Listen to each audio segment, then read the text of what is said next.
Chapter 1. A Chaotic and Perilous World. Good morning. Esteemed viewers, today is June 30th, 1490 in the sea calendar, a Saturday. Welcome to our morning news broadcast. Let us first present the main headlines of today's news. A noble representative of the world, Lord Rodsvard, is conducting a routine inspection of the affiliated nations under various governments, laying the groundwork for the upcoming World Conference. In light of the recent destruction of the Kingdom of Bylanchas by the infamous pirate Roger, the Navy has placed significant attention on the matter, with Admiral Kong mobilizing substantial forces to pursue him. The second large-scale internal conflict in Wano has temporarily subsided, with the unwavering mediation of the samurai leading the ninjas to finally reach a compromise. Government spokesperson Minister Onest has once again been dispatched to the Hunter Association, actively seeking discussions with the association's president, Isaac Netero. Recently, multiple unidentified riots have erupted on the Dark Continent, with a multitude of super dangerous species threatening the Red Soil continent. The government has pledged to investigate the issue promptly and reinforce the defenses of the Red Soil continent. A vintage 29-inch CRT color television fills the air with its sound. The sound of rushing water from the bathroom faucet seems to respond. A young boy stands nervously before the mirror, scrutinizing his bare self, murmuring, "Ding ding is still here. Thank goodness, although it's a bit more, it's truly exquisite." Standing at around 1.30 meters, I must be 6 years old, quite tall indeed, with golden short hair and golden pupils. My skin is strikingly pale, reminiscent of Genos from One Punch Man perhaps, yet my facial features are softer, undeniably adorable. Hee, I hope I don't grow up crooked, otherwise it would be quite an injustice to be described as a pretty boy in the future. This is now the new name and surname of Brett Heyman. He was not always known as Brett Heyman. At least, his soul was not named Brett Heyman. His essence is that of a visitor from Earth. New parents. My memories are scare scientists from the World Government Scientific Corps. Busy elite talents at the forefront of technology. No wonder I rarely see them, even in Mary Joa, perhaps once a year, with assistants watching over me daily. With the memories thoroughly integrated, Brett furrows his brow, cleanses his body, and dons his clothes as he exits the bathroom, captivated by the news on the television. After about half an hour, this is troubling. The world seems exceedingly dangerous. After watching the news, Brett reclines against the sofa, a sense of despair washing over him. He grimaces. From a god's perspective, it appears to be the world structure of the Pirate King, intertwined with elements from Hunter x Hunter, Naruto, and Akame ga Kill.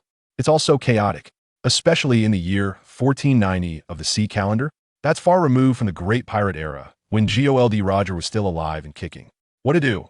Brett finds himself in deep contemplation, pondering the path ahead. In a fleeting moment, an answer dawns upon him. He resolves to leverage the advantages of his parents' identities and firmly cling to the powerful leg of the world government, intending to grow stronger through cunning and perseverance. Brett clenched his tender fists, the expression on his face gradually spiraling into chaos. I refuse to die again. Merely a wayward vehicle could extinguish my young life. How tragic, how fragile. I can no longer afford such weakness, especially in a world that is perilously dangerous. The risks here are exponentially greater than those in the world I once knew. Who knows when calamity might strike, crushing me like an ant. Strength, be it through sheer force, psychic abilities, ninjutsu, swordsmanship, devil fruits, or divine artifacts, anything that can empower me. His yearning for life and the dread of impending crises spurred Brett to crystallize his aspirations. Knock. Knock. Knock. A sudden rap at the door interrupted his thoughts. The door's unlocked. Brett called over his shoulder with a creak. The door swung open, revealing not the familiar face of his parents' assistant, but rather a handsome young man with slick-back gray hair. "Your Uncle Raska?" Brett instinctively greeted him. Rasky was the husband of Brett's aunt, affiliated with the world government's covert organization, Cypherpol. He was rarely seen, often away on missions, which made Brett hesitate. Trasky's lips quivered as he spoke. "Little Brett, Snow is waiting for you, Auntie." Brett's instincts kicked. And has something happened? Outside, muffled sobs could be heard. A gentle woman with golden hair was weeping uncontrollably. They must have encountered some misfortune, Brett remarked with a dispassionate calm. Despite their blood relation, he felt no emotional connection to the scientist couple. He tilted his head. "Is that so?"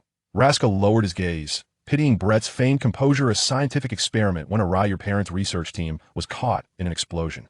From now on, we shall look after you in silence." Brett accompanied his uncle's family through the bustling metropolis of Mariehua, the Holy Land situated on the Red Earth continent. They eventually arrived at an establishment of which Brett had no knowledge. where he claimed the remains and belongings of his parents. The remains were nearly non-existent. The catastrophic explosion had obliterated everything in Brett's possession were merely two small boxes, their contents uncertain. There was one artifact, one entity with grotesque joints, hands and feet resembling scythes, a helmet adorned with golden trim atop its head, and skin that was a striking black and white like a form-fitting leather suit accentuating its proud physique. There was also a plump, rounded posterior most striking, however, was its beautiful visage, a half-human. Mosquito Girl? Brett's heart raced, his face betraying no emotion. Yet internally he was in turmoil. Is she from One Punch Man? Good heavens! What sort of world is this?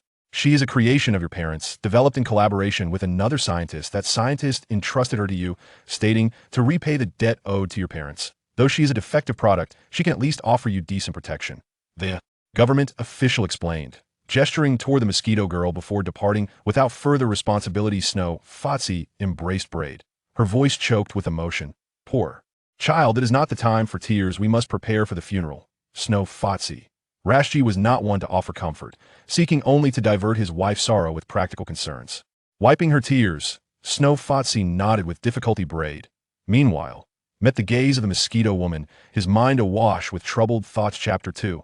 Unseemly Tactics. The gentle patter of rain in July mingled with a faint, briny breeze, causing the inky black umbrella to emit a series of muffled thuds, resembling a mournful elegy, akin to a heart-wrenching farewell fate, or perhaps divinity. They seemed to revel in their cruel amusement, carelessly toying with those they deemed foolish, much like they enhanced the atmosphere at a funeral, extracting tears with their emotional theatrics. Surely, they take delight in it. I suppose I am one of those foolish souls they toy with. Otherwise, I would not find myself in this wretched world. Should I now utter some melodramatic phrase, like my destiny is mine to command, not dictated by the heavens, to signify my rebellion against fate?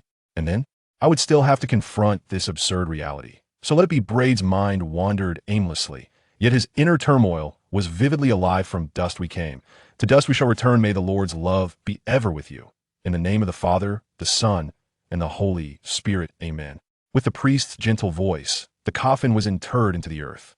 The cross was raised, and life was irrevocably extinguished like the other graves in the cemetery. There were rows upon rows, some new, some old. Please accept my condolences. Take care, young Braid. Remember, we're here for you if you need anything. The attendees of Braid's parents' funeral gradually dispersed, primarily colleagues of his parents, with a few friends of Snow Fotsy among them. Their emotions, perhaps varied and peculiar, converged in their sympathetic gazes toward the recently turned 6-year-old boy, with golden hair and eyes, his exquisite visage reminiscent of a divine child, evoking pity. Despite his expressionless demeanor, they instinctively perceived him as a child bereaved of both parents, enveloped in sorrow so profound that he had become numb, tears no longer flowing.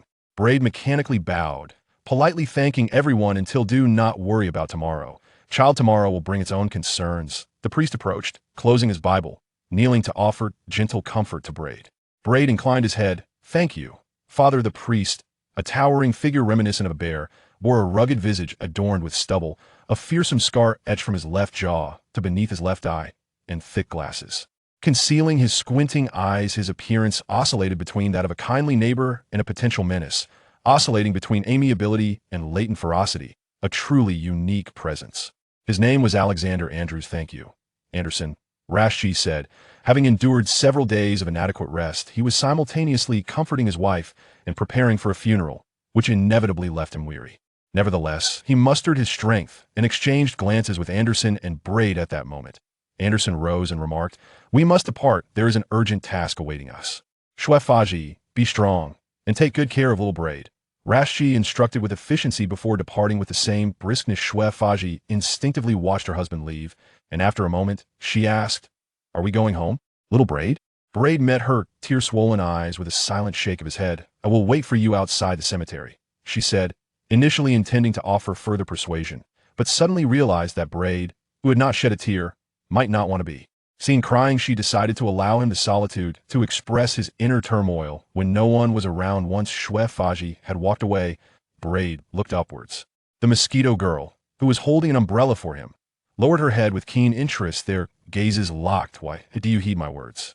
You are not the obedient type. I can see the greed lurking within your depths." Braid articulated his inner turmoil directly, issuing a subtle challenge. After all, The mosquito girl had been excessively compliant, resembling a pet dog since he claimed her. He was acutely aware of her bloodthirsty nature. The mosquito girl licked her lips and teased. "Oh, is it that obvious? Have you ever encountered fireflies in the dark?" Braid analogized. The mosquito girl paused, flicking her antennae like the plumage of a pheasant, then lowered her body and embraced Braid, whispering softly by his ear, "You are nothing like A. Little imp, you are far too mature. Should I commend you for being their offspring? Heh, it makes me want to drain your blood. Ois, that sound enticing? Aren't you afraid of those two who can protect you? If there weren't something you feared, I believe you would have drained my blood long ago. There must be something that terrifies you. Otherwise, that scientist who nurtured you alongside my parents would never have recklessly sent you to me, no matter how mad he might be," Braid interjected calmly and assuredly.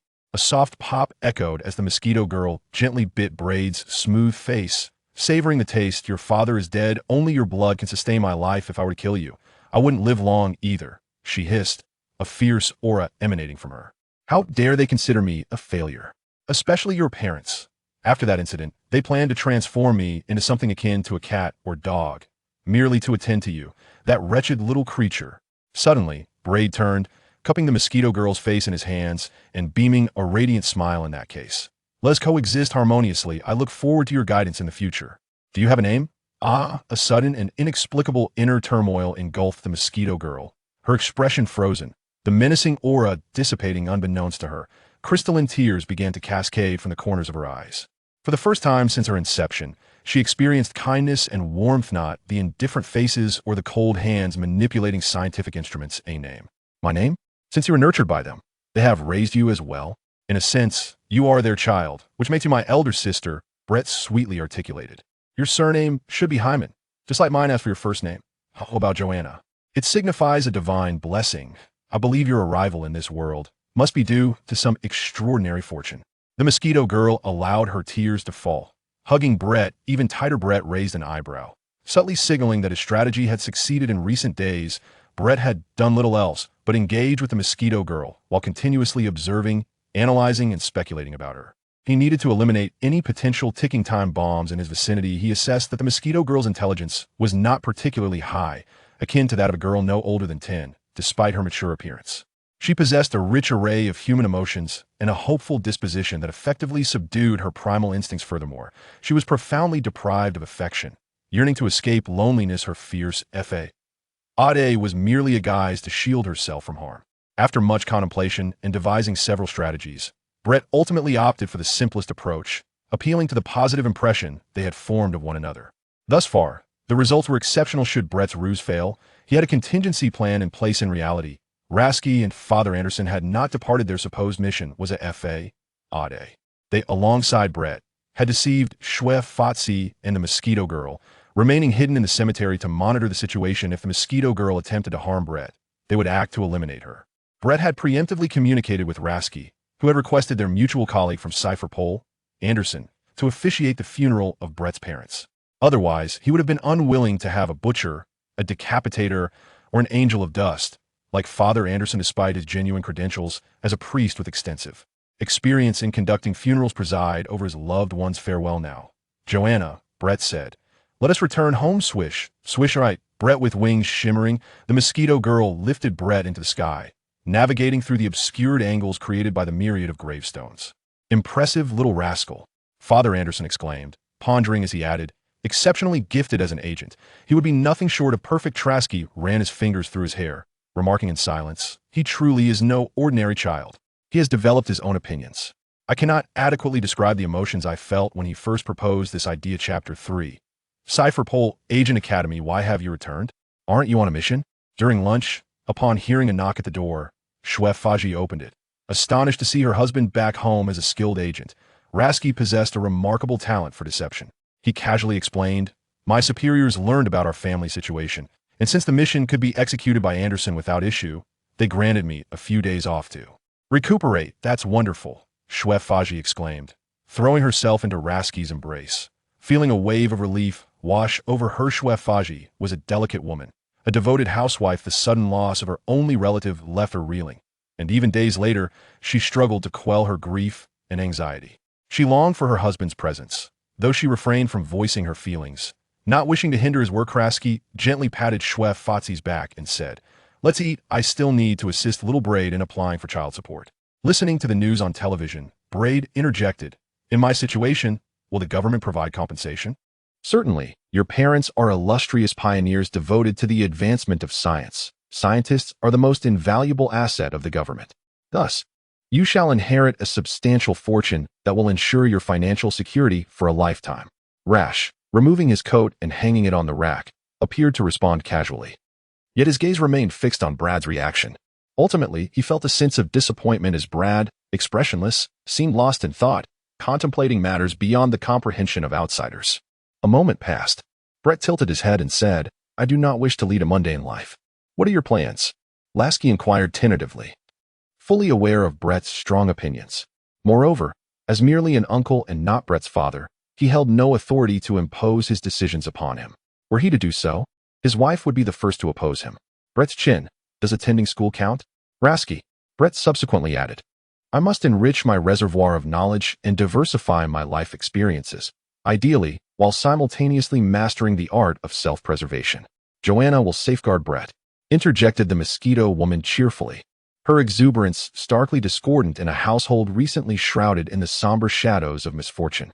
Brett merely seized the menacing, blade-like arm of the mosquito woman without attending to her words, instead directing his inquiry towards Rasky. "Are there truly such esteemed institutions?" Rasky affirmed with certainty, responding, "Indeed. Marijoya boasts two such establishments. One is a prestigious naval academy, dedicated to training exceptional officers for the most formidable military faction under government command, the Navy. However, the admissions criteria are stringent, requiring candidates to possess a minimum of 3 years of service as naval personnel, along with recommendations from various base commanders, culminating in a rigorous selection process." Braid nodded. "What about the other one?" "An undisclosed agent academy, specifically designed to train operatives for my work with Cipher Pol," Rasky remarked. Bled's lips curled into a subtle smile. "What are the admission standards for the spy academy?" Rasky glanced at his busy wife in the kitchen, lowering his voice. "It is best if one is a descendant of Cipher Pol operatives, followed by orphans of unblemished lineage. This is due to the unique nature of Cipher Pol. Cipher Pol serves as both the eyes and the dark hand of the government, engaged in intelligence gathering, pursuing defectors, handling perilous targets, and protecting confidential personnel, most of which are clandestine operations. Thus, it is imperative to ensure the agent's integrity and loyalty. I trust you comprehend my meaning." "I understand," Bled blinked. "I presume you informed Auntie that you are an operative responsible for intelligence collection for Cipher Pol, yet in reality, you are not, and thus you feel guilty." "Indeed. I too am an orphan, and as a relative of a Cipher Pol operative, I meet the criteria for admission to the Spy Academy." Bled boldly expressed his intentions. "I implore you." Rasky lit a cigarette, pondering deeply. "In truth, little Bled, you are nothing like a child. Your precociousness and unnerving composure indicate a solid foundation for becoming an elite like your parents. The government places the utmost value on scientists, offering rewards that far surpass those of the Navy, Cipher Pol, or other departments, perhaps only a notch below the celestial dragons." And then, Bled shrugged. "An accidental explosion, boom. What remains?" Rasky fell silent, unable to respond. Later that afternoon, Rasky returned home, handing Bled a bank card and an enrollment certificate. "The government will transfer 200,000 berries monthly for your living expenses. You may visit the Spy Academy whenever you are ready. Just let me know." "All right, thank you, Uncle Rasky. I can manage on my own," Bled replied, rising. "Andy, I'm tired. It's time to take Joanna home to rest." Shwefaji urged. "Won't you stay?" "I will take good care of you, little Bled." "No need. I am quite self-sufficient," Bled declared as he departed with his short legs. On the street, he inquired, "Are you hungry?" The mosquito woman paused. "I do eat, you know." Suddenly, she realized, "Blood? I usually don't drink it. Once every 3 months is sufficient. About 100 milliliters each time, as set by your father." "What is that?" "A monster. Such a lovely child. A super dangerous species? A subhuman of extreme peril?" Brett then became aware of the surrounding murmurs, his brow furrowing slightly. He despised the sensation of being the center of attention, akin to an animal in a zoo subjected to the whims of onlookers. "Don't mind it, Joanna," he reassured Mosquito Girl as he quickened his pace, keenly noting the term subhuman, a perilous species. Shortly thereafter, they arrived at the restroom. As Braid instructed Mosquito Girl on her grooming, he inquired, "What constitutes a subhuman super dangerous species?" Joanna responded. Huh? Oh. Mosquito Girl proudly showcased her delicate contours. Braid continued, what constitutes a super dangerous species? Well, evidently. The female mosquito is truly a simple-minded creature. Brett, lost in thought, absent-mindedly brushed his teeth for a while before saying, accompany me to school tomorrow. Sure, Brett. The Mosquito Girl joyfully splashed the foam from the bathtub at Brett, a childish gesture of playfulness. In truth, Brett was mistaken. The Mosquito Girl was not his elder sister, but rather his younger sister, having only been born 2 years prior. She had merely been subjected to various scientific methods that hastened her growth. Thus, while the Mosquito Girl possessed a mature appearance, her psychological maturity did not match. She exhibited only a fragment of it, contrasting entirely with Brett. Playing around. So, Joanna, will you always listen to me? Of course. Why? Because no one else treats me well. Well, Brett is the best. What is this? How am I different? Hey, over there. Chapter 4, The Problematic Lolus. Brett believed he could navigate the entrance to the Cipher Pole Academy alone with the Mosquito Girl by his side. However, the harsh and unyielding reality delivered a stinging slap to his youthful visage, leaving no room for the charm of his exquisite and striking handsomeness, branding him with a vivid crimson imprint of 5 fingers, leaving him bruised and battered, and shattering any illusions of naivety he harbored. As the central core of the world government, commonly referred to as the Holy Land or Mariehua, this region was astonishingly vast. And the clandestine Cipher Pole Academy was not even marked on any map. Thus, having meticulously prepared and dressed the Mosquito Girl attractively, Brett stepped outside only to realize he must seek assistance from his uncle, Rash-Chi, as he was utterly lost. Fortunately, Rash-Chi was a straightforward man. Possessing a serious and responsible demeanor, he drove to pick up Brett without mocking him. This journey is truly unbearable, Brett lamented. As the Mosquito Girl complained of the constraints of her attire, feeling that mere exoskeletal coverage sufficed for modesty, Brad gently tapped the Mosquito Girl's forehead, a faint smile gracing his lips. Isn't it beautiful, Joanna? This is the very dress I selected for you, your very first gown. Though it may be old, it carries profound significance. In truth, his words were far more charming than the reality. He had merely hurriedly rummaged through his mother's wardrobe before stepping out, casually selecting a simple black long dress that suited the Mosquito Girl's figure. For some reason, her delicate face flushed, and her lively eyes darted around as she shyly fidgeted with the dress. Brad, what shame do you possess? Remember the path, Joanna. From now on, you shall bear the responsibility of our commutes between home and school. Brad attempted to issue a command and added, I relish the sensation of flight. The Mosquito Girl promptly nodded, gazing earnestly out the car window. Are you certain you want to bring her along to school, little Brad? Lasky glanced at Brad through the rearview mirror. I am at a loss as to how to explain this to the academy. They would surely be unwilling to accept her as a trainee and would not permit such trainees to attend school accompanied by nannies or similar guardians. Brett calmly remarked. Those from the Agent Academy ought to possess exceptional talents. Telling a lie, I would claim that Joanna is my unique skill. Well, Rashi was left speechless. Brad gazed out of the window at the imposing, cathedral-like edifice in the distance. Is that Panga City? Indeed, replied Rasky, the heart of Mariehua, the dwelling place of the world's aristocracy. Braid pondered, is it true that celestial dragons are predominantly malevolent? Cipher Pole serves as the elite force governing the world. And you are about to become a reserve member of Cipher Pole. Given your qualifications, it should not be difficult for you to ascend into the ranks of agents.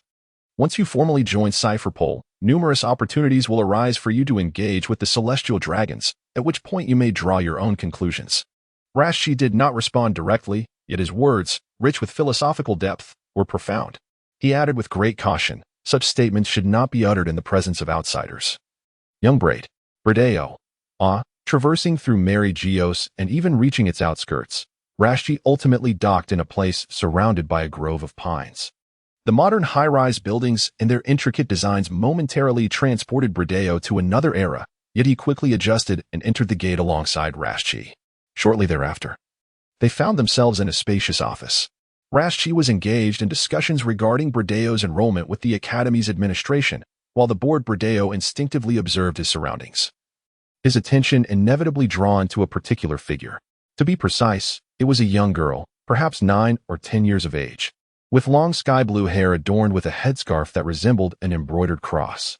Her eyebrows and pupils mirrored her hair's hue, rendering her exceedingly adorable. However, Her aura betrayed a menacing edge characteristic of a natural-born predator, one who had tasted blood and taken lives, despite her conscious efforts to conceal it. The girl, too, found herself captivated by Bradeo, primarily due to the striking figure of the mosquito woman behind him. It's death, for heaven's sake. I implore you as your teacher. Please refrain from stirring up trouble. This is the third innocent child you've nearly incapacitated. This was a training ground for agents, the Cipher Pole Academy. Not the frozen northern expanse where your Barudish tribe once resided, rendering your actions unnecessary. The girl was in the midst of her education. Yet the teacher's earnest words seemed to fall on deaf ears, as she likely absorbed not a single word. The teacher's admonition concluded with the assertion that such behavior would preclude her from becoming an agent. Isteth's response was sharp and domineering. Enough. You're infuriating. What a rude, barbaric little brat. How utterly vexing. Observing from a distance, Bradeo remarked, another one has gone mad. Just then, Rashchi completed his negotiations, approached, and crouched down to pat the young Bradeo's tender shoulder, saying, the rest is up to you. Brad nodded, expressing his gratitude. Thank you, Uncle Rashchi. At that moment, a voice chimed in. Oh, Esters, you are indeed here. A young girl, likely around 9 or 10 years old, entered the room. Not merely walking but being pulled in by another. She appeared diminutive in comparison to Esther's, her head adorned with tousled green hair, exuding an air of misplaced confidence, as if she were not here for training, but rather for a leisurely visit. She possessed a peculiar aura, firmly believing herself to be the highest in the world, dismissing all contradictions. What's troubling you, Tornado? She inquired. Those incessant fools behind my back mockingly call me a short melon. Thus, I must demonstrate that they are indeed the shorter ones by making them lie on the ground. So they become lower than me. Well done, came the reply. And what about you? As for me, I simply found that fool intolerable. So I gave him a beating while testing the interrogation techniques taught by the instructor. I feel much better now. Wow. A resounding clap followed their brief exchange, seemingly an encouragement for one another, whimsically disregarding the setting. Rashchi cast a glance, then turned to Bread, expressing a complex sentiment. I am somewhat concerned for you, young Bread. Chapter 5. A lifetime of nurture gives rise to. The educational phases at the Cipher Pole Agent Academy are notoriously harsh, divided merely into 2 lower classes and 1 advanced class. Due to the unique nature of Cipher Pole's operations, the world government seeks to ensure the purity and loyalty of its agents, thus opting to cultivate them from a tender age, subtly instilling ideologies through a process akin to brainwashing. In terms of selecting children, there is no more reliable source than the offspring of agents already bound to the world government's chariot, alongside orphans who are free of ties and support. The offspring of agents fare better. Although their parents are perpetually busy, they at least have other relatives who impart some knowledge. In contrast, orphans often come from tragic backgrounds, their daily concerns revolving around survival and enduring another harsh night, leaving them little opportunity to absorb knowledge. Thus, the initial phase of education at the Cipher Pole Agent Academy, colloquially termed literacy education, focuses on recognizing and comprehending written language, grasping its nuances, and providing a basic understanding of worldly life, geography, and history. In the second educational phase, the Academy begins to instruct students on acquiring power, teaching them specialized skills pertinent to agents, such as intelligence analysis, disguise infiltration, and assassination tactics. Ultimately, students are thrust into the crucible of the world, guided by seasoned Cipher Pole operatives, undergoing rigorous refinement before they can be deemed part of Cipher Pole. Brad must also attend the literacy class. Despite his mature intellect, he is ultimately constrained by the memories of a 6-year-old child, and his knowledge is not significantly superior to that of an empty-headed novice. He must reacquaint himself with a new written system and a different world environment.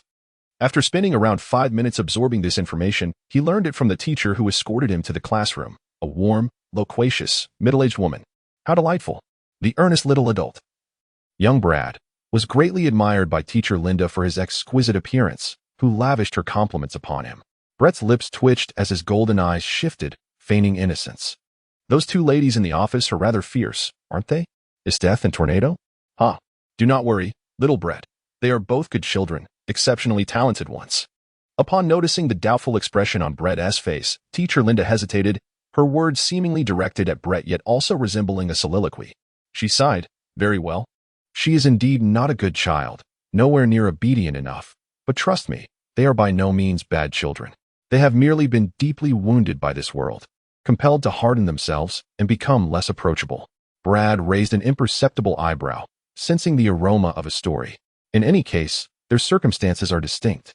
Teacher Linda regained her vivacity and remarked with a smile, "You won't be interacting with them too much for now. Soon, children." Brad was ushered into a spacious classroom, where Teacher Linda ascended the stage to firmly quell the raucous commotion among the children during the break. "Oh, a new companion. Why is your face so flushed?" The whispers of the children, most of whom were under 10, were unrestrained, with the girls' attention fixated on Brad, while the boys were captivated by the peculiar insect behind him. "Please introduce yourself, young Brad," Teacher Linda said with a warm smile.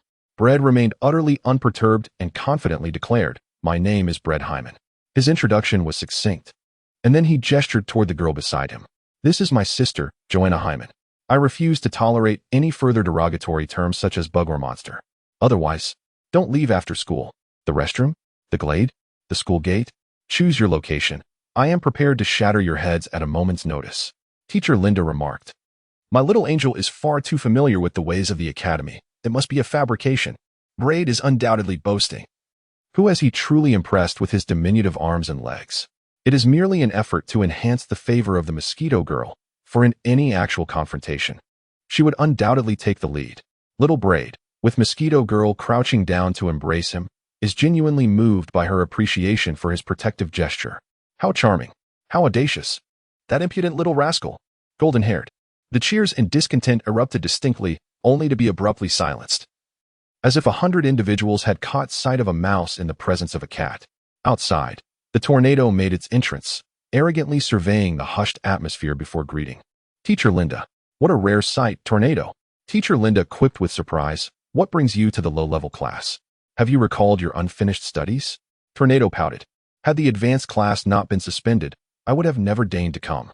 Humph, the tedious books give me a headache." Brad rolled his eyes, inwardly reflecting, "Wasn't it your own doing that caused all this chaos, knocking your classmates to the ground? It's no wonder we can't have a lesson uninterrupted. Well then, little Brad, find yourself a seat. I shall entrust your textbook to the teacher of the next class." Miss Linda clapped her hands and said, "Let us all get along well, children." As soon as Ms. Linda departed, Tornado swiftly descended beside Brad, extending a hand to gauge their heights. Utterly pleased, he murmured, "Hee, it was worth deceiving the foolish teacher. Finally, I can admit my mistakes. Indeed, there is someone shorter than me. How splendid. Hello, I am Brad, and this is Joanna," Brad introduced calmly, while secretly critiquing, "Why such an obsession with height? The more one fixates on it, the greater the disappointment. The more effort one exerts, the more heartache it guarantees. When you realize that your future is merely a snapshot of your current stature, and that a lifetime of nourishment has culminated in the 2 8-cup eggs upon your chest, doesn't that fill you with despair?" Tornado paused for a moment. "I am Tornado." Their eyes met briefly. Brett walked briskly in search of an empty seat. "Don't go," called out little Brett, as Tornado cheerfully followed suit. "Shall we be friends? In an institution such as this, to thrive, one must undoubtedly seek the protection of the strong, forming alliances with those robust individuals." It was evident that Tornado, with her carefree demeanor, belonged to the type of formidable children who could do as they pleased within the academy, even if her stature was indeed diminutive. Brett had no reason to decline Tornado's goodwill. He understood that she wished for him to stand by her side, accentuating her height. Yet, he harbored a slight concern that if he grew too quickly, perhaps within a month, or even in a mere few weeks, the almost negligible height difference between them might vanish, and he could surpass her. Would Tornado be incensed by such a development? After much contemplation, Brett turned and replied, "All right." A mischievous grin spread across Tornado's face as she lifted her chin, surveying the surroundings, and declared, "Did you hear that, you fools? Little Brett is my friend." The crowd murmured, "A feisty shorty has turned into 2 feisty shorties? This spot is quite nice. Could it be given to me?" Chapter 6, Women. In the last row of desks arranged horizontally, and the furthest from the window in the vertical arrangement. Sitting here afforded a panoramic view of everything to the left and in front, basking in sunlight while gazing through the glass at the scenery, all while avoiding any nefarious antics from behind. It was indeed an excellent location. Leveraging Tornado's friendship, Brett had every reason to vie for it, especially since the occupant of this spot was rather easy to intimidate. "What are you staring at?" "If you're displeased, get lost." A pointed gesture and a haughty, disdainful snort conveyed Tornado's extreme dissatisfaction with the other's sluggish response. In the next moment, I apologize, I merely wish to pose and look cool. Understood, I shall vacate now. With remarkable speed, the boy, who had commandeered the double desk with the poise of a well-trained soldier, hastily packed his bag and fled. In the end, he did not forget to bow an apology. Showing off? Have you looked at your own appearance? Purple cabbage. Clown nose. Panda eyes. Fool. Tornado stood with her hands on her hips, unleashing a barrage of unflattering remarks, reminiscent of a fierce market vendor berating passers-by, utterly formidable. Brett could not contain his laughter. For Tornado's sharp tongue indeed struck deep. In a sense, he recognized that boy as Spandam. Tornado, on the other hand, fell silent, slightly embarrassed. Her awkward demeanor piqued curiosity about her past experiences. Brett's boundless thoughts wandered. Once we become better acquainted, should I offer her a bottle of growing-up milk and ask, I have this milk, do you have a story? Surely, she wouldn't retaliate, would she? Brett? Mosquito Girl gently nudged him. Pointing to the double desks with a hint of hesitation, there are 3 of us.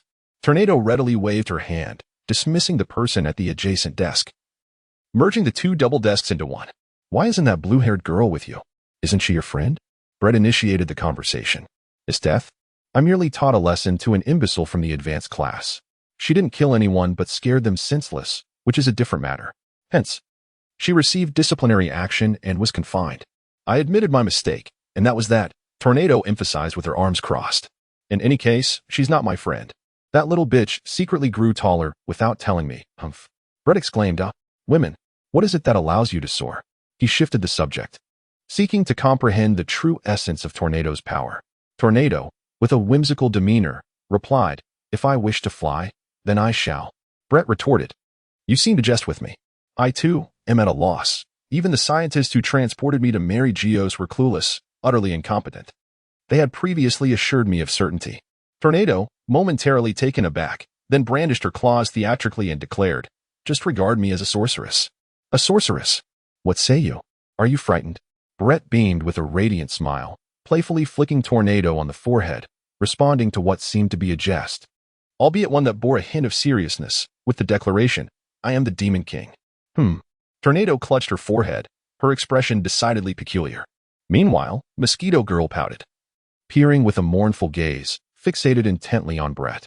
Brett discerned the intentions of the girl with the mosquito-like demeanor, rolling his eyes in exasperation as he delivered a light slap to her forehead. How astonishing that a person with such a wretched character, as diminutive and tempestuous as her stature, could remain unperturbed. Is physical beauty truly that remarkable? In stark contrast, the unruly children in the classroom, upon witnessing Brett's audacious flick to the girl, had already scampered to the doorway in a state of trepidation, bracing themselves for any potential outburst. To their astonishment, the girl appeared utterly endearing and clueless. Children, what are you doing? Class is about to begin. A teacher in the corridor urged them on, prompting the students to cautiously return in small clusters. Meanwhile, an elderly instructor followed them into the classroom, assisting Brett by carrying a complete set of teaching materials while playfully chiding the girl for her lack of diligence in studying. Observing the scene, Brett noted that the teachers in the remedial class seemed rather ordinary, yet he remained uncertain and inquired, Don't the teachers in the lower classes possess any special skills? Are they not agents? The girl replied lazily, resting her chin on the desk, Oh, that's normal. They are merely educators. The brilliant sunlight illuminated the girl as lush, verdant curls, prompting an absurd thought in Brett's mind. Was she engaging in photosynthesis? Just then, the bell rang, signaling the commencement of class. To accommodate Brett, the latecomer, the teacher thoughtfully provided a brief review of vocabulary and other lessons to the students, deeming it sufficient. Brett was astonished to discover that the things he had seen and heard were indelibly etched in his mind. With his matured reasoning and psychological acumen, he was able to draw inferences and soon transcended the confines of illiteracy. He learned to write and read, even mastering obscure characters by consulting a dictionary. Thus, on the first day of school, Brett felt confident that within a week, he would be qualified for advancement to a higher class. In the evening, Snow Faz tenderly attended to Brett's meal, concerned about his self-sufficiency. She meticulously timed her arrival at his school to prepare a warm dinner for him. Brett, while flipping through the pages of a book and eating, said, Everything is going smoothly. Do not worry about me. dear aunt. That's wonderful. Have you made any friends? Snow replied. Braid raised his head abruptly, momentarily lost in thought. He realized that he possessed an extraordinary gift for photographic memory, along with the remarkable ability to multitask. His mind was truly exceptional.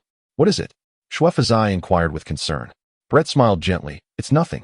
Until just before falling asleep, Snow left, while Brett, amidst his reading, finally comprehended the true nature of the mosquito woman. The precise scientific terminology refers to her as a beast, a super dangerous species, a subhuman entity. Beasts endowed with a certain degree of human intellect are classified as beasts. Conversely, those lacking such wisdom are merely wild animals. Most beasts are also capable of human speech.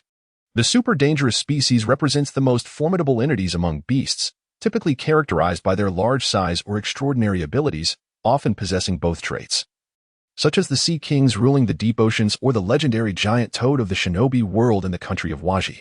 Subhumans specifically denote those resembling humans in appearance. Moreover, not all beasts are classified as super dangerous species, but subhuman beasts invariably belong to that category. So, Joanna, how formidable are you? Brett inquired with genuine curiosity. The mosquito woman pondered thoughtfully and replied honestly, I do not know. Well, doctor, Kino spoke of my ability to heal wounds through bloodsucking, continually enhancing my physical form. In any case, I will protect you, Brett. Dr. Kinos? Brett probed. The mosquito woman held Brett tightly, remaining silent. Chapter 7. The Awakening of Sister Complex Attributes. In mid-July, the sun blazed high in the sky, transforming the azure expanse into a pale hue under its fiery glare. The heat was unbearable. Justice must become powerful. It must grow ever stronger. Punch. Keep punching. You are the harbingers of justice, the earthly apostles of the divine, and shall not permit the slightest weakness. Drink, drink, drink. In this scorching season, amidst the dense pine forests of Cipher Pole Academy's rear mountains, a group of robust youths, both boys and girls, stood under the relentless sun. Enduring the rigorous training imposed by their instructor, each individual was drenched in sweat, their cheeks flushed, gasping for breath. Frequently, someone would succumb to fatigue and faint. Yet none paid heed. The advanced class, humorously dubbed the Rookie Agent Reserve, had emerged from the sheltered environment of the basic class, entering the harsh second phase of their education at Cipher Pole Academy. Clap, clap. The instructor caught sight of something and clapped his hands, declaring, pause for hydration and nourishment. 5 minutes. Immediately, cradled in the arms of the mosquito woman, Brett descended from the air, handing over a document while assessing the new teacher. He quietly noted her tall, slender yet capable figure, her chestnut blonde hair, a well-groomed beard, and her striking light green eyes, adorned with a long knife. She was certainly unlike the purely academic instructors of the basic class. She exuded the essence of a seasoned agent, reminiscent of his Uncle Rasky. Oh, only 6 years old. Achieved full marks in just 5 days, advancing from the basic to the advanced class. Impressive, the instructor exclaimed, astonished. However, he swiftly shifted his tone, stating, no matter how brilliant the mind, it requires a matching physique. Otherwise, it remains a fragile porcelain vessel, destined to shatter at the slightest misstep. Brett surveyed his surroundings and nodded in agreement. Indeed, he remarked. As new recruits, it is imperative that we adhere to the routine duties, the instructor stated. I am Gotsi, one of the instructors this year, responsible for training you in physical fitness and combat techniques. There are other instructors as well, who will introduce themselves during their lectures. After a brief pause, Gotsi continued, please introduce yourself. Brett Hyman, Brett replied, maintaining an air of composure, before gesturing towards the female figure beside him. This is Joanna Hyman. My family. How could a being of subhuman origins, notorious for their perilous nature, possibly be considered family? What nonsense is this child attempting to peddle? Can he truly control beasts? What kind of ability is that? Do you not find him utterly adorable? Hey, are you infatuated? What an insufferable little brat. Clearly, the rookie agents in training possess a considerable amount of knowledge, having conducted a rudimentary analysis of Brett and Joanna. According to the records, she is classified as a weapon, akin to a spirit beast of the ninjas from the Land of Harmony, qualifying her to be counted within your individual combat capabilities, thus allowing her admission to the academy. Gotsi perused the documents with keen interest, his peripheral vision observing the unfazed demeanor of Brett. With a faint smile, Brad remarked, Joanna is indeed my family. He retorted nonchalantly. Do refrain from being overly inquisitive about others' private affairs, Mr. Gotsi. It is rather impolite. The sharp-tongued lad elicited a smile from Gotsi. Suddenly, a fierce gust of wind howled, accompanied by a flash of green light. Little Brad, are you a monster? Tornado exclaimed with unrestrained joy, oblivious to those around. Last night, you claimed you would be part of the advanced class today. I thought you were jesting, yet you truly succeeded. Splendid. Now I need not attend the lower class. And in the advanced class, you shall only serve to accentuate my towering stature. The crowd acknowledged that, compared to Tornado, who remained in the advanced class for exceptional reasons despite failing the literacy class, Brad was undoubtedly a prodigious scholar. The realm of the gifted was one forever incomprehensible to the underachiever. All right, the break is over. Gotsi urged the students while reminding Brad, you currently possess no foundational skills. Thus, begin by running around the back mountain to enhance your physical fitness. Brad did not hesitate, promptly executing the instructor's command with his short legs. You are not permitted to accompany him, Gotsi interjected, halting Mosquito Girl. Instantly, she erupted in fury, her delicate visage marred by bulging veins. Exuding a fierce and dangerous aura, I must protect Braid. I must protect Braid. Given that, you should learn to master your abilities. Rest assured. The perimeter of the rear mountain is heavily patrolled by the Sacred Lands Guards. No accidents will occur, Gotsi calmly advised. He turned away and sighed. Moreover, Tornado has departed. She is far stronger than you. Mosquito Girl hesitated for a moment, tempering her ferocity. The students wiped the cold sweat from their foreheads, striving to calm their racing hearts. Yet, among them was Estes, who was unfazed and rather intrigued. It has been a while since I hunted a super dangerous species. I truly miss it, she murmured. On the other side, Braid, while running, nonchalantly gathered intelligence. The Academy has been far too indulgent with you, Tornado, he remarked. Tornado floated in midair, her green hair swaying. Retorting, the scientific team is exceedingly dull. The tedious scientists fear I might wreak havoc out of boredom, so they cast me into this dreary academy for a monotonous existence. Humph, useless teachers have taught me nothing about my abilities. Well, you are quite impressive, Braid teased deliberately. Tornado puffed her cheeks, her eyes brimming with danger, looking for a fight. Braid raised his hands in a gesture of surrender. After a moment of contemplation, Tornado quietly mused, in truth, they are merely unable to comprehend the source of my power. The scientists hope to control my occasionally rampaging abilities through cypherpole and brainwash me to ensure I am a part of the world government. They pride themselves on their intellect, yet I am not foolish. I am well aware. Do you have any dreams? Braid unexpectedly broached the topic. Tornado paused, taken aback. Dreams? Well, it is the anticipation for the future, the hope for situations that may not be achievable at present but can ultimately be obtained through perseverance. It is a process where you feel that persistence will lead to happiness. Perhaps it is your faith. Braid elaborated. Tornado scratched her head. Does raising my sister count? She quickly grew more resolute. She must not be harmed. Absolutely not. Whoever dares to hurt her will find their neck broken. And I shall use their head as a ball. Brett, the awakening of my brotherly affection. It's been a while. What about your dreams? Tornado retorted. Braid rode, to live. Huh, what on earth? I am serious. Speaking of tornadoes, your attention is wandering again. You haven't managed your strength well, and alas, it slipped. P.S. Gotsi originates from the prequel of Slaying Girls, which is also Crimson Eyes Zero, the previous master of Muramasa in the hands of Akatsuki.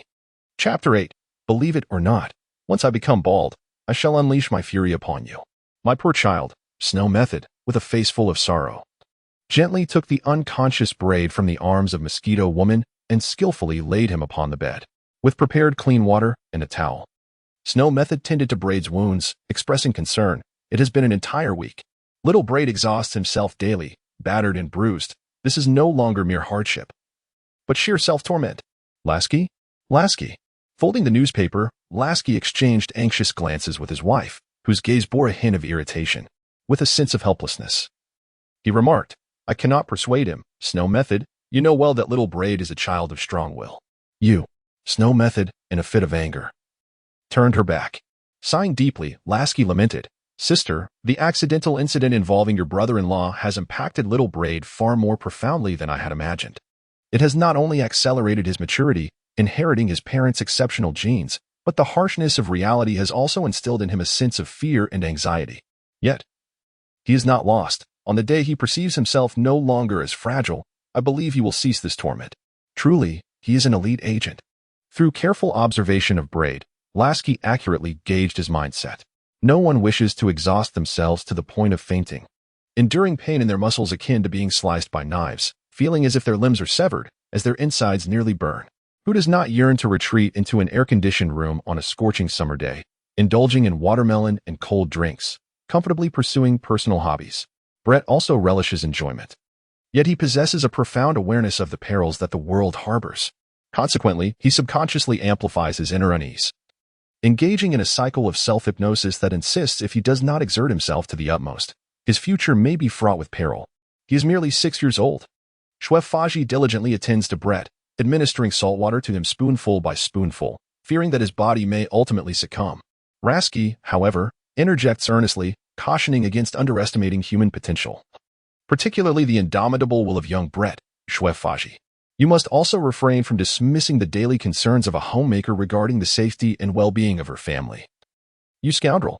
Irritated, Chef Faji tucks Brett in snugly, rolls up her sleeves, and strides toward the kitchen. Lasky grins sheepishly, feigning invisibility. Ah, Brett, you are awake. The mosquito woman springs to life, indeed, vibrant and animated, having moments ago resembled a sorrowful statue. Brett gazed up at the ceiling. Is it Annie's house again? If I were to return home, I am afraid I have not yet learned how to care for you properly. I apologize, Brett, murmured the mosquito woman. It is nothing, Brett replied, struggling to sit up. He made eye contact with Lasky and politely nodded in greeting. Pardon the intrusion, Uncle Lasky. Lasky chuckled. No need for formalities, young Brett. Besides you are my last remaining kin. May I pose a question? Brett inquired. Lasky extended his hand. What perplexes you? Power. I wish to comprehend the nature of power in the world and what it truly signifies, Brett stated earnestly. This may be a tad premature for you. Lasky hesitated. Berdeo remarked, I merely seek to understand. There is no ulterior motive. I surmise that the Cipher Pole Academy is more than willing to impart the methods of cultivating genuine strength. Lasky shifted his chair, drawing closer to Berdeo, and replied. Strength is a vast and intricate topic. It is quite complex. At this moment, I find myself at a loss for words. Bray pondered, what power do you excel in? Dominance, the 6 styles of physical techniques, and proficiency in firearms. Lasky patted his head and said, Every individual in this world possesses latent energy, a gift inherent from birth. Yet, the majority remain oblivious to its existence, let alone comprehend its utilization, leading to a life lived in haste. Only a select few are aware of its presence and understand how to awaken and harness it through systematic training. Braid listened attentively. The most common methods of utilizing human energy can be categorized into 3 types: dominance, thought, and chakra, as well as physical techniques such as martial arts and swordsmanship, all of which ultimately converge towards the same essence. Lasky remarked, besides the powers attainable through human effort, there exist a plethora of sources such as devil fruits, imperial artifacts, scientific advancements, and the unknown. Is that all? Braid had been eagerly anticipating further information, yet Lasky concluded his exposition. With a smile, Lasky said, Did you not simply wish to gain a basic understanding? Braid. Lasky, with a serious tone, admonished, cast aside distractions, young Braid. Regardless of the method employed to harness human energy or the powers achievable through one's own efforts, a sound body is imperative to support them. Understood. Braid readily acquiesced. While he agreed enthusiastically, the following day at school, as he continued to jog around the back mountains of Cipher Pole Academy, he covered his eyes with a cloth. Bang. Thud. Ouch. I'm bleeding, young Braid. Tornado was utterly speechless. What on earth are you doing? Braid endeavored to acclimate to the sense of weightlessness brought about by his blindness. Grappling with the trepidation of the unknown ahead, he succinctly remarked on his attempts to cultivate a deeper understanding of the world. Tornado said, visibly agitated as he hugged his shoulders. You've been acting strangely these past few days. It's utterly uninteresting, and you haven't even spoken to me. Once again, Brett, buried in the trunk of a pine tree, lamented, I am not you, Tornado. You are an extraordinary genius, endowed with terrifying strength sufficient to protect yourself and your sister. I am different. I must stake my life to acquire power. Is that the reason behind your relentless commitment to performing 100 sit-ups, 100 push-ups, 100 squats, and running 10 kilometers? Tornado scoffed, interrupting Brett. Boring. Brett, whether you believe it or not, just wait until I go bald. I shall unleash my tiny fists upon your chest. Brett does not mind becoming bald if it means growing stronger. In the next moment, Braid felt distinctly enveloped by a warm current, as if something intangible cloaked him. The sharp-tongued tornado bestowed upon Braid an inexplicable protective veneer.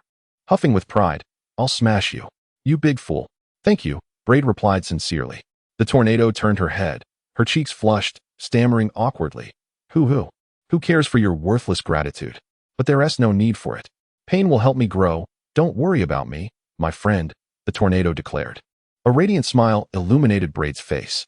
That morning, the dawn shone like a sacred light, and standing amidst the blooming wildflowers, Braid appeared ineffably beautiful, resembling a living canvas. Could it be that I, too, am influenced by others, feeling joy from the heart? The tornado murmured, lost in thought, little Braid. Chapter 9. The Dragon Knight. The human heart, akin to the reflections upon water's surface, often speaks insincerely and sways unpredictably. Yet, the most primal instinct of humanity is the yearning for mutual acceptance. Little tornado, you must learn to coexist harmoniously with others. Do not isolate yourself due to past experiences. Sooner or later, you will forge genuine friendships. They will not care about your peculiarities. Trust me, in that moment, you will experience an unprecedented tranquility. In the depths of her mind, dormant memories began to awaken. A dilapidated little church in a bustling district. A nun who possessed little in the way of material comforts but held an unwavering spiritual faith, though aged and marked by the passage of time. Her warm smile could heal the heart. The tornado cherished her deeply. She was the only one to have ventured into the recesses of her soul. Alas, she was too old to withstand the relentless erosion of time, embarking toward the happiness that perhaps she could reach. "I thought I would never encounter another like you." Dear nun, the tornado gazed skyward, her small face a blend of smiles and tears. When did it all begin? When did I start to believe that coexisting, relying on, and connecting with others was utterly worthless, something that ought to be severed completely? 10 years ago. Wah wah wah. The infamous cries echoed. Buzz. Accompanied by the shrill wail, furniture, tables, chairs, and every object in the room defied gravity. Monstrous, a monster. The barefoot midwife fled in terror, while the bewildered young parents stood in shock. 5 years ago, due to the peculiar circumstances surrounding their family, tales spread across the island, inciting the ignorant villagers to contemplate a witch trial. The family was compelled to leave their home, adrift upon the vast ocean. They struggled to assist their father in overcoming a tsunami, ensuring their small boat did not capsize. "You are not permitted to use that thing." "No. How many times must I tell you? Why won't you listen? Why won't you obey?" "Mom, Dad isn't moving." 3 years ago, my mother's gaze transformed into one of hysteria. Did she despise me? A beautiful woman came to our aid, claiming to be a friend of my mother's. A deceiver. What were they doing to her? 2 years ago, my sister was born, and my mother went to find my father, leaving me all alone. How lonely I felt. No, I refused to feel that way. This nun seemed kind. I decided to observe her. The nun passed away, and I realized I might never encounter someone like her again. Tears flowed, but I felt no sorrow. HMPF. 1 year ago. It mattered not where I was. Studying my abilities was irrelevant. The important thing was that Snowstorm was ill and suffering, and I could not care for her properly. Boring scientists, utterly tedious. 6 months ago, what was this? Those incompetent scientists actually sent me to school. ISNT school filled with children my age. This place is delightful. All my peers, and when I bang on the table, they listen intently, eager to reason with me. Then I suddenly noticed I was quite short. How infuriating. 10 days ago. Wow, finally someone shorter than me. His name is Brad Heyman, an amusing little fellow. His eyes sparkled with curiosity, yet he bore no malice and showed no fear of me. I resolved to tell a lie and invite him to be my friend, though it was insincere. I merely needed him to accentuate my towering presence. 5 days ago, he was exceptionally bright, having mastered an array of convoluted texts. He was such a fool. Tripping over himself, his frail body not matching his intellect. 3 minutes ago, what on earth? He was already battered and bruised from not shielding his vision. Yet he still sought to obscure it? He could get seriously hurt. Such reckless determination was foolish, utterly foolish. No, I couldn't bear to watch him harm himself. He was still so young. Troubled? I was not concerned for him, certainly not. Yet, I found myself unable to control my feelings. Unbeknownst to me, I had grown accustomed to his companionship, our conversations, the occasional jest, and some philosophical musings that eluded my understanding. In truth, I did not relish solitude. Do not worry about me, my friend. A friend. I am his friend, and he is mine. It is genuine, dear Nan. Sooner or later, you will encounter a true friend who will not care about your peculiarities. Trust me, in that moment, you will experience an unparalleled tranquility. I have felt it, an unprecedented calmness. Little Brad. Boom. Suddenly, I was rammed from behind by Brad, who skidded like a human skateboard. Ouch. Brad grimaced in pain. The instigator, Tornado, realized his indiscretion but continued to pin down Brad, feigning innocence like a koala, and haughtily declared, "Let us add some weight training. I believe it will yield better results." To which Brad retorted, "I consider you a friend, and yet you wish to ride me." With great difficulty, Brad rose unsteadily, continuing his training regimen. Suddenly, he was struck by the revelation that the little whirlwind had secretly developed feelings for others, particularly for a boy. This was utterly unforgivable. A gentle, languid tone cloaked in palpable menace emanated from a nearby tree trunk, where a young girl crouched. She had dark hair styled into a bun adorned with a whip-like accent, and her large, bright eyes sparkled with clarity. Her face, much like her voice, exuded a soft languor, and a prominent beauty mark graced the area beneath her left eye. Dressed in low-rise pants paired with a strapless top, she confidently showcased her youthful, fair figure. "Oh, it's you again, you repulsive, perverse little insect," Millard Auberg.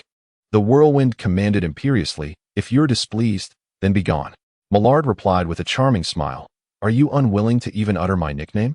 I shall not relent. Little whirlwind, I will make you embrace my love." Braid, huh? Do you still dare to entertain the notion of confronting the tornado? I am truly curious to unveil the valiant warrior who is prepared to face death. Ah, as Millard turned around, the tornado called out to her. Millard clasped her hands in joyful astonishment. "Have you had a change of heart, little tornado?" Bang! Thunder rumbled. A swift strike from the air sent Millard tumbling for several meters. The tornado dashed forward, swiftly pinning Millard down. Her expression one of fury.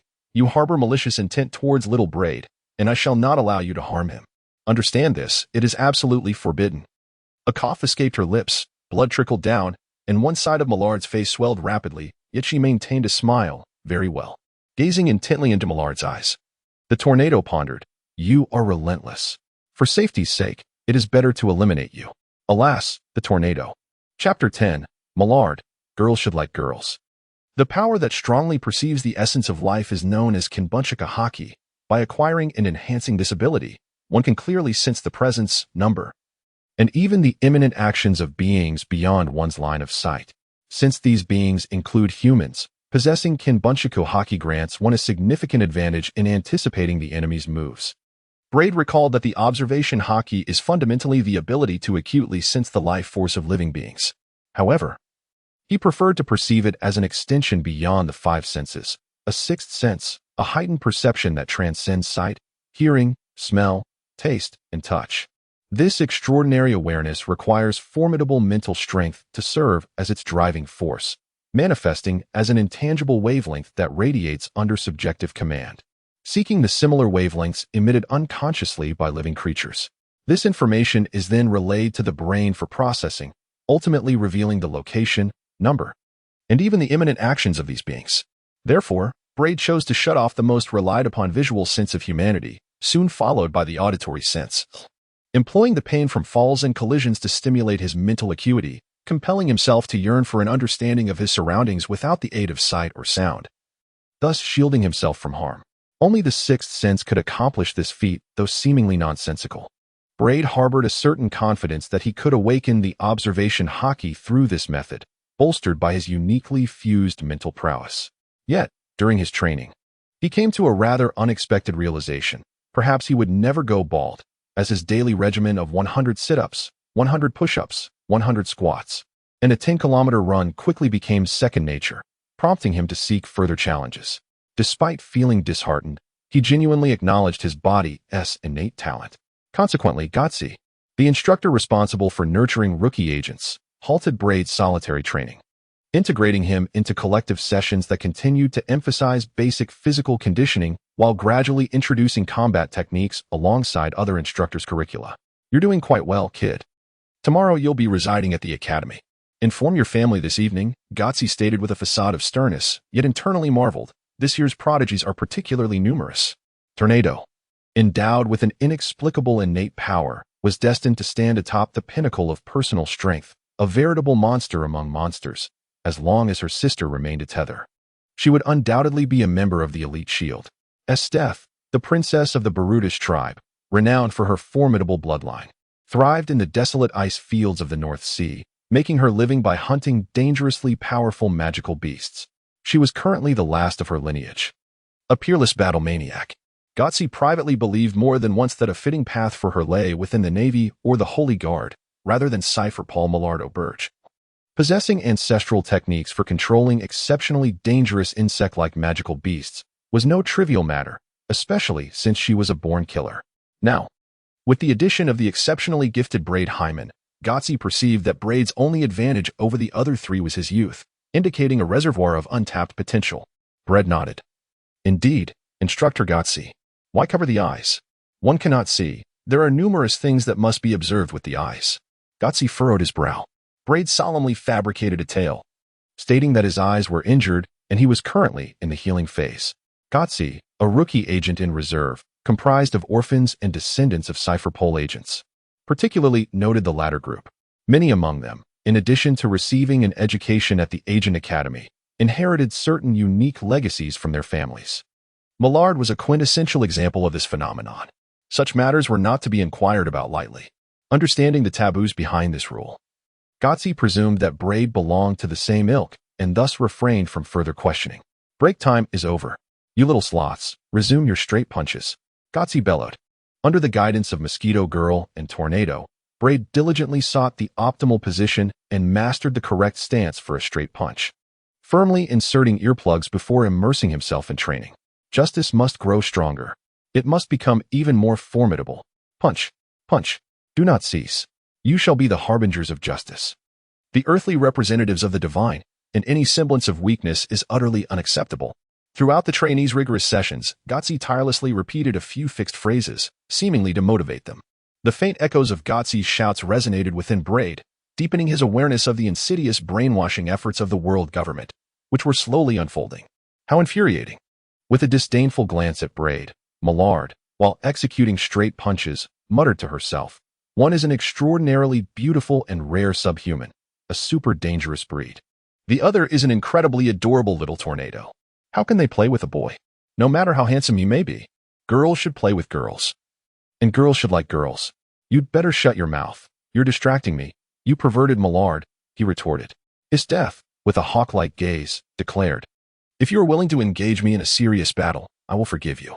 Millard rolled her eyes dramatically, playfully mimicking a zipper across her mouth, then slyly cast a glance at Esteth, occasionally revealing a lewd smile, as if reminiscing about something indulgently, continuously licking her lips. Before long, Millard shifted her focus back to Braid, her features, once adorned with a lazy charm, gradually losing their smile as she recalled the events of a few days prior. Trampled under Tornado's foot, Millard initially paid little heed to her swollen cheek, dismissing Tornado's warning not to harm Braid, eagerly peeking beneath Tornado's skirt until she realized. "You just won't give up. It's safer to kill you." Judging by Tornado's expression, Millard understood this was no idle threat, and fear finally gripped her. Before Millard could beg for mercy, Braid interjected, "Tornado, enough." These simple 4 words saved Millard, yet this only fueled her dissatisfaction, as the noble, powerful, headstrong, and willful little queen she envisioned had yielded to another's command. How could this be? By what right? Absolutely not. The collapse of her idol persona, coupled with jealousy over her beloved being courted by another, transformed Millard's countenance into one of turmoil, as if her very essence were being torn asunder. "Kill him." Millard silently seethed.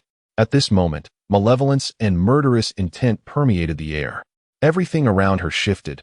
The breaths, emotions, and movements of the trainees became acutely clear to Braid, illuminating his mind as if a veil had been lifted. In mere seconds, bang. "Little Braid? Hey, Braid." Chapter 11. Those who are beautiful never frown, undoubtedly. Brad awakened the observation hockey, seemingly in a manner that was too sudden and effortless, far exceeding his own expectations. In Brad's estimation, he had prepared himself for an arduous period of 6 months, or even a year, devoid of sight and sound. Yet, sometimes, events unfold in a most extraordinary manner. With excellent foundational conditions, an appropriate training regimen, unwavering determination, and most crucially, possessing an attractive appearance. For those who are good-looking never frown. They invariably attract a modicum of serendipity. Consequently, everything unfolds with remarkable ease and efficiency, akin to water flowing into a channel. Millard played the role of that slight stroke of luck, addressing Brad's profound resentment, malice, and murderous intent, allowing him to vaguely perceive certain nuances. Through this nebulous awareness, Brad sees the opportunity to strengthen and expand his abilities, ultimately culminating in the complete awakening of his observation haki. However, along the way, he failed to regulate the boundless release of his mental energy, resulting in a depletion that left his weary body unable to endure, leading him once again to collapse into unconsciousness. Upon awakening, it was the following morning in the infirmary of the Cipher Pole Academy. "Awake! How wonderful!" exclaimed the ever-energetic mosquito girl, who had not slept a wink. "Brad, how are you?" Doctor, why are you shouting? How many times must I tell you to address me as Lord Bill? I am your commanding officer," came a hoarse voice from a stern visage, bald head, and impeccably neat attire, most conspicuously adorned with a monocle over his left eye. A figure entered from outside, holding a coffee cup, saying, "Give him some water. He is fine and doesn't require examination, merely exhaustion." Mosquito Girl pouted. "One of them." "Huh?" Bill exclaimed in astonishment. Mosquito Girl emphasized seriously, "One of the commanding officers." Bill fell silent, his pride deeply wounded. In truth, he wasn't even considered a full commanding officer. Merely a perverse and ineffectual individual who creeps to others' beds at night to prattle on how disdainful such condescending remarks are, completely disregarding the necessary decorum between teachers and students, and the fundamental respect owed among individuals. Who else could dare to show such insolence but Tornado, confronted with the formidable Tornado, who could easily disregard many conventions? Bill sheepishly touched his nose and departed in shame. "Thank you for your concern," Brad said, adjusting to the light with a gentle, pleasant smile. As mastering the observation haki filled him with joy. He was right. "I am fine." Tornado turned her head, muttering more awkwardly, "I don't care about you. You show off. Anyway, who knows? Yesterday you were lying on the ground like a salted fish washed ashore." Brett chuckled, finding Tornado's antics exceedingly amusing. Tornado flared up, exclaiming, "You still dare to laugh? Fool, idiot, big dummy." "All right," Brett replied, sitting up. "Joanna, please help me find some food. I am famished." The mosquito girl swiftly scurried away. Leaning against the headboard, Brett spread his arms wide and declared, "Congratulations to me. Tornado, I have succeeded." Tornado was taken aback. "I have successfully mastered the observation haki," Brett elaborated. Tornado's reaction was minimal, lacking any enthusiasm for Brett's achievement, merely responding with a subdued "oh" to dispel the awkwardness. As he had not received the celebratory embrace he anticipated, Brett quickly shifted the conversation, asking, "What's the deal with that instructor Bill?" "A clown dedicated to the art of brainwashing." Tornado scoffed disdainfully at Bill. Braid chuckled. "Oh? He often sneaks to others' beds while they are sound asleep, babbling nonsense? He doesn't dare to invade just any room. He ventured into mine once, and I sent him up to the stormy clouds for an entire night. The fact that he emerged unscathed from the lightning was indeed a stroke of luck. He, Tornado interjected. He also dared to enter Esther's chamber, where she nearly twisted off his head, considering him an enemy. He had once entered Meller's room too, where he was met with a swarm of insects. After that, he never dared to return to our quarters, and the Academy has mandated that we maintain confidentiality." Bled pondered thoughtfully for a moment. "A tornado?" he mused, considering, "Yesterday, as I awakened to the observation of Conqueror's haki, I inadvertently overextended my spirit. For a fleeting few seconds, I sensed a multitude of terrifying auras enveloping a significant portion of Mariewa. What relevance does it have to me?" Tornado expressed his astonishment. Braid wrote, "They are far more powerful than you. Your dream of protecting your sister is utterly insufficient with your current strength. Let us strive together, shall we?" Together. Brad was not jesting. He spoke the truth. Although in this Cipher Pole Academy, Tornado stands as the unparalleled champion of strength, even the instructors cannot rival her. However, when one gazes upon Mariewa, it becomes evident that there are at least 7 or 8 individuals stronger than Tornado. And what of the entire world government? Mariewa merely serves as the nucleus of the world government, whose most formidable force is the Navy, which spans across the seas. If we delve even deeper, what of the world at large? Very well, Tornado replied with unreserved enthusiasm. Brad closed his eyes in a moment of contemplation. pausing the conversation as he pondered his forthcoming plans. To awaken the observation hockey, Brett relied on his extraordinary mental strength, however. The armament hockey clearly could not be mastered solely through mental prowess, as it predominantly depends on physical aptitude. Brett's still immature physique was insufficient to support it. As for the concepts of energy or chakra, he decided to set them aside, focusing instead on honing his body and simultaneously acquiring martial arts skills. Brett repeatedly admonished himself to temper his arrogance and impatience, striving to quell his excessive yearning for power. After hastily satisfying his hunger, he returned to the training camp in the rear mountains. With his vision restored, he began to perceive the thoughts of his companions, taking his first careful look at them. Having previously lived in a state of profound isolation, Brett's initial impression of his companions was that wherever there are people, there exists a complex social order, even among children. The powerful, like the tornado, transcend the ordinary, firmly establishing their dominance at the apex of the food chain. The descendants of the cipher pole agents, led by Millard, and the orphans who revere Esteth, represent two distinctly opposed factions, perpetually at odds with one another. The elite students and the underachievers, lacking in communication, harbor mutual disdain. The former view the latter as a hindrance, while the latter perceive the former as arrogant. Regional origins also contribute to the discord. The myriad of conflicts is strikingly acute. But fortunately, being children, they do not escalate to bloodshed. However, what truly captivated Brett's attention was a particular individual, a slender boy with inconspicuous black hair, who consciously concealed his presence. He was perpetually smiling, yet spoke little, known as Akashi Kinzuya. It was only when the instructor, Gotsi, called for Kinzuya that Brett realized he had an extraordinary classmate among them. Chapter 12. My dream of killing 4 a.m. Rise. 4 to 5 a.m. Morning routine. Reading to enrich knowledge. 5 to 7 a.m. Morning exercises, including 100 push-ups, 100 squats, 100 sit-ups, and a 10-kilometer run. 7 to 7:30 a.m. Breakfast. 7:30 to 11:30 a.m. Academy classes, fundamental physical training. 11:30 a.m. to 1 p.m. Lunch and a brief nap. 1 to 7:30 p.m. Academy classes, martial arts, interrogation, and other variable training. 7:30 to 8 p.m. Dinner. 8 to 10 p.m. Free time, reading to enrich knowledge. 10 p.m. to 4 a.m. Evening routine, rest. This constitutes the planned stages. Pausing his writing, Brett hesitated with the pencil poised above the notebook, biting the eraser as he pondered. One cannot solely engage in relentless practice. He murmured, "Huh?" In their shared dormitory, the black-haired boy across the room smiled as he closed his book. "What did you say, Brett?" Brett never anticipated that upon moving into the dormitory of the Cipher Pole Agent Academy, his roommate would be the enigmatic red-haired man. Though Tornado and Mosquito Girl expressed a desire to share a room with Brett, the distinctions of gender, even among youths, proved insurmountable. Peering through the window into the night, Brett pondered for a moment before lifting his chin to inquire, "Will those books be of use?" The red-haired man, maintaining his composure, replied, "Certainly. I am grateful once again." Given Brett's age and the considerable gap in progress compared to his peers in the rookie agent preparatory course, the academy had initially exercised leniency towards him. It was only after Brett demonstrated exceptional talent, reaching a level comparable to his classmates, that stricter measures were enacted, including the requirement for him to reside on campus. During Brett's last opportunity to notify his family, the red-haired man requested his assistance in procuring several medical textbooks. From the red-haired man's need for medical literature, Brett contemplated whether other students might also require items that the academy did not provide. The answer was undoubtedly affirmative. Sweet confections, delightful toys, trendy garments, and alarmingly, many students at such a tender age already yearned for the numbing effects of nicotine and alcohol. Both boys and girls harbored their desires.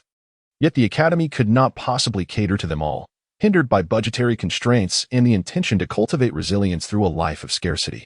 Moreover, not every student possessed wealth. Many orphans found their pockets emptier than their expressions. Thus, smuggling goods from outside the academy or trading for pocket money became a means to forge connections. Brett considered this carefully. It was evident that within the world government, strength and skill did not necessarily equate to status. He vividly recalled the recent visit of Spandam's father, Spandane, a senior figure in Cipher Pole, to the academy. Under the scrutiny of his observation hockey, Brett perceived just how feeble Spandane truly was. Yet, upon reflection, what warranted Spandane's position of authority in Cipher Pole? commanding elites far superior to himself? Braid was uncertain, but he recognized that Spandane possessed commendable interpersonal skills and knew how to navigate social interactions. During his visit to the academy, the instructors had welcomed him warmly, perhaps due to the abundance of gifts he brought. Regardless, the atmosphere was one of joy. With these thoughts swirling in his mind, Braid calmly set down his notebook and remarked, "You have an affinity for medical books. Do you aspire to become a doctor?" "It's merely a dream," the red-haired man replied with a faint smile tinged with melancholy. Brett pondered for a moment, clenched his fist in encouragement, and whispered, "Keep going. Good night." At midnight, the door creaked open. A shadowy figure approached Brett's bedside. It was the bald instructor, Bill. He placed his hand upon Brett's forehead and spoke softly, as if uttering the incantations of a sinister demon. "Forget your troubles, abandon your thoughts, including the essence of your very identity. At this moment, you are the most loyal soldier of the government, a righteous messenger bathed in divine light." Suddenly, a flash of a blade sliced through the air, narrowly grazing Bill's neck, causing him to collapse in terror upon the floor. The seemingly slumbering Brett jolted upright, his golden eyes wide with fury, nervously fixated on Bill, and without hesitation, he brandished the wallpaper knife he had used to sharpen his pencil. "Damn it! Stop! Hey, help!" Bill cried out in panic, scrambling away in utter disarray. What on earth is happening? It seems that useless Bill has been frightened yet again. The awakened trainees erupted in raucous laughter, their mirth coalescing into a joyous sea. Once Bill was driven away, Brett fell back to the ground, feigning sleep once more, though it was merely an act, for he had no desire to be brainwashed, especially with Bill's hands harboring unknown substances, of which he had caught a whiff. The following day, a fellow trainee hesitantly inquired, "Do you remember what transpired last night?" Brett wore a bewildered expression. "What happened?" "Oh, you fell off the bed. Allow me to assist you back onto it." The crimson-clad figure discerned the truth, yet remained silent. Brett's lips curled into a smirk. "Then you had better be cautious, for in my dreams, I am a master of murder. Only when you have truly taken a life will anyone believe you," sighed the hidden figure. Brett smiled and proceeded to execute the phase plan methodically. During morning exercises, young Brett exclaimed, "I can't run anymore," as the panting whirlwind opened its arms, already yearning for a respite after merely 200 or 300 meters. Brett, with no choice but to retreat, addressed Tornado with a measure of admonition. 5 kilometers remain. You must run the rest on your own. How long have you managed to endure? Do not forget, you are the one tasked with safeguarding your sister." Meanwhile, Tornado had succumbed to slumber. "Shall I?" Mosquito Girl expressed concern over Brett's fatigue. Brett shook his head and chuckled. "It's all right. By the way, accompany me to Mary Joa this noon." He then mentioned the academy office. "That wretched little scoundrel. Look at the mischief he has caused." Bill, still trembling, pointed at the bruise on his neck, exclaiming, "He intended to kill me. It was deliberate, wasn't it?" Gotzi frowned. "Who knows? This batch of rookies is full of oddities." "Enough of your complaints, Bill. This is entirely your own carelessness. You clumsy child, hastily attempting to hypnotize others while they may not even be asleep. Many of the kids are consciously resisting the brainwashing. All thanks to your ruckus, turning what should be a secret operation into a public spectacle. Indeed, it's quite embarrassing to be frightened to the point of losing control by a mere 6-year-old. The conversation swiftly veered off course. It is time, after a while, to introduce them to true power. Then, it will be apparent who possesses genius and who is but a withered branch, allowing us to adjust training subjects according to their strengths. Gotzi took a bite of his sandwich and mumbled, "Which elite agents should assist? I am aware of my own limitations. I dare not mislead the young minds. What about CP 9-foot's father, Alexander Anderson? A fine choice. How did you come to think of him? Have you not seen the internal news? He has recently accomplished a significant feat. I also recommend Barbara." Chapter 13. The Little Skinflint. Are you seriously asking for 1,000 berries for a piece of substandard cocoa butter chocolate weighing less than 5 ounces? Little bread. Are you a heartless capitalist? This confectionery is worth only a few berries outside the academy. The lively freckled girl, visibly irritable, pounded the table with determination, towering over Bread, attempting to exert pressure on him, who had recently earned the notorious reputation of a little skinflint. Braid's smuggling operation has officially commenced, flourishing amidst a scarcity of resources, as the self-restraint of the youth is hardly comparable to that of adults. "Tia," Braid stated calmly, "you mentioned that it's outside the academy. Within the academy, there is no chocolate. We are the only ones who can swiftly navigate to the outskirts of Mary Geos while the management is distracted." We possess reliable channels and initial capital to procure what everyone desires. Thus, you must understand that prices will rise proportionately with demand and scarcity. The young girl, exasperated, retorted, "Proportional rise? How dare you speak of proportion? How dare you?" As she ground her teeth in frustration, her keen ears caught an unusual sound. Glancing over, she spotted a figure lounging on the windowsill, swinging short legs and clutching a chocolate wrapper, their cheeks stuffed like a gluttonous hamster. The faint scent of sweetness wafting through the air made her swallow hard, and the internal battle between her appetite and reason was swiftly won by her gluttonous spirit. 5 pieces of chocolate. I'll keep a tab, and I'll pay you back when I have money after the break, she huffed defiantly, extending her middle finger. Sooner or later, the Price Control Bureau will catch you, dragging you to the gallows for execution, you little thief. Criminal. Bread shrugged, shaking the legal tome in his hands. The most severe penalty for price gouging is merely a fine. It does not constitute a crime. Furthermore, the government has long since abolished the death penalty for most offenses. Not to mention that the Price Bureau lacks the authority to interfere in any matters concerning Cipher Paul. I have read extensively. You cannot deceive me. Thank you for your patronage, the Mosquito Girl said with a beaming smile, presenting chocolate as she bowed and extended her hand. We look forward to your next visit. As the girl bid farewell to the guests, Bread returned to his reading, multitasking as he remarked, "Do not indulge excessively in snacks. It is detrimental to your dental health." The tornado swallowed the chocolate, maintaining her usual haughty demeanor. Who is indulging in snacks? I am certainly not. How can one consider such childish matters as indulgence? Brett shook his head in resignation. Unsurprisingly, Tornado was also a member of Brett's smuggling crew. The rooms occupied by her and Mosquito Girl were not to be searched lightly. They served as perfect storage facilities. Her reputation and strength were formidable enough to intimidate any nefarious individuals into submission, deterring them from attempting any deceitful tricks. The cost of her leniency was that she could indulge in free meals and goods at her leisure. The hierarchy was clear: the financier, Brett; the procurement staff, Mosquito Girl; and the landlord, the formidable Tornado. There was a detailed division of labor within the smuggling team. A knock echoed through the air. A youth with dark skin and green eyes, appearing somewhat older than his years, timidly peeked through the door. "Oh, Tuba Kane, you're playing cards and cigarettes," Brett gestured, as Mosquito Girl cheerfully presented the items. The boy, whose full name was Tuba Kane Alhambra, wiped his nostrils and dryly remarked, "I'll pay you back later." "No need. If there's anything you desire, just ask.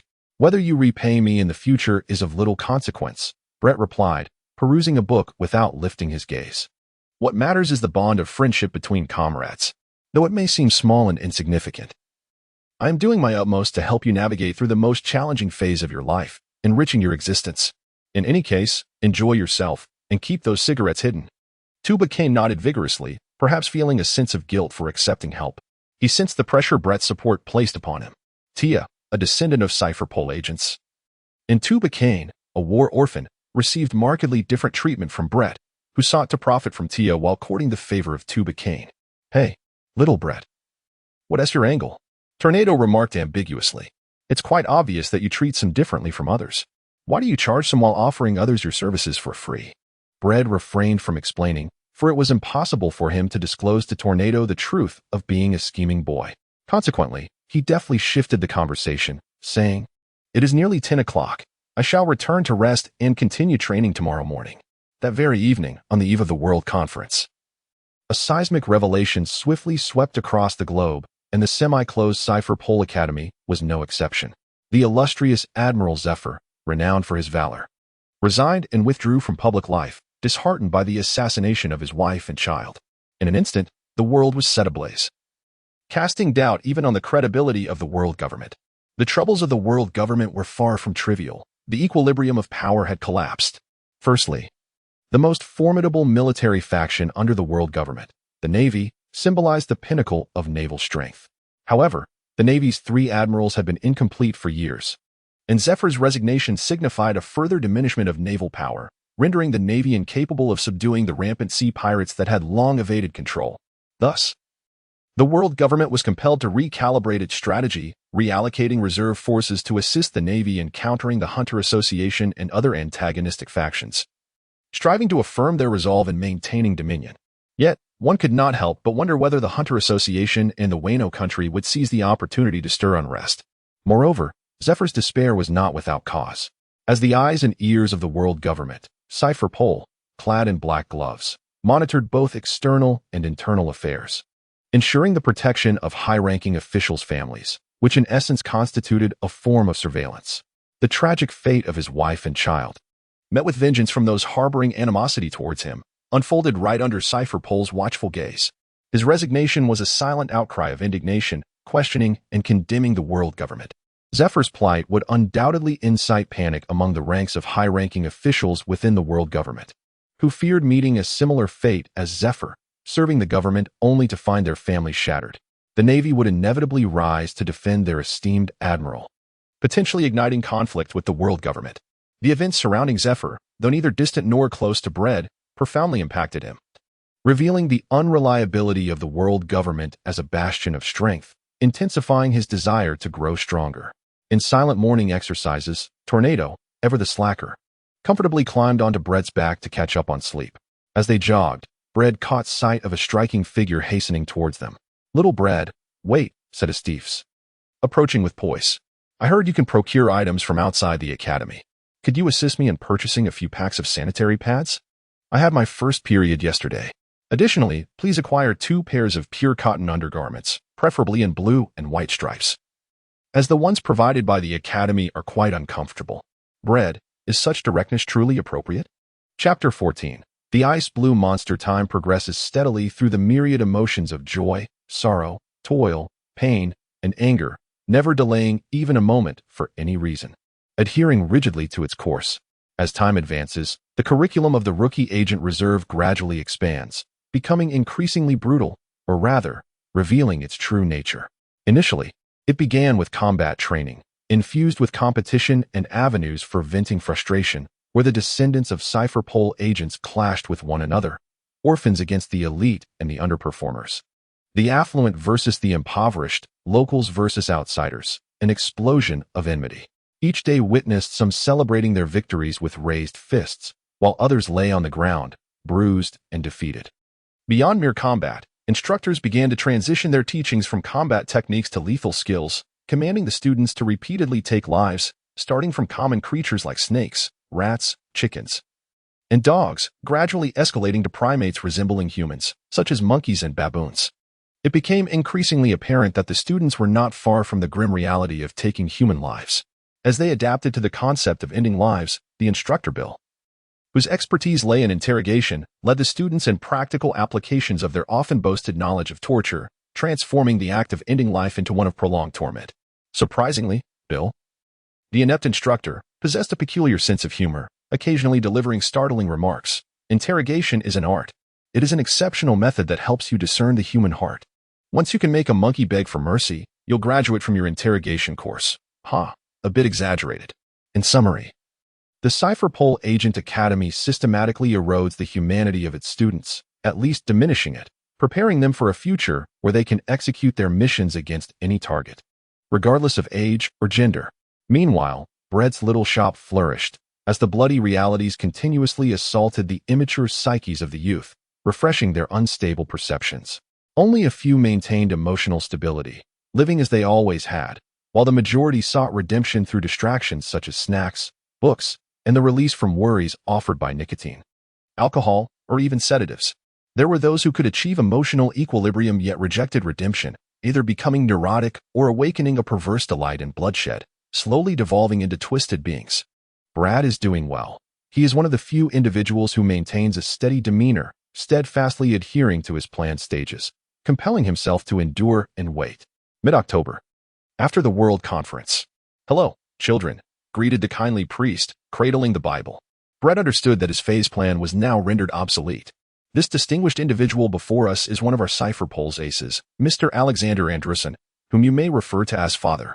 Gotzi, representing the instructor corps, introduced Andrussen and continued. "Having undergone training for a minimum of 100 days, and, at most, over a year, we believe you are now qualified to engage with true power. Therefore, we have appointed Mr. Andrussen and other elites to impart their knowledge." "Wow. Incredible. None. Chakra. Domineering. Father, what will you teach us?" The youth erupted in cheers. Such vibrant energy. They seem to have grasped a semblance of true power, Andrussen remarked with a smile. Without further ado, I am your principal instructor on Nen. With a swift motion, Andrusen inscribed the character for none in large letters on the blackboard, explaining what is none. In simple terms, it refers to the ability to freely manipulate the innate life energy present in every individual and every living being, transforming it into a means of offensive and defensive power. Domineering and chakra share a conceptual affinity. Suddenly, with a series of sharp sounds, a cup brimming with water was magically pierced by Andrusen, causing it to leak profusely. The speed of the action so rapid that few could comprehend it. This represents your current state, as well as that of the general populace. Unbeknownst to them, they are gradually losing and releasing their subtle life energy, Andrusen explained. But how can one perceive this life energy and subsequently manipulate it at will? After all, this dormant power within most individuals remains unfathomable throughout their lives. Pausing briefly, Andrusen inquired, the child with raised hand. Do you have a question? Father, I would like to see your nun first to gain a more visceral impression, responded Esteth, her style always direct and decisive. Andrusen maintained his warm smile, flipping his wrist to reveal a sharp sword emerging from thin air. Am I seeing things? How impressive. A weapon materialization? The students whispered among themselves. However, Esteth felt a pang of disappointment and retorted, please, something more direct. If anyone does not love the Lord, let that person be cursed. The Lord will come. Amen. A biblical quote transformed his gentle visage into something fierce, and the more terrifying aspect was the violent aura emanating from Andrusen, akin to a raging storm. Sit tight, children. In that instant, the youth fell silent, cold sweat pouring down as an inescapable thought gripped their minds. Failing to sit still would surely lead to death. Esteth, standing, felt the gravity of the situation most acutely. She had faced the brunt of Andrusen's focus, yet she refused to take a seat. Driven by instinct, she swiftly retreated like a small female leopard, preparing for a fight.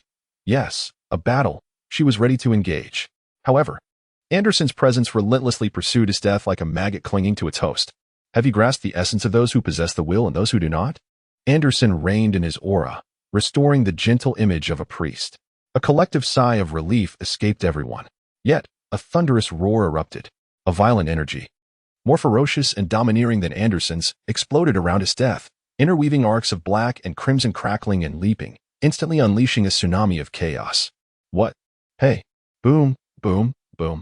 The scene descended into pandemonium, countless individuals foaming at the mouth and collapsing. The Conqueror's hockey? This child is a monster. Has he awakened his hidden supreme talent under such immense pressure? An extraordinary little devil. The instructors were all astonished, though the predominant emotion was one of delight. I bear no malice, child. Remain calm. Surveying the fainted individuals, Anderson sighed, violence is not permitted against companions. It is only allowed against heretics. Chapter 15. The initial experience of a little braid? Little braid. Tornado's sweet, high-pitched voice called for attention, yet received nothing but a vacant, lifeless gaze in return, inevitably inciting frustration. What nonsense are you spouting? I've been calling you for ages. Honestly, you rude fool with your ears locked. Simpleton. Golden-haired oaf. Brett rolled his eyes, exclaiming, you are far too noisy, Tornado. Please be quiet. I am preoccupied with my training. Quiet? Absolutely impossible. How could you ignore me? Humph. Tornado crossed her arms, striking a pose with her head held high at a 45-degree angle, embodying all the arrogance she could muster. However, she soon glanced sideways and muttered, unless, of course, there is some high-quality milk involved. Listen well. I am not interested in growing taller, nor do I have a fondness for milk. This is merely a sincere apology for your neglect. Brad, with both hands extended, offered milk to the formidable elder, and fell into a contemplative state, pondering the essence of Nyen. Despite the morning's tumult, by afternoon, Anderson successfully initiated the preliminary teachings on Nyen.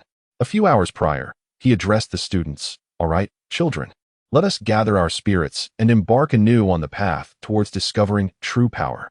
Discarding his priestly robe, Anderson donned a simple dark shirt, exuding warmth as he proclaimed, I have elucidated what Nyen truly is. Now, how shall we learn it? There are two avenues, self-study or receiving assistance for forced learning. The latter is precisely why learning Nyen precedes mastering Baki and Chakra, as the latter cannot be forcibly acquired. Receiving assistance for forced learning? This implies one does not have to laboriously squander time surely. There is no such thing as a free lunch. Silence. You disturb me. Anderson's mention of the option for receiving assistance in the forced learning of Nien sparked fervent discussions among the youth. Do not rush, children. Allow me to finish, he calmly urged, signaling for quiet with a downward motion of his hands. Burn, the four primary actions: point, tongue, refine, act. Let us first discuss self-learning Nien. Your daily persistence in physical training and combat practice is, in essence, your self-learning of Nien, as it strengthens the latent power within your bodies. Yet, this alone is insufficient. You must also fortify your spirit to enhance its potential strength.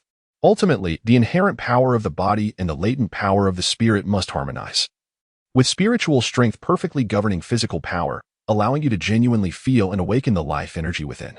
Everyone understands how to strengthen the body. But how does one fortify the spirit? This is likely an enigma to the general populace, necessitating the aid of Burn. Burn refers to igniting the intellect, embodying the firmness of will. It serves as the foundational training method for strengthening the spirit and can be divided into four primary actions. Focus your mind on a single point, introspect deeply.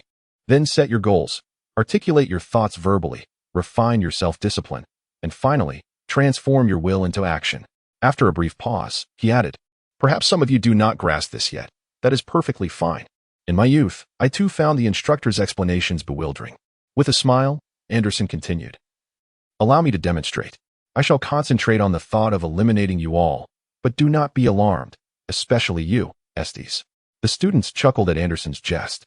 Holding a Bible in one hand while resting the other upon it, he closed his eyes. Point, focus your mind, introspect, and calm your spirit. Tongue, during the point phase. Manifest the images in your mind into words, whether silently or aloud. It matters not. I wish to kill you all. As soon as Anderson opened his eyes, a sense of unease enveloped the students. This disquiet rapidly intensified, causing many to tremble. Just moments ago, they had witnessed the phenomenon known as Nien. Anderson oscillated between a terrifying visage and a disconcerting smile, pondering the implications. In other words, if one's willpower is sufficiently robust, thoughts may indeed translate into action. The youth murmured amongst themselves, questioning his sanity. Is he mad? Utterly frightening. All right. Anderson clapped his hands. The lesson on Nien will be temporarily suspended. The students gasped in surprise. But we haven't been informed about the secrets of learning Nien with the aid of others. They exclaimed in a flurry of anxious gestures. Father Anderson, they implored, their urgency palpable. He reminded them that seeking assistance for the forced learning of Nien is not a conventional approach. At this stage, their minds are developing rapidly, making them particularly susceptible to awakening their life energy. Therefore, he encouraged them to strive for independent learning. Anderson reflected momentarily before saying, I have encountered many exceptionally gifted children. When they possess admirable qualities and engage with Nien, they can awaken their life energy in just a week or two. It's truly remarkable. I urge you to put forth your best efforts. Father? Tornado raised her hand and inquired, what if a person's life energy is inherently explosive? The crowd responded, I accept a special 6-month appointment at the academy. Anyone among you who awakens their life energy will receive individual instruction. Once the 6-month period concludes, I will provide support to those who have not yet awakened their life energy. Anderson regarded Tornado with admiration gleaming in his cultured gaze, saying, Child, remember to visit my office. At that moment, Brad interjected unexpectedly, I have succeeded. Tornado calmly sipped from her straw, responding nonchalantly, oh. Bathed in warm light, Brad, as if wrapped in a veil of steam, observed that Tornado shared a similar state to his own, the distinction being akin to that of a kitten and a tiger. Tornado was immersed in a whirlpool of life energy, true to her name. She was a tornado, a tempest. Little Brad, she continued, do you know what that overlord's hockey of his death is? The instructors seemed rather astonished. Tornado puffed out her cheeks. It sounds intriguing. I would like to possess it as well. It is a manifestation of one's charisma, an extraordinarily rare quality among millions. Its effect is primarily to intimidate and deter those who lack Nien. A person endowed with Overlord's hockey can instill fear and command respect from all living beings. Beyond that, I am uncertain of any additional effects. Stretching languidly, Brad remarked, I wish to seek Father Anderson. Will you accompany me? Absolutely, Tornado replied decisively. Brad cast a glance at the restless mosquito girl and encouraged, you can do it, Joanna. Chapter 16. The Enigma of the Tornado's Height in the Office of the Instructors. Father Anderson inquired, which student do you believe will be the first to enter? Gotzi, savoring his cup of coffee out of sheer idleness, casually added, you know them better than anyone else. more than the other teachers, and certainly more than I, who am encountering them for the first time. So, which student do you think will step through the door first? Excluding the green-haired girl kissed by God on her forehead. She is the most astonishing thing I have witnessed in nearly 40 years, even surpassing the colossal natural disaster of the annual Gods of Water tsunami near Judicial Island. I am willing to confess that she is indeed the chosen one, an angel, Father Anderson supplemented. The tornado is indeed too exaggerated. Gotsi shook his head, then confidently declared, Isdeath, I believe Isdeath will be the first to enter. To question the resolve of one who possesses the conqueror's haki must be the folly of the questioner. Coupled with her innate lineage from the Barutus clan and her relentless efforts resulting in her formidable physique, awakening her life energy should pose no challenge for her. Father Anderson adjusted his glasses. The Barutus clan? The fierce tribe that survives on hunting the most perilous magical beasts in the desolate ice fields of the far North Sea? Indeed, she is the little princess of the Barutus clan, Gotsi replied with a sense of pride. In the future, she will undoubtedly be a member of the Holy Shield. Father Anderson slowly nodded, lamenting, another unfortunate child. Yes, Gotsi sighed in agreement. That vile group, the Phantom Troop, truly acts with impunity. They dare to seize whatever catches their fancy, regardless of who it belongs to. A few years ago, they set their sights on the Barutus clan. And thanks to their desperate resistance, although it came at a heavy cost, only Isdeath remains. Yet, even the formidable Phantom Troop suffered grievously against them. And now they are barely hanging on, unable to continue their reign of terror over the world, which is indeed a relief. Eradicating evil is paramount, especially for criminal organizations like the Phantom Troop that have a legacy. Who knows if anyone will inherit their will and raise the banner of the Phantom Troop? Bill interjected. A troublesome bunch, indeed. Gotsi set down his coffee cup. Speaking of which, you still haven't answered my question, Father Anderson. Brett Hyman, Father Anderson replied with a smile. Gotsi's immediate reaction was, do you know him? As you may know, Brett is Rasky's nephew, Father Anderson continued. Another unfortunate child. His parents were elite scientists in the scientific corps, and they tragically perished. I was the one who presided over their funeral. I see, Bill exclaimed. How did the boy describe it? Mature and composed to an extraordinary degree, occasionally locking eyes with him sends a shiver down my spine. You must have been frightened by the sleepwalking version of him. The instructors jested. To prevent Bill from stealthily returning to his room at night for self-hypnosis, Brad deliberately refrained from sleep for an entire week, waiting for Bill to appear with a knife before chasing him down, ultimately leading the instructors to unanimously conclude that he suffered from somnambulism. For the sake of Bill's safety, they decided to suspend Brad's hypnosis activities for the time being. Why Brad, though? Millard, the mischievous child from the Oberg family, also possesses immense potential, Gotsi pondered aloud.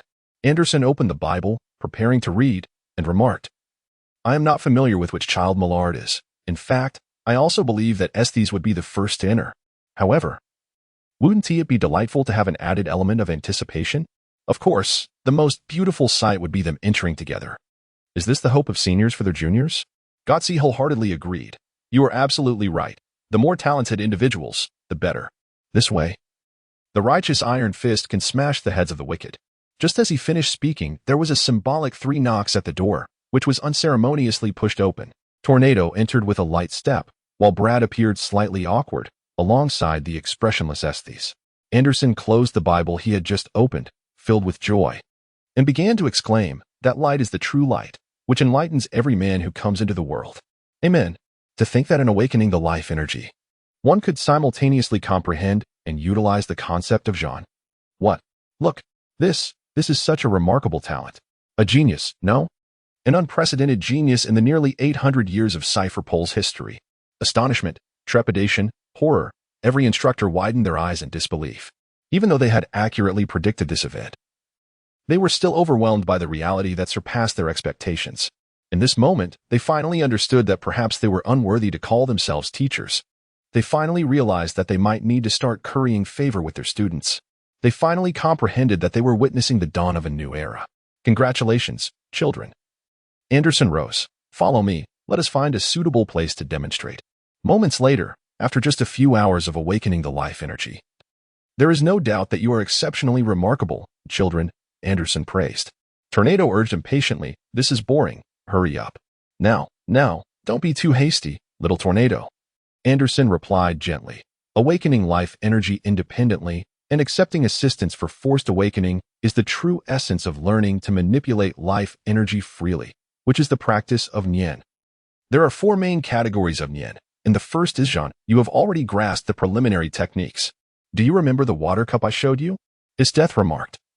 Does the life energy subtly dissipate without our conscious awareness? To which Anderson replied, indeed, and the technique of binding serves to completely seal our life energy within our bodies. Through this binding, one can enhance physical strength and significantly reduce the likelihood of aging compared to the average individual. Braid raised an eyebrow. Does life energy equate to lifespan to some extent? Indeed, young Braid. Anderson did not fault Braid for his rude interruption. Tornado, however, cautiously and hesitantly suggested, will this entanglement, perhaps, affect growth? After careful consideration, Anderson responded, I believe ordinary individuals would not be affected. Entanglement ensures that life energy does not dissipate, meaning it is not squandered. In the future, when you engage in battles and hone your abilities such as Nin, domineering energy, and chakra, these actions will entail the release of life energy, thus creating a cycle of gain and loss. He shifted the topic. I am uncertain about you, Anderson remarked.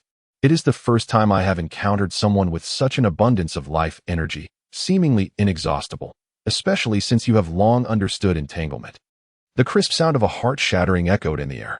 Tornado, Chapter 17. Did we not agree to not grow taller together? When God closes one door, he invariably opens another window. Conversely, when he opens a window, he must also close a door in the lives of others. God has personally constructed for you a grand seaside villa with countless doors and windows, freely operable at your whim. Tornado's life circumstance, however, took a turn when, while playing near the doors and windows, she accidentally damaged the handle of a door or window, aptly named height. Indeed, it was not God who deprived Tornado of her height, for he was too fond of her to allow even the slightest grievance to befall his illegitimate daughter. Rather, it was Tornado herself, unconsciously robbing herself of her height. Upon discovering the truth, Tornado was heartbroken. Little Braid, look, he is so tall. Oh please, Tornado.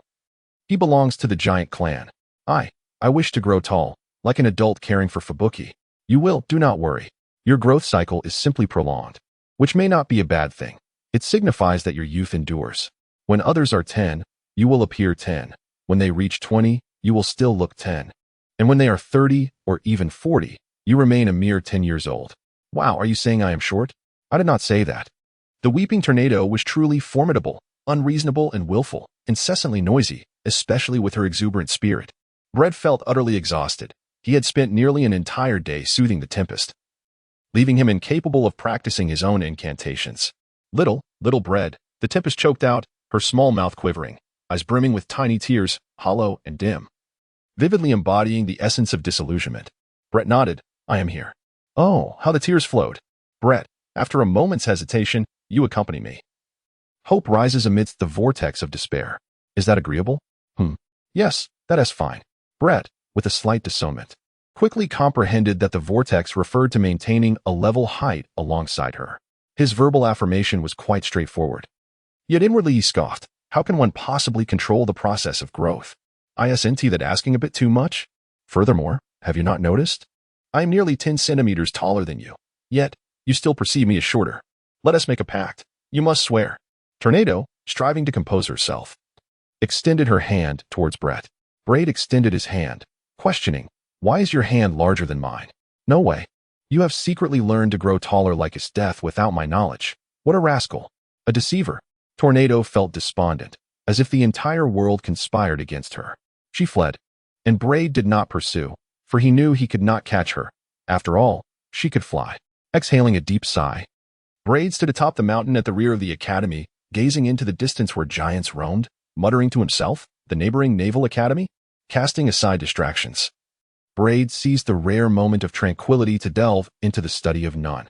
Anderson proved to be a competent mentor, elucidating every detail with clarity and supporting his teachings with vivid, real-life demonstrations. Through his guidance, Braid grasped the essence of Nen, leaving only the regimented practice and refinement ahead.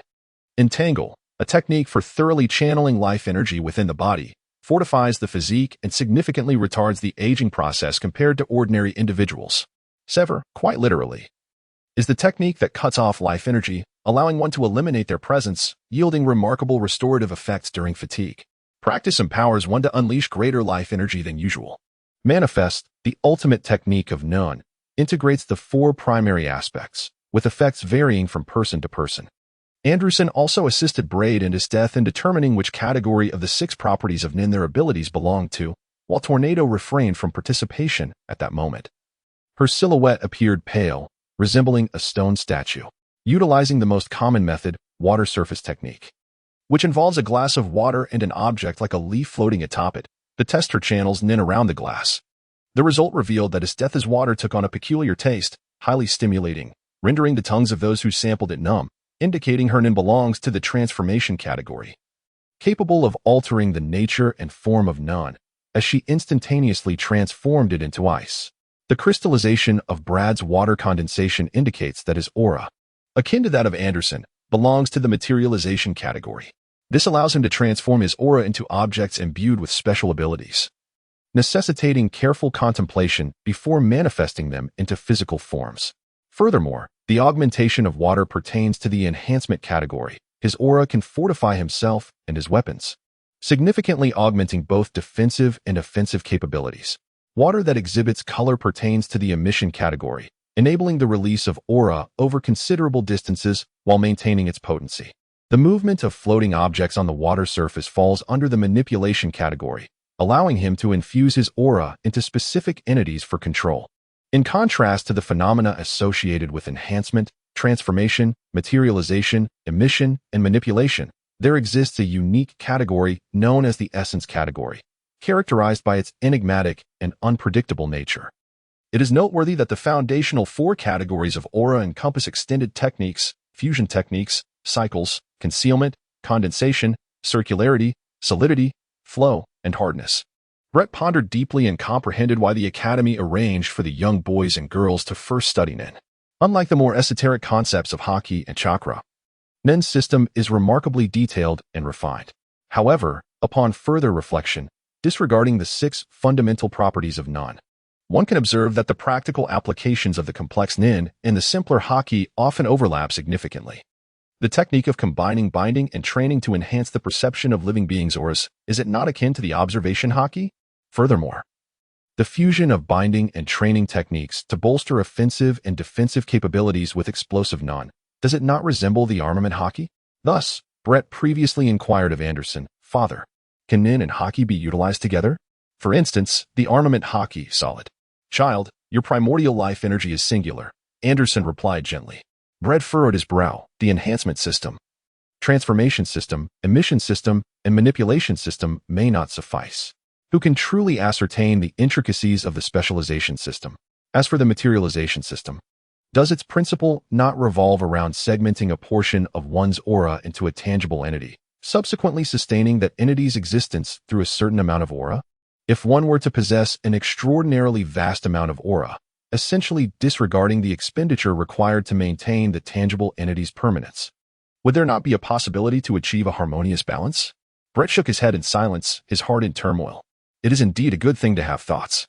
Young Brett, Anderson said, ruffling Brett's hair. May the light of the Lord be with you. Amen. Chapter 18. The indecisive femme fatale. Why are you alone? Where is little Tornado? The languid tone dripped with mockery, reminiscent of a cat toying with a mouse before savoring its meal. A live figure emerged from the rugged stones, approaching the practicing Brett with grace. Brett remained utterly indifferent, casting a sidelong glance. She must have gone home to visit her sister, Mira. Oh. Mira drawled with a nasal tone, delicately licking her lips. Have you angered the little whirlwind? I can sense your malice, Mira, as clear as day. Brett replied in a low voice. What? Have you finally resolved to trouble me? Since Brett monopolized the whirlwind, Mira, who harbored a twisted affection for the whirlwind and an intense jealousy, had long sought an opportunity to teach Brett a lesson. Unfortunately, the whirlwind was too attached to Brett, almost inseparable, leaving Mira with no chance to act. Of course, punishing Brett was not her true objective. Her aim was to seize the whirlwind. Otherwise, she would have taken action long ago, especially since the Academy had introduced combat challenges among students without restrictions. Don't be so hostile, little Brett, Mira said, raising her hands in a gesture of surrender, playfully adding, how wonderful it would be if you were a girl, wasting such a beautiful face for nothing. Braid remained silent. I am not entirely ignorant. At the very least, I have mastered the art of discretion. I assure you, I will remain well-behaved. Merard earnestly transformed his posture of surrender into one of solemn oath, grinning as he inquired, "So, little Braid, does your little shop still operate? Please procure for me a grand birthday cake. Rest assured, I will compensate you handsomely." "Whose cake?" Braid raised an eyebrow. "Esther," Merard replied, exhilarated both in body and spirit. Unable to contain his excitement, he continued, with a hint of manic delight, "Just think about it. Poor Esther, utterly alone and forsaken. How helpless, how sorrowful. How tormented she must feel. Yet, on her birthday, someone unexpectedly arrives, bearing a cake and singing her praises. Can you imagine how moved she would be? Undoubtedly. She would be touched. And then, the opportunity for this young lady to topple her once more will present itself." Braid, again? Toppling Esteth once more? Wait. Why is she so adept at manipulating girls? Don't you prefer Tornado? Braid scoffed with disdain, a fickle-hearted vixen. Millard raised his hands in surrender, deeply sighing. "You do not comprehend, young Braid. Girls are far more susceptible to charming girls than boys are to charming girls. I cannot help myself. 100,000 berries." Braid demanded exorbitantly. "You, a robber?" The fervor in Millard's expression faded away. Braid, exuding an air of nonchalance, mused, "Why hesitate to spend money on courting women? For a mere 100,000 berries, I shall bestow upon you a bouquet of roses." "Very well, it's a deal." Millard, evidently affluent, belonged to the illustrious Aubergel family, a notable faction of Cypher Paul. As he watched Millard saunter away, humming a cheerful tune, Braid stroked his smooth chin. His curiosity piqued, not out of gossip, but rather a genuine intrigue regarding how Millard had managed to win over the stoic Ice Queen, Esther's, known for her fierce demeanor. About half a year prior, a new cohort had arrived at the Cypher Pole Academy, where the inexperienced Esther's first encountered the seasoned Millard. Subsequently, Millard lured Esther's into a secluded grove, deceitfully claiming he possessed a method to enhance her strength. What followed was a rather unexpected encounter, leaving Esther's on the ground. Her first kiss stolen, while Millard's hand ventured too far, advancing to second base. Fortunately, Millard was swift in his escape. Otherwise, a wrathful Esther's would have exacted vengeance upon her.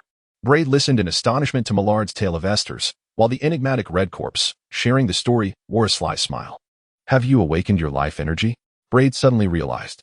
The Red Corpse nodded subtly, resuming his perusal of the books. "Then why not seek counsel from Father Anderson?"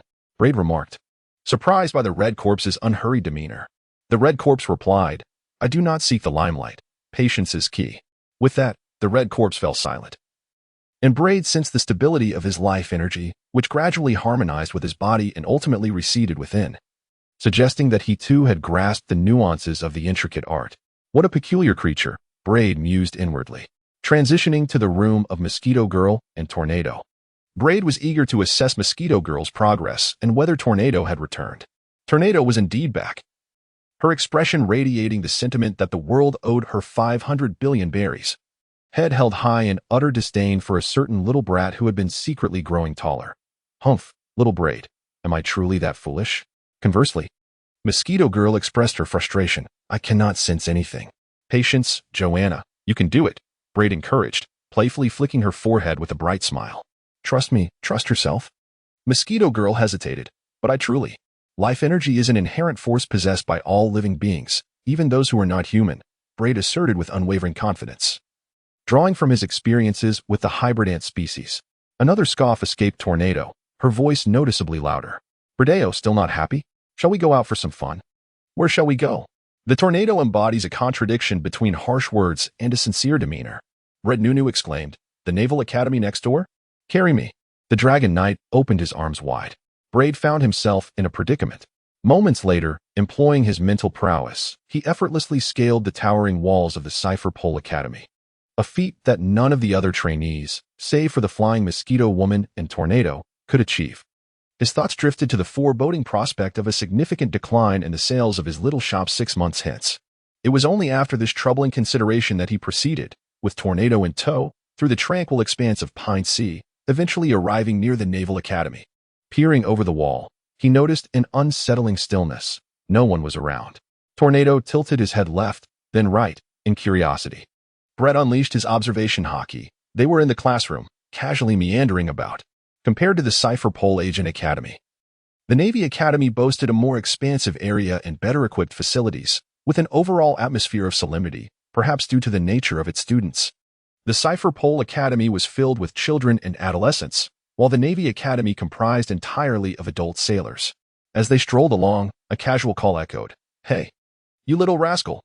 Brett turned his head, catching sight of a figure crouching in the shadows at the corner of the building, swaying slightly with a lit cigarette pinched between his fingers. "Uncle, in this condition, it would be quite easy for me to report you," Brett teased. The other party responded with silence. Chapter 19. A common-sense quartet dressed in a cap adorned with a seagull pattern that pressed down on his greasy hair, which had not seen a wash in several days. The individual possessed high cheekbones and sported a pair of amber-tinted sunglasses perched on a prominent nose. His lips bore an inexplicably peculiar curve, accentuating the disharmony of his facial features, rendering him comically absurd, reminiscent of a minor comic character who would scarcely survive a minute in a film. Yet, this was Borsalino, codenamed Yellow Ape, a prodigious talent within the Naval Academy, the Navy system, and indeed, within all departments under the aegis of the world government. However, brilliance often comes with eccentricity. For some reason, Borsalino had recently been expelled from class by the newly appointed chief instructor of the Naval Academy and found himself standing in the corner of the teaching building as punishment. Bored and seeking amusement, he spotted Bread and Tornado and decided to tease the children. "Uncle, in this condition, it would be quite easy for me to report you." Brett's words left Borsalino momentarily speechless. "Honestly," he muttered, rising to his feet. He was slender yet remarkably fit, standing at an imposing height of around 2 meters and 45 centimeters. "You little rascal, you're not charming at all." Tornado tugged at Brett's clothing, her small mouth pouting as she clearly began to fret about her own height, for without comparisons, there is no hurt. "All right, let's go," Brett said, turning away. Tornado took a couple of steps, then abruptly turned back, indignantly cursing, "Sooner or later, someone will break your legs, you lanky pole. Just because you're tall. Silly giant." Borsalino paused momentarily, then casually remarked, "Even if someone were to break my legs, I would still be taller than you." Tornado was left speechless, pointing at Borsalino, her face a picture of dismay as she sought help from Brett. Brett pondered for a moment, feigning an innocent and soft tone. Yet his words were laced with sharp wit. "Let us refrain from engaging with him. One look at him reveals that he is the type who neglects his studies and leaves teachers out in the cold. Not only is his character lacking, but his appearance is also quite unfortunate. He must be utterly flawed from head to toe. As the saying goes, one becomes tainted by their company. We should distance ourselves from him post-haste to avoid his contamination." Braid, invigorated by his emotions, swiftly departed with Tornado, momentarily indifferent to Borsalino, as his true interest lay with the legendary former Admiral, Blackarm Zephyr, the chief instructor of the Navy Academy. Regrettably, the guard stationed at the teaching building halted Braid's progress, playfully admonishing him, "No running about, for this is a military stronghold." The guard escorted Braid out of the Navy Academy, marking the conclusion of an unsuccessful infiltration attempt.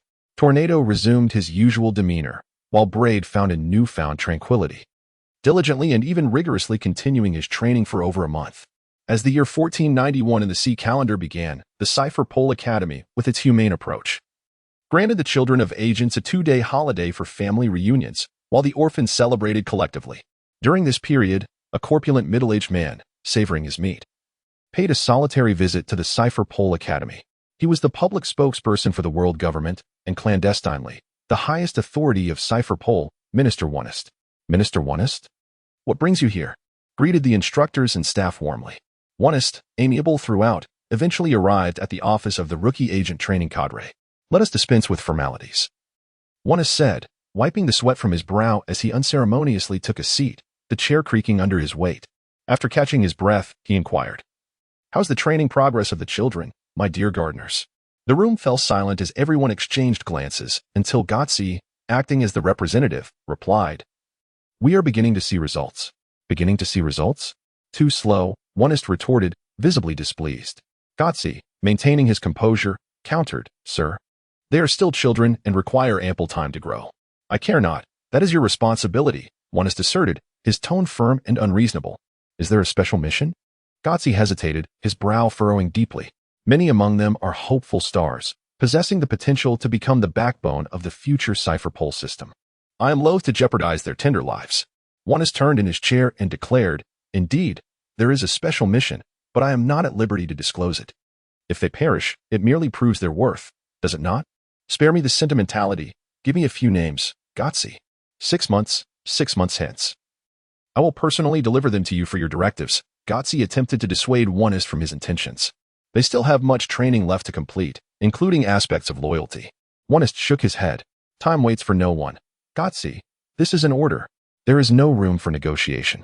I, Goski, sighed and pondered deeply before gritting my teeth and stating, the most outstanding candidate this term is Tornado, yet she is a crucial experimental subject of the scientific unit. You must communicate with them. Additionally, Barutus Estes, Millard Ogber, and the red-haired hideaway, Braid Hyman were mentioned. Little Braid is barely over 6, not yet 7. Someone exclaimed compassionately. Goski, increasingly agitated, retorted, but the other children haven't even mastered reading. To which, Onest chuckled and waved his hand dismissively. No need to be so worked up. I understand your sentiments.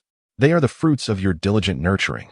Moreover, as the highest official of Cipher Pol, I too would not wish to be left without capable subordinates in the future.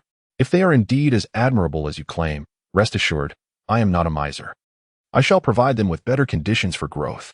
On January 3rd, Estes, Millard, and the red-haired hideaway formed a quartet, although a conventional 4-member team typically consists of 5. With the Mosquito Girl counted as Braid's individual combat strength. Meanwhile, Tornado was besieged by the scientists of the scientific unit, clamoring for Onest. The incident transpired abruptly, leaving Braid with only time to leave a letter for Tornado. Chapter 20. True Love Between Equals. Without notice, preparation, or any forewarning, and without being informed of any purpose, the semi-finished agents produced by the Cipher Pol Agent Academy formed a conventional 4-member team, gathering outside the academy in Songhai, awaiting their unknown mission. The wind rustled and swept through the pine forest. Gazing at the scenery, Braid suddenly remarked, "Take a good look. We may not have such a splendid opportunity again." "What makes you say that?" Estes inquired. The silence in the atmosphere was finally broken. The quiet stemmed from their mutual discomfort and unfamiliarity, particularly highlighting the independent Estes. Alongside Teddy, who seemed enamored by beautiful girls, and Millard, who regarded boys of any appearance as mere refuse to be discarded. Bread, the Crimson Hideaway, shares a harmonious relationship with the Mosquito Woman, who is utterly devoted to him. The Crimson Hideaway is Bread's roommate, and the Mosquito Woman simply adores him. We are still immature fruits. Had it not been for the farmer's pressing need, or perhaps a guest's request, how could the farmer bear to pluck us? Bread insinuates that once we formally join the ranks of agents, we shall never find respite in our tasks. Esther, with her legs crossed and a charming smile, expresses her eager anticipation. I see. Just when I was weary of staying in the academy, I crave the exhilarating sensation of battle and bloodshed. As her words linger in the air, Millard's infatuated laughter follows, her languidly beautiful face flushed with an unhealthy, perverse crimson, radiating a palpable sense of lewdness, revealing her innermost depravity. With a snap, a chill disperses. A shard of ice bursts forth from her fingertips, piercing Millard's neck. Esther coldly warns, "You would do well to temper your behavior, Millard. Do not underestimate my intellect. I comprehend the implications of your past actions, and I could easily eliminate you. Yet, you shall eventually grasp the philosophy that true love exists only between the same sex, while heterosexuality serves merely for procreation. I await your enlightenment." As blood drips, Millard, unfazed, smiles broadly and opens her arms, adding, "To perish at your hands would not be so bad, for you are indeed someone I cherish." "Ah, a grave adorned with lilies." Braid silently smirked, such avant-garde thinking. "However, with the flag you've raised soaring to such heights, are you truly untroubled?" "Quite spirited indeed." Onest, appearing breathless, hurried to the pavilion, his large, cumbersome frame eagerly seeking respite upon the ground, as though gasping for breath. "Greetings, children. I am the esteemed Commander Onest of Cipher Pol. You may address me as Commander, or Minister Onest, or simply Onest." "Yes, Commander. However, I kindly ask that you refrain from excessive pretense, given your capabilities. It is unlikely that a mere walk would exhaust you." Ha. Onest chuckled, his previous fatigue and weakness seemingly vanished. "You have a keen perception. You must be Brad Heyman, the youngest child?" Braid nodded. "You are the Red Corpse Keeper, Barutus Estes, Millard O'Burge, and Onest, each named in turn." Before his gaze settled on the Mosquito Woman, a super dangerous species of subhuman, did O'Burge transcend the barriers of other medium to large insectoid super dangerous species that are beyond control?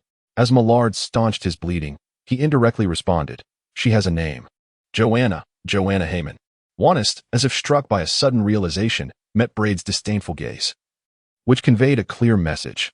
I cannot believe you summoned us without thoroughly investigating our backgrounds. Ha ha ha. Masking his embarrassment with laughter, Honest adopted a serious demeanor and said, let me pose a question to you first. Are you familiar with the Hunters Association?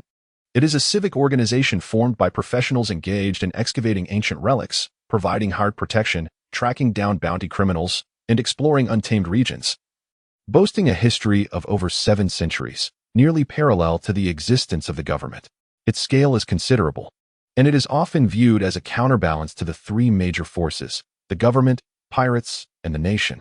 Millard, hailing from the esteemed Cypherpole family, was quite familiar with the intricacies, lazily remarked, the government has always maintained an ambiguous relationship with the Hunters Association, sometimes suppressing it, sometimes collaborating, sometimes vying for its favor. Akin to a timid girl harboring a crush. If you like her, just approach her and dare to refuse, and you'll face repercussions. The group cleared their throats. Red coughed, interrupting Melad's flow of words. One has chuckled. What a vivid description. Enough of the small talk. What is the essence of our mission? Estes replied impatiently. Honest, maintaining a casual demeanor, continued with a smile, impetuous youth, that will not do. In summary, the government's current stance towards the Hunters Association is one of suppression. After a few years of compliance, they have once again begun to probe the government's limits, seeking the historically significant stone tablets that depict the blank century. Therefore, your mission is to infiltrate the Hunters Association and gather evidence of their transgressions. Is the imminent Hunter's license examination the reason for your urgency? Asked the typically reticent Red Corpse hider. One has snapped his fingers. Bingo. He elaborated, infiltrating the Hunters Association is not suitable for well-known agents, as most operatives carry the shadow of Cypherpole and are easily detected by the Hunters Association. Conversely, those lacking strength are incapable of obtaining a hunter's license. Hence, I have selected you. Finally, one has left behind 4 documents, instructing the young individuals to act independently and not to share information with one another before irresponsibly taking his leave. They exchanged glances. A liar with a mouth full of deceit, Estes scoffed. Braid concurred with his death, albeit in a more tactful manner. I suppose this is what one might refer to as espionage.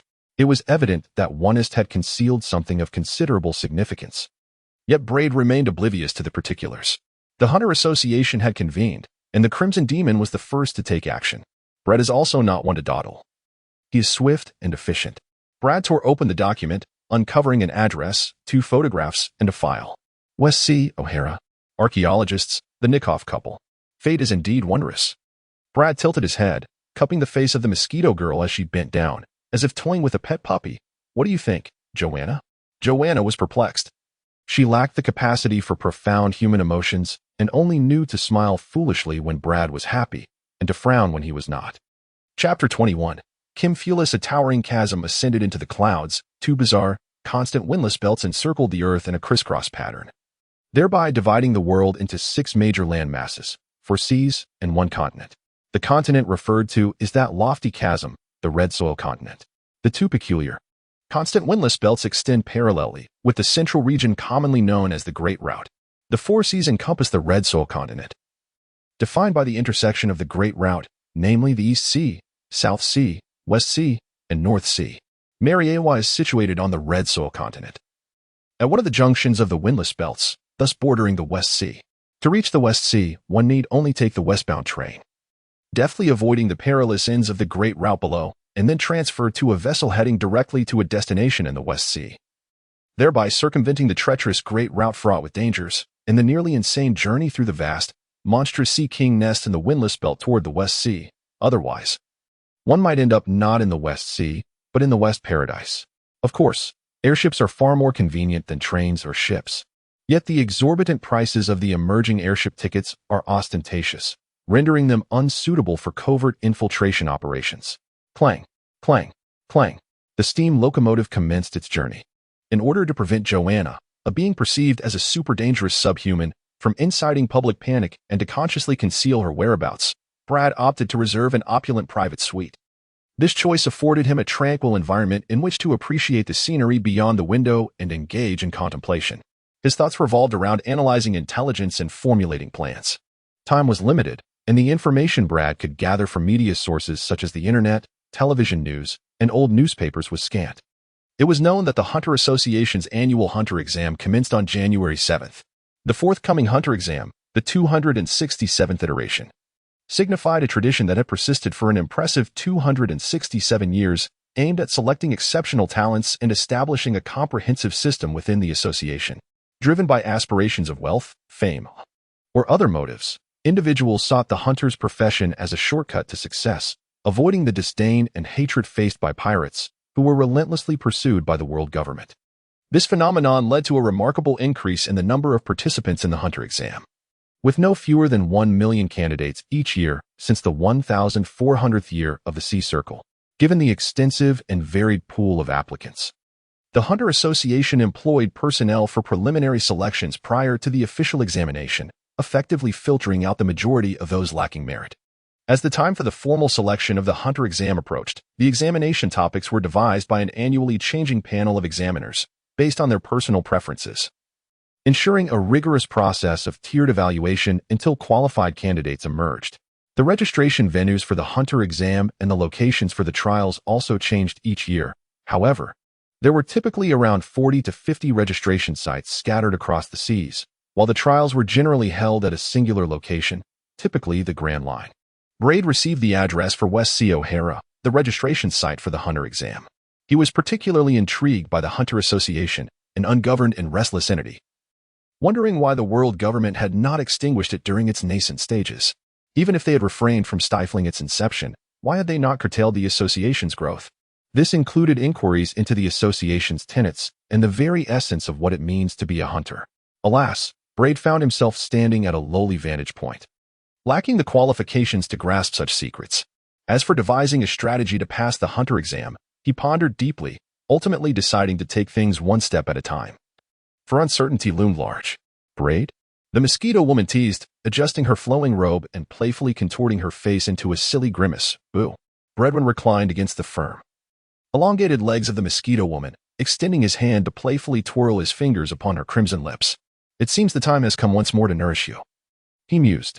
The mosquito woman hesitated, casting a glance at Bredwin, awaiting his consent before gently enveloping his fingers with her mouth, delicately piercing the skin to draw forth sustenance, ultimately tending to his fingertips with a meticulous lick to cleanse away the remnants of blood. Brett's pallid visage appeared increasingly wan, eliciting a reaction from the bloodthirsty mosquito woman, who suddenly resembled a wayward child caught in mischief, her cheeks flushing a deep scarlet out of shame. On the afternoon of January 3rd, the train was exchanged for a riverboat. On the morning of January 7th, the lush greenery enveloped an island, where a towering tree, claiming nearly half the landmass, stood resolutely against the wind. O'Hara had arrived. The dock was already teeming with a multitude of individuals, all there to register for the hunter examination. How diminutive. While undeniably adorable, how old could he possibly be? He might very well set the record for the youngest participant in the hunter examination. Perhaps he could even be a dwarf, who knows? People brazenly scrutinized Brett and engaged in audacious conversations. Brett seized the opportunity to confront the insolent individual, seeking to uphold the reputation of the mosquito woman. He quietly advanced towards the Tree of Omniscience, arriving at the archaeological sanctuary that houses the world's largest collection of scholars and the most extensive library. It would indeed be a pity not to immerse oneself in the essence of knowledge. Do not concern yourself, Joanna. The elephant pays no heed to the ants beneath its feet, Brett remarked, his smile radiant, akin to a gentle spring breeze soothing the mosquito woman's restlessness. The mosquito woman puffed out her cheeks, stubbornly asserting, Joanna must protect Brett. A sudden pause ensued. Braid squinted into the distance, observing a solitary dark-haired youth standing atop a hill, facing the rising sun in the east. Kimfulus? Braid murmured. Mosquito Girl glanced down at him, inquiring, What's the matter? Braid replied, Nothing. My intuition tells me that he is an intriguing fellow. Mosquito Girl expressed her surprise, saying, Ah, a handsome visage is commonplace, but an interesting soul is a rarity. Braid, in a fit of annoyance, playfully ruffled Mosquito Girl's hair and retorted, You don't understand. She responded with a dreamy smile. Having neglected to engage with Kim, Braid ventured into the town of O'Hara for breakfast and spent some time reading. By noon, a cargo ship hired by the Hunter Association appeared, gathering all registered hunters for testing to fill out their paperwork before embarking. Interestingly, Braid, accompanied by Mosquito Girl, claimed a spot at the forefront of the deck, a location that Kim also found appealing. His lively eyes occasionally stole glances, and whenever they met Braid's gaze, he would shyly turn away, feigning nonchalance. Brett extended an invitation through his body language. Jean hesitated repeatedly, approaching slowly, his nerves causing him to stammer. Why you? You all right? Hello, I am Brett, and she is Joanna. Thus, Brett introduced himself. That was it. Brett's intention was to guide Jean in introducing himself. But Jean was as wooden as a block. What is your name? Brett added helplessly. Jean suddenly realized, feeling awkward, replied, Jean Fulisai, from Shihai Whale Island. Chapter 22. May I become your disciple? The cargo ship was vast, boasting a weight and displacement that ranked among the world's foremost. Yet, accommodating 20,000 individuals rendered it cramped and claustrophobic. The severe reduction of personal space led to a thronging crowd. Among them, some struck up lively conversations and forged friendships, while others regarded each other with disdain and conflict. Laughter, curses, friendly banter, and wild brawls erupted intermittently, all contributing to an atmosphere of chaos. Strangely, the captain of this cargo ship, a preliminary examiner employed by the Hunter Association, paid no heed to the disorder, allowing the breakdown of order to run rampant. Not only did the clash of diverse personalities create a tumultuous environment, but life aboard the vessel was equally dismal. The basic necessities of eating, drinking, and sleeping for 20,000 people were grossly unfulfilled. While some hoped to meet with the captain or inquire with the sailors about what to do, the captain remained ensconced in his quarters, and the sailors, weary of inquiries, curtly retorted, "Stop chattering and figure it out yourself." The first phase of elimination had long since commenced. Only fools continued to dwell on trivial matters. As Brad speculated, upon boarding the cargo ship, the first phase of the elimination rounds had likely commenced. The challenge seemed to assess the endurance of those partaking in the Hunter test, evaluating their preparedness for imminent crises, such as water shortages or food scarcity. This was perfectly aligned with the intentions of a cargo ship captain, who had spent years navigating the vast ocean and enduring the monotony of such a life. The taciturn Jean cast a glance at Brad and murmured, "You certainly do not resemble a child. You are not much older than I." Brad chuckled lightly. Brad sensed the constraints imposed by Jean, as if he were timid and shy. Jean, on the other hand, exhibited an extraordinary maturity and a depth of thought far beyond what one would expect from a mere 12-year-old. This led to a sporadic exchange between them. Filled with curiosity towards Jean, yet Brad felt compelled to tread carefully, avoiding any missteps that might reveal the truth behind his faade. However, trouble often arrives unexpectedly. Hey, little one, your seat seems quite comfortable. How about allowing me to take a moment to sit? Exactly. After all, you little brats are unlikely to pass the Hunter exam. Best to relinquish your spot to someone capable of succeeding in the test and conserving their energy. Be good now, and Uncle will give you some sweets. A group of imposing figures clad in identical uniforms, muscular men from various boxing gyms and dojos, approached the deck, taunting and threatening. Seeking death, Mosquito Girl seethed, impulsively considering severing the head of one of her adversaries. Brett extended his hand to block the Mosquito Girl, a smile gracing his lips as he said, "Very well, if you stand before me, I shall relinquish my position to those among you who can pass the Hunter's test." The weight he placed on the words "can pass the Hunter's test" was unmistakable, his expression making the underlying sarcasm abundantly clear. Did this little brat look down upon us? Stand before you? I fear you may falter in your stance. Confronted by the imposing figures of the burly men, Brett grasped the Mosquito Girl's arm, deftly altering their direction. His fingers moved with a deliberate grace, his smile unwavering. A chilling, inexplicable frost enveloped the burly men, causing their movements to freeze in place, unable to traverse even the briefest distance. For a singular thought surged within their minds. Death awaited. Run, you fools. A monster. This ominous creature is far too terrifying. After a tense few seconds, the burly men surged forward in a frantic escape, drawing the attention of countless onlookers. Brett scrutinized his hands, contemplating their utility. What is it? The blonde inquired, his intuition remarkably sharp. Please don't tell me you've done nothing. Brett blinked, contemplating the concept of Nien. Nien? Jean inquired, his eyes brimming with an insatiable thirst for knowledge. Brett pondered. Every individual possesses an innate energy, and the skill to manipulate this energy freely is known as thought. I, feeling somewhat awkward and scratching my head, hesitated for a moment before asking. May I take you as my mentor? Bread, there is no need for formal apprenticeship. To be frank, I have yet to become a master to anyone, nor am I psychologically prepared to assume the role of a teacher. Bread tapped his fingers upon the ship's railing, contemplating for a considerable time, then stated, "Remember this favor, Jean Fulisai. Perhaps one day I may call upon you to repay it, or perhaps that day may never arrive. Yet when it does, I hope you will recall all that transpired today and strive to assist me." "I shall remember," Jean solemnly pledged. Bread meticulously imparted his knowledge of Nin to Jean, including the intricacies of the mosquito woman, while also reviewing the material himself. As time flowed steadily by, on January 14th at noon, Jean, endowed with exceptional physical prowess and an unwavering spirit, awakened the life energy within him, marking a full week, a testament to his extraordinary talent. Meanwhile, aboard the freighter, the crew endured a week without sustenance, with provisions of fresh water provided every 2 days. Some, unable to withstand the ordeal, voluntarily withdrew from the hunter exam, being escorted away by the escort ships surrounding the freighter. Others incited riots in an attempt to coerce the captain into meeting their demands, only to be disqualified from the hunter exam as a consequence.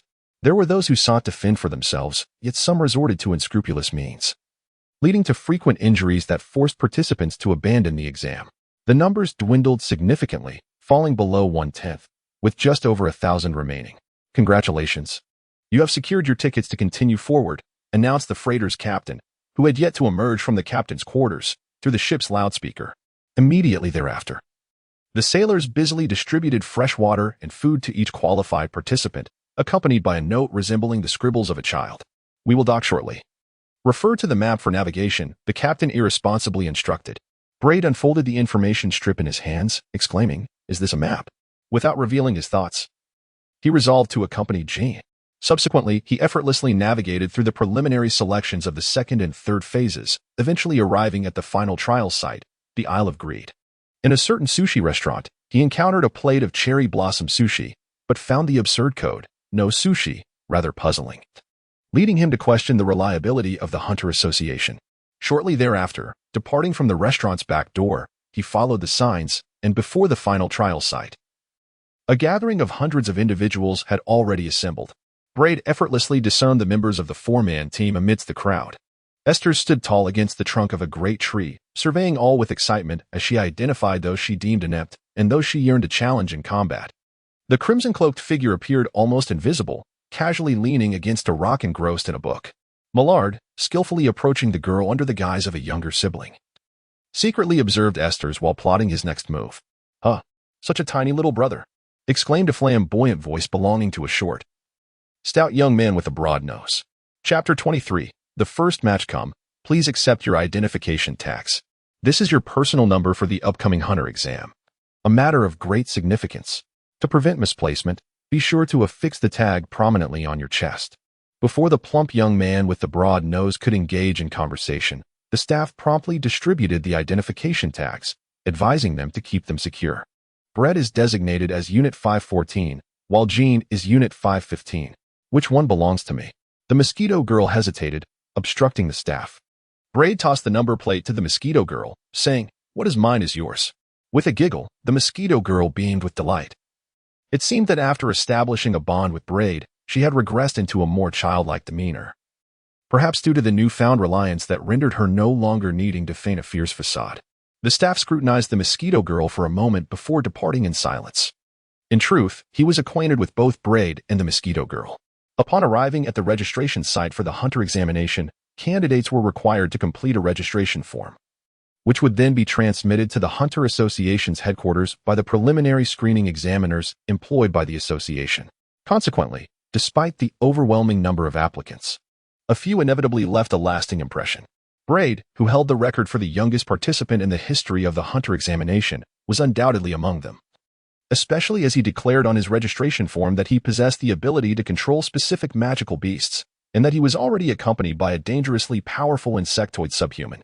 In light of this unprecedented situation, the Hunter Association convened a debate to determine whether Braid could participate in the examination with the formidable support of an insectoid subhuman. Ultimately, they concluded that it was permissible, reasoning that just as other candidates brought weapons such as knives, firearms, and tame beasts as part of their combat capabilities, Braid's unique circumstances were no less equitable. Are you new? You look so young, greeted a stout young man with a flat nose. I'm Dong-Ba. It's a pleasure to meet you. The timid Jean lowered his head, as if he had stumbled upon an anthill beneath his feet. Brett exchanged a knowing glance with Dong-Ba, remarking playfully, your smile lacks warmth and leans toward the more sordid side. The interaction feels stilted and abrupt, and your gaze, alas, lacks sincerity. Dong-Ba scratched his head, unable to conceal his astonished bewilderment. Brett waved his hand dismissively, as if shooing away an annoying fly. Return after honing your skills properly to deceive. Newbie Slayer Dong-Ba. By the way, how many times have you participated in the hunter test? 15th, Dong-Ba instinctively replied. But he soon realized the impropriety of his response. Yet, the inadvertent acknowledgement of his identity was irrefutable, filling him with a sense of regret. Brett nodded and remarked, remember to frequently alter your appearance and change your name. Not every novice participating in the hunter examination is a gullible fool who neglects to conduct any research. Dong-Ba, filled with sorrow, contemplated that his journey as a rookie assassin was destined to meet a Waterloo today. He encountered newcomers to the hunter examination who were increasingly formidable. The most terrifying being a girl with ice blue hair atop a massive tree. Were it not for his instinct to yield, kneeling in supplication, he might have found himself buried in this avaricious island's unique environment, with grass on his grave nearly 3 feet high. Wait. Brett called out to the retreating figure of Dong-Ba, his smile radiant. Shall we have a chat? After all, I find myself rather unoccupied. Dong-Ba replied, just a moment. Finding a suitable place to rest, Brett pondered before inquiring, are you happy? Dong-Ba, momentarily puzzled, soon realized the direction of Brett's question. He met Brett's gaze, which radiated pure curiosity, and without hesitation, he confessed with fervor, absolutely thrilled. Surrounded by the strong and perilous circumstances, observing their actions, honing my instinct for danger to ensure my own safety. Then, amid the harsh and terrifying trials, I strive to survive while relishing the deathly spectacles unfolding around me, even contributing to them to witness firsthand the exhilarating journey of young dreamers, destined for great futures, as they plunge from life into the depths of despair. This thrill encapsulates my existence's value. It seemed as if he envisioned a tale of a once hopeful youth, now twisted and traumatized after relentless oppression by seasoned participants of the hunter examination, embarking on a path of societal vengeance. Brett clicked his tongue, his eyes revealing no trace of pure curiosity, only mockery and derision. How dare you toy with me, you insolent brat? Dong-Ba retorted, his anger flaring. In a flash, a chilling blade emerged. Sit down and apologize, the mosquito girl commanded, her scythe-like claws poised at Dong-Ba's neck. Dong-Ba immediately knelt, bowing deeply. I am truly sorry. Please forgive my impulsiveness. I apologize. What a shameless scoundrel, muttered Jean from the side. Brett's chin quivered as he said, I forgive your impetuosity, Mr. Dong-Ba. Shall we continue our conversation? Dong-Ba, casting a furtive glance at the weapon that adorned his neck, reluctantly nodded with tears brimming in his eyes. After approximately half an hour, the shrill sound of a bell resonated through the air. I am Beasley Lin, the examiner for your first trial. As a beast hunter, your initial challenge is to traverse the island of greed and reach the opposite shore, where you must slay a beast, regardless of its size, bellowed a muscular figure. Clad like a barbarian, wielding a spiked club, Dong-Ba, who had been tormented by Brett's peculiar inquiries, sighed with relief, thinking to himself, finally, some respite. That mischievous boy, could he be a demon? Having participated in hunter trials continuously since the age of 10, Dong-Ba was unaware of the wealth of information he possessed, such as insights into Isaac Nitro, the president of the Hunter Association, and various details about its members that Brett had gleaned amidst his strange questions, albeit through Dong-Ba's somewhat biased perspective. What is your assessment of the difficulty level of the first trial of this hunter test, Mr. Dong-Ba? Brett stretched lazily, preparing to embark on their journey. Dong-Ba, feeling rather dispirited, remarked, it's exceedingly challenging, full marks. It surpasses the difficulty of any first trial I have encountered in my years of participating in hunter tests. Forget it, Beasley Lin exclaimed, striking his head with the spiked club. The registration period for the formal hunter test has now concluded. We are commencing the official trials. If luck is not on your side, and your strength insufficient, it may lead to severe injury or even death. Those who still wish to participate may proceed. Otherwise, you may leave immediately. Having come this far, how could one possibly retreat? Onward, forward. The crowd erupted with fervor. Additionally, Beasley Lin struck his head once more with the club. Due to the overwhelming number of participants, which stands at 3,141. I have been instructed to retain only around 500 for the second trial. Thus, the first trial does not prohibit the competition for number tags. Those who lose their tags will be deemed eliminated. The first 500 to traverse the island of greed and slay a beast will qualify. The rest will be eliminated. Chapter 24. Life is indeed fragile. Let us part ways for now. Jean. Suddenly sensing a piercing gaze fixed upon him, Brad turned his head to investigate. Among the throng heading deeper into the island of greed, Millard deftly maneuvered through the crowd, swiftly leading the group for a distance, then turned to face them all. Executing a swift motion with his hand across his slender and pale neck before plunging into the dense primal jungle. That infuriating fellow. So arrogant. Just wait until I catch you, you little brat. I shall make you regret it. Millard's extreme contempt manifested in a straightforwardly provocative demeanor, inciting considerable ire among many. However, Braid understood that Millard's seemingly indiscriminate mockery was, in fact, directed towards him, as Millard had employed the technique of none. Having mastered Nin and identified an opportune moment and place, it was evident that Millard could no longer restrain his long-planned intention to teach Braid a lesson. Thus, with succinct wisdom, he chose to retreat swiftly. Brad waited in place for several minutes before finally setting off at a leisurely pace. "Joanna," he said, "control the mosquitoes. I need eyes and ears." The mosquito woman lowered her flowing robe, revealing her exquisite figure. "As you wish, children hidden in the shadows, heed my call." In an instant, the mosquitoes in the tranquil jungle stirred into a frenzy, a storm gathering around them. "Monitor each of them," Brad instructed as he walked. "Also, help me locate the nearest human or magical beast.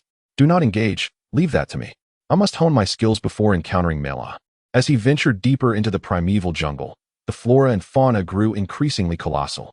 Each creature exuded a terrifying desire, greedily vying for food, water, sunlight, and space, ruthlessly squeezing out both foreign and same-kind competitors.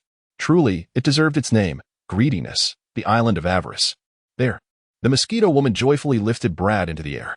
Shortly after, a towering black tiger, nearly 2 meters in height and boasting a tail that stretched close to 6 meters, lounged atop a giant sequoia. Having just fed, it languidly licked its claws, and the remnants of fabric indicated its recent prey was undoubtedly an unfortunate human participant in a hunter's test. Roar. Upon spotting Brad and the mosquito woman, the black tiger sprang into action without hesitation. With a swift sidestep, the mosquito woman evaded the attack, while the tiger gracefully landed several meters below on the jungle floor. The beast, known as the jumping tiger, was remarkably robust and agile, its speed, strength, and explosive power approximately tenfold that of ordinary tigers. Recalling the information he had once perused in a world monster encyclopedia, Brad associated this wild and fearsome creature with a rather amusing name. "A worthy opponent. Let me down, Joanna." The mosquito woman cautiously descended, offering a concerned warning. "Don't overexert yourself, Brad."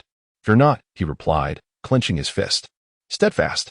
Energy erupted from his body's pores, enveloping him entirely. Steadfast was a fusion of the 4 fundamental techniques of thought and application, capable of unleashing more energy than usual and preventing energy loss through its intertwining nature. This combination geometrically enhanced his defensive capabilities, and when fortified to a certain extent, could even evolve into offensive power. Thus, it was a favored technique among those proficient in thought, despite its considerable toll on stamina. The principles and applications of armed color and steadfastness were nearly identical. Roar. The tiger's roar echoed. The black tiger leaped, closing the distance to Brad with lightning speed, its massive, sharp claws extending like blades ready to strike. In the face of imminent danger, Brad could even smell the pungent odor emanating from the tiger's gaping maw, a thrilling sensation that invigorated him. He sidestepped and swung his fist. Boom. Thunder echoed. Crack. In an irrational clash, Braid was forcefully propelled away, landing several dozen feet from a sturdy tree trunk. "Braid." The mosquito woman's heart leaped to her throat. "You damned fool." Yet, undeterred, Braid remained unscathed. With a nimble pivot, he charged towards the black tiger. Bang. Boom. Thunderous roars filled the air as fists flew and legs kicked, claws slashed, and tails whipped. Braid engaged in a fierce struggle with the black tiger. However, ultimately, it was neither human nor a super dangerous species. A magical beast with merely a modicum of human intelligence proved insufficient. "How tedious," Braid muttered, without employing the observation hockey. Relying solely on raw combat, he quickly discerned the black tiger's patterns of attack and defense, leading him to find the encounter rather monotonous. With a swift motion, his youthful hand pierced through the black tiger's throat, draining it of its lifeblood. Next, Braid wiped the blood from his hands with a handkerchief, pausing abruptly in his actions. The mosquito woman discreetly relayed a message. Whoosh. Thud. Identically, Braid ended another life, this one belonging to an individual who had approached, intending to ambush him. What is it like to take a life? Braid had previously been oblivious, but now he stands enlightened. Witnessing the flow of blood, he gazes into eyes once vibrant, now extinguished of their brilliance, leaving behind only hollow shadows. The boundless yearning for life wrestles with an overwhelming dread of death, a repulsion devoid of discomfort, and an absence of exhilaration. Instead, Braid is consumed by profound contemplation and a poignant sorrow for the fallen. Life, indeed, is fragile. He casts his gaze upwards towards the canopy of trees and releases a deep sigh. Endurance, respite, Braid advances steadily. Under the starry night, someone approaches. The mosquito woman stirs Braid from his thoughts. It is Esteth. Braid nodded. Is this all specifically for me? No, the mosquito woman replied. She is pursuing several individuals. Spare us, spare us. Absolutely not. Demon, demon. The screams erupted, startling flocks of birds into flight. Do not be too ruthless. They can provide cover for our undercover operation. Braid stated calmly amidst the carnage of dismembered bodies. Turning her head with a smile, Estes, resplendent in her beauty, remarked, Oh, little Braid? A contest, perhaps? Your growth is quite impressive. You have captured my interest. First, repay the debt you owe me, and then we shall converse. Braid spread his hands. As of today, including interest, the total amounts to 1,300,000 berries. Estetes's lips twitched. No loan shark is as ruthless as you. It's no wonder everyone calls you a heartless little extortionist. Very well, since I owe you, once I become a bounty hunter, I shall capture a few pirates and criminals to settle the debt. I await your response. Braid expressed his anticipation, finding the encounter rather dull. Estes departed to continue her hunt. Braid remained composed. Chapter 25. If you are willing to don women's attire, the malevolent Malara has arrived. Braid. After Braid dispatched yet another monstrous beast, the vigilant mosquito lady interjected abruptly. A buzzing sound stirred a dark wind as the swarm of mosquitoes obediently heeded her command. Lingering near Braid, they could not defy any of her wishes, akin to the relationship between ants and their queen. Her bees and their monarch, a manifestation of ingrained instincts reflecting the hierarchical order of nature. Regrettably, the insects under the mosquito lady's dominion were solely mosquitoes. She could not exert control over other insects. Brett spread his palm, and a swarm of mosquitoes released a small creature, a stag beetle. Though it appeared to be of the same size as an ordinary stag beetle, when it fluttered its wings, it emitted a crisp sound akin to metal scraping, revealing its uniqueness. The great stag beetle, a perilous species of insect, was social and omnivorous. Brett snapped off the stag beetle's antler-like mandibles, which were notably hard and indeed as sharp as knives and daggers. The mosquito girl leaped in front of Brett, exclaiming, It's coming. Don't engage in trivial matters, Joanna. Brett gently grasped the mosquito girl's tail, pulling her aside with a serious demeanor. I understand your affection for me and your eagerness to protect me. But there are many realities I must confront. I cannot hide behind you forever. If I require your assistance, I will surely ask for it directly. Huh? Oh. The mosquito girl pouted in distress, her eyes flickering with emotion, and her charming cheeks unexpectedly flushed. Swift as a flash, the great stag beetle surged forth, the mass of insects encircling from all directions. Ah, loyal little pet. What a pity you've chosen the wrong master. Millard emerged from the shadows, grinning as he admired the mosquito girl's beauty. Following his habitual thoughts, he unabashedly expressed his lewd desires. So exquisite. Why is it you do not belong to me? Were you mine, I could savor your legs. Brett could hardly bear to listen any longer and interrupted Millard. Enough, Millard. Are you ready? Millard replied with a languid smile, her fingers idly twirling around her long hair. You audacious little rascal, daring to steal my beloved whirlwind. I certainly shall not let you off the hook. What do you propose? Brett asked, his expression impassive. A fight to the death? After all, on this island, a few lives lost will leave no trace, not even bones. And neither the Hunter Association nor Cypherpole will uncover any clues. Millard narrowed her eyes, brimming with confidence. Oh, little Brett, you do have quite the bravado. As the air buzzed with the sound of swarming insects, the queen stag beetle led a furious assault, while the mosquito girl swiftly commanded her swarm into battle. Undoubtedly, The ordinary mosquitoes were no match for the formidable king stag beetle among the super dangerous species. After a brief stalemate, they were swiftly torn apart and surged towards Bread to bite. Do you know why I, possessing a self-awakening life energy nearly as rapid as yours and its death is, took over a month longer to awaken it? Millard teased with a mischievous grin. It is because I had to cultivate new species of insects that feed on life energy. Indeed, they have hindered me, but I believe it is worth it, as it means your abilities cannot withstand them. Leave the bugs to you, Joanna, Bread said, bending his knees as the bullets soared. Bang! Fist met fist. Come on, little brother, Millard teased, her movements unfaltering as she lifted her leg to deliver a cunning kick. Braid was not stingy. His observation hockey was fully activated as he predicted Millard's trajectory of attack. Balancing on his left leg, he launched his right leg forward with remarkable speed. With a resounding thud, he narrowly thwarted Millard's retaliatory strike. Despicable little weasel, Millard exclaimed, exhaling in relief as he chastised. Shameless. Vile. Braid. Not long after, swish, swish, Millard distanced himself, akin to a cunning assassin, gliding around Braid's side, oblivious to the fact that I am, in truth, rather timid. Thus, Millard elongated his nasal tone. Your little pet is not equipped to handle all of my insects, hee. The individuals partaking in the official trials of the hunter's test possess considerable prowess. They are the finest hosts for nurturing the insects.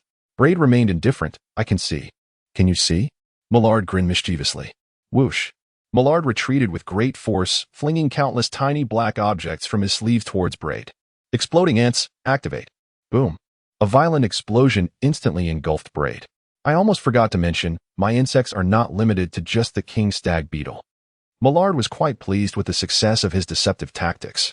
Braid, the mosquito woman, tasked with handling the onslaught of king stag beetles, had been closely monitoring Braid, ready to assist him at a moment's notice should danger arise. But Millard's cunning methods caught her off guard. Concern can lead to chaos.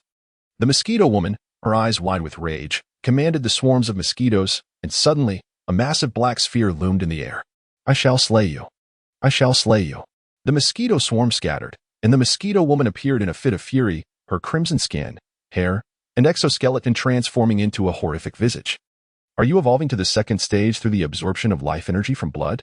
Millard was in a state of panic. Tiger level? Ghost level? It shouldn't be dragon level. Regardless, I am in trouble.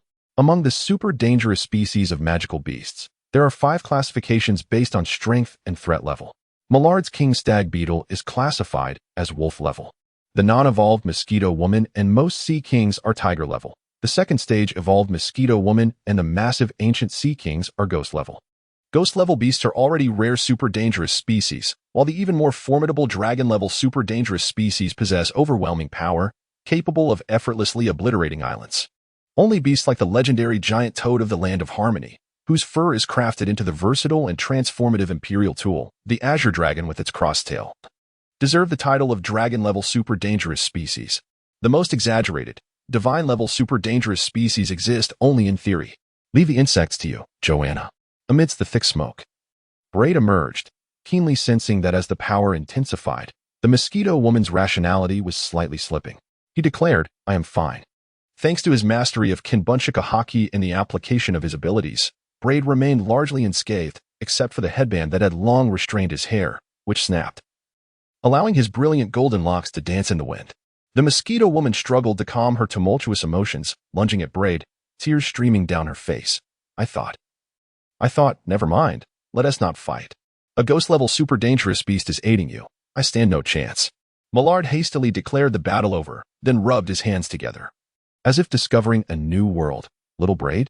What I mean is, if you would be open to cross-dressing, I wouldn't mind a faux feminine friendship, one that is particularly close. Bread, Chapter 26, Deception at the End Point. You had better come to terms with reality, Mela. Do not attempt to jest or gloss over matters lightly. Bread spoke with utmost seriousness. Your response will determine whether I shall execute you on the spot, thereby putting an end to your unfounded malice towards me in the past, as well as your current unwarranted desires. Mela rested her chin on her hand, her cherubic face still bearing the remnants of baby fat, exuding an air of feigned innocence. Hey, must you be so grave? Execute me? Little Bread, we are comrades, after all. Moreover, even if you were to seize my beloved little whirlwind, my sole intention was to teach you a lesson. yet you contemplate my demise? That is utterly excessive. Who knows the extent of your so-called lesson? Is it physical or psychological? Mela, some things are far more terrifying than death, Bread remarked flatly. Mela rolled her eyes, raising her hands in a playful gesture. But I surrender, and surrender means half the loss, right? Little Bread, would you spare me? I am willing to make amends. What do you desire? Monetary compensation? If you wish for me to dress as a woman, I wouldn't mind that either, though you lack the capability to commit the act just yet. No. Shameless wretch. Silence. The mosquito girl, having struck a nerve, exploded in fury. Braid's peculiar reconsideration of the mosquito girl. Can she truly comprehend? What book have you been reading behind my back? Clap, clap, clap.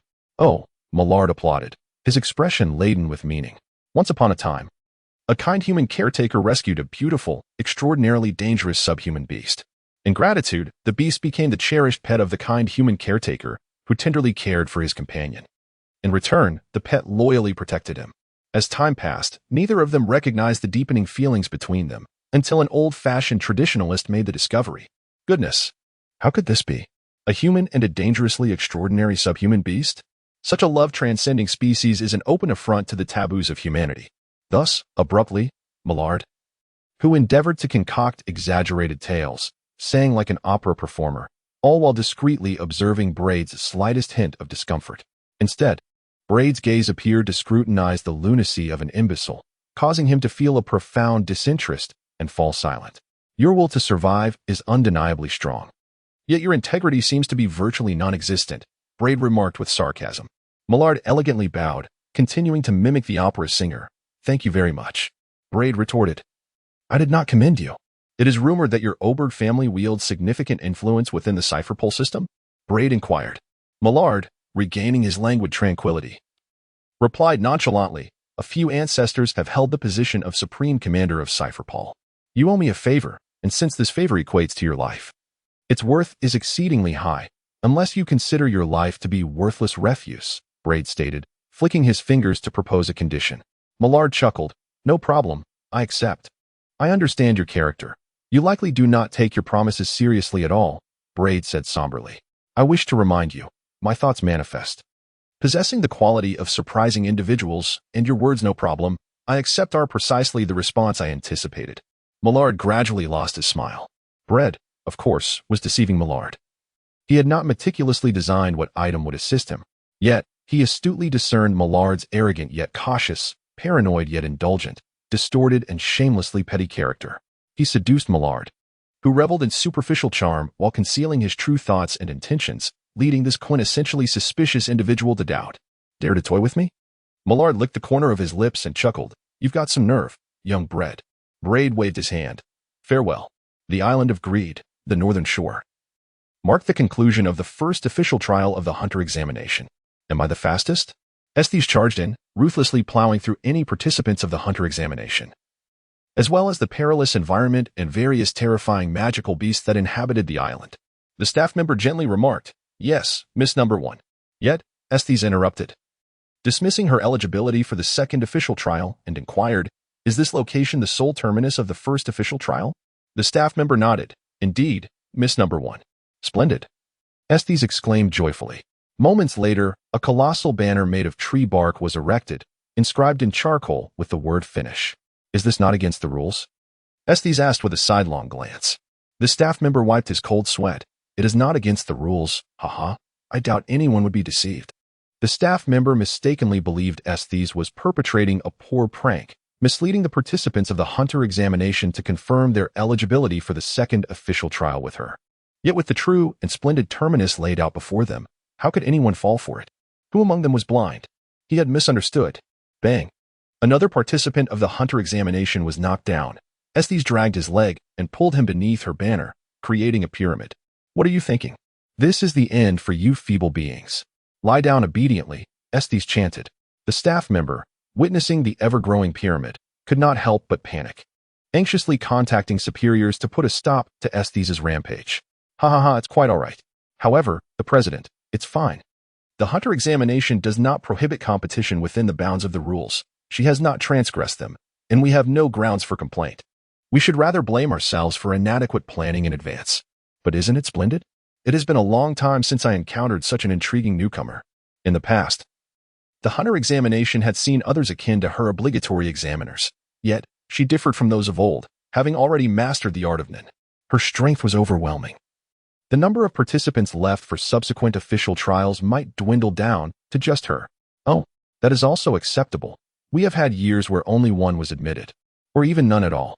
The president has already mastered none, fulfilling the second of the 10 commandments of hunters. She enjoys hunting opponents in the hunter examination, aligning with the first commandment. Previously, she had tested her patience, knowledge, and observational skills, all of which were of exceptional caliber. If the number of participants remaining for the subsequent official trials is merely her alone, or perhaps within 10, I shall declare the cessation of further trials. I intend to exercise the 9th power of the 10 commandments of hunters to personally decide their fates. On the other end of the line, the voice, though aged, resonated with an unexpected vitality, swiftly dispelling the staff's concerns with just a few words. The staff let out a resigned sigh. Chapter 27. Isaac Nitro Esther did not concur with Brad's suggestion to leave more participants in the hunter exam to provide cover for the quartet infiltrating the Hunter Association. She held her own views, believing that according to the rules of the hunter exam, all those outside the quartet should be eliminated. At that point, regardless of whether the Hunter Association, which held the initiative, would accept the quartet into its ranks, it would at least alleviate the quartet's vulnerabilities and unforeseen challenges.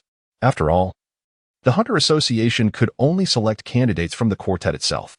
Thus, Esther resolutely sealed off the endpoint of the first official trial of the hunter exam, relentlessly overpowering one participant after another from outside the quartet, even drawing the attention of the president of the Hunter Association. Brett and Esteth's plans for infiltrating the Hunter Association were each marked by their own merits and shortcomings.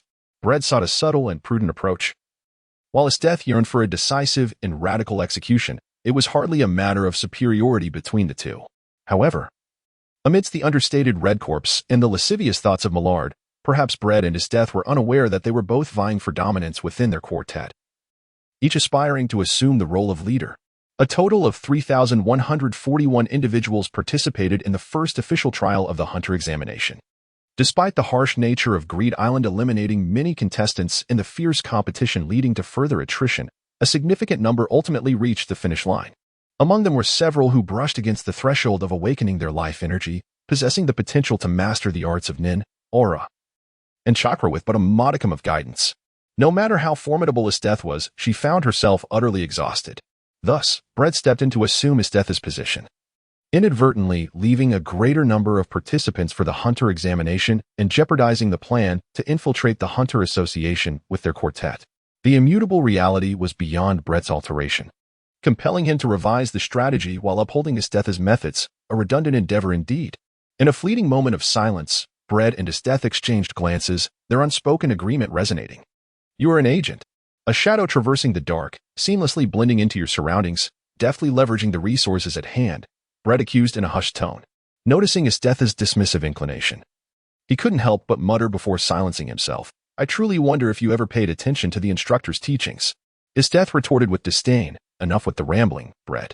In that moment, Brett recalled a lesson from their instructor, who had posed the question of how to execute a perfect assassination. Each student offered their opinions, and when it was Esteth's turn, she replied without hesitation, eliminate the target and all witnesses. What about intelligence gathering? What about assassination strategies? What about preparations for the action and retreat? The instructor had replied in exasperation. Esteth, however, remained unfazed, asserting, life is too short to waste. As long as you are powerful enough, everything will fall into place. Had Joanna evolved? Esteth noticed the unusual demeanor of the mosquito girl. Brett nodded, indeed. She possesses ample strength to eliminate all competitors in the hunter's test. What about the fellow who is rather close to you? Asked Esteth. Brett was taken aback, but soon realized that Esteth was referring to Jean Fulisai. He replied, no, I intend to make him the sole fortunate one.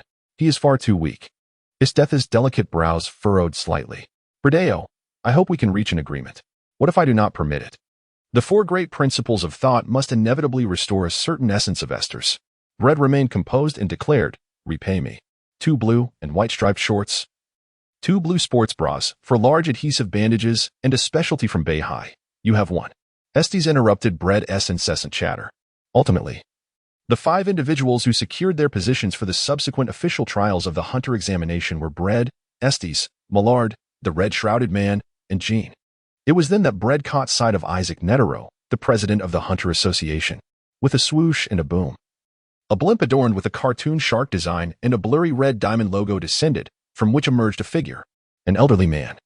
Diminutive and gaunt even while wearing wooden clogs and a voluminous kimono, had large ears, flamboyant eyebrows, and a beard reminiscent of a paintbrush dipped in ink. His bald head was crowned with a ponytail resembling a foxtail. This was the illustrious president of the Hunter Association, Isaac Netero, who, despite being over 90, still firmly held one of the peaks of personal combat prowess in the world. "Oh dear, the commotion is rather loud," he remarked, brushing off the dust as he emerged from the massive crater he had created. "I am Isaac Netero, the president of the Hunter Association and the head of this Hunter examination. Greetings to you all." After a brief pause, he continued, "All newcomers, I see. This is only the second time since I assumed the presidency that I have witnessed a fresh wave of candidates. After nearly a decade without any signs of new qualified participants, it seems you have sprouted like mushrooms after rain." Netero spread his arms in a somewhat comical manner. The crowd murmured, "What nonsense."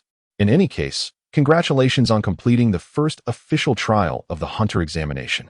I shall personally oversee the second official trial, Netero said with a smile. Estes, brimming with enthusiasm, inquired, "Shall we fight?"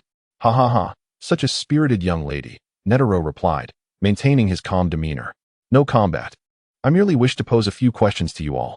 So, in order of your numbers, please sit." Netero took up his pen and asked, "Why do you aspire to be a hunter?" Estes replied resolutely, "To fight. To move from battle to battle, from victory to victory, that is my pursuit." "I see. What kind of hunter do you wish to become?" Netero probed further. Estes answered without hesitation, "A bounty hunter. Those walking money bags are formidable individuals. Otherwise, they would not roam freely and unscathed."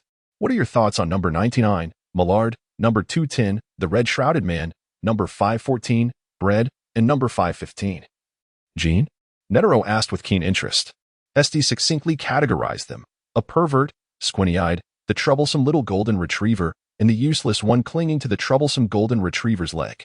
"Ah," Netero said, twirling his brush, "very well. Please summon number 99, Millard. So far, you are the one I most wish to challenge, and my desire has never been stronger."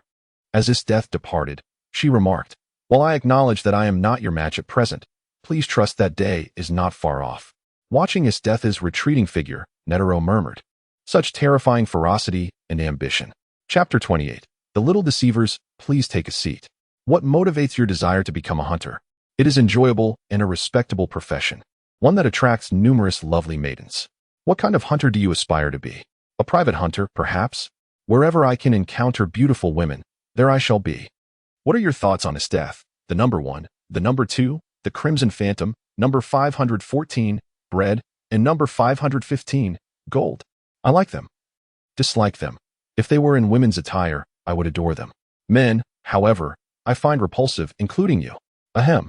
Your ability to control miniature insect-type super dangerous magical beasts bears a striking resemblance to the Oil Woman clan of the Land of Fire, the Upper Water Flow clan of the Land of Earth, and the Auberge clan of Cypherpole within the world government. Indeed, the old man is quite knowledgeable. However, I recall that the Hunter Association seems to welcome anyone willing to join, with countless examples to support that. Well, that is true. Now, please summon the Crimson Phantom. After sending Millard away, Netero bit the brush's handle while writing comments. Number 99. Millard, it is primarily confirmed that they belong to the Auberge clan of Cypherpole within the world government. The environment of a family of agents likely led to their habitual deceitfulness, with a capricious personality and significant emotional fluctuations, making them a rather unlovable young lady. As for his death, Netero's assessment noted her lack of the rich emotions that humanity ought to possess, her excessive demand for strength, and her sheer love of battle, characteristics that would inevitably lead to an unhappy ending. Greetings. While Netero was lost in thought, the Crimson Phantom greeted him politely with a bow. "Please have a seat." Netero observed the Crimson Phantom closely and remarked, "Your name is quite unique." The Crimson Phantom smiled but remained silent. "What drives your ambition to become a hunter?" Netero, understanding the Crimson Phantom's reticence, decided to be direct. The Crimson Phantom pondered for a moment. "The world is vast and boundless. I wish to appreciate it fully in my lifetime. However, The world is fraught with danger, and I require a reliable organization as a solid support. What kind of hunter do you wish to be? Netero inquired. The Crimson Phantom raised the medical book in their hand, a hunter specializing in medicine. Of course, I am acutely aware of my current ignorance in this field. Is there a way for me to learn medical skills while contributing to the Hunter Association? I would be immensely grateful. What are your thoughts on his death, Millard bread? And gold? Netero chose to remain noncommittal and shifted the topic. The Crimson Phantom contemplated for a while. No comments, as I am unfamiliar with them. What about first impressions? Nitro had no intention of sparing the Crimson Gazing Man. The Crimson Gazing Man hesitantly remarked, Number 1. His death seems formidable. Number 99, Mirard, is quite mad. Number 504, Braid, is too diminutive, and number 515, Jean, is indescribable. Very well, Nitro replied, bowing his head. Please summon number 504, Braid. Nitro then pinned his observations regarding the Crimson Gazing Man, another one of those loquacious youngsters, genuinely aspiring towards medicine, with a fundamentally good character. Shortly thereafter, he invited, please take a seat. What motivates your desire to become a hunter? Nitro spoke gently. Most children at the age of 6 or 7 are still reigning over their homes, squabbling daily for mere candies. Yet you have navigated through layers of selection to arrive at the ultimate trial of the hunter examination. Even I find it quite remarkable. Braid murmured softly. In the distant land of Wano, many children as young as 6 or 7 years old are already deemed competent ninjas and thrust into the battlefield. Quite a bit of knowledge there. Netero reiterated, what is your desire to become a hunter? Braid spread his arms in exasperation, pondering the true essence of a hunter. Is it a profession, a vocation, or perhaps a creed? Oh, you shall come to understand, Netero remarked. What kind of hunter do you aspire to be? A historical hunter? My insatiable curiosity drives me. As the world is replete with enigmas that elude my comprehension, I yearn to decipher them. For history is indeed the genesis of all contemporary inquiries. Braid continued with fervor. I find myself beset by a question, President Netero. Having perused numerous historical tomes, I have discerned that the origins of piracy may very well trace back to the exploratory hunters of the Hunter Association. Netero chuckled dismissively, inquiring, what is your opinion of number 1 is death, number 99 Marad, number 210 the Crimson Shroud, and number 515 gone? A savage woman, an eccentric lady, a reticent normal individual, and a shy normal individual, Braid articulated with a tone of bewilderment. Netero nodded in response, please summon number 515 gone for me. As Braid departed, Netero muttered in frustration, why are there so many little tricksters this year? The hunter exam is not a test of deceit. Number 504 Braid, with a maturity beyond his years and a sharp intellect, truly startled me with his assertion regarding the origins of piracy potentially being the exploratory hunters of the association. Unsurprisingly, the inquiries posed to Gon yielded similar responses. Please take a seat. Why do you wish to become a hunter? It is my dream. What kind of hunter do you wish to be? A ruins hunter. Number 1 is death. Number 99 Marad. Number 210 the Crimson Shroud. Number 504 Braid. Number 515 gone. What is your assessment of them? Strong. Is that all? Indeed. Very well. I shall seek you out shortly. Thus, Gon's evaluation was, poor at communication does not equate to timidness. He is the sole honest child. In the distance, after Braid urged Nitro to question Jean. Before Jean returned, we revealed our vulnerabilities. He had seen through our true identities, Braid asserted. She sure, the hidden one, murmured, no, it cannot be. Trust my judgment. Braid insisted, although he could not articulate the basis for his belief that our identities had been compromised, attributing it solely to an overwhelming instinct. Marad, unusually silent, acknowledged. My flaw is the most apparent.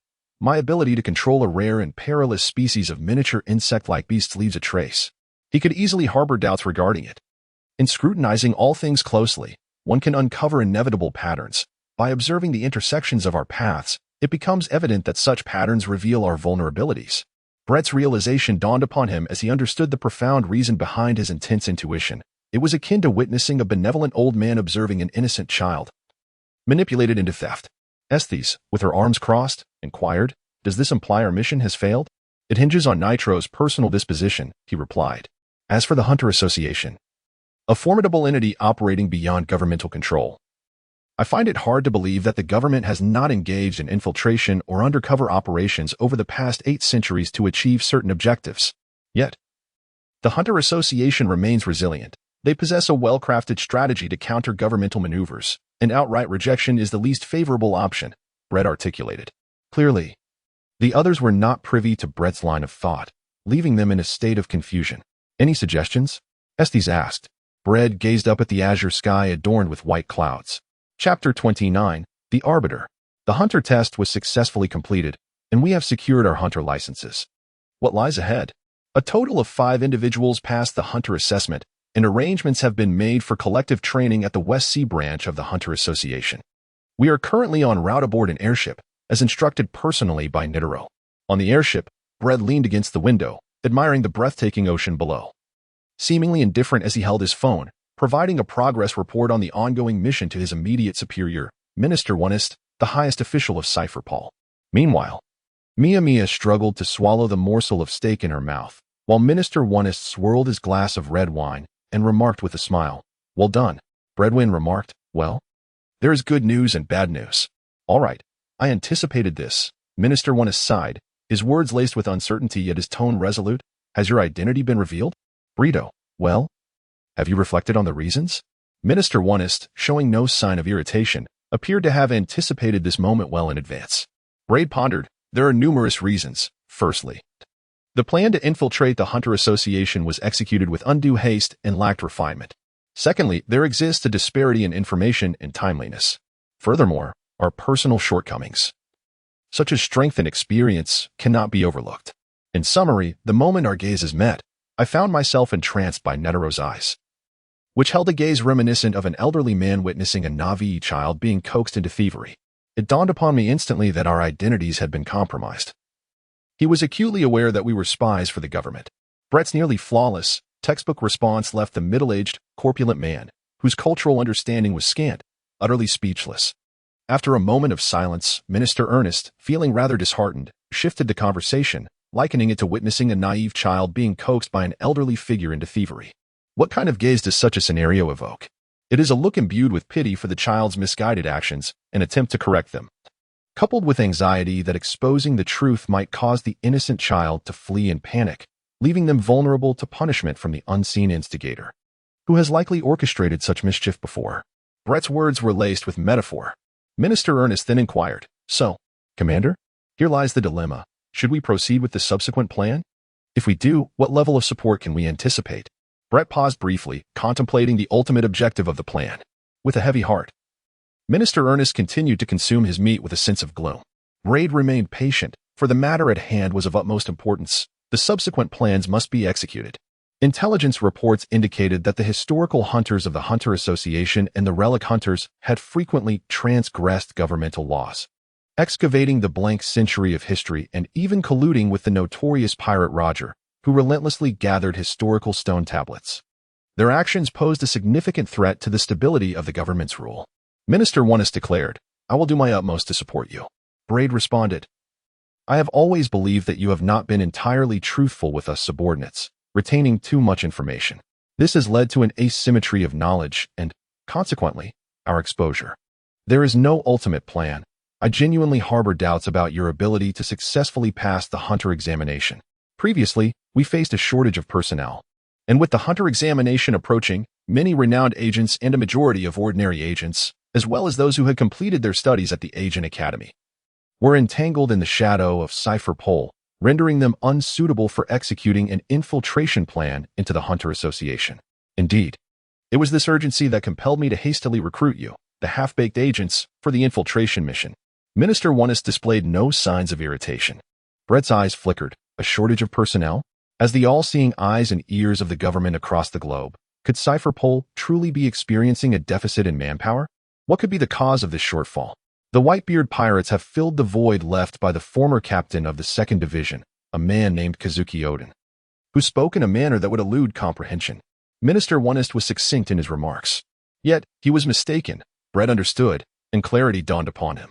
Through news media such as television and newspapers, Brett grasped the current state of the world.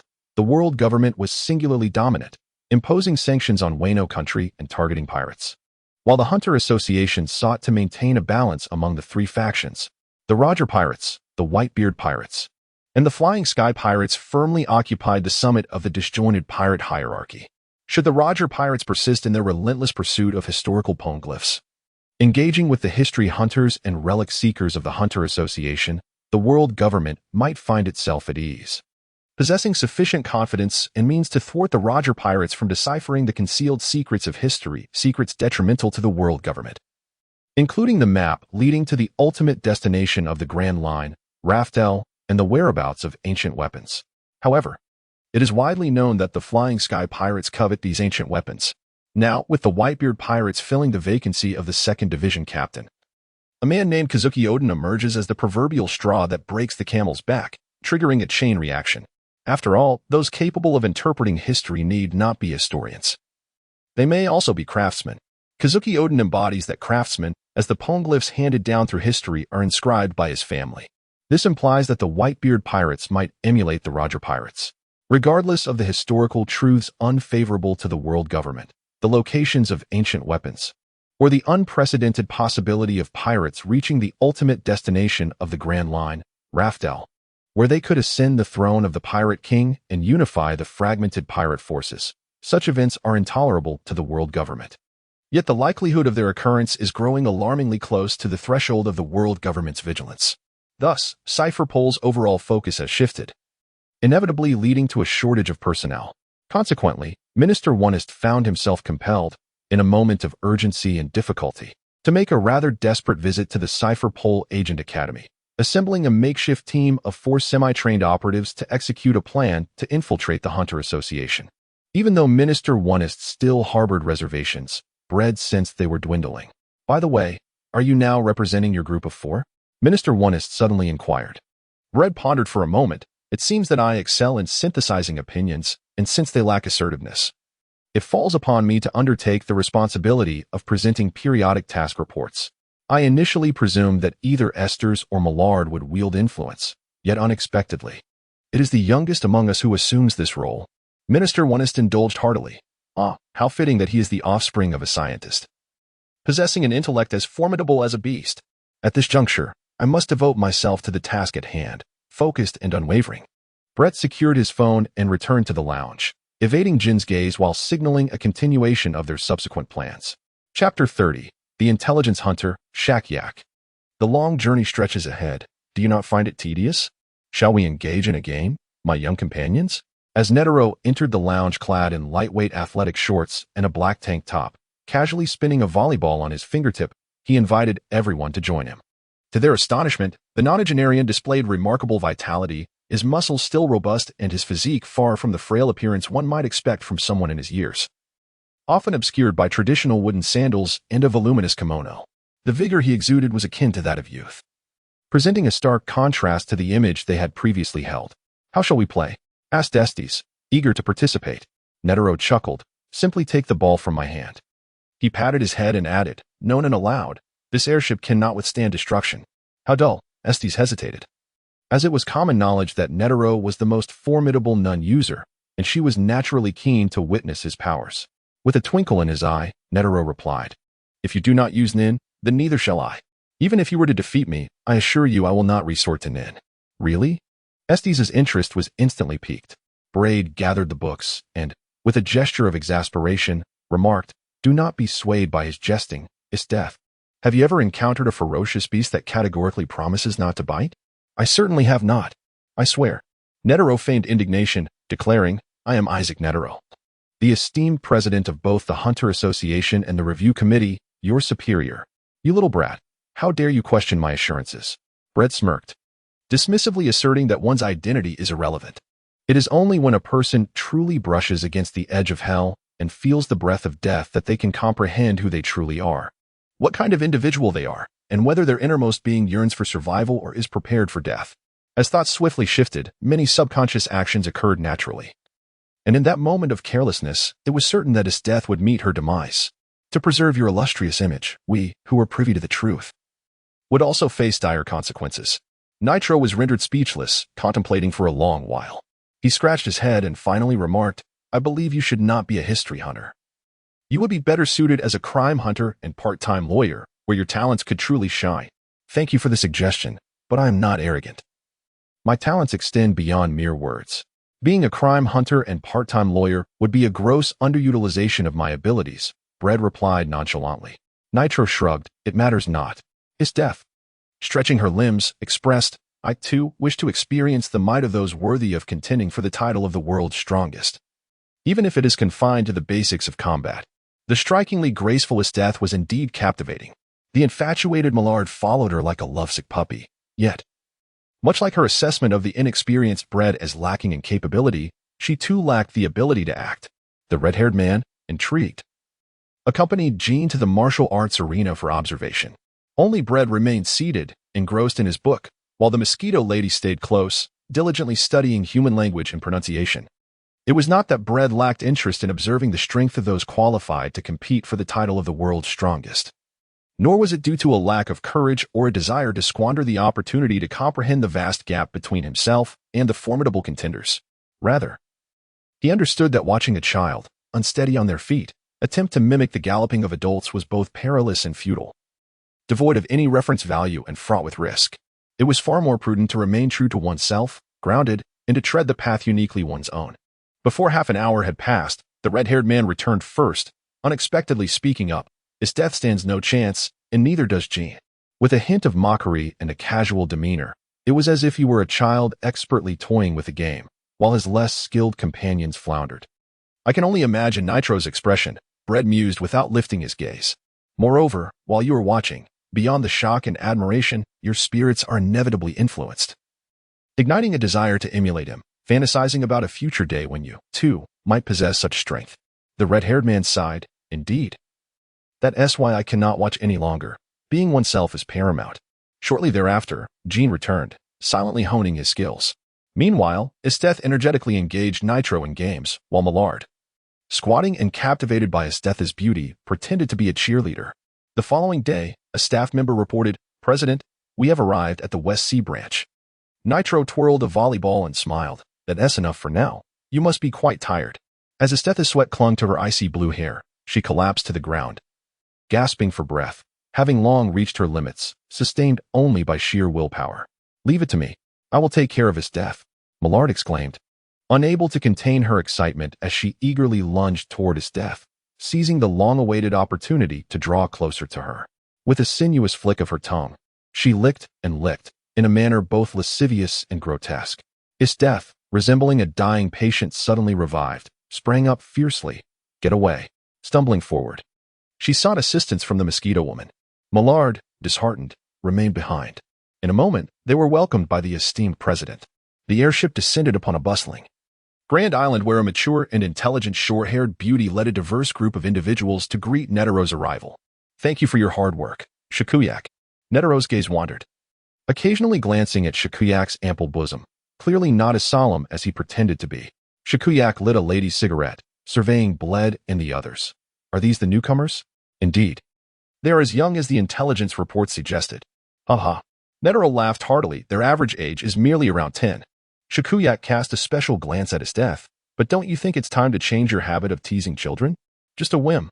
In any case, considering their average age is only around 10, I have altered the long-standing practice of the association to foster their development. I trust that your West Sea branch will take good care of them. Netero stretched, displaying a hint of playfulness. Well then, I must be off. Farewell, everyone. I'm off like a shot. With a light-hearted step, Netero dashed onto the airship, leaving his admirers momentarily dazzled, their plans to impress him thwarted. All right, children.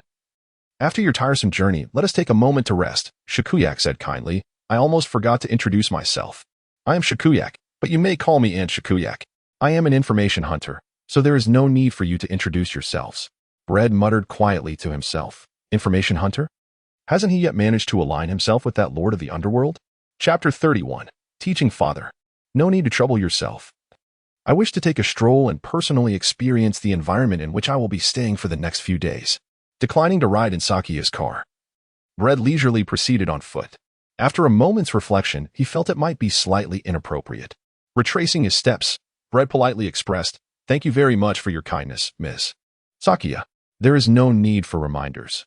I presume the territory of the Hunters Association is sufficiently conspicuous, and should I tire, I shall find my way back.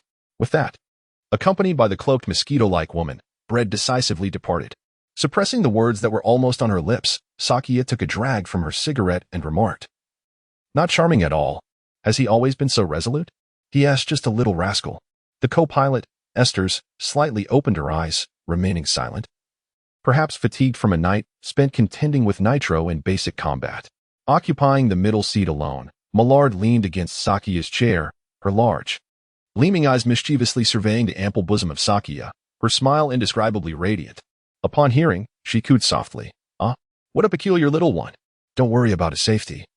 Big sister, his subhuman pet is exceedingly dangerous and it could reach a ghost-level ferocity." "Ghost level?" Sakia exclaimed in surprise. What remarkable intelligence. The red corpse, maintaining silence, quietly perused a medical book, adhering to the belief that verbosity often leads to downfall, constantly reminding himself that he was a spy infiltrating the world of the Hunters Association, thus appearing somewhat reserved. Mr. Bread is a genius. Geniuses are always extraordinary. On the contrary, the outsider's timid nature allowed Jean to speak up for Bread. "Sir?" Sakia queried as she started the car, surprised by Jin's address towards Bread. "He is barely over 6 years old, merely half your age." Jean pondered for a moment before responding slowly, "But in his presence, I feel the truly ignorant one is I, and he is a fine teacher. He has taught me how to read, and I have reason to respect him." Sakia could only shake her head, realizing that strange occurrences seemed to multiply each year. And this year was exceptionally abundant. Millard suddenly interjected, "Do you have a boyfriend, big sister?" "It's Aunt Sakia. I'm much older than you might think," Sakia corrected. Then shifted the topic, "Not at the moment, but do not get any ideas. I still hold expectations for my future married life. I have told you. I am an information hunter, which means I know your sexual orientation is rather unusual, but my orientation is quite normal. Besides, I have no interest in indulging you in any forbidden games." Millard rolled her eyes and muttered, "Cunning mature women are the most tiresome. There is absolutely no chance of success." The others pondered, what are they discussing? Suddenly, a series of loud knocks echoed. The cacophony of gunfire erupted, resonating throughout the bustling metropolis, echoing between grand edifices. Sakia cast a glance at the suddenly tense young ones and chuckled, "Ah, welcome to the gang empire, my esteemed guests. The fabled realm of lawful lawlessness." The term gang empire is a colloquialism. The city, which occupies this vast island, is also a nation known officially as the Mafia Federal Kingdom. The notion of a lawful lawlessness refers to the unique circumstances of the Mafia Federal Kingdom, a nation with no historical roots. Established less than 2 decades ago by the supreme leaders of the dark forces that dominate the 5 major regions of the world, the so-called 10 patriarchs of the underworld. The Mafia Federal Kingdom stands as the epicenter of global organized crime, its headquarters. Although the 10 patriarchs have endowed the Mafia Federal Kingdom with a semblance of law, the populace remains accustomed to resolving matters through nefarious means. Furthermore, due to the abundant celestial gold offerings that sustain the celestial dragon lineage, the Mafia Federal Kingdom is one of the affiliated nations under the world government. However, it neither accepts the jurisdiction of the world government nor its assistance, choosing instead to focus intently on illicit trades such as arms sales, smuggling, human trafficking, and narcotics. The world government, recognizing the substantial celestial gold offerings that nourish the celestial dragons, refrains from imposing restrictions on the Mafia Federal Kingdom, which over time has evolved into the legendary realm of lawful lawlessness. Having absorbed this information, Braid took 10 minutes to lure a group of scoundrels, who coveted his exquisite countenance and intended to abduct him for a handsome ransom, into a dark alley, meticulously arranging their fate. "Why is the Hunter Association brazenly setting up a branch in the Mafia Federal Kingdom?" Braid inquired. "They boast specialized hunters of criminals and bounty hunters with heads adorned with price tags, which is more than sufficient for the 10 patriarchs to rebuff the Hunter Association. The high-stakes game of power, money? Ah, this, I am but a humble soul. Please spare us. Apologies."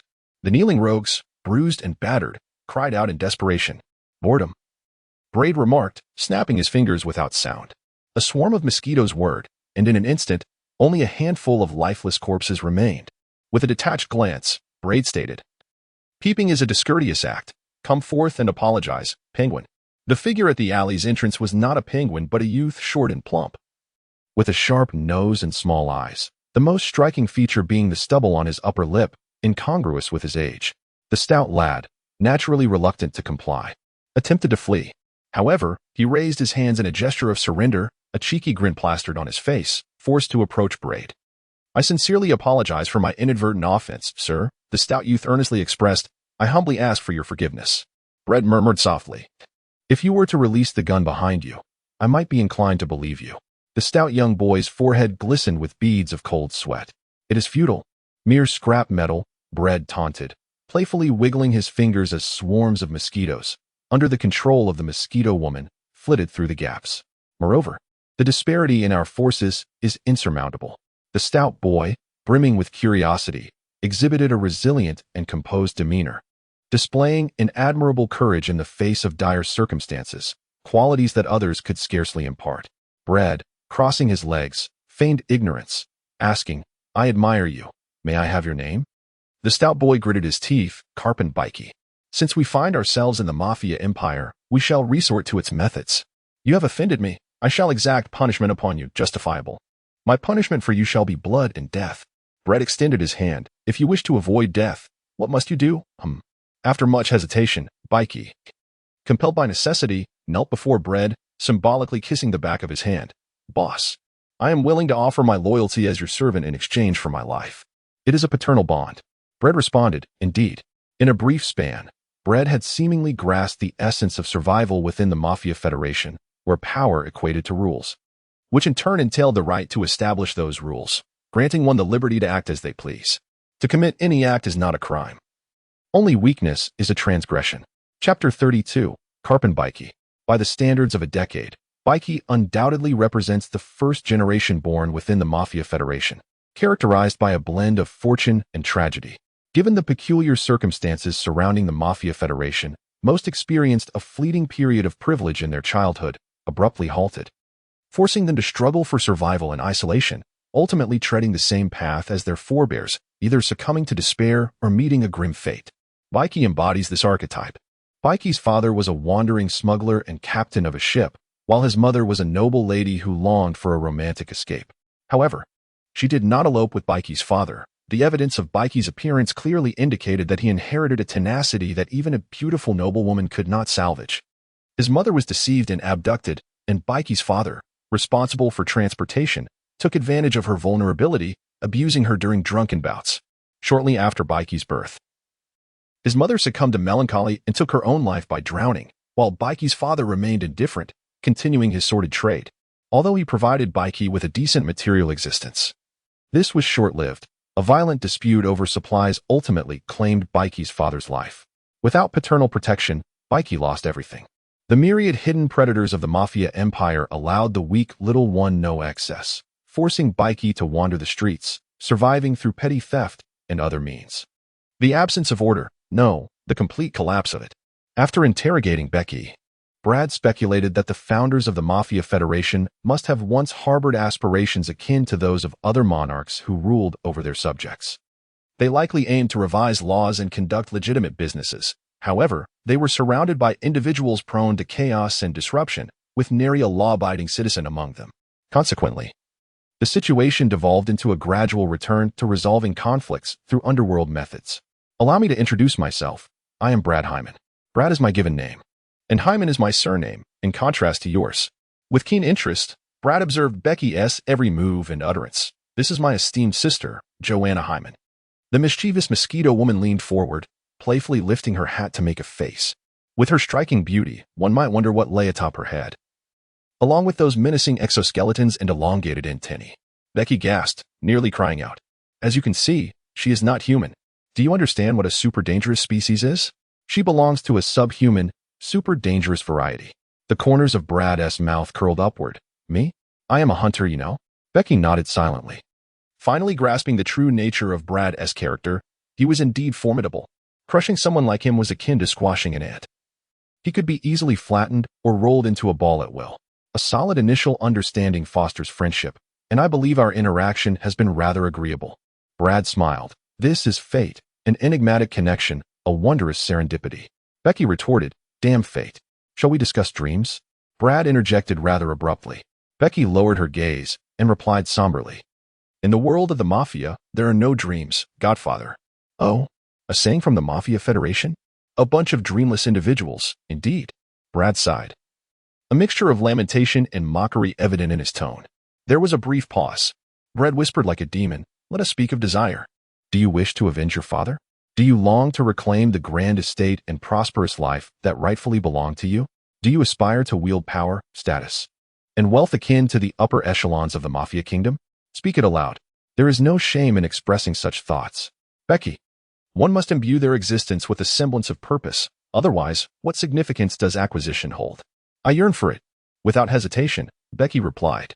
With a cheerful smile, Brad declared, "Go and strive. Prove your determination. Show me your fundamental qualities, and I shall assist you." After leaving behind a string of phone numbers, Brad departed without further enticing Becky. She remained seated upon the abandoned barrel once occupied by him, motionless for an extended period. A child beset by misfortune undoubtedly matures far earlier than one sheltered under the protective wing of their parents. He was deep in contemplation, weighing his options and devising a plan. Glancing back from a distance, a smirk graced Brad's lips. From the very moment he encountered Becky, he recognized her as an exceptional candidate ripe for exploitation. Several minutes passed. Braid arrived at a church-like structure, the Western Division of the Hunter Association. Sakia was leading Esther's and others on a tour, while also enlightening them about the 10 Commandments of hunters and important considerations within the Mafia Federation Kingdom. Upon catching sight of Braid, he turned and called out, "Are you interested in listening as well?" Braid, adhering to his words, took action. In a brief moment, according to one of the tenets of a hunter, it is imperative to possess a hunting target. Mine is history. Secondly, a hunter must possess a minimum level of martial comprehension, which is the cultivation of one's spirit. I possess that as well. Braid inquired, "What should I do? What actions should I take?" Jacques chuckled, shaking off the ash from his cigarette. "How direct? It's quite simple. Beginners who do not yet grasp what to do need guidance. Just wait for a suitable opportunity presented by an association, and that will suffice. Others should follow the same principle, attentively arranging accommodations for the young ones." Jacques departed due to other commitments. Bread, seizing the opportunity while Jean was distracted, summoned a quartet of companions. "What mischief are you concocting now, little Bread?" Millard responded with his habitual languor and jest. "I was just preparing for a nice bath. Or have you suddenly decided to don women's attire?"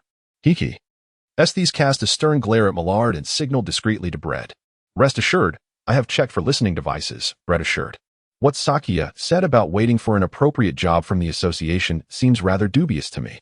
Estes inquired, "What is your suggestion then?" "Let us take the initiative rather than remain passive. We should not concern ourselves with the suitability of the work for now. Instead, we should focus on enhancing our reputation, elevating our hunter rank, and contributing to the Hunter Association. This way, our options will expand," Brett articulated earnestly. "Having personally experienced the chaotic state of the Mafia Federation Kingdom, I can assert it represents a plethora of opportunities. There will be ample work for us." Estes scrutinized Brett with suspicion. "You are not implying that I should hasten to earn money to repay your debts, are you? You sly little schemer." Brett replied, "Actually, I am also keen to explore the personal tasks assigned to you by the higher-ups and see if we can devise a collaborative plan. Though I suspect it may be futile," Brett ventured tentatively. Millard chuckled. "Indeed, it is likely futile. The rules of Cipher Pole are far stricter than those of the Hunter Association. Any breach of orders from the higher-ups, if discovered, could lead to unpredictable consequences." Chapter 33. The Nichols. The regulations of the Hunter Association are indeed far more lenient than those of Cipher Pole, consisting of merely 10 fundamental principles, known as the tenets of hunters. Among these, the first 4 are specifically directed at hunters, while the remaining 6 essentially pertain to hunter classifications and the structural framework of the association. Upon careful examination, the 4 rules applicable to hunters reveal themselves to be rather straightforward, with 2 stipulating that a hunter must possess a minimal understanding of martial arts. This minimal understanding necessitates a rigorous and disciplined approach to the cultivation of none. For instance, one rule mandates that hunters must have a designated target for their pursuits. There is a strict requirement to possess a target, yet the scope of this target is not explicitly defined. Thus, any creature, whether terrestrial, aquatic, aerial, living, or inanimate, known or unknown, tangible or intangible, can be considered a permissible quarry, no matter how bizarre. Another regulation asserts that hunters must not regard their fellow hunters as prey. However, those hunters who engage in heinous crimes are exempt from this protection and may be treated as hunting targets, regardless of their past transgressions. Furthermore, it is stated that possession of a hunter's license remains valid under any circumstances, and such licenses will not be reissued for any reason. No one can strip a hunter of their license, and the association can only revoke it posthumously. While the rules of the Hunter Association are riddled with loopholes and contradictions, not everyone is entitled to breach them. After all, the authority to establish and interpret these rules is perpetually held by the strong. Minister Onest has assigned the quartet a comprehensive mission to infiltrate the Hunter Association and gather incriminating evidence related to the historical texts and the blank century, which are strictly prohibited by the world government. Blade is aware that his personal mission aligns closely with that of his companions, revolving around a specific matter or individual, and encompasses violations against the Hunter Association's regulations. Fortunately, neither the overarching mission nor the personal tasks has a time constraint imposed by Minister Onest.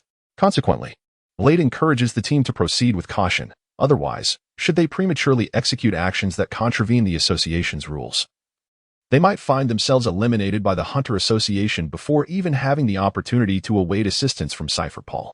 With no pressure from above, the quartet focuses on their assignments within the Mafia Federation Kingdom, primarily engaging in private hunting work, where they serve as the main employers to gang leaders fearful of assassination.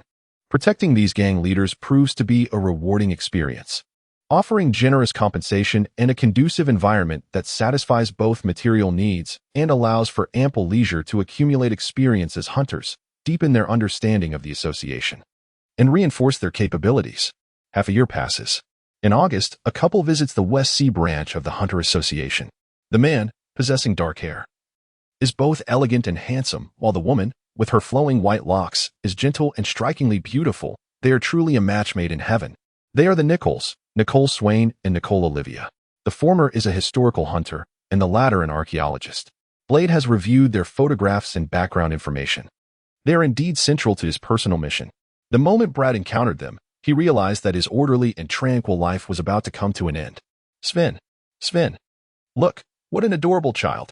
Olivia, whose belly had begun to reveal the signs of pregnancy, was overwhelmed by maternal instincts as she unexpectedly collided with the exquisitely refined Brad, unable to restrain her emotions. However, Sven did not indulge Olivia. His expression grew somber as he coldly remarked, "Let us go, Olivia. Are you the esteemed Sven?" Brad beamed with his brightest smile, expressing his astonishment. Sven paused, scrutinizing Brad with a hint of suspicion. "I am also a history hunter and have heard of your illustrious name." Brad extended his hand, saying, "Greetings, I am Brad Heyman. It's a pleasure to meet you." Olivia crouched down, eagerly extending her hand to grasp Brad's, chuckling, "How delightful. You are so serious, like a little adult." "Haha, it's a pleasure to meet you too." "I am Nicole Olivia," she added. Sven interjected, "I am Sven." "Young lad, where is the president of the Sakia Jack branch?" "Aunt Sia is in the office," Brad replied, his smile unwavering, yet his words were laced with deception. "Is it true that you, esteemed Sven, have come to gather personnel? If so, may I accompany you? My dream is to become a history hunter, but alas, I have yet to find a suitable mentor to guide me along that path. I've been working as a private hunter lately, and it is dreadfully dull." Sven responded, "I will consider it. Goodbye, little Brad. Wait for me, Sven." Olivia playfully pinched Brad's cheek before rising and swiftly pursuing her husband, who had already departed. Braid came to a halt, his golden eyes shifting. "I'm back, Braid." The mosquito woman cheerfully descended, interrupting his contemplation. Brad chuckled, "Have you finished the task?" "Yes." The mosquito girl nodded earnestly, her movements quite pronounced. Capone Becky was indeed a bold individual, having single-handedly eliminated his father's murderer and thereby demonstrating his prowess to Brad. He seized the opportunity presented by Brad, employing tactics of assassinating the leaders of criminal organizations to amass wealth and recruit followers, thus rapidly ascending in power. Thanks to Capone Becky, the quartet of private hunters found themselves inundated with assignments, instilling considerable fear among the mafia lords of the Federation. However, mere defense was not a prudent strategy. Many gang leaders resorted to hiring assassins, attempting to retaliate against him, and the Mosquito Girl had just dealt with those very killers. "Control the mosquitoes and eavesdrop on Shakyak's office," Brad instructed in a hushed tone. The Mosquito Girl understood immediately.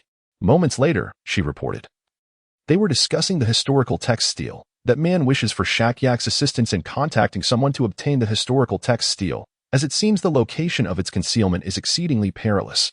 She further recounted, he also mentioned threats from the world government and expressed a desire for his wife to temporarily stay here. Brett raised an eyebrow, inquiring, What does Sakia say? Without uttering a word, the mosquito woman also felt perplexed.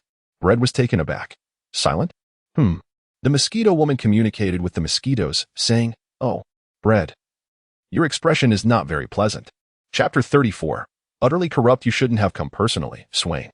Shakia's noble brow furrowed deeply as she extinguished her cigarette. Finally, she felt compelled to respond to Swain, who had been speaking to himself. You have a myriad of communication methods at your disposal: mobile phones, telephones, even the more antiquated telegraph and letters. Yet, you deliberately chose the most troublesome means, thus embroiling everyone in difficulty. Difficulties? Swain exclaimed, astonished. The secret of the historical text monument has only been known to the three of us so far. Shakia shook her head repeatedly. The crucial point is that the world government has long been aware of your investigation into the historical text and the excavation of the blank century in history. Although they are currently unable to allocate substantial resources to conduct thorough investigations due to the complexities of the maritime situation, they are still paying considerable attention. Regrettably, the West Sea Branch is currently concealing agents dispatched by the world government, who will not overlook any suspicions surrounding the existence of historical hunters and ancient relic seekers. The identities of Braid and his companions could not be concealed from Netero, nor could they escape the keen insights of the information specialist and character analyst, Sakia. Thus, Netero boldly entrusted the small spies to the West Sea Branch of the Hunter Association, presided over by Sakia, hoping she would adeptly manage the situation to avoid exposure while minimizing potential harm to an acceptable degree, enabling a tacit understanding among the Hunter Association and the world government to coexist in harmony. Sakia did not betray Netero's trust. For the past 6 months, she has skillfully monitored the activities of the quartet, keeping them under her watchful eye. The reckless visit from the Nikov couple, particularly their fortuitous encounter with Braid prior to meeting her, shattered the status quo. Sakia understood that Braid, with wisdom beyond his years, would inevitably harbor suspicions and engage in constant probing, seeking any subtle flaw in Swain's facade. If he were to present concrete evidence to the world government, the repercussions could be dire. I apologize. I will leave immediately to avoid implicating the association. Swain stammered, his lips trembling. Leave? Foolish. Sakia retorted coolly. Avoidance will not resolve the issue, Swain. As for not implicating the association, do you think the world government will believe that? As long as you live, your hunter license remains valid, and you are an integral part of the Hunter Association, without question. The world government will certainly seize upon this point to vehemently criticize the association. Swain, in frustration, raked his fingers through his hair and lamented, What should I do? Abandon my pursuit of history? No, absolutely not. History is my quarry, and the blank century is the dream of my lifetime. Stubborn idealists can be truly exasperating, Sakia thought, lighting a cigarette and shifting her gaze to Alvia. Aren't you going to advise him? You both have children now. Alvia gently caressed her belly and replied, Our dreams are aligned. Sakia fell silent for a moment. Could you help me look after Alvia, Sakia? Please. Swain implored, bowing deeply. Sakia rolled her eyes at him and exclaimed, Idiot. Swain looked up, his face a mix of desperation and resolute determination. Issue a mission to hire private hunters for Alvia, designating Braid, Esteth, Millard, and the Red Corps as the team. If they refuse, formulate another mission, whatever you deem fit. In any case, lead them on a trivial hunt to occupy them, Sakia instructed. Then I will contact other historical hunters and relic seekers to obtain that historical inscription stone. Alvia, incredulous, remarked, They are agents of the world government? Little Braid is only 6 or 7 years old. He looks so adorable. One cannot judge a book by its cover, Sakia replied. Swain responded earnestly, I understand. Be cautious. Do not reveal any flaws. Based on my assessment, their combat abilities surpass yours. Sakia-ku reminded Sweeney. Unfortunately, Sakia-ku's scheme was destined to fail, as Braid, through the mosquitoes controlled by the mosquito woman, had effectively eavesdropped on her communications with Sweeney. In the bustling pedestrian street in front of the West Sea Branch of the Hunter Association, Braid lounged on a long bench and dialed a number. This is Braid. I have crucial information to report. Oh, what significant information? Minister Ornst mumbled, chewing on his beloved meat delicacies. Brett murmured softly, My personal mission objective, the Nikov couple, has emerged, accompanied by the discovery of a historical stone tablet. Ha ha ha, indeed, this is significant information. How splendid. Minister Ernest responded with a cheerful tone. So, what are your plans, young Brett? Brett pondered. This is precisely the purpose of my current report. I propose we amend the hasty original plan, extending our line to catch larger fish. How long shall we extend the line? What size of fish shall we seek? Minister Onest, ever receptive, showed no sign of irritation at Bread's questioning of the plan's hastiness. Bredeo remarked. He tacitly permitted them to take away the historical text stone for research, believing that this artifact would serve as a magnet, attracting a continuous stream of inquiries into the historical narrative, unearthing the iron filings of the century of silence. When the time comes, it will all be captured in one fell swoop. It is best to make a significant commotion, to set an example, and to thoroughly deter anyone from daring to contravene government laws in their pursuit of historical truth or the excavation of the century of silence. Oh, you rascal. Minister Onest did not shy away from jesting, but then shifted his tone, asking, Are you confident? If it goes awry, it could cost lives, young Bredeo. Bred evaded responsibility, stating, You are the commander. Indeed, I am the commander. Yet, there exists a commander above me. Please wait, he continued. Minister Onest clearly sought approval from a higher echelon of the world government, not wishing to bear the burden of accountability himself. Before long, the plan was handed over to CP9, and you have missed the opportunity to achieve great merit, young Bred. Minister Onest, in good spirits, jested. Do you not harbor any regrets? Brett replied nonchalantly. Does it matter, Commander? Is our team's mission still ongoing? It seems rather insignificant now. Indeed. The discovery of a historical inscription stone far exceeded expectations. Minister Onester deliberated. You may return with 3. But one must remain to closely monitor the movements of that historical inscription stone and assist CP9 in executing the plan. Bredeo, who remains? You, Minister Onser replied. Chapter 35. The infant. To speak candidly, Braid harbored a profound aversion to covert operations and undercover work. His distaste was palpable. The notion of battling at the very heart of the enemy may have been articulated with eloquence. Yet no amount of grandiloquent rhetoric could obscure the omnipresent perils and threats that surrounded him. Each day was a precarious dance of fear and caution, a relentless strain for someone who yearned for a life of ease and tranquility. His plight was particularly acute, as the Hunter Association was well aware of Braid's role as a spy for the world government. Upon the arrival of the Nikolov couple, accompanied by the discovery of a significant historical monument, Braid felt a surge of exhilaration. Although his countenance betrayed none of his elation, he promptly reported to Minister Onest, devising a strategic plan to draw out the complications, akin to casting a long line to ensnare a grand catch. His fervent desire was to fulfill his mission successfully, retreating to Mariewa to continue his ascent in the Cypherpole Academy, where he could further hone his abilities in safety. The strategy of casting a long line to catch a big fish would be executed by other agents from Cypherpole. It was conceivable that a 4-man team would be required to monitor the nascent stages of this strategic plan, particularly concerning the movements of the historical monument, thereby aiding in the execution of the strategy, a consideration that Braid had pondered deeply. Braid believed that Ernest would choose Millard, the sole descendant of a Cypherpole agent among the quartet, whose family remained alive and who had been indoctrinated from a young age to uphold the ideals of the world government. His loyalty was beyond question.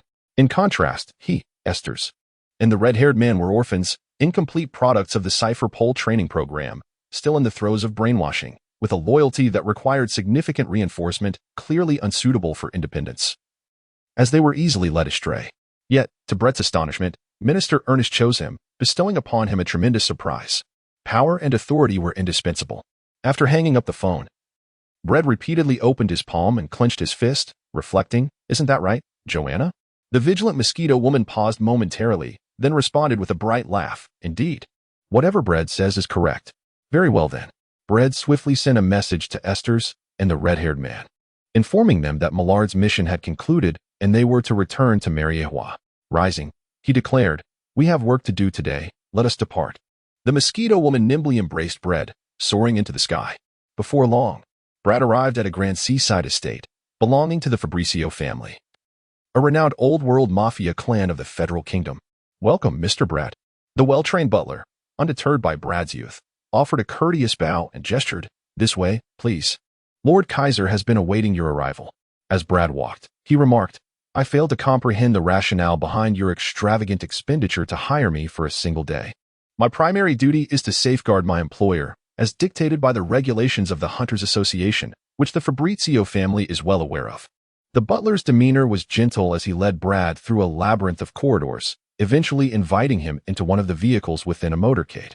The patriarch of the Fabrizio family, Kaiser, nodded slightly, his age evident in his sagging skin, diminished musculature, and clouded, distant gaze, with sparse hair, beard, and eyebrows. "Greetings, young man." Kaiser's voice emerged, raspy and indistinct, requiring keen ears to discern. Fortuitously, Brad's keen observational skills and acute hearing allowed him to respond, "Hello." Maintaining a simple greeting, Brad adhered to the principles of a private hunter, remaining silent, refraining from inquiry, and suppressing all curiosity and subjective emotions, regardless of his employer's actions. He resolutely comported himself as an invisible presence, unless the safety of his employer was threatened or a request within the bounds of the contract was made. All else was disregarded. The motorcade glided away from the estate, traversing bustling streets until it arrived at the dock on the island's opposite shore. Kaiser engaged with several gang leaders, exchanging pleasantries as they awaited the arrival of a cargo ship, whose captain soon joined their ranks. The underlings of the various gang leaders began to bustle about, attending to the unloading of contraband, drugs, tobacco, gambling paraphernalia, and firearms, laden aboard the vessel. It was evident that this was a nefarious transaction, and Brad served as the bodyguard hired by the Fabrizio family to prevent any underhanded dealings. "Master Kaiser." "Only the slaves' present issues," the butler remarked as he inspected the returned goods. The captain of the cargo ship, casually gripping a flask, commented, "On such a lengthy journey, there was no surplus of vegetables or fruits for those wretches." "It's not scurvy, it's malaria," the butler replied. Kaiser pondered for a moment before waving his hand dismissively. "The cost of treatment is exorbitant. Let it be. If a loss is to be incurred, handle it on site. The payments due will be honored. But I trust there will not be a recurrence." "Thank you for your generosity, Master Kaiser," the captain exclaimed, his face lighting up with delight. "No, I implore you." Came the desperate cries, bloodshed, lamentation, and death. Brad witnessed everything in silence, remaining indifferent. He could save no one, nor could he be anyone's savior. He merely whispered, "Humanity is indeed malevolent." As for Brad, he pondered the enigma of humanity towards humanity, while the mosquito woman was particularly perplexed, yet unable to articulate her thoughts. Brad comprehended the thoughts of the mosquito woman and remarked, "If there exists a 20% profit, individuals become restless. If the profit rises to 50%, they are willing to take risks. Should the profit reach 100%, they dare to confront the peril of execution. And if the profit surges to 300%, they possess the audacity to trample upon all that is human. Greed blinds humanity, leading them to moral decay, transforming them into grotesque beings that resemble demons." I do not understand," the mosquito woman replied, bewildered. Brett remained silent, a stark contrast to the chaos around him. "A baby? It appeared to have been born only recently. What should I do? I cannot bring myself to act." "Is this her name?" "Altair." "Hurry. It is no different from killing a puppy. Her mother's corpse has begun to decay, and she cannot survive. It is easy for you to say, but you come and do it." Cries and murmurs erupted from the cargo ship. "Bread, Altair?" "Without hesitation, the infant has been sold to me, deducting the payment from my remuneration." Brett approached Kaiser's side and whispered. Kaiser slowly nodded in agreement. "All right." Chapter 36, The Little Caregiver. The tattered cloth enveloping the infant bore the faintly inscribed name Altair, written in dried blood that had long since darkened to a deep brown, flaking off at the slightest movement. The little girl swaddled within had a wrinkled face, her body and features curled up, her crimson skin marred by remnants of what could only be blood or amniotic fluid, or perhaps a mixture of both. Her eyes were tightly shut, and her head adorned with sparse white lanugo, resembling a newborn rodent, small, dirty, and unappealing. The minuscule creature's breath was faint, yet there remained a glimmer of hope for her survival. Brett carefully cradled Altair and instructed, "Mr. Kaiser, I shall have Joanna fulfill our contract in my stead, rest assured. Her capabilities far exceed my own. Allow me to take my leave." With that, a resounding crash echoed. Crack. Whoosh. Harnessing his mental prowess, Brett pressed his toes against the solid stone, shattering it entirely, and in that instant, he sped away like an arrow released from its bow, vanishing without a trace. The mosquito-like figure puffed her cheeks and melancholically murmured, "Brett, please don't abandon me." Brett did not proceed to the hospital. The finest physicians were at the Western Sea branch of the Hunter Association. Just a few minutes later, clang.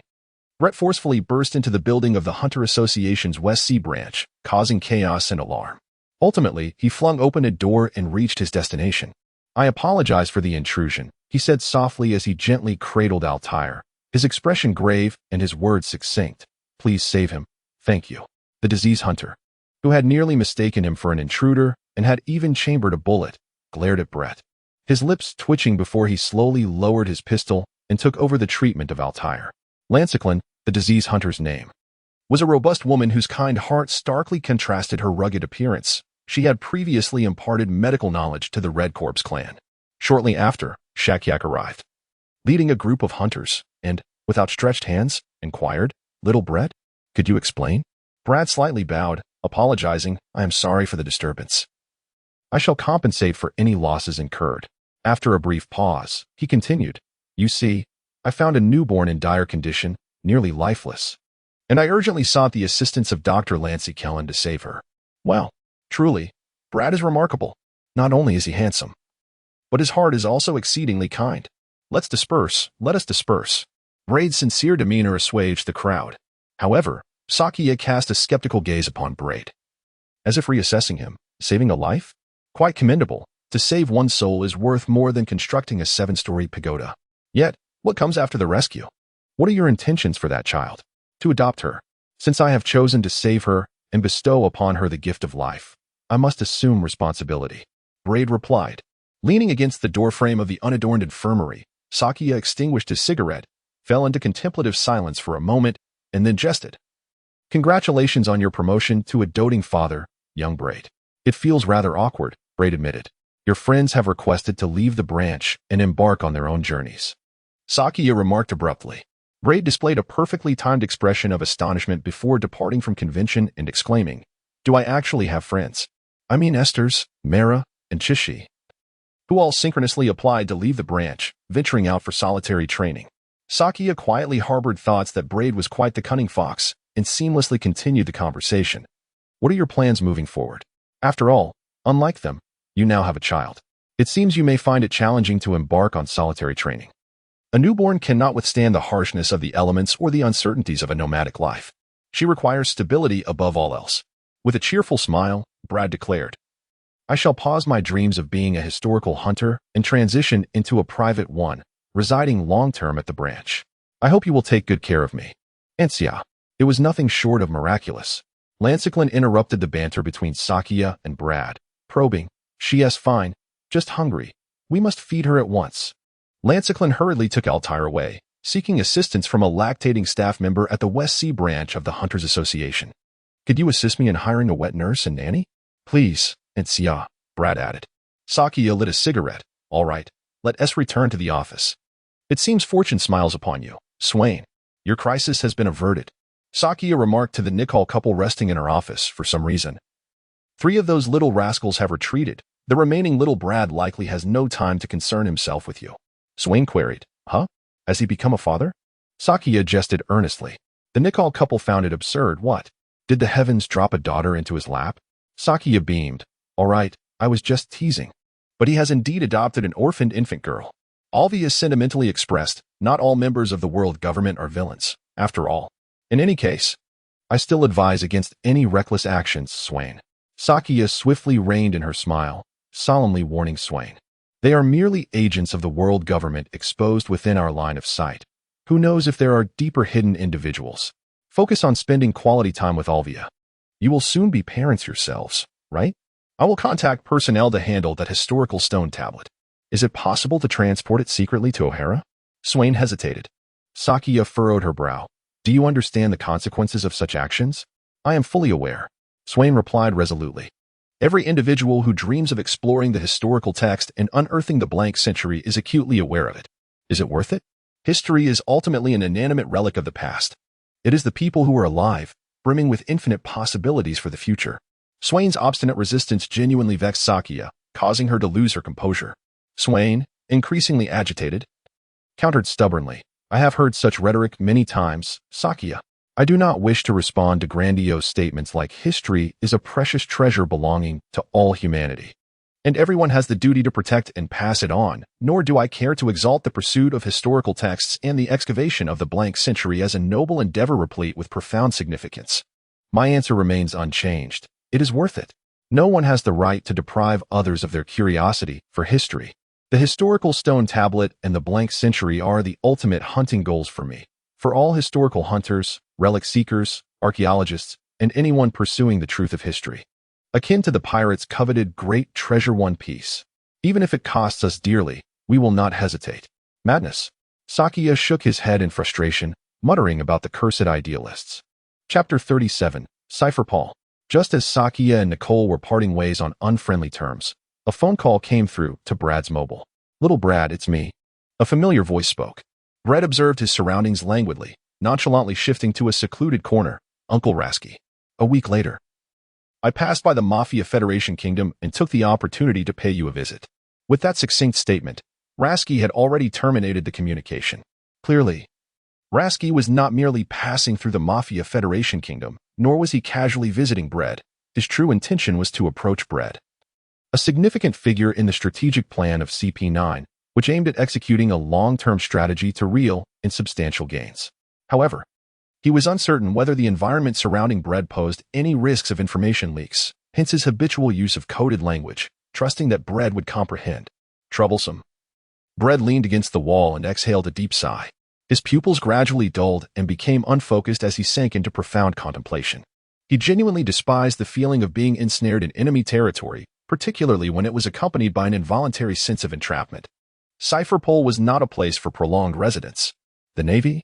The Navy was even more passive than Cypherpole, increasingly resistant to the world government's interference in its internal military affairs, and would certainly not permit individuals from an organization with dual external and internal functions like Cypherpole to join their ranks. After all, nobody relishes the presence of multiple spies in their midst. Even without any intention to surveil, one must eliminate any potential hazards. The Holy Land Garrison? They were stationed long-term at the heart of the world government, tasked with safeguarding the capital of the world. Yet, it seemed they were also responsible for cultivating the Dark Continent, transforming its perilous wilderness into fertile lands. Ultimately, the matter hinged on the balance of power. Those endowed with great strength could afford to act with impunity yet would still be forgiven. Brett's musings were abruptly interrupted when Dr. Lanskillen entered, cradling Altair in her arms. The child was soundly asleep, a picture of serene slumber. Dr. Lanskillen's smile radiated warmth and kindness, despite her rugged and even fierce appearance, which seemed at odds with the gentleness of her demeanor. Brett took the baby from Altair, meticulously cleaning away the stains. The little one, now wrapped in a fresh swaddling, appeared somewhat more appealing, adorably awkward. "Thank you, Dr. Ransicklin. Will you be able to take good care of her?" Dr. Ransicklin, a towering figure of substantial stature, even when crouching, still loomed significantly taller than Brett. In reality, she stood around 3 meters high and was 2.5 meters wide. One of her arms could easily encompass Brett. Nurturing an infant requires more than mere determination. She is far too small and fragile. Feeding, drinking, relieving herself, and sleeping all must be attended to with meticulous care. It demands not only an abundance of time and energy, but also an intimate familiarity with every crucial detail.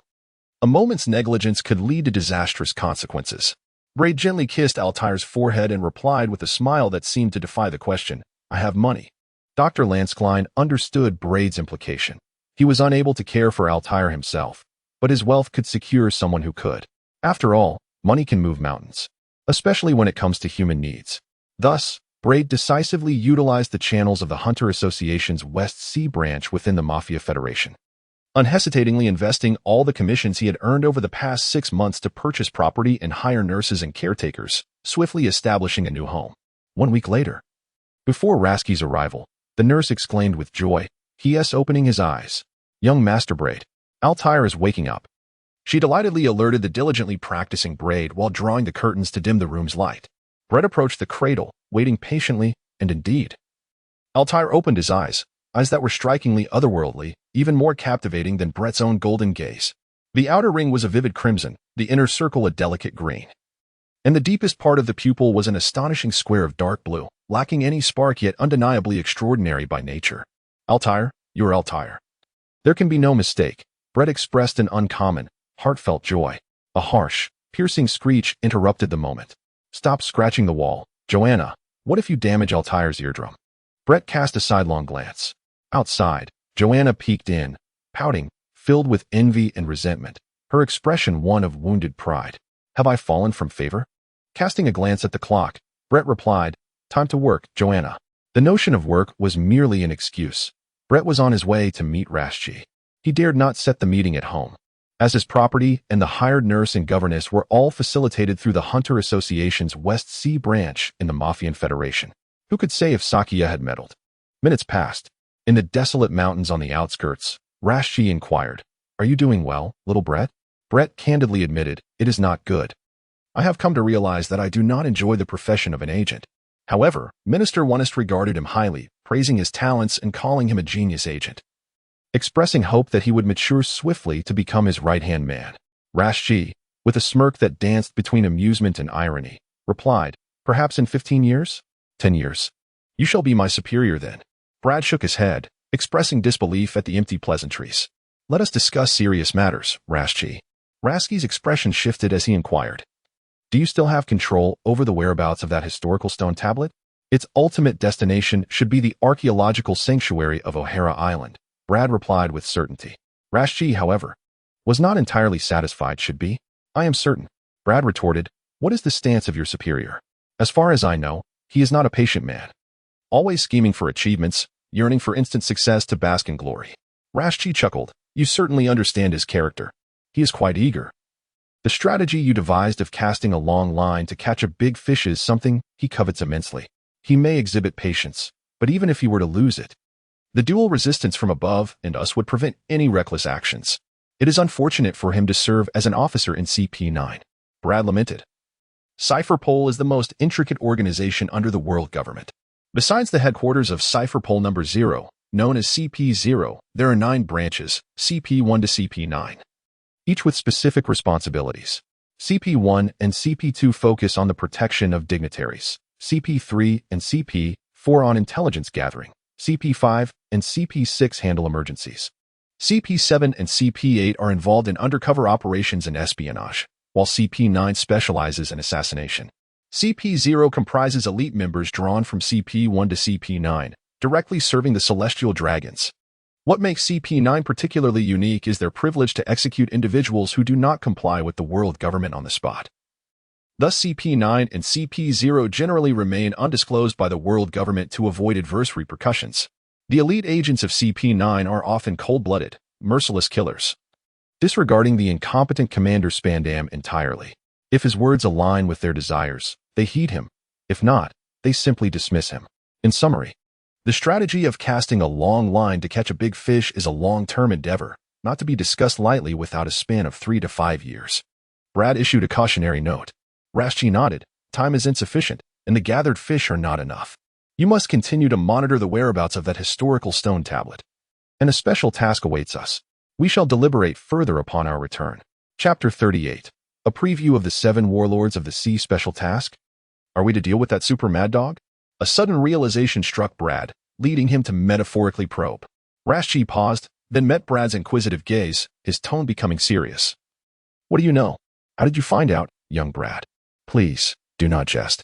In May, specifically on the 13th, I fortuitously encountered Sakia, the leader of the western branch of the Hunter Association on the island. She is an information hunter, and it was there that I learned of a piece of intelligence concealed by the government. One of its vessels had been attacked by the notorious Captain Bandy Wald of the pirate crew known as the World Destroyer.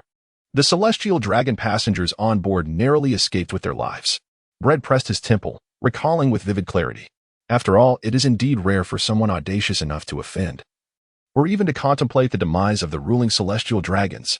Rashji, perplexed, inquired, "And then you contacted us regarding this mission?" At that moment, I was resolute. My obsession with eliminating all obstacles in my path, regardless of whether they be navy, merchants, tourists, civilians, or even pirates, led me to conclude that any impediment would be annihilated. The rabid dog had finally bitten into iron. The government would not allow such defiance to persist.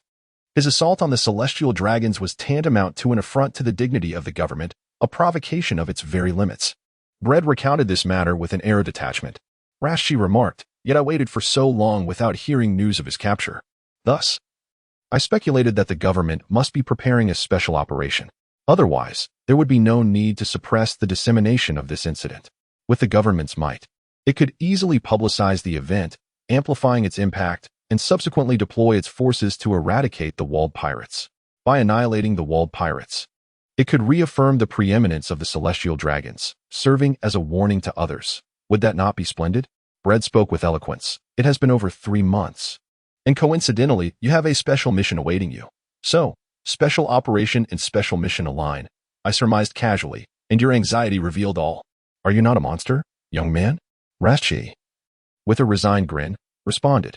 Brett chuckled, remarking that meticulous extraction of information hidden within intelligence, combined with audacious speculation, invariably yields some rewards. It frightened me to the point where I feared a lapse in the mission, sighed Rashi. Brad Dow, what intentions does the government harbor towards Bandy Wald? I am most intrigued. Since you are already aware, Rasky pondered, this is a hunt that transcends the bounds of reason. CP7 and CP8 have infiltrated the walled pirates, inciting discord among their crew. Meanwhile, CP5 and CP6 are diligently attempting to bribe and persuade the deeply embittered pirates of the walled faction, urging them to dismiss their doubts and concerns regarding the formation of a joint military coalition with the Navy aimed at vanquishing the walled pirates. Brett was taken aback. A cat-and-mouse game involving a hyperactive dog? An intriguing and elaborate scheme. No wonder it required 3 months of preparation. His thoughts raced. The pirates were manageable. With wealth, amnesty for crimes, and government strategies at their disposal, they could easily dispel any doubts and concerns, forming a coalition with the Navy to combat the walled pirates. Brett raised his head. What is the Navy's stance on collaborating with the pirates to form a united front against the walled pirates?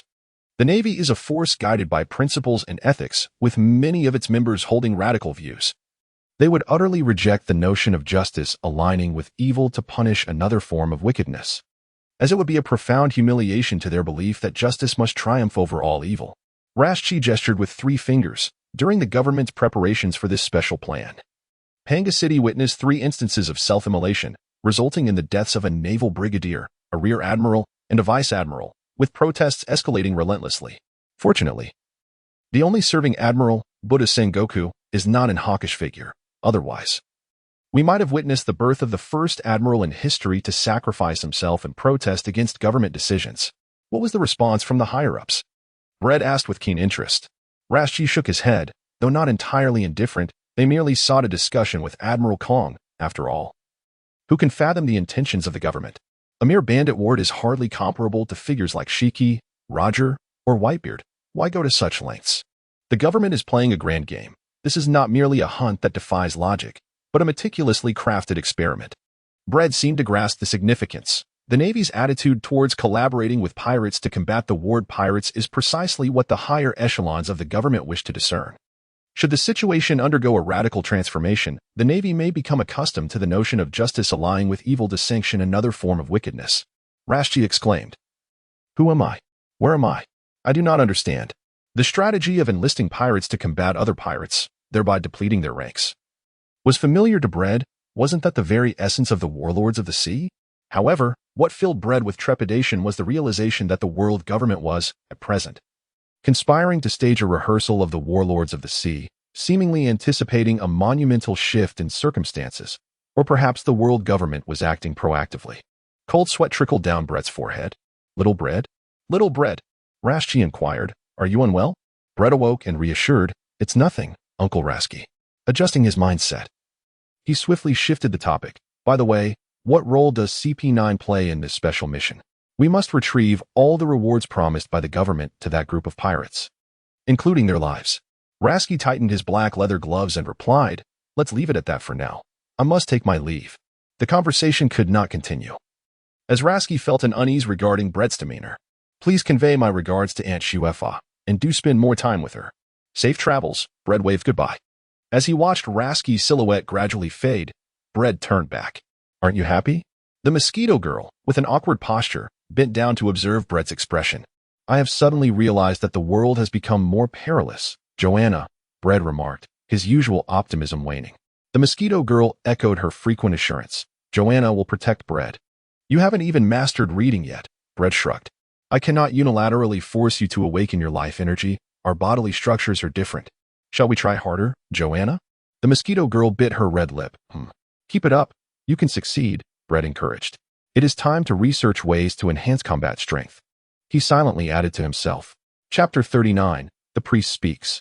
Numerous forms of power exist in the world, including the three most commonly employed systems: Haki, Nun, and Chakra, along with the curses, sage arts, superpowers, and the enigmatic devil fruits, imperial tools, and weaponry that accompany or derive from these systems. However, tracing back the origins of any of these forms reveals a universal truth. They all rely on the fundamental life energy inherent to sentient beings, composed of both physical and mental strength, without exception. The true distinction lies in the methods of acquiring power. One category involves self-driven learning, such as the three primary systems of Haki, Nun, and Chakra, along with their associated or derived forms. The other category encompasses obtaining devil fruits, imperial tools, and weaponry, which then serve as mediums to manifest one's own power. In the intricate and diverse landscape of power forms, it is not a matter of superiority or inferiority, undoubtedly, given Bread's current circumstances, to enhance his combat abilities. He must either delve deeply into the intricacies of Nin or dream of fortuitously acquiring two high-quality devil fruits, one to consume and one to discard. Yet, faced with the harshness of reality, he lacks alternative methods of gaining strength. Several months prior. Cypherpole Academy. Father, I am perplexed, Bread, still unclear about what manifestations belong to the sixth nature of Nin, sought Andrew's guidance. Could you explain Nin once more? In the name of the Lord, we pray. Amen. Andrew concluded his prayer, closed the Bible, and smiled gently. Of course, my child. Well, would you like to know? Brad ran his fingers through his hair, a rare expression of distress and agitation upon his face. Everything, all there is to know about the 6 properties of hair. I remain uncertain about what form I should manifest. I understand, Anderson replied, his smile unwavering. Your current state is a quintessential manifestation of a thought-powered individual within the realm of manifestation. Bredham, the varying qualifications, upbringing, and even personalities of individuals determine the distinct 6 natures of intention that emerge upon awakening their life energy. While this is not absolute, it certainly holds significance. Anderson, adjusting his glasses, remarked, those who embody the manifestation aspect of the 6 natures of intention often possess somewhat neurotic, stubborn, and obsessive traits, coupled with an unwavering conviction in their beliefs. They excel at discerning minute details and are frequently difficult perfectionists and realists, which renders them indecisive about what to manifest. Brett met Anderson's gaze and remarked, Father, as a manifestation type, is it truly wise to say such things? Anderson blinked, as if jesting. Currently, I should be considered a trait type. Braid, Russell.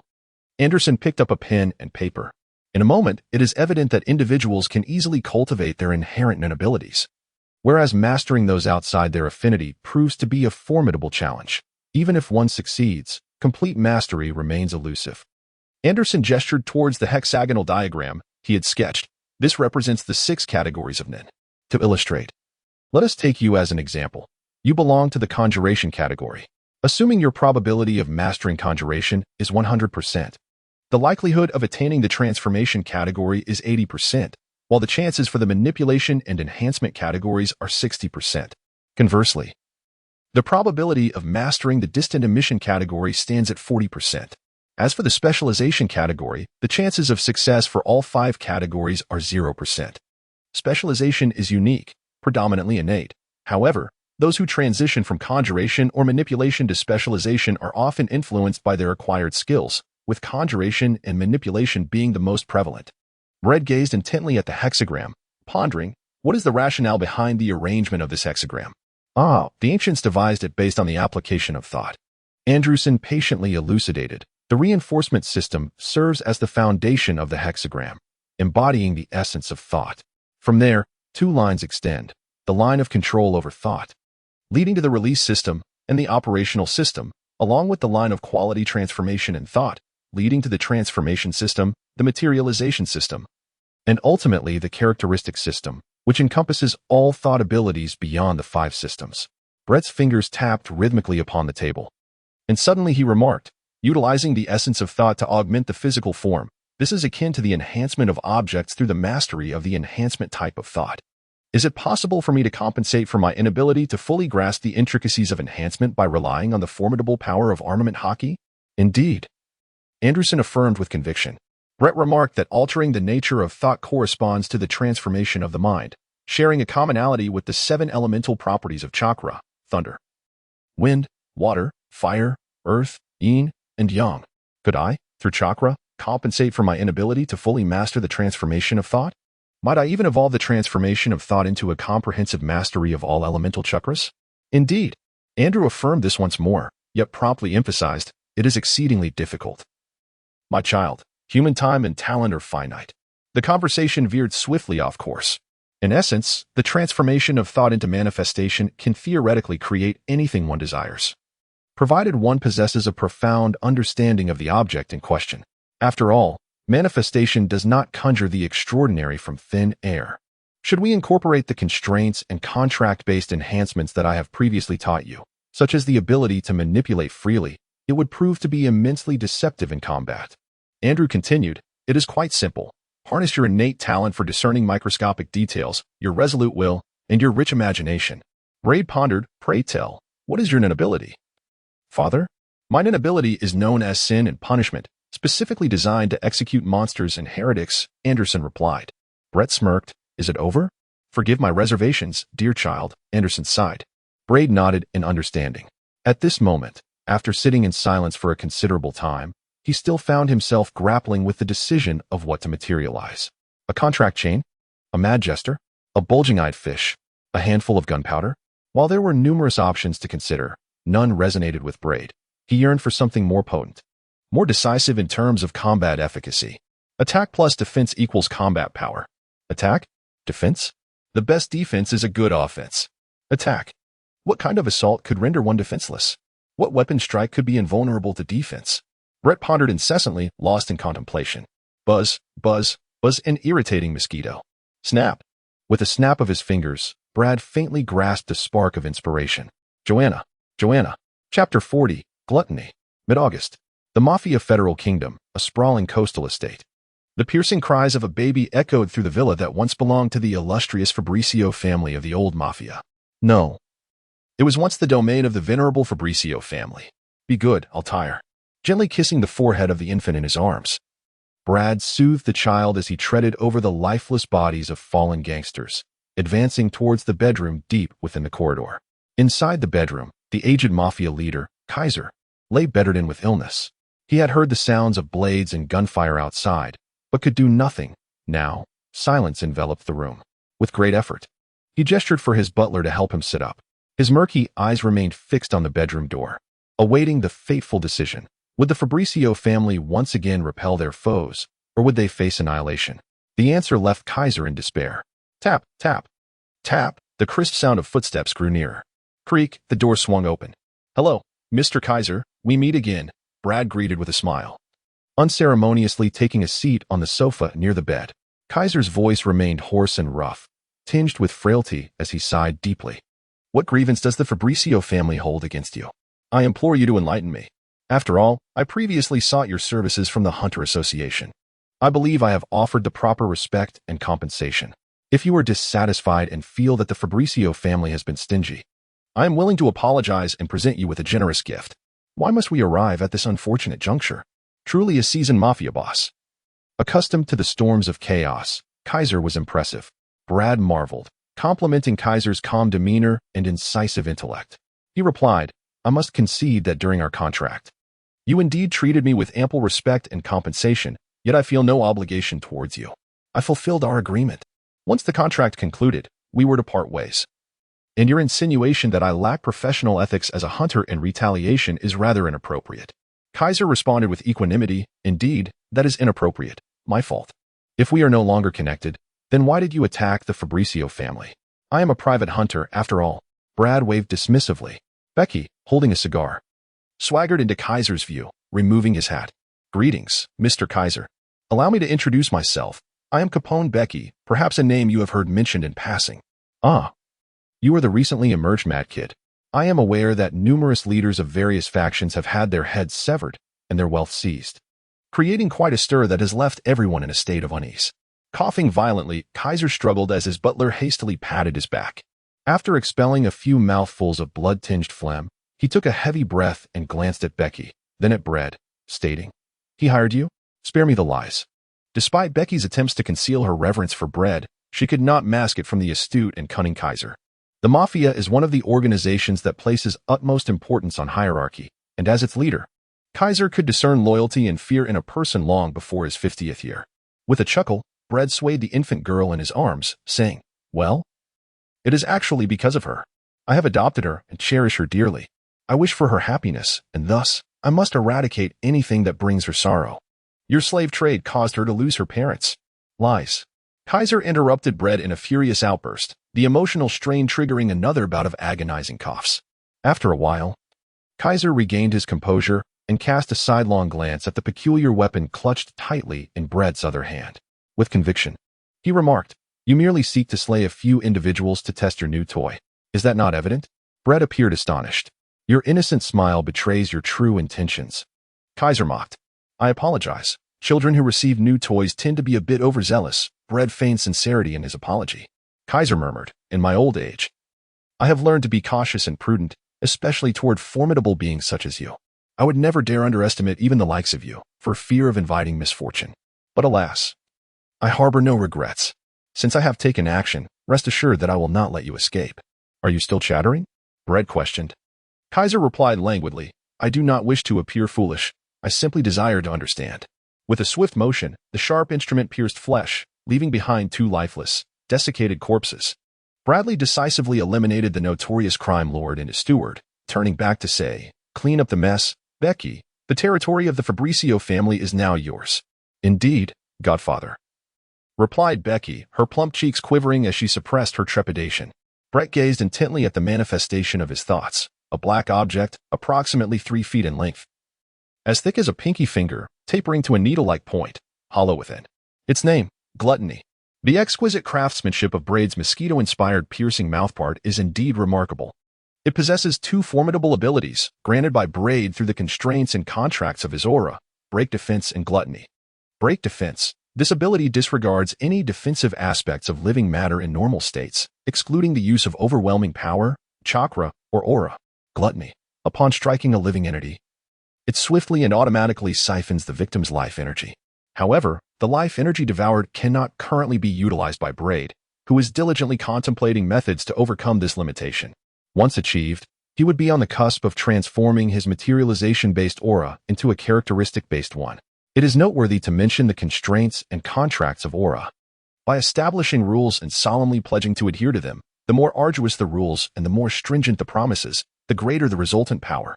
Conversely, violating established rules or breaching sworn promises leads to a backlash of aura, with terrifying consequences. For instance, should Braid contravene the rules he has set, the dire outcome would be sudden death. Constraints. Attacks may only be directed towards living matter. Contracts. Firstly, upon invoking Gluttony, blood must be drawn to gain the special ability of Gluttony. Secondly, sacrificing his life allows him to access the special ability of Break Defense. However, he wishes to acquire the power to ignore any defense, but alas, it proves ineffective, signifying that his life holds little worth. Retrieving Gluttony, Braid languidly reclined on the sofa, emptying his thoughts. After a moment, he inquired, "Joanna, shall we move?" Mosquito Girl was taken aback. "Huh?" Chapter 41. I am a genius. What are you? In the evening, everything tidied up, the Godfather, Becky remarked, her slightly plump and unattractive face adorned with a humble, ingratiating expression, resembling a dog, a well-behaved bulldog wagging its tail at its master. Brett did not lift his head, teasing Altair, "Have you truly tidied everything up?" "I am not merely referring to the Fabricio family estate, no, but to the villa that now belongs to your Capone family. Additionally, I speak of the wealth, businesses, and territories that were once the domain of the Fabricio family, but now rightfully belong to your Capone family." I, Becky, was left utterly speechless. Brad cast a glance at Becky and instructed, "Take a seat." Becky, feeling somewhat uneasy, moved a small stool and positioned herself across from Brad. "In truth, you have no desire to inherit the Fabrizio family's legacy, particularly in managing it. You prefer the notion of eliminating a mob leader, seizing his treasures, and then retreating to observe the ensuing chaos among his followers, correct?" Brad remarked slowly. "Have you contemplated the repercussions of such a lifestyle over time?" Becky, bewildered, despite his precocious nature at the tender age of 12, lacked the breadth of vision and insight necessary. "Let me elucidate. The Mafia is a highly structured and authoritative organization. Your actions are undermining that order and challenging their authority. Over time, you will undoubtedly cross their boundaries, a threshold they will never tolerate. The consequence will be that they will eliminate you at any cost. And you won't even have the opportunity to resist. Brad mimicked the act of crushing a bug and continued, I cannot shield you around the clock. I am your boss, not your bodyguard. After a brief pause, he added, do not take this lightly. I am not trying to frighten you. The 10 elders who dominate the world of darkness command a special task force known as the 10 Shadow Beasts. They are masters of their craft and possess extraordinary power. If they decide to act against you, what do you think your chances of survival are? Perhaps 0.1%? 0.2? It is likely infinitesimally close to 0. Brad added with a hint of amusement. Becky's eyes widened in shock. No, it can't be. Such prominent figures as the 10 elders would never concern themselves with me. What could they possibly want? The Mafia Federation is the capital of the world's dark forces, Brad replied, a defeated expression crossing his face. Becky, now somewhat anxious, asked, what should I do, Godfather? Adhere to the order, respect authority, Brad stated, resting his chin on his hand. To inherit and manage the Fabrizio family's legacy is to honor that order and respect their authority. Communicate with the upper echelons of the Mafia Federation, feign allegiance. And regardless of the benefits the Fabrizio family has previously provided them, at an extra 30%, they will likely be willing to forgive your earlier indiscretions. Becky responded earnestly. I understand. Your immediate task is to ascend to the upper echelons of the Mafia Federation, Brad added thoughtfully. Assess your current funds. I will take half. Yes, Godfather. Becky replied, her lips quivering slightly as she cautiously asked, Godfather, may I be taught the craft? With a smirk at the corner of his mouth, Brad remarked, desiring power? There's no shame in that. Yet, given your current capabilities, you fall woefully short. Perhaps you should focus on strengthening your physique. Becky remained silent. I am not dismissing you. I genuinely mean it. Brad adjusted his posture lazily and continued, Becky, you must be harboring some resentment. Why should I accept your doubts when I, at the tender age of 6, mastered the art of thought? The answer is simple. I am a genius. And you? Becky replied, at the very least, shed that little belly of yours. Brad, unperturbed, took it upon himself to set a goal for Becky. Once you eliminate that little belly, I shall impart the secrets of thought to you. Becky bowed slightly. Thank you for your generosity, O mentor. Keep striving, Becky.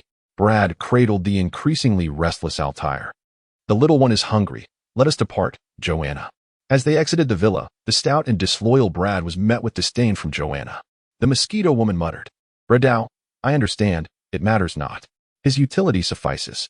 Now, Brad, are you serious about the relocation? The mosquito woman inquired once more. Braddow, the Hunter Association, Western Sea Branch. Are you jesting, little Brad? Shakyak took a deep drag from his cigarette. Altair is still fragile and cannot withstand turmoil. You are well aware of this. Indeed, replied Braid. At that moment, Sakia realized her lapse in composure and swiftly composed herself. What prompted you to abandon your long-standing preparations to reside in the Mafia Federation Kingdom? Sakia was fully aware of Braid's identity as an operative of the world government. Just as Braid was cognizant of Sakia's awareness of his role as a representative of the Hunter Association tasked with monitoring Braid to prevent any disruptions within the association. She was particularly reluctant to let him slip from her sight. I do not wish for Altair to grow up in an environment teeming with gangsters, murderers, thugs, and the dregs of society, Braid stated solemnly, weaving a falsehood. Sakia extinguished her cigarette. Where do you believe is suitable for Altair's development? The idyllic Spring Isle, with its perpetually temperate climate and rich academic atmosphere, would allow Altair to immerse himself in a sea of knowledge and awaken the brilliance of wisdom. Braid appeared genuinely pleased, feigning a bow. In any case, I sincerely appreciate your care during this time, Aunt Sakia. With that, he concluded his remarks. Braid turned and walked away. After a brief moment of stunned silence, Shakak muttered, the capricious little rascal. The island of O'Hara, blessed with a rich academic atmosphere and a climate reminiscent of eternal spring, stood alone as the only viable option in a world of selections. With a click, a lighter sparked to life, igniting Shakyak's cigarette. After smoking 3 cigarettes in succession, Shakyak dialed a number. This is Shakyak. Listen closely. Swain, Braid Heyman is heading to O'Hara. I'm uncertain whether his destination is you or that historical stone tablet. His tone was particularly grave. What I fear most is the latter scenario, which implies that among the history hunters I contacted to transport that stone tablet, there must be a traitor, perhaps even a spy for the world government. Otherwise, the This information could not have been leaked. If Braid Heyman is indeed after that historical tablet, we must act swiftly to relocate it before the world government intervenes, regardless of who bears the blame. Swain's response on the other end of the line was unclear, inciting Shakiak's fury. Stop talking about your ridiculous dreams. I'm not here to negotiate, you fool. Lives are at stake, many lives. If Braid Heyman is coming for you, be exceedingly cautious. I suggest you leave O'Hara for a time to avoid the storm. I cannot delay him, Swain. Do you not understand? He came to bid me farewell. Revealing his next destination, he is testing me. Shakiak was agitated and restless. Am I being paranoid? How do you explain that the historical stone tablet was just excavated and transported to O'Hara, and then he heads there? It's too coincidental. Chapter 42. A modicum of talent. Next stop, the undersea prison. September 3rd. The official mouthpiece of the world government, along with semi-official media, suddenly unleashed a barrage of news across countless channels, television, radio, mobile devices, and newspapers, all proclaiming that the notorious pirate captain of the Ward Pirates, the world destroyer Bandy Wald, had been captured by the Navy and imprisoned in the dark depths of the undersea prison. Brett learned of this news through the newspaper, and besides perusing its pages, he occasionally caught glimpses of the CP-9 elite who had evidently arrived at his newly acquired home on O'Hara Island. This CP-9 contingent had participated in the campaign against Bandy Wald, which implies that the news of Bandy Wald's arrest and imprisonment was not breaking news. Rather, it was part of a meticulously orchestrated propaganda effort by the world government regarding his capture. Hey, you don't greet your superior? What an impolite little brat. Spandane was indeed not a patient individual. Brett's indifference and blatant disrespect infuriated him, causing his long face to become even longer as he incessantly complained. Is he really your junior? Rashji, for goodness sake, discipline him properly. Rashji furrowed his brow, casting a stern glare at Spandane, which caused Spandane's voice to weaken. And he gradually covered his mouth, entirely devoid of the authority expected of a CP-9 commander. My apologies, today's newspaper is exceptionally captivating. I was utterly engrossed. Brett remarked with a smile as he folded the paper. Greetings, Uncle Rashji. Hello, Father Anderson, and everyone else. To Brett's perspective, today's newspaper was not merely captivating. It was extraordinarily sensational. The most significant aspect of the newspaper's content, Brett was certain, was not the world government's capture of Bandy Wald, nor their display of might by eliminating a notorious terrorist. Rather, it was the unprecedented revelation of the process through which the world government apprehended Bandy Wald, a process they typically would have concealed. The world government openly conveyed to the public that their forces against Bandy Wald consisted of the Navy, allied with pirates who harbored animosity towards him. The alliance of justice with evil was bound to evoke widespread alarm among the populace, inevitably tarnishing the image and credibility of the world government, which prided itself on being the guardian of global peace. Yet, paradoxically, the world government behaved in this uncharacteristic manner. Why? Braid opined that the initiatives of the world government aimed to undermine the public's entrenched perceptions of fundamental justice, where good and evil are irreconcilable, and distinctions are starkly black and white. This was akin to testing the Navy's reaction to collaborating with pirates, engaging the populace's response to such an alliance, with the ultimate objective of nurturing the 7 warlords of the sea. You too, child, Anderson replied gently. Spandam, filled with resentment, muttered, Everyone? Am I also everyone? You little brat. I am your superior. You are not my superior. Braid retorted indifferently. Even in the forthcoming joint mission, you lack the authority to command me. My role encompasses strategizing the mission and guiding its execution. To put it more plainly, until you have obtained the full authority granted by Minister Onist to oversee this task, keep your silence and obey my orders. Spandam gaped, a mix of anger and absurdity flooding his emotions. How infuriating. Rashji hesitantly glanced at Braid, silently questioning whether he was serious. Braid slowly shook his head. He was undoubtedly employing a facade of grandeur, deceitfully invoking the name of Minister Onist to manipulate Spandane. Upon their initial encounter, Braid swiftly discerned Spandane's hasty temperament, his vanity and arrogance, marking him as a quintessentially incompetent leader, more adept at causing failure than achieving success. It was imperative to suppress him from the outset. What about the historical inscription stone? Interjected a robust man in a suit standing rigidly at the entrance. He boasted a mane of vibrant orange, voluminous curls, with a darker complexion, and sported a pair of round, tinted sunglasses, exuding an aura of cold detachment. Bradeo, the basement of the world's largest library, the Tree of Omniscience.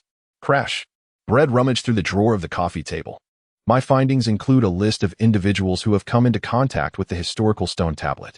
Bread shook the folder in his hand. Spandine lunged forward like a ravenous dog, nearly snatching the folder from Bread's grasp.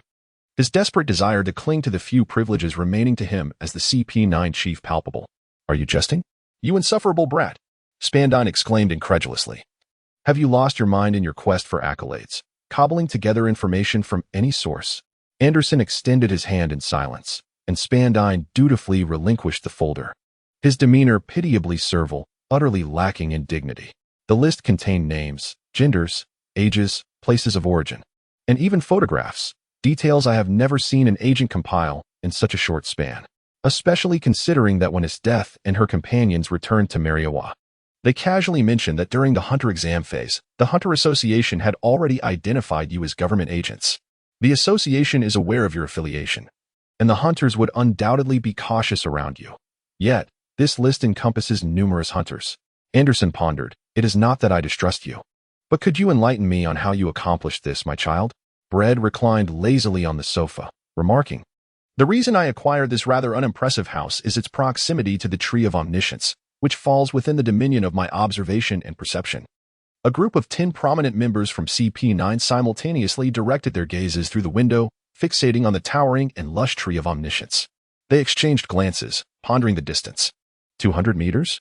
No, perhaps 220 meters? Rashji speculated on the span from the house to the tree, his expression peculiar. Are you a monster, little Bread? Braid spoke softly. It is merely a slight talent. CP9. Although they were aware of my affiliation with the government and harbored significant wariness towards me, they dared not confront me outright. They could not ascertain the true purpose of my visit to O'Hara Island. Was I here for one of them? Or was my intent directed towards the historical text stone? They remained in speculation. Braid continued confidently. By employing the observation hockey to discern the aura emitted by those who have come into contact with the historical text stone, and by noting subtle distinctions, I can then proceed to the Tree of Knowledge Library, where the stone is concealed, to peruse its texts. After all, one must eat, drink, and rest. Those who have interacted with the historical text stone will inevitably leave the underground chamber of the Tree of Knowledge Library. I will then identify them based on the marks I have noted. Those capable of studying the historical text stone are, in essence, history hunters, relic hunters, archaeologists, and historians. As for the history hunters and relic hunters, I can access the Hunter Association's website to review the list of licensed hunters. The archaeologists and historians are often prominent figures in academia, which allows me to consult the tedious annual rankings of academic luminaries. Ultimately, Braid remarked, it is all quite effortless and enjoyable. The others responded accordingly. In fact, I have adjusted my strategy to cast a long line to catch a big fish, rendering the full efforts of CP9 unnecessary. It suffices for me to have 1 or 2 individuals with exceptional observation hockey assist me for now. Braid stretched. Oh, it must indeed be observation hockey. The effects of the technique are akin to it, yet it lacks the subtlety. To be frank, my observation hockey has a reach not exceeding 220 meters. Rasky, feeling somewhat awkward, sighed. The only one among us whose observation hockey extends to 220 meters is Anderson. I shall remain to assist young Braid. He said, Everyone, take care. Braid decisively urged them to leave. Initially, Braid was reluctant to engage in the long-line fishing strategy, deeming it overly intricate. However, upon reflection, he recognized that the prolonged execution period of this strategy, combined with his distance from the central authority of the world government, rendered him unable to access any soft or hard resources for his development. The Hunter Association, aware of his status as an undercover agent for the world government, left him with no choice but to generate his own resources. Undoubtedly, Anderson's guidance served as an invaluable soft resource. Chapter 43, The Holy Shield Indeed. I concede that my unilateral alteration of the task strategy, executed without prior notification, was rather inappropriate. Given my presumptuous initiative, Braid felt compelled to provide a corresponding report to his direct superior, Minister Onist. Fully acknowledging his responsibility and courageously countering Onist's criticisms and reprimands regarding the changes in the long-line fishing strategy, Braid's candid confession left Minister Onist utterly speechless. After a prolonged silence, the minister, in a fit of agitation, unleashed a tirade that bordered more on complaint than reprimand, laced with sarcasm. Truly a genius. Even before officially becoming an agent of Cypherpole, You've already mastered the art of emulating the unsavory traditions of those beneath you, while neglecting the commendable practices. Braid's lips curled into a subtle smile, for he was certain he would not face any repercussions. Minister One's assertion regarding the tradition of Cipher Pole's hierarchy was indeed accurate. Cipher Pole did possess such a hierarchical tradition. The structure of Cipher Pole was vast and intricate, characterized by its convoluted and chaotic nature, with numerous peculiar rules and implicit regulations. As a result, even Onist, the highest-ranking official of Cipher Pole, often found himself helpless against the capriciousness of his formidable subordinates. For instance, Genius was afforded privileges, provided one demonstrated sufficient potential. Braid remains oblivious to the fact that within Cipher Pole, there exists an unwritten rule stating that geniuses are afforded privileges should they demonstrate sufficient potential. He comes to this realization only after piecing together clues from his recollection of a mention by Instructor Gotzi regarding the Holy Shield, a specialized unit dedicated to safeguarding the celestial dragons, the ruling class of the world. This elite force serves exclusively the celestial dragons, holding a status that supersedes that of Cipher Pole. And even the celestial dragons must accord them the utmost respect, evidently a testament to the world government's hidden trump card. The Holy Shield comprises a fixed number of 7 members, who adhere to the principle of better to have none than to have a surplus, selecting only the most exceptional elites endowed with overwhelming strength. These elites are the CRME de la CRME, the finest operatives of Cipher Pole POL, which is itself composed of the 9 branches from CP1 to CP9, teeming with countless agents. However, even the elite among elites do not necessarily possess overwhelming might, thus imposing rigorous conditions on the membership of the Holy Shield. This compels the celestial dragons to command Cipher Pole to unearth and nurture those geniuses who exhibit sufficient potential, giving rise to the implicit rule that privileges are granted to those who demonstrate such potential. At present, Braid is far from being a candidate for the Holy Shield. He merely grazes the periphery of the notion of genius privileges, having garnered a modicum of attention. In contrast, Esther's appears to be in a more favorable position than Braid, while Millard and the red-haired shaman lack the qualifications. The true powerhouse is Tornado, who is almost assuredly destined to become one of the future members of the Holy Shield. Gotzi also mentioned Anderson, who previously declined the Celestial Dragon's invitation, renouncing his association with the Holy Shield on the grounds that he requires the freedom of time and space to spread the light of the Lord. Prior to this, he had repeatedly turned down promotions from CP9 to Cipher Pole PL. "My apologies, Commander," Braid offered insincerely. Minister Onist devoured his meal with great fervor, the sounds of his chewing reverberating through the phone. "Isn't it quite advantageous? CP9 need not expend the majority of its forces on O'Hara Island, granting you more manpower to deploy," Braid remarked with a smile. Minister Onist responded ambiguously, "Can you assure me that you will excel in your tasks?" "I assure you," Braid replied.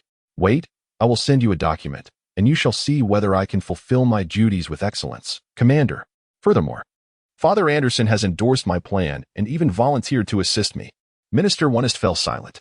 After a pause, he sought an opportune moment to gauge just how much knowledge those historical inquirers possessed about hidden secrets. Merely wishing to catch a big fish without comprehending the growth of the fish is utterly futile. Minister Onist let out a significant yawn, remarking meaningfully, "So be it. I am weary yet determined, little Brad. I am not an individual driven by a desire for control. Rather, I take delight in fostering opportunities for the youth. Witnessing them freely express their talents brings me immense joy." Beep. Call disconnected. Brett stood by the window, gazing at the distant sunset. "How is there a baby?" Anderson returned, familiarizing himself with the new surroundings of life. Brett shrugged. "I found it and felt a pang of compassion." "This is not a bad thing, is it?" Anderson, radiating warmth with his gentle smile, replied, "My dear child, kindness is a virtue, a noble quality." Brett shifted the topic, for he was an atheist. "Father Anderson, could you teach me the 6 styles of body technique in the armament hockey? Have your thoughts materialized into a weapon?" Anderson inquired. Brett remained silent. His wrist flicking his gluttony lay quietly in the palm of his hand.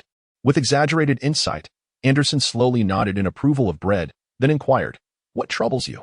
"My child, I sense your sorrow. You are perpetually anxious and eager, living in a state of profound discontent. Perhaps this has inadvertently shaped your extraordinary maturity. Regardless, I lament the fact that you are unable to experience the innocence and joy of childhood." Braid spoke plainly. Part of it stems from familial reasons, while the other part remains shrouded in the unknown and ignorance. "Father Anderson, I fear the unknown, and I also fear ignorance. I yearn for the strength to conquer the unknown, and even more so, for the power to dispel ignorance. Anderson, moved by the sentiment, raised his hand above Braid's head in a gesture of blessing and declared, "You shall be steadfast and fearless. You shall forget your sorrows, and even if they return, they shall flow like water. Your days in this world shall shine brighter than noon. Despite the darkness, they shall resemble the dawn." Amen. A brief silence enveloped them. "I can teach you the 6 techniques, but I cannot impart the hockey of armament. Your body has yet to take shape, and it may affect your health," Anderson remarked. Brett pondered, "What about the chakra?" "I apologize, my child, but I am not omniscient," Anderson replied. Brett's insatiable curiosity ignited. "I have always wondered, Father Anderson. How strong are you?" "Child, I abhor violence," Father Anderson replied with a solemn expression. Braid, the illustrious executioner, the beheading detective, the sword-wielding priest, the angelic dust, detests violence? Chapter 44. The 6 Styles. The 6 Styles are one of the hallmarks of Cypher Pol, and every graduate of the Spy Academy has the opportunity to master them. However, your circumstances are unique. You were thrust into the battlefield before you could complete your studies. As your senior, I feel it is my duty to impart this knowledge to you, even if you do not seek it. Bathed in the radiant glow of the morning light, Anderson, having concluded his prayers, was in good spirits, perhaps due to his faith. In his daily life, he seldom experiences unhappiness, a stark contrast to the brooding nature of Braid. Braid listened patiently. Anderson, with a smile, remarked, "The 6 Styles, finger gun, storm leg, moonwalk, paper drawing, iron block, and shave belong to the realm of physical techniques. They're akin to boxing, mixed martial arts, and wrestling, demanding a more rigorous control over bodily movements, thus surpassing the limits of human physicality to achieve greater power. Mastering the 6 Styles is not particularly difficult. The challenge lies in mastering them well." "Oh?" Braid responded with keen interest. Anderson continued, tracing back through centuries of history. The original system of Nin was firmly held in the hands of the Hunter Association. The government system of power, known as Haki, is notoriously difficult to master. The 6 Styles emerged in such an environment, specifically designed to lay the groundwork for the armed Haki, akin to the foundational flames that support none. Yet the 6 Styles possess practical combat functionality, directly applicable against ninjas, nin users, and devil fruit users. After a brief pause, he added, "In modern times, the cultivation methods of the nin system have gradually permeated the government.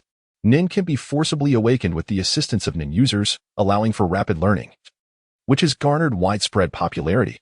After all, the arduous effort required to cultivate Haki far exceeds that of cultivating nin, and the success rate of the latter is significantly higher." With a hint of nostalgia, Anderson reflected, "Moreover, with the government's continuous need for reinforcements, promoting nin training before Haki may not be a bad idea, especially since certain effects of nin resemble those of Haki. In a few centuries, Haki may very well face obsolescence." Blade blinked. "Father Anderson? We've digressed." "Ah," Father Anderson, unfazed, kindly remarked, "In any case, many have learned the 6 Styles these days, yet few have truly mastered them. The former largely rely on their will, utilizing Haki to physically execute the 6 Styles, while the latter harness their will and Haki to bestow a second-tier enhancement, amplifying its destructive potential. Alternatively, during combat, they conserve their will and Haki expenditure through the 6 Styles. Do you comprehend the distinction between the two, my child?" Red was resolute. "Indeed, Father Anderson. I have sufficiently prepared myself for the arduous trials ahead, both in blood and sweat. Let us commence with the basics, practicing the shave and the moonwalk. What are we waiting for? Let us run. Strengthen your legs, my child." Anderson extended his hand, much like a reverent servant inviting a guest to proceed. O'Hara Island. 5 laps. Without hesitation, Braid took a step forward. "I entrust you to care for the mice dwelling beneath the library of the omniscient tree, Father Anderson." "Of course, my child," Anderson replied. Once embarked on this journey, there could be no turning back. Braid approached the acquisition of power with unwavering diligence. Thus, apart from the essential acts of nourishment, excretion, rest, and the occasional companionship of Altair, who gradually sought him out, he devoted all his time to mastering the 6 Styles. Meanwhile, Father Anderson, in addition to overseeing those who studied the historical inscriptions, also instructed the Mosquito Maidens in their practices. Time swiftly advanced to the year 1492 of the Sea-Round calendar. In the month of February, Bread was compelled to pause his studies of the 6 Styles as a superior minister onist. once again urged him to probe into the historical inscriptions on the stone tablet and discern the extent of his understanding. Quite serendipitously, upon ending his phone conversation, Brett encountered the familiar couple, the Nichols. The pregnant Olvia bore a notably pronounced belly, indicating that she was nearing her time of delivery, and she radiated a maternal warmth that rendered her even more enchanting. Sven, soon to be a father, wore a joyful expression. Having heeded Sakia's advice to temporarily leave O'Hara Island to evade the tumult, and had just re-entered Brett's line of sight. "It has been a while, Mr. Sven, Ms. Olvia." Brett greeted them. However, the joy of the Nichols seemed to evaporate, their wariness barely concealed. You are well, young Brett," Olvia managed to force a smile. Brett gazed at Olvia's abdomen for a moment, his eyes lingering meaningfully before shifting to Swain. In that fleeting exchange of glances, a chill ran down Swain's spine as he deciphered the malice behind Brett's gaze. Malice directed at his unborn child. "I have matters to attend to. I bid you farewell," Brett said with a nod. Watching Brett's retreating figure, Swain stood frozen in place, momentarily paralyzed. Swain? What is the matter with you?" Olvia called out, startled. Swain forced a smile and replied, "It's nothing. Let us continue our stroll. Walking is good for you and the baby, haha, because of little Brett." Olvia was no fool, even if the glow of pregnancy dulled her senses. Swain exhaled deeply and said, "Yes, he is an agent of the world government. Having settled on O'Hara Island for months without any apparent purpose, which is quite abnormal. We are still unclear about his intentions." Abruptly, he confessed, "I am afraid. I thought I was fearless in pursuit of my dreams, but with Robin's imminent arrival, I find myself terrified of losing you, of losing Robin." The weight of my suppressed anxieties pressed against Swain's fragile nerves, and tears flowed uncontrollably as he lost composure. "Sakia is right. I am a fool. Utterly selfish for not considering you both. I am so sorry, Olvia." "It's all right, Swain," Olvia replied, awkwardly embracing her husband's head against her swollen belly. "Allowing the child within to comfort him. By choosing to marry you and adopting your surname, I have made a commitment that I will not regret regardless of what may come. I admire your qualities, especially your tenacity." That night, silence enveloped them. Brad raised his index finger to his lips and stealthily infiltrated the Nichols residence, swaggering into Swain's study and languidly reclining on the sofa. Swain's mouth fell agape, unable to conceal his astonishment. He had envisioned countless scenarios of Brad revealing his menacing fangs as a world government agent, yet none had prepared him for this moment. "Shall we chat?" Brad rested his chin on one hand. Chapter 45. "Let me arrange this for you. I ask, you answer." He reached for a pen from the desk, a sheet of paper, and a book, seemingly engaged in casual conversation. Yet, on the paper, he meticulously recorded, name, Nicole Swain, last name, Nicole, first name, Swain, age, 28. Place of origin, O'Hara Island. Occupation, a historical hunter with a hunting license, an epigrapher. "I've gathered some basic information about you. Is it all correct?" To his surprise, Swain felt a sense of relief wash over him, his demeanor transforming into one of calm resolve, exhibiting an eerie psychological growth. He shifted from a fervent idealist obsessed with unraveling historical mysteries to a fragile being, overwhelmed by the looming threat that hung over him like the sword of Damocles. His emotional state fraying under the increasing pressure. He was no longer just a husband and father. He must protect his family. Swain replied, "It's all correct. Can you decipher ancient texts?" "To my knowledge, few possess that skill. The only person I know who can is Kazuki Odin from the Kazuki clan of Wano, and the captain of the Whitebeard Pirates' 2nd Division." With the pleasantries concluded, Brad revealed his true intentions. Brad is undeniably astute. Those who pursue the mysteries of history are, in truth, delving into the meanings of ancient scripts. Only by deciphering these inscriptions can one grasp the essence of the historical texts they comprise, thereby unveiling the concealed messages etched upon the monuments of history, ultimately leading to an understanding of the enigmatic century of silence. However, the task is daunting, for ancient scripts are exceedingly intricate. Sweeney sighed. "I am also aware of Kazuki Odin, the sole individual in the world capable of fully interpreting the historical texts. It is his ancestors who crafted the indestructible stone tablets of history, passing down the methods of interpreting ancient scripts through generations, ensuring that the history nearly 8 centuries old has not been entirely obliterated by the world government." Brad stared at Swain for a long time, then shifted his perspective on the question, why must one delve into the historical text, the century of blank history? A foolish curiosity? Swain mused with self-deprecation. Brad remarked with a hint of sarcasm, "Indeed, It is foolish. Yet the folly lies not in curiosity, but in ignorance. The measures taken by the world government to enact laws prohibiting the study of historical texts and to relentlessly suppress research into the so-called blank century serve only to erase nearly 8 centuries of history. It is effortlessly deduced that the blank century is synonymous with the world government's dark past. Of course, the world government forbids you from investigating the historical texts under the pretext of the blank century, which indeed conceals information regarding the whereabouts of ancient weapons. Upon further reflection, the information hidden within these historical texts also includes maps leading to the ultimate island, Laugh-Tale, long sought after by pirates, Braid added. Sven, astonished and overwhelmed, responded, I may not comprehend ancient scripts, but I am not lying. Braid continued in silence. The ancient weapons possess the power to annihilate the world. Even if your intentions are not malevolent, the repercussions of their misuse by nefarious individuals remain the same. Once a pirate reaches the ultimate island, he becomes the pirate king, potentially consolidating the scattered pirate factions into a formidable force, coupled with the detrimental black history that undermines image and credibility. Any such occurrence would undoubtedly destabilize the world government's reign. Braid spoke solemnly. Thus, it is no wonder that the world government would seek to punish you severely. It is indeed tragic that you remain ignorant and foolish. Sven murmured, We harbor no ill intentions. Thus, your ignorance is what renders you foolish, Braid asserted. As I previously mentioned, the inadvertent consequences of aiding the wicked are the same. Have you ever considered this? The notorious pirate Gold Lion is in pursuit of ancient weapons. What do you suppose would occur if he were to acquire them through your means? I surmise he would likely obliterate several nations as a demonstration, compelling the world government to capitulate and allow him to dominate the world.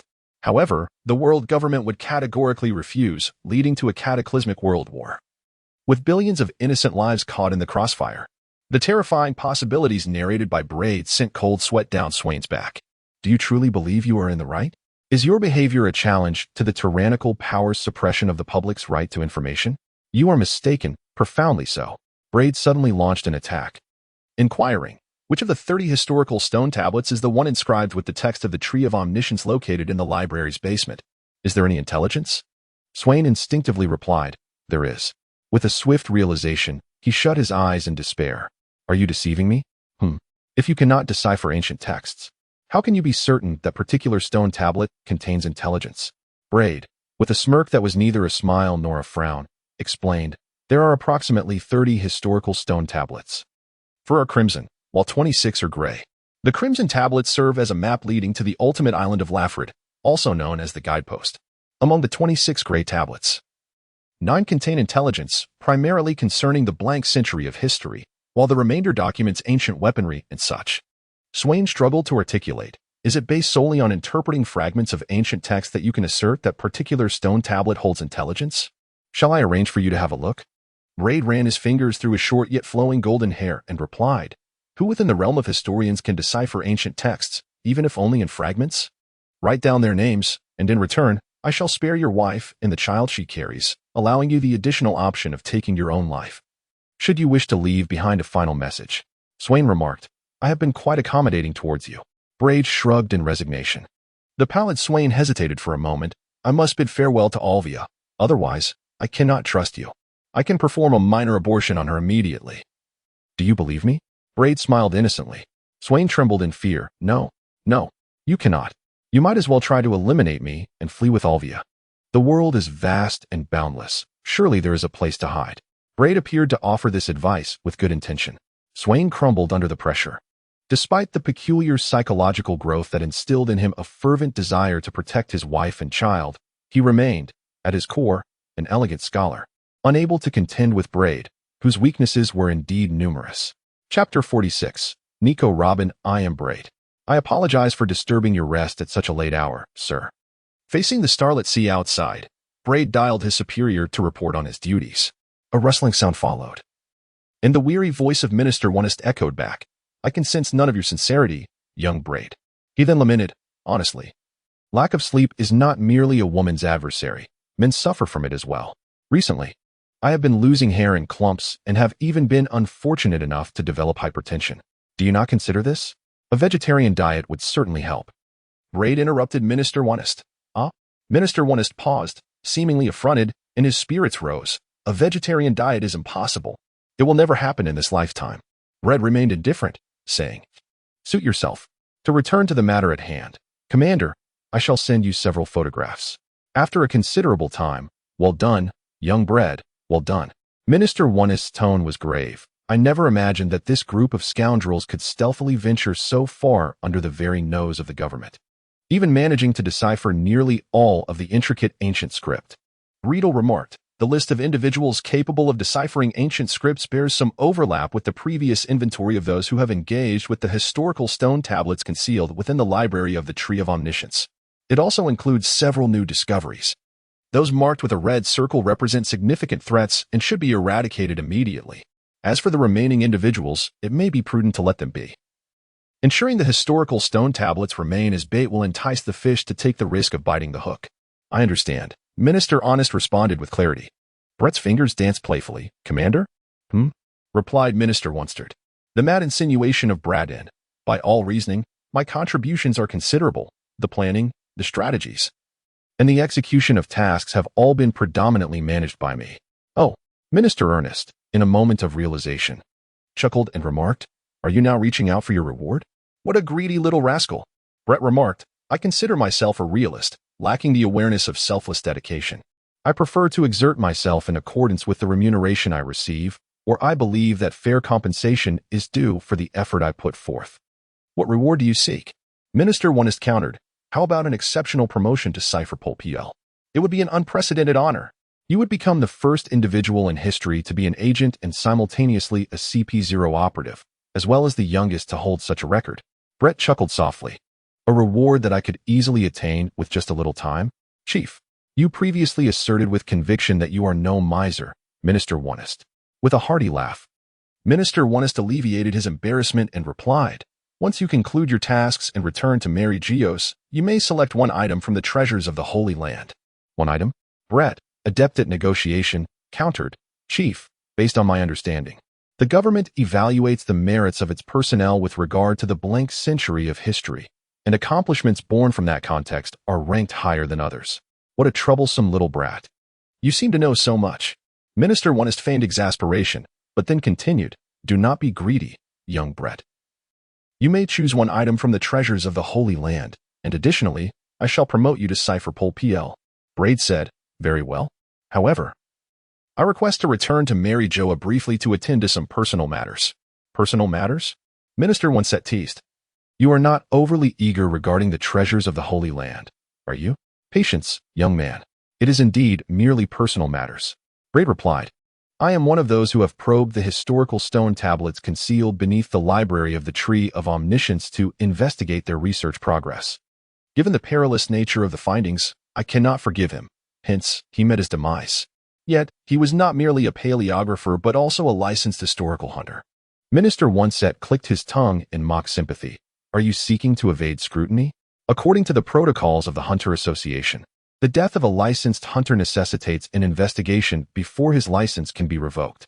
They are aware of your identity, and even in the absence of evidence, your proximity to the scene of death places you as their prime suspect, especially since you too possess a hunter's license.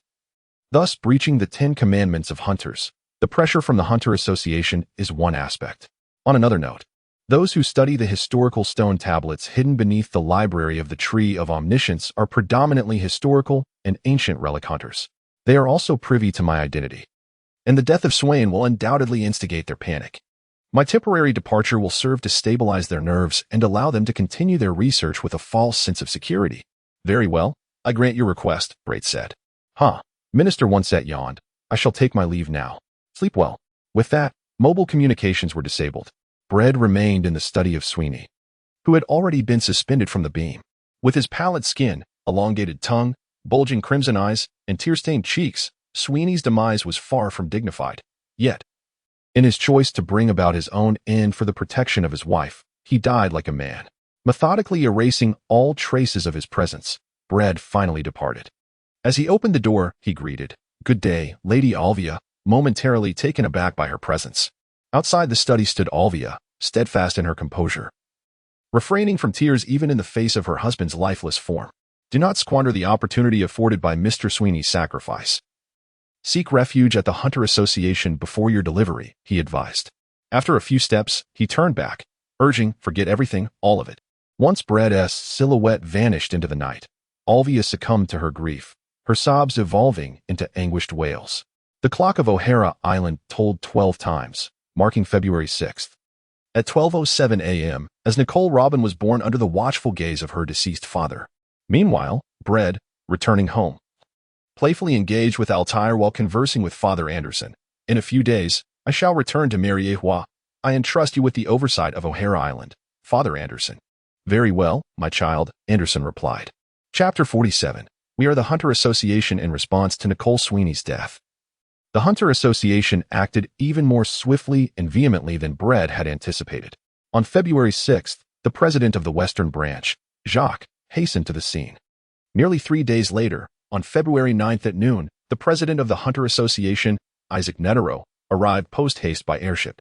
The atmosphere on O'Hara Island was charged, gathering many high-ranking officials from the Hunter Association. On the surface, Sweeney's death appeared to be a suicide, with a note left explaining his reasons.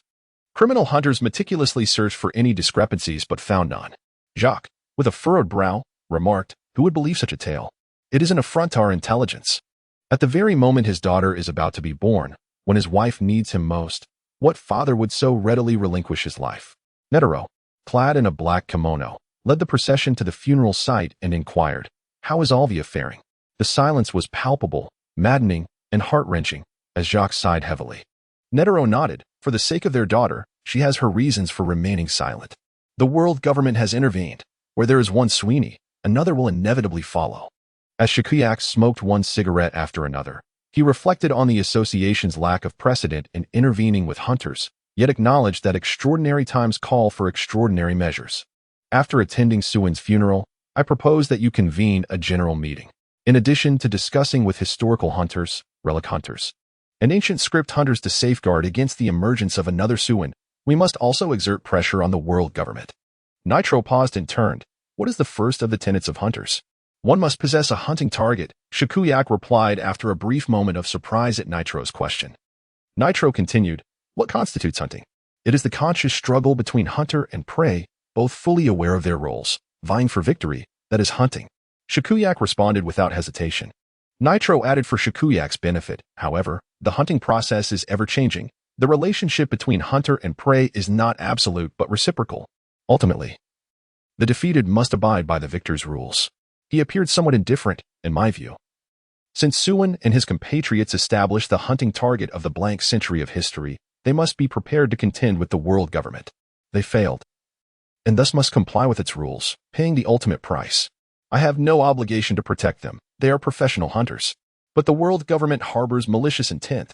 Their past actions have made it abundantly clear that their aim is not merely to dismantle Suin, but the entire association. Shikuyak exclaimed passionately. If we do not present a strong front from the outset, they will perceive us as weak and continue to press the association further. Nitro chuckled. No one has ever claimed that the association is not comprised of hunters. Shikuyak bit off the end of his cigarette and, with a hint of sarcasm, retorted. Then what brings you to O'Hara Island? After all, Suin's death was quite ordinary. Nitro, hands folded, replied, as the president of the Hunter Association and the Review Committee. I bear the duty of safeguarding the association. If Suin simply perished at the hands of the world government, I would not intervene. However, the suspect who brought about his demise is also a hunter, and I must investigate whether this individual violated the fourth of the tenets of hunters. It is forbidden to hunt fellow hunters. But those who commit heinous crimes are not protected by this rule. Investigate? Still investigating? It was Brett Hyman who did it.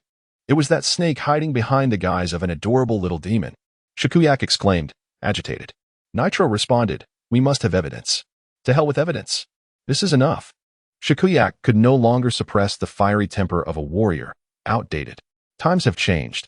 The archaic tenets of hunters should have evolved long ago.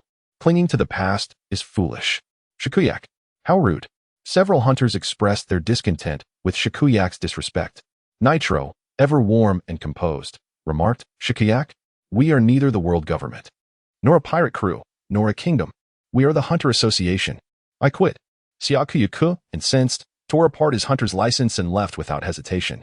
Netero sighed. refraining from stopping or persuading Siakuyaku, for he understood that ideological differences represented irreconcilable contradictions. After attending Swain's funeral and shedding his entourage, Netero expertly located Altair in her embrace and, accompanied by the Mosquito Woman, prepared to board the ship departing from O'Hara Island with Bread. It had been quite some time since they last met, yet Bread maintained his composure. Netero scratched his head and casually remarked, "Have you heard that Swain has sadly passed away?" "I have heard. It is regrettable that an outstanding historical hunter and a great paleographer has left us too soon," Bread replied with utmost seriousness. Netero, as if engaged in trivial conversation, continued, "Are you not attending Swain's funeral? Wasn't it your aspiration to become a historical hunter? Rumor had it that you even intended to seek Swain's guidance." "Alas, we are not well acquainted," Bread responded with notable indifference. Netero, taken aback, suddenly laughed. "Are your hands itching for a spar? You seem to be on an outing. After all, there is no rush. Or are you pretending to accidentally kill me?" Bread scoffed. Netero widened his eyes in feigned horror, exclaiming, "Kill you? Me? Little Bread, why would you think such a thing? My apologies. It is not that I doubt your character, Chairman, but I have always held a propensity to assume the worst of humanity. Considering that humans are the closest beings to demons," Bread philosophically responded. Netero found himself at a loss for words. Both parties shared an abundance of unspoken understanding, yet neither dared to unveil it. The exposure of any unsavory truths might ultimately lead to a complete rupture between the world government and the Hunter Association, potentially igniting war. "You are still but a child," Netero lamented, unsure whether he lamented Bread's almost uncanny maturity or Bread's cruel role in the wake of Swain's death. Bread remarked, "Indeed, I am still a child. Many things are beyond my control, and there is little I can truly decide. I merely yearn to exist." "Merely yearning to exist? Even at any cost, without scruples?" Netero questioned. Bread paused for a moment and remarked, "I neither deny nor affirm. To exist is merely that. One cannot point to a child yearning for life, who, amidst the arduous struggle for survival, is also expected to grasp the concepts of good and evil, of righteousness and morality. There is fundamentally no amidst the necessities of food, clothing, shelter, and the strength to shield oneself from harm leave one utterly fatigued and overwhelmed. Remember to maintain open lines of communication, for the review committee may seek you at any moment." Netero departed, his exit as abrupt as his arrival. Brett exhaled deeply, cold sweat dampening his back. The arrival of a super monster qualified to compete for the title of the world's strongest brought an implicit threat. While it would be disingenuous to say that Brett was unafraid, he chose to redirect the tension, emphasizing his compliance with the commands of the world government. After standing still for several minutes, Brett gently kissed little Altair's forehead and said, "Let us depart, Joanna." Chapter 48. Don Quixote da Flamingo. "Is this your personal matter, Mia?" A greasy, middle-aged man resembling an insatiable wild boar was not an omnivorous creature, but rather a carnivore, wishing to feast for 24 hours a day. He gnawed on a bloody steak while curiously eyeing the slumbering Altair in Brett's arm, jesting, "What a lovely little fellow. Have you taken him in? Quite compassionate of you." Traveling through various modes of transport, ships, airships, and automobiles, Brett reached Mariewa at an astonishing speed. He then dutifully reported to his superior, Minister Onest, the highest officer of Cypherpol. On the day of my return, I met with President Netero of the Hunter Association. Their reaction to my actions was swifter and more intense than I had anticipated. Consequently, I lacked the energy to care for Altair and had no choice but to leave her at home with Aunt Shuefa for assistance. Brett's elegantly arched brows furrowed as he could no longer suppress his inner discontent, reminding him, "Apologies, Minister, but you are standing a bit too close." Minister Onest, taken aback, quickly realized his unseemly demeanor, with grease and meat residue threatening to tarnish little Altair's delicate cheeks. He laughed heartily as he stepped back, saying, "Very well. What did you discuss?" While he did not expose my identity as a Cypherpol agent, he did emphasize my status as a hunter with a hunter's license, informing me to be prepared for an investigation by the Hunter Association's review committee. Brett settled onto the sofa, expressing his frustration. "This is troublesome. The individual I pressured regarding the historical text of the blank 100 years also possesses a hunter's identity and is suspected of violating the 10 Commandments of hunters. Had I known, I would have chosen another for my inquiries." Minister Onest took several sips of red wine. "Are you confident that the Hunter Association will uncover no evidence? The most perfect homicide is one that compels the victim to take their own life. What could they possibly discover?" Brett rose to his feet. "The report is complete. Farewell, Minister." I must quickly arrange for a nurse for Altair, lest she awaken and cry from hunger. Wait, Minister Onest leaned over the work table at an angle, laboriously searching for 2 sheets of paper. Sign here, and you will be a member of Cipher Pol, Aegis 0. Additionally, this document certifies your choice of any item from the Holy Land's treasure vault. Brett swiftly affixed his signature and secured the document. At that moment, a loud crash reverberated through the air. My Lord Ernest, there is trouble in Panga City. You must come at once. Without a moment's regard for decorum, the intruder violently flung open the door, tumbling to the floor in a frenzy, breathless and panicked. Calm yourself, young man, Minister Ernest commanded with an air of authority. Remaining unperturbed, Panga City is heavily guarded. What could possibly go awry? The newcomer struggled to steady his breath, exclaiming, Don Quixote has returned to the Holy Land. With a thud, Minister Ernest plopped down, scrambling to rise as he hastily propelled his corpulent form forward. Don Quixote? Brett's eyes widened. Don Quixote Doflamingo has returned to the Holy Land? Minister Brad Baywans met Doflamingo earlier, as the mosquito woman cradled him while soaring through the skies.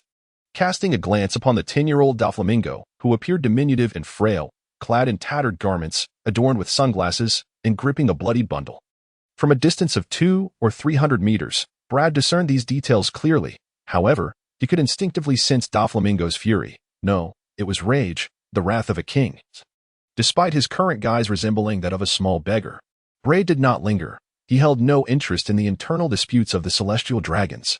Shortly thereafter, he greeted Shwefaji's aunt with a cheerful smile. Shwefaji was particularly incredulous at Braid's unexpected arrival, covering her mouth as tears of joy welled up in her eyes. Brett maintained a smile. Not inviting me inside? It's been an entire year without a word. Bad boy, perhaps it's best if I don't return. Shwefaji choked back her complaints as she reached for her slippers. Brett cradled Altair and presented her to Shwefaji with a playful jest. Here is your gift. Upon lifting the delicate cover of Altair's swaddling, Shwefaji was met with the sight of the restless infant, her tiny lips pursed in a curious pout. Instantly, her sorrow transformed into joy. Whose child is this? She is simply beautiful. Having been married to Rasky for many years, and with Rasky often away on assassination missions, Shwefaji felt the weight of solitude in their home, intensifying her yearning for a child to keep her company. Regrettably, they had not been blessed with offspring. I found her. She is an orphan, Brett explained. I returned to ask you to care for her.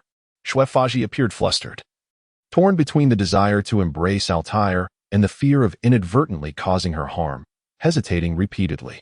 Altair, that is her name, Brett noted, understanding Shwefaji's apprehension. If you are unsure how to care for her initially, perhaps you could hire a wet nurse or a nanny to gain some experience. They can also provide you with companionship.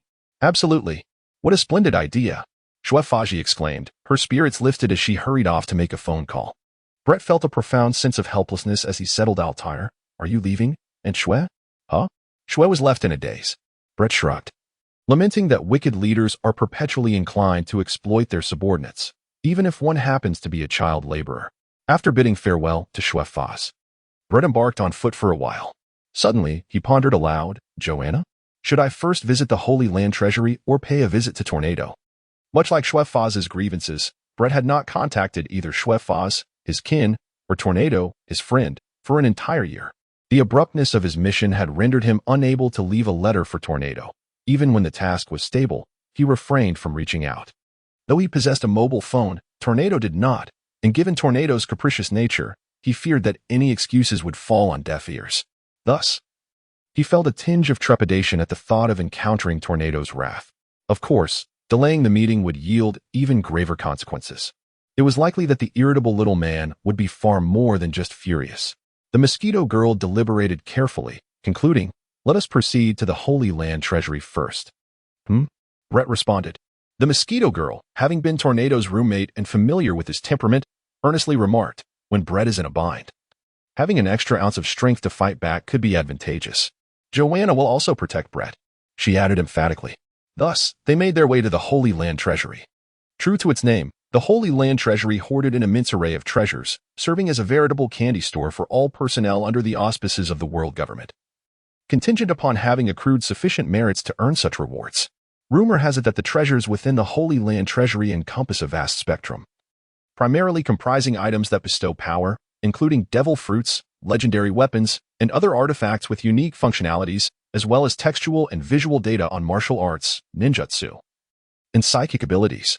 Even the carcasses of exceedingly dangerous magical beasts and unknown, mysterious flora and fauna constitute semi-finished materials, illustrating the rich tapestry and profound heritage of the world government that has dominated the globe for nearly 8 centuries. Yet, rumors remain mere whispers. Brett chose to trust in the tangible before him. Chapter 49. This person is quite dog-like. I, Shigong, am here to manage the Holy Land Treasury, and I kindly request that you present your passage permit once more.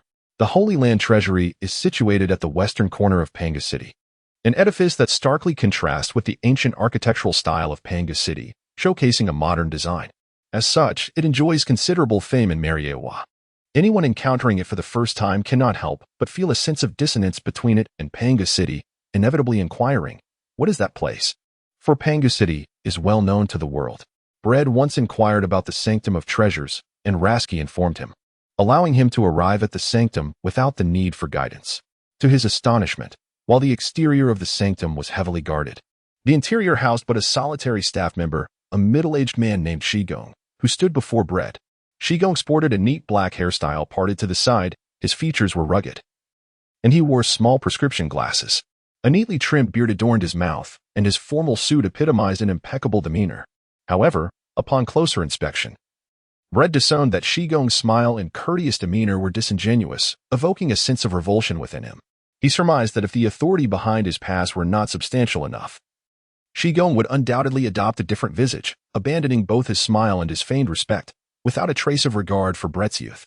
This man is rather insipid, Brett silently assessed, casually tossing the pass conferred by Minister Wano to Shigong while introducing himself. Bread, CP0. Shigong's smile grew increasingly radiant, his demeanor more obsequious, bordering on theatrical. It is the esteemed Lord Bread who graces us with his presence. I am remiss. Please forgive my inadequate hospitality. As Bread anticipated, the name of Minister Wano held weight, and his identity as a newly appointed CP0 agent proved even more advantageous. It is indeed astonishing, Lord Bread, to witness such youthful prowess. I have never encountered a CP0 agent as young as yourself. You possess a remarkably enviable future. Shigong began to flatter Bread with grandiloquent praise. Bread, however, interrupted him, stating flatly, do not envy. Such smooth sailing through life is a privilege reserved for the gifted. Shigong chuckled awkwardly, concealing his discomfort, and extended his hand. Lord Bread, please proceed to select the items you desire. Let us begin with the devil fruits. Bread, with his own intentions in mind, surveyed the meager offerings. Is this all? Too few, he remarked, for the vast room displayed only a handful of devil fruits, utterly failing to meet his expectations. He had assumed that, given the immense power wielded by the world government, their collection of devil fruits would number in the dozens. Shigong elucidated, devil fruits are treasures of the sea, even though they embody the devils of the sea and can be restrained by the rare sea crystal mineral, sea prism stone. They remain a superb gift. Consuming one grants extraordinary abilities without the need for arduous training in haki, chakra, or nin, which leads many to consume the fruits upon discovery. Bread pondered for a moment before inquiring, aside from being restrained by sea prism stone, do the devil fruits possess any other weaknesses? Shigong shook his head, none that I know of. Are the users of devil fruit unaffected by seawater? Bread pressed further. Bread was taken aback. Nishikami spoke incessantly. To be frank, I do not recommend you choose any of these devil fruits. Their quality is subpar. Bread, regaining his composure, paid no heed to Nishikami's ramblings. Glancing at the labels of several devil fruits, he noted the animal-type bug fruit, emperor horn variant, the animal-type dog fruit, pine line variant, and the paramecia-type glass fruit, all of which were utterly worthless. He refused to believe that any devil fruit could be without its flaws. Only the practitioners of such inferior fruits would spout such nonsense. There exists a disparity in strength among devil fruits, with clear hierarchies. Given that the defects of the devil fruits had diminished, they had, in a sense, become even stronger. Bread pondered, perhaps he should await a natural-type devil fruit, or a top-tier functional paramecia-type devil fruit would suffice, and the illusory beast-type animal devil fruits also held great appeal. Seeing Bread lost in thought, Nishikami called out, Lord Bread? The Imperial Artifacts. Bread turned around and entered the elevator. Noting the disparity between the devil fruits and his previous impressions, he remarked, shall we discuss the Imperial Artifacts, Mr. Nishikami? Of course. It is my honor. Nishikami replied with evident excitement. The imperial artifacts were born during the blank century before the establishment of the government, perhaps as a means to combat enemies. The 20 royal families that formed the government, ancestors of the world's nobility, expended unimaginable resources to gather the finest craftsmen of the time, hunting super dangerous beasts of at least tiger level for materials, and employing rare metals such as orichalcum, along with secret techniques, to painstakingly forge 48 unparalleled legendary weapons that could replicate the special traits of these super dangerous beasts, thus earning the name Imperial Artifacts. Bled blinked. Why is it called the Imperial Tool? The government's predecessor was originally named the World Federal Empire Government, which was later changed to the World Government. Xiangong, on the other hand, is quite erudite and possesses considerable knowledge. Bredao, let us simply organize our thoughts. Consider the Imperial Artifacts as a collection of 48 headpieces, each capable of commanding perilous entities. Cautiously glancing at the fidgeting mosquito woman, Zamiya concurred with Bred, fully aware that the mosquito woman was a superlatively dangerous beast of subhuman origin. He felt a pang of dread for having previously boasted about using materials from at least tiger-level super dangerous creatures when introducing the Imperial Artifacts. Should he inadvertently provoke the mosquito woman, it would spell disaster. Bred had encountered several Imperial Artifacts, among them the lethal sword, Murakumo, wielded by Gazki, an agent of Cipher Pole Academy, and the exquisite gem-adorned headpiece, Ireston, recently donned by Minister Onist. The former belonged to the offensive category, while the latter was classified as auxiliary. Not to mention, Zamiya clung to a tome, its cover embedded with the grotesque eye of a beast.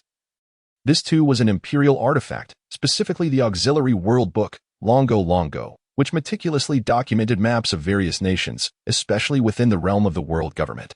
It provided exhaustive details from production to location, and on its final page, it foretold potential cataclysmic natural disasters that might arise in the future.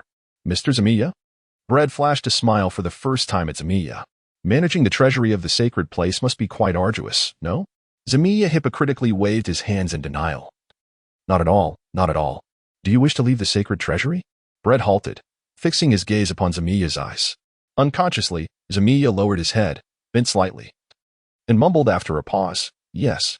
If the opportunity arises, I shall assist you, Bred replied with a grin, but you must remember, the favor you owe me must be repaid. Chapter 50, Greed. Human beings are perpetually reluctant to embrace solitude, driven by a myriad of fervent desires. From the depths of Shigong's gaze, Bred discerned with clarity that Shigong was far from satisfied with the tranquil state of managing the sacred treasure vault. He longed for far more than a life confined to the empty halls, facing a plethora of what he deemed worthless relics. His yearning was to genuinely join the ranks of the world government's officials, to become a part of the ruling elite, wielding power and prestige akin to those envied officials, possessing the ability, however slight, to influence the fates of living beings. After languishing for 5 or 6 years on the cold bench of the sacred treasure vault, Shigong had yet to become the person he aspired to be.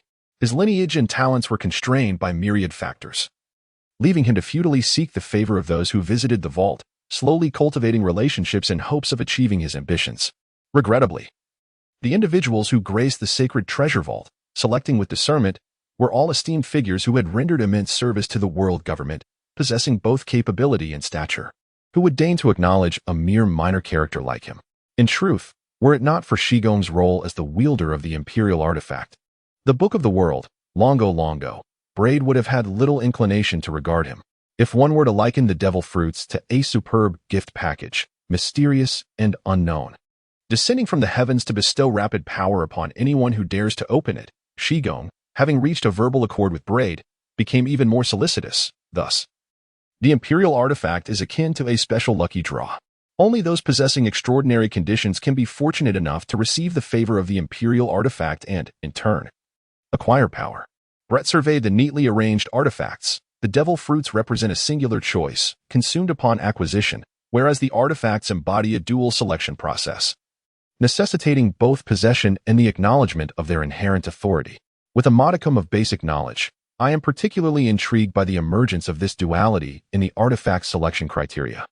The primary material for forging these artifacts derives from the remains of extraordinarily perilous magical beasts. In my humble and simplistic perspective, it seems that the artifacts retain a vestige of the latent will or instinct of these formidable creatures, which manifest in their behavior. They appear to embrace those they deem worthy while rejecting those they find unworthy. Even though Shigong may possess a rather unseemly character, he is nonetheless a clever canine. Braid squinted as he scrutinized a golden treasure vessel, which was perhaps the most unremarkable among the numerous artifacts within the sacred treasure vault, potentially even among all 48 imperial relics. The name it bore was Manifestation of the Demon God, Essence of Evil. Within the vessel lay the blood of an ancient, extinct, and exceedingly perilous species of magical beast that once roamed the frigid northern tundras. To imbibe this blood would bestow upon the drinker the formidable powers of that dread creature. However, I had witnessed 6 individuals succumb to madness and death after partaking of it, with many more unknown fates lurking in the shadows. A sense of trepidation lingered within my heart, yet an exhilarating thrill coursed through me. I surmised, through the world book, that it was of dragon class. The blood of a dragon class super perilous magical beast. When it finally met its master, it would herald the birth of a terrifying monstrosity. Red radiated a brilliant smile. Its essence resonated profoundly with someone I know, and I firmly believe they are destined to forge a wonderful connection. Esther? Joanna interjected suddenly. Brett nodded and then inquired, do you despise the aura emanating from the imperial artifacts, Joanna? Not exactly hatred, but it is indeed quite uncomfortable, Joanna replied, puffing out her cheeks in a playful manner. Brett said, the imperial artifacts harbor the remnants of the formidable and perilous beast's latent will or instincts. This elucidates why a wielder can govern but a single imperial artifact. The artifacts draw upon the wielder's mental and physical fortitude, making the mastery of even one a formidable challenge. Yet, the world is replete with individuals exhibiting extraordinary vigor and mental acuity. Why, then, does no one wield 2 or more imperial artifacts? It is the very remnant of the dangerous beast's unresolved instincts that thwart such endeavors. This aligns with the nature of the beasts, as it is said that 2 tigers cannot coexist on the same mountain. The combat of an artifact wielder is often fraught with peril. A notion further substantiated by the fact that when Zamiya opened the Book of Worlds and meticulously inscribed its contents, he momentarily praised your wisdom, Lord Brett. With an exaggerated bow, Braid surveyed his surroundings, pondering the number of imperial artifacts that still remained. After 8 centuries of relentless passage, losses and damages were inevitable. Indeed, the government currently possesses a total of 32 artifacts, Shigong replied, aside from the demon manifestation and the essence of evil, which have never been successfully controlled by anyone. Are there others? Braid inquired. Shigong responded, none, it is unique. Among the artifacts, there was the curved blade artifact, moonlight dance and wind blade sword, the glove artifact, divine hand and perfection, and the flute artifact, military dream and sharp howl. Where is the dimensional array, Shangri-La? Braid searched for a while, furrowing his brow. Shigong sighed. Minister Wana's son took it to play. Suddenly, a ringing sound interrupted their conversation. Shigong apologized. I am terribly sorry, Lord Braid, but I must, before she could finish. Braid waved his hand, continuing to observe the artifacts. Once Shigong hurried away, Braid's gaze fixed upon a delicate little box, which contained a sharp canine tooth. Blood collection, rapid absorption. He read from the description crafted by Shigong, the tooth of the vampiric beast, a formidable and dangerous creature, utilized for healing injuries and enhancing power by consuming the blood of living beings. Joanna, doesn't this resemble a description of you? The mosquito woman remained silent, then replied, vampiric beast is the prototype that created me, but I am a tiger-level, ghost-level, super dangerous creature, a failed product. Stop dwelling on trivial matters, Joanna. You are Joanna Hyman. Braid examined the blood collection, rapid absorption with a peculiar expression, murmuring, are you calling to me? Although you are rather appealing and to my taste. The issue is I find you filthy. Heaven knows how many have had you in their mouths. You yourself are unclean, having bitten countless creatures. Despite his disdain, Braid resolved to select blood collection, rapid absorption, driven by greed. Chapter 51. The monster Shigong returned, carefully trailing behind, or rather, serving a woman who appeared youthful yet was unmistakably mature, akin to a refined young lady's maid or a noble princess's attendant. The reason she seemed youthful was evident in her attire. Rabbit ear hairpins, zebra-pattern knee-high socks, and a pink long dress, all exuding a girlish charm. However, no matter how vibrant her outfit was, it could not conceal her maturity, her dull, yellowing hair, heavily made-up face, and the prominent veins on the back of her hands revealed her true age. Greetings, Lady Dodia. Braid initiated the greeting, recognizing the individual before him. Doya was a colleague of Braid's parents, having attended their funeral. She was also a scientist in the Governmental Research Division. According to Lasky, the government held scientists in the highest regard, their status and compensation far surpassing those of the Navy, Cypherpole, or any other governmental departments. Perhaps only slightly inferior to the celestial dragons. This elucidated the humble demeanor of the West Palace.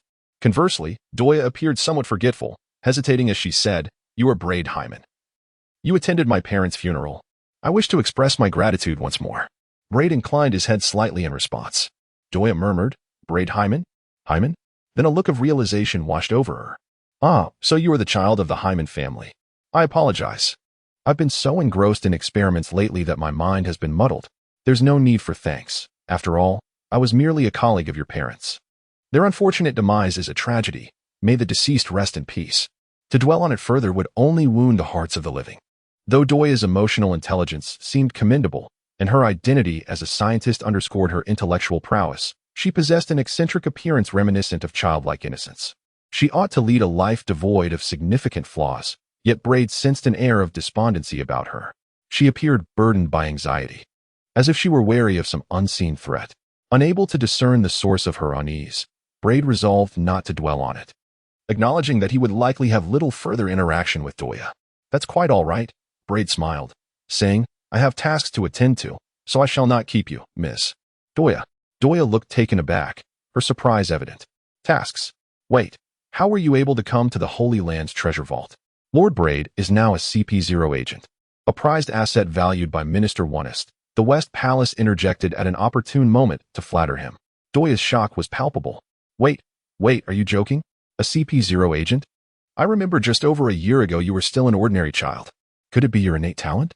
Each person has their own areas of expertise, Braid chuckled, spreading his palm to reveal the blood collection device, rapid absorption. "Mr. West Palace, I have chosen what I need. Please record this, blood collection, rapid absorption."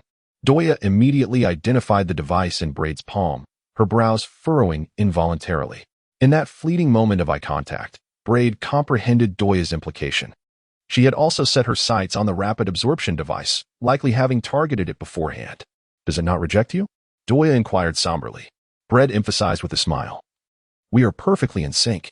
Oh, the taste of having something inevitable snatched away by someone else is far from delightful."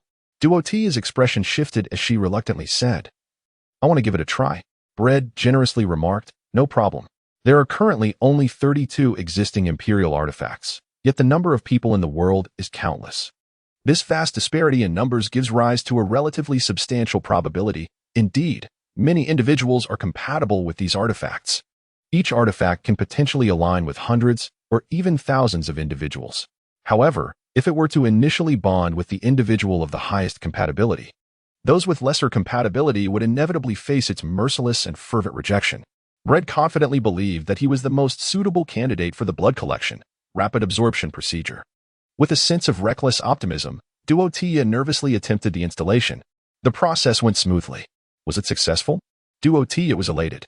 However, suddenly, bang, ack, her heart raced, and the blood surged violently through her veins. A momentary wave of agony overwhelmed her, causing Duotia to wail incessantly.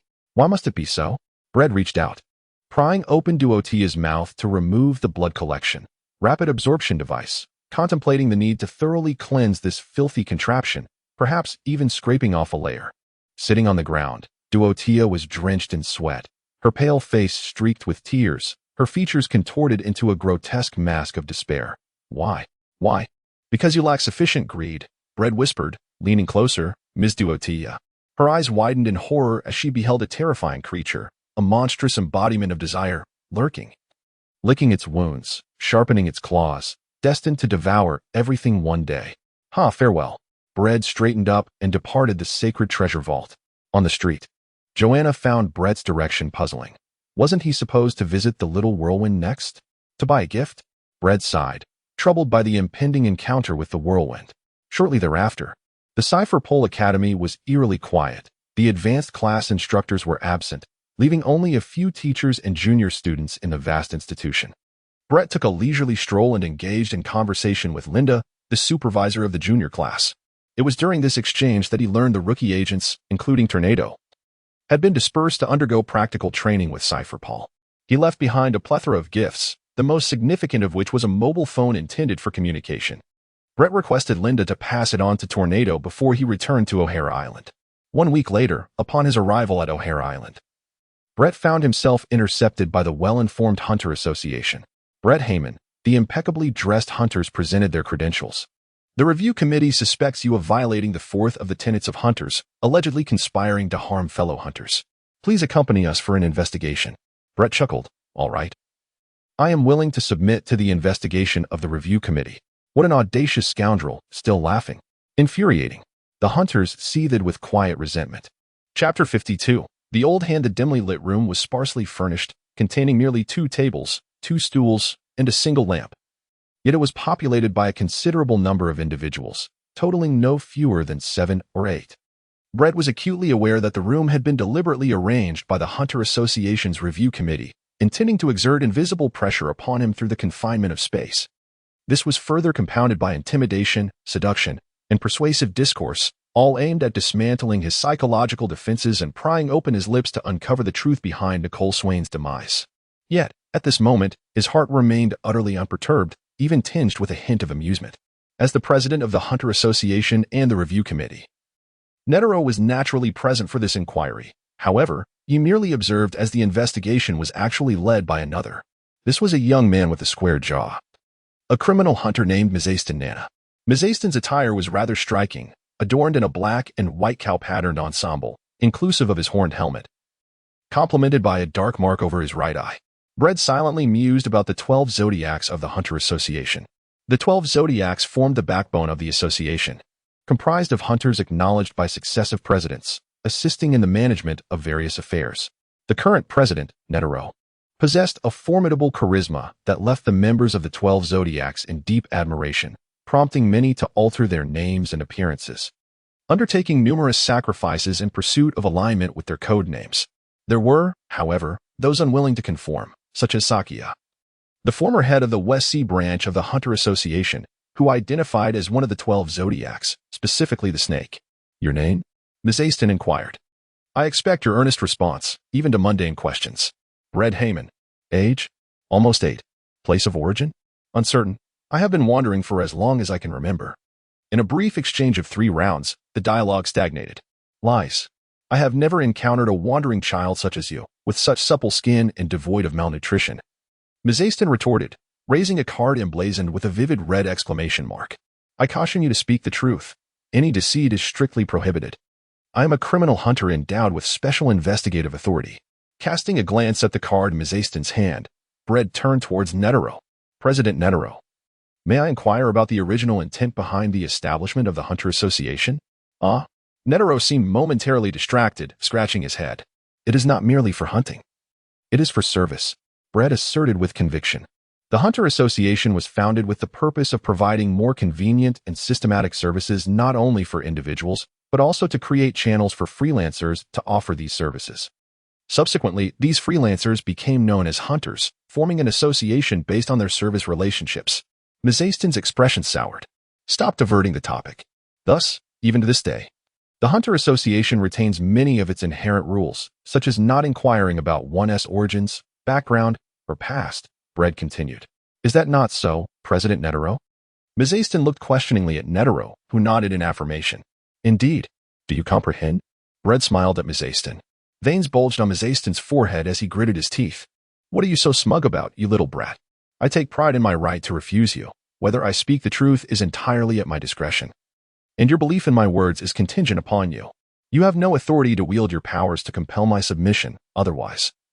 I possess ample justification to retaliate in self-defense. Brad raised his middle finger, mockingly stating, moreover, I am merely a suspect in the alleged violation of the 10 laws of hunters, not a criminal. As an expert in crime, I trust you comprehend the distinction between the two. Thus, you have made a grave error, fool. Bang.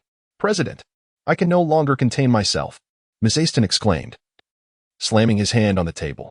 Netero, with his hands tucked into his sleeves, sighed.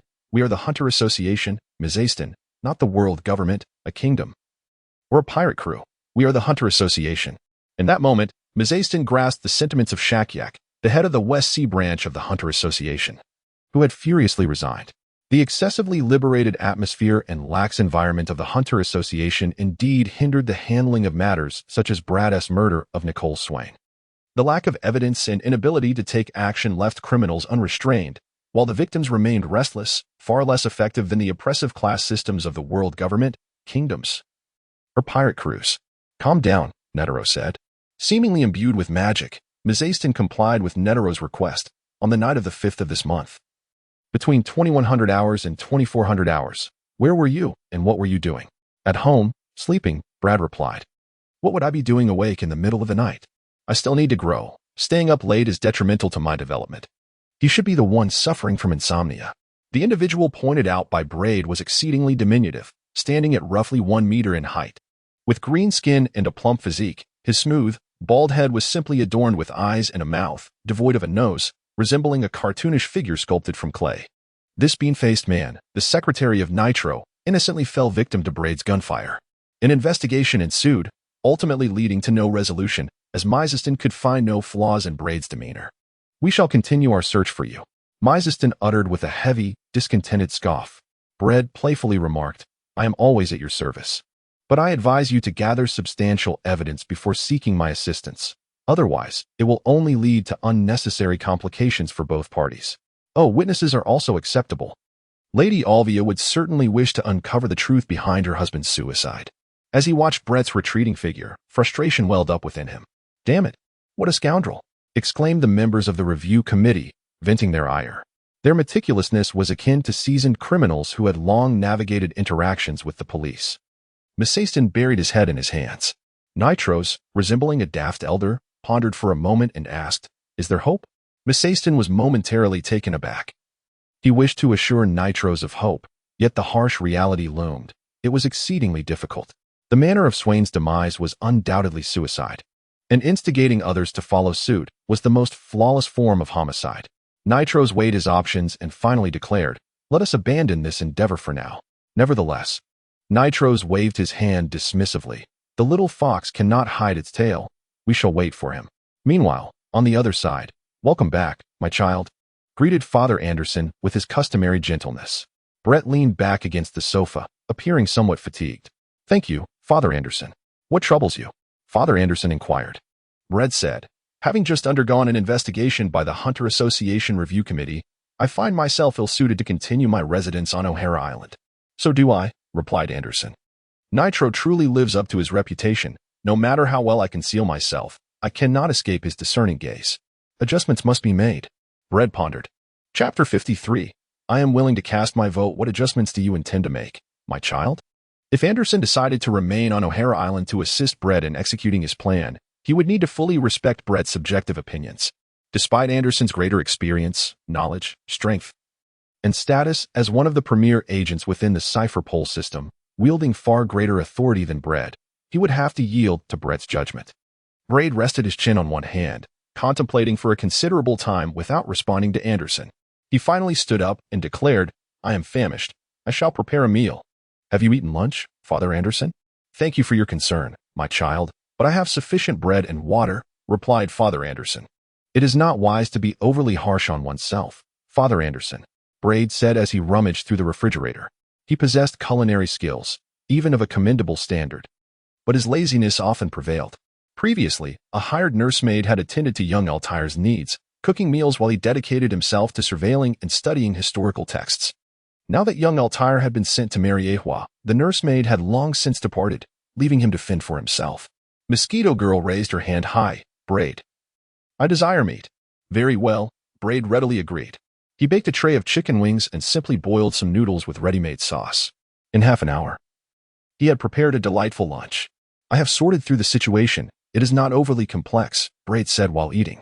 "Our mission aims to utilize the historical text stele hidden beneath the Tree of Knowledge library as bait to continuously delve into the individuals associated with the blank century of history. That is all.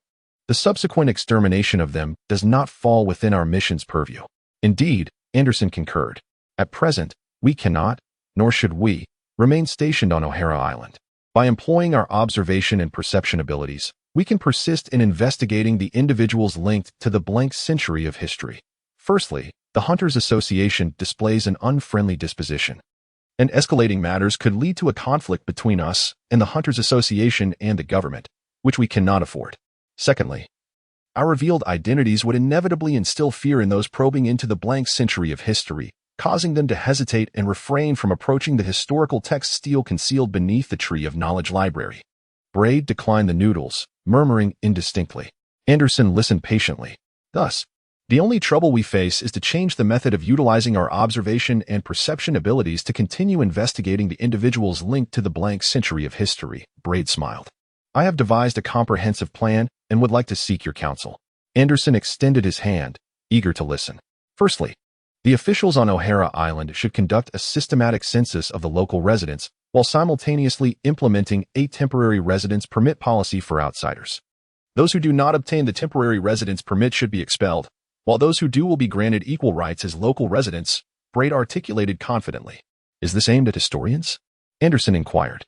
No, it should target the external historians drawn to investigate the blank century of history. We have already comprehensively monitored the local historians engaged in this inquiry, Anderson pondered. Even if historians possessed the physique of ordinary individuals, it would be relatively easy for them to conceal their presence. The officials on O'Hara Island may not be able to detect them. Braid confidently proclaimed that, alongside crisis propaganda and incentive policies, local residents of O'Hara should be informed of the presence of terrorists among the outsiders attempting to endanger the island. Reporting individuals without a temporary residence permit would allow them to discern friend from foe, thereby preventing harm and earning a monetary reward. A win-win situation, indeed. Why would self-loving and greedy individuals not seize this opportunity? Thus, unbeknownst to them, they became our eyes and ears, our allies. The ordinary historian, with a physique unremarkable, could not escape notice. Anderson then inquired, and what follows? The skilled hunters of history, seekers of ancient relics, and decipherers of archaic scripts, who wish to remain hidden, must not be discovered by the law enforcement officers or local residents of O'Hara. With his fingertips stained by the juice, Brad meticulously traced a map. Fortuitously, O'Hara Island enjoys a relatively isolated geographical position, encircled by the vast ocean. Those wishing to reach O'Hara Island must utilize some form of transportation. I refer to a dual control system, where both the departure and arrival points to O'Hara Island are meticulously monitored. Furthermore, communication must be regulated. Telephones, telegrams, telephone bugs, and even computers and letters require the expertise of specialists. Imagine a supreme governing body of the world, regardless of its origins, emerging from democratic elections. Believe me, my child, I would gladly cast my vote for you. Anderson humorously remarked on Brad's cleverness and tactics. Brett set down his utensils and sighed. Plans are often outpaced by changes. You must take responsibility and communicate with Minister O'Neill to declare support. Afraid he might mock you? Anderson teased. Brett smirked. Who made me audacious enough to proclaim that the two of us could handle everything? Anderson chuckled heartily. In any case, I entrust you with the specific arrangements, Father Anderson. Brett said with a light-hearted demeanor. Anderson replied, What scheme are you concocting now? It seems there are several vacancies in the 12 branches of the Hunter Association. Brett responded with a grin. Are you still hoping to provoke the sensitive nerves of the Hunter Association? The mission of casting a long line to catch a big fish is lengthy and slow-paced, especially with a stretch of free time approaching, a rare opportunity for leisure activities. Brett maintained his cheerful expression. Well, I might as well be idle. Anderson advised, do not let your training in the 6 styles of body technique slacken, my child. He added, we shall be in touch. Braid waved farewell. Take care, father. In the empty room, only Braid remained, staring intently at the mosquito woman. A brief moment passed. We should depart as well, to the Mafia Federation Kingdom. Braid glanced around their makeshift abode, sighing, such is the toil of life. The mosquito woman, reluctant to leave, questioned. Are we truly just walking away? Anything that lingers long enough creates an attachment, yet you will grow accustomed to it. Braid reassured her, do not grieve. I shall accompany you. The mosquito woman lifted Braid, nuzzling her face against his, inexplicably exhilarated. Braid is the best. Chapter 54. You are unworthy. What a coincidence to encounter you again, Mr. Miziston and Ms. Olivia. With a radiant and enthusiastic smile, Braid greeted the hurried Miziston Nana and Nicole Olivia, who were likely preparing to depart O'Hara Island by boat. However, within the depths of his slitted, enigmatic golden eyes lay an imperceptible menace. Having just endured the loss of her husband and the birth of her daughter, Olivia's countenance, already lacking vitality, grew even more pallid upon seeing Braid, as she instinctively tightened her grip on her swaddled child, unable to conceal her trepidation. Humph, the foul stench beneath my feet. It clings stubbornly, Mrs. muttered disdainfully about Braid. The keenly observant hunter of criminals noted Olivia's distress, feeling a surge of sympathy for her plight, while simultaneously harboring a deeper loathing for Braid. He was certain that Olivia was not entirely oblivious to the truth behind her husband Swain's suicide. She must be aware, yet too intimidated to speak out. The mosquito woman, filled with indignation, snapped, "Show some respect to Braid, you wretched beast." "Ah, quiet down, Joanna." Braid continued to smile. Mrs. May I interpret your words as a sign that our fateful reunion is an inescapable destiny, a matter of fate?" "Curse this fate," Mrs. mumbled, yet managed to maintain his composure.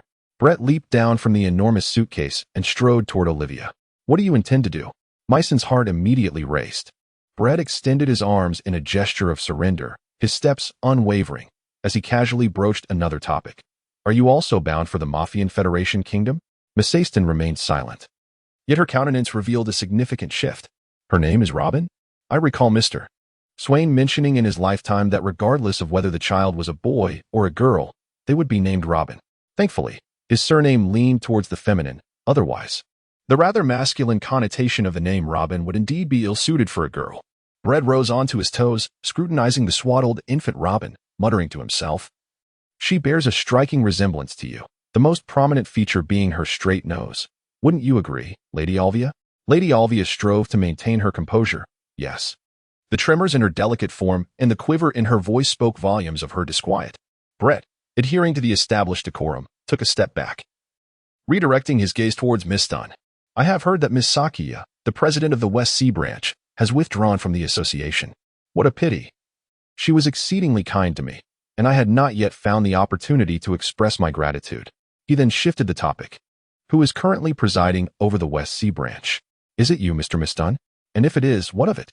Miss Dunn replied. Brett languidly remarked, "Oh, nothing much. I happen to be contemplating a career change, transitioning from a private hunter to aspiring to become a crime hunter as exceptional as yourself. I would be grateful for your guidance." With a creak, his teeth ground together. Marsden realized that his usually lauded composure and maturity faltered in the presence of Brett, who had an uncanny ability to provoke his ire with just a few words. "No problem, I shall teach you," Marsden replied, his features contorted in a grimace, each word articulated with deliberate intensity. Brett tilted his head, his tone unassuming yet sincere, exuding an undeniable air of provocation. "Just kidding. I aspire to be a bounty hunter. Or perhaps a pirate hunter would be delightful as well." Mrs. not to be underestimated, took a deep breath, closing his eyes momentarily before solemnly stating, "Good begets good, and evil begets evil. It is not that retribution does not come, but rather that the time has yet to arrive." Brett interjected, his words laden with meaning. "You possess your own criteria for judging right and wrong, while I have my own standards for discerning good from bad, Mr. Mrs. Our perspectives diverge, and we view matters from different heights.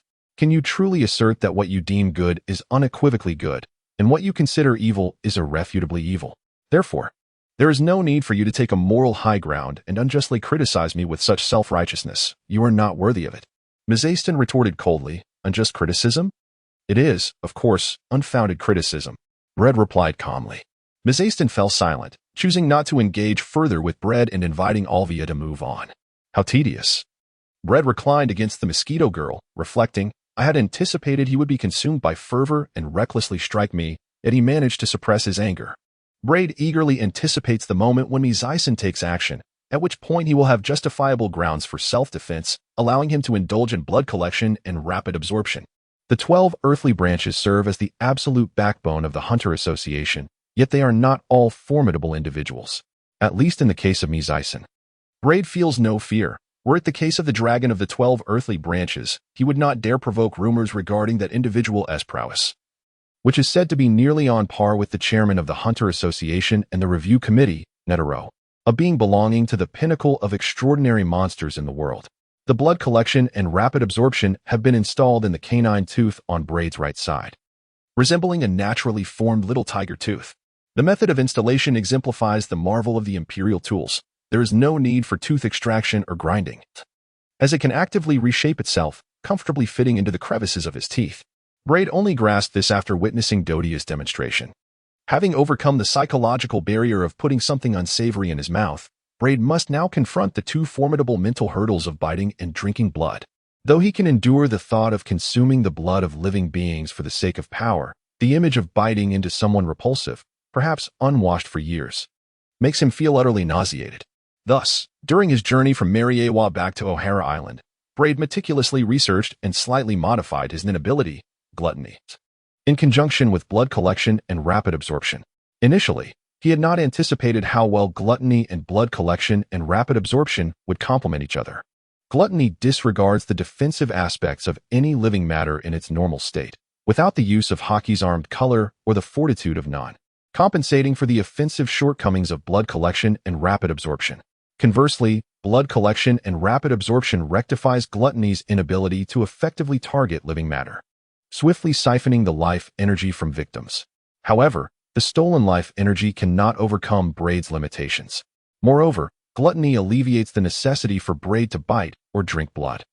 He need only pierce the enemy's skin with gluttony, akin to using a straw to sip from a beverage, savoring the rich and sweet life energy, which is then integrated into his being through blood collection and rapid absorption. All of these contemplations await Braid's practical validation. Chapter 55, The Spider Leader. A savage beast under the starry night, aboard the ferry. An urgent mission? What urgent mission? Braid, bleary-eyed, answers his phone, yawning and complaining. Such demands on a person. I was just beginning to relax. Enough of the chatter. Wake up, little Braid. Minister Wonist, abandoning his usual relaxed tone, sternly admonishes Braid to adjust his demeanor. Brett chuckled and replied, I am quite alert. Minister Wonist, however, was the first to pose a question. Are you familiar with the Phantom Troop? Brad raised an eyebrow. The infamous violent thieving syndicate, marked by the emblem of a black spider, has historically maintained a fixed membership of 13 formidable members. Consequently, when they set their sights on an object, should theft prove unfeasible, they possess both the capability and the willingness to resort to violent means to achieve their ends, showing no regard for the identities of those they provoke. This has led them to repeatedly commit heinous crimes, resulting in numerous catastrophic incidents that cast a dark shadow on society. However, the most terrifying aspect of the Phantom Troop lies not in their remarkable skills or perilous demeanor, but in their nature as a criminal organization with a legacy, embodying a unique will of malice. Brad added, historical records indicate that during the nearly 300 years of the Phantom Troop's existence, the government has, on 5 separate occasions, deployed substantial military forces to eradicate them entirely. The Hunter Association has also been commissioned to obliterate them, pursuing an exhaustive extermination. Yet the outcome has invariably been the emergence of successors who inherit their will of malice in their name, perpetuating the cycle of resurrection. Minister Wonist expressed his relief. It is good to know. As expected of young Brad. A few years ago, the Phantom Troop targeted the Brutish tribe. However, the battle-hardened people, who have resided for generations on the desolate ice fields of the North Sea, eking out a living by hunting extraordinarily dangerous magical beasts, are evidently not of a temper to be trifled with. Even at the grievous cost of losing their last surviving member, they delivered a devastating blow to the Phantom Troop, causing them to vanish from sight until now. Brad inquired, have they regained their strength and begun to stir once more? Minister Wonist replied, the Phantom Troop has indeed re-entered our field of vision. And then? It remains unclear why, but currently, only the Spider Leader of the Phantom Troop remains. And he is gravely injured. Minister Wonist, filled with fervor and determination, declared, a rare opportunity presents itself. I am resolute in my intention to eradicate the Phantom Troop once more. I shall have the Spider Leader's corpse displayed on the flagpole of Mariewa, instilling fear in those lawless individuals who disrupt the peace and order of the world, demonstrating the government's commitment to combating evil. Brett abruptly remarked, what does it have to do with me? Minister Ernest's speech came to an abrupt halt. Brett lazily remarked, sir, you overestimate me. I am merely a frail 7-year-old, a novice agent at best. Even if the leader of the Phantom Troop is gravely injured, I fear I would be no match for him. After all, he is a supervillain with a bounty of 500 million berries. Minister Wonist laughed heartily, interrupting Brett. Do not misunderstand, young Brett. I did not ask you to apprehend the leader of the Spider. I am well aware of his level of power. Brett felt a sense of relief. What would you have me do? You are the agent closest to the Spider Leader. I require you to carry out surveillance and track the spider leader before the task force arrives, ensuring he does not elude our sight again. Minister Onest contemplated. Perhaps you should also devise strategies to impede and delay the spider leader's movements. The advisory council speculates that the spider leader is making his way to the Western Sea in an attempt to conceal himself within Meteor Street. If he manages to hide there, it will pose a significant challenge. Brett remained expressionless for a moment, then remarked, "The mastery of the Spider King's movements indicates that someone has been observing and tracking. He is dead, freshly deceased," Minister Onest lamented. Brett pressed for details, location, to which Minister Ernest replied, "The Kingdom of the Mafia Federation at the docks." Brett, with great curiosity, inquired about the members of the Grand Assembly. Of course, the responsibility of making a spectacle falls to the Navy. "They are indeed the embodiment of the government's dignity," Minister Ernest remarked. Brett stretched lazily, contemplating the intricate details of the spider leader.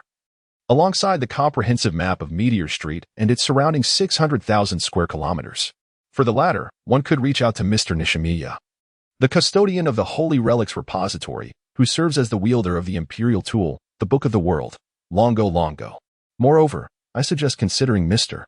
Nishimiya for a position at Cipher Pole. The value of the Longo is quite substantial. "Oh my," Minister Onest remarked, seemingly forgetting his initial sternness as he jested. "Nishimiya? I am familiar with him, a conniving little man. So, young Brett, how much has he offered you for your assistance?" "He supports my future ascension to your position." Brett retorted earnestly. "Sir, this task is quite formidable," he added. Minister Onest chuckled. "I understand. Its difficulty rating is A. If you excel, the credit will be yours." "Very well." Brett ended the call. The mosquito woman, half asleep, wrapped her arms around Brett and murmured, "Is it a mission, Brett?" "Yes," Brett replied, wide awake, pondering Joanna. "How far can mosquitoes travel?" The mosquito woman, still groggy, answered, "Mosquitoes are rather lethargic. Generally, they move within a 2-kilometer radius from their birthplace. But their maximum range can extend to 180 kilometers. "Good news," Brett praised. Ding. An email arrived. Minister Onest efficiently transmitted the detailed information about the spider leader. The image that appeared was of a youthful face, a male appearing to be around 17 or 18 years old, with long black hair and striking features, adorned with a purple diamond tattoo on his forehead. Name, Barbarian Bone. Age, 17. Origin, unknown. Preferred weapon, Great Fork of the Barbarian Dragon. Personality, impulsive, irritable, somewhat simple-minded. Possibly due to a lack of education, a self-assured believer in strength, he relishes challenges from the powerful and places great importance on promises and rules. He possesses a strengthening type Nen ability and is also skilled in emitting type Nun. His swordsmanship is commendable, although his physique is ordinary. His raw power rivals that of the giant clan, an absolute savage monster. After reviewing the spider leader's profile, Brett's fingers danced across the screen as he fell into deep contemplation. Chapter 56. Phantom Troop, Mafia Federation Kingdom, Capone Family. "Father, is it?" Brett's sudden presence. Silently seated at the foot of the bed, startled Becky, who only realized it upon waking. Fear coursed through him, and cold sweat dripped down his plump forehead. Becky was an astute individual. He understood that Brett's actions were intended to intimidate him, a warning to comply, lest Brett should choose to take his life at any moment. Brett perused a book, his gaze unwavering as he inquired, "Have you followed my instructions?" Yes, I have indeed adhered to your directives," Becky replied, striving to quell the turmoil within her heart. "As you anticipated, the upper echelons of the Mafia Federation proved to be insatiably greedy. After I elevated the benefits originally bestowed upon them by the Fabricio family by 30%, they consented to overlook my previous indiscretions and even promised to welcome me into their ranks in the future." Brett cast a glance at Becca's still curvaceous form and inquired, "What about your personal matters? I promised you that if you shed that little belly, I would teach you the art of cultivation." Becca, gazing at her protruding abdomen that strained against her nightwear, was left speechless in her embarrassment. Brett closed the book and furrowed his brows, pondering, desiring power yet unwilling to toil for it. No, I have truly adhered to the training regimen you provided," Becky hastily retorted. "Yet I find it impossible to shed this little belly." Brett's expression was peculiar as he sighed. "That is a matter of constitution. You possess the innate physique of a plain boiled chicken." Becky interjected, "What an absurd metaphor. Continue to exercise diligently. I shall not go back on my word. Once I conclude this task, I will teach you the art of cultivation." Brett pointed at a photograph he had placed on the bedside cabinet. Utilize your connections within the Mafia Federation Kingdom to assist me in tracking down this individual. Becky scrutinized the person in the photograph, a cherubic face adorned with large eyes and a forehead embellished with a purple tattoo, with a long black ponytail reaching her waist. She donned vintage attire and stood between 160 to 165 centimeters tall, wielding a weapon larger than most. Notably, her temperament was exceedingly volatile, ensuring she was conspicuous no matter her surroundings. Furthermore, she had committed murder at the docks last night. Brett supplemented the information for Becky. Hasten. I suspect she has yet to depart from the Mafia Federation Kingdom. Becky rose and replied, Understood, Godfather. As she hurriedly made her exit, Brett tilted his head. The mosquito controller, known as the Mosquito Woman, shook her head, indicating a lack of success. This was indeed strange. Brett rubbed his temples, contemplating how a network consisting of billions of mosquitoes had failed to ensnare such a significant target as Bonebreaker. This was precisely why he sought out Becky, hoping to intimidate her in the process. The phone rang. Brad's phone rang quite frequently. An unfamiliar number? Brad answered, Hello, this is Brad Heyman. Who is this? A deep, hoarse voice responded, This is Vice Admiral Zephyr, the Commandant of the Naval Academy. I have been tasked with leading the Naval Academy's training ship to eliminate the Spider Leader. Oh, the renowned former Admiral Blackarm. It is a pleasure to make your acquaintance, sir, Brad replied with a smile. Even in retirement, Zephyr's military demeanor remained undiminished as he stated plainly, Minister Onest has informed me that you are responsible for continuing the pursuit of the Spider Leader. Do you have any leads? Not at the moment. It's not easy to reconnect once a lead has gone cold, but I assure you, by nightfall, I shall locate him. Brad responded, And what about you? I would like to understand your current position. We have just crossed the doldrums and arrived in the West Sea. At least 5 days' journey from the Mafia Federation Kingdom, Zephyr replied. Brett grimaced in pain, exclaiming, This is far too slow. Why not take the airship? I wish to challenge my students, as we are all part of the Navy. Brett, an unpleasant conversation, yet what could Brett do?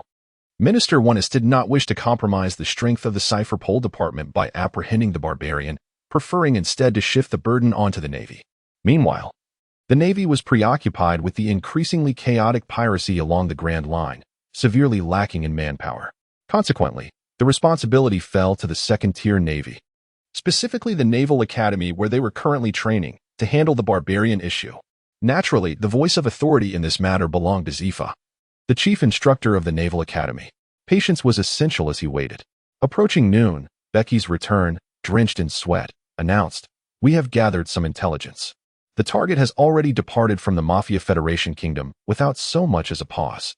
Brad inhaled deeply, reflecting on his own miscalculations, and couldn't help but exclaim, What a formidable individual. I assumed he would be gravely injured and in need of rest and treatment, yet he seemed utterly unfazed. According to eyewitness accounts, the perpetrator, after committing the act at the dock, brazenly commandeered a vessel moored in the harbor and departed. Becky remarked cautiously, Brad, let us set forth. I appreciate your efforts, Joanna said. The Mosquito Woman enveloped Brad, commanding a multitude of insects that swirled around them like a dark tornado soaring into the sky. In the vast, open sea, the brutish figure of Manga stripped off his garments, roughly tending to the grotesque scars that marred his chest and abdomen. Come out, little mouse. Mango bellowed toward the stern of the ship. If you do not reveal yourself, I shall cleave you in two with my mighty dragon. A boy, perhaps 5 or 6 years of age, gritted his teeth and trembled as he emerged from a wooden barrel. Who are you, little imp? Manga scrutinized the child. The boy had short black hair, lively eyes, and delicate, handsome features, yet he was filthy and exuded an unpleasant odor.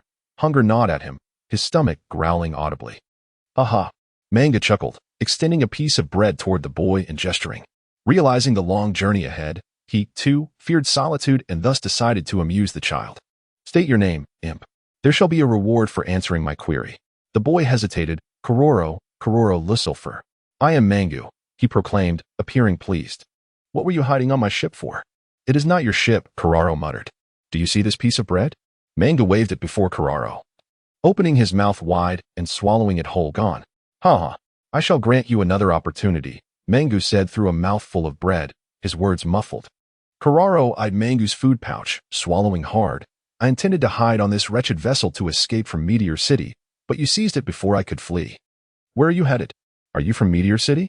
Manga's expression twisted oddly, and he rolled on the deck, bursting into laughter that echoed wildly. Even as his wounds split open, blood splattering without concern. How amusing. What a wretched child. Chapter 57. The Unfortunate Child, Kuroro. Laughter, wild and unrestrained, reverberated, startling the gulls and driving away the fish, drifting far and wide. Suddenly, why so glum? You seem utterly dejected. Tears welled up uncontrollably, glistening as they streamed down his cheeks, ultimately shattering upon the floor. Manga froze, his body stiff as a statue, and after a lengthy pause, he touched his damp eyes. Indeed, I despise loneliness. I am not accustomed to being alone. Snakebone, everyone, your blood, your blood. Kuroro, perplexed by Manga's neurotic behavior, could only witness the blood gushing from the split wounds, instinctively warning him. Here. Manga tossed the food pouch to Kuroro, slowly dressing his wounds. As Kuroro devoured the bread hungrily, Manga uttered, Alas, unfortunate child, you have barely escaped Meteor City before you must return. My destination is Meteor City. Cough, cough, cough. Kuroro was suddenly choked, his small face turning crimson. He handed over a bottle of fresh water, while Manga leaned against the railing, gazing at the azure sky dotted with white clouds. Are you familiar with the land of Wazakana? He inquired. I am not, Kuroro replied, attempting to steady his breath, his parched throat altering his voice. Manga, intrigued, began to recount, That is my homeland, a place of ninjas and samurai. However, as if struck by a fleeting thought, his enthusiasm waned, and he shifted the topic. Do you know about the Phantom Troop? Kuroro shook his head. Behold. Manga turned, proudly displaying the spider tattoo on his back. A symbol of freedom, isn't it remarkable? Kuroro stared in astonishment at the spider tattoo. Freedom? Freedom, Manga exclaimed, raising his fist high. Unfettered, going wherever one pleases, doing whatever one desires, and crushing anyone who dares to obstruct, trampling all nonsensical rules underfoot. That is freedom. Kuroro appeared contemplative. Freedom embodies the Phantom Troop. Manga continued, settling down, resting his elbows on his knees and propping his chin on his hands. I have heard that Meteor Street is one of the few places in the world that embodies freedom. I intend to journey to Meteor Street to spread the troop's spirit of liberty, fulfilling my duty as the leader of the spiders, and then pursue my personal aspirations. Kuroro interjected. It is not free. Meteor Street is not free. I may not be well read, but I understand that the seed of freedom lies buried within each person's heart. Manga laughed heartily thus. Whether Meteor Street is a land of freedom is inconsequential. I simply desire a place to propagate the troop's spirit of liberty, ensuring the legacy of the Phantom Troop endures. After a brief pause, he added, in any case, keep your thoughts to yourself. There is no way I will accommodate your desire to stop the ship. Manga remarked playfully. Kuroro was taken aback. Manga had accurately guessed his unspoken wish. He had hesitated to ask Manga to take him to another island, not wanting to return to Meteor Street after having escaped. A lengthy silence ensued. Hey, unfortunate child, let me impart some wisdom to you. Whether you can learn it depends entirely on your own fortune, Manga said, clearly bored. Braid finally discerned the trail of the barbarian bone, or rather, it was the mosquitoes controlled by the mosquito woman that had uncovered the trace. 10 kilometers away? Braid sifted through the map in the embrace of the mosquito woman. Let us follow him discreetly. The direct distance from the Mafia Federation Kingdom to Meteor Street is not insignificant, yet it certainly wouldn't take 5 days. However, the Naval Academy's training vessel, led by Zephyr, would require no less than 5 days to traverse the direct distance from the edge of the doldrums to Meteor Street, even if they were to journey day and night. Brad not only had the duty of surveillance and tracking the barbarian, but also bore the responsibility of obstructing and delaying him. The vessels, provisions, and fresh water, along with the extent of the target's injuries, must be meticulously examined by the mosquito, Brad instructed. The mosquito responded obediently. By the way, Brad, apart from the target, there is a young lad aboard that ship. What is their relationship? Brad inquired. The mosquito briefly communicated with the swarm and replied, they seem to get along quite well. But they are merely acquaintances. That ship is a garbage transport vessel bound for Meteor Street, and the boy is a native of Meteor Street. He recently stowed away on that garbage transport to escape Meteor Street and inadvertently encountered the target, who was attempting to hijack the vessel en route to Meteor Street. Brad's lips twitched as he remarked. Poor kid. He perused the map, muttering to himself, 1, 2, 3. 8 islands, large and small, lay along the target's course to Meteor Street, to impede and delay him. One could only seek opportunities among these islands or along the route, which would take approximately half an hour. That garbage transport ship is quite grand, exuding steam. The mosquito communicated to the swarm. The target's provisions and fresh water are remarkably abundant. Bradeo, what is the severity of the injury? It is quite grave. A large gash has been inflicted upon the chest and abdomen, which has yet to heal. The mosquito woman licked her lips, remarking, "They say the blood of the target is exceedingly sweet." Brett furrowed his brow, pondering. The endurance and speed of a steam-powered vessel far surpassed that of a sailing ship, and it was devoid of any need for replenishment of food and fresh water. There was no necessity for docking to resupply. Carraro, that impish name, Carraro Lisselfer, the mosquito woman interjected abruptly. "Bread, it has been a while. The darkness is unbearable. Let us engage in the light." Bread declared, "We shall pay him a visit." As they approached the refuge transport vessel, Bread unleashed his observation hockey. "We shall damage the hull and retreat immediately." However, Bread reconsidered, for through his hockey, he beheld a humanoid beast clad in the skin of a furious dwarf. Despite its grievous injuries, it seemed more reasonable for a hero to vanquish the monster. Chapter 58. The Savage Bone. How do you fare? Are you frightened? Coward. Haha. The Savage Bone represents a quintessential blend of roughness and subtlety, intricately tied to his life experiences. Having fled the war-torn homeland of his youth, the Savage Bone became a wanderer, embracing the world as his home. The life of an orphan struggling for survival is fraught with challenges. He has perpetually contended with various adversities. To safeguard himself and his companions, he has forged a hardened exterior, resolutely refusing to retreat even a single step. For failure to do so would invite calamity. Over time, he has cultivated a rugged, even savage demeanor, standing as a testament to his unyielding nature. Yet beneath this exterior lies a mind that is intricate, astute, and sensitive, traits inherent to his character, unrelated to any perceived lack of education. Many matters simply do not warrant his contemplation. Even after inheriting the banner of the Phantom Troop and attaining great strength, he continues to rely on his coarse and savage facade to navigate life efficiently, allowing him to live simply and joyfully, free from excessive worries and troubles. At this moment, in an effort to suppress the urge to think deeply, the Savage Bone diligently seeks amusement. Prior to instructing Kuroro in the art of none, he first unleashes his abilities to bring Kuroro to tears, reveling in his merciless mockery. Suddenly, the Savage Bone ceased his laughter and entered the ship's cabin. Seizing a weapon, a massive halberd over 2 meters long and nearly a meter wide. Rather than merely a weapon, it resembled a sharp iron door forged from steel. Kuroro, no longer weeping, trembled, his expressive eyes filled with pleading. Clearly, Kuroro misunderstood.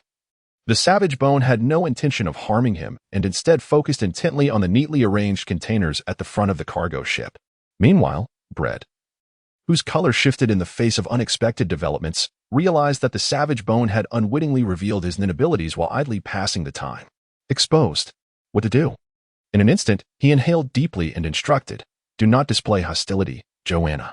Addressing Mosquito Woman, Bread raised his voice. "Is anyone there? Hello? Is anyone present?" With a sudden leap, the Savage Bone ascended to the heights of the containers on the refuge transport vessel, scratching his head in bemusement. "What is it, kid?" "Hello, sir. May I rest briefly upon your vessel?" Bread appeared somewhat bashful, his tone tinged with a hint of self-pity. "It's my fault for being so willful. Allowing Joanna to take me out without proper research, she is utterly exhausted, for heaven's sake." The Mosquito Woman retorted, "How could I possibly falter? With beauty that blossoms like a flower and exceptional stamina, I am the very embodiment of vitality." "Oh." The Bone Man scrutinized the Mosquito Woman. "A super dangerous species of subhuman monster, is it not?"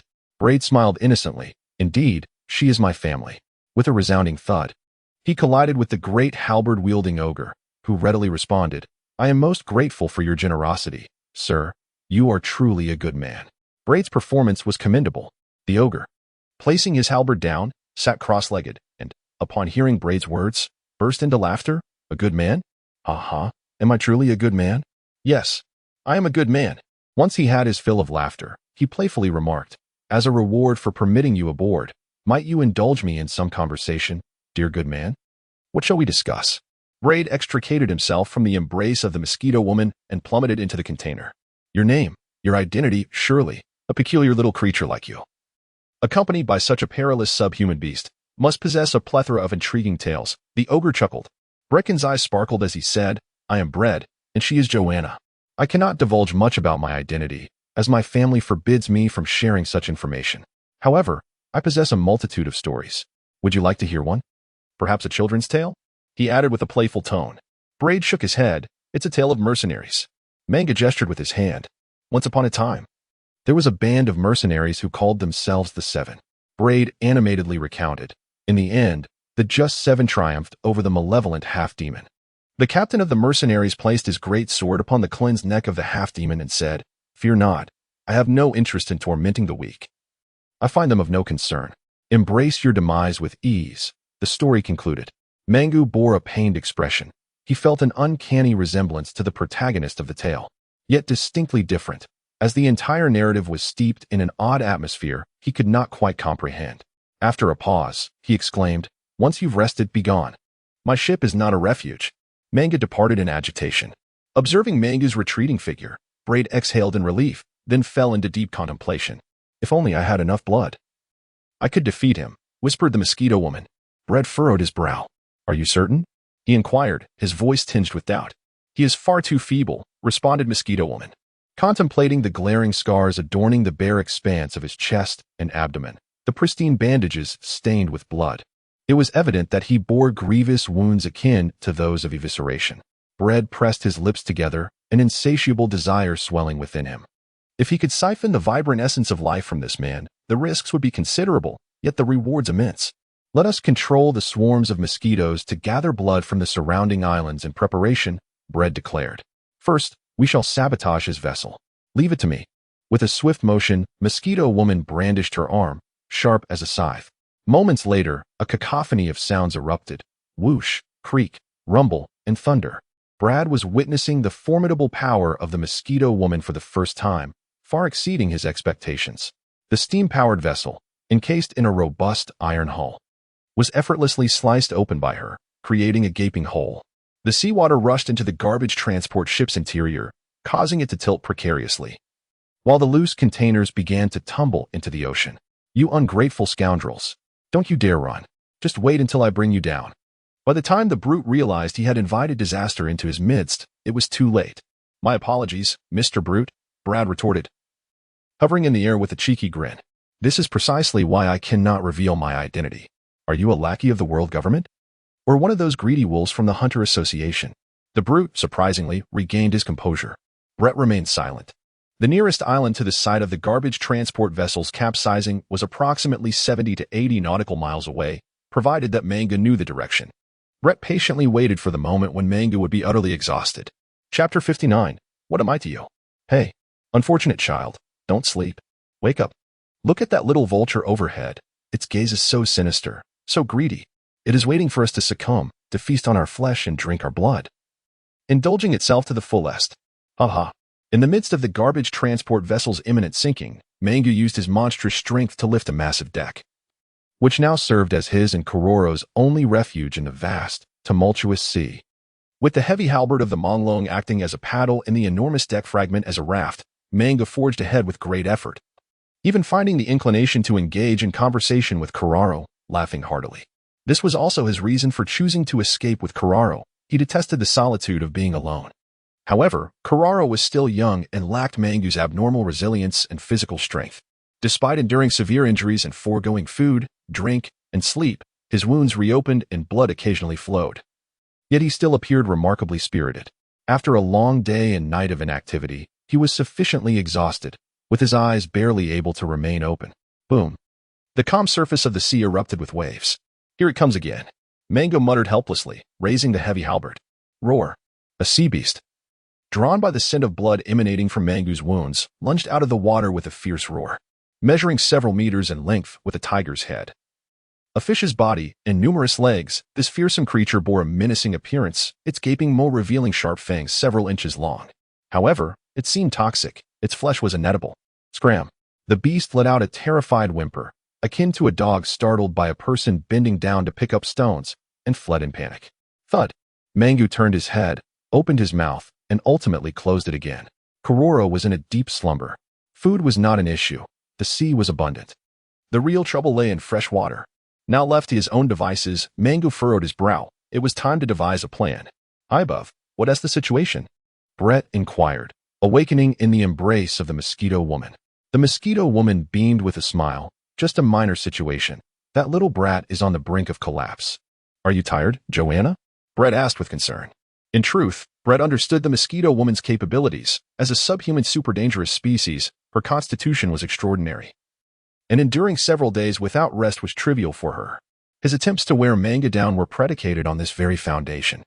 Brett's minor concern was met with the joyful spirit of Mosquito Girl, who, brimming with enthusiasm, exclaimed, "I'm not tired. Rest assured, Brett. You've worked hard."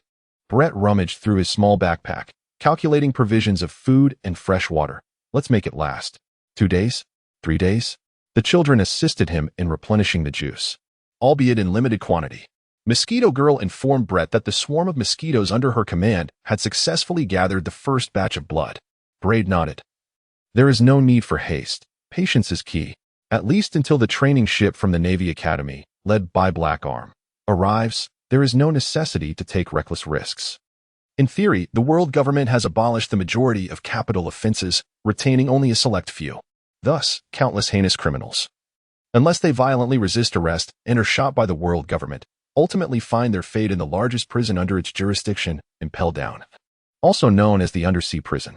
Even notorious figures like the World Destroyer, who recently made headlines for attacking the Celestial Dragons, were not sentenced to death.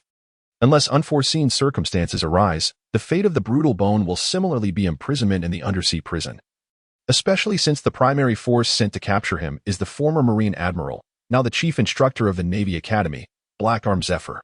The moniker Black Arm is one of his titles, while another, the Admiral Who Never Kills, stems from his military career, during which he has never taken the life of a criminal.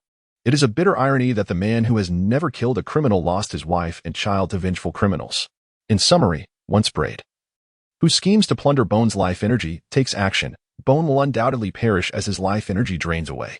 If a more ruthless individual were to apprehend Bone, Braid could simply fulfill his duties, observing Bone's arrest while requesting the execution of his plan to siphon Bone's life energy. How much safer would that be? Yet, it is Zephyr who is coming to apprehend Bone. After sipping some water to moisten his throat, Braid gazed outwards. "Has he fallen?" The Mosquito Girl remarked. "He is deceiving us. There are mosquitoes watching him. Let the mosquitoes draw his blood." A sudden thought struck Braid. "Wait, Joanna. If the swarm of mosquitoes collects blood and sends feedback to you, could it not also be life energy? Is that how you achieved your second evolution?" The Mosquito Girl paused. I'm not sure. If the swarm of mosquitoes collects blood and it indeed conveys life energy, it means I can also harness the blood collected by the mosquitoes, utilizing gluttony to rapidly absorb and transform that life energy, integrating it into my body." Braid, lost in a fanciful reverie, proclaimed, "If we can control more mosquito swarms and gather even more blood, we will become immensely powerful." Buzzing, the swarm of mosquitoes returned. Braid could hardly contain his eagerness for the experiment. In a fleeting moment, a wistful sigh escaped him as he lamented, it was indeed merely a hypothesis. The conjecture regarding Braid may not be erroneous, yet it bears little practical significance. The issue lies within the collection of blood and its rapid absorption. Indeed, it can convert the life energy of others into Braid's own, albeit at a mere 1% efficacy. The process of merging and absorbing incurs substantial consumption, implying that the feeble life energy extracted from weaker beings is transformed into Braid's life force, rendering it almost inconsequential. Must it be the life energy of formidable creatures? With a lick of his lips, Braid's desire for the life energy of the barbaric beast intensified. Noticing Braid's discontent, Mosquito Girl ventured to inquire, Braid? Why did you bring that little brat along? Spare ingredients?" Braid answered despondently. Mosquito Girl retorted, "What am I to you? I control the swarm to harass him, Joanna." Braid narrowed his eyes, intent on ensuring that the target remained unsettled and unable to maintain tranquility. Chapter 60. The Agony of the Hunt Dam Brat. "If you have the guts, come down here." The buzzing of the swarm served as a reminder. "You better remember this." "How infuriating. Clean your head and wait. I shall surely use my barbaric dragon to sever your head." Buzzing echoed through the air. "Oh." Losing composure, the exuberant barbaric Bone howled in madness, roaring like an indefatigable beast swinging the heavy barbaric dragon, splashing water everywhere. Yet, no matter how sharp the wind pressure incited by barbaric Bone was, It merely eradicated a minuscule fraction of the vast swarm of mosquitoes, which repeatedly dispersed and regrouped, a dark mass seeking opportunities to bite him. Even if they failed to bite, they still disturbed his emotions, preventing him from resting or continuing his navigation. Mr. Barbaric Bone, Kuraro expressed his concern. Noting the repeated tearing of the wounds on Barbaric Bone's chest and abdomen, which was indeed grim, he felt a pang of guilt. Yes, I'm sorry. I have burdened you. If it were not for me, huh? Barbaric Bone, irate, set down the heavy barbaric dragon and locked eyes with Kuroro, suddenly erupting. Stop your damn nonsense. Burden me? Who do you think you are? Who do you think I am? I am Barbaric Bone, the leader of the Phantom Troop, living freely and according to my own whims. Kuroro was taken aback and soon clenched his teeth, tears streaming down his face uncontrollably. He was not terrified by the ferocity of the Manku, for he understood the hidden truths beneath that fierce facade. Up until this moment, Kuroro resembled the jests made at his expense, a hapless child. The meteor street of the West Sea was Kuroro's homeland, a peninsula stretching across a red earth continent, which had long been a dumping ground for the world for over 7 centuries. Refuse, weapons, toxic materials, corpses, infants, anything discarded was permitted within Meteor Street. It was a haven for criminals, refugees, beggars. Anyone unable to survive in the world was welcomed without exception. The barren and chaotic Meteor Street seemed to encapsulate the world's filth. And from the moment he became aware, Kuroro yearned for the world beyond its borders. He cherished the act of scavenging through heaps of refuse for newspapers and books, dreaming of beauty through faded and tattered images until he dared to act, risking his life to sneak into a wooden barrel used by sailors on garbage transport. Planning to stow away, Kuroro succeeded. He beheld the world beyond Meteor Street with his own eyes, the azure sky, the white clouds, the verdant mountains and flowing waters, all scenes far surpassing the desolation of Meteor Street. Yet, he also failed. As before he could leave the garbage transport ship and truly experience the outside world, he encountered the Mankur robbing the vessel, making a bizarre return to Meteor Street. Fate seemed to cruelly mock Kuroro, but the people of Meteor Street were resilient. Even a 5- or 6-year-old child refused to beg for mercy from destiny, weeping in despair. However, the seemingly malevolent actions of the Manku revealed a protective nature, allowing Kuroro, who lost his foster father at the tender age of 3 and had to struggle for survival, to experience for the first time the warmth of being cared for. In the brief time they shared, the optimism, spirit, and ideals of the Manku profoundly influenced Kuroro. Crying little brat, the Manku muttered, raising his eyebrows, gazing at Braid and Mosquito Girl in the sky, wondering, is this where my journey ends? The heavens above. He was nearing his limits, grunting, while Mosquito Girl cheerfully remarked on the endless depletion of energy combined with the continuous 6 styles of blood, causing his face to pale. Brett remained composed. Do not rush. He effortlessly dialed his mobile phone. This is Brett Heyman. Mr. Zephyr, where are you? Brett inquired about the location of the Naval Academy's training vessel. On the other end, Zephyr replied, in 2 days, within 48 hours, I assure you we shall arrive. All right. Brad hung up the phone and meticulously examined the nautical charts, acutely aware of the importance of knowing his precise location. Simultaneously, he utilized his phone to search for weather forecasts. Everything appeared to be in order. Yet, this very conclusion filled Brad with a sense of unease. Braid once engaged in a leisurely conversation with Anderson, during which they exchanged thoughts on their operational methods. In the execution of our missions, our customary approach involves thorough preliminary investigations, mirroring the actions of our adversaries, akin to waiting for a hare by the stump. However, as the process unfolds smoothly up to the fateful day of the final confrontation, both we and our targets often encounter unforeseen circumstances. Is this a matter of chance or inevitability? What is the probability, Father? I would say the likelihood is rather slim, my child. Yet, such occurrences are frequent. There exists a contradiction, Father. We meticulously analyze the behavioral patterns of our enemies and align our actions accordingly, determining the date of the ultimate showdown. The more significant the day, the more susceptible we and our targets become to unexpected events. In my previous assignments, I often faced situations where unlikely incidents transpired precisely on the day of reckoning. It was suggested that simply altering the date of the final confrontation could suffice, although there were instances where one had to proceed with unwavering resolve. Whether it be Manku, Kuroro, or Braid, everyone endures the torment of this protracted struggle. The countdown reads 47 hours. Unable to contain himself, Manku attempts to unleash his emission-based attack on Braid, but alas, the distance proves insufficient.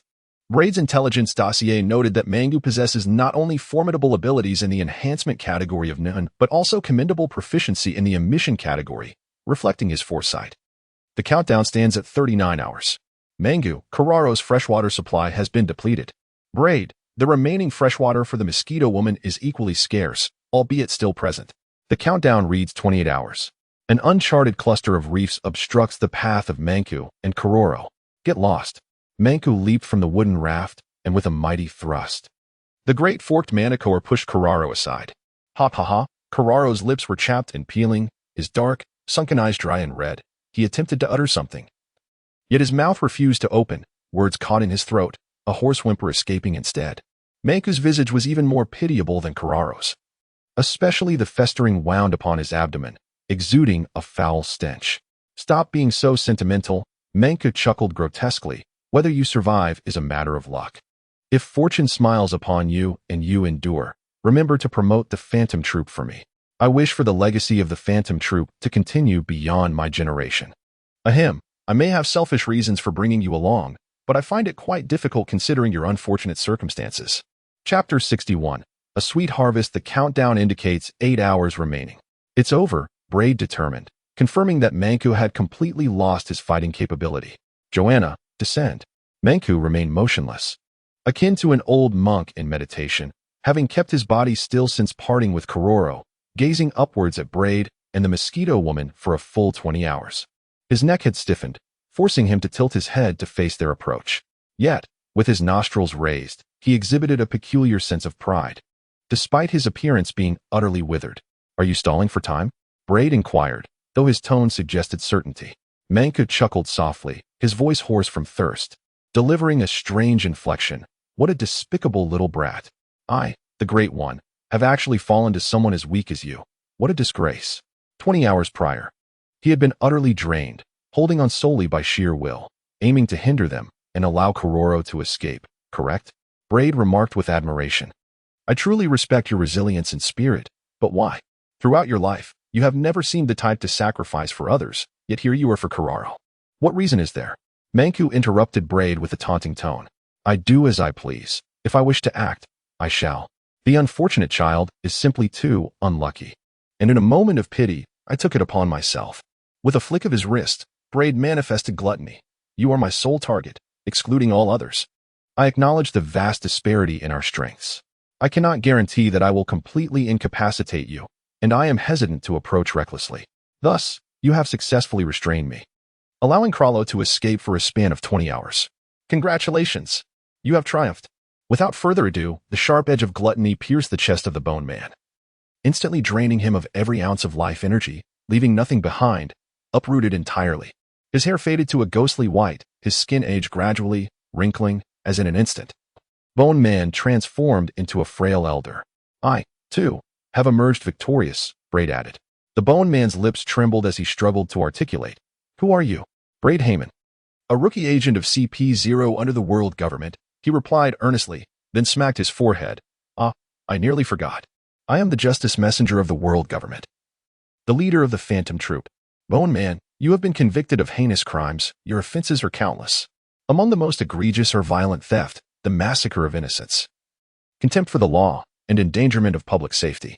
Your monstrous transgressions are unforgivable. Hence, I hereby sentence you to death. With a hollow laugh, Bone Man managed a weak grin. The breeze caressed gently. Bang! Bone Man collapsed, breathless and lifeless. Braid cast a cold glance at the lifeless body of the barbarian, quietly savoring the life energy emanating from it. It was vibrant, flourishing, and imbued with the sweetness of hard-earned toil. The terrifying functionality of blood collection and rapid absorption revealed itself, although it could not entirely convert another's life energy into Brett's own. With substantial consumption during the fusion and absorption process, ultimately only about 1% remained. Yet, it could indeed transform another's life energy into Brett's. Akin to the vitality he had cultivated through his own practices, not a temporary borrowing, but a permanent acquisition. What a gluttonous act of plunder! Brett distinctly felt an enhancement in his life force, both in quality and quantity, along with a reinforcement of the physical and mental faculties that encompass and generate this vitality. He was in a state of exhilaration. With a deep breath, he lifted the formidable bone staff of the barbarian dragon, attempting to wield it. Weighing 200 to 300 pounds, it was exceedingly heavy. He could not maneuver it with the ease he desired, managing only a few awkward swings. He believed that prior to absorbing the life energy from the bone, he would have struggled even to achieve that. The mosquito girl watched eagerly, the blood of the barbarian bone proving quite alluring to her. Truly, she was the leader of the Phantom Troop's new generation. Having attained such a position at the tender age of 13 or 14, a notorious and formidable figure known throughout the realms. Exhibiting an abundance of life energy even when on the brink of exhaustion, Braid could scarcely fathom the prospect of acquiring the pinnacle of the primal bone's life energy. With a playful smile, he pricked the tip of his finger and presented it to the mosquito lady, saying, "Here you go. You've worked hard. Braid is simply the best." "Ah," the mosquito lady exclaimed joyfully as she took his finger into her mouth. As the blood flowed, Braid exerted every effort to rein in his exhilaration and gathered his thoughts to dial his phone. "Is that you, little Braid?" came the languid voice of Minister Ernest, who yawned. "Has the Navy dealt with the primal bone yet?"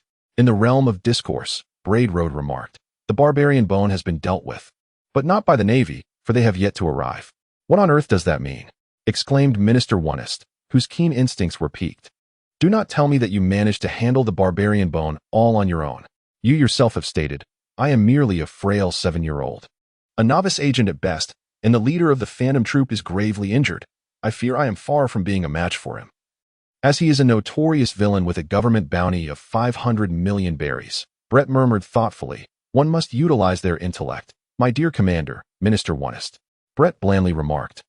"In summary, I have been fortunate enough to seize certain opportunities, leveraging Joanna's remarkable ability for long-distance flight to ultimately bring down the barbarian tribes."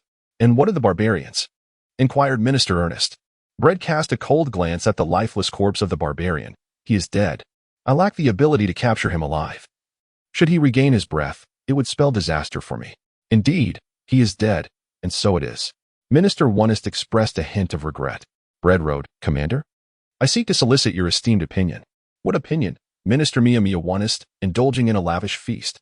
Brett pondered, "Let me make use of the corpse of the barbaric bone, thereby sparing the need to intimidate the world's lawbreakers with his death.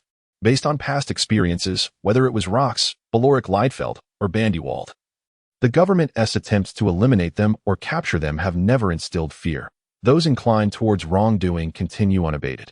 "You certainly know a lot, young Brett," Minister Onest exclaimed, taken aback, and then inquired, "How do you intend to utilize the corpse of the barbaric bone?" "I am preparing to stake a claim for the position of the 12 branches of the Hunter Association," Brett replied. Minister Onest burst into laughter. "You truly are a cunning fellow, ha ha ha. By the way, please inform the Navy. They are lagging behind."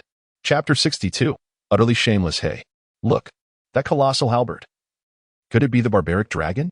If it is indeed the barbaric dragon, then the corpse must be a joke. How could such a mere child, only a year into his craft, be the one to wield it?" Indeed, even if young Brett possesses remarkable talent, his opponent is the leader of the Phantom Troop.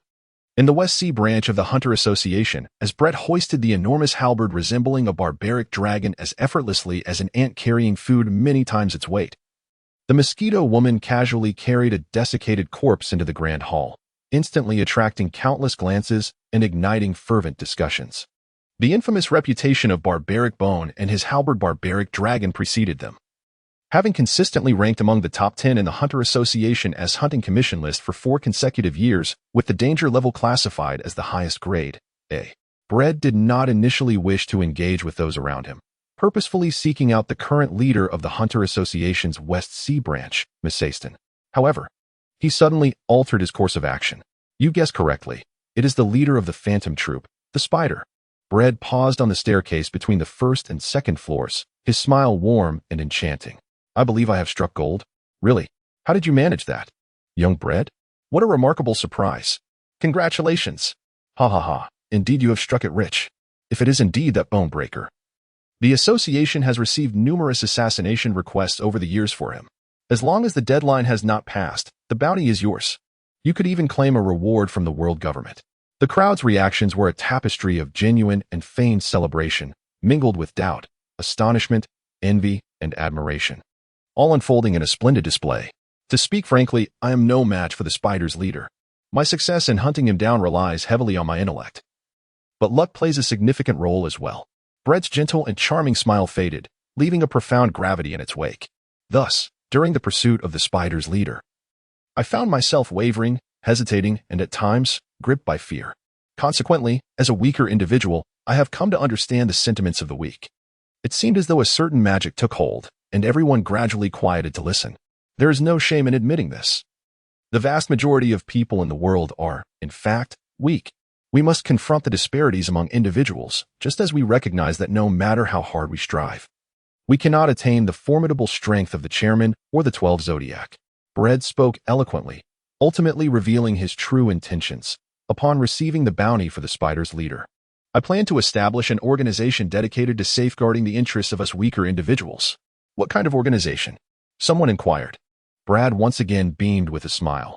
We are all aware that our profession is fraught with uncertainties and peril, akin to bounty hunters encountering targets that surpass intelligence reports, or oceanic hunters returning empty-handed due to an unforeseen tempest that strips away all the efforts and resources invested in a mission. A single failure could render our toil utterly futile, and it is simply unjust that the strong are expected to always succeed. I intend to establish an organization that addresses this inequity. With substantial financial backing, I aim to negotiate with member nations of the world government, and even those that are not affiliated, as well as corporate entities and large corporations, to undertake the tasks they are reluctant to pursue. Those who join my organization will execute these assignments, and regardless of the outcome, they will receive a guaranteed income based on the complexity of the work. Brad chuckled. What do you think? Wow, that's remarkable. You are truly a good person, young Brad. I am willing to support you. So am I. Indeed, among the world's wealthiest. There are numerous hunters, yet the majority of them struggle to make ends meet. Brad's well-reasoned words and promised benefits are sufficient to resonate with most hunters who find themselves in difficult circumstances. Let us form alliances. Unbeknownst to them, Mazaston had arrived. His expression one of stern disapproval. Braid maintained his cheerful demeanor as he provocatively remarked, Mr. Mazatton, you are a formidable force among the 12 zodiac signs. Thus you cannot possibly comprehend the sentiments of us, the weaker ones. I understand that while the association does not prohibit forming factions, there are certain taboos I must respect to avoid complications in my dealings. Therefore, everyone, I must attain a position, at least as one of the 12 signs. I sincerely hope for your support. I shall tirelessly strive to advocate for your welfare. How endearing and benevolent. What a magnificent endeavor. Braid. With someone leading the charge, the members associated with Mazatton, despite their reservations, could not resist joyfully chanting Braid's name. Damn that little rascal. Mazatton silently cursed. Yet he dared not publicly expose Braid's true identity as a spy for the world government. After all, a misstep could easily lead to a complete rift between the Hunter Association and the world government. Even Netero, the boss of the Hunter Association, held a taciturn stance toward Braid, maintaining an unspoken agreement between both parties. At this moment, Brett, with an air of seriousness and barely concealed indignation, felt compelled to clarify a certain matter. Whispers have circulated behind my back, suggesting that my origins are dubious, accusing me of being an agent of the world government. This is particularly prevalent among the so-called historians, artifact hunters, and ancient script scholars. I assure you, I am not. The stark reality is that they show no regard for our safety, inciting the wrath of the world government while delving into the so-called blank century of history. And when faced with repercussions, they shift the blame onto their compatriots. Such audacity is truly shameful. Silence. Mazaston erupted in fury, his composure shattered. You, a wretched miscreant, are the one who distorts the truth? You are the epitome of shamelessness. Braid, exuding confidence, boldly declared, facts are facts. Accusing me of being an agent of the world government? Where is the evidence? Where is it? You, Mazaston, were left speechless. According to the association's classification of hunter ranks, a hunter who has made remarkable achievements in a specific field is awarded a 1-star rating after fulfilling the criteria set forth in Article 10, Clause 5. Braid, with resounding conviction, proclaimed, I believe that having slain the leader of the Phantom Troop, the Spider, I have qualified for the 1-star honor in the realm of criminal hunters. Furthermore, it is a well-established convention that the 12 zodiacs hold the status of 2-star hunters, as indicated in Article 10, Clause 6. This status is bestowed upon senior hunters who have nurtured their junior counterparts, granting them the honor of 2 stars when they achieve recognition. I shall strive towards this goal, to attain status and establish an organization that protects the interests of the weak, for my own frailty and for those vulnerable within the association. As dusk fell, the setting sun cast its fading rays through the window, illuminating a moment where the indomitable warrior shone with a sacred light. Chapter 63. The era of great pirates is about to commence in light of the reality that most hunters pursue the profession primarily for wealth. Driven by a desire for unearned gains, Braid vocally championed his ambitions, presenting himself as a benefactor for all. In an instant, he garnered admiration from numerous hunters who were unaware of his true identity. At the headquarters of the Hunter Association, news rushed from the West Sea Division like a whirlwind, swiftly reaching all bases of the association across the East Sea, North Sea, and South Sea. Each hunter, to varying degrees, had heard of Braid's exploits. Some scoffed. Others remained indifferent, while some were incensed. Yet, praise and support for him prevailed, propelling Braid to become a popular figure within the Hunter Association, attracting considerable attention. In truth, Braid had devised a method to create a faction that would follow him within the Hunter Association, a concept not original to him, but rather attributed to Pariston Hill. Currently, Pariston Hill was merely a child of 4 or 5 years, often assigned to the West Sea Division whenever his father, a freelance hunter, accepted a job. With a grin, he would run around joyfully, reminiscent of a little golden retriever. Following a thorough investigation by the Hunter Association's Review Committee, all doubts were dispelled, confirming that Braid had indeed single-handedly hunted an A-rank dangerous prey, the leader of the Phantom Troop, the Spider, Ganku. Consequently, Braid gained both fame and fortune. The honor of being a one-star hunter was reluctantly granted by the Hunter Association, as fairness dictated it. The head of Ganku was exceptionally valuable. The world government had placed a bounty of 500 million berries on it. Additionally, wealthy individuals who had suffered losses due to the Phantom Troop had commissioned the Hunter Association for retribution against Ganku, leading to a cumulative reward that approached 1 billion berries. After all, the targets that the Phantom Troop sought to rob were never the impoverished. The destitute had nothing to attract their attention. With a potential earning of 1,500 million berries, Braid was virtually assured a top ranking in the annual income list of hunters. Braid was indifferent to fame and fortune. He was focused on enhancing the star rank of hunters, aspiring to ascend to the esteemed position of the 12, thus acquiring the authority to form a loyal faction within the Hunter Association. According to Hunter Rule 6, a mentor who cultivates a junior hunter to attain a 1-star honor is awarded a 2-star rank. Braid pondered over Hunter Rule 6, tapping his forehead. Gold fillies? I taught him to read. Does that count as nurturing him? He believed that, given his natural talent, fillies would soon earn the honor of a 1-star hunter, though the association might not acknowledge it. As for Capone Becky? A gangster hunter? He relished the prospect of eliminating mob bosses and seizing their treasures. Regardless of the individual, a certain duration is requisite to achieve the honor of a 1-star hunter. I too must remain industrious. Hunter Rule 7 states that a hunter who fulfills the criteria of Rule 6 and leaves remarkable achievements in multiple domains is awarded a 3-star rank.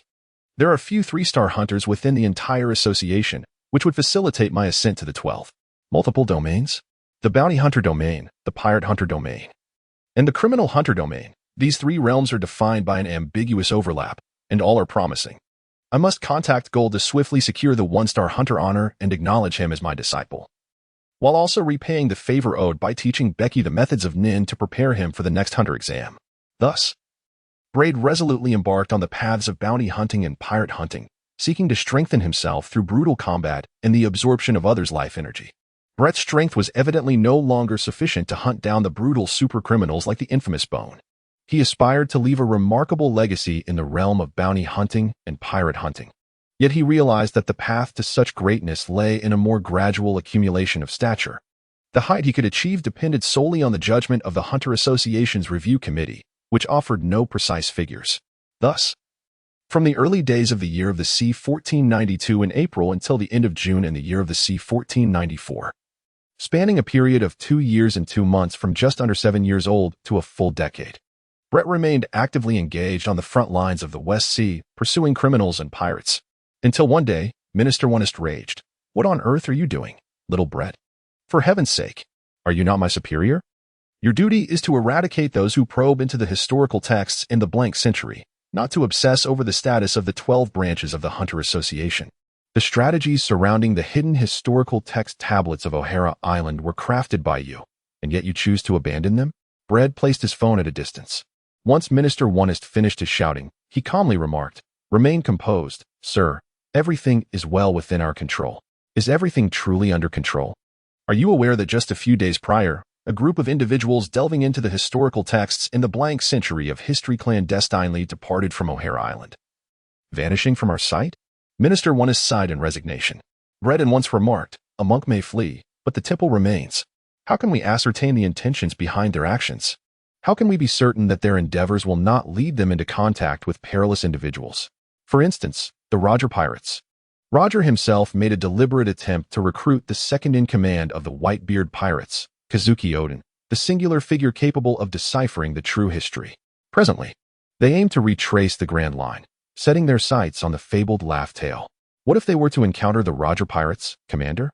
Brett interrupted Minister Wano with a torrent of words. Indeed, an interruption. I understand the pressure you are under. Your mind is in turmoil, Brett said. Trust me. The individuals on O'Hare Island who delve into the essence of history in the blank century pose no threat. What if they have grasped the historical truth? The truth always lies in the hands of the powerful. Who wields that power? The government, of course. If the government deems it false, then it must be false. How simple is that? Their clandestine departure from O'Hare Island will only draw more individuals into the inquiry of history in the blank century. Sooner or later, they will return to our field of vision, at which point we will essentially employ a strategy of casting a long line to catch a big fish. Minister Wano interjected. Let us focus on the Roger pirates. Oh, remember this year is a world conference here? Brett chuckled softly. What a pity. You have your hands full. Minister Wano returned the laughter. Come back. Come assist me, young Brett. That is an order. Ah ha ha. You little rascal. Don't think you can take it easy. All right, 1 week. I will handle my current tasks immediately, Brett replied succinctly. The phone beeped with a notification. Is the era of the great pirates about to commence? Brett pondered quietly. Chapter 64. Lord Brett, Hunter Association, West Sea Branch. Over the past 2 years, Miss Aston, the head of the West Sea Branch, has had a rather dismal time. One could even say it has been exceedingly dire, and the culprit is undoubtedly Brett, since Brett boldly proclaimed the protection of the weak and exerted extraordinary efforts to put this into practice. His supporters within the Hunter Association have grown exponentially. Not all of these supporters are merely vocal advocates. Many are willing to take concrete action in support of Brett. Consequently, the composition of hunters in the West Sea Branch has gradually undergone shifts and transformations, creating a stronghold for Brett's supporters. Thus, at times, the commands issued by Miss Aston, the head of the West Sea Branch, proved less effective than a mere utterance from Braid, implying that he had been rendered powerless. The most terrifying aspect was Braid's supporters, a small faction of hunters, predominantly women, who were drawn not merely by Braid's proclaimed ideology of protecting the weak, but who labeled themselves as the Braid Master Fan Club. Their mission was to safeguard the charming and dashing Braid, establishing a delightful and stylish Hunters Association as their emblem. They excelled in sowing discord and engaging in relentless harassment, possessing formidable combat prowess that rendered them formidable opponents. Anyone who opposed Braid was certain to face their exclusion and oppression. The long-standing conflict between Miss Aston and Braid was evident, and it was clear that he could not escape the marginalization and suppression from the Braid Master Fan Club. Once a distinguished 2-star criminal hunter, revered for his integrity within the 12 branches of the Hunters Association, Miss Aston's reputation plummeted as rumors of his personal vices, professional blunders, and allegations of using his position to harass female hunters circulated. The brutal reality made it abundantly clear to Miss Aston that the honest could not prevail over the hypocritical. Despite having contacted the president of the Hunters Association, Netero, on multiple occasions to discuss the dangers posed by Braid and to suggest the public disclosure of Braid's identity as a world government agent, as well as advocating for his expulsion from the association, all such proposals were summarily rejected on the grounds that Braid had not violated any of the tenets of the Hunters Association. Initially, Miss Aston was a conservative and prudent member of the association, valuing balance. However, he found himself, out of sheer necessity, embracing the hawkish reforms advocated by the association. This experience allowed him to fully comprehend the sentiments that led the former head of the West Sea Branch, Shakyak, to resign in anger from the Hunters Association. Just as Miss Aston was idly browsing through news articles, preparing to endure another uneventful day, a shrill cry startled him. His first thought was, oh no, are they trying to frame me for touching someone's backside? But then he relaxed. Braid Master, little Braid, you truly have worked hard. Welcome back. Amidst the clamor, in the lobby of the West Sea Branch building, The 10-year-old Braid appeared to have shed much of his childishness. Yet, his skin remained unblemished. Impervious to the ravages of wind and sun, his features retained their exquisite delicacy, and his growth merely served to enhance his already striking appearance, rendering the term pretty boy a disservice to his visage. The most significant transformation in Brad lies in his demeanor and stature. He has become more jovial, radiating warmth and sunshine, effortlessly leaving a favorable impression on those around him. His height, however, is a tale of its own. He now stands nearly at 1.70 meters, positioning him far beyond the realm of the ordinary. Thank you, everyone. Brad exudes the air of a venerable gang leader, skillfully navigating through the crowd, offering greetings, encouragement, and praise without neglecting a single soul. Just a moment. Lord Brad is quite fatigued. It is time for everyone to return to work, a woman of noble bearing exclaimed, dispersing the throng. She possessed a striking figure, yet regrettably, the proportion of her neck to her head was roughly 1:1. An exaggeratedly large head topped with even more flamboyant pink, voluminous hair, along with abstract features painted in heavy makeup, made her appear almost doll-like, especially given her diminutive stature.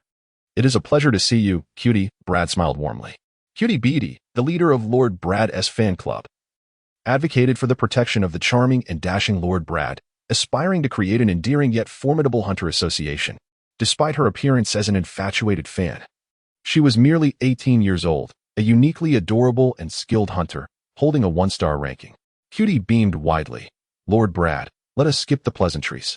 With a serious tone, Brad replied, I must inform everyone that no one should accept assignments related to the Underground World Conference, mimicking the global assemblies held by world governments. The criminal underworld convenes a so-called Underground World Conference every 4 years, akin to a gathering of elegantly dressed rats whispering in the shadows, negotiating the ownership of humanity's discarded remnants, interspersed with various trades and auctions. You are. Cutie paused, her large head not being in vain.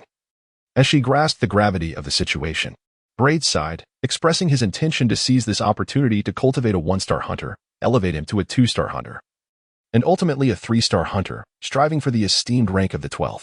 This would formally qualify him to establish an organization dedicated to safeguarding the interests of all. With the World Conference approaching, he also sought to journey to Mariehua to negotiate with the world government and its allied nations, as he could no longer bear to witness his compatriots suffer in silence. Should he, overwhelmed with emotion, exclaimed tearfully, You are truly magnificent. I will certainly inform everyone. Thank you. Braid replied with a bow of gratitude. Should he, unable to contain her emotions, burst into tears. Brett discreetly twitched the corners of his mouth before turning around. Brett and Ms. Tun exchanged glances, yet remained silent. Brett returned to his designated office area and made a call to Becky, who had qualified for the hunter test for the 2nd time this year. It was Becky's first attempt at the hunter test, and she had inadvertently led the novice assassin Dongba into a trap. Have you heard of the Underworld Conference? Brett inquired. Becky nodded cautiously. Having learned to read and mastered powers akin to Brett's, however, this knowledge only deepened her fear of him, as ignorance had once shielded her from dread. Prepare to sever ties with the Underworld Conference. I believe the heads of the 10 old men will be sufficient for your promotion to a 1-star hunter. Brett remarked with a hint of amusement. Of course, we must fortify our defenses. The demise of a few of the 10 old men merely reshuffles the power dynamics of the dark forces. Regardless of whether new leaders arise before or after, our gang will certainly face retaliation. They will seek to climb the ranks at the expense of our lives, intimidating the outside world and warning them not to underestimate their might. Chapter 65, Bounty Hunters and the Boss Kaku, my Lord Bread. I have informed everyone at the West Sea Branch as per your instructions. We shall not accept any task commissions related to the Underworld Conference, including those from other branches and hunters at headquarters. Cutie Beatty reported with remarkable efficiency, informing Bread within half a day that all but one had consented to this course of action. The venue for the Underworld Conference would naturally be the Mafia Federal Kingdom, where the West Sea Branch of the Hunter Association is stationed. After all, it is the capital of the world's gangs and dark forces, and the moniker Gangster Empire is not without merit. The West Sea Branch of the Hunter Association also serves as Bread's stronghold of supporters, as it would be exceedingly difficult for external hunters to navigate without the friendly assistance of local hunters, the vast majority of whom are inclined to support Bread. Oh? Which formidable figure is it? Bread inquired with a smile. Cutie replied, a 1-star bounty hunter, Kaku. Hiss. Bread inhaled sharply, a truly esteemed predecessor. Braid had long been aware of the existence of Kaku within the Hunter Association, frequently perusing the official website, particularly the section on hunter profiles. It was impossible for him to overlook Kaku. Name: Kaku. Origin: Land of Water, Takigakure. Identity: Rogue Ninja of Takigakure. Bounty Hunter. Age: Unknown, presumably quite old. Perhaps tracing back to the Warring States period of the Land of Water, where he was known to have been an elite operative of Takigakure. Experience: Once tasked by the higher-ups of Takigakure to assassinate the founder of the Hidden Leaf Village, he failed and barely escaped with his life. Upon returning, he faced execution for his failure, leading him to rebel and ultimately flee the Land of Water, wandering the Grand Line until he fortuitously joined the association. Achievements: completed 17 A-rank missions, with B, C, and D-rank missions too numerous to tally. Reputation: remarkable strength. His unique ninjutsu has garnered high praise even from the president. He approaches mission assignments with meticulous and almost harsh precision, willing to complete only the stipulated tasks within the contract. Though he may consider additional work if the remuneration is sufficient. A true workaholic. He is relentlessly pursuing the record for the highest number of completed missions in the Hunter Association's history. His demeanor is rather aloof and somber, preferring solitude, making him an unpopular figure. To date, he has not applied for a higher Hunter Star rank. The official website of the Hunter Association provides this introduction to Kaku. As Braid drummed his fingers on the table, he thought, "Please contact Kaku and inform him that I wish to discuss a business proposition." "Of course, my Lord Braid," replied Cutie, joyfully scurrying away. "Did you hear that?" Braid remarked to Becky, "The Underworld Conference may not hold the prestige of a legitimate world conference. Yet the stakes involved are indeed staggering, even drawing the attention of a prominent bounty hunter like Kaku." Initially, Becky relished Braid's plan, captivated by the thought of seizing enemies' heads and wealth, then relishing their disarray from a distance. The greater the danger, the more exhilarated he became. However, the current situation seemed rather dire. "Do not fret. Simply await the moment when you can personally eliminate the 10 elders. I shall handle everything else," Braid assured him, his confidence buoyed by over 2 years of growth and accumulation. Becky opened his mouth to respond. "Understood." Hesitating, he added, "Master, could you further elucidate the concept of transformation in?" Becky awakened his life energy, and Braid discerned through the water-observing technique that he was indeed a transformation in user. As for the mosquito girl, she still failed to awaken her life energy, despite her utmost efforts. Perhaps her physical composition was simply different? Nonetheless, Braid harbors a flicker of hope, while she herself has succumbed to utter despair. "There is little more to convey. I have imparted all that I can teach you. The remainder depends upon your diligence, comprehension, and personal insight."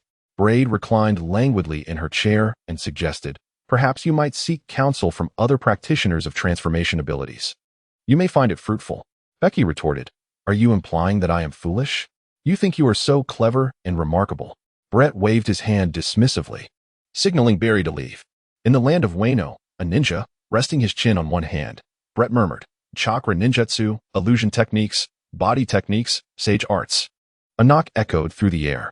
"Come in," Brett said nonchalantly, but his expression quickly shifted to one of peculiar intrigue. "Mr. Misaston?" Misaston had taken the initiative to seek out Brett, his disdain for him evident on his face, as was his customary scowl. "What brings you here? If it's the usual threats of I'll expose your true nature sooner or later, damned scoundrel, or a fraud deceiving the masses, spare me. I have no time for such nonsense," Brett interjected. Misaston fixed his gaze on Brett, pausing for a moment before stating, "I have applied to resign from the position of president of the West Sea Branch." "Oh?" Brett raised an eyebrow. Misaston continued, "The successor will be someone formidable. You won't bask in your triumph for long." "Understood," Brett replied with an air of ease, extending his hand to indicate Misaston should leave. Misaston turned silently to depart. "How is Ms. Nicole Alvia?" Brett taunted abruptly. "I noticed you seemed quite eager to become Little Robin's stepfather. What a pity that your affections were unreciprocated." The widow has inherited her late husband's will and has begun recklessly pursuing historical truths regarding the Void Century. Bang! A resounding crash. The door to the room was violently flung open. Misaston did not look back, his fists clenched tightly, the veins on the back of his hand bulging as he walked away. "Mr. Misaston," Brett continued his relentless provocation, spitting words at Misaston's retreating figure, "I've heard that the relatives taking care of Little Robin are not of good character. Do you think I would be suitable to adopt her?" After all, I possess experience in raising little ones. Maceston remained deaf to his jibes. Brett, feeling exceedingly bored, shrugged and remarked, excessive rationality is, in a sense, equivalent to a lack of courage. With a mischievous glint in his eye, Brett continued, "Oh, you wicked one." The mosquito girl laughed playfully. Chapter 66. Be good and extend your neck to await the slaughter time is money. In early July, Kakuzu arrived. Contrary to Brad's expectations of a classic ninja attire, Kakuzu's ensemble was a peculiar blend of elements reminiscent of a successful individual interwoven with hip-hop flair. Gleaming dress shoes, a stark black suit, and a pristine white shirt were juxtaposed with a baseball cap adorned with golden lettering, a mask concealing his mouth, and a gold chain no thicker than a pinky finger hanging around his neck. This eclectic combination was undeniably odd. Particularly striking was Kakuzu's darker complexion, accentuated by his unnerving red sclera and green pupils, which added an air of terror, mystery, and coldness, mingling with a hint of the macabre. However, Brad soon discerned that Kakuzu's attire was a testament to his professionalism. After all, upon his arrival in the West Sea, his purpose was to serve individuals from the underworld, preparing to accept assignments related to clandestine meetings, hence the need for a respectable appearance. This also implied that should negotiations between Brad and Kakuzu falter, Kakuzu would promptly accept tasks from the underworld and commence his work. Without taking a seat, Kakuzu stood at the doorway and initiated the conversation in his calm, detached tone, stating, "So, you had better not waste my time with games. Just tell me what business you wish to discuss." "All right," Brad replied straightforwardly. "I will offer you a substantial reward, contingent upon your refusal to accept any tasks related to the underground meetings. The specific amount will depend on the number of assignments you are willing to forego." At this point, Kakuzu astutely sensed that Brad had not yet finished speaking. Brad flashed a radiant smile. "Furthermore, I wish to employ you to teach me the intricacies of the chakra power system." Kakuzu, resembling an impatient lion with its jaws agape, did not resort to a grotesque display of exorbitant demands. Such behavior was not in his nature. He neither directly accepted nor declined, but instead extracted a small calculator from his pocket. With a series of beeps, he calculated a sum of 843,605 berries. After a meticulous computation, Kakuzu presented his quote, a blend of whole and fractional amounts, leaving Braid perplexed regarding the origin of the 5 berries. "All right," Braid acquiesced without further ado. Kakuzu stowed away the calculator and stated, "I have yet to finish. For the portion regarding the chakra power system, there is a time constraint of 1 week. Any extension will incur additional charges." "Very well," Braid replied while consulting his calendar. "Let us schedule it for the first week of December. At that time, you shall instruct me on the chakra power system." Without inquiring further, he left a card with his bank account details. Kakuzu departed as swiftly as he had arrived. Indeed, a consummate workaholic, showing no inclination to engage in idle chatter with Braid. Brad could not help but feel a tinge of regret. He yearned to engage in lengthy discussions with the cornered beings, exploring the rich tapestry of history, current affairs, and the unique customs of Wano Country. He was quite intrigued by how this nation, despite its isolationist policies and internal strife, garnered immense attention from the world government, which persistently sought to impose sanctions upon it. What sort of place could Wano truly be? The Underground World Conference, lasting 10 days, was conventionally held in the royal capital of the Mafia Federation Kingdom.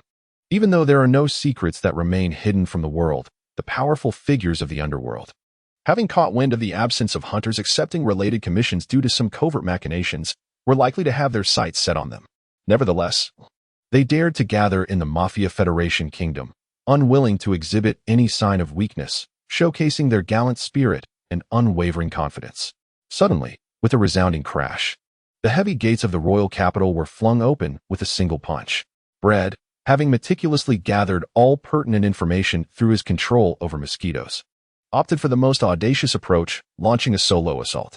The mosquito woman did not accompany him, as she was preoccupied with arranging a substantial payment for the cornered beings, leading to a depletion of funds intended for the establishment of a small faction within the Hunter Association. Thus, in addition to his lethal endeavors, he needed to resort to theft. The air was pierced by the shrill wail of alarms, an intruder alert. "Arm yourselves. Prepare for battle." "How many adversaries? Who are they?" "1. A mere child." With precision, Brett unleashed a series of attacks, executing a flawless combination of the 6 styles. His every movement left behind flickering afterimages within the royal capital, each pause resulting in a vivid burst of crimson. The fallen departed silently, their death swift and merciful. As Bread thoughtfully aimed for their hearts, open fire. The cacophony of gunfire erupted. Bang, bang, bang. Boom. The sound reverberated throughout. Pistols, submachine guns, sniper rifles, even grenades, rocket launchers, and smoke bombs were unleashed. The well-trained gangsters proved to be as formidable as any conventional army, quickly mobilizing dense formations to launch a carpet barrage in an attempt to thwart Bread. Die? Ha ha ha. Arrogant child. Let's see how you evade this. You deserve it. However, their laughter swiftly froze in place. Utilizing his observation hockey, Bread deftly evaded the hail of bullets, strolling through the swirling dust with ease, closing in on the crowd. The psychic intimidations of the nun users sent chills through the non-nin practitioners. Clatter. A monster. Ah. The murderous intent that Brad had honed over 2 years erupted violently, sending those with wavering resolve into a frenzy. Even those of steadfast will, though, found themselves at an insurmountable chasm when faced with the non-ability wielders. Indeed, ordinary individuals proved to be utterly unreliable. As the old man had anticipated, trouble was brewing. Brad Heyman, a renowned hunter of the Western Sea, was rumored to be an operative of the world government, and it seemed the whispers were not unfounded, as evidenced by his formidable techniques. A mix of mockery, gravity, and rationality filled the air with personal nuances. A grotesque assembly of no fewer than 50 individuals encircled Brad.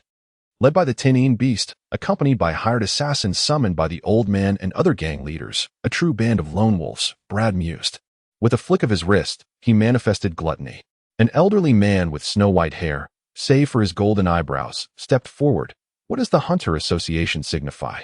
You ought to inquire about my meaning, Brad replied with a smile. Leader of the Tin Beasts, Owl.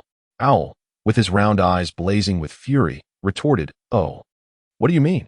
My meaning, Brad elongated his tone, licking his lips, is that it is already beyond redemption. Be obedient, extend your neck, and prepare for slaughter. Do not resist, lest you provoke my wrath. Bastard. Chapter 67. Who agrees? Who disagrees? Once individuals acquire power that transcends the ordinary and the mundane, they inevitably undergo transformation, becoming self-assured, arrogant, and pretentious, a phenomenon commonly referred to as inflation. For they have indeed ascended to a new height. Able to gaze down upon and manipulate the destinies of others, some even begin to feel that the laws and morals of the world can no longer restrain them, indulging in criminality for the thrill of it. Brett's words undoubtedly pierced the pride of everyone present, mercilessly ridiculing them with the assertion that all in attendance were nothing but worthless. In an instant, animosity surged to a boiling point. How audacious! Just wait. I shall make sure to strike you down 100 times. Enough of this chatter. Let us end him. A cacophony of furious insults and uproar erupted, akin to a volcanic explosion, transforming the capital of the Mafia Federation into a bustling marketplace. Whoosh. Thud. The sound of sharp instruments piercing flesh echoed ominously, abruptly silencing the chaos. Bread stood before the owl, while gluttony pierced its heart, as if a voracious monster were devouring the very essence of the owl's life, draining it until not a single drop remained. Witnessing the desiccated corpse of the owl crash to the ground and shatter into fragments, an eerie scene unfolded as the wind gently swept away the remnants, leaving nothing behind. Every onlooker felt an unsettling chill, like a duck grasped by the throat. Be cautious. It's swift. No, do not fear, let us unite. It was evident that Bread's strike against the Tin Beast leader, the commanding owl of the enemy, was a devastating blow, striking at the heart with resounding effectiveness. Fear gripped the foe. A wolf howled. A robust young man underwent a startling transformation in an instant. His form expanded, coarse gray fur enveloped him, sharp fangs and claws emerged, and a menacing werewolf visage replaced his former appearance. A devil fruit user? Perhaps a Zoan type. The Inu no Mi, Grey Wolf? Brett assessed the creature emitting a thunderous roar and, with a swift motion, executed a precise strike. Shave. In an identical fashion. Yet another lifeless body fell. Braid bestows upon Gluttony the ability to disregard any semblance of normalcy, rendering the defensive capabilities of life itself vulnerable, particularly to those unskilled in the use of hockey. This renders such individuals woefully unprepared, akin to a fatal flaw in the fabric of existence, a weapon of bug-like proportions. With a swift motion, he dispatches 2 hapless souls, leaving them in shock. Who else dares to resist? Braid, with a mere swing of his axe, leaves his enemies bewildered, his arrogance palpable as he grinds their haughty pride into the dirt. You wretched creatures, barking like dogs. Yes, I speak of you. Had they tucked their tails and fled, I would have paid them no mind, but their foolish bravado to play the guardians of my path is intolerable. And so, with a series of brutal strikes, he reaps a merciless harvest. Monster! Monster! They cry in terror. What are you afraid of? Come back. That weapon in his hand is peculiar. Just evade it. Some flee in panic, while others desperately cling to their resolve. Yet, none can stand against Braid. His tactical interception of the black market hunters is a masterstroke, effectively excluding the truly powerful from this underground assembly, leaving only the hastily assembled guards, who are utterly ineffectual. No, please. Spare me. The bravest fall first. While the cowards attempt to survive by any means, Braid gazes at the remaining familiar faces, a grin spreading across his face. He feigns departure, only to whirl around in a fury. What was that movement? Do you intend to ambush me? Without room for argument, he annihilates them all. Apologies, I was deceiving you, he mutters, flicking his wrist as he strides into the gathering place of the Mafia Federation stronghold. The doors shatter. The once bustling social scene falls into eerie silence. Did you truly believe you could hinder me? How foolish, Braid exclaims incredulously, striding confidently to the most prominent position, the seat of the highest authority among the world's gangsters. Facing the assembly, he declares, I am taking them now. Who is in favor? Who against? Silence envelopes the room. A new elder will rise from among you. What a rare opportunity. Braid continues, as the one offering you this chance, might you not express your sentiments? The wealth brought forth from your underground world conference shall be mine to claim. Who supports this? Who opposes? The room remains mute. A pleasant collaboration. Thank you. Binding the 10 elders as if they were mere slaves, Braid allows these traffickers to taste their own medicine. Just as he steps out of the hall, the elders realize, oh, the position of the elders is now mine. Nonsense. It belongs to me.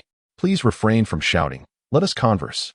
How absurd it is that those who bow beneath the authority of the 10 elders seem to have forgotten their leader, their boss, their chief, and are more concerned about who will inherit the position of the 10 elders than the wealth that has been taken by Braid.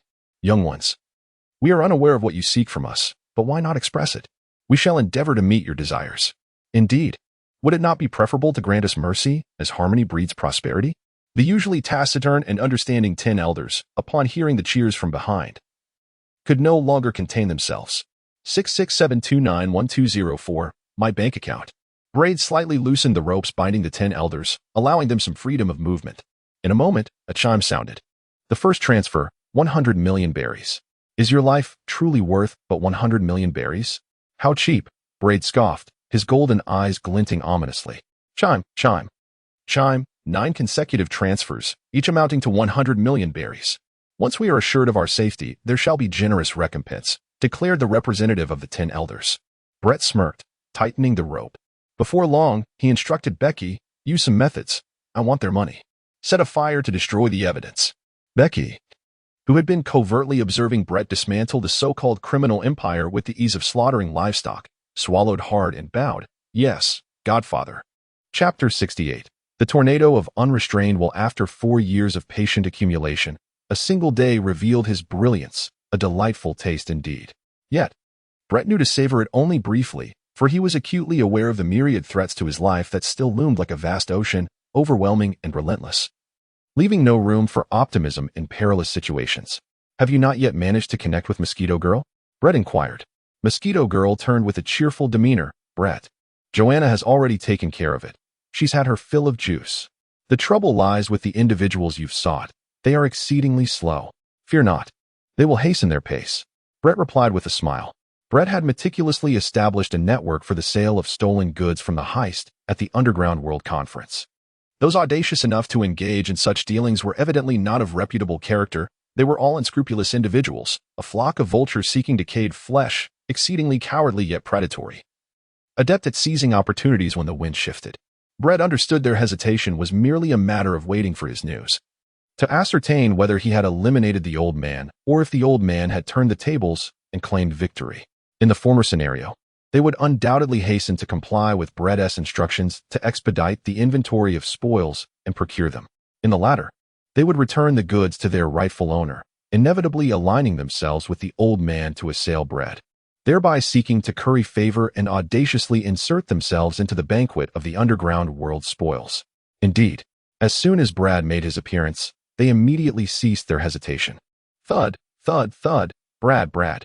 Humph. The mosquito girl suddenly played her tricks, darting over to a small box with an air of offering. Guess what I have found? Braid blinked. Oh, what? Jewelry? Diamonds? A crown? A stimulus? In truth, Braid intentionally feigned misunderstanding, as he had instructed Mosquito Girl to procure something, an item that might serve as a display of opulence among the crime lords at their auction, a devil fruit. Indeed, it was a devil fruit. Although he was unaware of its specific nature, Mosquito Girl opened a small box, her expression eager for praise. Inside were 3 fruits, a deep greenish-black-orange, a vibrant green grapefruit, and a cluster of blue bananas, each adorned with spiral patterns on their skin. Impressive indeed. Well done, Joanna, Braid remarked casually as he closed the box. Once we return to Mariewa and consult the devil fruit compendium, we shall discern their identities. Approximately half an hour's time. We shall collectively bid 8 billion berries. The vultures approached with their heads held high. Braid exclaimed, double it, do not attempt to deceive me. He rummaged through his pocket and tossed a piece of paper to the other party. I have meticulously examined the possessions of those attending the Underworld Conference and calculated their worth. Braid intoned solemnly. The cost amounts to 178 billion berries. Even accounting for shipping fees and depreciation, let's round it to 200 billion berries. You still stand to profit. Should you dare to utter another word of nonsense, I shall terminate you and seek another group for negotiation. Very well, esteemed Lord Braid. We will advance 100 billion berries, with the balance to be settled once we have managed the goods. Otherwise, our operational flexibility will be severely constrained. Agreed. In a single act of disgraceful violence, Braid seized 100 billion berries on the spot. Days later, in Mariewa, at the Cipher Pole headquarters. Fat fool. Blubbering pig. Ah, it pains me to the core. Someone save me. I apologize. Please come down, little tornado. You are showing too much disrespect towards Minister Onest. Be gone. Bang. As Braid arrived at the threshold of Minister Onest's office, he witnessed the grand door swing open, accompanied by the forceful ejection of an individual who collided with the wall, disheveled and dazed.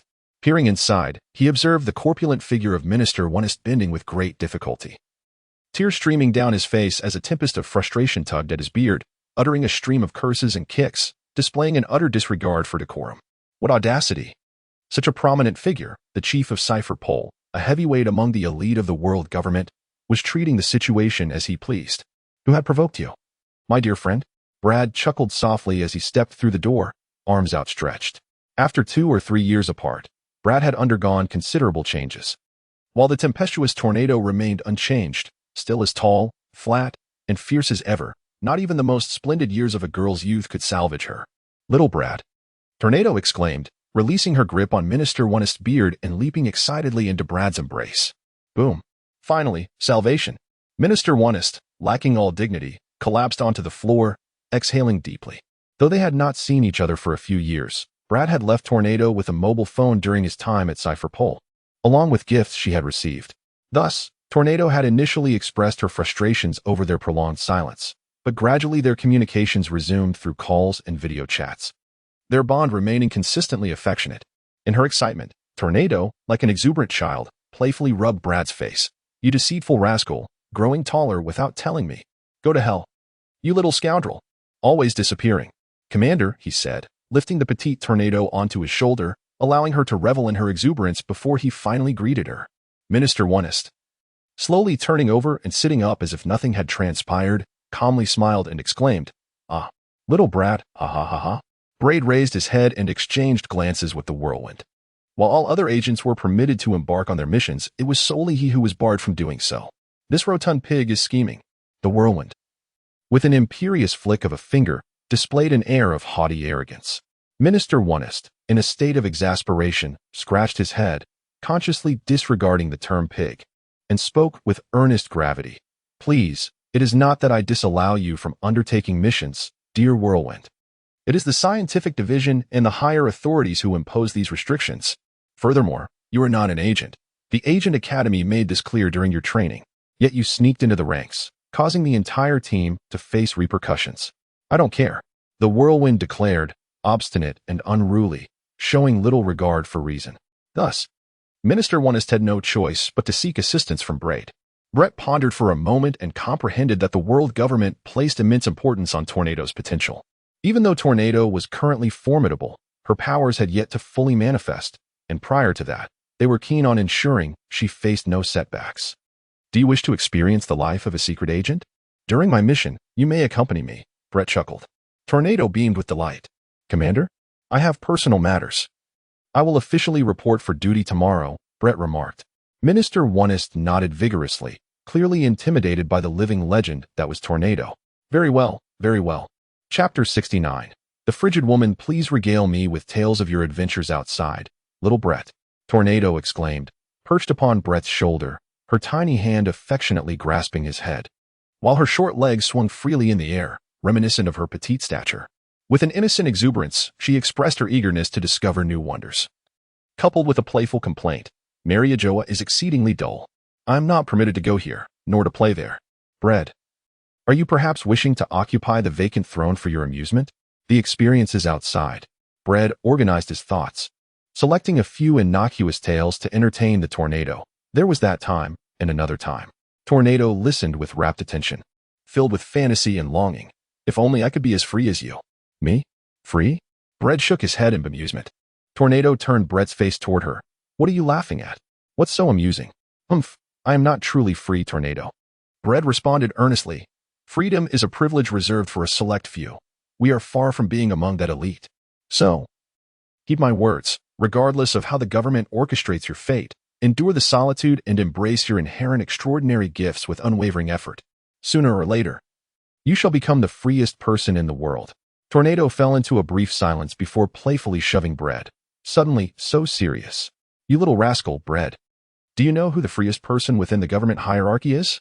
Brett, unsure if Tornado understood, decided to offer an example.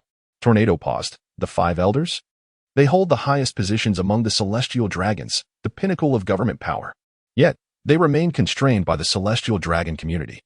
Brett elaborated. The freest individual within the governmental framework is Vice Admiral Hiramonkey Garp, as he is the world government's figurehead, possessing unmatched combat prowess, at least on the surface. No one's fist is harder than his. Thus, absolute power allows him to disregard certain constraints, naturally granting him sufficient freedom. Tornado scoffed. When you attain equal strength to him, you shall be the freest person. Brett replied earnestly. I assure you. Tornado turned her face away, displaying a look of discontent. As if to say, you preach to me, and I am displeased. Now, amuse me. How is your sister, Shiryuki? Considering her age, she should be more sensible. However, Brett shifted the topic. Tornado sulked. She is completely unruly, infuriating. In another 2 years, I will have little Altair and the others make friends. I trust they will get along well. Brett smiled. Tornado suddenly recalled something and turned. Oh, I almost forgot. You were here too, Joanna. At that moment, the envious mosquito girl was filled with admiration and jealousy toward Tornado. Just then, the sound of high heels clicked against the floor, crisp and clear. The atmosphere grew suddenly cold. Clad in pure white thigh-high boots, a short skirt, a fitted blazer, and armed with a sword, the vibrant ice blue hair was a stark contrast to Tornado. Isteth had perfectly harnessed the youthful phase of girlhood, blossoming into a graceful figure, possessing both height and stature. Her beauty becoming increasingly icy and exquisite. From a distance, I could see you all and thought, who could be so close to Tornado? It turns out you returned to Mariewa. Brett, Isteth scrutinized him. Brett's gaze was fixated on the exposed ravine of Isteth's open collar, not merely admiring the curves sculpted by her smooth peaks, but rather the bizarre black and red markings adorning them, resembling a triangular shape akin to that of a demonic horn. He comprehended the implications of this manifestation of the imperial tool. A demon's essence entwined with the transformative abilities of ice. A woman as frigid as death, an extraordinary monster had truly come into existence. What are you staring at? Tornado once again turned Brett's face, whispering through clenched teeth. Braid calmly remarked, Earlier, I prophesied at the Sanctuary of Treasures that the divine artifact of the demon would manifest, belonging to Isteth. It appears my prophecy was indeed accurate. Isteth, lightly touching the black-red mark on her chest, smiled gently and affirmed, It truly belongs to me. Breedel said, Congratulations. You have transcended, Isteth. I have heard of your remarkable feat in single-handedly vanquishing the leader of the Phantom Troop, the Spider. Isteth remarked. Brett clarified. It was not a solo endeavor. It was a collaboration between Joanna and myself, yet the accolades and fame are solely mine.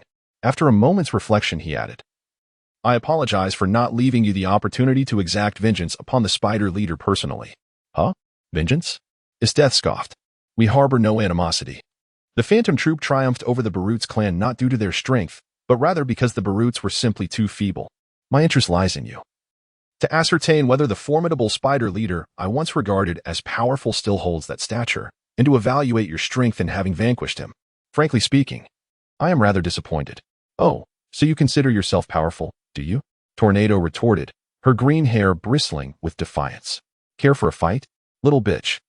Isteth chose not to engage with Tornado's provocation, stating, allow me to present my report first. Humph. Tornado puffed up with pride, much like a victorious chick. What sort of person are you? Always comparing herself to others, claiming superiority over this one and that one. It is truly irksome. Braid pondered for a long while, his expression remaining composed. Weren't you two quite close earlier? I have never had a good relationship with that twisted, cold-blooded warmonger, Tornado vehemently denied.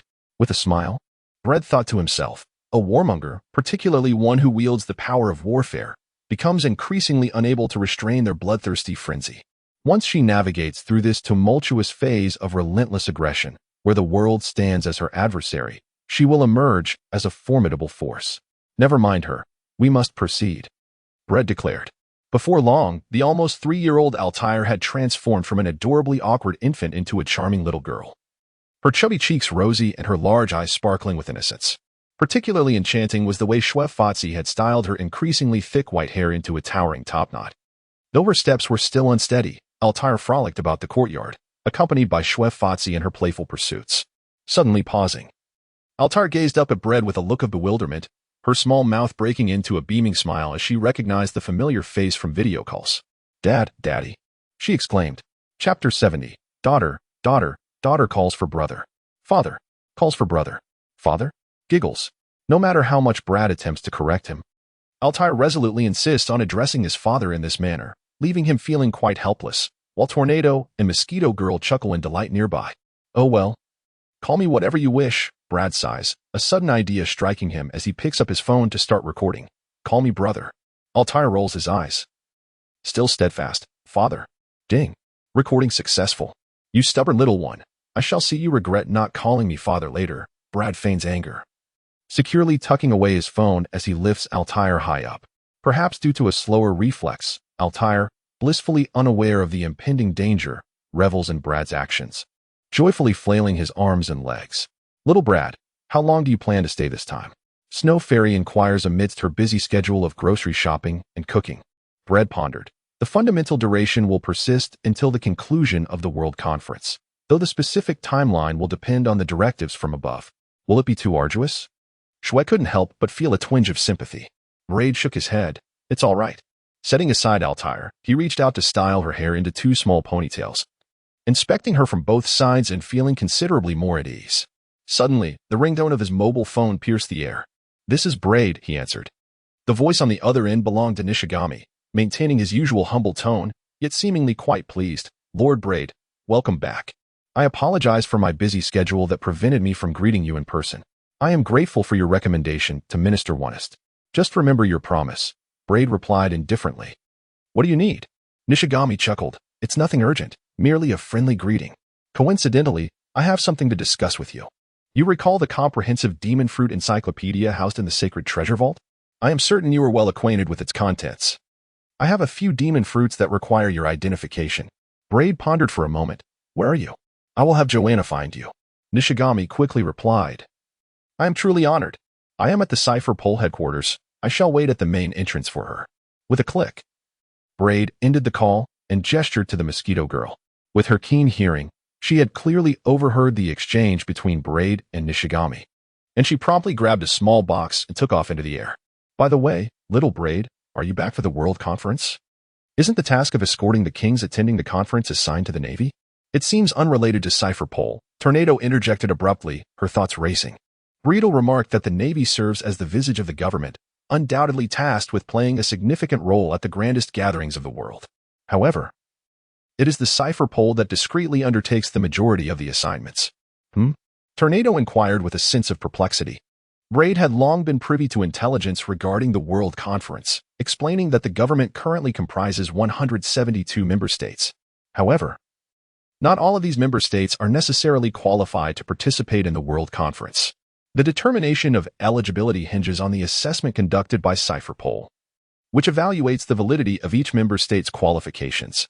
The criteria include their contribution to the government's treasury, the extent of their financial offerings, and whether they harbor any intentions that could jeopardize the government, such as collusion with its adversaries or other violations of the rules.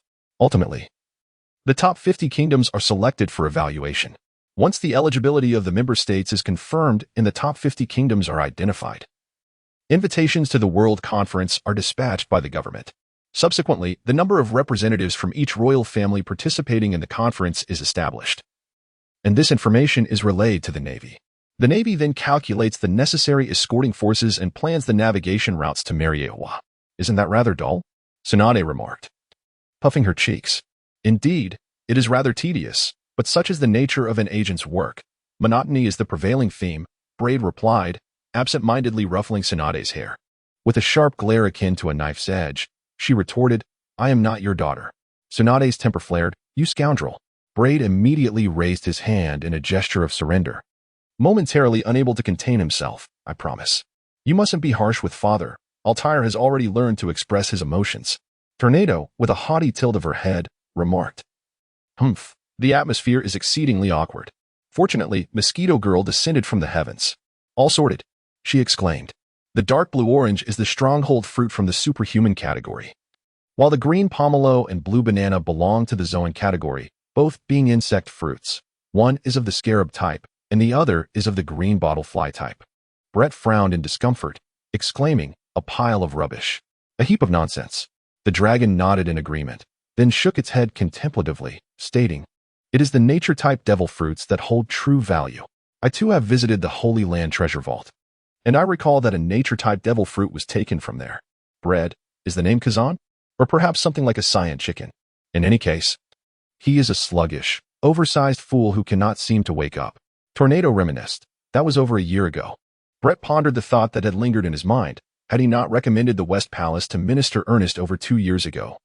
The West Palace might still have been merely the custodian of the sacred treasure vault, if he had only instructed the West Palace to keep a watchful eye on the devil fruits within the vault. Might that natural-type devil fruit not have been intercepted over a year ago? Alas, there are no ifs in life, and it is a profound regret that Brett missed this opportunity. Children, it's time to eat, Snowy announced with a radiant smile. As they prepared to dine, Brett inquired, where is Uncle Rasky? Snowy replied, he mentioned that he would be a bit more leisurely lately.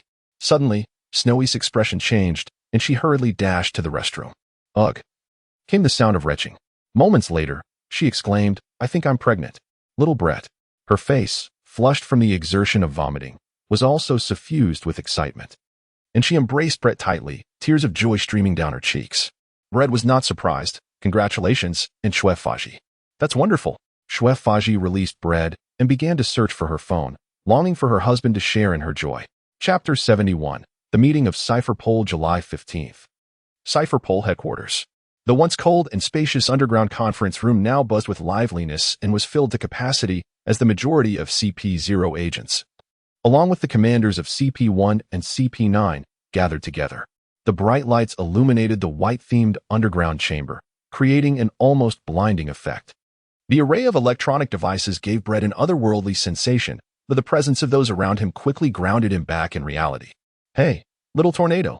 Little Brett, came a languid voice. Tornado tilted her head, scrutinizing the approaching figure, and after a moment of realization, exclaimed, oh, it's you. The peculiar Mulata.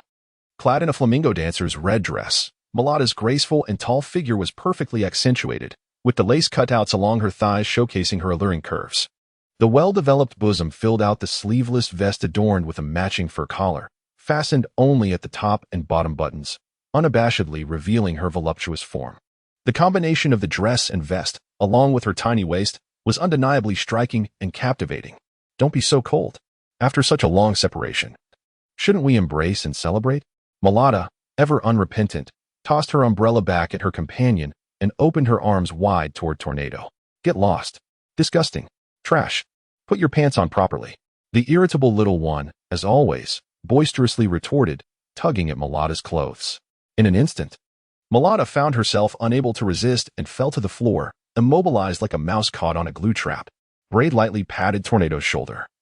Yet his gaze scrutinized the two individuals trailing behind Millard, a middle-aged woman enveloped in a tightly wrapped robe and a middle-aged man clad in a tailored suit.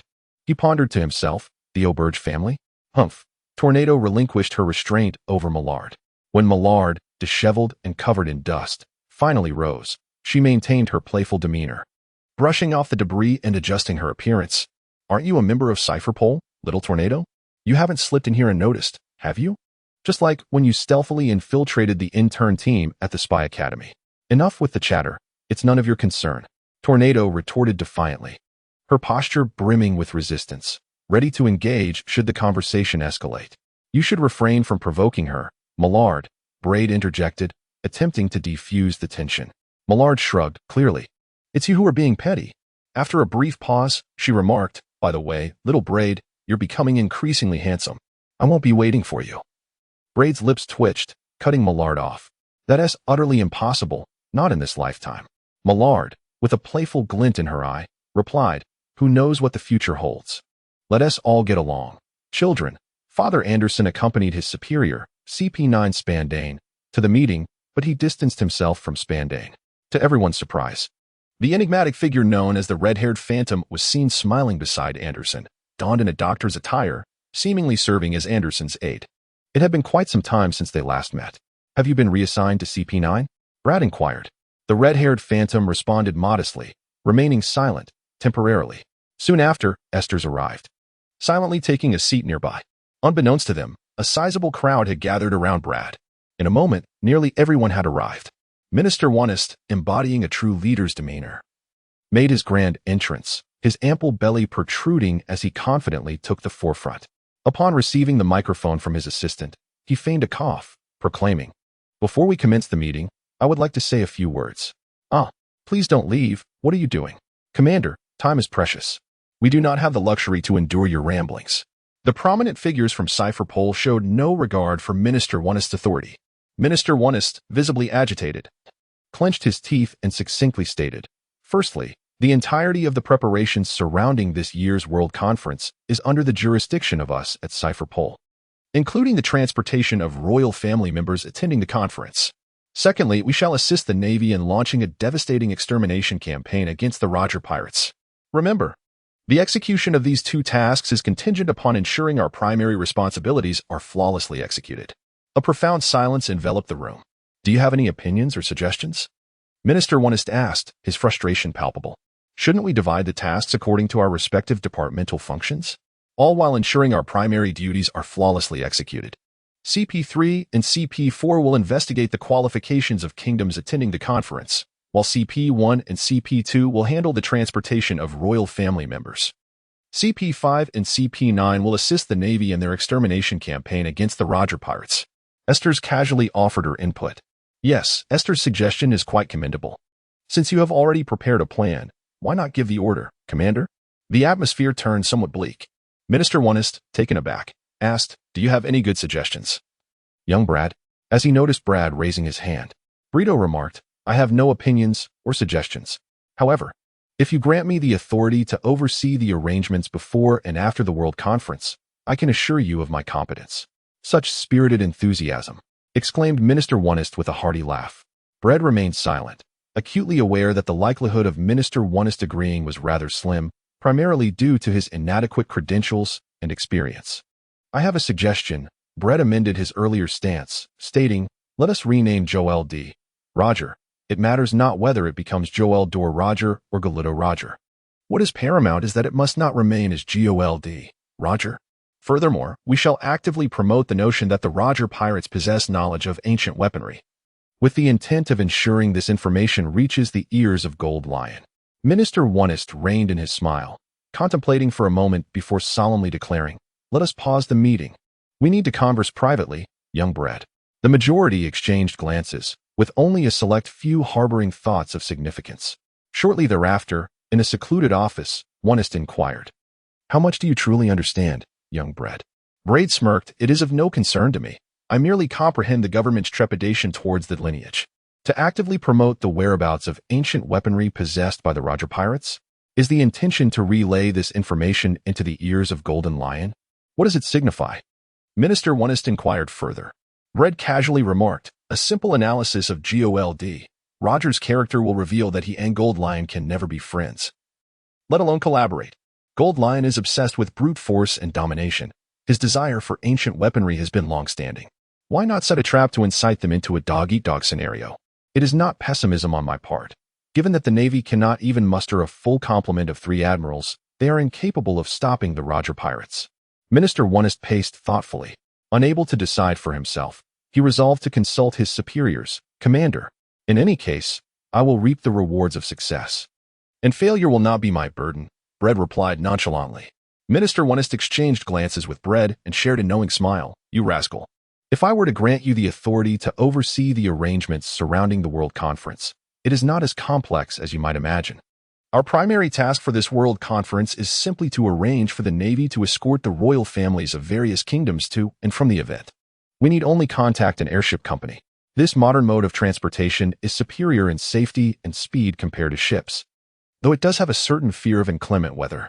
However, why not reduce the number of member states from the Grand Line that are prone to adverse conditions and thus minimize risks, especially since they have their own questionable dealings?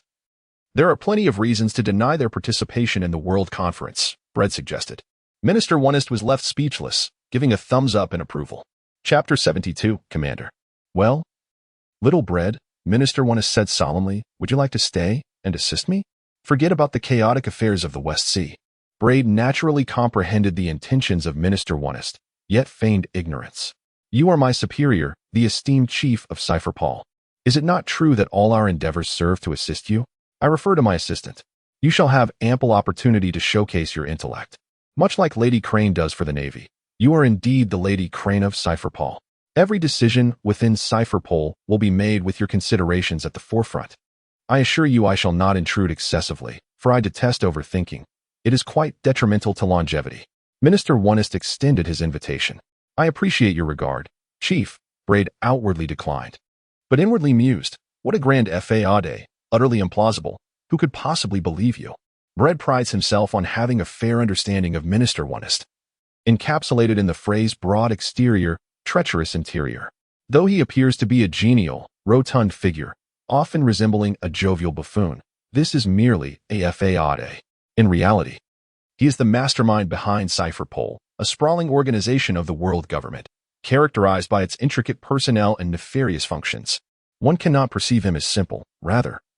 He conceals his true, menacing nature beneath the guise of amiability, only refraining from revealing his predatory essence until the absence of conflicting interests permits him to do so. Minister Onest continues his counsel, his words laden with profound meaning. Moreover, you are so young. The future is yours, young Bread. I have no interest, Bread replies, shaking his head. A glimmer of intrigue flickers in Onest's eyes. What, then, captures your interest?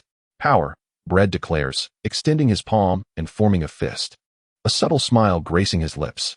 In essence, I am akin to Estes, though our modes of expression diverge. Hers is fierce and direct, while mine is more nuanced. Ultimately, we require an unwavering ally behind us, someone who grants us the utmost authority and supports our endeavors without reservation. In return, we shall deliver victory and glory to our commander. Do you comprehend? Ha ha, I understand. I couldn't comprehend it better. Onest laughs heartily, then suddenly shifts tone. I shall not pursue the matter of your responsibility for the rivers of bloodshed in the Mafia Federation Kingdom. Truly, what a great mess you have stirred. The Mafia Federation Kingdom is, after all, one of the member states of the government, possessing the right to participate in the World Conference. Bradeo, there is no alternative. I must make use of the old man's intellect.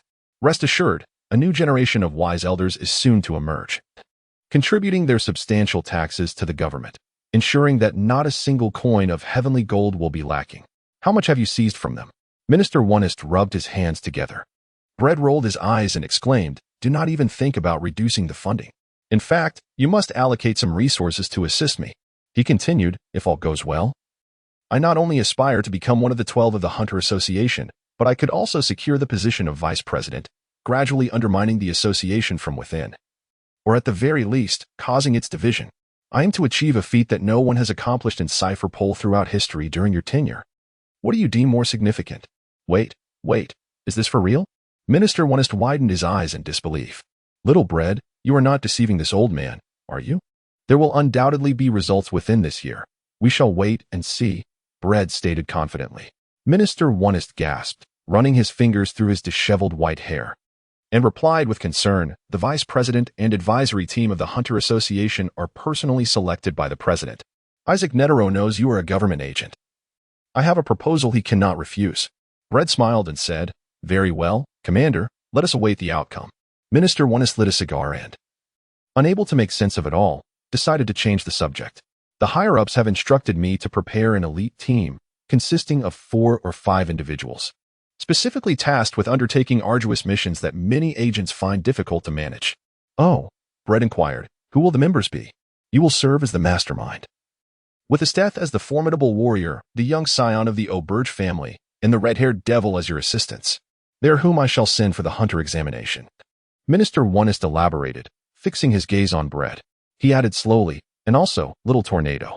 Bread exclaimed in astonishment. So our true mission as a quartet is to safeguard the tornado? Such royal treatment. Indeed, the young tornado possesses extraordinary talent.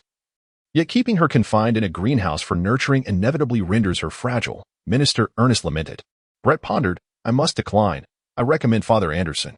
Minister Ernest, perplexed, inquired. You have such a close relationship with Little Tornado, and yet you refuse? Brett solemnly remarked, believe me, collaborating with Tornado will not be a pleasant experience. Indeed, the willful little girl is truly difficult to appease. Minister Ernest burst into laughter once more, exclaiming, all right, let us return to our meeting. A few moments later, it became evident that Minister Ernest had meticulously planned ahead, assigning tasks to everyone. As the others gradually departed, Minister Ernest finally addressed Brett, young Brett. Since it was your suggestion, the task of contacting the airship company falls upon you. Brett replied, wasn't it agreed that I would lead the matters concerning the World Conference? Truly, he is the boss. Let us proceed. Tornado, Joanna. Brett exhaled heavily. Tornado followed suit. What should we do, young Brett? Search online for the airship companies. Identify the most capable ones, and extend an official invitation for discussions, Brett instructed. Tornado grinned. Is that all? Just that? Indeed, Brett affirmed. Tornado's expression shifted to discontent. How utterly dull. Let's swiftly complete the task, bring along Bliss, and we shall visit the amusement park on the Shambadi Islands. Brett leaned closer, whispering. Tornado's spirits lifted. An amusement park. However, she soon frowned. Young Brett, are you treating me like a child? Chapter 73. The peculiar Shambadi Islands. Brett completed the task of liaising with the airship company swiftly and splendidly, spending not a single penny, yet returning with a substantial amount of funds and a fraction of shares from several airship companies. Thus, with one eye slyly glancing at the bank cards and share transfer certificates on the dining table, and the other scrutinizing Brett anew, Minister Ernest chewed thoughtfully, his cheeks bulging like a chipmunk, mumbling in admiration, how did you manage this? Young Brett, you were truly astounding. Just imagine. The royal families of the 50-member nations attending the World Conference will arrive in airships at Mariawa, greeted by the world's media flashbulbs. Is there any better advertisement than this? Brett nonchalantly replied. Minister Ernest nodded slowly. Indeed. How could I have overlooked that? Just the mere appearance of their airship products and company logos during primetime news broadcasts would suffice to warrant a hefty expenditure. Moreover, the emerging mode of transport raises concerns regarding safety. The royal families of the 50-member nations attending the World Conference will arrive in airships at Mariawa. Undoubtedly serves as the best endorsement for the safety of airships. Precisely, Brett languidly adjusted his posture and continued, moreover, I believe it will not be long before airships transition from civilian to military use, providing aerial strikes and support. How could the government possibly disregard the strategic value inherent in airships? Minister Ernest swallowed his meat and savored a sip of red wine, remarking, the higher-ups are indeed taking steps regarding the military plans for airships.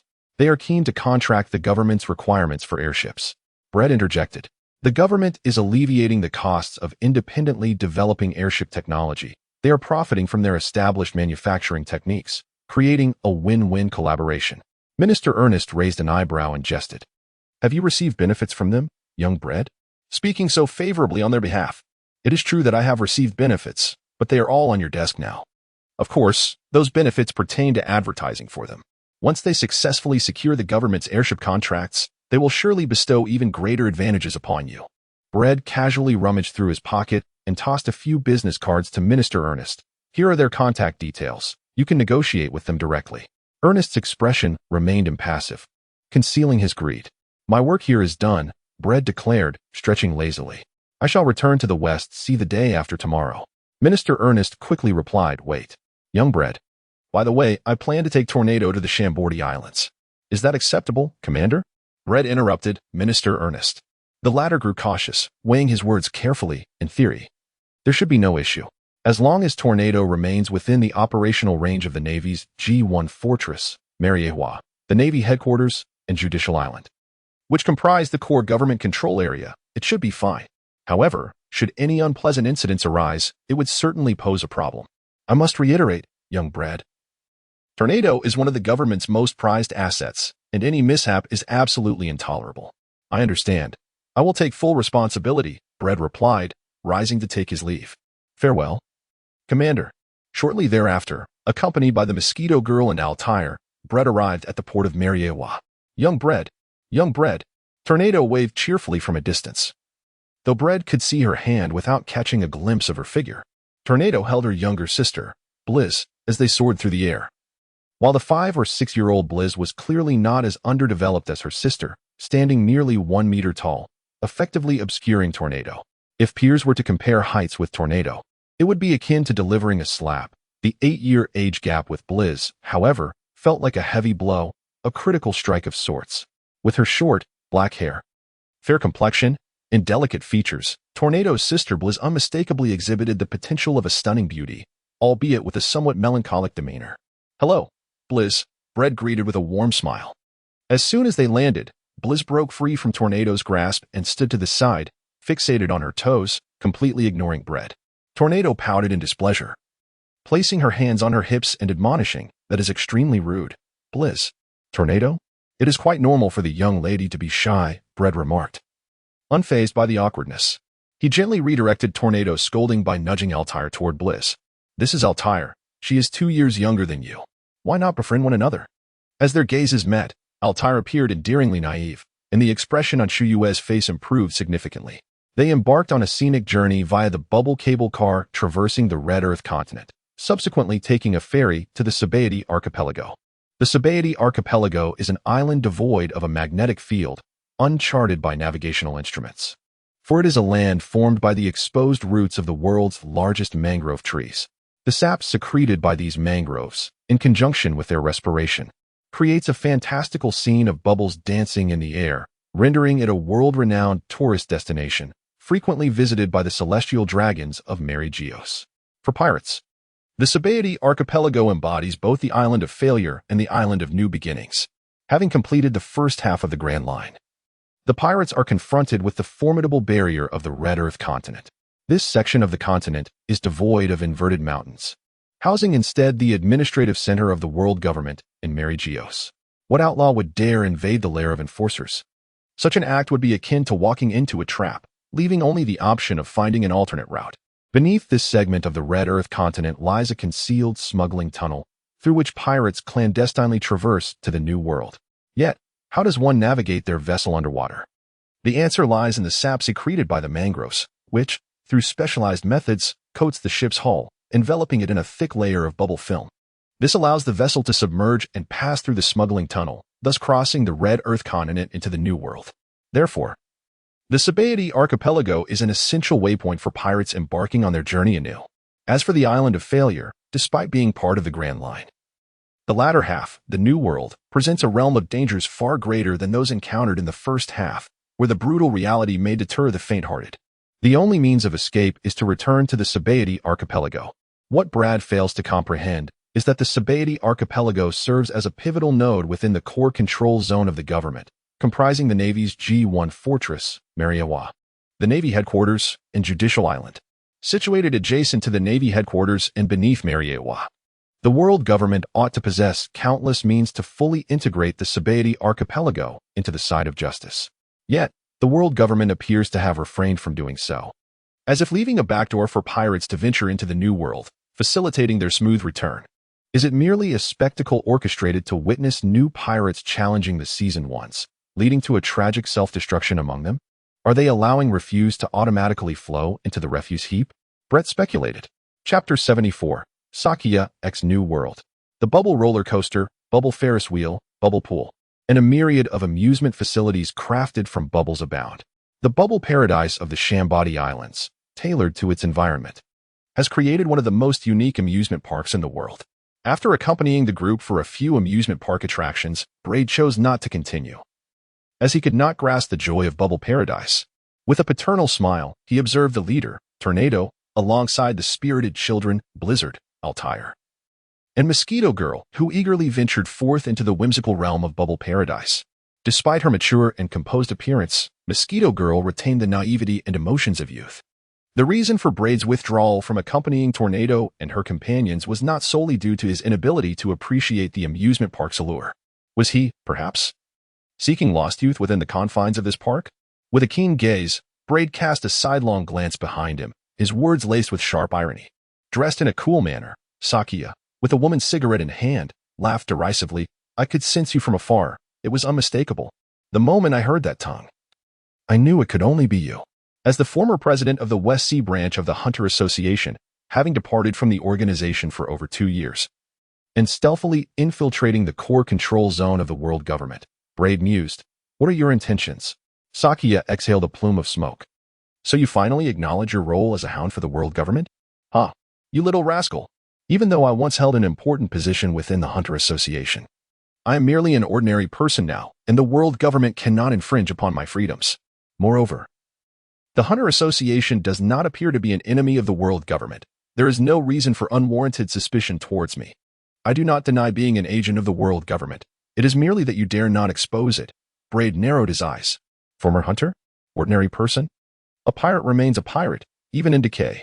Sakia, is it truly unwarranted suspicion I harbor towards you? Let me remind you, the Amazon Lily Kingdom, Snake Island, and the bounty on the 9 snake pirates has yet to be rescinded by the government. The fireworks blazed even brighter, and Sakia fell silent. After a moment, he inquired, So what are your plans? Do you intend to arrest me? Bordeaux, I have no intention of doing so. Why then do you suddenly bring up my past? Shakyak frowned. Brett wore a radiant smile, his innocent curiosity piqued by the sight of a notorious pirate, under the watchful gaze of many, cleansing his reputation to become a hunter, only to subsequently sever ties with the Hunter Association, proclaiming a journey of the ordinary. Humph. Sakia let out a cold snort, turning to depart. Brido, I presume I am not mistaken. You are still engaged in your old profession of handling intelligence, involved in the trade of information. Shakyak remained silent. Brido, I wish to procure some information. Don't even think about it. I would never engage in business with someone like you. Shakyak retorted contemptuously. Brett sighed. Business is business. There's no need to be so stubborn. Are you still holding a grudge against Sven? I swear, his death was undoubtedly a suicide. Sakia's response was a rude gesture. Gazing intently at Sakia's retreating figure, Brett's golden eyes glimmered, remaining motionless for a prolonged moment. After a day of unbridled revelry with Long Xiu and the others, the following day arrived. Braid embarked on his journey back to the West Sea. The news of Capone Becci's assassination of the notorious world gang leader, 10 Old Men, has spread across the globe. As a hunter of gangsters, he has garnered a 1-star honor recognized by the Hunter Association. According to the Hunter Code, should a veteran hunter, who has satisfied the criteria of Article 6, cultivate a junior hunter who achieves a 1-star honor, that veteran is then awarded a 2-star distinction. Furthermore, a hunter who meets the requirements of Article 7 and has made significant contributions in multiple fields is bestowed with a 3-star honor. Braid thus possesses the qualifications to apply for the esteemed titles of 2-star or even 3-star hunter from the Hunter Association's review committee. With the accolades of a 2-star or 3-star hunter, Braid could aspire to attain a position within the 12 zodiacs and meticulously devise a grand scheme. Braid is anxious to return to the West Sea, genuinely concerned about the departure of Mazazdin from the position of president of the Hunter Association's West Sea branch. He has made ominous remarks suggesting that his successor will be someone beyond Braid's capacity to contend with. Indeed, there are numerous formidable figures within the Hunter Association that Braid currently cannot rival, such as Netero. However, as the president of both the Hunter Association and the Review Committee, Netero cannot simultaneously hold the presidency of the West Sea branch. Despite being an energetic powerhouse, he detests complications and monotony. In the realm of bounty hunting, there is also the formidable Kukazu, whom Bread is unable to confront at this stage, yet Bread possesses considerable wealth. Considering the situation, the most likely candidate to succeed the presidency of the West Sea Branch is the 12th member, Chin, a rare 3-star hunter from the Hunter Association, a terrorist hunter, prosecutor, and military strategist, rumored to possess both reputation and strength akin to that of Netero Porter White Gigant. Just as Braid was immersed in contemplation, a phone call interrupted his thoughts. The caller was Netero, summoning Braid to the headquarters of the Hunter Association.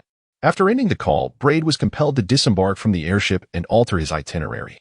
The headquarters of the Hunter Association is situated in the latter part of the Grand Line, specifically in the New World, on the world-renowned Twin Islands. The headquarters building stands in proximity to the illustrious Sky Arena, separated by a shallow bay, and is one of the tallest structures in the world, lending the Twin Islands their name. It is often said that the Grand Line is perilous, and the latter half, the New World, presents a different caliber of danger compared to the first half. Braid experienced this firsthand. Despite it being daytime, dark clouds loomed at the horizon, and thunder rumbled ominously. As he traversed the waters, he encountered terrifying whirlpools that threatened to engulf him. The skies did not rain but instead unleashed volcanic ash and colossal hailstones, making the harsh weather of the New World truly unnerving.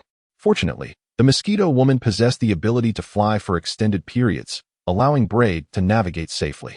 The vicinity surrounding the Twin Islands, where the Hunter Association headquarters is located, is remarkably prosperous, with a constant influx of people and passing ships, all signifying the vibrant economy and the pursuit of profit. Braid did not hastily rush to the prominent headquarters of the Hunter Association at the island's center. Instead, accompanied by Mosquito Girl, he discreetly settled into a hotel, needing to conserve his energy and minimize any vulnerabilities before meeting Netero. Chapter 75. A dangerous game, please, this way. A diminutive figure with a bean-shaped face beckoned, swiftly leading the way ahead. He resembled a rolling green ball or a corgi seemingly gliding just above the ground, perfectly illustrating the bittersweet essence of striving hard yet feeling weary. At the highest level of the Hunter Association headquarters, in the office at the end of the corridor, the atmosphere was tense.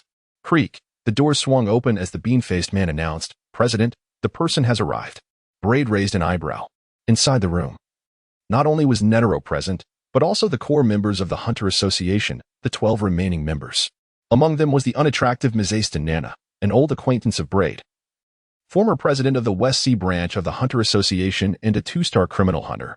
There was also a frail elder, whom Braid did not recognize, appearing as though he might collapse at any moment. According to the official documentation of the Hunter Association, his name was Tygo, a 2-star bodyguard hunter. Then, there was Porter White Gigant, a renowned 3-star terrorist hunter, tall and robust with a peculiar appearance, featuring 2 towering hair spikes, his face painted, and long, thin nose hairs resembling a mythical dragon. Next was the newly appointed member of the 12, Guy Lu, a striking beauty with dark skin and large eyes. A prominent figure of the Harmony faction, a 2-star poison hunter, coroner, and pharmacist. Following her was Sakuya Kobayakawa, characterized by a long face, thick eyebrows, a ponytail, and prominent teeth, resembling a donkey. Then came Silverta, a stout man with explosive hair and a bushy beard, a 2-star poacher hunter. Lastly, there was Cluck, an elegantly dressed slender young woman of remarkable beauty, a 2-star plant hunter. And finally, there was Kyder Yorkshire, a green-haired woman wearing glasses, with dog ears and a dog-like nose, exuding an endearing charm, a 3-star hunter specializing in rare diseases. In total, there were 8 members present from the 12, indicating that 4 remained absent: Z, Mao, Shin, and Hai. How rapidly you have grown. It is truly astonishing, Netero exclaimed, gesturing with his hand, a smile illuminating his face. It feels as if just yesterday I saw you on O'Hara Island, and you were but this tall. Each time I witnessed the vibrant youth before me maturing, I am reminded of how much older I have become. Braid chuckled heartily, remarking, "Time flies, and the years are relentless." With a vague chuckle, Nitro responded, "Let us return to the matter at hand. The purpose of your summons to the Hunter headquarters is to ascertain your Hunter star rank, and, as I have heard, you aspire to become a member of the 12 Zodiacs. Are you aware that the 12 Zodiacs are selected by my own hand? What compelling reasons do you possess that could persuade me to allow you into their esteemed ranks?" Brett solemnly declared, "I am not merely a member of the 12. I also intend to compete for the position of Vice President of the Hunter Association. My ultimate goal is to usurp your position as President of the Hunter Association and Chairman of the Review Committee." What a dream! exclaimed the deeply estranged Miss Aston, the first to step forward. How bold of you! You insolent brat! I shall take you down. The 12 reacted with fervor. Braid completely disregarded the 12 zodiacs, raising his head with an air of confidence that bordered on arrogance, proclaiming, "Old things will inevitably be supplanted by the new. This is an immutable law of nature." Even as the chairman of the Hunter Association and the Review Committee for over 40 years, it is time to pass the torch to the younger generation. Who embodies true merit? It must be I. Or do you intend to delay the arrival of the youth's era? With a resounding bang, he struck the table. That insolent young brat. Utterly shameless. Several irascible members of the 12 zodiacs were infuriated, refusing to tolerate any affront to the revered figures they held dear. Bread, undeterred, manifested his gluttonous nature and inquired, "Chairman Netero, if they were to assault me, would it not be justified for me to eliminate them? Surely, it would only be an act of excessive self-defense?" Netero, scratching his head with an unyielding smile, replied, "I see, you wish to challenge me, young Bread. Braid, indeed. It is an exceptionally intriguing game, is it not? It all hinges on whether you dare to accept the challenge." The audacious youth, Netero, exhibited numerous nonchalant gestures, clearly revealing his inherently combative nature that had been stirred. Although Netero was aware that Braid was deliberately provoking him by exploiting his belligerent instincts, he remained undeniably drawn to this enticing challenge, a game of being both the challenger and the challenged, of hunting and being hunted. After all, a game of life is his philosophy, particularly when faced with the cunning and treacherous Braid, who appeared to be outside his usual realm of expertise. The game is rife with uncertainties, rendering it all the more captivating. Master Chairman, Keto tried desperately to dissuade him. Bread's feigned indifference was overshadowed by his raised voice as he declared to Chidwa, "I shall abide by the rules of the hunters and will result you within that framework." Without hesitation, he expressed his willingness to exercise his authority as both the president of the Hunter Association and the head of the Review Committee, appointing you as the vice president of the 12 zodiacs in the Hunter Association. Netero, with a tone that bordered on the playful, responded succinctly, "President Netero, esteemed president." The 12 zodiacs were in a state of extreme agitation. Calm down, Netero cheerfully reassured the others among the 12 zodiacs, inquiring, "Which code do you wish to acquire? Z, Een, Shin, or Hai?" Braid rode, "Child, the foremost among the 12 branches." The 12 branches. Vice President? Netero suddenly leaned forward and said, "I have a lingering issue that has troubled me for quite some time. I would appreciate your assistance in resolving it. You are no stranger to it. It's the inexplicable demise of the historical hunter, Swain. I hope to conduct a thorough investigation anew." The surface of Braid remained calm. "Very well." A show of intimidation, old fox, he mused to himself. As his thoughts shifted, Braid retorted, "The site of Swain's demise lies in the Western Sea, 2 years prior. A renewed investigation is fraught with foreseeable challenges. I require the support of the Western Sea branch. However, Mr. Masaston, the incompetent former president of that branch, has resigned from his duties. Presently, the Western Sea branch is devoid of leadership. How can we proceed under such circumstances? Therefore, I reluctantly propose myself as the head of the Western Sea branch, although my experience may be limited. I have encountered numerous challenges and possess a substantial grassroots support within the Western Sea branch, where everyone is eager to endorse me. I assure you that I will rectify the issues within the Western Sea branch and uphold the honor of the Hunters Association." Braid eloquently enumerated his merits, entirely disregarding the visible tension in Miss Aston's forehead, which betrayed his irritation. Nitro sighed, "What a pity, the association has just enacted a new adjustment decision, and you have presented your candidacy too late, young Braid." Chapter 76, Dragon of the Morning, Serpent of the Evening. Before Brad ascended to the 12 of the Hunter Association, there were already 8 members among them, perfectly corresponding to the positions of the leaders and their deputies in the Eastern, Southern, Western, and Northern branches. The headquarters of the Hunter Association was under the direct supervision of Chairman Netero, who had recently implemented a restructuring plan for the management. Now, Netero added a new directive. Once Brad investigated the cause of the historical hunter Nicole Swain's demise, he too would take a seat at the headquarters. For he was the newly appointed vice president of the Hunter Association. Was it not customary for the deputy to assist the leader?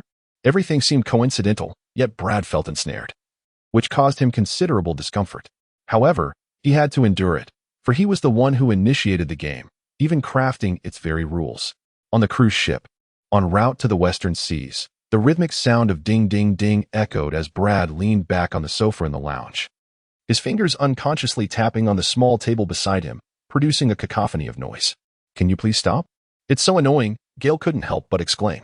In a moment of distraction, Brett's gaze fixated on the alluring figure of a captivating beauty, her eyes exuding a playful boldness that audaciously challenged the imposing stature of her companion.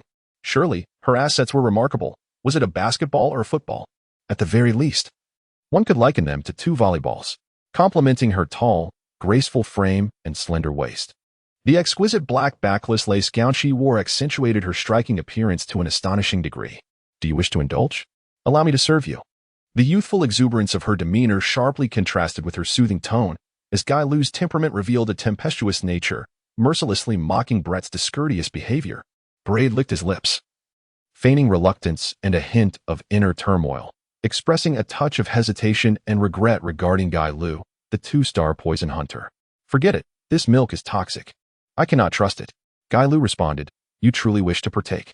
Guy Lu serves as the newly appointed vice president of the Western Sea branch of the Hunter Association, while the president is none other than the 12th member, Chun, Porter White Kigan. Porter White remained silent, engrossed in a book of his own, without uttering a word. Brett's eyes darted as he inquired, "Esteemed seniors, what are your plans upon assuming your positions at the Western Sea branch?" "Your concerns are of no relevance to us," replied Guy Lu with a scoff. Brett, with a playful grin, declared, "I am the vice president of the association. My position is slightly superior to yours. Hence, I am certainly entitled to inquire about your plans for reforming the important branches of the association following your appointments as the president and vice president of the West Sea Division, as well as any new policies you intend to implement. This knowledge will assist President Netero in maintaining the overall operation of the association and rectifying any missteps. Regardless of our proposed reforms or new policies for the West Sea Division, it is not for you, a spy infiltrating the association, to dictate." Porter White closed his book and finally spoke. "The president may have acknowledged your position as the 12th branch and vice president, but I shall never concede to it. Nor will I ever recognize you as a hunter. I absolutely refuse to acknowledge it." "A spy infiltrating the association?"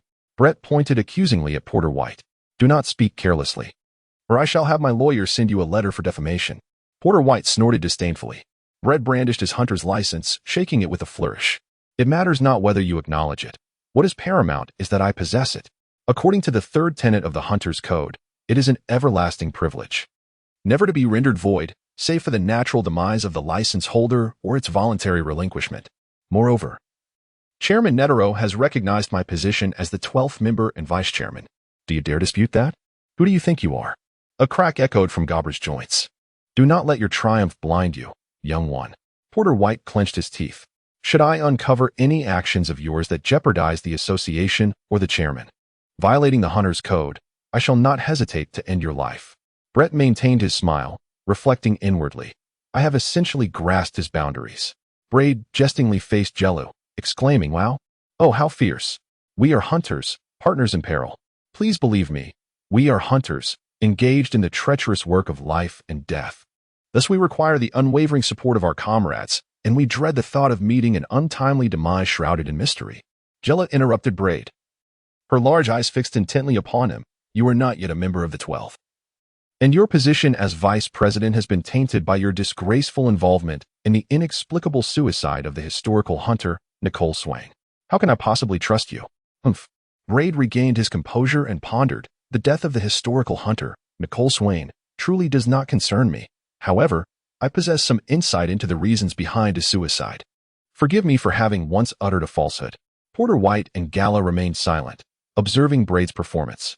"You see, Mr. Swain's research on the historical texts, particularly the Century of Silence, encroached upon the taboos of the world government, especially Mr. Swain, who inadvertently uncovered one of the reasons behind the prohibition on studying these texts. The historical tablets purportedly conceal the whereabouts of ancient weaponry, which is indeed true," Braid eloquently declared.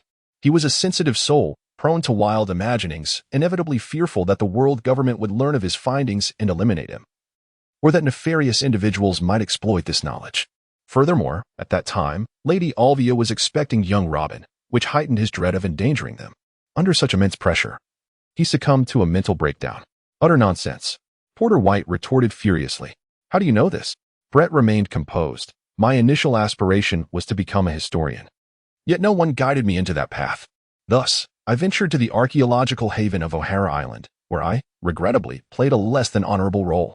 I clandestinely observed and eavesdropped on them, only to later realize that the life of a historian was fraught with peril, prompting me to shift my focus to becoming a bounty hunter, a criminal hunter, or a pirate hunter, where at least I need not fear the persecution of the world government. I do not believe a single word you say, said Gallo. Brett sighed. What do you wish for? Do you truly believe I murdered Mr. Swain? Where is your evidence?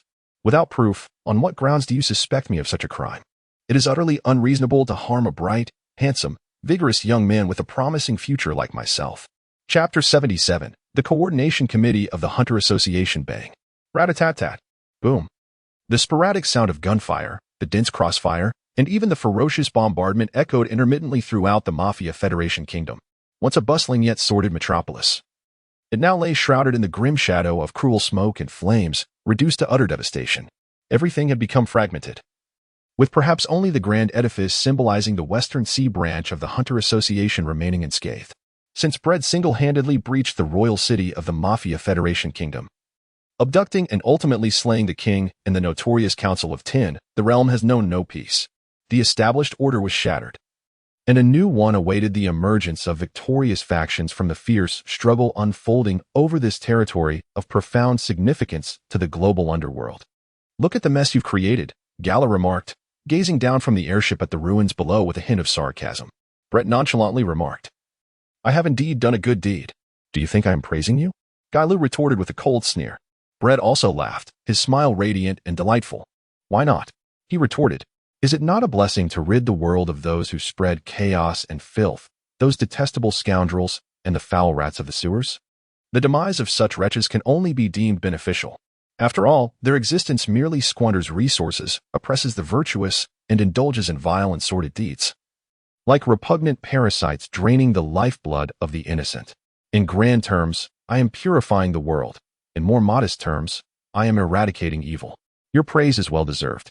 His arguments, however, were fraught with discontent, as the inevitable conflicts among the gangsters would undoubtedly affect the lives of ordinary people, prompting Gale to voice her dissatisfaction. Brett directly interrupted Gallo, stating, in the realm of the criminal empire, there are no ordinary individuals, Ms. Gallo. Ms. Gallo was momentarily speechless. As the airship descended, Brett adjusted his attire. The hatch opened with a resounding thud, and amidst a flurry of blossoms, ribbons, and confetti, the atmosphere was charged with exhilaration. Lord Brett. Ah, how I adore you, Lord Brett. The tumultuous applause, interspersed with hysterical shrieks, reverberated in the air, akin to a hero's triumphant return or the grand entrance of a superstar. With a poised smile, Brad graciously accepted the honor, his hands gesturing to calm the crowd. Taking the microphone from the attentive T, he expressed his gratitude, saying, Thank you. I am truly overwhelmed and immensely delighted. Fortunately, I have not let your expectations down. After 2 long years of diligent effort, I have finally attained the esteemed title of a 3-star hunter. Alongside my position as vice president of the association's 12 branches, Nitro did not impose any challenges upon Brad, readily bestowing upon him the honor of a 3-star hunter, thus allowing him to join the exclusive ranks of the few 3-star hunters within the Hunter Association. Lord Brad, how magnificent! The crowd surged with excitement. I believe you are already aware through the Hunter's official website, but I wish to share my joy. Today's achievement is a testament to your unwavering support. And for that, I extend my heartfelt thanks once again. Brad, brimming with enthusiasm, declared, Now, I announce the official establishment of the Hunter Association Coordination Committee. I pledge to devote myself to supporting the vulnerable, safeguarding the rights and safety of every committee member. My unwavering commitment is to be someone who understands your sentiments. I will request GOT to promptly formulate the regulations for joining the committee and publish them on the Hunter's official website. I hope everyone will actively sign up. Porter White and Gala witnessed Brad's performance in its entirety, exchanging glances filled with disdain. How infuriating. This little rascal, what does he take us for? How dare he mock us so blatantly? Porter White seethed with indignation. Gala shook his head. What matters are the tangible benefits and safety he promises. He captivates the public by showcasing visible and tangible advantages, while the nature of a hunter's work inherently involves peril and uncertainty. He has skillfully tapped into the people's psyche. Under the protection of Lord Brad's fan club, he distanced himself from Porter White, with Galu leading the way. Leaving the vice president and president of the Western Sea branch of the Hunter Association utterly overlooked and neglected. In the vehicle, Chioti inquired restlessly, "Lord Brad, now that you have become vice president of the association, will you be heading to the headquarters for your duties?" Brett chuckled. "Indeed, that's true. It seems we must also change our position," Shudi murmured, shaking his large head. Brett gazed out of the window and inquired, "Where is Carpin Becky? He hasn't fallen victim to the mob, has he? That fellow has been cleverly hiding in the headquarters, never venturing out, no matter how audacious the mob may be." "They dare not provoke us hunters," Cutie replied. "Braid's path. Immediately devise a method to join the coordination committee and launch the Hunter's official website. Chioti, I implore you. I am eager to publish the contracted tasks." In reality, Braid has not truly secured the extravagant contracts he boasts of, such as those with the world government, its affiliated member states, non-governmental organizations, or large corporations. He intends to employ subterfuge, reaching out to Cypher Pole's channels, suggesting that members of his Hunter Association's coordination committee serve Cypher Pole in an alternative capacity. Very well, Chioti's face flushed with embarrassment. Shortly thereafter, the godfather, Becky, met with Braid. Braid tossed a dark greenish-black orange adorned with spiraling patterns towards Becky, exclaiming, "Here lies the superhuman-type devil fruit, the fortified city fruit. As a reward for you." Becky's small eyes darted about, betraying her trepidation. The 10 elders, vying for positions among the 10 elders, wielding control over the global underworld. Indeed. "The reward of the devil fruit comes with conditions," Braid instructed. Becky bowed, acknowledging, "Understood, Godfather." "Beck, are you truly content?" Braid's gaze turned unsettlingly piercing. "No one relishes the feeling of being manipulated. I detest it, and I suspect you do as well," Braid remarked with a playful smirk. "Summon your courage and attempt to break free from my grasp. Of course, this is contingent upon your ability to endure until the day you can liberate yourself from me." "Aha." Becky shivered at the thought. "Godfather, do you expect me to lie in the presence of a master deceiver?" Braid chuckled. "Just savor your devil fruit." Chapter 78. Women Must Be Resilient. Braid confessed he was indeed a master of deception. Consequently, his investigation into Nicole Swain's suicide was executed hastily and perfunctorily. He firmly asserted that Nicole Swain succumbed to the pressures of life, leading to a mental breakdown and ultimately, her tragic decision to take her own life. As for the Hunter Association, whether the review committee chose to believe him or not was theirs to decide, but they lacked tangible evidence to contest his judgment. Without delay, barely a week after his arrival in the West Sea, Braid returned to the headquarters of the Hunter Association. En route, he mused that other undercover members of the association had likely reported his progress to the commander. "I have succeeded," he communicated to Minister Onest, declaring, "I am now part of the Hunter Association's 12 Zodiacs and the vice president as well. Quite impressive, wouldn't you agree?" Minister Onest fell silent for a moment, finally asking, "How did you manage that? Just as I once questioned you, Netero is well aware of your affiliation with the government. What gave him the audacity to agree to your ascension within the Hunter Association? Every word and action of his will now be under the scrutiny of the government. Is he not, in essence, placing a ticking time bomb beside himself? What reason did you provide him that made it impossible for him to refuse your elevation within the association?" Braid smiled subtly. "It's simple. I told him, you are my prey. I devised an intriguing hunting game, informing him that you are my quarry, and thus he consented to my rise within the Hunter Association." Minister Onest remained perplexed, struggling to comprehend. "In order to unseat Netero, I am currently establishing an organization within the Hunter Association, officially named the Hunter Association Coordination Committee. In actuality, I have deceived a group of fools, intending to utilize them to assist Cypher Pole with certain mundane tasks that they are reluctant to undertake, yet must do. The risk involved is minimal. When I gathered them, I promised low danger and high rewards," Braid explained. Minister Onest exhaled deeply. "I will assign someone to select similar tasks." "Then it is settled," Braid replied decisively. Without allowing Minister Onest to speak further, Braid promptly terminated the communication, reclining languidly in the VIP lounge of the airship. Braid's golden eyes gleamed as he pondered how to navigate his relationship with Netero, for the dynamics between hunter and prey are inherently reciprocal. Netero was his quarry. Yet he was, in some measure, Netero's as well, especially considering the vast disparity in their strengths. Suddenly, Little Braid, the mosquito girl rushed in, exuberant as a Samoyed, embracing Braid with fervor. "I am so eager to learn how to wield none. Braid, look, Mosquito Girl strives to maintain her composure as her razor-sharp claws extend, glistening with an obsidian sheen. Is that the power of armed color? Braid's lips twitch as he corrects her. It is not merely a form of ability, it is the armed color. Mosquito Girl, momentarily taken aback, responds, "Well done, Joanna. I thought you had long since abandoned hope in mastering your abilities." Braid beams with a smile and praises her. "Although I am uncertain which aspect of your training was flawed, the outcome is commendable. The armed color bears a strength akin to the enhancement abilities, igniting life energy as if donning a layer of armor for defense, which can also evolve into an offensive force." Mosquito Girl beams with delight, shyly scratching her head. "Joanna." Joanna protects little Braid, aiming to become stronger. Yes, stronger. A woman must be resolute. Braid, bemused by Mosquito Girl's choice of words, advises, "Maintain your focus and strive for mastery, Joanna." "All right, little Braid," Mosquito Girl responds, her spirits soaring.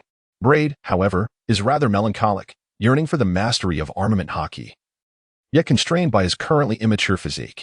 "Chakra, ninjutsu, genjutsu," he mutters, increasingly anxious as December's first week approaches, while simultaneously feeling pity for his small fortune.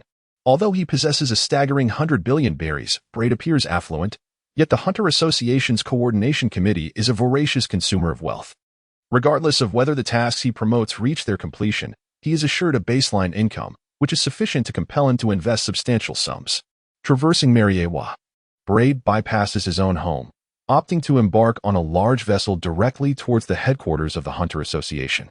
In August, there exist two regions in the world that the world government cannot fully dominate. One is the Red Line, still largely unexplored and rife with inexplicable dangers and the formidable beast of the Dark Continent. The other is the New World, an area not only as perilous as the Dark Continent, but also home to Wano, the location of the Hunter Association's headquarters and the ultimate gathering point for pirates. Consequently, those from the New World possess a remarkably untainted character compared to individuals from other regions. They adhere to and uphold the intrinsic laws of the jungle with unwavering determination, embodying a simplicity of spirit. During his brief sojourn in the New World, Braid had yet to experience its purity, but upon his return, he truly comprehended it. "Forgive us. It was a misunderstanding. We harbor no ill intentions." A band of slavers had set their sights on the strikingly handsome Braid, however. Their lack of strength rendered them easy prey, quickly succumbing to humiliation in their pleas for mercy. Disgusting, Braid shook his head. Buzzing incessantly, swarms of mosquitoes descended, leaving behind several desiccated corpses in mere moments. "This juice is quite unpalatable." The mosquito woman similarly expressed her disdain. "Isn't even the vicinity of the Hunter Association's headquarters safe?" "Such as the New World," Braid grumbled, continuing to wait in place. Given Braid's unique strategic significance, Minister Wano decided to dispatch several agents to assist him. A notice conveyed to Braid just yesterday. After a brief interval, a man, resembling a seasoned businessman, greeted him.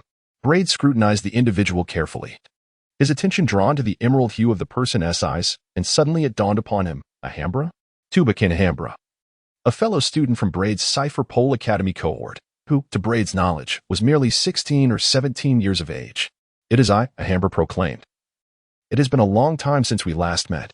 Braid, with a wry smile, remarked, "Your appearance is rather alarming. I nearly failed to recognize you." In the grand tapestry of Chapter 79, the brilliant Gemini, the agents, under the directive of Minister Wano, reported as a unit, designated as the Golden Guardian Squad, comprising all 5 members. Alhambra dismissed the awkwardness, likely a tradition of Cipher Pole, where agents often bore a thick skin. "Our mission is to adhere to your every command, ensuring your safety at all costs until our demise or the conclusion of your undertaking." Brettel remarked, "That sounds promising. Minister Wano is indeed reliable." He glanced around and inquired if the other 3 were present. Concealing a wave, he greeted a tall man clad in athletic attire with a baseball cap pulled low, exclaiming in astonishment, "What a lavish expenditure.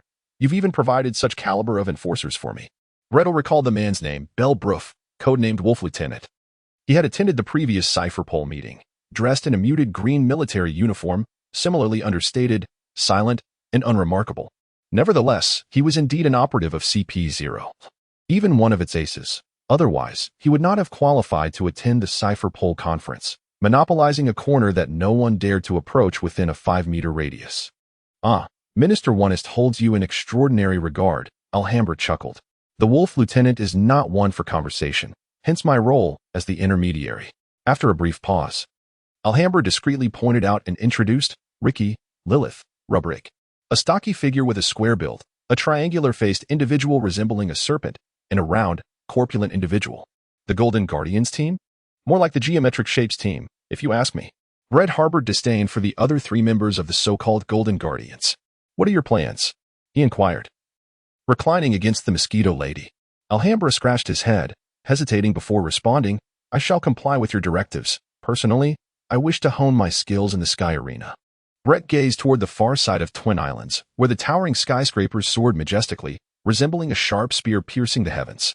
This was the arena that beckoned fighters, gamblers, merchants, and nobles from around the globe, as well as ordinary individuals harboring a hidden thirst for bloodshed, a sacred ground for combat, a venue of sanguinary revelry, the Sky Arena. Rising 251 stories to a height of 991 meters, it stood as the fourth tallest building in the world, an awe-inspiring sight. Turning his head, Brett remarked, 667291204. My contact information. I stand in support of you. For now, you may act freely. Has Minister Ernest allocated the necessary funds? Alhambra rubbed his hands together and replied, no. Minister Ernest claims you are a super-rich magnate. Without uttering a word, Braid signed a check for 5 million berries and handed it to Alhambra. The familiar scene evoked in Alhambra a sense of self-mockery, recalling his days at the Cipher Pole Academy, where he often visited Braid's unscrupulous little shop to procure goods. Brett patted Alhambra on the shoulder and said, keep it up, my friend. I shall take my leave now. Farewell, Lord Brett. Alhambra bid him farewell and turned to rejoin his team members. Lily raised her sharply pointed chin, an expression of self-importance as she touched up her makeup while complaining. Is he really Brett?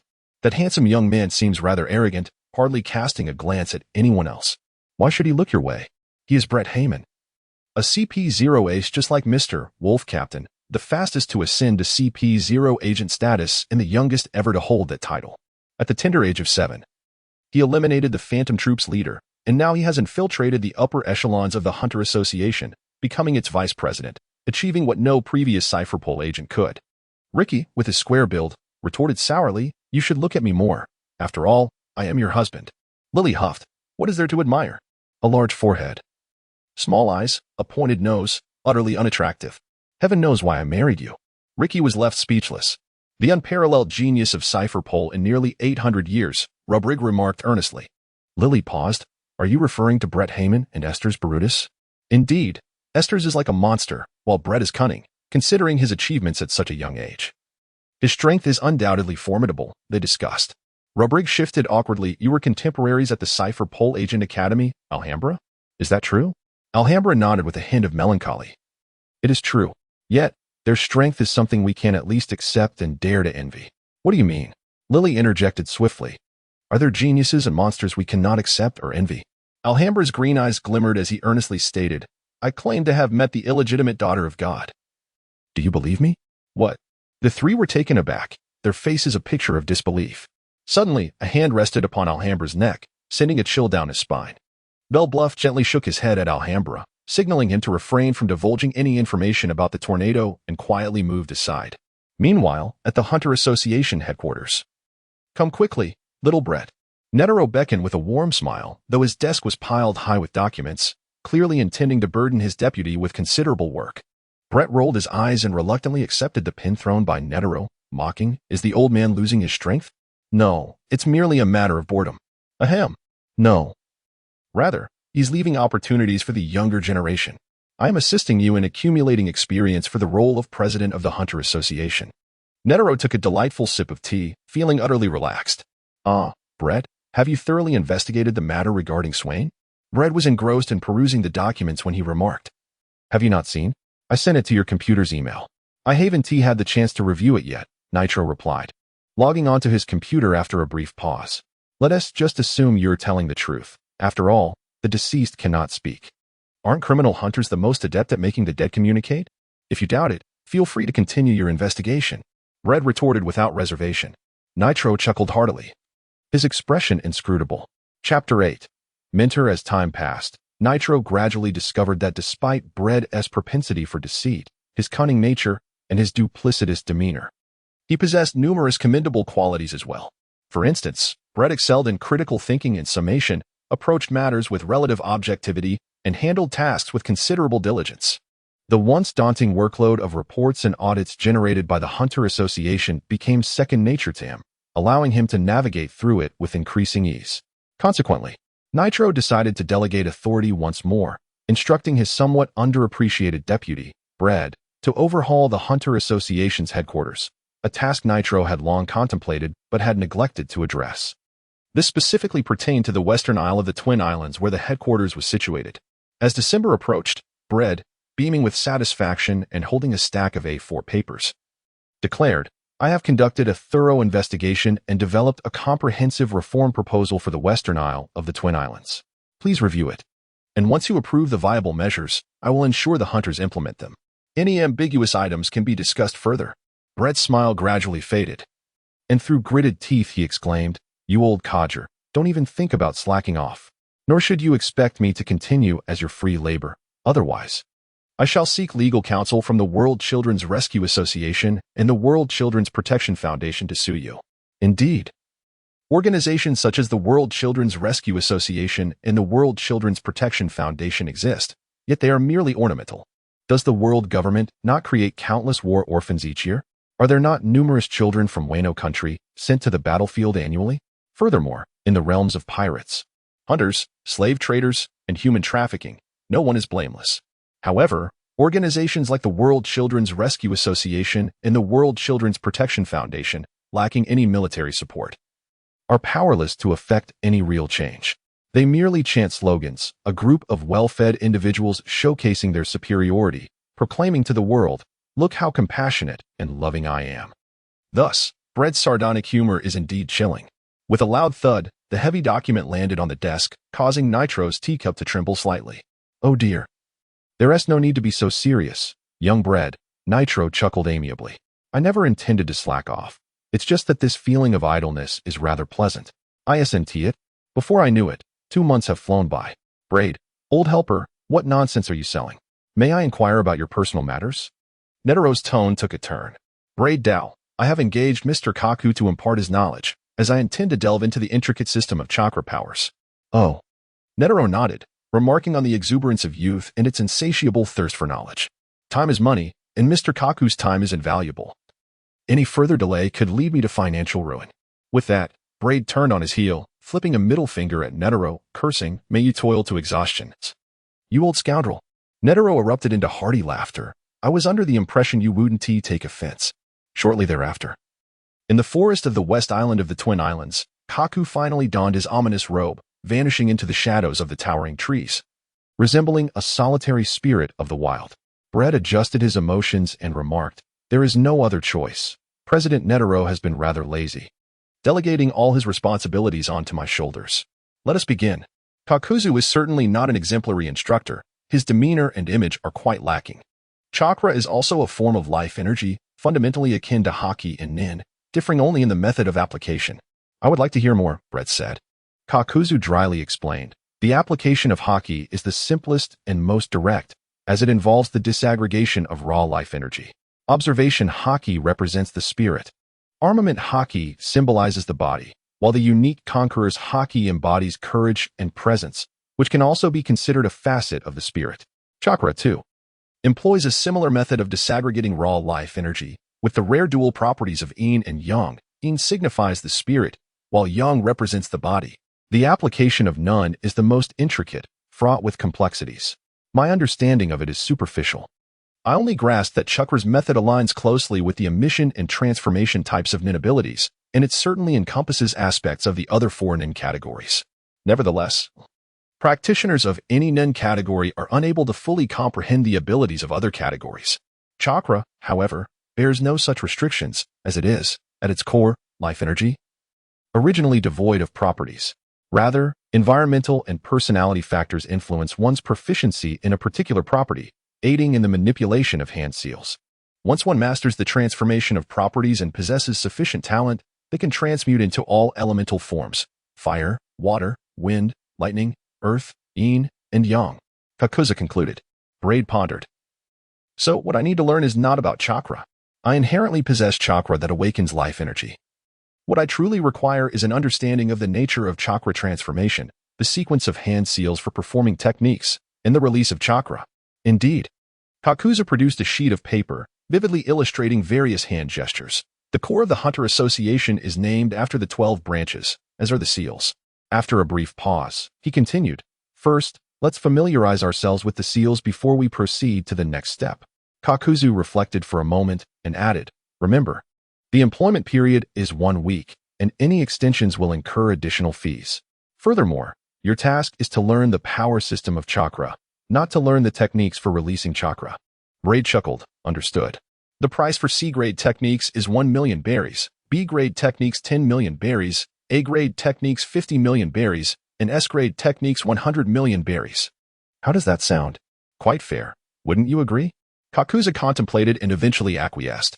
As their gazes met, Braid continued, "Why are you so fixated on money that cannot be taken with you in life or death, Mr. Kakuzu?" "It has nothing to do with you," Kakuzu replied coldly. Brett raised his hands in a gesture of surrender. "All right, I have 2 more questions to ask. Brett Dow, firstly, without mastering the transformation of chakra's nature and the sequence of hand seals for releasing chakra techniques, can one rely solely on chakra energy to execute basic techniques akin to the fundamentals of Nin, such as hardness, fluidity, and offensive or defensive capabilities? Indeed, it is possible to unleash chakra in a ferocious and sharp manner, engaging in the transformation of chakra's form, or even manifesting it through physical techniques." Braid deliberated. "Secondly, how adept are your skills?" "Not too shabby," came the modest reply. He presented a list, for a merchant must always showcase his wares to potential customers. Braid tactfully noted. Chapter 81. Additional Costs. It appears that powers that transcend ordinary boundaries invariably come with their own flaws and weaknesses. The devil fruit is vulnerable to sea prism stone, and the excessive exploitation of a devil fruit user's potential can lead to dire consequences.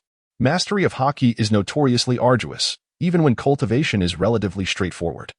The comprehensive examination of the myriad facets of Haki is rife with imperfections and shortcomings. Chakra is no exception, while it indeed harmonizes elements of both Haki and Non. It comes at the cost of relying on hand seals to channel life energy for the execution of techniques. This reliance on hand seals signifies that the speed of forming these seals will profoundly impact the outcome of battle. Bled was perplexed as to why chakra must rely on the hand seals to harness life energy for the execution of techniques. At that moment, he was not inclined to indulge in lofty ambitions. Rather, he was more eager to comprehend the intricate system of chakra. His immediate goal was to grasp this power, to become familiar with it, to achieve proficiency, and ultimately, to qualify for the exploration of why chakra necessitates the dependence on hand seals for the manipulation of life energy. With nimble fingers and an exceptional memory that allowed him to recall details effortlessly, Bled spent a day and night laboriously practicing various hand seals, albeit at a slow and tentative pace. Kakuzu, ever the pragmatist, awaited Bled's contact with patience, knowing that business transactions were to be taken seriously. Upon their meeting, Kakuzu handed Bled a sheet of paper, a chakra testing strip designed to assess his most proficient element. It was imperfect, capable only of evaluating the 5 elemental attributes of wind, fire, earth, water, and lightning. It could not test for yin or yang attributes, and even if it could, Kakuzu had no techniques to offer. Generally, techniques of yin and yang were closely guarded secrets, tightly controlled by ninja clans to prevent their dissemination. Braid took the chakra test paper, attempting to infuse it with life energy. With a crackle and a hiss, the paper abruptly tore in half. One portion ignited in a flurry of flames, while the other disintegrated instantaneously. The 3 elemental attributes of wind, fire, and earth indicated that, based on the transformation of the chakra paper, your chakra capacity is substantial. With an expressionless demeanor, Kaku elaborated, as a side note, when it comes to water attribute chakra, the test paper becomes damp, and for lightning attribute chakra, the paper will crinkle. Braid smiled, not bad. The remaining task is to understand the transformation of chakra's nature and to release it through hand seals. Kakuzu, with a serious demeanor, handed Braid another sheet of paper. Choose from the techniques I currently possess. I can demonstrate them, but an additional fee is required. Braid interrupted Kakuzu with a grin. I understand the rules. Now, how much? The sound of Kakuzu's small calculator clicked and clacked as he computed. Considering your straightforwardness, I will waive a small portion. It will be 100 million berries. Very well, Braid replied, promptly transferring the amount via mobile. He extended his hand. I assume you have prepared another document detailing the sequence of hand seals. Without further ado, Kakuzu handed Braid yet another piece of paper. Braid perused quietly, noting that most of Kakuzu's mastery lay in ninjutsu, with jinjutsu and taijutsu being rather scarce. The ninjutsu was predominantly of lower to mid-tier ranks, specifically the 6 classifications of S, A, B, C, D, and E, with S and A ranks conspicuously absent. The lower tiers were primarily comprised of fundamental techniques such as the shadow clone technique, the substitution technique, and the transformation technique, alongside their derivatives like the water release, water clone technique. The B-rank ninjutsu amounted to a mere 5 techniques. Would Mr. Kakuzu possess the summoning technique, or the multi-shadow clone technique, even a weakened version of the shadow clone technique? Braid couldn't help but feel a tinge of disappointment as he sighed. Kakuzu furrowed his brow, responding with a simple, "No." What a pity, Braid lamented. Yet he understood the rationale behind Kakuzu's limitations. The summoning technique was likely unnecessary for him, and the creation and widespread application of the multi-shadow clone technique and the shadow clone technique coincided with his departure from the Land of Waves. However, I am aware of the hand seal sequence for the summoning technique, he added. Kakuzu fixed his gaze on Braid, remarking, "You seem quite knowledgeable about the Land of Waves."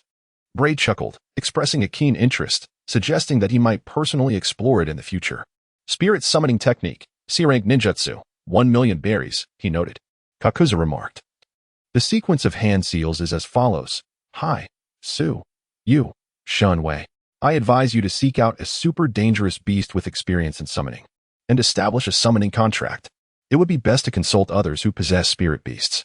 Thank you for your guidance, Mr. Kakuzu, Braid responded cheerfully. Oh, if possible, please keep an eye on the multi-shadow clone technique and the shadow clone technique. Money is not an issue. I am left with nothing but wealth.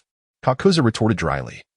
Let us hope you are not embezzling the assets of the Hunter Association as the vice president. Chairman Netero would surely smash my head, Braid joked. A week swiftly passed, and since Braid did not renew his membership, the task-crazed Kakuzu hurriedly departed. At the Hunter Association headquarters, he did not even have time for a brief encounter with Chairman Netero. In early December, the highly anticipated World Conference concluded. Having gleaned numerous insider insights, Braid concluded that the only noteworthy event was the proposal of the 7 warlords of the Sea Plan by the 5 elders of the world government. Even though it ultimately failed to be enacted due to fierce opposition from the kings of various member nations, other discussions merely revolved around the usual topics of pirates, the Hunter Association, and the land of Wano. Time flowed on. In the year 1494 of the ocean calendar, the calendar turned to 1495. The year 1495 of the ocean calendar promised to be a vibrant one. Braid's aunt, Shwefaji, and her husband, Raski, have welcomed a child named Khalifa. They embark on a journey along the Grand Line, their sights set on the legendary pirate King Joel D. Roger, who once led the Roger Pirates through a perilous confrontation against the world government's forces in the first half of the Grand Line. Before they could regain their composure, they found themselves ensnared in the formidable encirclement of the Golden Lion Fleet, commanded by the notorious pirate Shiki, in the treacherous waters of the New World at Edwar. Brett's idea was adopted by the world government, leading Cypherpole to orchestrate a scheme to reveal the whereabouts of ancient weapons, prompting the ever-greedy Golden Lion to seek out the Roger Pirates. After an unsuccessful invitation to ally with Roger, the enraged Golden Lion resolved to seize the ancient weapons by force. His overwhelming fleet nearly crushed the Roger Pirates. Yet a tempest combined with a peculiar malfunction of the ship's rudder altered the tide of battle, allowing the Roger Pirates to escape by a stroke of luck. The world was left in astonishment.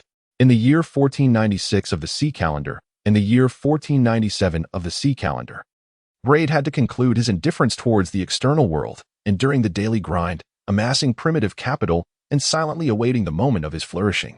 For the Pirate King had emerged. That year, Braid had already blossomed into a 13-year-old youth. Chapter 1. The sea circle calendar had been in use for 1,497 years, while the history of Wano Country predates it. The world government was established approximately 800 years ago, with the precise figure being 775 years. The Hunters Association appeared slightly later than the world government, roughly 750 years ago. It is rumored that the existence of pirates, whether regarded as a profession or a faction, likely originated from the adventurers, treasure hunters, and ocean hunters of the Hunters Association. Archaeological evidence suggests that the term pirate has existed for at least 700 years. along with the legend of Laugh Tale Island at the far end of the Grand Line, where the lore states that any pirate who reaches Laugh Tale shall be deemed the Pirate King. 7 centuries have elapsed, with waves of pirates relentlessly pursuing the legend of Laugh Tale and the Pirate King, including extraordinary geniuses, formidable monsters, heroic figures, and even notorious villains. Yet, none have transformed the legend into reality. Not even a shadow has been glimpsed. Thus, learning from past failures and influenced by the world government's deliberate embellishment, pirates gradually became skeptical of the legend, causing their pursuit to waver and ultimately stall. It was not until God Roger joined the ranks of pirates, unabashedly declaring his ambition to reach Laugh Tale and become the Pirate King, that the tide began to shift. Who believed him at first? No one. People dismissed him as a fool, an optimist lost in a dream, even as this fool repeatedly performed miracles and circumnavigated the Grand Line. After decades of striving, he still had not reached Laugh Tale, had he? However, what people overlooked was the fool's tenacity and dedication. As he himself proclaimed, the will of inheritance, the ebb and flow of times, and the dreams of men are forces that cannot be thwarted. In the year 1494 of the Sea Circle calendar, in mid-February, an earth-shattering announcement reverberated throughout the world. Roger's pirate crew had arrived at Laugh Tale, achieving an unprecedented feat. Extra. The Roger pirates have completely conquered the Grand Line, and the throne of the Pirate King belongs to God Roger. In an urgent broadcast, the renowned military commentator Mr. Ripley was invited to analyze the birth of the Pirate King and its implications for the future world order. News reports flooded in, overwhelming the world government, which found itself unable to suppress the information. They did not ban it. They merely made God Roger disappear, replaced by God Roger. What was most unusual was the world government's reaction, as if they were exceedingly confident. As if anticipated long ago, everything appeared to be in perfect order. The pirates are heralded as one of the 3 great powers of the world, although they may not hold the same significance in the eyes of the world government as the Hunter Association, which serves as the 4th pillar balancing these powers. The inherently unruly nature of pirates has always rendered them a disjointed force. Nonetheless, the emergence of the Pirate King possesses a considerable potential to disrupt this disarray, unifying the scattered pirates into a formidable entity. What an immense power that would be, especially with the Pirate King also in possession of knowledge regarding the ancient weapons. It is rather peculiar that the world government has shown no vehement reaction, regardless of the perspective one examines it from. On the 18th day in Mariewa, responding to the call of his superior, Bread returned to the Holy Land, Cipher Pole headquarters. You seem quite at ease, old commander, Bread remarked lazily, reclining on the sofa in Minister Onist's office with his legs crossed. Are you perhaps calm on the surface while tormented within? Look, your hair has turned gray with worry. Minister Onist retorted, my hair is naturally white. You rascal. You, on the other hand, are becoming increasingly handsome, he added, laughing heartily and complimenting Bread on his increasingly striking appearance. Brett's lips curled into a slight smile. Is the government truly unperturbed? I have come into possession of the latest intelligence indicating that the Roger pirates are convening with the Whitebeard pirates in the territory of Wano. Should the Pirate King become entwined with Wano, either Whitebeard will acknowledge Roger's status as the Pirate King and be willing to follow him, or the pirate forces could swiftly unite under their banner. Moreover, with Roger also in possession of knowledge regarding the ancient weapons, how can the government not be concerned about a crisis in their dominion? You are overthinking this. Minister Onist kept his smile, enigmatic and inscrutable. Firstly, there are matters I can divulge to you, and others that I cannot.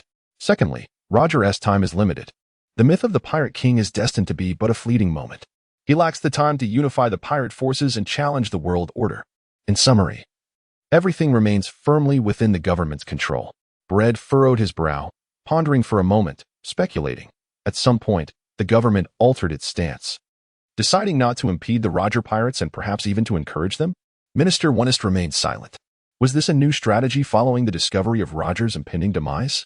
Bread exchanged glances with Minister Onist, stating, over 2 years ago, Roger was afflicted with an incurable illness.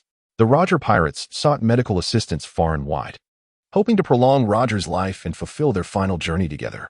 It was inevitable that they would leave behind some traces, and I trust our cipher pole would not overlook this. Thus, did the government then change its mind, choosing not to hinder the Roger pirates but to exploit the situation to uncover the secrets of Raftel? Minister Onist deflected the conversation. You are aware of Roger's terminal condition? The Roger Pirates had contact with hunters from the Hunter Association. I happened to learn this a few days ago. Bread lied without hesitation. Minister Onest, chewing on his meat, mumbled, "Your information is outdated. The Roger Pirates disbanded after meeting the Whitebeard Pirates in Wano. So, you summoned me back to pursue the scattered members of the Roger Pirates?" Bread inquired. Minister Onest replied, Yes, I understand." Bread promptly rose to leave, but paused after a couple of steps to ask, "Free to act?" Minister Onest affirmed, "Yes. It's entirely up to you. Besides you and the Golden Guardians team, I have organized a dozen other teams, such as Anderson and Tornado, Estes and the Red Scabbard, and Millard. Good luck. Little Bread. Cipher Pole is also on the verge of renewal. I understand. Farewell, old officer." Bread waved as he departed.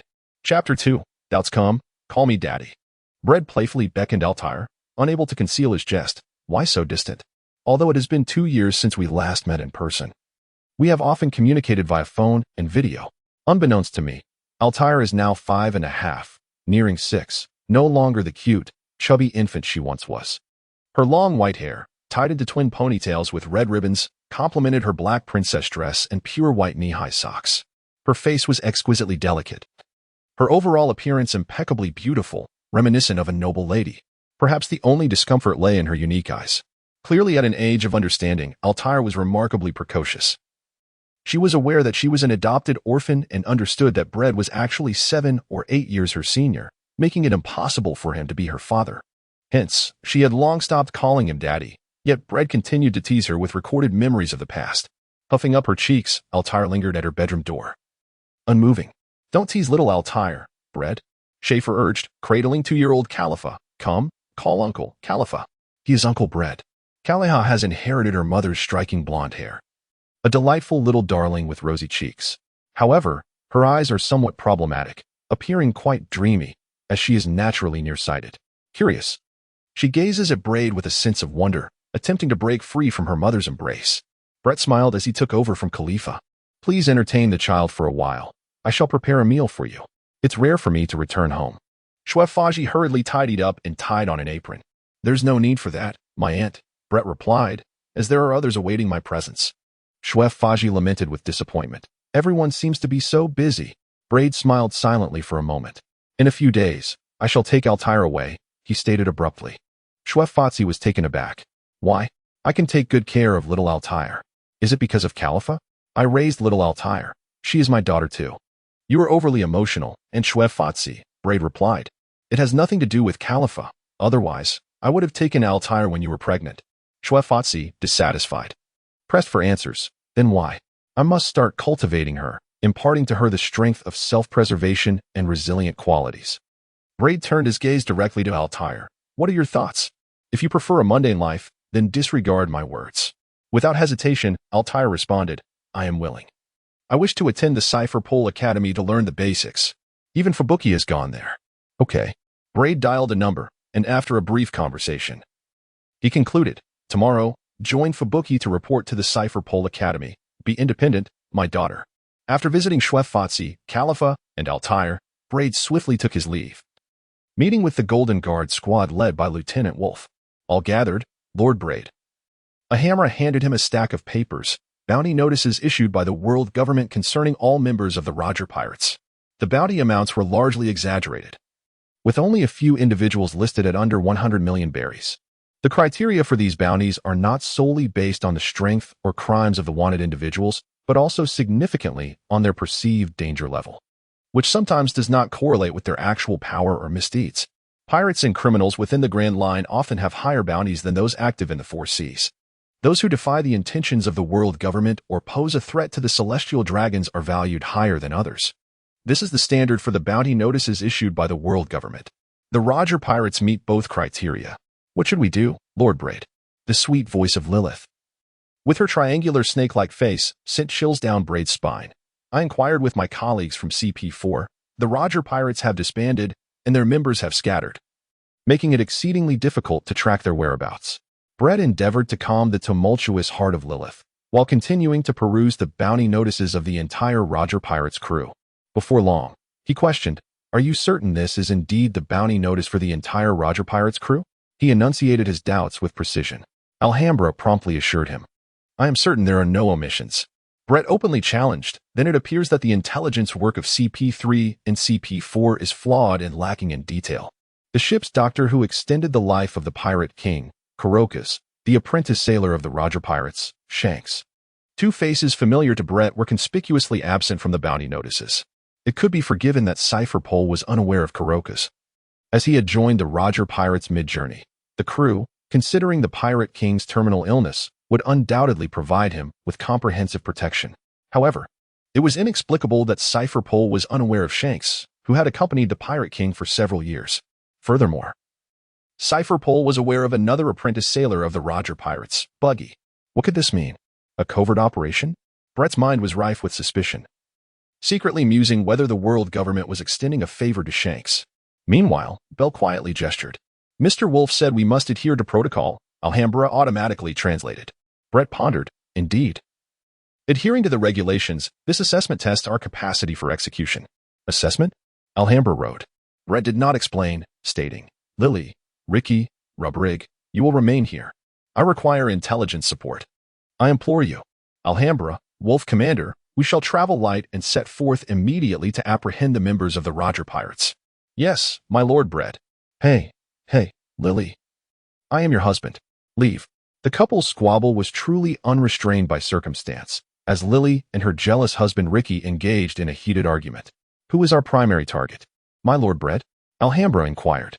As Braid walked, he remarked, how about Big Axe Spark Jabba, the combat captain of the Roger Pirates, with a bounty of 840 million berries? Is that too much of a challenge? Oh, let's change our target. What do you think of Dark King Silver's Rayleigh, the first mate of the Roger Pirates? With a staggering bounty of 1.3 billion berries? Aboard the airship, Braid appeared serious as he read the newspaper. Responding to the anxious Alhambra who questioned the validity of targeting the combat captain of the Roger Pirates, Spark Jabba, whose bounty he found daunting. Alhambra was deeply unsettled, exclaiming, that is the right hand of the Pirate King. Such a terrifying figure. Just teasing you, Braid chuckled, folding the newspaper and playfully patting Alhambra's head. I'm still quite young. There is no need to hasten my demise, is there? Alhambra, relieved yet still apprehensive about Braid's reckless jest, felt a wave of gratitude wash over him. The Roger Pirates had disbanded after meeting the Whitebeard Pirates in Wano Country, with each member scattering in different directions.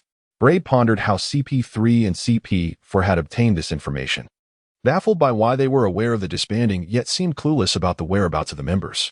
It's left us utterly bewildered. We must first gather intelligence on the movements of the Roger Pirates before proceeding with our hunt, he mused, resting his chin on one hand.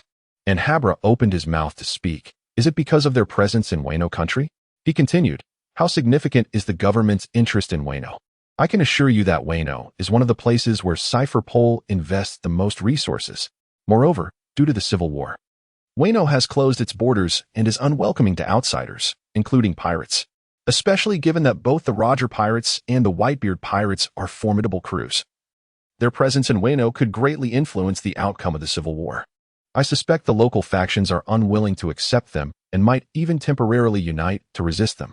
Even with Kazuki Odin, the former captain of the Whitebeard Pirates 2nd Division, serving as a guide for the Roger Pirates. The local daimyo in the Curry region would likely only permit the Roger and Whitebeard Pirates to land on the adjacent islands of the world's largest island they occupy. And that for a limited time. This is a momentous event for both the government and Wano, clearly within a specific scope. It is inconceivable that Cypher Pole, operating covertly within Wano, has not been tasked with investigating this matter. If they have indeed verified the disbandment of the Roger Pirates and the scattering of their members, why are they unaware of where those members have gone? Brett's incessant chatter eventually ceased when it succumbed to illogicality. Alhambra remarked, even though the Roger Pirates have numerous members, it shouldn't be too difficult for the intelligence division to track a select few, right? Brett shrugged and added, not at all. Absolutely not. Can you believe it? This is far from a mere oversight. Cypher Pole hasn't deteriorated to such a degree. Either the government or the higher-ups in Cypher Pole are concealing something from us. After a prolonged silence, Alhambra inquired, so where do we go from here? Without a target or destination, what are we to do? Brett sighed profoundly. Alhambra jested. I'm just teasing you. Brett's expression shifted, and he mischievously taunted Alhambra, saying, I may lack a target, but I certainly have a destination. Lily and her companions remain in Mariewa to gather intelligence on the members of the Roger Pirates, and so shall we. Think about it. Aside from us in Cipher Pole, who else possesses ears keen enough to discern? Alhambra replied, the intelligence hunters? Indeed, the intelligence hunters network is indeed worth utilizing, Brett stated. My position as the vice president of the Hunters Association and the chairman of the coordination committee is not merely ornamental.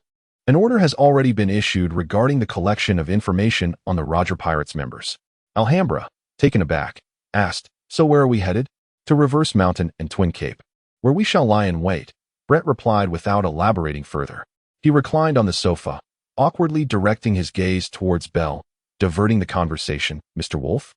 Are you unwilling to speak, or simply unable to? Bell remained silent, locking eyes with Brett. How dull, Brett said with a cheerful smile, unperturbed by the awkwardness. Could you perhaps showcase your abilities? I have researched your background and am quite curious about your powers. Braden conducted an investigation into Bell's background, discovering that he had once served as a captain in the Holy Land Defense Forces. His alias as a Cipher Pole agent, Wolf Lieutenant, signifies his formidable strength, coupled with his previous military experience. Bell did not hesitate. In an instant, perhaps mere fractions of a second, a pure white giant wolf emerged, immense, graceful, yet ferocious, sending shivers down one's spine. Suddenly, an inexplicable white substance floated through the air as the giant wolf gradually stood upright, transforming into a robust creature with a wolf's head, claws, and fur upon a human form. In an instant, the creature vanished, leaving Bell quietly seated off to the side. Clap, clap, clap. Applause erupted. Impressive, Braid exclaimed, smiling, truly worthy of being associated with such a rare devil fruit akin to the natural type, the Zoan-type mythical beast.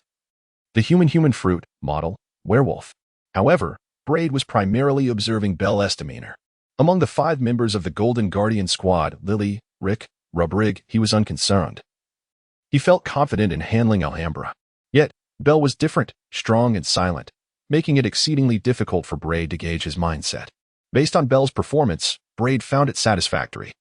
Bell resolutely upheld the principles of the Golden Guardian squad, which mandated absolute obedience to Braid's instructions and an unwavering commitment to ensuring his safety, regardless of the cost, until every team member was either slain in battle or their mission was concluded. Chapter 4. Combatants, Chefs, Ship's Doctor's thunderous roars echoed. The relentless ocean currents surged, reaching up to the clouds, not merely adorned with extravagant embellishments, but the tumultuous waters defied the very notion of gravity, ascending from low to high, soaring at an angle exceeding 60 degrees towards the heavens. This unparalleled spectacle marks the singular geographical point of contact with the Grand Line, the starting point of the Great Sea Route known as Reverse Mountain. Reverse Mountain, towering into the clouds, is a segment of the Red Earth continent, uniquely situated at one of the intersections delineated by the 2 trade winds that outline the Grand Line. The other intersection is Mariewa. The Grand Line begins and ends here, while Mariewa divides the Grand Line into its first half in the New World. The ocean currents of the 4 seas, including the Grand Line, arise from climatic temperature variations, offering natural kinetic energy for vessels to navigate. Centuries ago, people established 5 broad artificial canals here, linking the 4 seas and the Grand Line, allowing for periods when one could traverse freely across these waters. Though fraught with peril, it undeniably shattered the shackles of regional limitations. Thus, the extraordinary confluence of nature's marvels and human ingenuity is epitomized by Reverse Mountain. Is this a jest? Upon the first sighting of the inverted mountain, Alhambra's mouth fell agape in astonishment. The Mosquito Girl, also witnessing the inverted mountain for the first time, expressed her sentiments with a simple exclamation of awe. Conversely, Brad, who was likewise experiencing the inverted mountain for the first time, bore an expression of indifference akin to that of a seasoned wolf officer. We should disembark. With a swift motion, the Mosquito Girl lifted Brad into the air, while Bell assisted Alhambra in bouncing down, and the quartet departed from the cargo ship poised to ascend the mountain. Upon landing, the entrance to the Grand Line was marked by 2 lighthouses, known as the Twin Cape, whose purpose was to signal the changing currents and inform those navigating the Grand Line of the opportune moments to venture into the seas beyond. According to Brad's calculations, the lighthouse keeper of Twin Cape, Kurokus, who was also the doctor responsible for extending the Pirate King's life and achieving a complete conquest of the Grand Line, had yet to return. Should he arrive, it was believed that even if the Roger Pirates had disbanded and its members scattered, there would still be those who remembered him as the benefactor of the entire crew, willingly escorting him back to safety. This was the rationale behind Brad's patient waiting. Exploring the desolate Twin Cape, reminiscent of the Shambati archipelago, Brad pondered why the world government did not amass a formidable military presence to effectively seal off the inverted mountain, preventing pirates from flooding into the Grand Line, and subsequently concentrate their forces to eradicate the pirates plaguing the initial stretch of the Grand Line, ultimately annihilating them when the New World pirates were at their weakest. The world government was certainly capable of such a feat, especially with allied nations nearby serving as bases, and the lighthouse keeper of Twin Cape being appointed by one of those allied nations, after a prolonged wait spanning several days as the sun began its descent. Casting a crimson dusk, a small vessel drifted toward Twin Cape. A robust middle-aged man disembarked from the ship, characterized by a prominent chin, small eyes behind glasses, and dark hair concealed beneath a headscarf, with golden locks on the sides resembling wings in flight. "Kurokas, you've arrived." A sinister chuckle interrupted Kurokas as he intended to express his gratitude to the man on the ship. "So quick, a lackey of the world government? Your nose is quite keen." Two more figures leapt from the vessel, clearly not of a robust stature, both towering around 3 meters with imposing physiques. One had fair skin, a horse-like visage, thick lips, and a mane-like hairstyle, while the other boasted dark skin, a round face, round eyes, and a shaved head. They flanked Kurokas protectively. The combatant from the Roger Pirates, Huck, with a bounty of 340 million berries, and the cruise chef, Lucilei, with a bounty of 280 million berries, were among them. Brad feigned surprise, rummaging through the wanted posters he had memorized, declaring, "And you, the most despicable of all, lacking a bounty notice. Yet you are the ship's doctor who aided Roger in prolonging his life. Have I been discovered?" Kurokas' deep voice resonated. Braid tucked away the bounty notices for all members of the Roger Pirates and remarked, "In this world, there are no secrets that remain hidden.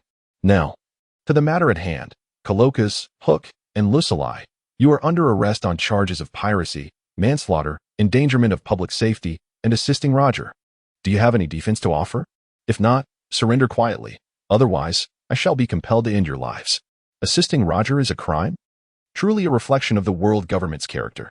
Kurokas exclaimed, feeling the absurdity of the situation. Hook, brandishing a weapon, a spear aimed at Braid, retorted, "A pirate who surrenders obediently is no pirate at all. Do not speak so brazenly, you whelp." Lucilei scoffed coldly. Brad sighed, expressing his regret. A swarm of buzzing mosquitoes engulfed the area, swiftly cutting off the retreat of the three from Kurokas, while the mosquito woman commandeered their vessel. Brett clasped his hands together, invoking a ninjutsu.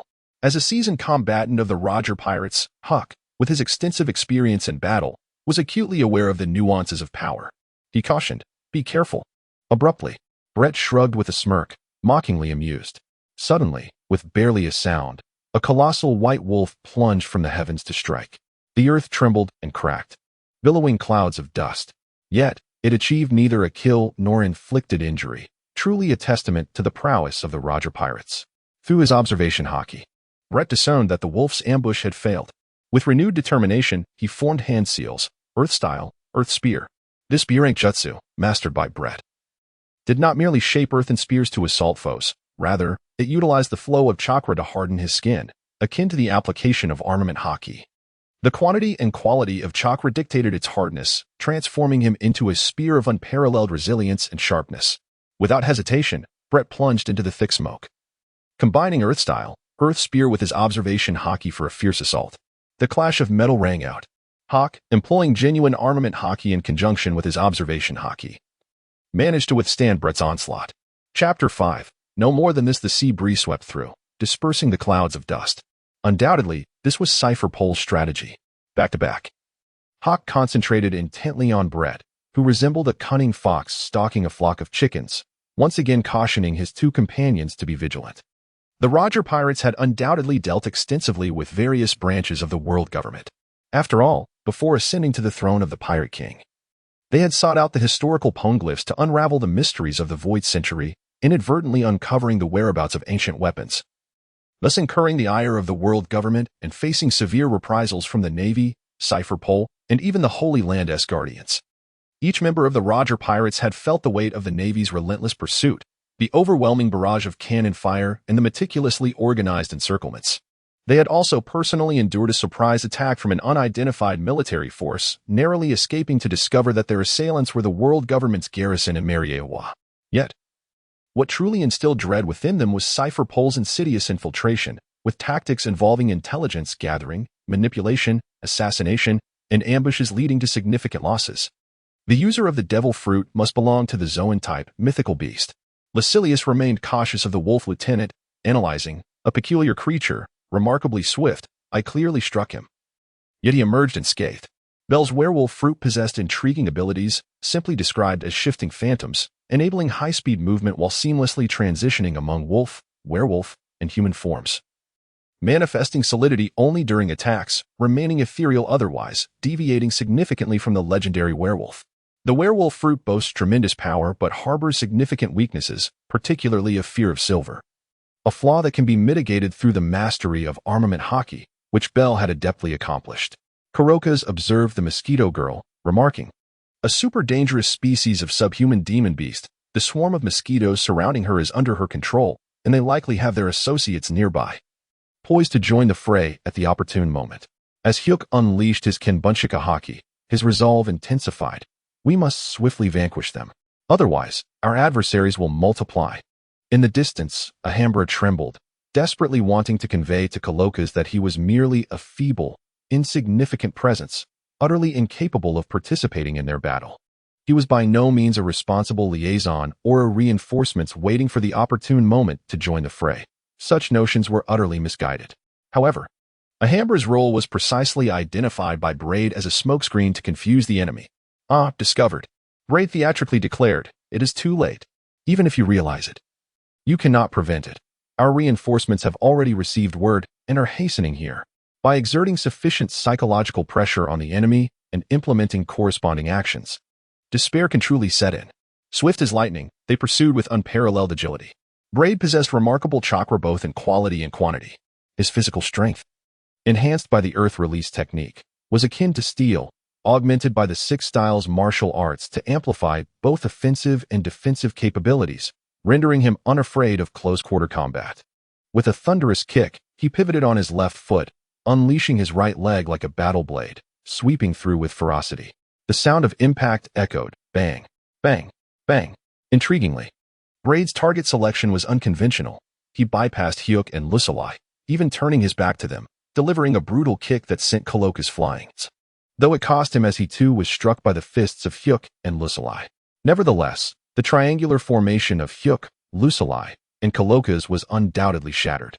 "Mr. Wolf Lieutenant, Joanna, you have 3 minutes." Braid swiftly regained his footing, re-engaging Hyuk and Lucili. "Take him down." Joanna understood Braid. The mosquito girl took flight. Her fearsome scythe-like claws imbued with haki, swiftly closing in on Kalokas. "Humph, old man, your time is up." Kalokas, wielding a harpoon, bore a grave expression. He recognized that he might be the weakest among Hyuk, Lucili, and himself. The enemies had consolidated their strength to eliminate him first, intending to then dismantle Hyuk and Lucili with cunning and treacherous tactics. Silent as a whisper, a white afterimage surged forward. Kalokas hastily swung his harpoon. Crack, crack.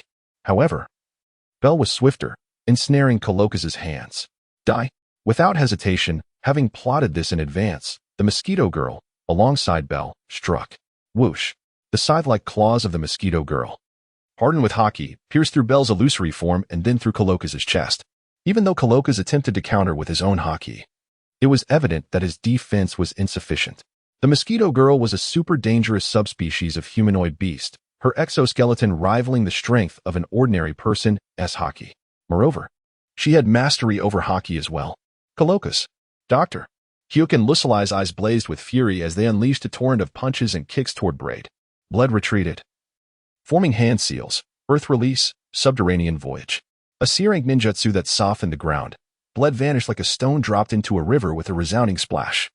Hook and Rusairai were about to step in to rescue Kurokas. Earth release, heart decapitation technique.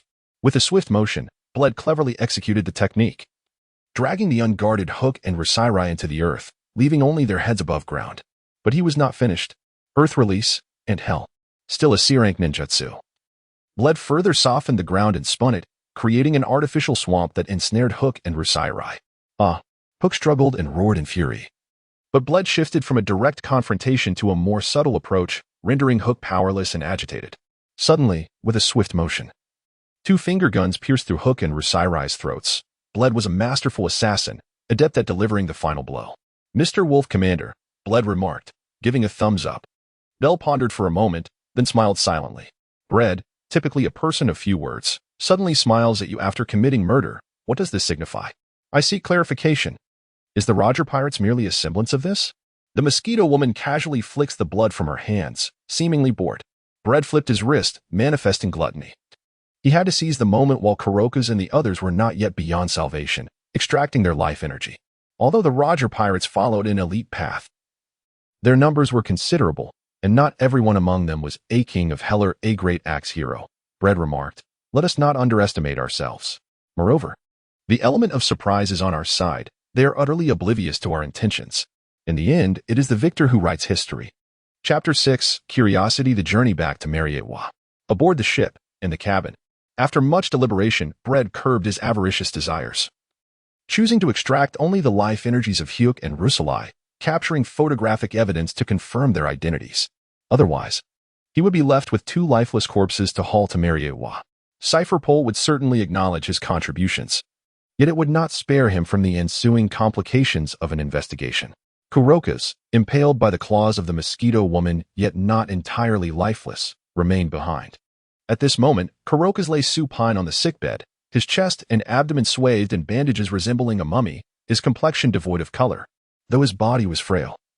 His spirit remained unyielding, and he directed a gaze filled with disdain towards Bled. Some can slay with merely a glance, yet that individual is certainly not you. Thus, Bled beamed with a smile. Do not waste your efforts. Smile. Allow me to introduce myself. Let us engage in a friendly exchange. Kuroka's closed his eyes, contemplating for a moment. It seemed he realized that, out of politeness, he ought to introduce himself before expecting others to do so. Indeed, Bled nodded in agreement, responding earnestly. I am Bled Heyman. I am Kuroka's, 48 years old, blood type AB, Gemini, with a passion for painting. Kuroka's interjected, speaking volubly, interrupting Bled as he began to speak. Bled, suppressing his emotions with a feigned smile, posed the first question. What does Laugh-Tail Island hold? Curious? Go find out for yourself. Kuroka scoffed mockingly. I doubt that is possible. You, the hounds of the world government, will never taste the sweetness of freedom. You will never have the chance to set foot on Laugh-Tail Island. You call us hounds of the world government? How audaciously true. Bled retorted. Let us not forget. You are a citizen of a nation allied with the world government, appointed as the Twin Cape Lighthouse Keeper. Yet you draw a salary while neglecting your duties to live as a pirate. In other words, you too are one of their hounds, the kind that betrays from within. Bled sarcastically inquired, does your conscience not ache, Mr. Kuroka's? Kuroka's fell silent and replied, I have long abandoned it. Oh, abandoned your conscience? Bled pressed. Kuroka's expression darkened. Ah. Does that mean you've forsaken your nationality and homeland? Bled continued. Indeed, I am now merely a pirate of the Roger Pirates, Kuroka's affirmed with unwavering conviction. Bled's words were sharper than ever, delivering a striking blow. Unfortunately, the Roger Pirates have disbanded. You have no companions, no captain, and no flag. You are merely a drifter upon the seas. Kuroka's fell silent. Do not tell me what awaits on Laugh-Tail upon reaching Mariewa. There will be plenty who will coax you into speaking willingly. Bled continued. Let us change the subject. Why assist Roger?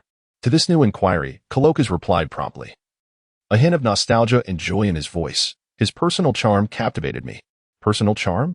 What sort of man was he? Bled inquired, resting his chin on his hand with keen interest. Kuroka's merely smiled innocently, offering no response.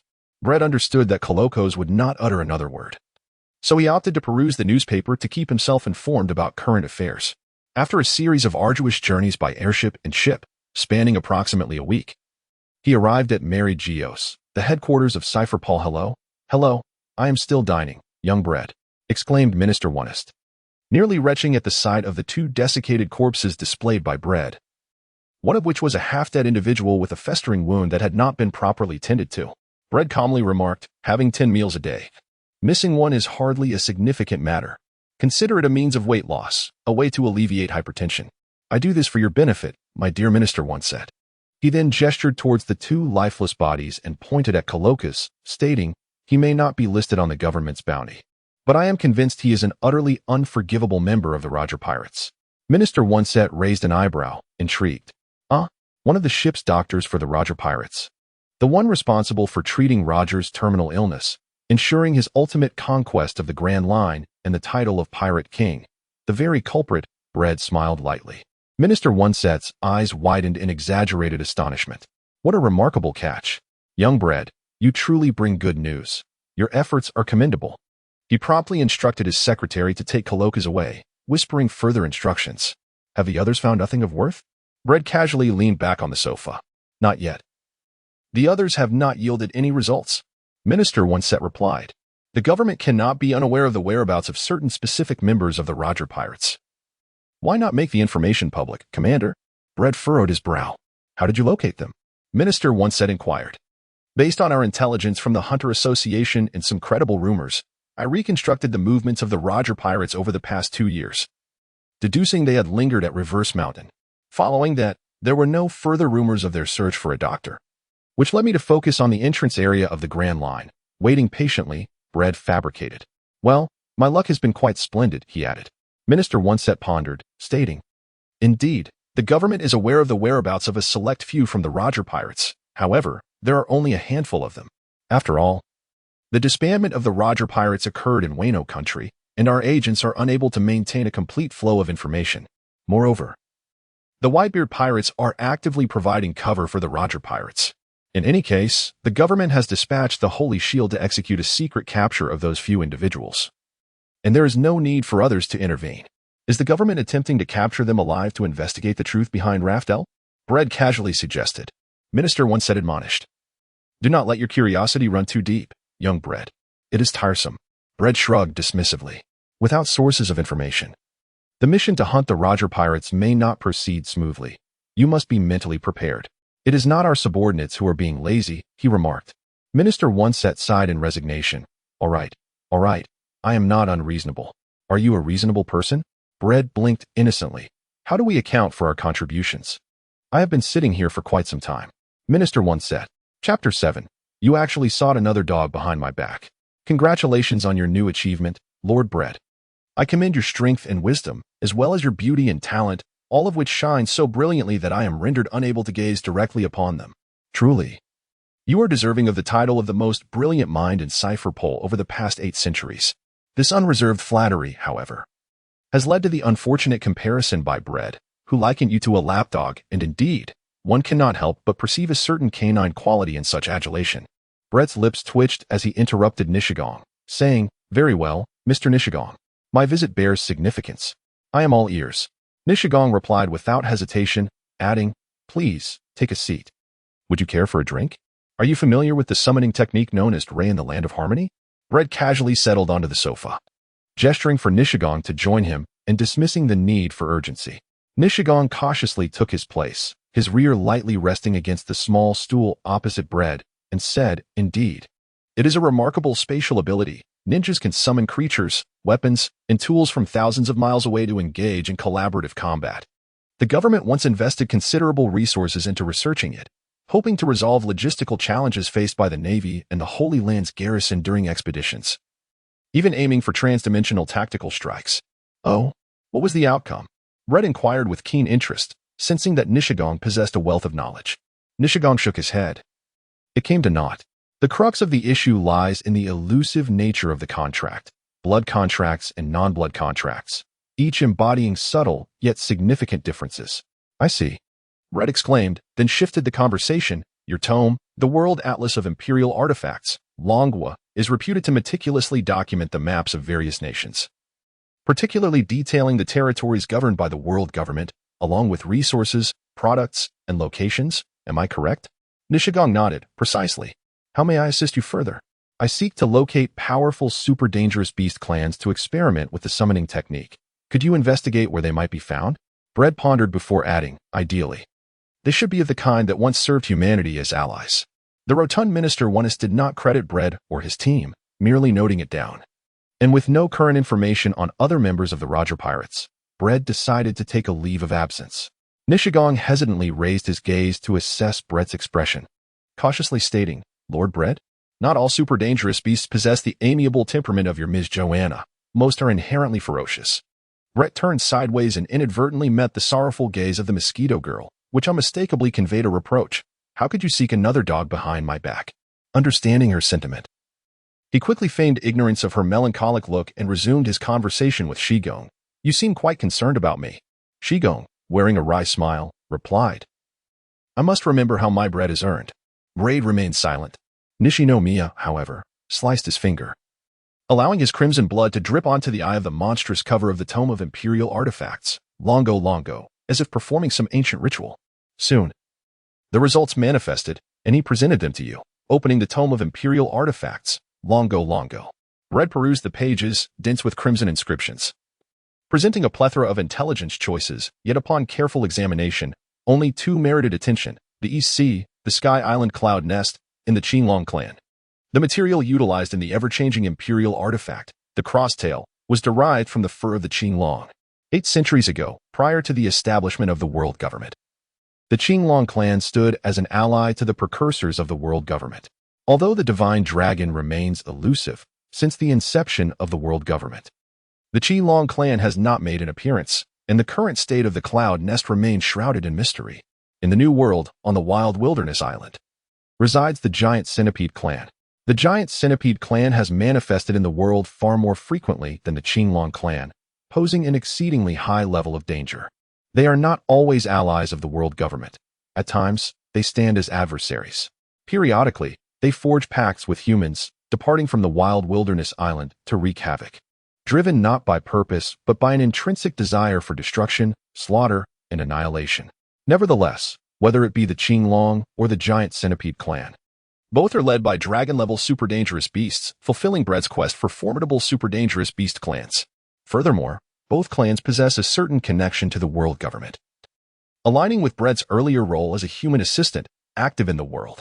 Persevere and endure, Mr. Nishigong, Bread arose, seemingly making a casual remark, yet akin to a promise bestowed upon Nishigong.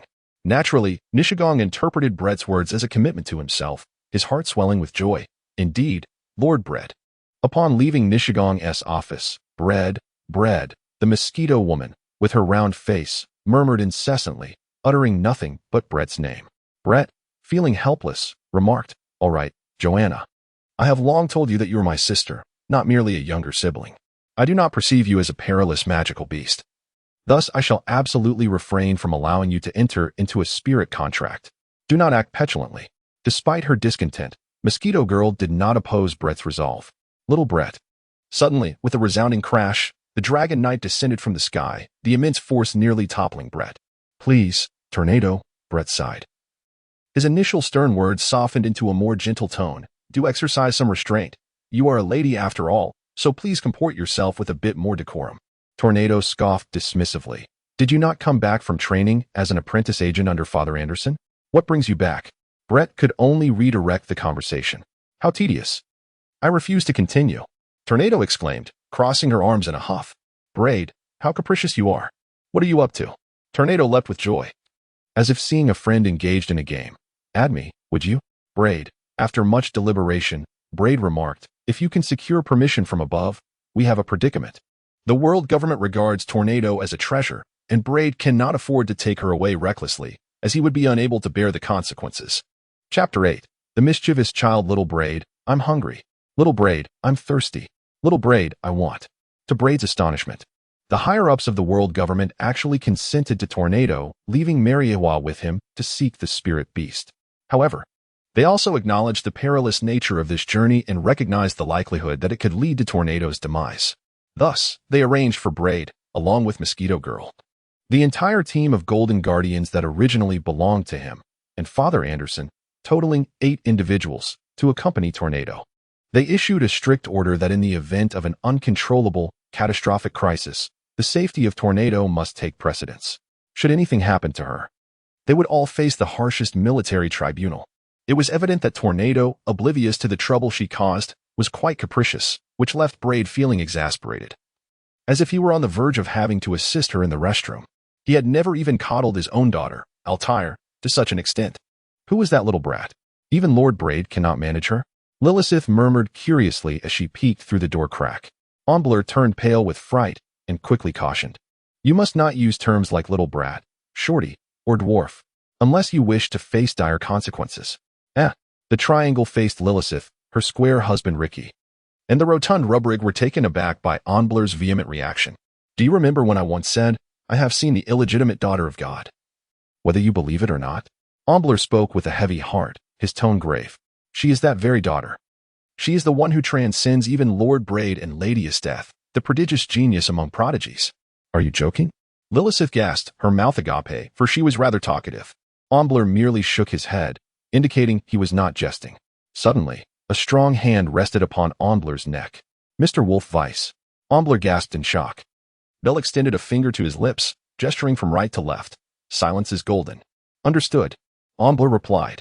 Meanwhile, within the cabin, the innocent Tornado delightedly sipped from her straw, enjoying a tall glass of milk while swinging her short legs and watching cartoons on the computer.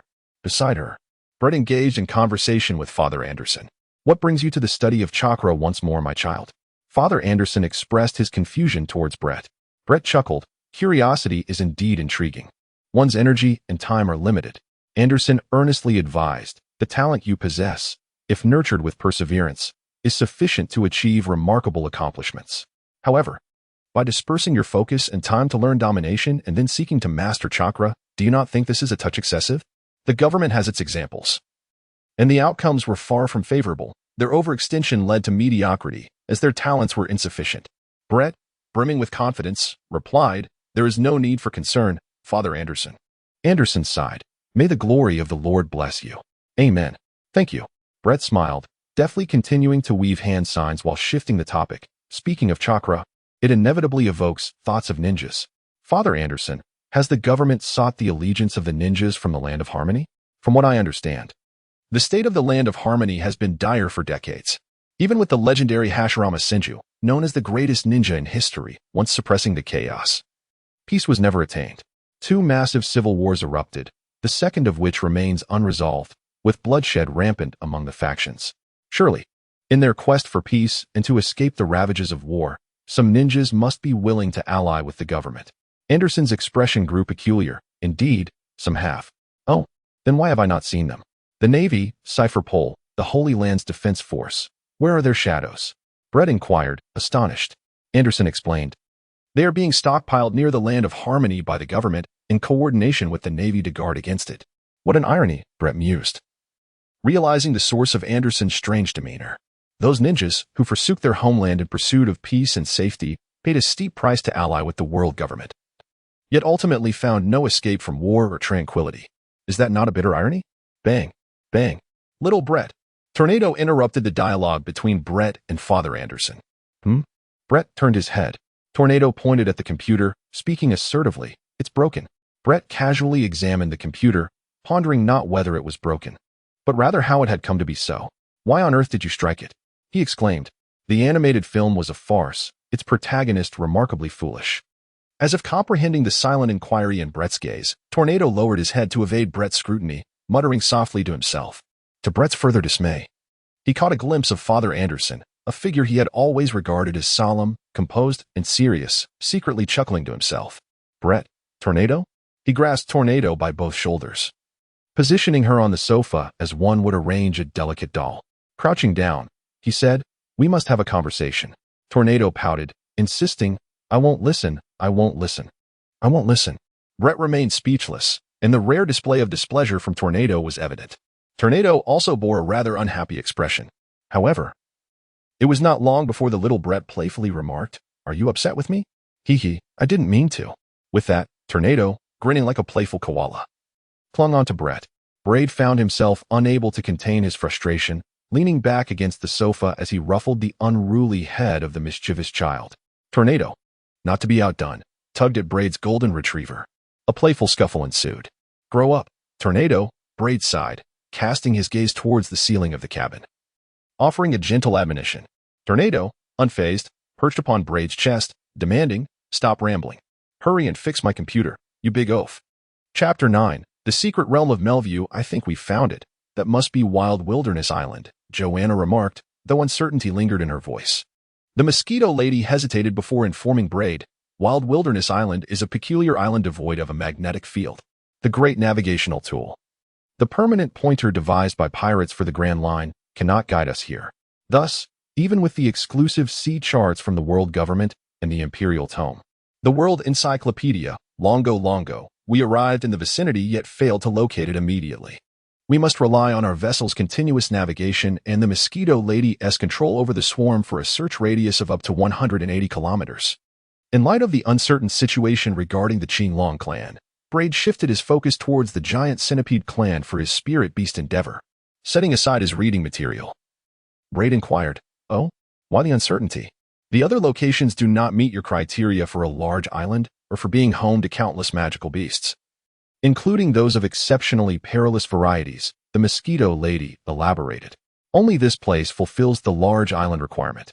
The little ones could not fully investigate the island's interior. It towers into the clouds, shrouded in a green mist below, making it inaccessible for them to approach or fly over." Brett furrowed his brow, inquiring, "What does it mean?"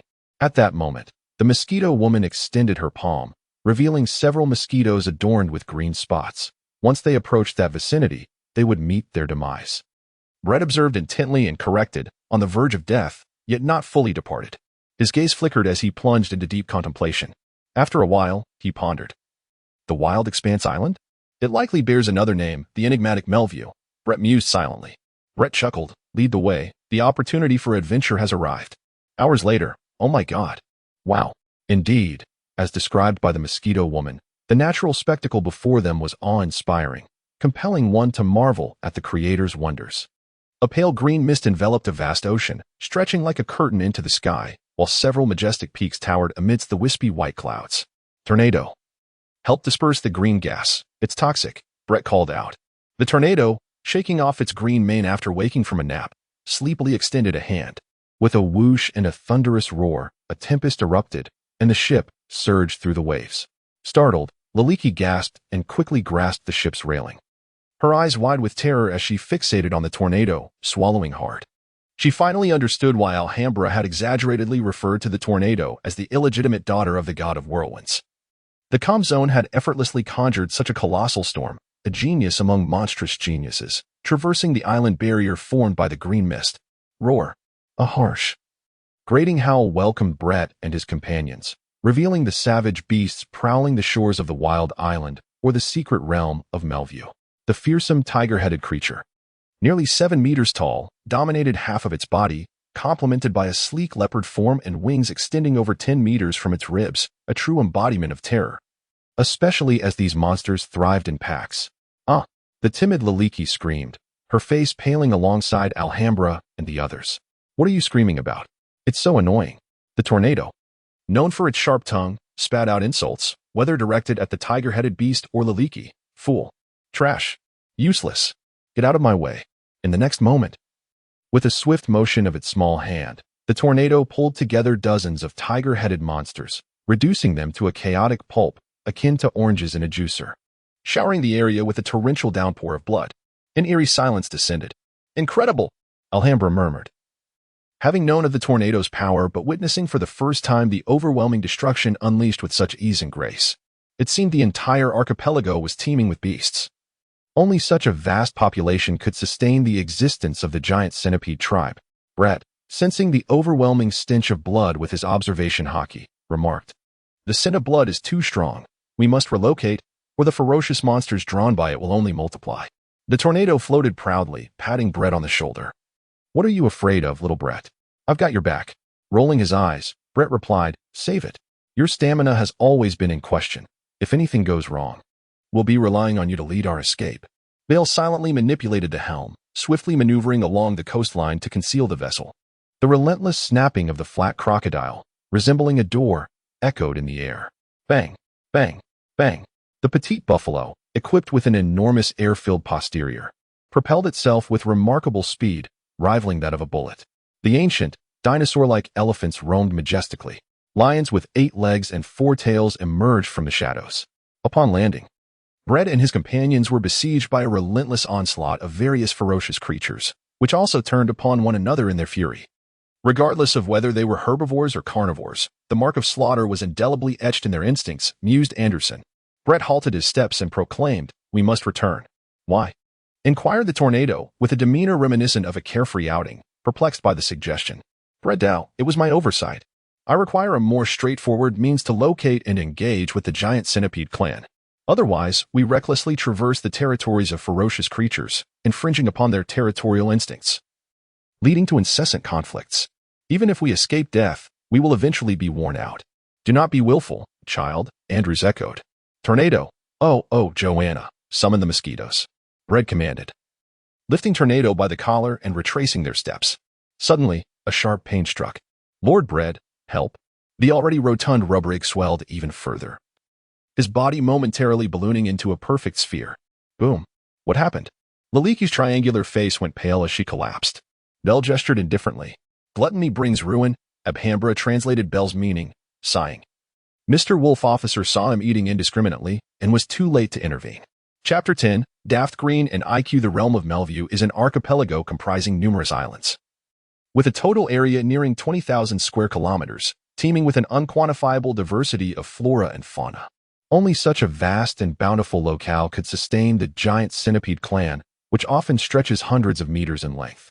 The largest island among the archipelago, soaring into the clouds, is likely the homeland proclaimed by the world government and the compendium of the imperial artifacts, the Longo Longo, where the giant centipedes are said to thrive. Surrounding the realm of Melview, the sea is adorned with a dense ring of green trees, rooted firmly in the ocean floor. Known as Daft Green, this verdant expanse continuously emits a noxious scent that repulses wildlife. Inhaling excessive amounts can lead to poisoning. The stagnant climate allows the green dust to accumulate, creating a suffocating green mist that envelopes the realm of Melview, thus confining its ferocious inhabitants, preventing them from escaping to wreak havoc upon the outside world. The symptoms of poisoning from the green dust, referred to as daft, begin with green spots appearing on the skin, which gradually spread, leading to complete rigidity and immobility, resembling the undead. The sole remedy for daft is a delicate pink flower known as IQ, which also contributes to the extraordinary size and ferocity of the flora and fauna within the realm of Melview. In summary, the realm of Melview is a wondrous yet harsh place, possessing a unique biosphere. This information originates from the indigenous people of the realm of Melview. Indeed, there exists a human population within the realm of Melview, seemingly thriving quite well. On the 5th day in the enigmatic realm of Melview, while constantly navigating the waters and employing the Mosquito Lady to command swarms within a vast search radius of 180 kilometers for traces of the colossal centipede tribe, she unexpectedly encountered the silhouette of a human and cordially invited him for a conversation. My companion perished a few days ago. He suddenly became swollen and burst. What could be the cause? Inquired Braid, standing by the window. The indigenous inhabitant of Melview, trembling, replied, I believe it may be the transparent worm. The transparent worm? Braid furrowed his brow. The native nodded. They tend to inhabit certain fruits. When a person or an animal inadvertently consumes them, they begin to gnaw at flesh and rapidly lay eggs, proliferating. I did not sense any life presence at that moment. Braid's gaze turned toward Anderson and Bell. I did not sense it either, Anderson stated. Bell merely nodded in agreement. Even if the transparent worm is invisible, it is still a living entity, possessing a life force. And we have the means to perceive such essences. Moreover, it has a tangible body that can be touched, does it not? Once it moves, the surrounding flora must also exhibit signs of life. Yet we detected nothing, Braid explained, fearing his interlocutor might not comprehend. The native of Melview added, perhaps it was poisoned. Rubrig is known for his dealings with toxins. Ricky interjected softly, my lord Braid. Bread said, it's reasonable. That repugnant, rotund fellow is dead. What does it matter?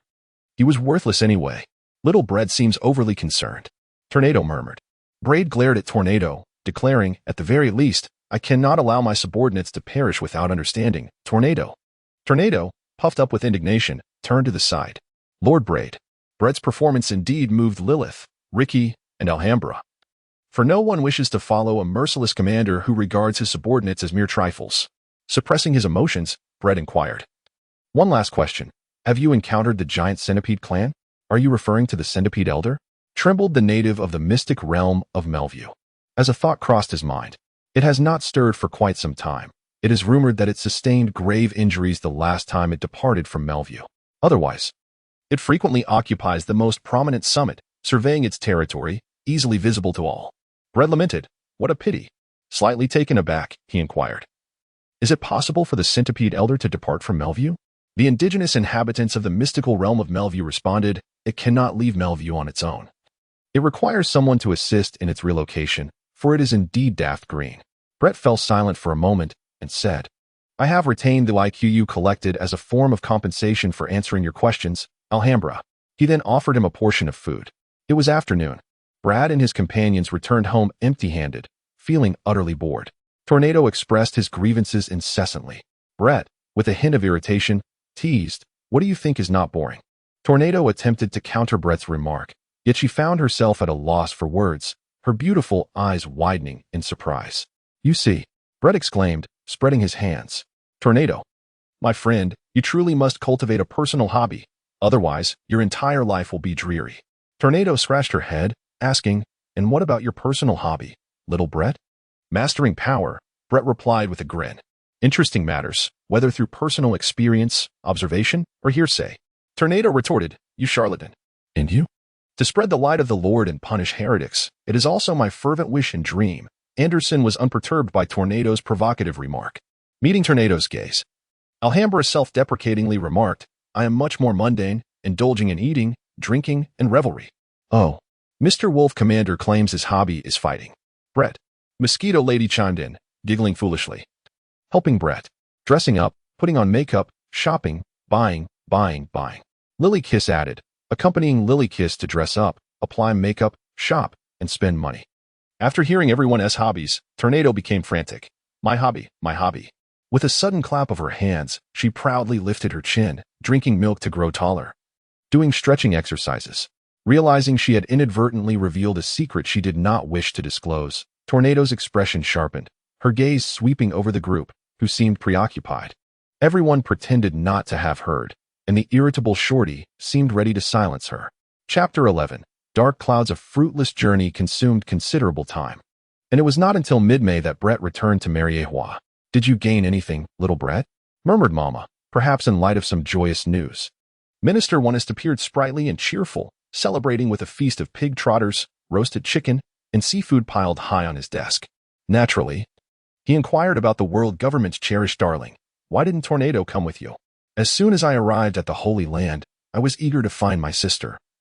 Brett casually leaned back on the sofa, massaging his swollen brow, lamenting, It's no wonder Anderson the priest, with his temperament, chuckles at my struggles with Tornado. She is truly difficult to deal with. Minister Onest laughed heartily. She has been quite courteous to you. Indeed, Brett sighed. The expedition to Wild Wilderness Island yielded no personal gains and even cost us rubric. What a pity. Minister Onest, with greasy fingers, rummaged through documents, marking a page concerning rubric from the Cipher Pole agent list. Brett continued, Yet we have not returned empty-handed. We have discovered 2 intriguing plant species that I am certain the scientists of the scientific division would greatly appreciate. In truth, Brett wished to keep the daft green and IQ a closely guarded secret. However, he was aware that many were privy to this secret, and moreover, he lacked the means to delve into the unique value of daft green and IQ. Thus, he deemed it wiser to surrender them to the world government in exchange for benefits. The plant specimens await outside, and I have meticulously documented their details, Brett stated lazily. Very well, Minister Onest nodded, chewing his food with a vacant expression akin to that of an alpaca. After a moment, he roused himself and inquired, Young Brett? Brett expressed his confusion, questioning, Why must you waste time and unnecessarily increase risk by personally venturing into the barren lands in search of the super dangerous magical beasts that are nurtured by the Imperial artifacts at the Sanctuary Garrison base on the edge of the Dark Continent? Minister Onest replied, If you wish, I can communicate with General Bude of the Sanctuary Garrison to provide you with a super dangerous magical beast. Braid, resting his chin on one hand, mused, Oh, the super dangerous magical beasts nurtured by the Empire? What level are they? I am in search of dragon-level super dangerous magical beasts, preferably in groups. Minister Onest's chubby face twitched as he replied, Forget I said anything. I owe you this favor. Old Commander, Braid responded with a cheerful smile, and Onest returned the gesture. I must now venture to the eastern sea to search for the Sky Island Cloud Nest, Braid remarked, stretching his waist. Is there nothing pressing at the moment? Minister Onest replied curtly, Not for now. Really? Braid said with a hint of amusement. Even in the pursuit of the Roger Pirates, it seems improbable that the vast resources of Cipher Pole would be fully utilized. Are we not concerned with other pressing issues? For instance, following the burial of half of the formidable Golden Lion fleet at the Battle of Ed War, the dissolution of the Roger Pirates.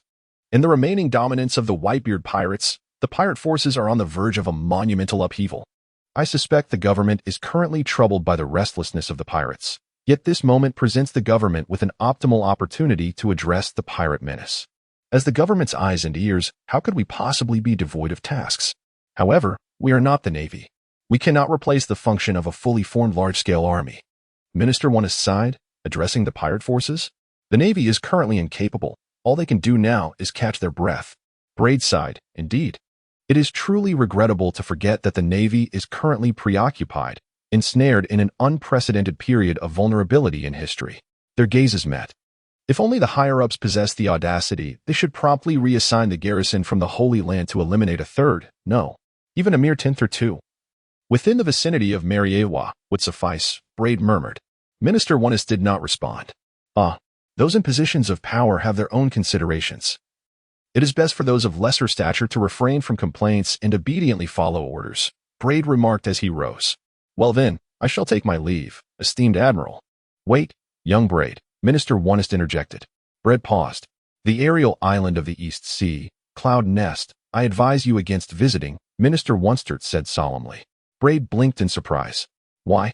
The crafting material for the ever-changing artifact, the crosstail, is derived from the fur of the azure dragon. It is likely that the source still lives, as the azure dragon possesses an extraordinarily lengthy lifespan, categorizing it among the long-lived species of the exceedingly perilous magical beasts. Minister Wano deliberated, stating, according to the records maintained by the government, the means by which they acquired that azure dragon's fur, is rather unsavory. Moreover, that azure dragon is quite vindictive. I fear you may encounter unforeseen misfortunes. Brad inhaled deeply, feigning astonishment. Understood, I shall deliberate carefully. He turned away.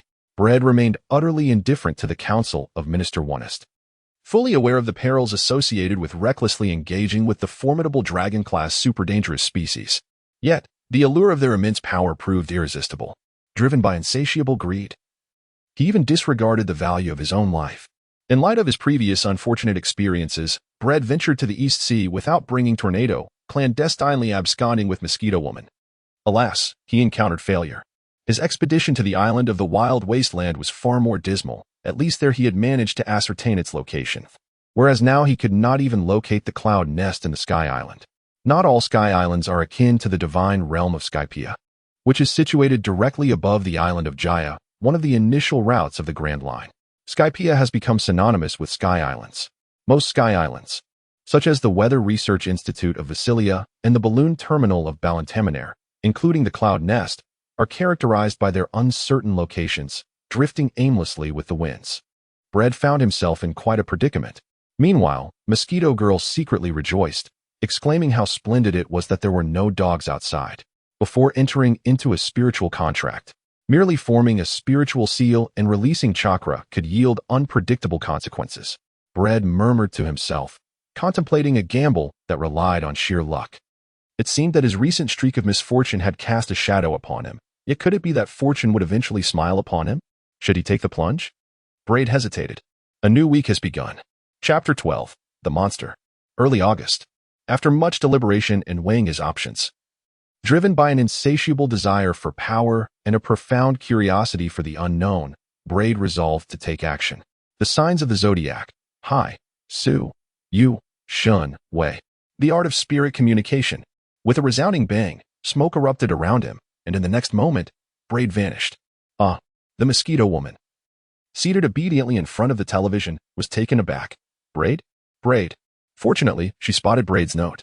Meanwhile, Braid was grappling with an immense sensation of weightlessness, his resilient body enduring the pressures of the spatial tunnel. Soon thereafter, with a series of bangs, he was propelled forward.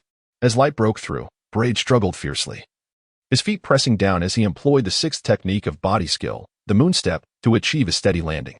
A flurry of birds took flight, their sharp cries piercing the air. Brett gazed out, captivated by the idyllic island before him, resembling a celestial paradise, truly beyond description in its beauty. The mountains, waters, flowers, grasses, along with the birds, beasts, fish, and insects, all elements of nature appeared in perfect harmony, evoking a sense of profound enchantment. Suddenly, a faint rustling sound disrupted the tranquility. As Braid's ears twitched, he sensed the release of the conqueror's haki and clenched his fist in readiness. Cautiously, a furry head emerged from the jungle, a white fox, excessively large. Its head the size of a truck tire. It was rather adorable, particularly its eyes, brimming with intelligence, unlike the typical ferocity and savagery of wild beasts. A mysterious crimson mark adorned its brow, adding a touch of beauty. The white fox shook its head, swayed from side to side several times, and elongated its neck, drawing closer to Braid. Then it opened its mouth, revealing a pink tongue. I lick. It's salty. The taste of humans is salty. Lord Tamamo.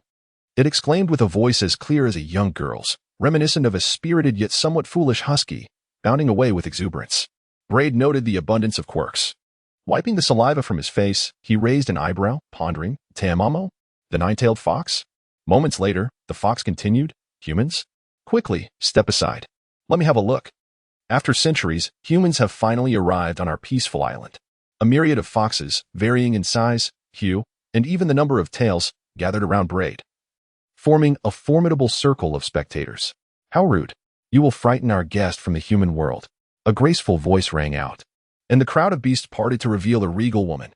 She donned an eerie white fox mask, and her vibrant red gown was adorned with numerous embellishments, while behind her swayed a splendid 9 golden tails.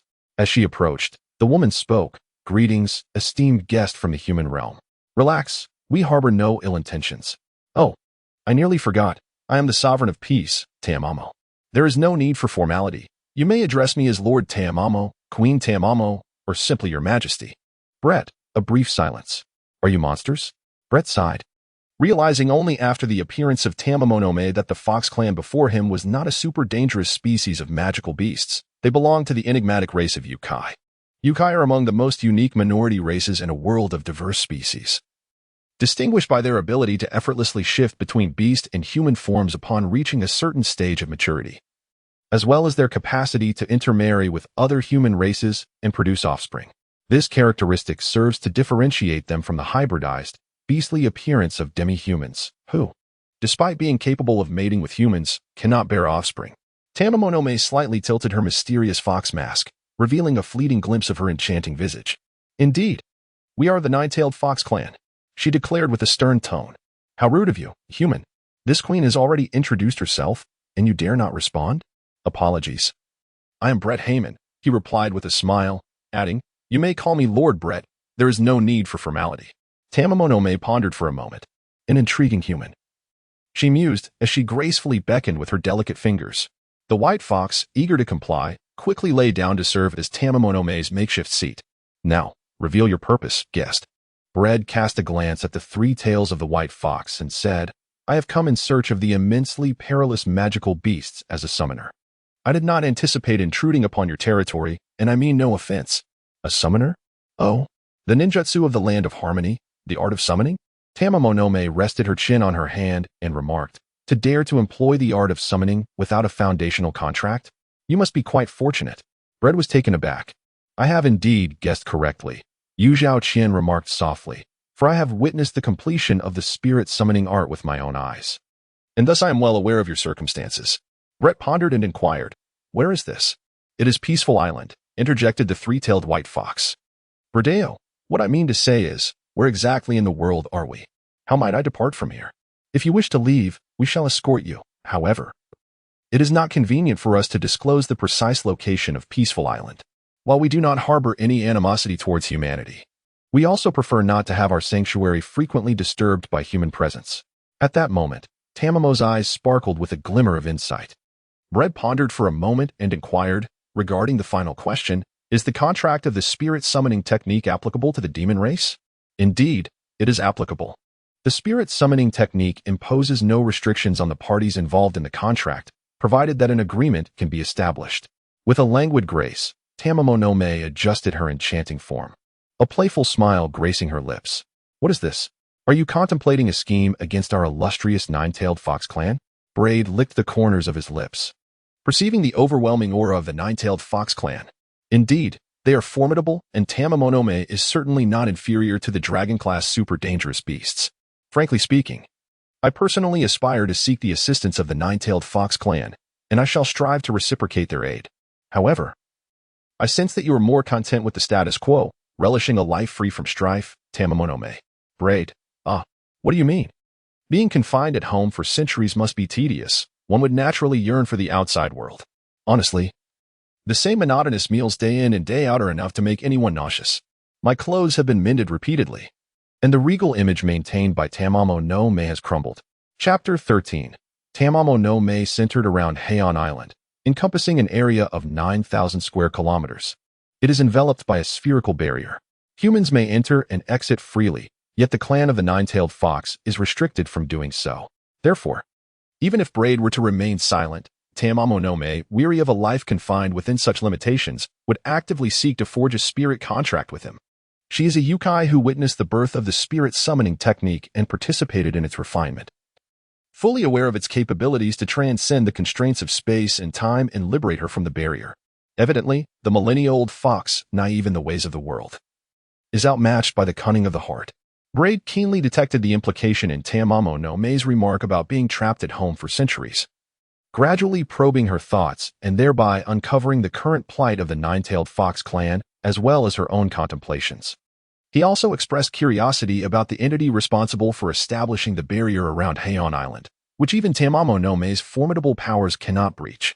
The answer revealed was none other than Tamamo no Mae herself. Braid, do not gaze at me in such a manner. It is exceedingly rude. Yaozeo Qian, adorned with an enigmatic fox mask, revealed a glimpse of her delicate visage, slightly flushed with a mix of indignation and ire. How was I to know that once this barrier was established, it would operate autonomously, rendering it nearly impossible to dismantle? I merely wish to guide my subjects away from the horrors of that world war centuries past. The three-tailed white fox, San Ming, interjected, in truth. It is Lord Yaozeo Qian's forgetfulness. After a brief slumber, it was as if bam, a swift chop of the hand. Do you desire to see me utterly humiliated before humanity? This is most disrespectful. Oh, my apologies, Lord Yaozeo Qian. The humanoid Yaozeo Qian, standing at a modest height of approximately 1.7 meters, suddenly sprang forth without a discernible motion and delivered a light rap to San Ming's head, which stood at least 4 to 5 meters above. She then gracefully landed, placed her hands on her hips, and scolded. With a turn, Yaozeo Qian's countenance brightened, resembling the gentle warmth of spring that melts all things. Come now, let us hasten to forge a pact. Not merely any human, but you, Lord Braid. Not immediately acquiescing to Yaozeo Qian's contract, Braid remarked, I must first comprehend the powers of your nine-tailed fox clan, for in the future, we shall be partners. And ignorance between us would be detrimental to our collaboration and synergy. Natural calamity. My power embodies natural calamity. Yaozeo Qian replied with a radiant smile, brimming with pride. Brett met the gaze of Tamamo no Mae and cast a glance at her 9 golden tails. I understand, Lady Tamamo. Lady, address me as your majesty. Tamamo no Mae retorted with dissatisfaction. Brett turned a deaf ear and inquired, what about the content of the contract? It would be wise for us to clarify matters first, to avoid any unpleasantness. For instance?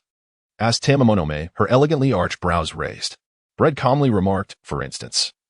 If I find myself at a disadvantage while battling a formidable foe and must summon you for protection or retaliation, yet due to the insufficient binding strength of our contract, you hesitate out of reluctance or a desire for ease, resulting in my injury or demise, it would undoubtedly be a most unpleasant situation, would it not?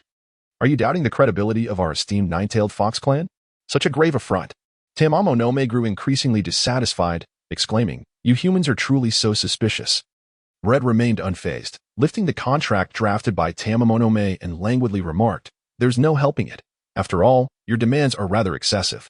In essence, it can be summarized as I have emerged from the island of peace, and for everything I desire, you must exert your utmost efforts to fulfill. The requirements are utterly limitless, and the standards are remarkably low, more greedy than I, who considers myself avaricious.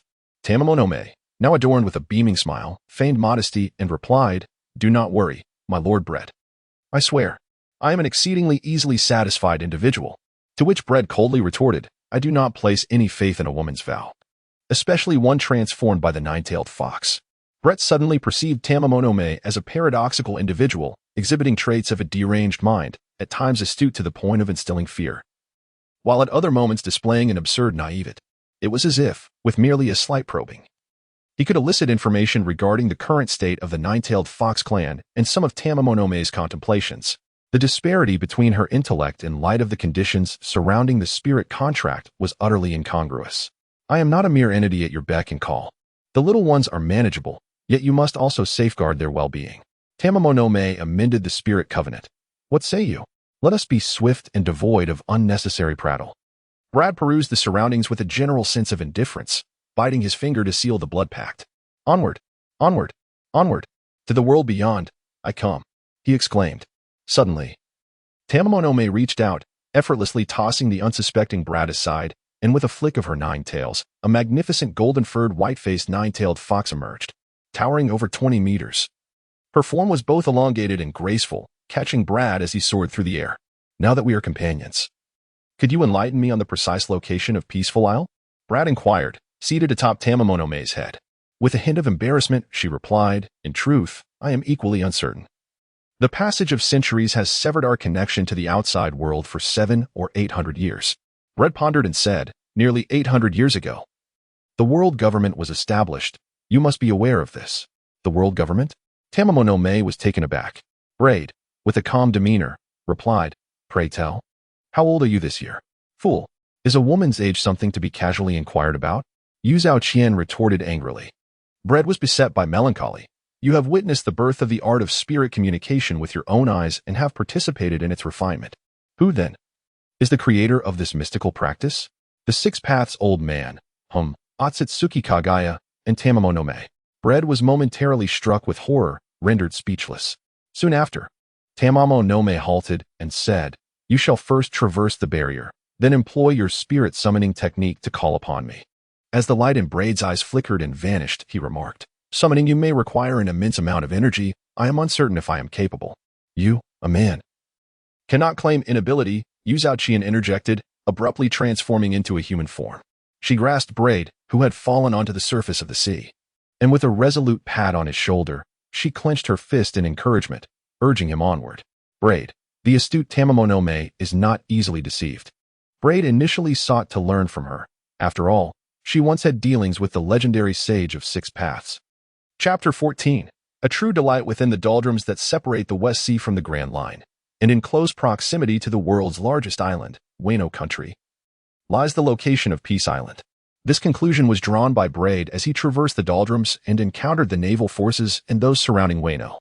The Navy's reason for intercepting Braid was straightforward. They were wary of the golden-haired, white-faced 9-tailed fox that Tamamo had transformed into. How could they possibly overlook such a massive, furry entity floating above them?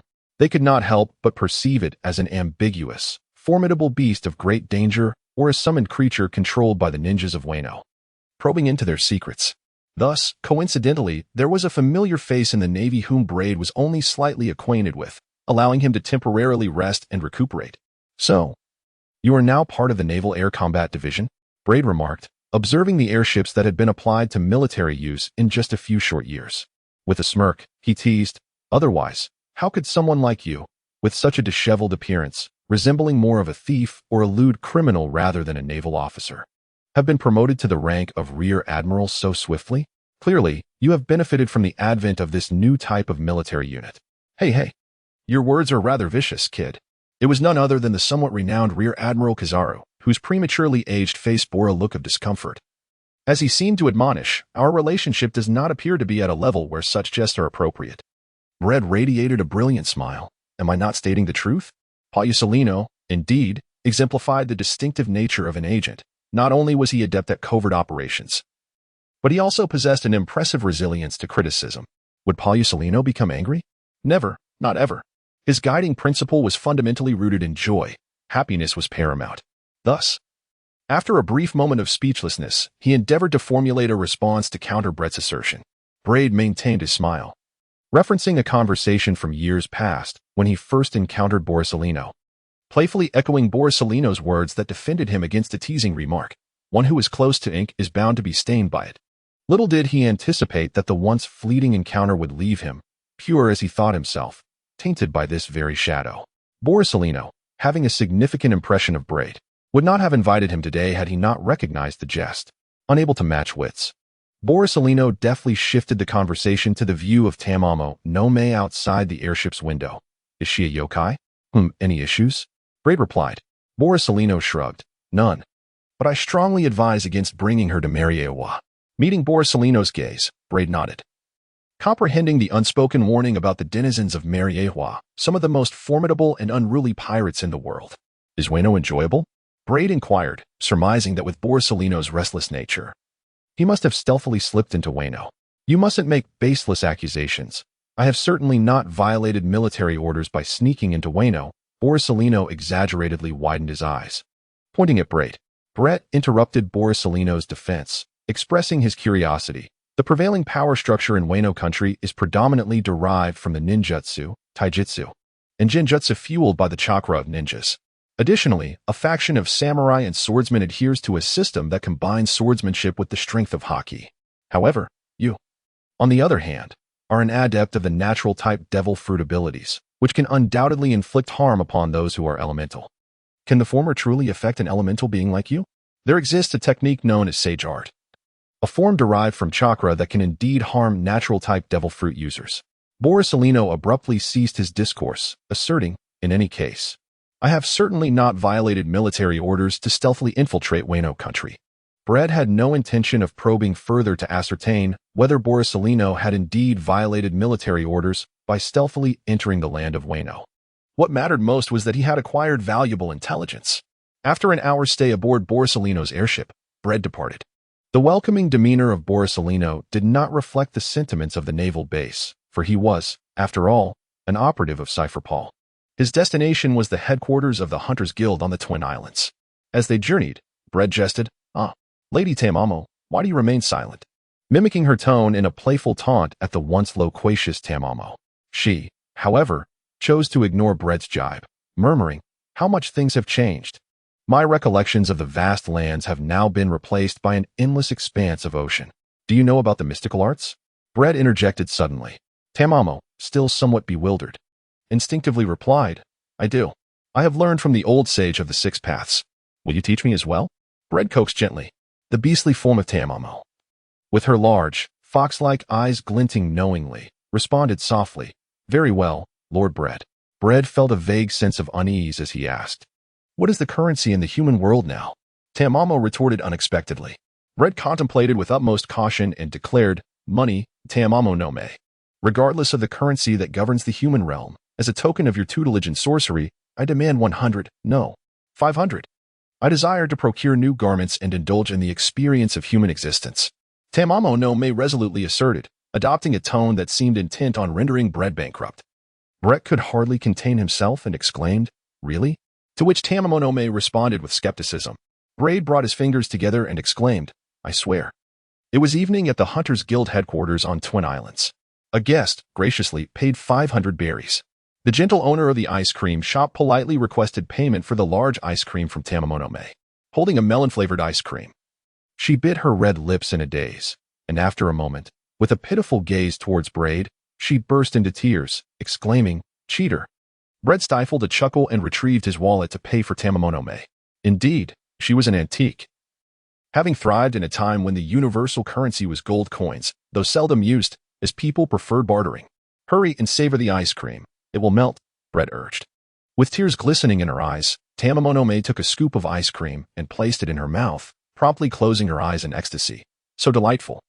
Chapter 15. The legendary figure. Welcome back, Lord Brett, exclaimed the petite and abstractly beautiful Shooty Beatty, resembling a cartoon rabbit.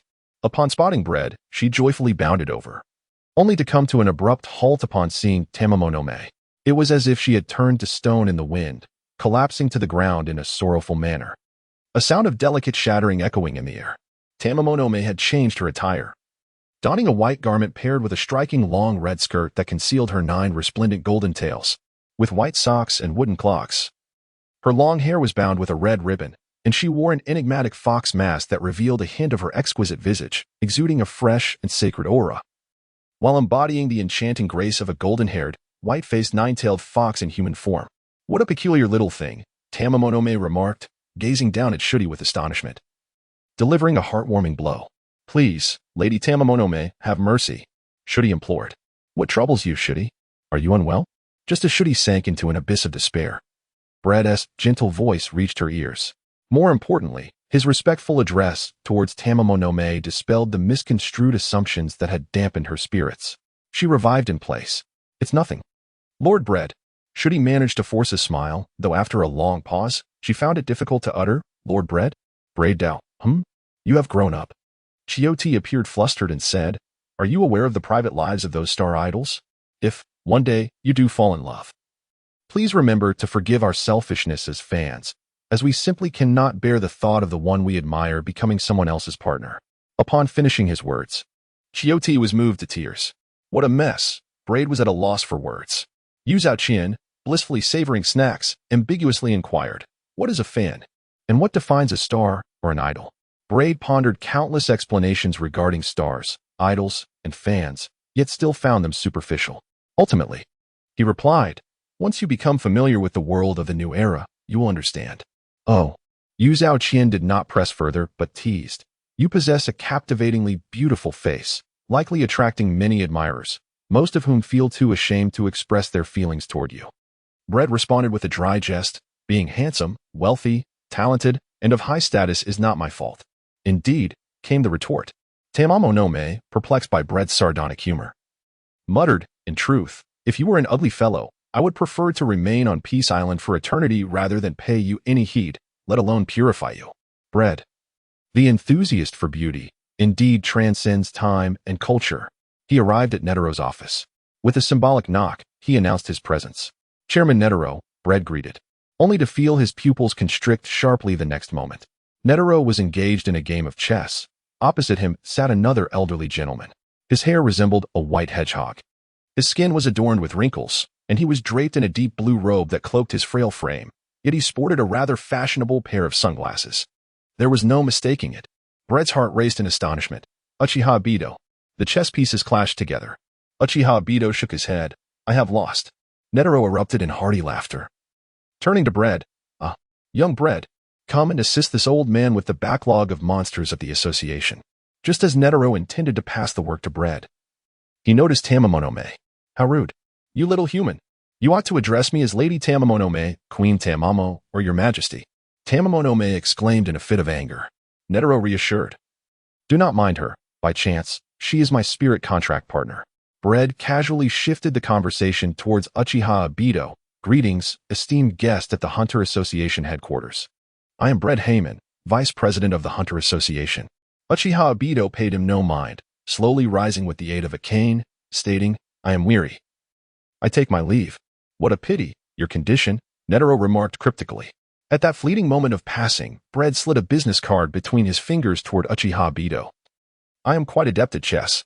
Meeting Bread's gaze, Uchiha Bido ultimately accepted the card in silence. Once Uchiha Bido departed, Bread took it upon himself to manage the accumulated paperwork of the Hunter Association, multitasking as he inquired, Chairman Netero? Is he your friend? Not quite a friend. We have met only thrice, Netero replied with a knowing tone. He is a very dangerous individual. Do not let your cleverness lead you astray, young Bread. A person who cannot even win against a poor chess player is dangerous? Bread chuckled playfully. Netero was momentarily at a loss for words. What purpose does he serve in visiting our Hunter Association? Is it convenient to disclose? Bread asked. Netero brewed tea, stealing glances at Tamamo, and absently remarked. He came seeking my secrets to longevity, but alas, he is nearing the end of his days. Such is the sorrow of short-lived humans, Tamamo murmured softly. Braid. Nitros, President Nitros? Please do not be idle any longer. I am not the president of the Hunter Association, merely the vice president. I cannot fully assume your responsibilities, otherwise. Why not abdicate in favor of someone more capable? Braid lamented. Moreover, I require time to grow. My challenge to you is comprehensive. Nitros responded affirmatively. Yes, understood. Young Braid, I shall remember this. Such insincerity was palpable, Braid remarked. After addressing the backlog of documents at the Hunter Association, Braid returned to his office. Lady Tamamo, shall we discuss sage arts? Braid inquired. If the process proves enjoyable, I promise to accompany you to the most prosperous island in the world. Purchase anything your heart desires, and I shall bear the expenses. Chapter 16, Uchiha Bido. To master sage arts, one must first grasp sage chakra, for there exists an inherent connection between the two. The life energy derived from the fusion of physical energy and spiritual energy is known as chakra. Building upon this chakra, one absorbs natural energy to create what is termed sage chakra. The jutsu, jinjutsu, and taijutsu released using sage chakra are what constitute sage arts. The techniques manifested through sage chakra possess power several times greater than those produced by ordinary chakra, significantly enhancing perception. Thus, Braid is fervently eager to attain this enhancement of strength, for even if sage arts harbor flaws, what form of power in the world exists without imperfection? The cultivation of is accompanied by a certain degree of risk. The principle lies in achieving a harmonious balance, wherein physical energy, mental energy, and natural energy each constitute 1/3 of the total. This signifies that in the pursuit of, one must disrupt the hard-won equilibrium of physical and mental energies, each at 50%, and subsequently absorb natural energy to initiate a new experiment aimed at achieving this perfect ratio. During this process, the practitioner temporarily forfeits the ability to utilize ordinary chakra. However, due to the profound nature of memory, access to ordinary chakra can be restored at any moment. It is precisely this ingrained inertia that complicates the attainment of a flawless equilibrium among natural, physical, and mental energies, ultimately giving rise to. Moreover, natural energy is an inherently volatile substance. Its absorption must not exceed the quantities of physical and mental energies. Failing to adhere to this rule may lead to being overwhelmed by natural energy. Conversely, if the amount of natural energy absorbed is less than that of physical and mental energies, achieving the desired 1/3 ratio becomes impossible, hindering the birth of. In essence, this process is a continuous exploration along the precipice of danger. Therefore, for those who endeavor to master, the quantity of their ordinary chakra is paramount. Individuals with insufficient ordinary chakra may struggle to regulate their intake of natural energy, rendering them vulnerable to its overpowering force. In jest, according to the teasing of, what should be doing now is seeking a serene location to attune himself to the flow of natural energy in the world. Is it? Inquired tentatively, unceremoniously reclined, declaring, "No. I have yet to fully enjoy my time in the human realm." Just then, a ringtone echoed an unfamiliar number. "I am," he introduced himself, confident that the caller was someone he knew. On the other end of the line, a weathered voice responded, "Commercial Street, the third tea house." Before the call was abruptly terminated, Brett wore a radiant smile. Shortly thereafter, in a private room of a tea house, Uchiha Madara leaned on his cane, murmuring as if he were an ordinary, senile elder, drowsy and lost in thought. Brett chuckled, "You are quite the figure. Is it surprising that people recognize you?" Uchiha Madara, a legend, indeed. Decades ago, when the land of waves was not yet the closed-off nation it is today, consumed by internal strife, it engaged energetically with the world government. However, the prolonged confrontations with the world government led to a depletion of resources, exacerbating the wealth gap. The violent clash between war and peace intensified societal contradictions, gradually escalating into bloody conflicts that marked the beginning of the land of waves' isolation and obsession with internal discord. Ninjas, samurais, swordsmen, nobles, and commoners alike were embroiled in chaos. It was not until the two most prominent ninja clans, the Senju and the Uchiha, produced two unprecedented prodigies, Senju Hashirama and Uchiha Madara, that a glimmer of hope emerged. They were adversaries who became allies, uniting to quell the unprecedented turmoil of their nation in redesigning the land of waves, showering the light of peace upon all. Akin to the savior in the serialized comic by the World Economic News Agency, perhaps due to personality differences, divergent ideologies, the instigations surrounding their respective factions, the world government's desire to sow discord in the unified land of waves, or perhaps, in the tranquility of life, there was finally time to reflect upon past grievances. Ultimately, Uchiha Madara and Senju Hashirama parted ways, transforming from friends into foes, engaging in a legendary duel in the valley now known as the Valley of the End. This monumental clash concluded with Senju Hashirama's victory, bestowing upon him the glory of being recognized as the greatest ninja in the history of the Land of Waves and the most illustrious Hokage of Konoha.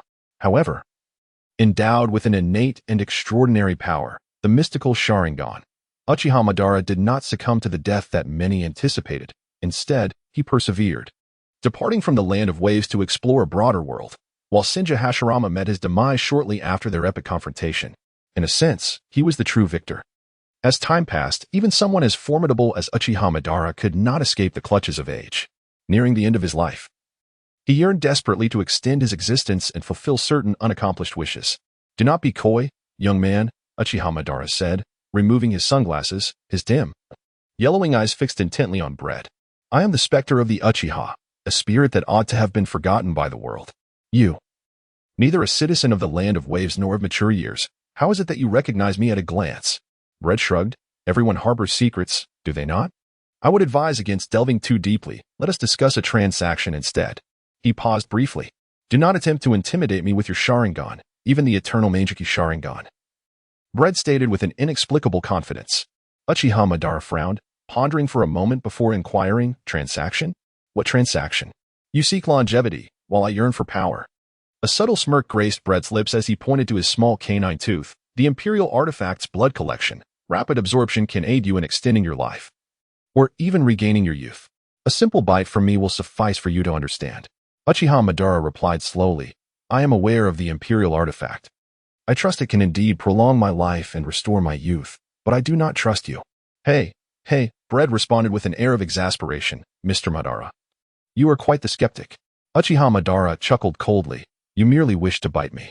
Chapter 17. The transaction. It is only natural to be wary of those one has never met, for the human heart is inscrutable. Bread contemplated briefly and said, aside from my Imperial Artifact's blood collection, rapid absorption, there exist numerous other means in this world that can assist in prolonging life. Are you interested? If not, consider me a phantom from the future, and I shall vanish immediately. Uchiha Madara slightly straightened his hunched back, his aged, toothless lips murmuring. You intend to trade information with me? Quite so, Bread affirmed. Uchiha Madara chuckled. Pray, share your insights.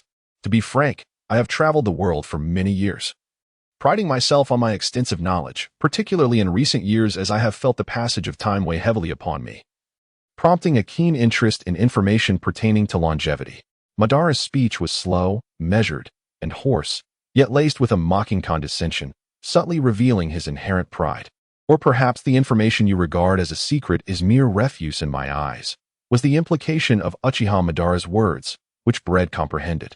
Thus, he continued, in the Dark Continent, there exists a grain known as Ptolemy, renowned for its life-extending properties. However, the fields where Ptolemy grows are beset by the deadly creature known as the two-tailed serpent, Hell's Bell, lurking with intent. Uchiha Madara interjected, adding to Bread's information, and then lamented. I once ventured to the Dark Continent in pursuit of rumors regarding Ptolemy. Alas, the extraordinary and perilous nature of the Dark Continent deterred my frail form, leading me to abandon my quest for Ptolemy. Bread's fingers drummed against the wall, the legend of pure gold. Don't make me laugh, kid. Uchiha Madara's left eye widened in fury. That is merely a legend. Bread pressed down with both hands, signaling Uchiha Madara to remain composed. Isn't Rafford Island merely a legend? Did not the Roger Pirates also reach it? Moreover, I possess exclusive information. Pure gold is not a myth.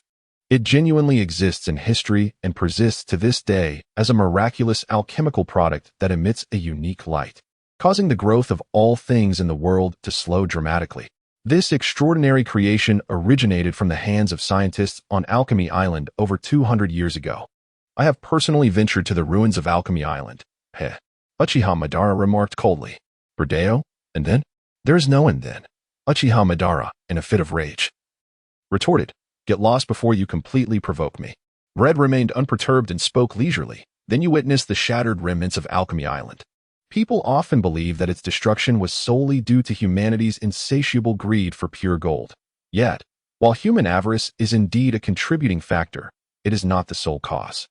Another significant reason for the demise of Alchemy Island was the assault by a colossal and perilous magical beast from the depths of the sea, which devoured half of the island.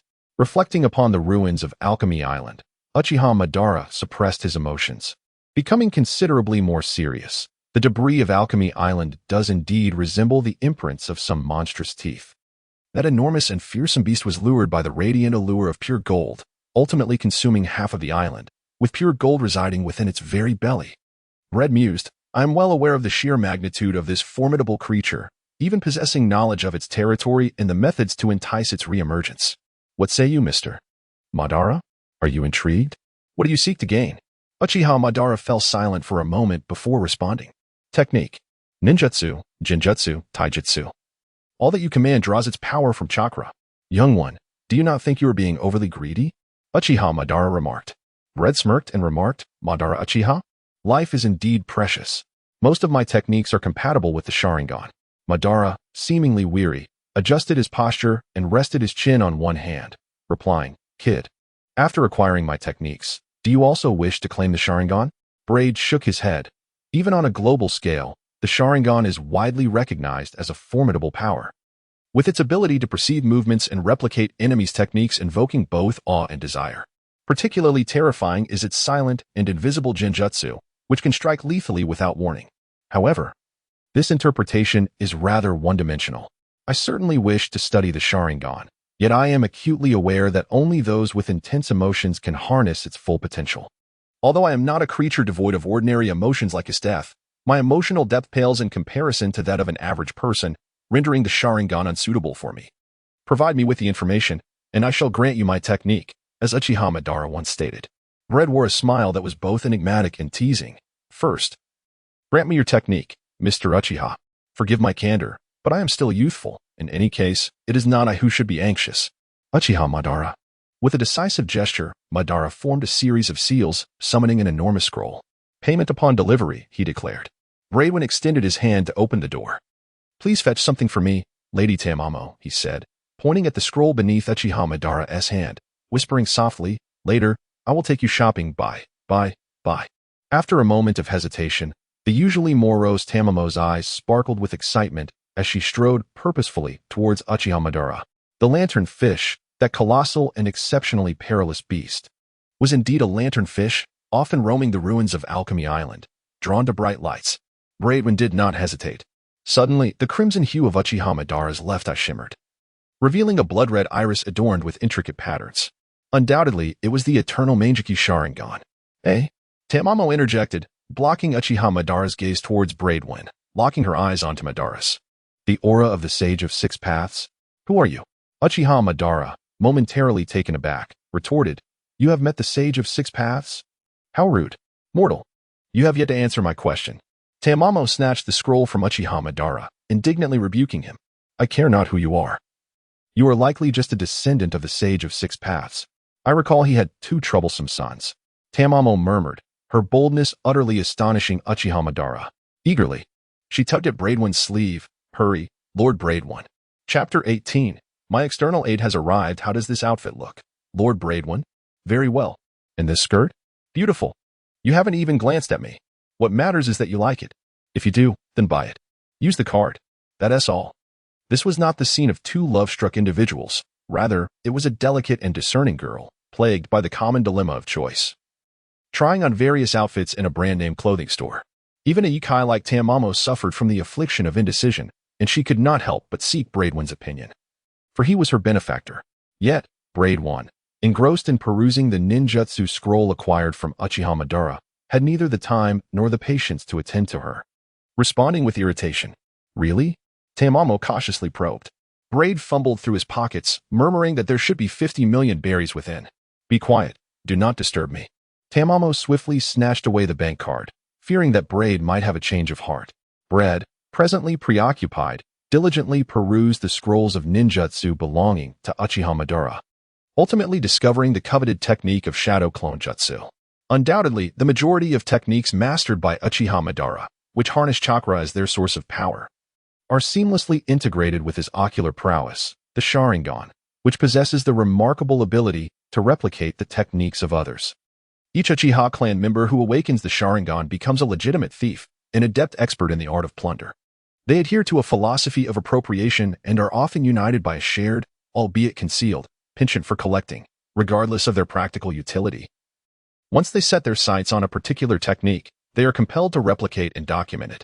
The long-lived and erudite Uchiha Madara stands as the quintessential embodiment of this collective pursuit. Brett was even willing to believe that the ninjutsu scrolls he had perused and examined were not the entirety of Uchiha Obito's collection.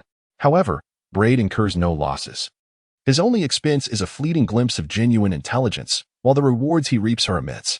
The Uchiha Madara scrolls contain over a dozen A-rank ninjutsu, and several S-rank techniques, with B-rank and lower-level ninjutsu numbering in the countless. Particularly noteworthy is the shadow clone technique, which, in Braid's eyes, surpasses the value of any technique recorded in Uchiha Madara's scrolls.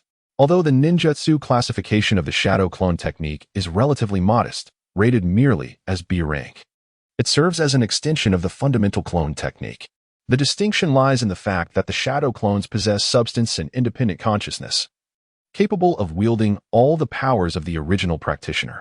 While their defensive capabilities are significantly inferior to that of the practitioner, they do not dissipate unless subjected to a certain degree of damage. Upon their dissolution, all experiences accumulated during their existence are relayed back to the original. The so-called A-rank ninjutsu, the forbidden technique, the multi-shadow clone technique, shares the same hand-seal sequence as the shadow clone technique. It is an extension that generates more than 2 shadow clones, hence its classification as a forbidden art. The rationale behind this categorization is that the principle of the shadow clone technique and the multi-shadow clone technique involves evenly distributing the practitioner's chakra. Most practitioners possess a limited amount of chakra, thus, attempting to create multiple shadow clones dilutes the chakra supply to an extent that renders both the practitioner and the clones feeble. Furthermore, if the shadow clones endure a certain level of attack and vanish, the experiences they have gathered, including memories, sensations of pain, and fatigue, are transmitted back to the original, potentially inflicting severe physical and mental trauma that threatens the practitioner's life. Originally developed by the second Hokage of the Hidden Leaf Village in the Land of Fire, the shadow clone technique aimed to utilize the experiences gathered during the clone's existence to mitigate the losses incurred by ninjas engaged in espionage. In contrast, Braid's objective is to exploit these experiences to enhance his training with a doubling effect. With his external aid now confirmed, Braid felt a surge of confidence. Pondering whether Uchiha Madara frequently returned to the Land of Waves after the technique's inception, perhaps having witnessed another ninja employing the shadow clone technique. "Very well, my lord." The alluring voice of Tamamonome interrupted Braid's reverie. As he looked up, he beheld her crystal-high heels, thigh-high black stockings, a short skirt, and a fitted jacket, though the tail of her attire seemed to have vanished. "A minor illusion," she remarked, seemingly aware of Braid's gaze upon her back, spinning with delight. "What do you think? Am I not beautiful?" Braid pondered and inquired. "Lady Tamamonome?" Lady Tamamonome raised an eyebrow. "Bradeo, what is puberty?" "Huh." Yuzao turned to inquire with the waiter, suddenly mocking. "It's the season of desire." "Hee. Brad, what is the laughter of a lifelong virgin who has never experienced desire?" Privately, he derided Tamamonome, yet on the surface, he inquired, "Have you finished your purchases? Are you satisfied?" "Not at all." Tamamonome elongated her tone and replied, "I have only spent a little over 100,000 berries, and there is still so much left on my card." Brad felt a throbbing headache as he pondered and suggested, "How about I send someone to accompany you? She is a professional in the art of shopping, and I would rather not squander my time on such tedious matters." "Suit yourself," replied Tamamonome. Brett's lips twitched as he helplessly remarked, "Once I finish my purchases and feel satisfied with the magic techniques, we shall return to Peaceful Island." Yao Zhao Qian decisively interrupted Brett. Braid quietly dialed his phone. He needed to summon the serpentine spirit, Lilith. Thus, at the end of August, Lilith took over from Braid. Braid, with unwavering determination, sought refuge in the office of the Hunter headquarters, embarking on an experimental journey with the technique of multiple shadow clones. Initially, he conjured 3 clones, one to assist Netero with official duties, another to cultivate his haki, and a third to hone his nun, while Braid himself practiced ninjutsu. Gradually, he persistently pushed the boundaries of his capabilities, increasing the number of shadow clones to 24. The pursuit of mastery can be all-consuming. Mere months after celebrating his 14th birthday, Braid found himself observing the arrival of his 15th birthday amidst his rigorous training. In the year 1498 of the Sea Circle calendar, at the end of June, young Braid hurried towards Mariehua, summoned by Minister Onest. Chapter 19. Utterly absurd. Braid arrived at Mariehua in the early hours of the morning. And the meeting with Minister Onest did not take place at the Cipher Pole headquarters, but rather at the minister's private villa.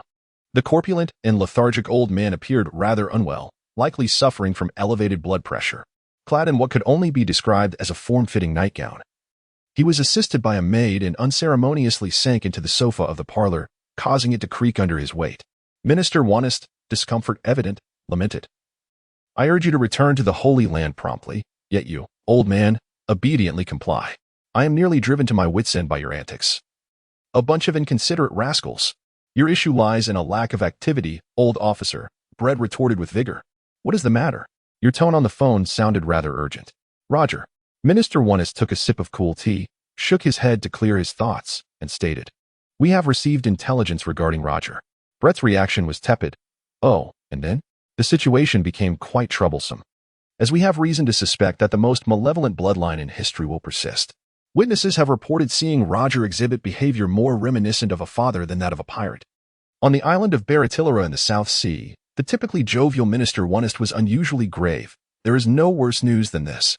The government had initially believed that the terminally ill Roger would quietly pass away in some obscure corner of the world. When? Brett's fingers tapped rhythmically on the coffee table. After a brief pause, he remained unperturbed. What more do you expect? Minister Ernest exclaimed dramatically, his eyes wide with disbelief. As he exclaimed, "Little Brett, what more do you desire?" Brett spoke earnestly, after a lapse of approximately 1 year and 3 months. How did the government ascertain Roger's precise whereabouts and respond? By observing and waiting. Minister Wano calmed himself and remarked, "The higher echelons of the government have mandated us to dispatch cipher pole agents to monitor Roger without arousing his suspicion, and to thoroughly investigate the woman destined to bear the most malevolent lineage in history, should Roger, afflicted by a terminal illness, perish unexpectedly. We are to secure his remains and eliminate the woman and the child she carries, who is fated to become part of this dark legacy." Then why not simply send someone? Why urge me to return to the Holy Land post-haste? Brett questioned, perplexed. Minister Wano cast a glance at the inquisitive and wandering mosquito girl and explained, "Because Roger possesses the extraordinary ability to hear the voices of all things, akin to an expansive form of telepathy. We must conduct surveillance from a distance. Approaching him would undoubtedly lead to detection. Hence, I thought of Millard and of you. Millard can command insects for remote surveillance. And your companion Joanna can also manipulate insects for the same purpose." As Braid summoned the serpentine spirit, Lilith, to accompany Tamamo on a shopping spree. He also called upon the mosquito woman to gather at the hunter headquarters. "No, that's not right," Braid said, reclining on the sofa and shaking his head repeatedly. Minister Wano paused, taken aback. "What do you mean it's not right? Do you not find it rather peculiar?" Braid raised his hands in exasperation. "You mentioned that Roger possesses the ability to hear the voices of all things.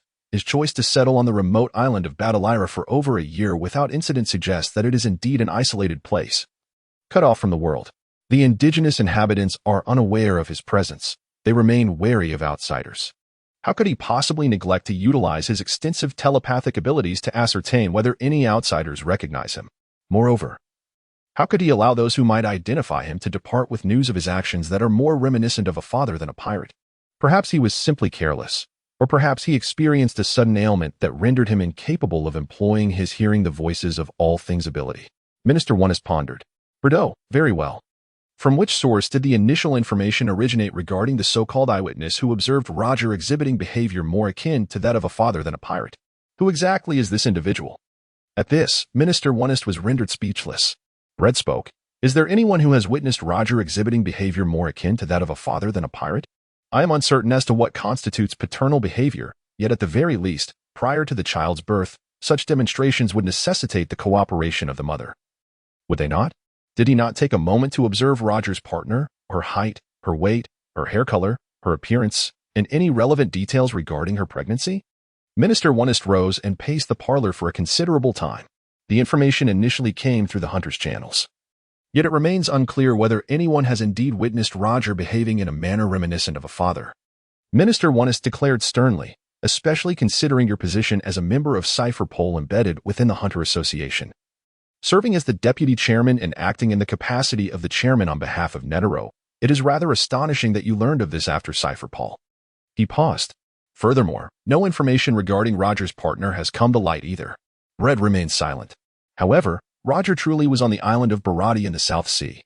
The evidence originated from Millard, who was among the first to venture to Barati. Minister Wano tugged at his hair, exclaiming, "I simply cannot comprehend. A typical ruse. 9 falsehoods for every truth. Just one plausible explanation could unravel all the absurdities." Brett's lips curled into a smirk. "How intriguing." Minister Wano retorted with irritation. "Intriguing? Don't overthink it, old commander, lest your blood pressure soar and you inadvertently meet your end." Brett jested, "I shall clarify matters on Barati." Minister Wano replied, "Good night." Brett sauntered away, heading towards the airship dock in Mary Geos, his gaze flickering with an inexplicable sensation. He felt as though the Pirate King, on the brink of death, was showcasing his prowess, while the world government naively believed that Roger, presumed to be terminally ill, would quietly perish in some obscure corner of the world. How naive. Can a pirate truly be deemed a pirate if he remains docile? Well, it matters not. I shall observe quietly, merely indulging my curiosity. And then, I shall welcome a new era, an era that is destined to belong to me. Chapter 20. The woman who will eventually die in a woman's embrace. South Sea. Last Island, near Barati. Like Barati, Last Island enjoys a temperate spring-like climate, basking in gentle sunlight year-round, with birds singing and flowers blooming through the seasons, making it a splendid retreat for relaxation. Although serving as a trade center and hub for the surrounding islands, Last Island is somewhat noisier than its neighbors, yet undeniably offers a more abundant material life than the impoverished remote areas. Ah, Lord Millard, I can't take it anymore. What do you think, sweetheart? Am I not right? Indeed, Lord Millard did not anticipate that girls could find such comfort in each other. In a seaside cottage's living room, Bread reclined on the sofa with a subtle expression, his ears attuned to the passionate moans, gasps, and the sounds of bodies colliding emanating from the bedroom. Clearly, while tasked with remotely surveilling the Pirate King on Barati, Millard had evolved into a connoisseur of seduction, indulging in the pleasures of the flesh. Having enticed yet another young girl, wife, or mature woman on Last Island, shamelessly reveling in a scene reminiscent of blooming lilies in broad daylight. Listening closely, Bread sensed the bedroom escapade nearing its conclusion and breathed a quiet sigh of relief. Then, he playfully called out, "Kira, Dora. Do you still dare to hide in the wardrobe and spy? I haven't had my fill yet. Eh? Don't worry, they are my mates. Let us all play together. Trust me, you will find even greater delight." Bread, overwhelmed by a malevolent aura, could no longer endure. Suddenly, with a creak, the door swung open. "Refrain from your petty tricks. Do not frighten my dear, young Bread." Millard, unperturbed, unabashedly showcased her alluring figure, her tone laced with a tantalizing hint. "Or perhaps I should reiterate, should you be willing to embrace femininity, I would gladly welcome you into our fold. You are the sole individual whose masculine identity I do not mind, and whom I desire." Brett scrutinized Millard with a languid gaze, disdainfully remarking, "Perhaps my standards are set too high. I find you rather mediocre and have no interest." "Mediocre?" Millard replied with his characteristic nonchalance, delivering a surprising retort. "Yet I am quite alluring. Braid, put on your damn clothes. Let us discuss the task at hand." Braid furrowed his brow. Millard, with a sly grin, leaned closer to Braid, taking a seat opposite him, and boasted, "Where is Joanna? She is also a target of particular interest to me. She is busy collecting mosquitoes, utilizing them to explore the island of Badalila." Braid interrupted Millard, his gaze drifting past him to lock eyes with two figures peering through the doorframe of the bedroom. Two young girls, both possessing pleasant features and adorned with white headbands symbolizing their role as maids, curiously exhibited an unusual trait. Despite being two individuals, they possessed a total of 6 arms. Bread stepped forward, addressing the two maidens, "Dispose of the intruders." Hey. Millard's languid demeanor hinted at a latent sharpness. Bread cold shade. "I implore you to keep your trousers up during the execution of your mission. Especially in clandestine operations, no intelligence must be divulged, not even your name. As a scion of the esteemed Auberge family, you should already possess the knowledge of how to excel as a spy." TSK, Millard fell silent, his exasperation palpable, and gestured behind him. "Cheer, Dora, heed his words." With a thud, he concluded. Millard seemed to succumb to despair, reclining with an air of melancholy. His exquisite form languidly sprawled, consumed by sorrowful thoughts. Brett remained indifferent. "Will you not offer me any comfort? I could forsake my beloved sweetheart, Millard, for you," Millard lamented, filled with theatricality. Braid stated blandly, "Not for me, but for the mission." The insufferable steel virgin, utterly oblivious to the nuances of romance. Millard, in a fit of agitation, sprang up, dressing and adorning herself while murmuring, "I've gone to such lengths. What more do you desire from me? Can't you just leap forward and take me right here? I could close my eyes and imagine you dressed as a woman, couldn't I? Really, you're like a block of wood, a stone, a wretched creature. What is the situation with One Piece? Have you found a woman harboring the most malevolent bloodline in history?" Braid deftly shifted the topic. Millard became serious and replied, "I've scoured every nook of Badalira Island with my informants and found nothing. I can scarcely believe it myself. Since my journey to Badalira Island began, rumors have circulated that someone witnessed Roger behaving not like a pirate, but like a father. The only thing we cipher lack is the address." Braid remarked thoughtfully, Do you not find anything amiss, Millard? Millard pondered seriously for a moment and replied, not particularly. Ultimately, he's destined to perish on a woman's belly. Braid mockingly chided Millard but refrained from elaborating like Minister Onest regarding the intelligence surrounding the sighting of Roger's unusual behavior. He questioned, have you discovered anything noteworthy or unusual on Battleira Island? Millard blinked. There are a few village girls on Battleira Island who are rather attractive. If I weren't afraid of Roger catching on, I could hardly restrain myself. Braid retorted, are you a Chihuahua turned human? A brief silence ensued. We still don't get along. Farewell, Braid declared as he rose to leave. Millard, with a cheeky grin, quipped, how would you know we don't get along if you don't engage physically, little Braid? After Braid vanished, Millard quickly turned, you haven't really disposed of my darling, have you? Knocked him out? Well done. With a giggle, they strolled alone. Once Braid regained his composure, he realized Millard's frivolity was merely an attempt to hasten his departure, allowing her to pursue her own interests. An uncontrollable beast of desire. Crude and lewd, Brett expressed his condemnation. Chapter 21. The Pirate King Surrenders. The legendary Pirate King, Gold, Roger, stood tall at over 2 meters. With a robust and rugged physique, his unkempt black hair, possibly neglected for some time, fell in disarray. Yet he always wore a cheerful smile that revealed his gleaming white teeth. His upper lip bore a wavy mustache that twitched with the slightest change in expression. While he was not skilled in agriculture, he excelled in fishing and had even demonstrated his prowess by hunting a sea monster that had plagued the island of Battleira for an extended period, thus contributing to the local fishing industry. Consequently, the indigenous people of Battleira quickly embraced this boisterous and hardy outsider, fond of drink and laughter, offering their assistance in constructing his home and inviting him to share meals laden with his catches. For several consecutive days, utilizing the Mosquito Woman to command swarms of mosquitoes, Brett gained a general understanding of Roger's life on Battleira Island. A simple analysis of Roger's existence there aligned with the widely circulated notions of his character, free-spirited, lively, and not one to conform, even in the role of a fisherman. However, the peculiar truth remained that Brett had not encountered Port Asti, Ace. Even after providing the Mosquito Woman with a detailed description of Ace's features, she diligently commanded the vast mosquito swarms to scour every corner of Battleira Island repeatedly. Port Asti. Ace was certainly not a native of Battleira, and though he was not currently on the island, he must be nearby. Roger's time of residence on Battleira was brief. He certainly did not choose to settle there immediately after disbanding the Roger Pirates. Brad increasingly sensed that Roger was engaged in some frenzied undertaking, and his curiosity swelled evermore. Thus, Brad, in his capacity as the Vice President of the Hunters Association and the Chairman of the Hunters Association Coordination Committee, commanded the Hunters under his influence to thoroughly investigate the origin of the intelligence regarding Roger that had initially been transmitted to Cipher Pole through the Hunters' channels. He harbored suspicions that the source of this information was none other than the former president of the Hunters Association's West Sea branch, known as the 12 Branches. An information hunter who now possesses an independent intelligence network and resources as an underground world information broker, Shakyake. Brett estimates that it has been approximately 1 year and 3 months since the dissolution of the Roger Pirates. During this time, the first mate, Silvers Rayleigh, has seemingly become involved with Shaky.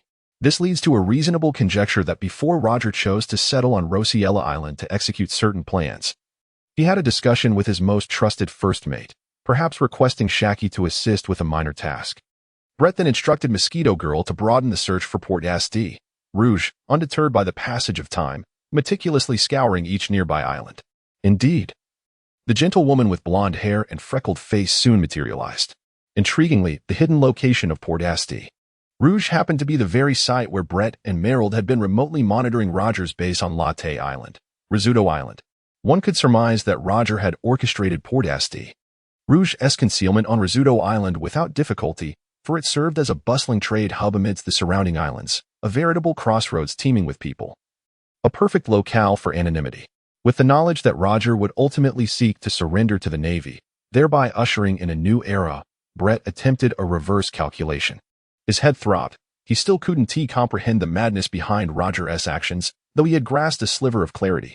Unfortunately, time was of the essence, and Brett's puzzle-solving endeavor was left unresolved. On July 1st, Roger set sail from Latte Island, bidding it farewell. Indeed, it was a farewell. as his small vessel was laden with provisions, clearly indicating his intent for a lengthy voyage. Bang, bang, bang. Bread, devoid of the ability to enhance his physical form, nonetheless could wield his other powers through shadow clones. Roger departed from Bartolira Island, his intentions shrouded in mystery. Bread informed his partner, Millard, to remotely monitor Roger and also alerted Minister Onest, hastily following the trail of the Mosquito Woman. On July 6th, Roger, in a rather reckless manner, dared to navigate a small vessel through the treacherous windless zone teeming with super dangerous creatures. The location of Bartolira Island is near the latter half of the Grand Line, which means that upon traversing the adjacent windless zone into the Grand Line, he would reach the core areas of the world government, comprising the underwater prison, Judicial Island, the Navy headquarters, and Mariewa. By July 10th, Roger had triumphed, boldly crashing through any formidable creature daring to obstruct his path, successfully crossing the windless zone. On July 18th, at the Navy headquarters in Marineford, the Pirate King, G.O.L.D., Roger, brazenly set foot on Navy territory, akin to a criminal intruding upon a police station. A mouse mingling among cats, exuding an air of utter fearlessness. He laughed heartily before the astonished Navy personnel and proclaimed, "Where is Garb? Tell him. I'm here to find him. He needn't bother to catch me anymore." Ha ha ha ha. On that same day in Mariewa, Bread shrugged, expressing his confusion. Minister Onest grimaced. Am I to be pleased or displeased? After so many years of relentless pursuit, this man willingly surrenders, raising a white flag. Is it truly the case? What do you mean? Bread inquired. Minister Onest elaborated. After the dissolution of the Roger Pirates, several specific members were targeted, secretly apprehended as holy shields, and interrogated about Roger's character. Their description painted him as a man who sought grandeur in all endeavors, be it feasts or battles. Hence, upon realizing his life was nearing its end, he remained undaunted, charging valiantly toward the throne of the Pirate King. Are you suggesting that, facing a terminal illness, he consciously embraced a final moment of glory? Bread queried. Minister Onest sighed. Is there any other explanation? What are the higher-ups? Bread asked. The analysis is quite significant, Minister Onest replied gravely. This current group of elders has, for the first time, found themselves in discord. Brett smirked. Is that the reason you were sent back? They need to reach a consensus first? Indeed, Minister Ernest conceded. Brett stretched his waist and inquired, Old Commander? I wish to engage with the Pirate King. The elder replied, I fear I am not in a position to make such decisions. Young Brett. Minister Onest scratched his head and said, wait for the opportunity. Chapter 22. The residual value of the Pirate King through the revelations of Minister Onest. Bread gradually comprehended the discord among the upper echelons of the world government regarding the sudden self-surrender of G.O.L.D. Roger at the Navy headquarters. This situation, or event, was essentially a debate over whether to exploit the final residual value of the Pirate King. The differing opinions within the world government's hierarchy could be categorized into three distinct views. Firstly, given that Roger possessed knowledge regarding the whereabouts of ancient weapons and possibly held the key to the truths of the Void Century, alongside his unprecedented escape from the relentless pursuit of the world government and his arrival at the fabled Raftel, ascending to the throne of the Pirate King.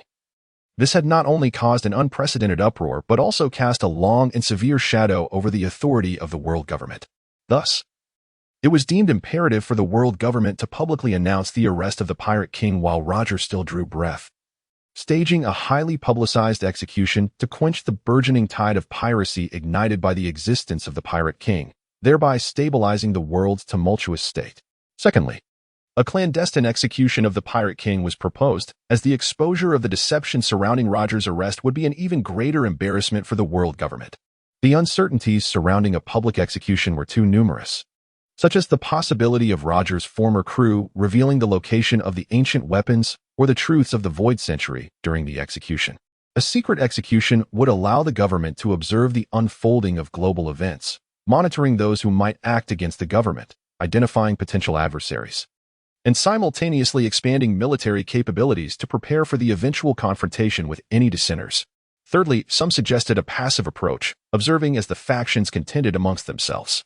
The protracted debates lingered for half a month before a resolution was reached, as the finest medical team of the world government diagnosed that Roger's demise was imminent.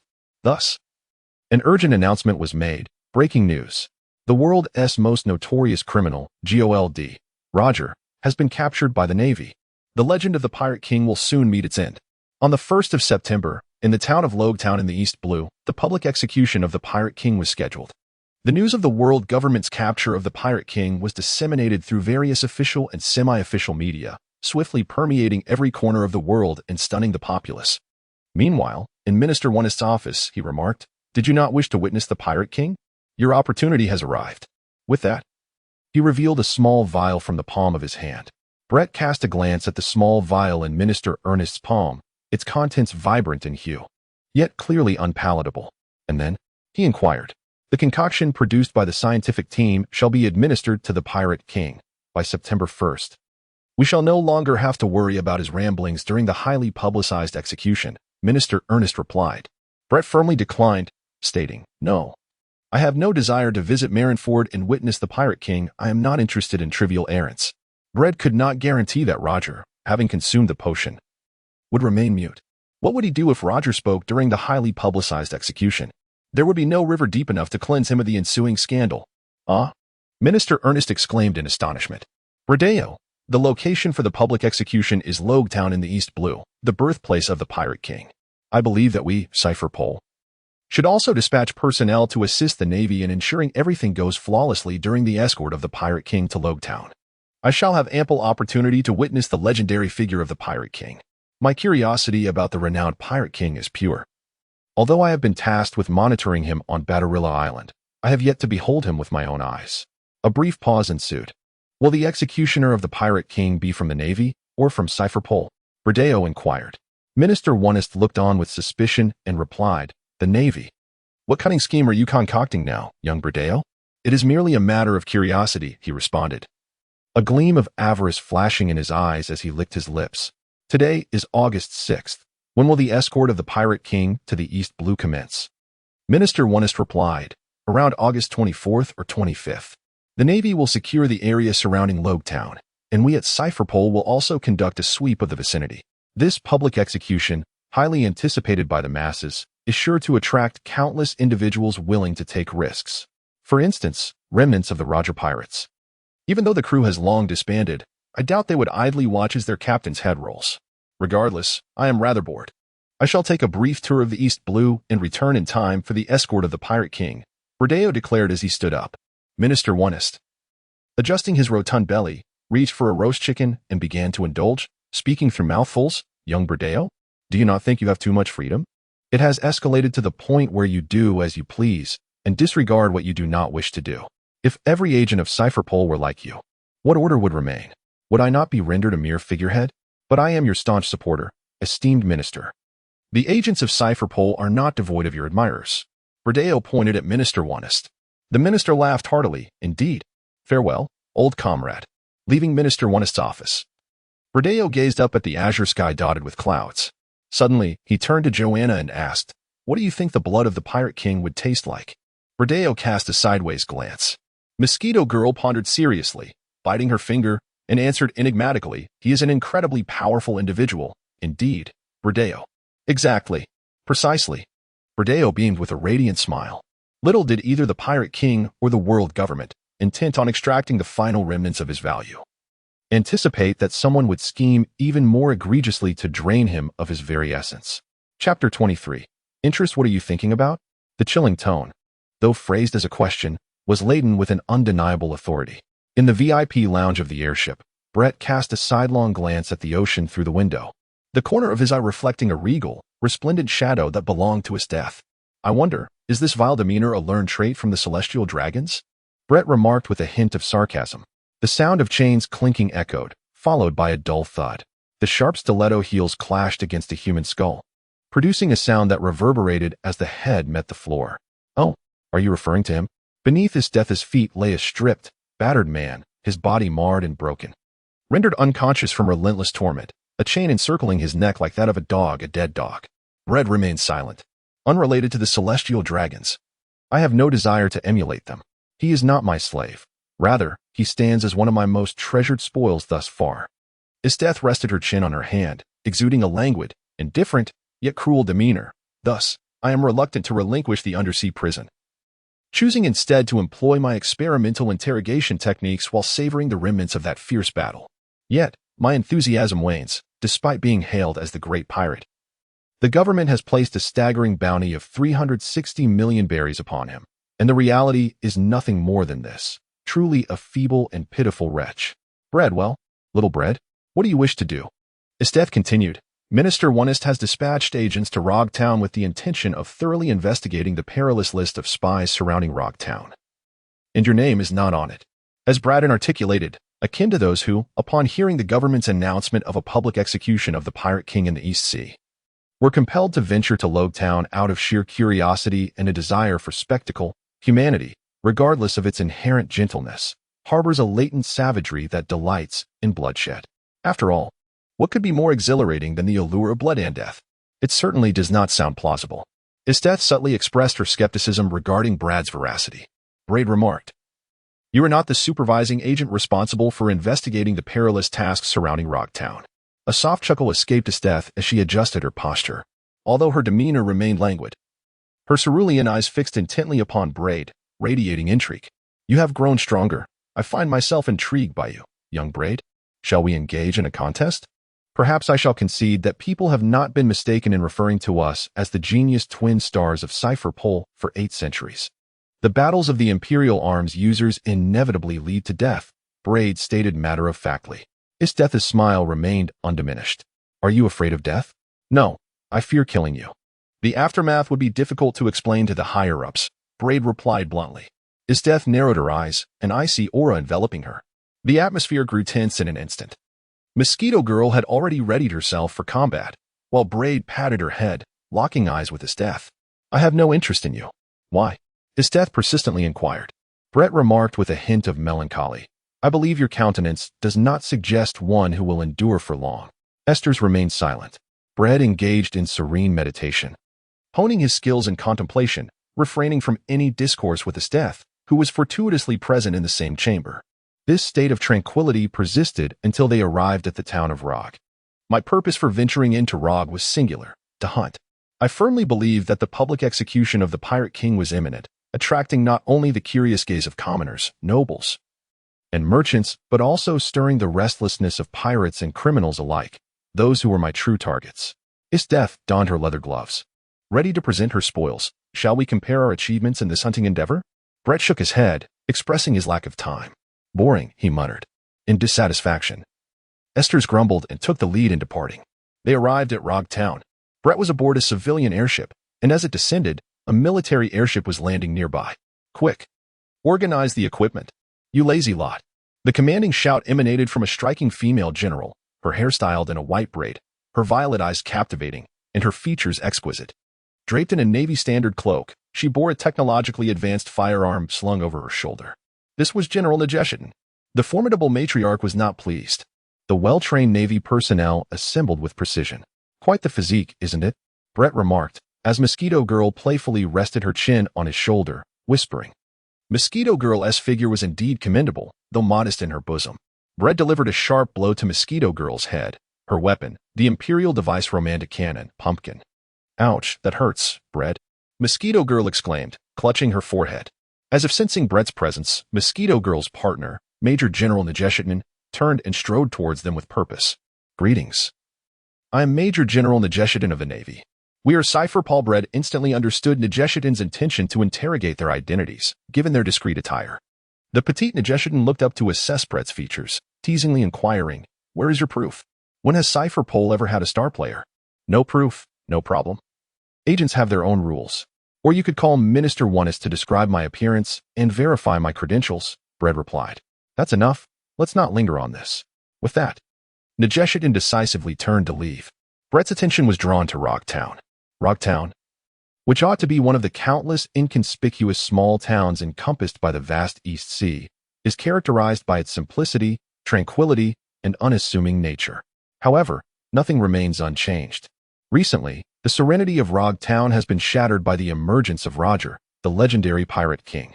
As the birthplace of the Pirate King, Rog Town is destined to also become the site of his downfall. Thus, this town, which should have remained one of many humble locales in the expansive East Sea, began to shine brightly, attracting individuals with diverse intentions from all directions. Strolling through the streets of Rog Town, Brett could distinctly sense the burgeoning chaos. Particularly, a unique laughter echoed through the air. Braid cast a sidelong glance. Chapter 24. the passionate fool and the hero of the West Sea. Ha ha ha, how amusing. Captain, oh no, my stomach aches. In a secluded tavern, an entire venue had been reserved, and a group of rugged sailors, reeking of fish and evidently accustomed to a life at sea, erupted into raucous laughter. They were gathered around a colossal figure, indeed a giant, with broad shoulders and bulging muscles, towering nearly 7 meters tall, half the height of a giant. His imposing stature was matched by his appearance, hair as flamboyant as a scallion, a face reminiscent of a demon, pointed ears, sharp teeth, and small horns protruding from the sides of his forehead. Had he not inserted 2 chopsticks into his nostrils and performed a clumsy dance, one could easily believe that his mere presence would instill fear. Creak. The doors swung open. The joyful atmosphere came to an abrupt halt. Long time no see, passionate fool, Moria said, basking in the brilliant midday light that streamed through the glass door, illuminating Braid's golden hair and rendering his features vaguely indistinct, shrouded in a dreamlike haze. Should I now respectfully address you as Captain Moria or hero of the West Sea? Braid and Moria once crossed paths. Several years ago, he was active in the West Sea, striving to attain the esteemed rank of a 2-star hunter.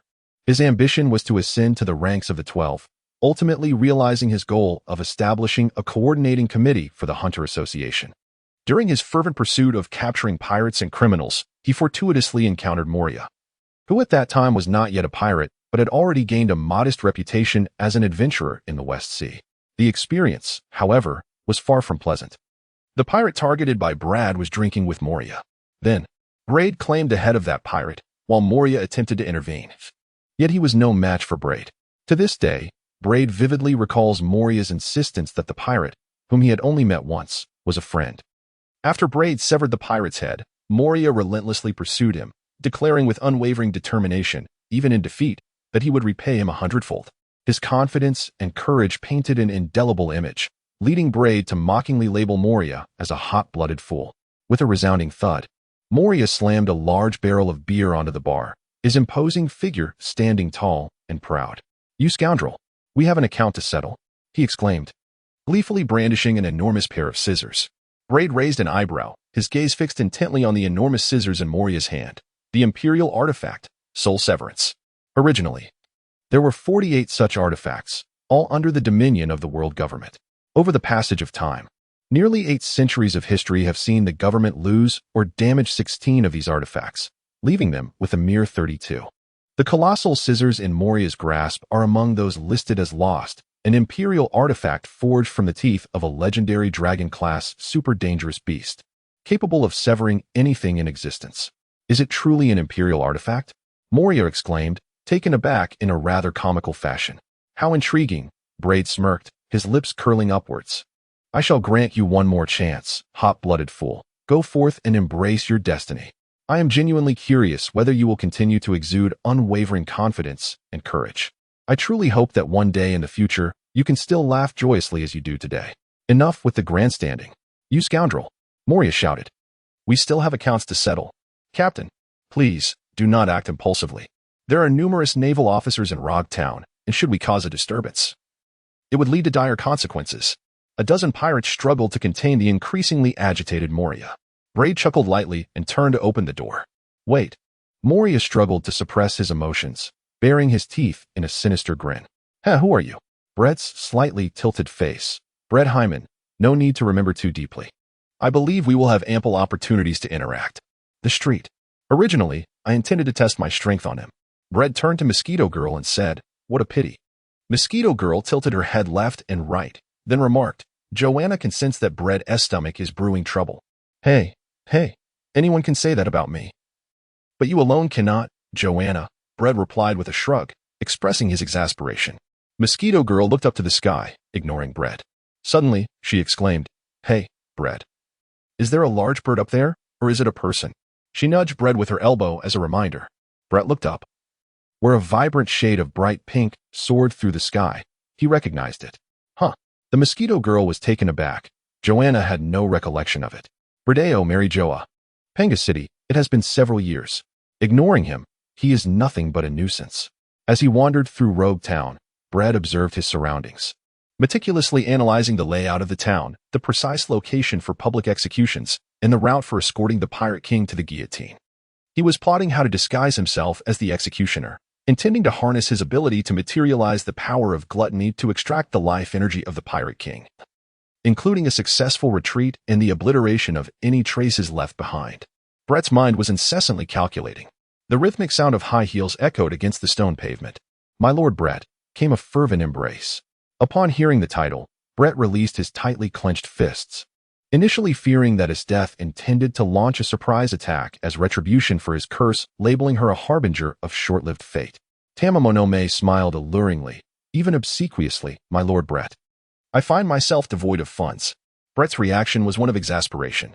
The serpentine-faced Lilith, adorned with numerous boxes and bags, also greeted him. She had toiled as Tamamonome's aide for nearly a year.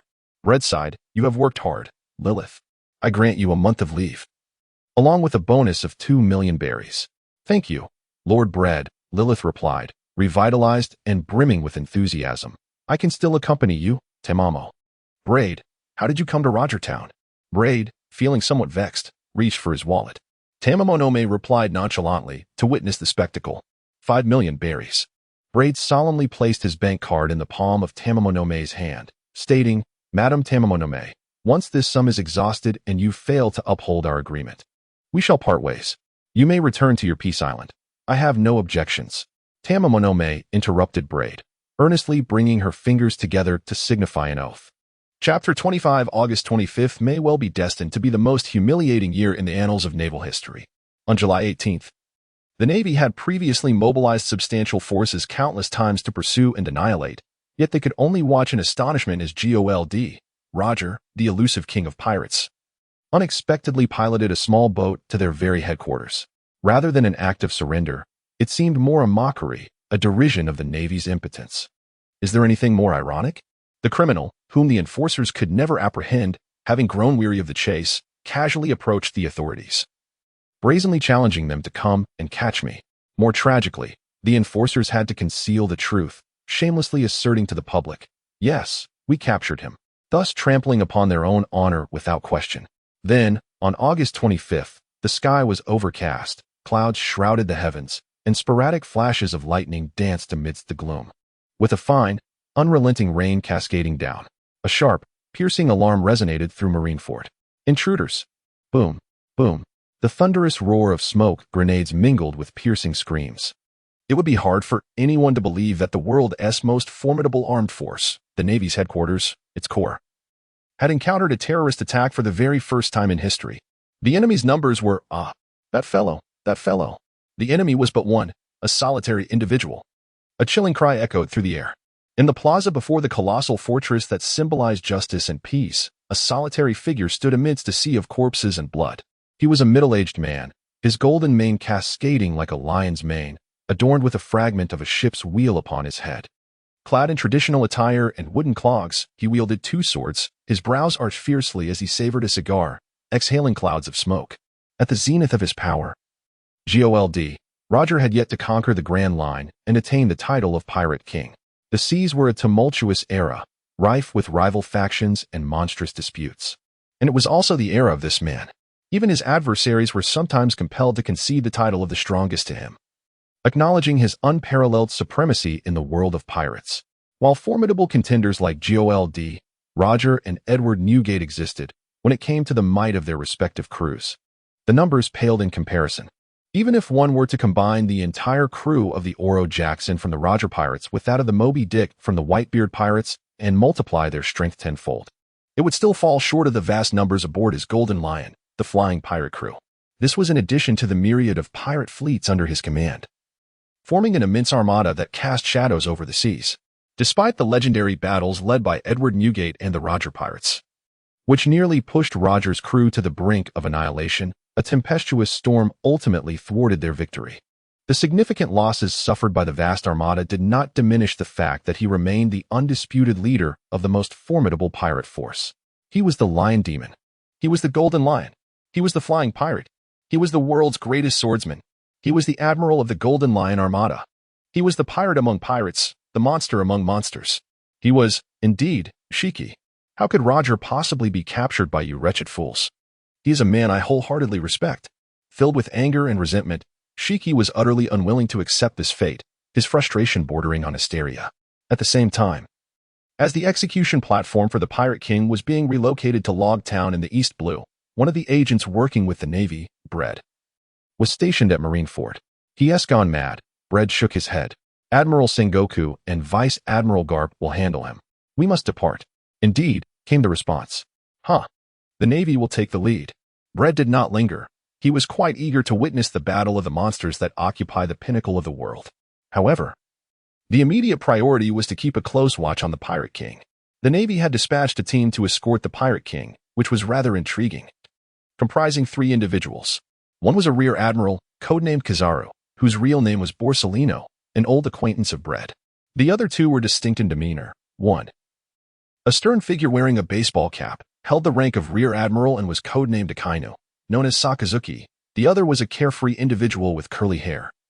Also a rear admiral, codenamed Akiji, known as Kazan. Bread also discovered within the naval ranks a concealed figure, a general without eyebrows, bearing the codename Qinglong, known as Monkey-D, Dragon, the son of the naval hero Monkey-D, Garp. Additionally, there was a charmingly sweet-faced, voluptuous woman, a general with the codename Peach Rabbit Guion, alongside a rather unfortunate-looking, awkward-legged man, a general known as Chibuta Shikaki, whose appearance was even more disconcerting than that of Borsellino. All of them represented the newly rising stars of the Navy. This assembly emerged following the retirement of the former Admiral Blackarm Zephyr, who had taken on the role of chief instructor at the Naval Academy, nurturing a cadre of elites capable of sustaining the future of the Navy.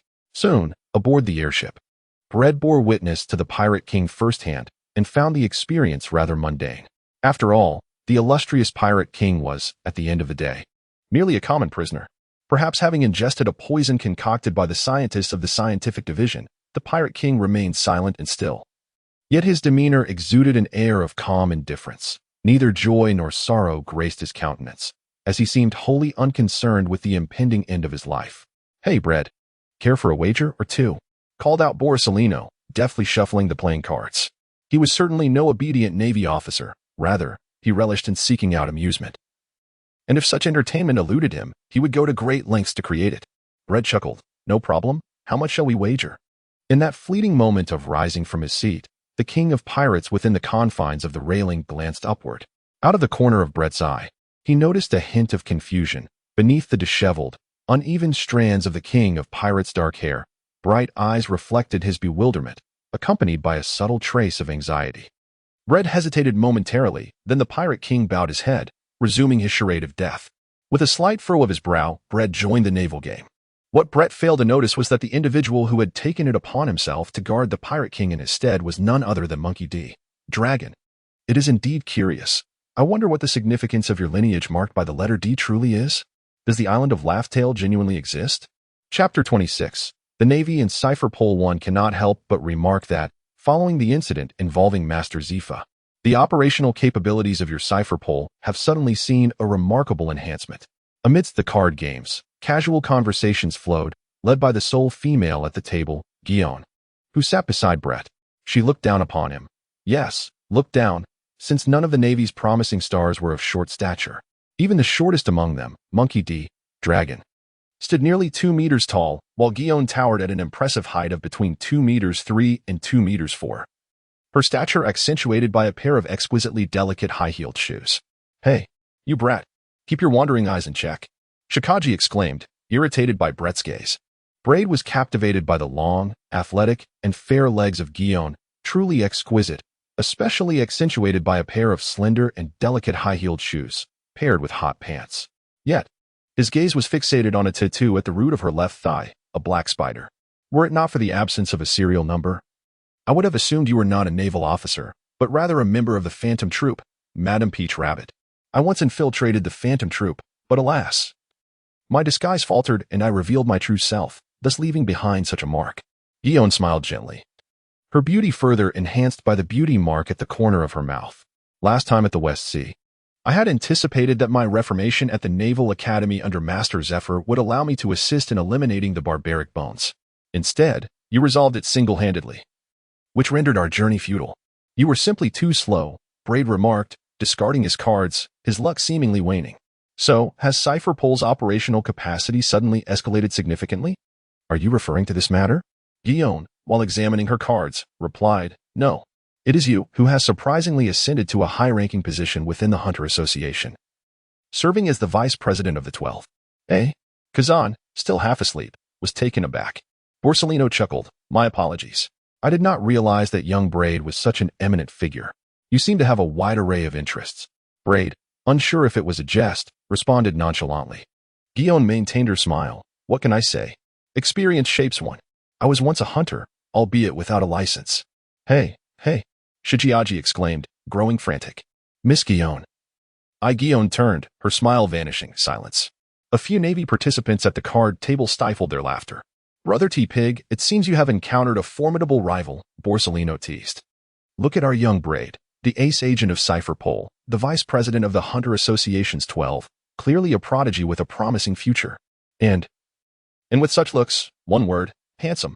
Brother T-Pig, your situation appears rather dire, Guillaume interjected, delivering a subtle jab. I must reiterate, Shichiaji, that none of your attributes will ever be included in my criteria for a partner. With a long sigh, Shichiaji fell silent for a moment, then rose to shake Braid's hand, stating, I entrust Miss Guillaume to you. Braid coughed and remarked, I am still not of age. He added, moreover, the Navy and Cipher Paul. Cheyenne interjected, I prefer the tender ones. Identity is of little consequence. Wow, our naval flower. Are you confessing your feelings? This seems rather hasty. Laughter erupted. Just kidding. Cheyenne calmly flipped a card, adopting a gambler's demeanor. I have one. Now pay up. Do not even think of evading your debt. Beware, I shall strike you down with Kinger. The atmosphere lightened considerably, for the divide between the Navy and Cipher Pole was quite profound, prompting a more open and animated conversation among the group as they rambled on about various topics. As the card game neared its conclusion, someone asked, Do your colleagues mind you mingling with us, young Braid?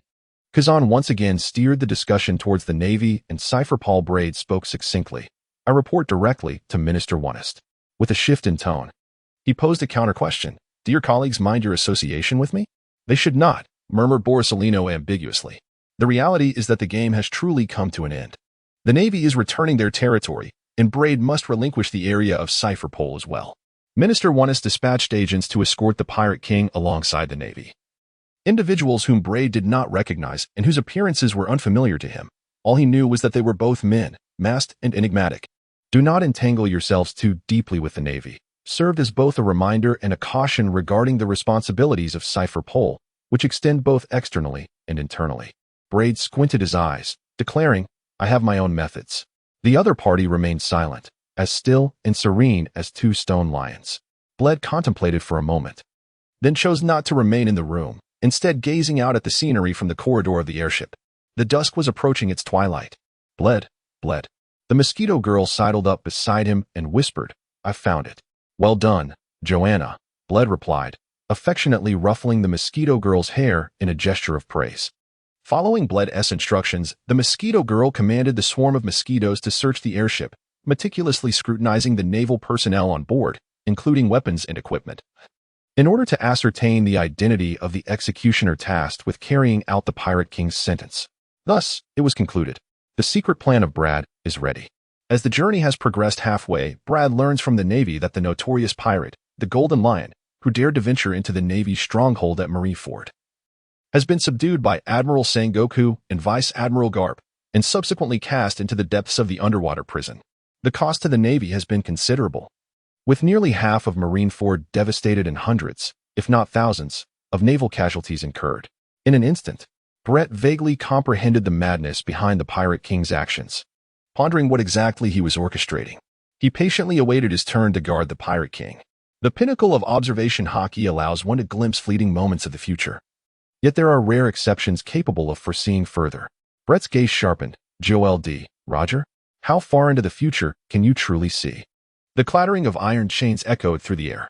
Roger lifted his head, fixing an intense gaze upon Brett. Your surrender, I surmise, is not merely an act of seeking the spotlight in your final moments, Brett asserted with unwavering conviction. The revelation of your offspring is also a part of your grand design, is it not? Roger smiled silently in response. Have you heard that Gold Lion has boldly infiltrated the Navy headquarters? Brett remarked. I suspect that his reckless actions were not part of your calculations. Chapter 27. The hidden game. The Pirate King remained silent, Perhaps the toxins developed by the world government's scientific division had indeed ravaged his vocal cords. Or perhaps this once impulsive man had learned that sometimes silence speaks volumes when faced with monumental life choices. In any case, he remained mute, gazing quietly through the narrow window at the azure sky and drifting clouds, occasionally taking deep breaths, revealing that he was savoring the dwindling moments of his existence. Brett no longer inquired. His curiosity was simply too overwhelming, too impulsive. Knowing full well that answers were unattainable, he still sought communication with the Pirate King, despite the myriad details of his questions remaining unconnected. Finally, on the 1st of September in the year 1498 of the sea calendar, at 10 in the morning, a moment destined to be etched in history arrived. The lingering drizzle had finally ceased. Indeed, no matter how dire the weather, not even the sharpest bullets or knives could deter the eager throngs who awaited, let alone a gentle rain. The square of Rogtown was already teeming with people. As far as the eye could see, it was a dense sea of humanity. Disguised pirates, lurking hunters, concealed ninjas, nobles, merchants, commoners, and journalists from various professions and backgrounds. A small town in the East Sea, typically home to only several tens of thousands, had today swelled to accommodate hundreds of thousands, filling every inch of ground and sky. Where are they? Don't push me. Damn it. You seeking death? In crowded places, tensions inevitably arise, leading to friction and conflict, rendering the Navy, tasked with maintaining order in Rogtown, particularly beleaguered. The Navy's predicament was exacerbated by inadequate personnel, a consequence of the strategic machinations of the world government's upper echelons. The Navy's current deployment in Rogtown exemplified a typical strategy of internal laxity coupled with external vigilance. Internally, there were no restrictions on those wishing to witness the public execution of the Pirate King. Externally, a substantial force lay in wait, poised to apprehend a host of criminals with bounties upon their heads once the execution concluded. This was intended to achieve the dual purpose of utilizing the Pirate King's demise to instill fear in wrongdoers. Moreover, the world government remained uncertain about the veracity of reports regarding the existence of the most nefarious bloodlines on the island of Battleira in the South Sea. They disbelieved the current state of the Roger pirates, which had long since disbanded, and sought to use the public execution of the Pirate King as a litmus test. The selection of Rogtown in the East Sea as the site for the Pirate King's execution was a bold declaration to the world that all members of the Roger pirates had been captured. This was a tactic employed by the world government to probe the truth of the rumors surrounding the bloodlines on Battleira Island. They were particularly eager to ascertain the authenticity of these reports, for the ruling class of the world government, steeped in a legacy of paternal succession, were acutely aware of the significance of bloodlines. They harbored no fear of the waning days of the Pirate King. Yet they were deeply apprehensive about the potential resurgence of the most malevolent bloodlines in history. What, then, is the East Sea? Regarding the world government, the East Sea stands as the most tranquil of the 5 major seas. In contrast, when it comes to pirates, the East Sea is deemed the weakest among them. Thus, the world government's decision to publicly execute the Pirate King in the East Sea, even in his hometown of Logtown, appears to be a bold demonstration of their authority, allowing the Pirate King to return to his roots and avoid the tragedy of dying far from home. However, this is not the case. The world government harbors malicious intent. They have chosen to execute the theoretically strongest pirate in the weakest sea, subjecting him to humiliation before his friends and family in his homeland. Undoubtedly, this act tramples upon the dignity of the Pirate King and the entire Roger pirates, for in the realm of pirates, the captain's honor is synonymous with that of the crew. The world government exhibits no fear of the Roger pirates revealing their lie about the arrest of the entire crew in front of the public. Should the Roger pirates appear in Logtown, enduring such indignity, they would capture even the most nefarious bloodline that might exist. Conversely, if the Roger pirates suffer in silence, the world government would sense impending doom, fearing that the most malevolent bloodline might indeed be real. The Pirate King's surrender is a self-sacrifice aimed at diverting the world government's attention from the South Blues Bartolomeo Island, where his lineage has been inadvertently discovered, while the Roger pirates remain in close proximity, poised to rescue their young master. The intricate machinations surrounding the public execution of the Pirate King are primarily conveyed by Minister Onest, with a fraction stemming from Braid's conjectures. At this moment, Braid, through transformation techniques, adeptly plays dual roles, garbed in the earth-toned attire of an executioner, wielding a temporarily altered weapon of his ability, gluttony, leading the procession of the Navy escorting the Pirate King to the gallows. Originally, the executioner's role was to be fulfilled by the Navy, now under the control of the Mosquito Woman. Afterward, Braid will utilize Tamamo's illusions to confuse their memories, allowing them to believe they have accomplished the task of executing the Pirate King. The ominous sounds of the executioner's bell toll. The chimes resounded melodiously, as if infused with some enchantment, instantly silencing the bustling square of Rogue Town. The crisp clatter of chains echoed as the path leading to the hastily erected gallows became visible.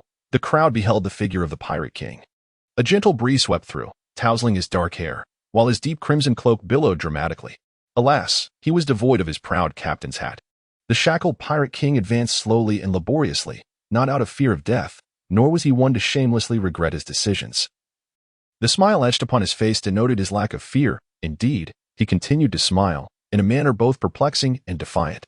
He bore no resemblance to a prisoner, but rather that of a triumphant general returning from conquest. This was the Pirate King, G.O.L.D. Roger. Chapter 28. The Dawn of the Great Pirate Era at 1020. The Pirate King ascended, then seated himself upon the lofty gallows, akin to taking his rightful throne, surveying the masses with unrestrained grandeur. Brett, playing a dual role, stood at either side of the Pirate King, gazing down upon all present, including the king himself. He noted that the Pirate King was particularly attentive to the glimmering cameras, recording devices, and transponder snails that broadcasted live to the world. G.O.L.D. Roger, born in the year 1443 of the Sea Circle calendar, was met with the utmost honor by the judge of Rogue Town, who bore the weighty responsibility of announcing the crimes of the Pirate King. With palpable excitement, his voice trembled with fervor as he proclaimed, "You are hereby sentenced for the gravest of crimes. Your transgressions are innumerable. Among the most heinous are piracy, plunder, murder, smuggling, kidnapping, contempt for the law, and rampant corruption." He continued, "Your egregious sins are unforgivable. Thus, you are sentenced to death." The judge of Rogue Town bellowed with righteous fury. At 1028, the sound of blades clashing resonated as Brett, momentarily stepping into the role of executioner, prepared for the grim task ahead. Suddenly, the will of generations, the passage of time, and the dreams of humanity echoed in Roger's heart. As long as people continue to seek the answer to freedom, all of this shall never cease. He laughed, his voice resonating within the souls of everyone present, without a word spoken. The journalists, capturing the essence of his declaration, relayed his message live to the world. Brett furrowed his brow. Was it the advanced application of observation hockey, or the ability to hear the sounds of all things? Suddenly, a voice broke through the air, hoarse and desperate, shouting the question that countless souls dared not utter. One Piece. Where have you hidden all the treasures you found, Pirate King? Surely, they are somewhere in the Grand Line. You must have obtained it, the great treasure, that unparalleled treasure, the One Piece, within the realm of his observation hockey. Brett pinpointed the source of the shout, a nondescript, middle-aged man wearing a vest. Huh? Brett silently assessed, sensing traces of disguise in the vest-wearing man. Ha. My treasure? If you want it, I can give it all to you. Go and seek it. I have placed everything in this world there. Though he did not utter a word, Roger's voice resonated in the hearts of everyone present, relayed by the news media workers who broadcasted the sounds they heard to the world. Without further hesitation, at 10:30, the clash of blades echoed and blood flowed. Thus, the legend of a generation came to an end. A brief silence ensued. The cacophony erupted. I will become the Pirate King. Set sail. No one can stop me. The world was set ablaze with fervor. Seizing the moment while the crowd was enveloped in shock, Brett discreetly withdrew, summoning Mosquito Girl and Tamamo to execute their plan, striving for seamless execution, even if it was fundamentally unattainable. After all, those who had their life energy drained by gluttony either turned into desiccated corpses or vanished into ash. He utilized the latter. Hence the Pirate King's death left only his garments behind, inciting a wave of unrest, making it seem otherworldly, completely indifferent to the turmoil outside. Brett retreated into a local inn in Rogue Town. He needed to swiftly assimilate and merge the life energy of the Pirate King. Gluttony did not preserve the life energy of others permanently. There was no disappointment, although the Pirate King suffered from a terminal illness. It was far from a normal death of depletion. His immense life energy had neither faded nor dissipated. Through the collection of imperial blood and rapid absorption, Brett indulged in the euphoric resonance of Roger's life energy. It was sweet and rich, superior to the life energy of the Phantom Troop's spider leader. Words failed to capture the sensations on a spiritual level. However, physically, Brett was acutely aware of the strengthening and expansion of his muscles, bones, meridians, energy points, and cells. all striving to accept and digest the Pirate King's life energy, transforming it into his own. Bread firmly believes that even though the process of assimilating the life energy of the Pirate King will be fraught with inefficiencies, his strength is destined to experience a transformative leap. While Bread immerses himself in the pursuit of power, the skies above Rogtown become tumultuous. Will you truly not leave with me, Naji? No, I still harbor hope. I shall wait for you. In a secluded corner of a street, Naji Highton, shouldering the romantic artillery known as Pumpkin, silently lights a cigarette.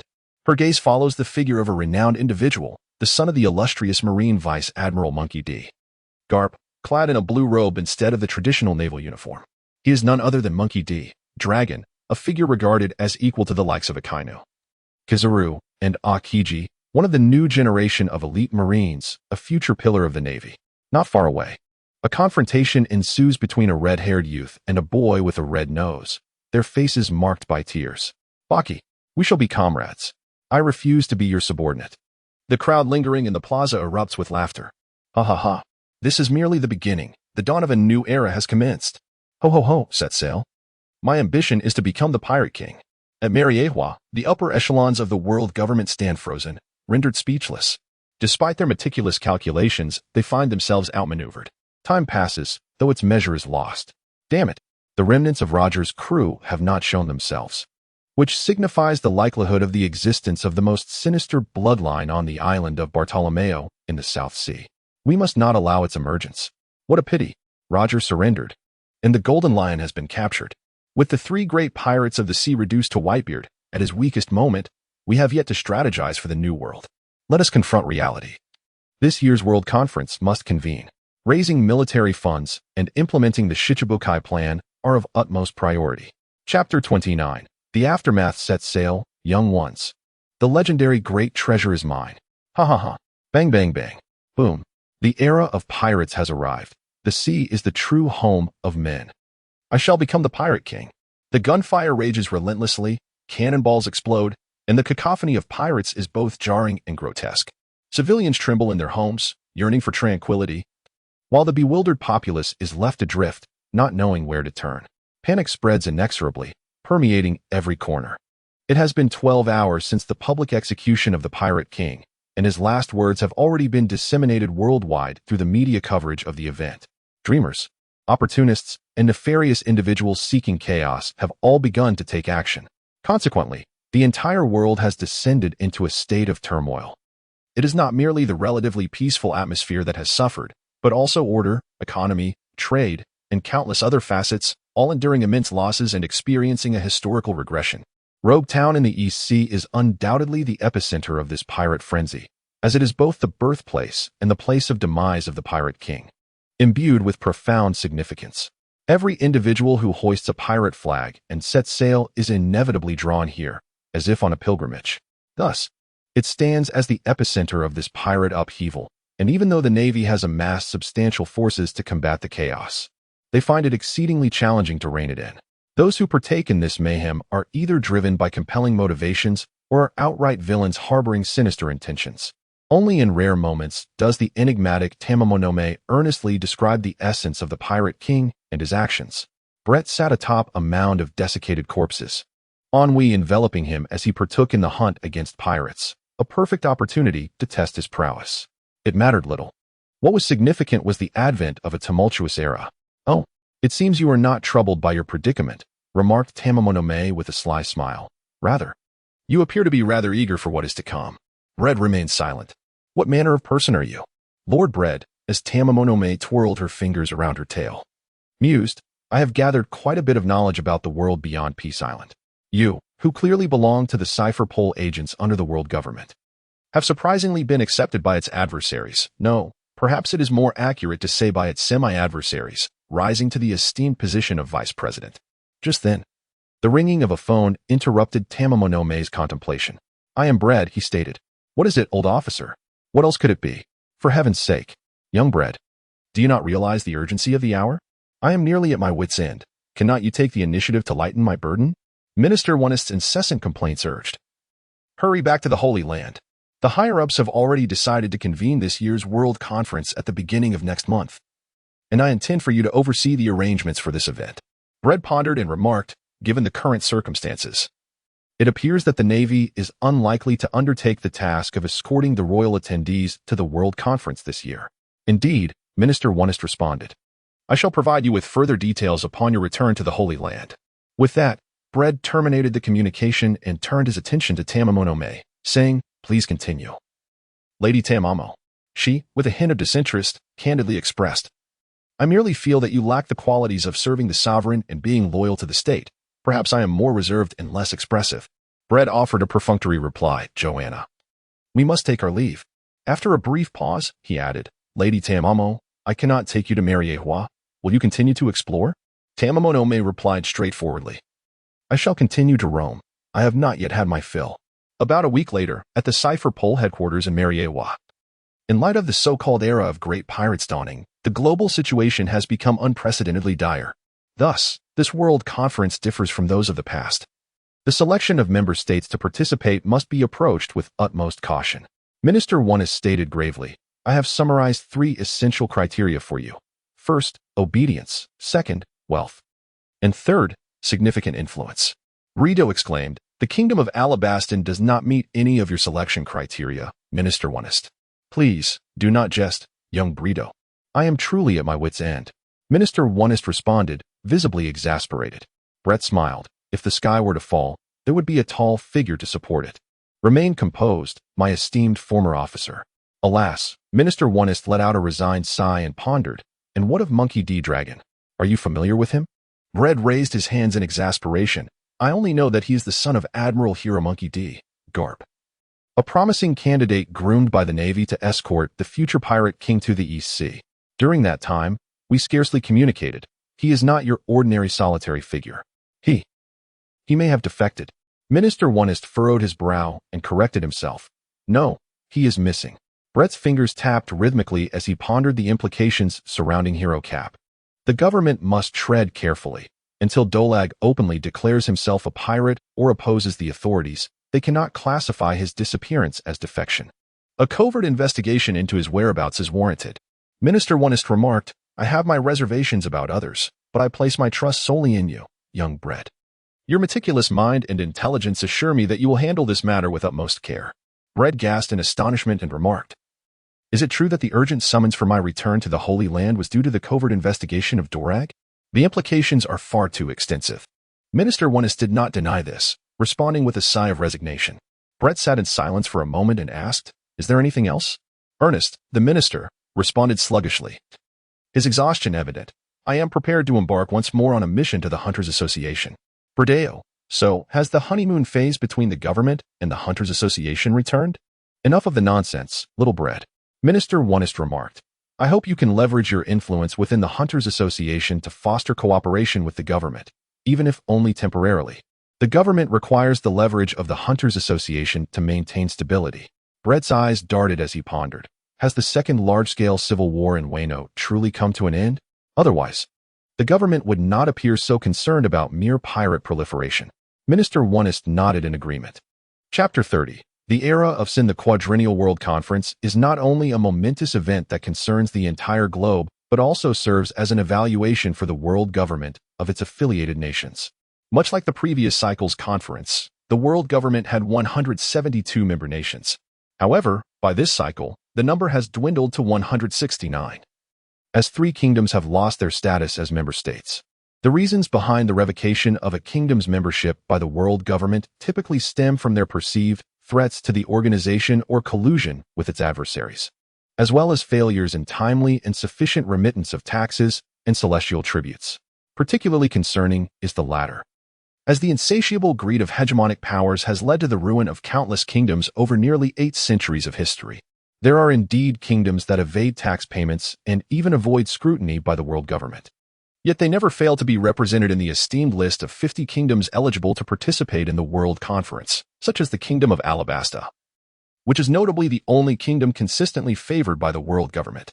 The uniqueness of the Kingdom of Alabasta lies in its royal lineage, the Nefertari family. Among the 20 royal families that established the world government nearly 8 centuries ago, 19 relocated to Mary Geos, claiming the title of celestial dragons and heralding a new era of global domination. The one family that did not migrate to marry Geos is the Nefertari line of the Kingdom of Alabasta. The reasons for the Nefertari family's continued favor, despite their apparent defection, remain unclear to many, though Bread understands that they are the ancient guardians of one of the three great weapons, Pluton. Thus, prior to the assessment of the world government's member states by cipher poll agents, Bread marked the Kingdom of Alabasta as a priority in the final report of the 50 kingdoms attending the World Conference. The remaining member states of the world government are not afforded the same privilege. They must undergo rigorous evaluation and scrutiny. Typically, the distribution of participating member nations in the World Conference is predominantly from the East Blue, followed by the South Blue and West Blue, with the North Blue being less represented and the Grand Line featuring the least. The East Blue is the most peaceful of the five oceans, with many prosperous kingdoms that are favored by the world government. The South and West Blues, while not as favored as the East, still hold their own. The North Blue is harsh and often gives rise to pirates and criminals. The Grand Line, particularly the New World, presents a complex scenario, with many member nations deeply affected by piracy, and dual governance structures are not uncommon. As Bread perused the archives of the world government's member nations, he suddenly recalled the Mafia Federation Kingdom, known as the Gangster Empire. "I am Bread." Dialing the phone, Bread remarked, "I almost forgot about you, Capone Beaky. Must I now address you as the esteemed leader of the world's underworld?" Beaky replied, "The Godfather." After a brief silence, Beaky, still with utmost respect, added, "It has been a long time since we last communicated. I apologize for not reaching out more often." Brett scoffed, "Enough of that. Have you managed to vie for the position of the 10 elders? Have you succeeded?" "I have indeed," Becky promptly replied. Braid Road, "Prepare yourself, for I intend to expose you to the broader world." "Huh." Becky was momentarily taken aback. "The World Conference, this year's World Conference." Braid, with a beaming smile, remarked, "By the way, I believe I have yet to inform you of my true identity. I am not merely a hunter. I am an operative embedded within the upper echelons of the Hunter Association, a spy for the world government's cipher poll. More precisely, I am affiliated with CPA Zero, which signifies that you are my clandestine connection to the world government. Comprehend?" Becky hesitated for a moment. "Understood," she managed to respond. "I will orchestrate the World Conference this year." Braid pondered briefly before adding, "So it shall be, prepare accordingly." The communication ended. Becky, being an astute individual, was confident that she grasped the weight of Braid's revelations. And then, betrayal arises from insufficient leverage, from gaining more than one relinquishes. By invoking the banner of the world government, Braid had effectively ensnared Becky. Continuing to peruse the documents of the world government's member states, Braid spent a fulfilling day in quiet contemplation. As evening descended, Braid mused, "This Kagan Empire possesses intriguing qualities. Dispatch someone to conduct a thorough investigation and review." "Yes, my Lord Braid," came the obsequious reply. "It is Shigong." Braid had deliberately summoned Shigong to assist him in his endeavors, consciously promoting his status. After taking a few steps, Braid inquired, "Mr. Shigong, do you have any news? Something captivating, perhaps?" Shigong deliberated before stating, "The tale regarding the most malevolent bloodline in history left behind on the island of Badaurila in the South China Sea is spreading widely, and furthermore, our operatives in the vicinity of Badaurila have inadvertently witnessed the first mate of the Roger Pirates, Dark King Silver's Rayleigh, alongside the combat captain, Great Axeback Jabba. Many within the government assess the likelihood of its authenticity as exceedingly high. It is indeed plausible that the island of Badaurila harbors the most malevolent bloodline in history." "And the government's response?" Braid arched an eyebrow.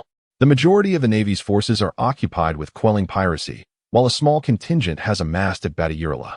We have also invested considerable resources there," Shigong replied. Braid nodded thoughtfully, realizing the implications. Moreover, within a mere span of a few short weeks, an overwhelming influx of pirates had surged into the Grand Line, with some beginning to distinguish themselves and emerge prominently. They were referred to as the Worst Generation. Shigong casually handed Braid a stack of newly issued bounties from the world government. Pirate Don Quixote da Flamingo, bounty of 140 million berries. Note, capture alive. Crocodile Sir Crocodile, bounty of 81 million berries. Note, first bounty, user of the Logia-type sand fruit, extremely dangerous. West Sea Hero Gecko Moria, bounty of 120 million berries. Note, wielder of the powerful oars and user of the Paramecia-type Shadow fruit. Extremely dangerous. Hawkeye Dracula Myhawk. Bounty of 50 million berries. Note, first bounty. Some of these names were familiar to Braid, while others were not. until he reached the entry for Krallo Lucifer, the leader of the new generation of the Phantom Troop, with a bounty of 30 million berries, noted as a first bounty. Chapter 31. Roger's Reckless Maneuver. So that's how it is. Brad has finally woven together all the intricate details, comprehending what Joel.D. Roger has been fervently orchestrating since his arrival at Raftel and his ascension to the throne of the Pirate King. However, in light of the fact that the individual in question has passed away, rendering any verification impossible, this can only be deemed as personal conjecture. Nevertheless, he believes that his speculation may be strikingly close to the truth. Could it be that upon reaching Raftel, he uncovered the island's profound secrets? Or perhaps during his journey to Raftel, he engaged with Kazuki Odin, the second commander of the Whitebeard pirates, who possessed the ancestral skill of interpreting the historical texts inscribed on the poneglyphs. Alternatively, he may have interacted with historians from O'Hara who had fled overseas, thus gaining insight into the enigmatic century concealed within the historical records. Regardless, Roger, who had already fulfilled his lifelong dream of becoming the Pirate King, has awakened a new aspiration to overthrow the tyrannical world government. Sadly, Roger was already afflicted with a terminal illness, causing his fervent endeavors to appear hasty and desperate. Braid speculates that on the eve of the dissolution of the Roger Pirates, Captain Roger met with the Whitebeard Pirates in the territory of Wano. In addition to entrusting some matters to his old friend, he inadvertently influenced the onset of the Second Great Civil War in Wano. While not severe, this conflict extended for 2 years, reaching a particularly delicate resolution in the present moment. The Roger Pirates had not truly disbanded, at least several key figures, including First Mate Silver's Rayleigh and Combat Captain Borsellino Jabba, maintained communication with Roger. The identity of Roger's companion, Port-SD, Rouge, remained shrouded in mystery, leading Braid to believe that she likely shared Roger's ambitions. Thus, with the prerequisite conditions in place, Roger began the process of procreation with Port-SD, Rouge. This endeavor continued for over a year, approaching a desperate juncture as Roger's remaining lifespan dwindled. In the 3rd month of Port-SD, Rouge's successful pregnancy, Roger enlisted the help of Rayleigh's companion, Shikeku, a former president of the West Blue branch of the Hunter Association and now an information broker with her own intelligence network. Through the Hunter's channels, he disseminated rumors regarding Wano's Bartolomeo Island, claiming that witnesses had seen Roger engage in actions more akin to those of a father than a pirate, thereby capturing the attention of the world government. Regardless of how peculiar and implausible the reports from Bartolomeo Island may have seemed, the world government could not remain indifferent. After all, it concerned the Pirate King, the most notorious lineage in history, as the world government set its sights on the island of Bartolomeo in the South China Sea. Roger unexpectedly surrendered at the Navy headquarters on Marineford Island. He anticipated that the world government would not allow him to die quietly. Whether it was to use his demise to quell the escalating fervor for piracy sparked by his ascent to the Pirate King's throne, or to probe the authenticity of the infamous lineage of the Roger Pirates, the world government had much to gain. True to form, the world government conspired to orchestrate a public execution to outmaneuver Roger. However, they ultimately underestimated him. In a moment of breathtaking defiance during his public execution, Roger delivered a profound final message, igniting the dawn of the great pirate era at the cost of his life. Through decades of conflict with the world government, Roger had gained a deep understanding of the formidable historical foundation accumulated over 8 centuries. He was acutely aware that a single wave of piracy could not shake the core of the world government, especially once they resolved to unleash their full might. The so-called Great Pirate Era might falter before it even truly began. Thus, Roger not only sought to restrain the military might and attention of the world government by ending the Second Great Civil War in Wano, but he also employed Port-SD, Ace, along with the pirates within him, as bait. He instructed the core members of the Roger Pirates to linger around Bartolomeo Island in the South China Sea, feigning readiness to seize the infamous lineage, thereby creating a dual distraction for the world government. This strategy aimed to prevent the world government from decisively quelling the Great Pirate Era. If he could stall them for a year and a half, it could alter the course of history. In truth, Roger nearly faced failure, as the Golden Lioness surrender was a reaction from the world government to his own. The situation escalated dramatically, culminating in a reckless assault on Marineford Island, ultimately leading to his imprisonment. With the most formidable pirate factions, the Roger Pirates, the Whitebeard Pirates, and the Golden Lion Fleet, losing 2 of their 3 leaders, the overall strength of piracy was inevitably diminished. Had the world government acted decisively within the 2 months between Roger's surrender and his public execution, launching an offensive into the New World? Even if they could not subdue the pirates there, the entire piratical force would have suffered a devastating blow. The onset of the Great Pirate Era, with an influx of pirates akin to a deluge, would merely replenish the overall power of piracy in the New World. Fortunately for Roger, the ruling class of the world government, bound by a hereditary nature, was even more apprehensive than he had anticipated regarding the existence of the infamous lineage. Roger sacrificed everything he could, including his wife and children, as he sought to wait for the emergence of an heir to his will. One who could overthrow the tyrannical world government that ruled the world. Certainly, even the fiercest of tigers refrains from devouring its own offspring. Roger, nonetheless, devised a modest plan for his wife and children, enlisting the aid of the enigmatic yet amicable Admiral Carp to safeguard them. Furthermore, he sought to amplify the tales of the island of Baratilala in the South Sea, where witnesses reported Roger exhibiting behaviors reminiscent of a father rather than a pirate. This narrative evolved into public opinion, compelling the world government to reconsider its credibility, making it increasingly difficult to erase the island from maps without drawing attention. Many matters remained exclusively concealed by Braid, secrets unknown to the world government. Otherwise, he would not possess the capability to intricately weave all the details together. With his curiosity satiated, Braid found solace, reluctant to divulge the extent of Roger's audacious maneuvers to the world government. Adjusting his posture, Braid reclined upon the sofa in the VIP lounge of the Hunter Association's airship. The spacious lounge felt remarkably cramped, filled with Braid's shadow clones. Since mastering the technique of multiple shadow clones, Braid had grown complacent. The convenience of these clones was undeniable, aside from the necessity of personally honing his physical strength. Other disciplines such as hockey, ninjutsu, and chakra could be delegated to the shadow clones. Indolence. Braid has bestowed upon the art of multiple shadow clones an alternative name. Chapter 32. The Outlier Among the Celestial Dragons. Lord Braid. We adore you. Twin Islands, headquarters of the Hunter Association. The fervent screams resonated, leaving the ears ringing. Countless faces, flushed with emotion or choked with tears, were illuminated with fervor. Hands raised high, brandishing placards adorned with declarations of affection.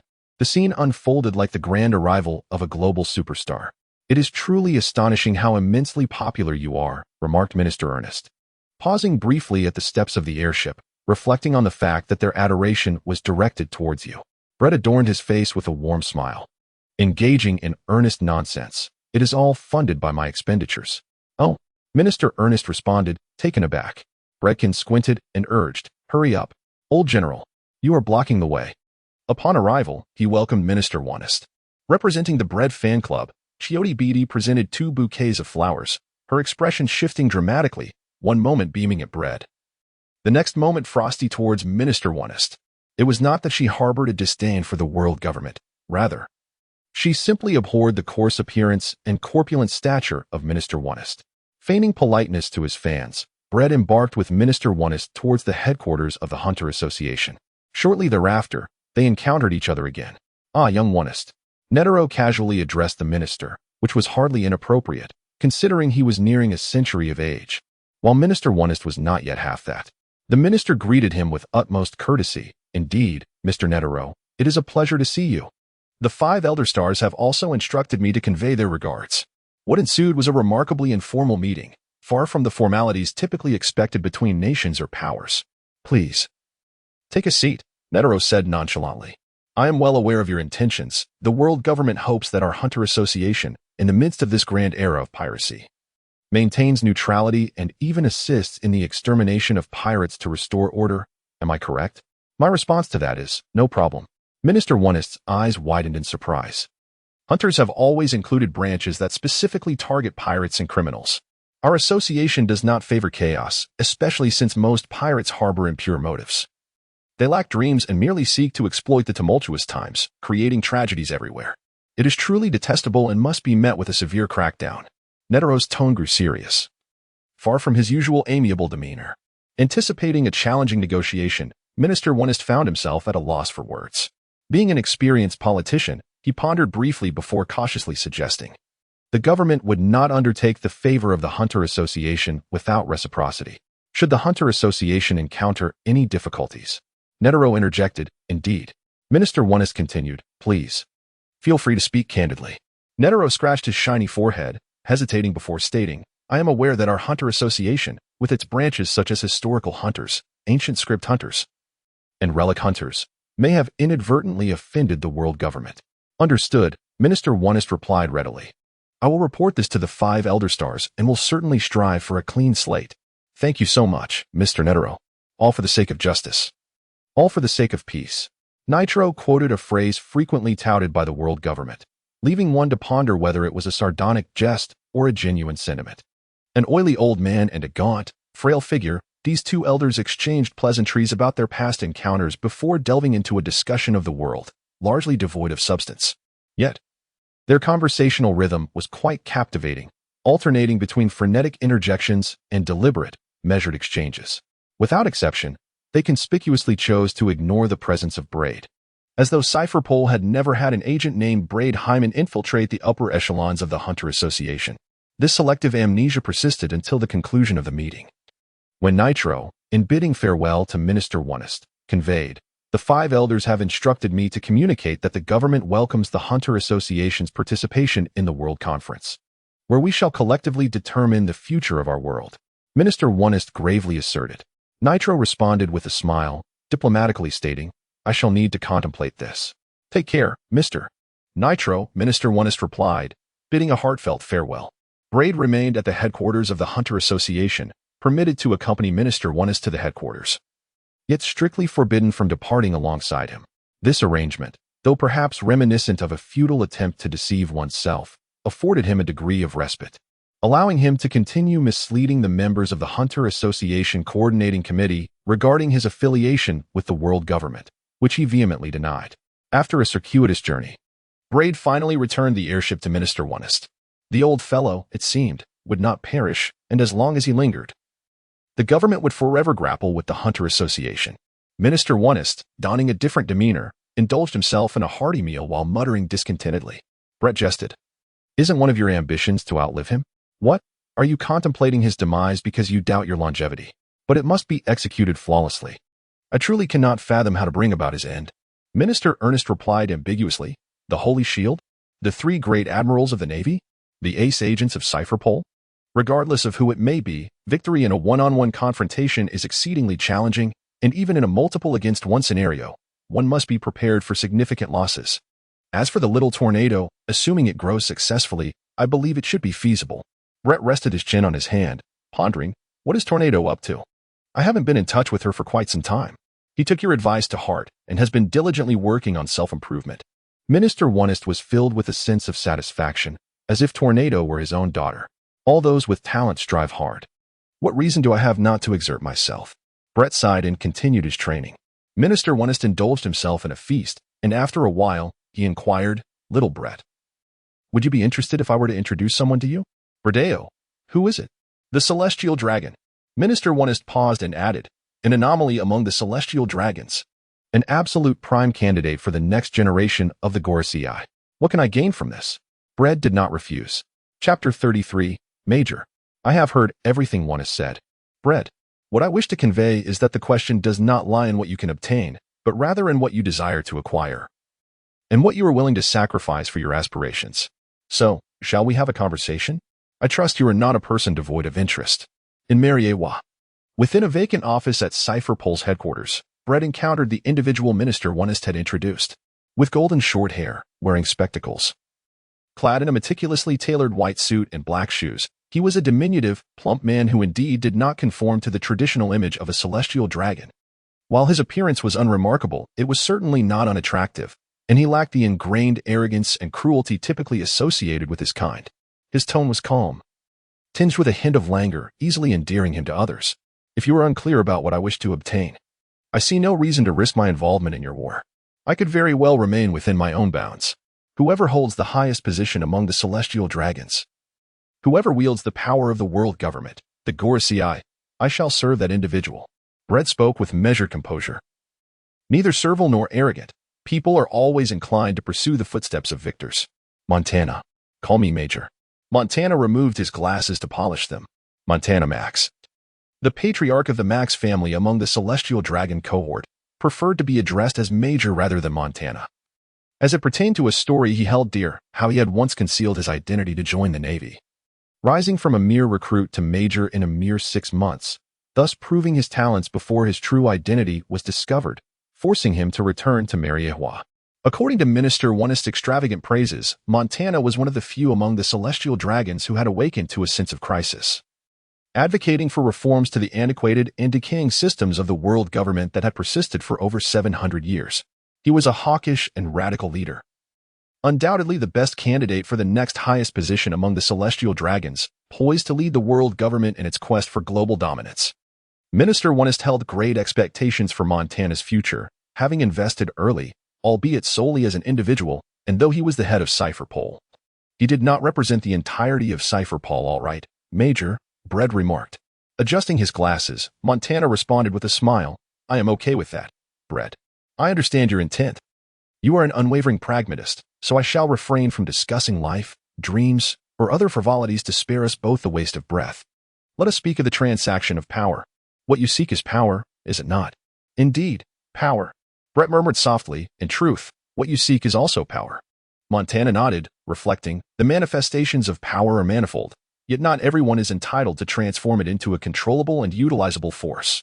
I am willing to offer my strength to safeguard your security, to eliminate adversaries or clear obstacles, provided that you reciprocate with your own power, enabling me to transmute it into a manageable and practical force. Brett articulated rather awkwardly. Montana swirled the wine in his goblet and remarked, a pleasant collaboration? Indeed, a delightful partnership.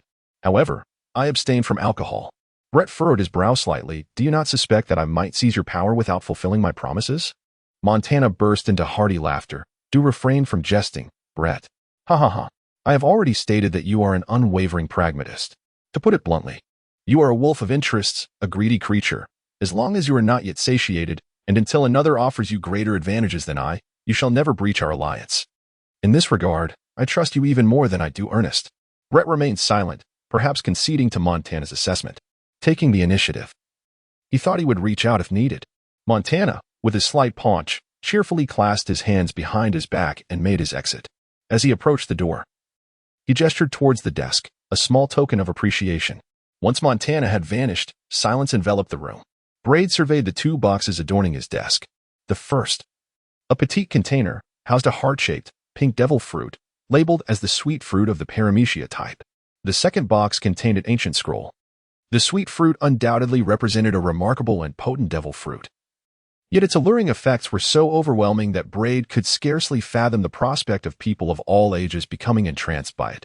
Conversely, the ancient scroll contained information regarding the perilous dragon clan, a super dangerous species of magical beast that Braid had long sought in vain. It even detailed a reliable method to navigate to the elusive cloud nest of the East Sea, indicating that the Major had conducted thorough research on him. Temporarily stowing away the Major's gifts, Braid calmly proceeded with the arrangements for the World Conference. By mid-September, the 50 slots for member nations under the world government to participate in the conference were announced. Braid employed his usual tactics, inviting a world-renowned airship company to undertake the transportation duties. However, the journey was not without its challenges. Lord Braid, Shigong exclaimed hurriedly. The king of the Kajin Empire requests that you increase the guard. Brett raised an eyebrow and inquired, what is the reason? Someone has expended a considerable sum to hire an assassin from the Dyke family to eliminate him. Brett blossomed with a smile. The Zodakar family? Zodakar, a name steeped in eccentricity, epitomizes a peculiar lineage that has, for generations, engaged in the art of killing as their vocation. Indeed, it is a profession, akin to laborers toiling in the fields or farmers tending to their crops. Yet, even among laborers and farmers, there exist those who rise above the rest. Similarly, the Zodakar family stands as one of the most formidable entities among those who have chosen murder as their calling. They are exceptionally powerful, virtually disregarding any opposing forces. Once a sufficient bounty is offered, they accept contracts, regardless of the target's identity. Inform Minister Ernest that the arrangements for the World Conference are nearly complete. The remainder is for him to preside over. I shall pay a visit to the Zodakar family. Brett's enthusiasm surged. Let us go. Joanna. Lord Brett. Lord Brett. Chapter 34. Sheba Zodakar. The Kagan Empire is a venerable member state under the aegis of the world government. Strategically positioned on a peninsula extending from the Red Earth continent towards the Eastern Sea, adjacent to the Dark Continent on the Red Earth. It has served as a bastion for the world government's explorations of the Dark Continent over the years, thus enjoying considerable favor from the world government, though it cannot quite rival the Alabastan Kingdom in prominence. After a 3-day journey aboard an airship, Brad arrived at the Kingdom of Kaken, where he marveled at the splendor of the realm and succinctly summarized his observations, the vast territory, relative affluence, and a recent connection with the corpulent. The current monarch of Kaken, King Huigaru, indeed bears this peculiar title. He is an oval-shaped, rotund individual, perpetually adorned with a cheerful visage, topped with a comically styled tuft of hair. His attire is notably casual and approachable. Had Brad not previously researched his background, he would scarcely believe this jovial figure was the King of Kaken. "Welcome to the emerging nation, Gray," the King of Huigaru solemnly greeted Brad. The term emerging nation, as self-proclaimed by King Huigaru, refers to the Kingdom of Kaken. Approximately a decade and a half ago, the kingdom transitioned from a socialist imperial system to a parliamentary democracy, prompted by the remarkably quiet revolution known as the Jinlin Pavilion Incident. At that time, they began to remove the royal designation from their national name, embarking on a new developmental path under the guise of a newly established nation. Unfortunately, the world government does not recognize this change. Brad was not well versed in the specifics, but he understood that the world government only acknowledges Kaken and not its self-styled emerging nation. This distinction implies that while Kaken may refer to itself informally as an emerging nation, in formal contexts, they remain the Kingdom of Kaken. The world government, with its vast means of enforcement, would not hesitate to impose sanctions if they deemed it necessary. "I am Brad Hyman, CP0, Brad introduced himself, stating, "Enough of the pleasantries. I am here to resolve issues. After all, I am leading the arrangements for this year's World Conference, and I cannot afford any missteps." King Huigaru responded with exaggerated mirth, exclaiming, "Ah, Your Excellency, you are indeed a young talent." Brad remained silent. The Grey Pot Meat King, possessing profound skills in reading the atmosphere, soon adopted a serious demeanor and said, "A few days ago, I encountered an assassination attempt. Fortunately, the one who perished was my decoy. The assassin has been identified through surveillance footage as a member of the Zodiaker family. I have also confirmed, through various channels, the identity of the person who commissioned the assassin. In short, I had no choice but to seek assistance from the government." "Which member of the Zodiaker family?" inquired Brad. The Grey Pot Meat King appeared taken aback before responding, Sheba Zodiaker, the only son and heir of the current head of the Zodiaker family." "Just him?" Brad asked. The Grey Pot Meat King nodded, "Indeed. Pack your belongings, summon your queen, your prince, and your guards. We will depart as soon as I notify you," Brad remarked nonchalantly. Ignoring the anxious demeanor of the Grey Pot Meat King, Brad activated his observation hockey to continue sensing his surroundings. He then commanded, "Joanna, control the swarm of mosquitoes to search for a middle-aged male, between 6 and 7 feet tall, robust in build, with long silver hair, skilled in concealing his presence." And so forth. "Our airship is delayed, and there is no need for further searching. He has appeared." Within the realm of his observation hockey, the figure of Sheba flickered and vanished, and it became evident that the airship Brad had taken to visit the Kajin Empire had been rendered inoperable. Tap, tap, tap. His fingers drummed against the table. Brad dialed the airship company. "I require the deployment of 10 airships from your branch in the Kingdom of Kaji." "Flight? Halt. This is not a matter for negotiation. The location is the royal palace of the Kaji Empire." Shortly thereafter, out of the corner of his eye, Brad glimpsed the imposing figure of King Greypot and his large entourage. With a swift gesture, he performed a transformation technique. In an instant, the identical visage of King Greypot materialized before him. "Wait, ninjutsu?" Murmurs of surprise echoed around. "I beg your pardon, King Greypot, but I implore you to masquerade as my bodyguard," Brad requested. The king complied with eagerness, more than willing to allow Brad to shoulder the risks on his behalf. In no time, a thunderous sound announced the arrival of 10 airships, gracefully descending upon the royal palace of the Kaji Empire. Following Brad's command, 7 of the airships formed a circular formation to obscure visibility, while 3 remained centrally positioned. It would be utterly impossible to ascertain which airship the king and his family had boarded merely by sight. Therefore, Sheba would need to employ his observation hockey or none ability. Should he resort to observation hockey, Brad would be unable to pinpoint him, and if he chose none, the outcome would be self-evident. The king's disguise was merely Brad's precaution against Sheba potentially making a move while the Greypot family embarked on the airship.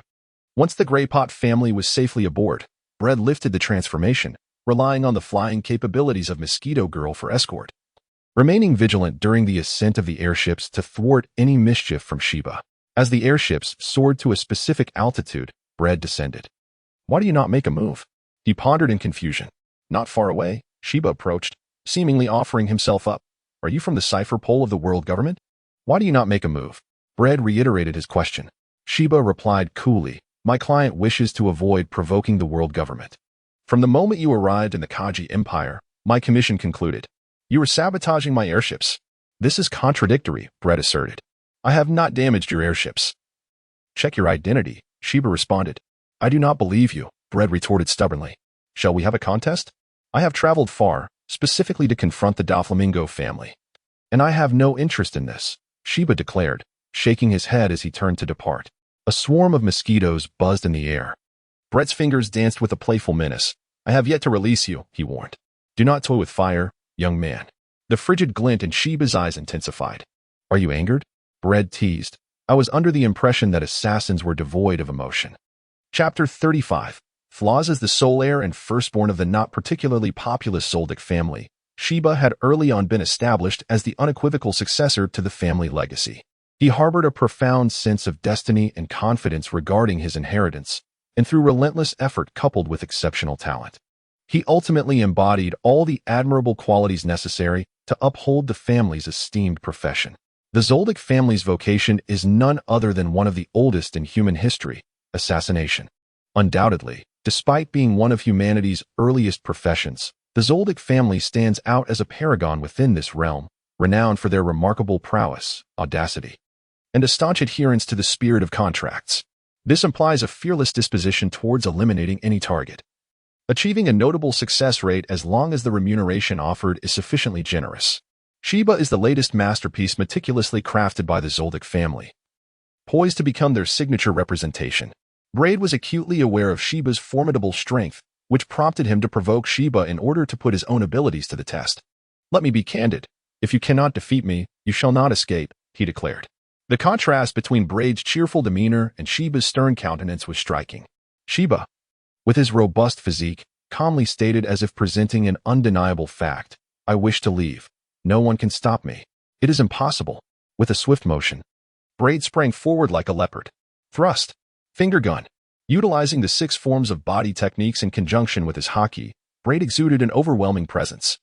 Father Anderson had repeatedly advised Braid against mastering haki too early, as it could hinder his physical development. However, Braid had consciously honed his physical strength for 8 years, unwittingly mastering haki by the age of 15. While he could not yet achieve full-body haki hardening, he had certainly become adept at partial haki hardening. Sheba, taking a misstep, enveloped himself in a furious aura, his arms moving swiftly as if he were a venomous serpent poised to strike its prey. The serpent strikes. Bang, bang, bang. The earth shook with a deafening roar. In a brief yet ferocious clash, the pressure enveloped Braid, while Sheba's energy surged uncontrollably. The ground shattered, and dust billowed into the air. Bam! Crash! Brett, having been repelled by Sheba, was the first to disengage from the fray, sliding several meters away. "Brett!" the mosquito woman exclaimed with concern. In truth, she yearned to assist him, yet he had steadfastly refused her aid. Braid waved at the mosquito woman, simultaneously easing his numb arm, signaling that he was unscathed. He mused to himself, "The primal force is terrifyingly potent, a physique of monstrous caliber." In a confrontation where both sides wield similar forms of power such as thought, will, and chakra, the true determinants of victory and defeat ultimately revert to the essence of humanity: intellect and physical prowess. Braid personally experienced the physical prowess of Sheba, an absolute anomaly, rivaling that of colossal magical beasts. Sheba, too, grew solemn, as he was acutely aware of his primal strength, especially when employing telekinesis. He could effortlessly push open the grand entrance of his home, designed as a specialized trial gate, which required a force exceeding 256 tons to fully open. Remarkably, it remained unscathed. Sheba was astonished by Braid's reckless pursuit of close combat, realizing that engaging in a direct confrontation with his formidable strength had left him unscathed. Yet he became serious. With a crackling sound, electric arcs flickered and danced. Sheba transformed his telekinetic energy into purple lightning, embodying the 6th form of intention transformation. Braid stepped back, uncertain if Shiba's transformation would enhance his speed and strength. He quickly formed seals and executed a ninjutsu to probe wind release, pressure damage. The nature transformation of chakra includes the 5 elements: wind, lightning, water, fire, and earth, each with its own interplay of creation and restraint. Wind overcomes lightning, as it is capable of slicing through it. Boom. Chakra coalesced in his mouth, and a high-pressure wind sphere was launched. Rumble. A massive crater several meters in diameter appeared where Shiba had previously stood. Crackling and flashing, the electric arcs danced with increasing intensity. Soaring into the air to evade Bread's high-pressure wind sphere, Shiba gathered an exaggerated bolt of lightning in his hands and dove toward Bread. A direct hit would spell disaster. Bread assessed, swiftly forming seals. Earth release, earth flow wall. Rumble. Thud. Thud. Rumble. Rumble. The ground quaked violently. The formidable walls crafted by Braid were swiftly obliterated by Shiba's might. The Earth's defenses could not withstand the penetrating force of the lightning. It was over. Shiba locked eyes with Braid, his hands conjuring an exaggerated bolt of lightning, which imprinted upon Braid's chest. Suddenly, a loud bang erupted, enveloped in smoke. A piece of wood bore the brunt of Shiba's lightning strike, a testament to the substitution technique, a rudimentary form of ninjutsu, suggesting that your encounters with the shinobi of the Land of Waves have been few. Earth release, earth flow river. Fire release, fire dragon bullet. Transitioning seamlessly from the substitution technique, Braid appeared silently behind Shiba, relying on the ample reserves of chakra to unleash a series of combined ninjutsu. The ground beneath them transformed into a torrent of mud and stone, leaving Shiba, off balance, unable to employ his own techniques in time. And he braced himself against Braid's fiery onslaught. Are you made of steel? How are you not injured? Braid mused, pausing his ninjutsu, using his observation haki to sense Shiba's resilience. After a brief moment of contemplation, he sighed, "Let us not continue this. There is no victory to be had, nor defeat to embrace. It's rather pointless." Braid realized that he lacked a decisive and lethal strike. Shiba remained silent, quietly withdrawing from the torrent of mud and stones. "Does the Don Quixote family accept any commission?" Braid inquired. Shiba nodded, as long as the remuneration offered by the client is sufficiently generous. After a moment of contemplation, he added, "What if the client is you? Would you refuse?" Braid raised an eyebrow. Shiba replied, "The compensation would need to be double that of others in the same tier." "Are you seeking revenge then?" Braid said with a shrug. Shiba candidly responded, "Indeed." Chapter 36. The plan of the 7 warlords to kill multiple birds with one stone by actively provoking Shiba. Braid intended to use their confrontation as a means to assess his own abilities and recognize his shortcomings. Having achieved his initial objective, he deemed it unnecessary to persist. For Shiba, Braid's provocations were indeed irksome. However, as a quintessential member of the Don Quixote family, he had always disdained unwarranted battles devoid of compensation, which in the family's ethos were seen as imprudent and even detrimental. Thus, there was no need for him to continue. Upon confirming that Braid would no longer pursue him, he decisively vanished from the kingdom of Kaji. Brett returned to Mary Geos, having completed the preliminary arrangements for the World Conference, while the subsequent tasks awaited his attention. In October, the World Conference was grandly convened. Given the onset of the Great Pirate Era and the cessation of the second large-scale civil war in Wano Country, this year's World Conference attracted considerable attention. Regardless of whether they belonged to the world government's faction, many sought to discern the strategies that the world government would employ. The world government did not disappoint. On the first day of the conference, the 5 elders personally attended, promptly dropping a bombshell regarding the 7 warlords of the Sea Plan. Officially, the world government's statement on the 7 warlords of the Sea Plan was that it sought to pardon certain individuals classified as pirates, who were deemed to be more akin to adventurers than actual pirates, due to the hasty definitions provided by negligent government officials. They aimed to recruit those with overwhelming strength to mitigate the escalating tide of piracy, while simultaneously utilizing their power to suppress other pirates. At first glance, this seemed reasonable, portraying the world government as quite understanding. However, in reality, it was merely empty rhetoric. What constitutes a lesser degree of crime? What defines individuals as more adventurers than pirates? What does it mean to be a negligent government official? The world government remained silent on the costs associated with recruiting those powerful pirates. Yet, whispers from undisclosed sources revealed that the world government not only ceased bounty hunting for those pirates joining the 7 warlords, but also granted them privateering rights, allowing them to plunder freely in any territories not under the world government's jurisdiction.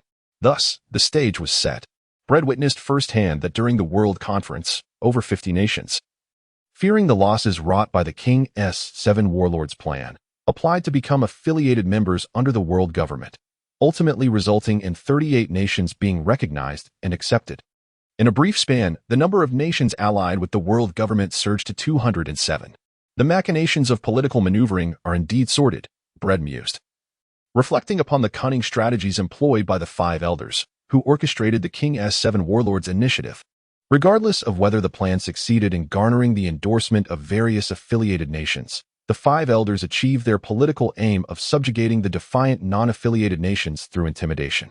Should the King's 7 warlords initiative gain acceptance among the affiliated nations, it would not only consolidate allies but also fracture and undermine adversaries, thereby fulfilling its military objectives. The King's 7 warlords initiative is a masterstroke, ingeniously crafted to achieve multiple ends. It's brilliant enough to send shivers down one's spine.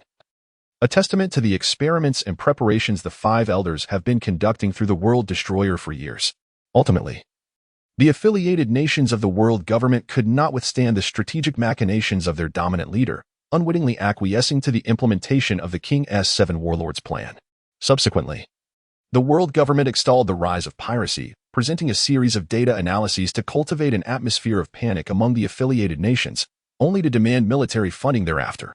This year's World Conference extended over a lengthy period of nearly 2 months, after which the world government was satisfied to release the affiliated nations. The aftermath of the global conference orchestrated by Bledsoe resembles the new year of 1499 in the sea-round calendar. The resounding explosions of magnificent fireworks illuminate the skies above Mary Geo Brother Bled, exclaimed Joanna, while the nearly 3-year-old Karifa was the first to spot Bledsoe. Stumbling joyfully into his embrace, Brett lifted Karifa and entered, exclaiming, "Aunt Shwe, the busy one has returned." My heavens, the bustling Shwe was taken aback, feeling both a pang of sympathy and a hint of reproach towards Brett. Braid chuckled, casting a sidelong glance. Tornado? Blizzards? Elle extended an invitation for them to celebrate together.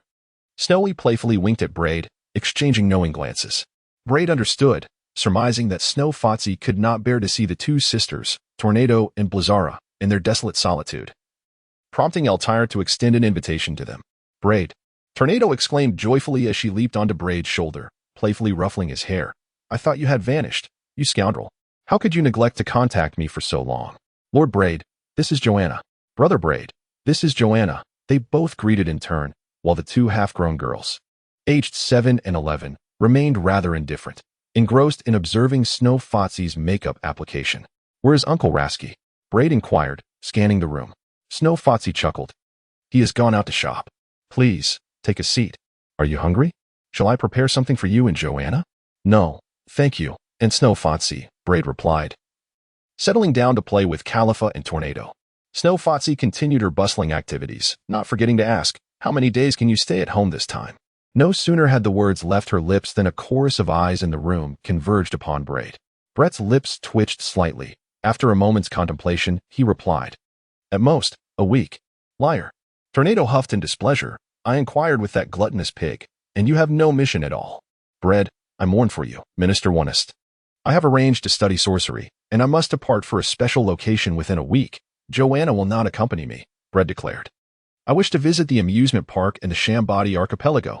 Tornado led the chorus, banging on the table. "Amusement park. Bang bang. Amusement park. Bang bang. Amusement park." A group of unruly children, even the still somewhat naive Califa, joined in the ruckus. "All right," Bread sighed. "Yay." Chapter 37. The corrupting monster not only had the plan to learn sorcery on the 8th day of the new year fallen through, but also the intended trip to the amusement park with a group of unruly children on the first day of the new year had been postponed. In fact, Bread had not even enjoyed a proper New Year's Eve, as he was hastily summoned in the dead of night by his superior, Minister Onest, due to certain individuals' penchant for causing trouble. Besides Bread, several temporarily idle elite agents of Cypherpole had gathered in Minister Onest's office. "Is everyone here?" Minister Onest, visibly fatigued, delivered what should have been an impassioned speech with little vigor. "I have just received intelligence that the remnants of the Roger pirates have attacked Batarila Island. It is almost confirmed that Batarila Island truly harbors the most evil bloodline in history. Your mission is to locate him or her. Erase him or her. We cannot allow him or her to be born into this world. And the method? Asked Esther's, leaning on her sword. Minister Wano scratched his head and sighed. We must exercise caution in our approach. After all, the news of Badarila Island's most evil bloodline has spread like wildfire across the globe, drawing the world's attention. We cannot afford incidents that might lead to accusations of government atrocities against innocents, for such events would severely damage the government's credibility, reputation, and image. And who exactly are the remnants of the Roger pirates attacking Badarila Island? Esther's inquired further. Minister Wano responded, the vice captain of the Roger pirates, Dark King Silver's Rayleigh, and the combat captain Giant Axeback Jabba, along with approximately 7 to 8 others. The Navy stationed at Badarila Island barely managed to repel them, so gathering information has been challenging. Nevertheless, the Navy is currently reinforcing their forces, with Vice Admiral Garp stationed at Badarila Island. Dark King, Giant Axe? Splendid. Esther's azure eyes sparkled, clearly reflecting her excitement at the prospect. Let us take action. Minister Wano muttered, stifling yawns. I am utterly exhausted. That damned Roger pirates. Even in death, they do not rest. Bread pondered for a moment and said, I wish to decline this task. There must be limits to one's capriciousness, I implore you. Minister Ernest replied with a sense of helplessness. Braid shrugged silently and departed the office of Minister Wano, blending into the throng. The hour approached midnight, and the air in Marijoy had turned brisk. The nature of their work necessitated that agents were adept at keeping secrets and possessed considerable patience. In other words, they were predominantly taciturn. Each individual moved quietly along the path. Particularly notable among them was Esther's, a person Braid recognized yet hesitated to engage with. Despite his penchant for conversation, Braid found himself compelled to feign muteness. Suddenly, a voice cut through the stillness. May I have a word? A woman, swathed in a coat, intercepted Braid at the corner of the street. Brett's lips curled into a smile. It has been a while, Dr. Datia. You appear rather fatigued. The colleague of Brad's deceased parents, a scientist from the scientific division of the world government, a middle-aged woman with a youthful heart, Dotia, indeed appeared rather haggard. Her complexion and lips bore a sickly pallor. We cannot wait for you, Brad, Esteth remarked without turning her head. Brad was equally unyielding. You are neither my superior nor the leader of our group. You do not represent anyone, nor can you issue commands to anyone. Tend to your own affairs, Esteth. Esteth scoffed coldly. Brett extended his hand, gesturing for Dottie to step forward. Shortly after, she inquired, What is it, Mr. Brett? With a charming smile, he replied, Though we have only met thrice, I am convinced that we share a mutual affinity. Our shared appreciation for the Imperial blood collection and its rapid absorption speaks volumes. Dottie reached for the buttons of her coat, preparing to respond. Brett gasped in astonishment. I am not that kind of person, and you are not one to engage in such activities. You have matured, and if you wish, I do not mind. It is not always the case that the one taking advantage is you. Dotia's smile was forced yet mocking as she casually shed her coat, revealing her princess-like attire.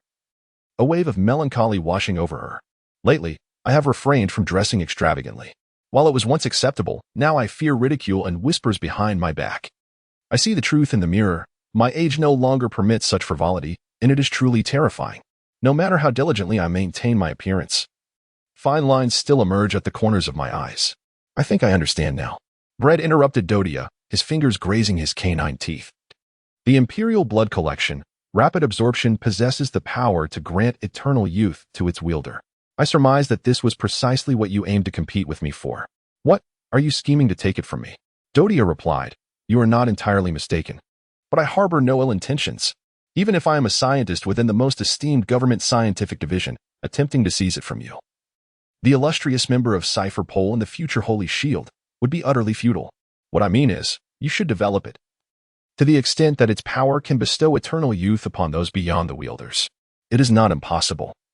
Brett pondered the potential of the Imperial blood collection, rapid absorption, initially instilling hope in Dotia, then teasingly inquired, But why should I? What compels me to develop it to the point where it grants eternal youth to others? Human nature is inherently selfish. Without hesitation, Dotia stated, a trait. Time is indeed merciless. It effortlessly transforms youth into age, beauty into ugliness. Brett feigned a sigh of lament. Dotia spoke with the confidence of one discussing the price of a cabbage, yet beneath her certainty lay a hint of madness, her voice rising in hysteria. From my body to my soul, everything belongs to you. What is my bargaining chip? All I desire is my youth, my beauty, a pleasant collaboration. Brett extended his hand. Dodia, relieved, grasped his hand and said, "As soon as possible. I cannot wait." "Very well." Bread checked his watch. "I must first attend to my mission. Here is my contact number, 667291204. Once I have developed the Imperial blood collection, rapid absorption, we shall discuss the details further." Dodia nodded. And as Bread turned to leave, she remarked, "The charming little imp has transformed into a seductive monster. Was it not you who sought me out?" Bread turned back, his smile radiant. "You even inquired about my whereabouts, waiting for me in the dead of night." Dodia was left speechless. Chapter 38. The overzealous Esters on the journey to the South Sea. Will you not even consider it, little Esters? Although we are agents, we are also girls. As girls, how can we not make ourselves presentable? A strikingly beautiful woman with long legs and exquisite golden short hair, who later joined the team led by Braid, was touching up her makeup with a compact while cheerfully commenting, "With your beauty, a little enhancement would surely make you dazzling enough to be blinding." Isteth, wiping her military blade, coldly retorted, "I'm not interested, so don't bother me, Streesy. Be careful, I might just end you." "Such a pity," Streesy replied, deliberately ignoring Isteth's threat, her smile unwavering. "You're a girl, little Isteth. Constantly engaging in violence isn't good for you. You'll end up friendless." With a soft clink, the blade was sheathed. Isteth's azure eyes glinted with an unsettling chill. "Oh wow," Streesy said, setting down her makeup compact and raising her hands in surrender. "I'll keep quiet."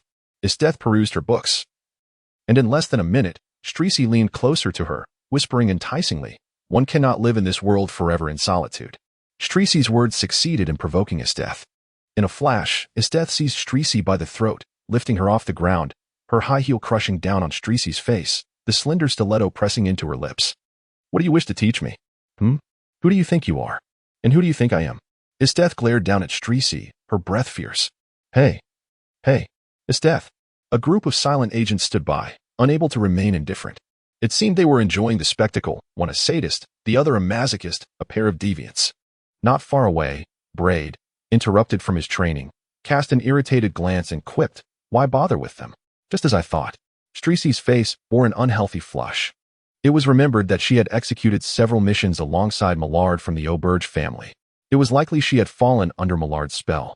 No wonder she had come to harass Isteth. Rumors suggested that Isteth was the most coveted target in Millard's circle. Alas, women were beginning to compete with men for other women. Idle chatter. Bread suddenly realized that Trissy was indeed one of Millard's confidants, deeply ensnared in the same predicament. "Get lost." Isteth disdainfully kicked Trissy aside, her brows knitted in displeasure. "Your stench reminds me of that scoundrel Millard." Trissy rose without a hint of anger, even licking her lips and casting flirtatious glances at Isteth. Fortunately, she knew when to withdraw, slipping away before Isteth could unleash her fury, tending to her own wounds instead. With her ire unspent, Isteth grew increasingly sullen, causing all the agents aboard the airship to keep their distance. After a prolonged silence, Isteth abruptly retrieved her phone and dialed Minister Wanist. "This is Isteth speaking, Minister Wanist. I have a request. I wish to engage in a romantic relationship." What? Both the minister and the agents aboard the airship were taken aback, for from any perspective, the ice-cold warrior, obsessed with hunting, killing, and battle, seemed an unlikely candidate for love. "I recommend Wanist. He is a good man," Bread noted, recognizing the voice of a major accompanying the minister. Isteth bluntly stated, "Minister Wanist suffers from hypertension and is living on borrowed time." Cough. "How rude. I am in excellent health," Minister Wanist retorted. "Young Isteth, you are not lacking in suitors." "They are merely my experimental subjects for torture, equally precarious," Isteth replied. "Indeed, pursuing the opposite sex is a biological instinct. I support you wholeheartedly, young Isteth. I have a few conditions. Please find someone who meets my criteria." Isteth spoke earnestly. "First, I place great importance on the potential for the future, hoping he possesses capabilities that rival my own. Second, he must have the courage to accompany me in hunting exceptionally dangerous beasts, even unarmed. Third, he should be younger than I, so that I may have the upper hand. Fourth, he must possess an innocent smile." She paused momentarily. "No need, I have found someone." With that, Isteth abruptly hung up the phone, gazing intently at Brett, who was suffering from hypertension due to the conflict with Minister Wanist, managed to smile despite his precarious situation. "Shall we attempt to get to know each other?" he suggested. Astes, rarely smiling, reached out and took a collar, intending to fasten it around Brett's neck. Bread's smile froze as he brushed aside Isteth's collar. I am not your slave, Isteth. Are you truly going to reject my proposal for companionship? Isteth replied, there is no other choice. I must resort to force. Before Bread could finish his words, a swift uppercut nearly struck his face, but fortunately he evaded just in time. Bang! Bread retaliated with an ungracious kick. With a clash, Isteth blocked the attack, sliding back several steps. It would not be easy. After all, he is a man of my caliber. Isteth drew her sword. You can't be serious, Isteth. Stop joking around. The agents surrounding them keenly sensed the impending danger in the air. It was too late. Thunderous roars erupted. Crackling sounds echoed, followed by a booming cacophony. The audacious Isteth wielded her sword, conjuring an ice pillar that soared like a spear, crashing down upon Bread and piercing the airship. Chapter 39. The collision of the gifted twin stars. Thud. Thud. The tumultuous noise continued. The lavish airship, an extravagant marvel, exploded with a deafening blast, scattering fragments across the sky, raining down upon the sea and stirring tumultuous waves. The passengers aboard the airship were the elite of Cipher Pole. Otherwise, they would not have been deemed worthy of undertaking such perilous missions in the South China Sea. Each utilized their unique skills to escape the explosion, deftly landing safely on a desolate island thousands of meters above, with only a few sustaining injuries. However, the pilot of the airship met a gruesome fate, reduced to mere fragments, with no place for a burial. Meanwhile, both Isteth and Bread remained suspended in the clouds, locked in a tense standoff. Isteth relied on her exceptional mastery of the sixth style technique, the moon step. Bread conserved his strength, relying on the flight capabilities of the Mosquito Girl. Obediently wear the collar and be my lover, Asta said with a smile, her expression radiant as a blooming flower. Do not resist, or you shall provoke my ire. Little Bread, should I accidentally cause your demise, it would grieve me deeply. She must be jesting, thought Bread, as the Mosquito Girl murmured. Brett's expression turned grave. No, she is indeed serious. Bread harbored no doubt regarding the earnestness of his death, for he comprehended the intricacies of her life journey. Born into the brutish tribe of the frigid Arctic, Isteth was steeped from an early age in the ancestral doctrines of her people, principles forged in the crucible of their struggle against the harsh natural environment and their relentless battle for survival against monstrous beasts. These teachings echoed the brutal laws of the jungle, survival of the fittest, the strong devouring the weak, and the relentless march of natural selection. Thus, when the brutish tribe fell victim to the onslaught of the phantom troop, the fortunate survivors, including Isteth, shed no tears. She merely deemed her father and kin as too feeble, attributing the tribe's demise solely to their lack of strength, with no connection to external forces, including the assailants themselves. For such was the education she had received. Departing from the territory of the brutish tribe, Isteth ventured into the world alone, a solitary and strikingly beautiful young girl. She inevitably attracted the attention of those with nefarious intentions. Witnessing the sordid realities of the outside world, she felt little difference from her life in the far northern Arctic. The same harsh principles of survival prevailed. Eventually, upon her transition to the service of the world government, Isteth, now an operative, underwent a form of education that was scarcely an improvement over her previous indoctrination. The prevailing tone was dark, reinforcing loyalty to the world government through a form of brainwashing that primarily equipped her with more systematic and lethal methods of killing. Reflecting on Isteth's 19 years of existence, it becomes apparent that she had never experienced love or warmth. Every aspect of her life molded her into a being devoid of the rich emotions and sound reasoning that characterize a normal human being. She had transformed into a savage, bloodthirsty monster. Brett was acutely aware that Isteth's intention to place a collar around his neck was not rooted in malice or insult. Rather, Isteth simply struggled to comprehend the nuances of romantic relationships, although his emotions were somewhat muted in comparison to those of a typical human.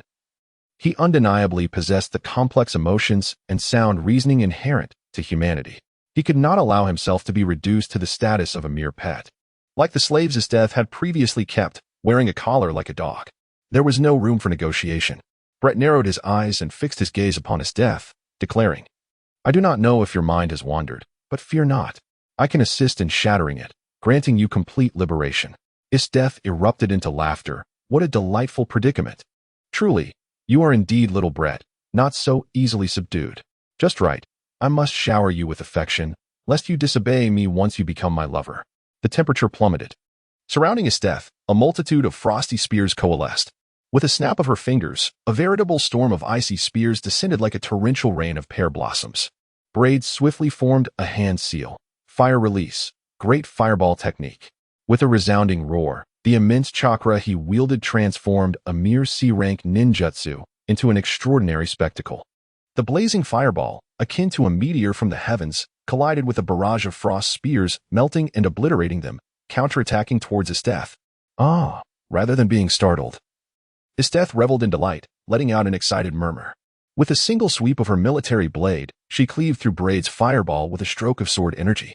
Die. The fireball incinerated the frost spears, and the billowing steam concealed the Mosquito Girl's ambush. Clang. The clash of metal echoed. Even though the Mosquito Girl had hardened her razor-sharp claws with armed color hockey, capable of slicing through steel like tofu, she could not breach Esteth's defenses. Esteth, too, had mastered the armed color hockey, enveloping her military blade with it, effortlessly blocking the assault from the Mosquito Girl, a formidable beast of the tiger level, an exceedingly dangerous subhuman. Her primal strength was astounding, yet Esteth remained unmoved. I have heard it said that a boy should be devoted to a girl. Esteth mused. No female creature should be beside him, not even a beast. I would not want my lover to lose control and have an affair with a beast. Such a scenario would bring me immense shame. Crack. I spread along Esteth's military blade. Step back. Joanna. Earth release. Earth spear. Slash. Finger gun. Reinforced with a layer of enhanced defense, Braid engaged in close combat with Esteth, employing martial arts. Bam. Thud. Thud. Thud. The sounds echoed across the deserted island. Indeed. They were genius twins, formidable. Still watching the spectacle? They are both Imperial arms users. Should they unleash their true power, it would surely result in death. What should we do? It's all your fault, Triss. And Millard.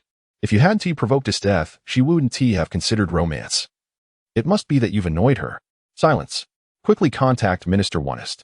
I suggest we call for Admiral Karp's assistance. We must separate them at once. Can Admiral Karp fly? The elite of Cypher Pole gazed upward at the battle, not forgetting to communicate. Chapter 40. The Ice Blue Queen. Whoosh. Boom. Thunderous roars echoed. Between the South China Sea and the fringes of the doldrums, the tranquil surface of the ocean suddenly erupted in a magnificent splash, akin to the detonation of a colossal bomb, instantly unleashing tumultuous waves. As the cascading droplets fell like rain, the undulating sea revealed two indistinct figures. Esteth stood upon a piece of ice, floating upon the currents, and reached up to wipe the soot from her exquisite visage, remnants of the fire-release jutsu employed by Braid. Meanwhile, Braid, having shattered Esteth's formidable aura, discarded her tattered garments, revealing his robust musculature. Braid! Exclaimed the Mosquito Woman as she hastily descended. Braid remained silent, shaking his head to indicate to the Mosquito Girl that he was unscathed. He could not deny the unprecedented pressure he felt while confronting Esteth. He was no ignorant or narrow-minded individual, yet never had anyone commanded his complete focus and unwavering dedication as she did in this moment. This was not solely due to Esteth's perfect mastery of the ice element, which significantly amplified the power of her imperial weapon, the manifestation of the demon of purity. Her abilities, nearly indistinguishable from the natural ice fruit, coupled with her profound command over the power of domination, including the battle techniques honed through bloodshed and the strategic mindset cultivated in warfare, rendered her both offensively and defensively invulnerable. What struck Braid more profoundly was her attitude. He had encountered many individuals, yet none exhibited the relentless determination and fierce combat spirit that characterized Esteth. Once engaged in battle, she harbored an unwavering belief in the necessity of annihilating her foes, instilling a profound sense of despair in them. He was acutely aware that this was merely a fraction of her restraint. The inexhaustible power of water would enable him to unleash his strength with remarkable efficiency. This was indeed his arena. Yielding was still an option, little Braid. As Esteth strolled across the sea, each step she took caused the waters to freeze in her wake. Before I succumb entirely to the thrill of slaughter, I must admit, you are quite impressive, perhaps too modest and restrained. I have long been uncertain of your true capabilities. I had anticipated great strength, yet I did not foresee that you would pique my interest to such an extent. Braid remained silent, his wrist twisting as he manifested his weapon of gluttony. It became evident that he was a wielder of a manifestation-type ability, and the shape of his weapon suggested it was of the lethal one-strike variety. What unique power might it possess? Esther's cast a sidelong glance at the weapon in Braid's hand, silently assessing it, and verbally remarked, "What a pity, young Braid. You have answered incorrectly. Farewell." my love." With a snap of her fingers, the frost swiftly spread from beneath her feet, engulfing the surroundings in an instant. Suddenly, a sharp and colossal ice spear, resembling a towering tree, erupted from the icy ground, aimed directly at Braid. Snap! Snap! Snap! Braid narrowly evaded the first ice spear, followed by the second, third, and countless others in rapid succession. Esteth, with a mere blink, conjured a veritable forest of ice spears upon the ocean.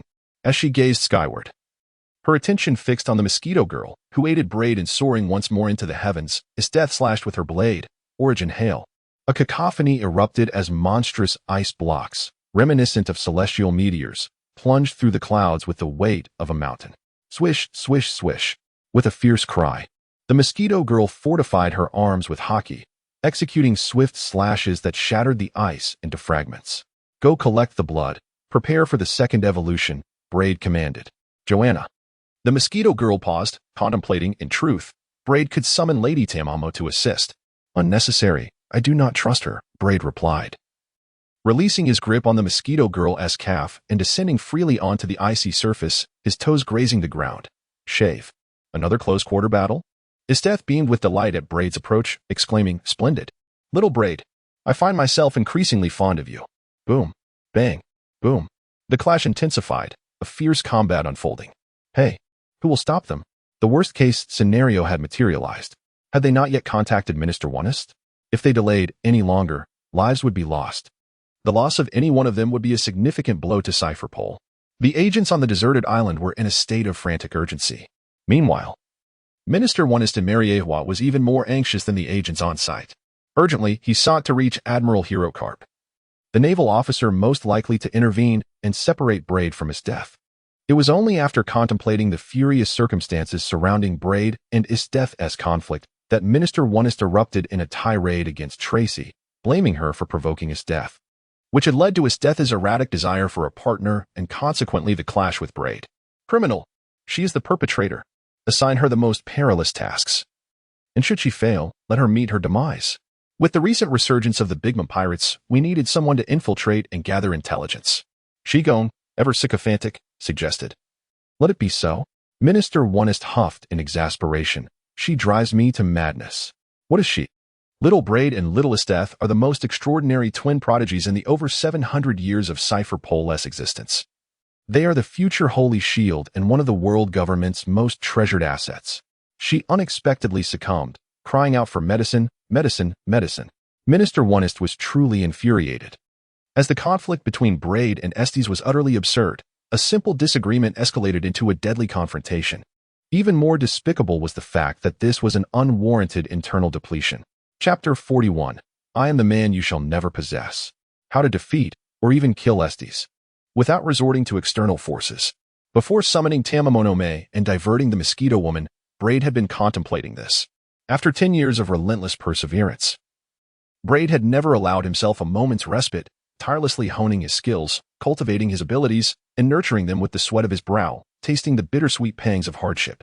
He sought power at any cost, and by any means necessary, all in the pursuit of strength, aiming to diminish, avoid, or eradicate the known and unknown threats to his existence.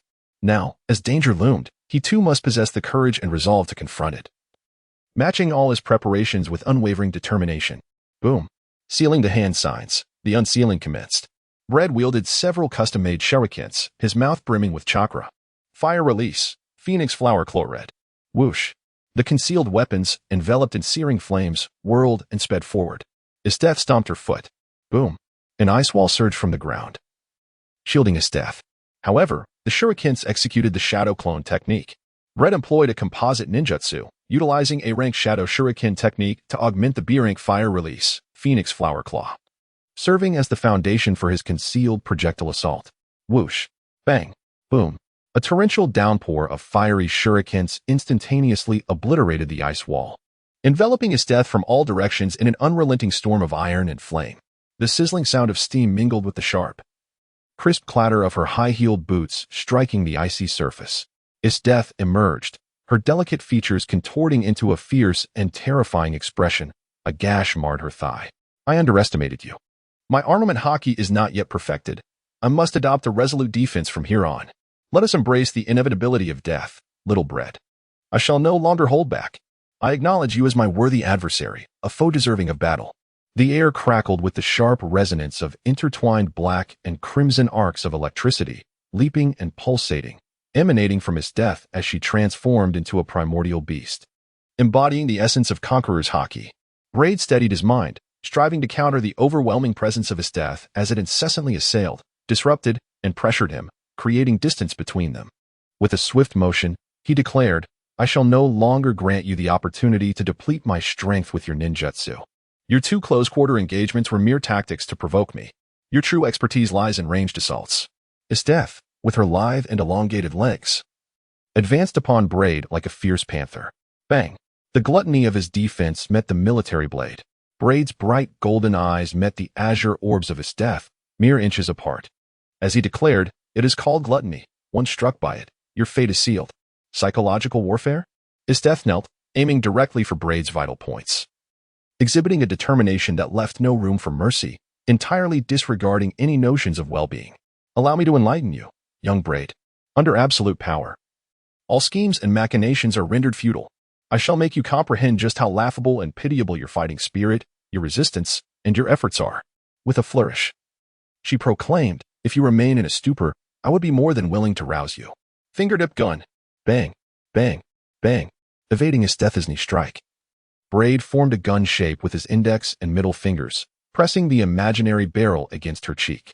In the throes of close combat, every inch lost was fraught with peril. Death, fortified by her mental prowess, withstood Braid's simulated gunfire, lifting her leg to unleash a whip-like strike imbued with frost damage. Thud. Braid extended his arms, executing a backward somersault while utilizing momentum to rotate and create space, leaving a fleeting imprint in the air. Fire release. Great fire destruction. Wind release. Great breakthrough. The wind fanned the flames, resulting in a surging inferno that engulfed Death. With a resounding crash, the audacious fighting style of Death birthed enormous ice pillars, each measuring at least 10 meters in length, piercing through the sea of fire. Seizing the opportunity before the ice could melt, she ascended the pillars to advance closer to Braid. In the heat of the battle, the limitations of Braid's lack of a decisive trump card became glaringly apparent, and the same could be said for Death. While Braid's overall prowess might be slightly inferior, the notion that Death could effortlessly overpower him was mere hyperbole. Thus, the struggle continued unabated.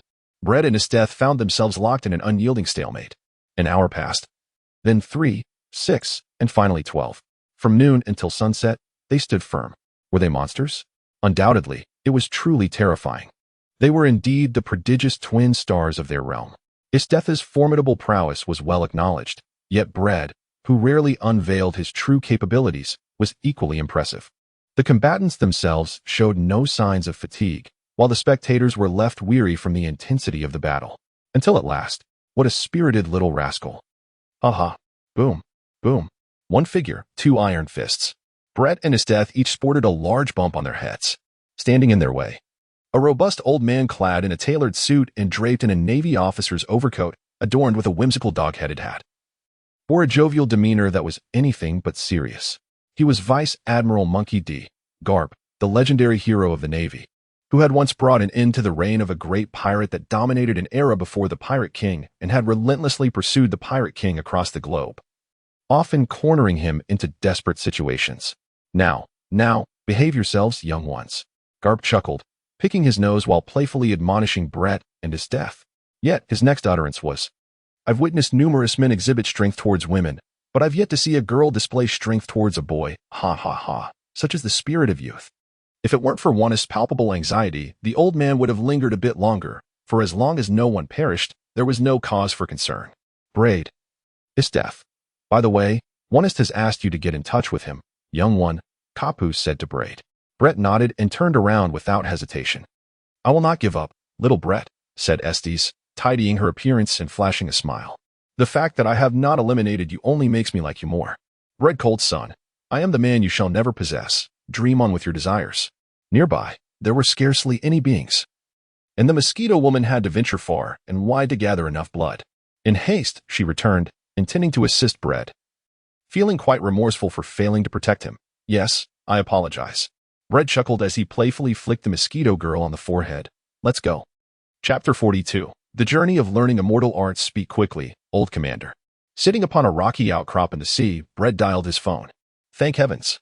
Minister One's heart, which had been heavy with dread, finally lightened.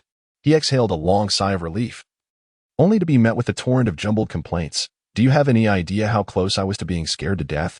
Such insufferable, headstrong little devils, ready to kill each other over a mere disagreement. What on earth is going on? It's just a matter of romance. What does it matter if you agreed to little Asta? And Asta herself, what kind of confession is that? Braid, both mentally and physically exhausted, found his clash with his death anything but easy. The relentless battle, extending over 12 hours, pushed him to the brink of depletion. This was the result of having released the numerous shadow clones stationed at the Hunter Association headquarters, which had been assisting Netero with administrative duties in the cultivation of haki, nun abilities, and chakra, tirelessly replenishing his energy.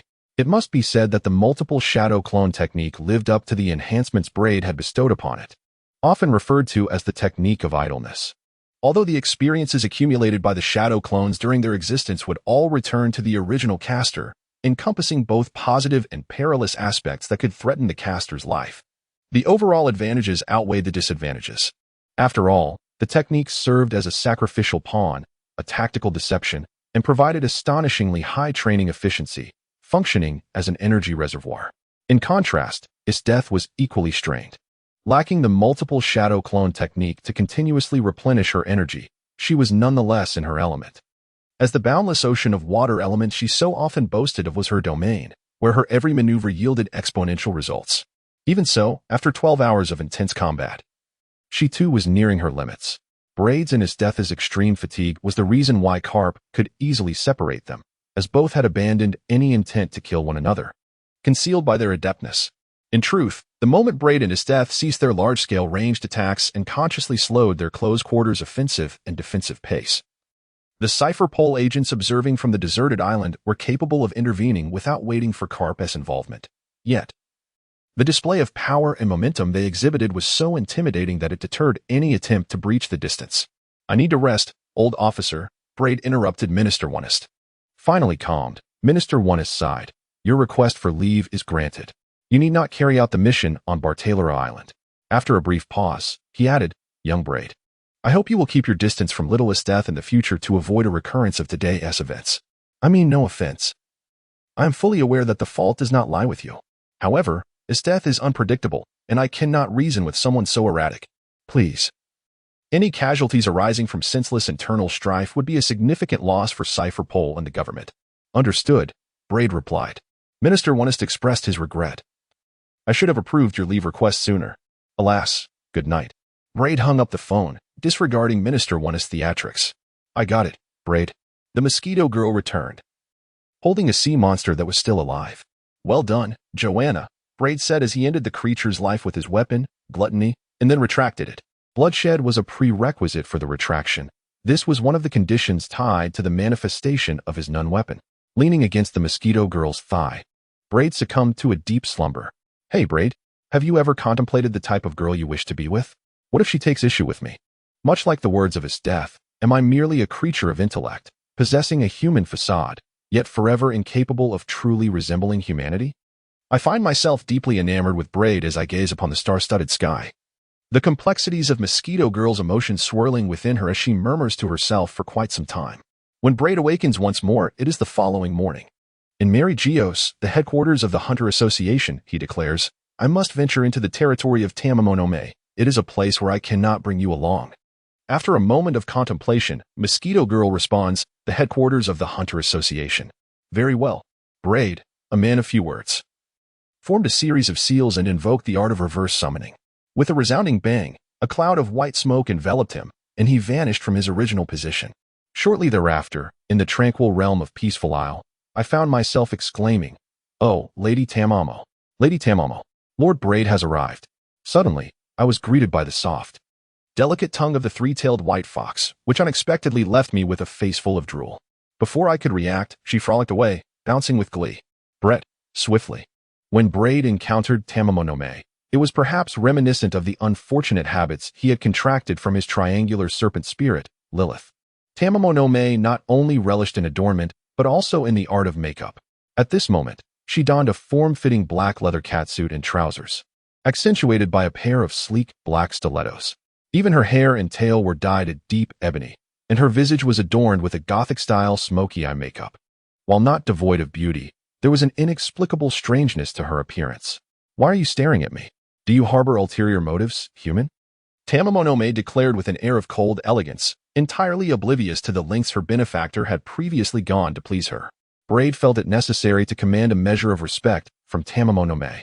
Thus, he rummaged through his wallet and produced the largest denomination he could find. Alas, it was gone in an instant.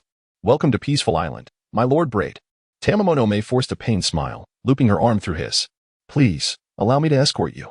Without mastering the art of celestial magic, I shall not depart from Peaceful Island," Braid declared, "which means you, too, shall remain here, Lady Tamamonome." With a smile, Tamamonome replied, "I fear that may not be feasible." Brett raised an eyebrow. "I once studied the art of immortality under the venerable Six Paths Elder, albeit without mastering it." Yuzuokian awkwardly scratched his nose, casting a glance at Brett's unfriendly demeanor, and added, "I truly comprehend the method of acquiring such mystical arts. However, the pursuit of immortality is an exceedingly perilous endeavor. Bredao, let us not beat around the bush. I have a friend, Tamamonome." Chapter 43. In Circles, Yet You Remain. It was the original Six Paths sage who, out of curiosity about whether the Yukai could master the art of ninjutsu, fortuitously encountered the rather bored Yu, and thus took the initiative to impart his knowledge of the mystical arts. Ultimately, he validated the ancient adage that yokai are utterly incapable of mastering ninjutsu. Bredao reclined languidly, allowing the grand white-faced, golden-haired nine-tailed fox, Tamamonome, to guide him in search of her companions. It was not solely I, but several other yukai who also met with failure. Tamamonome soared gracefully through the winds. Bredao inquired, "Why? Why is it that the demon race can never master celestial arts? Is it a constraint imposed by the Creator?" To which Tamamonome replied uncertainly, "I am also unsure." Brett pondered, "What kind of power do you demons wield?" "It is the power of the yokai," responded Tamamonome with clarity. After a moment's reflection, she added, "It could also be categorized as a form of life energy. However, we are innately awakened beings." Brett was taken aback. Truly, it is a remarkable racial advantage. The inherent awakened life energy, the tenacious physique, and the remarkably long lifespan are nothing short of perfection. Regardless of the exaggerated forms of the giant race, the amphibious fishmen, or the electrically endowed fur-covered beings, they pale in comparison, let alone the ordinary majority races. "I begin to comprehend what you mean by the shackles imposed by the Creator, were it not for these constraints. I believe it would be the demon race that would dominate the world." "Indeed," as Yuzao said. Brett chuckled and inquired, "Could you elaborate on the constraints imposed by the Creator? What exactly are they?" "Firstly, the reproductive rate of the demon race is lamentably low, particularly among those with stronger bloodlines. For instance, take our own nine-tailed fox clan, which perfectly constrains the development of the demon race." Tamamo sighed. Bredao remarked, "Isn't there a considerable number of yukai on Peace Island? Have you not noticed? Most of them are beasts, and there are merely 31 members in the entire nine-tailed fox clan," lamented Tamamonome. Braid pondered carefully, then slowly nodded, remarking, "It seems there are no male members among you? Over time, could it be that your kind, the nine-tailed fox clan, suffered the loss of all male members due to the ancient wars thousands of years ago, nearly leading to your extinction? Subsequently, an elder devised a secret technique for survival, allowing us to reproduce asexually. Thus, the present-day nine-tailed fox inhabitants of Peace Island are all born of asexual reproduction, including myself." After a brief pause, Tamamonome added, "Of course, although we possess the ability to reproduce asexually, the cost is exceedingly high, nearly a life for a life." With a slight pause, she teased, "Isn't that rather disappointing?" Braid was taken aback. Do you think that our esteemed nine-tailed fox clan lacks male members, leading you to indulgent fantasies? A bevy of enchanting beauties from our clan, adorned in splendid attire, encircles you, pleading for your affection. Lord Braid, please accept my courtship. Lord Braid, I yearn to bear your children. Lord Braid, you need not pity me. This is a theatrical performance of Yuzao Qian's split persona. Braid, did I guess correctly?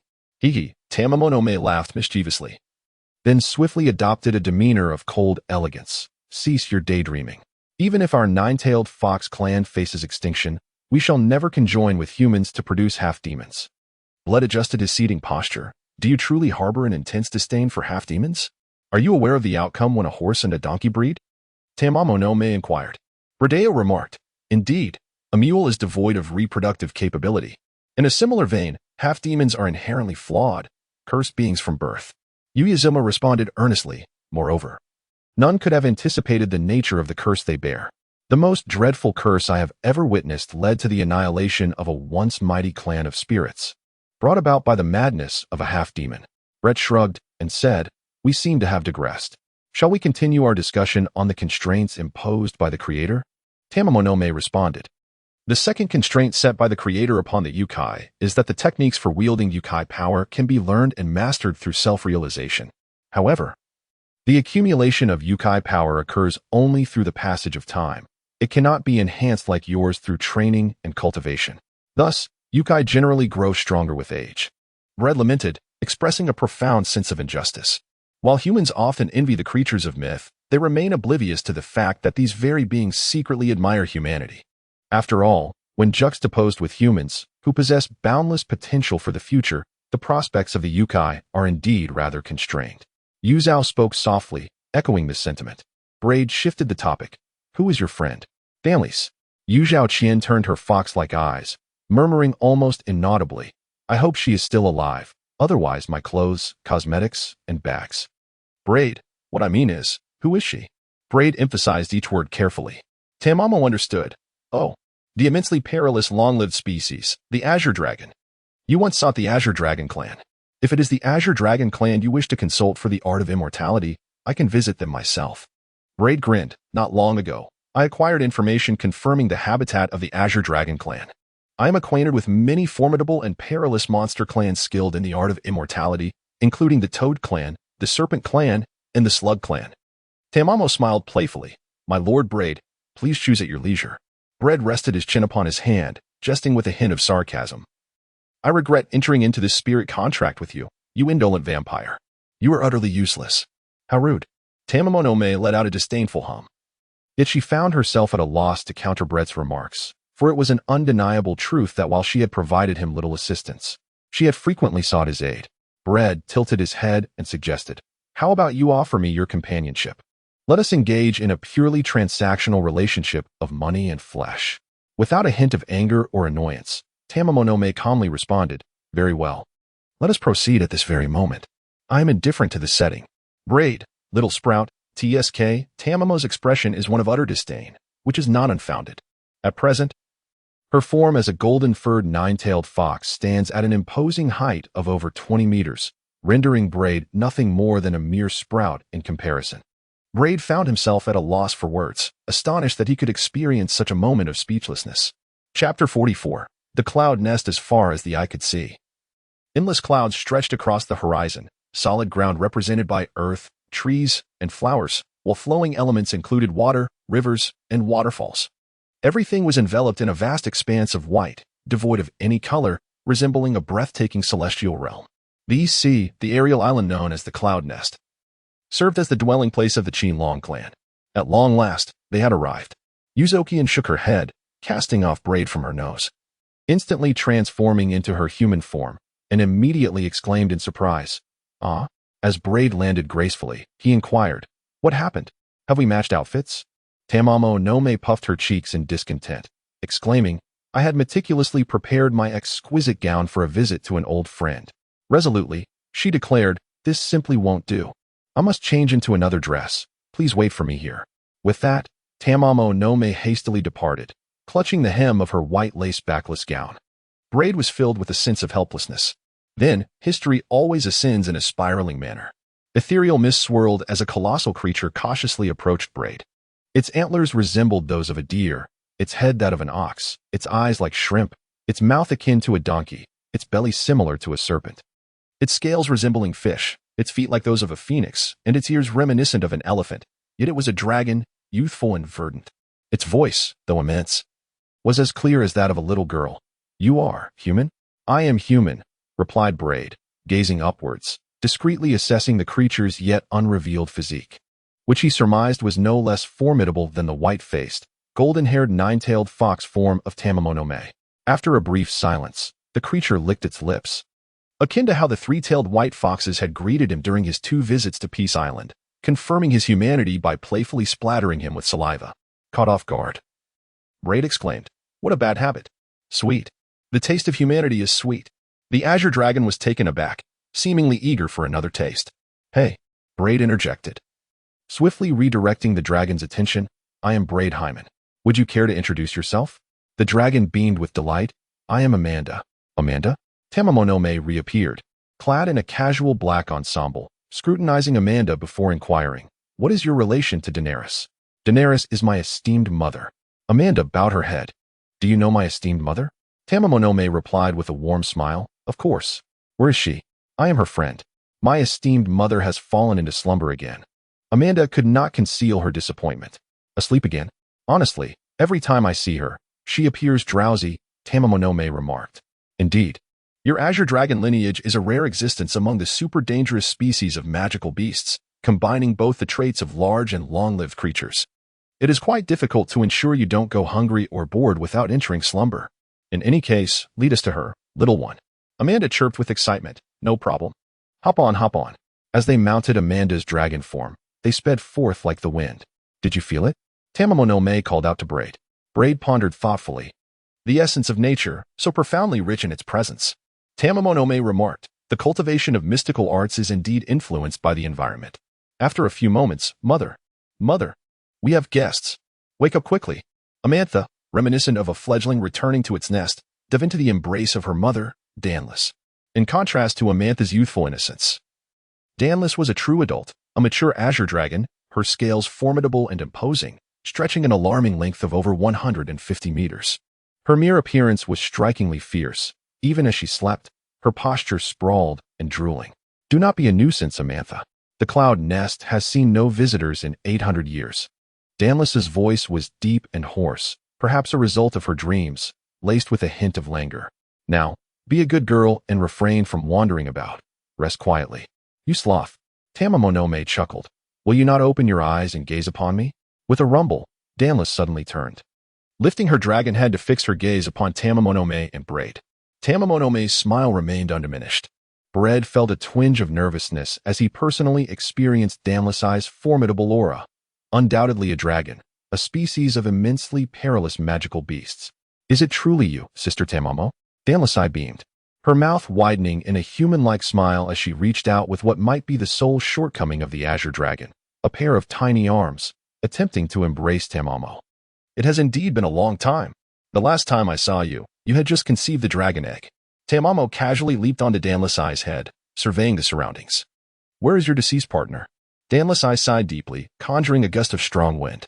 "He has become a ghost." "Pardon?" Tamamo replied awkwardly. "What transpired?" Danless interrupted. "It's nothing." "Quite incredible, isn't it?" Tamamo remarked wistfully. The two old friends, having not seen each other for 800 years, engaged in idle chatter, completely disregarding Braid and Amanda. Deprived of maternal affection and attention, Amanda decisively directed her curiosity towards Braid, playfully inquiring, "Are all humans as diminutive as you? You seem rather fragile." Braid remained silent until Danless and Tamamo had nearly exhausted their conversation. "I am willing to assist you in mastering immortal arts, but in exchange, you must enter into a spirit contract with our Azure Dragon clan, primarily to educate, accompany, and protect Amanda." Danless, with her characteristic decisiveness, plainly articulated the cost of learning the immortal arts within the Azure Dragon clan to Braid, exemplifying the traits of a superlatively irresponsible mother. Braid exclaimed with delight. "What? Do you hold me in disdain, dear mother?" "Oh, mother, is it true that you find me bothersome?" In a fit of frustration, Amanda cried out. "I refuse to accept this. I am utterly unhappy." To which Danless responded with indifference. "Cease your capriciousness, Amanda. Braid is a person highly regarded by the esteemed Tamamo, and following him is certainly a sound choice. At the very least, you shall not languish in boredom. You merely resent me for being too noisy." Amanda huffed, indignantly pointing a finger. Danless candidly replied, "Indeed, you are excessively loud. I have never encountered such a lively Azure Dragon as you." Author's note: to those who can comprehend this book, I present my thoughts upon its release. Although I feel wholly unprepared, I shall briefly express myself. I have high hopes for this work, yet I am acutely aware that if it does not achieve immediate success, the consequences may be dire. especially given the nature of the subject matter, a fusion of multiple anime. Those familiar with the anime and characters I reference may find my writing amusing, while those unacquainted may perceive it as chaotic. My health has not been particularly robust, and I am currently recuperating at home to assist my parents with farming for a livelihood. I strive to update regularly as maintaining consistency is my foremost goal, while increasing the frequency of updates depends on your support. I sincerely hope that readers who appreciate this work will subscribe, at least to alleviate my despair, allowing me to earn a modest sum each month for my labor. Truth be told, when I previously posted on external platforms, there were no pirated copies. Those who enjoyed the content naturally subscribed. Now, with rampant piracy, I must rely on personal integrity. In summary, the planned length of this book is extensive. If I can achieve 1,000 subscriptions, I will be able to execute my plans. If not, I will have to consider scaling back, which is a candid truth. Finally, I extend my heartfelt gratitude to everyone for their support. Chapter 45. Dragon Immortal Technique as the pure, natural energy cascaded down from the ethereal white cloud waterfall. Bread maximized the effects of his shadow clone technique, with dozens of clones collectively engaging in the initial steps of learning the immortal arts, attuning themselves to the natural energies of the flowing world. Only by perceiving the natural energies could one absorb them into their being and subsequently adjust the intake to achieve a perfect equilibrium amongst spiritual energy, physical energy, and natural energy, thereby birthing a novel power system known as the immortal arts. This technique, practiced by the Azure Dragon lineage, is also referred to as Dragon Immortal Technique. Perceiving the flowing world's natural energy is not particularly challenging, especially with Bread's enhancements and his presence in the sacred grounds of the Azure Dragon clan, where the pure natural energy of the white cloud waterfall is abundant. After an hour, upon opening his eyes, Bread declared, "Lady Danlys, I have indeed sensed the natural energy."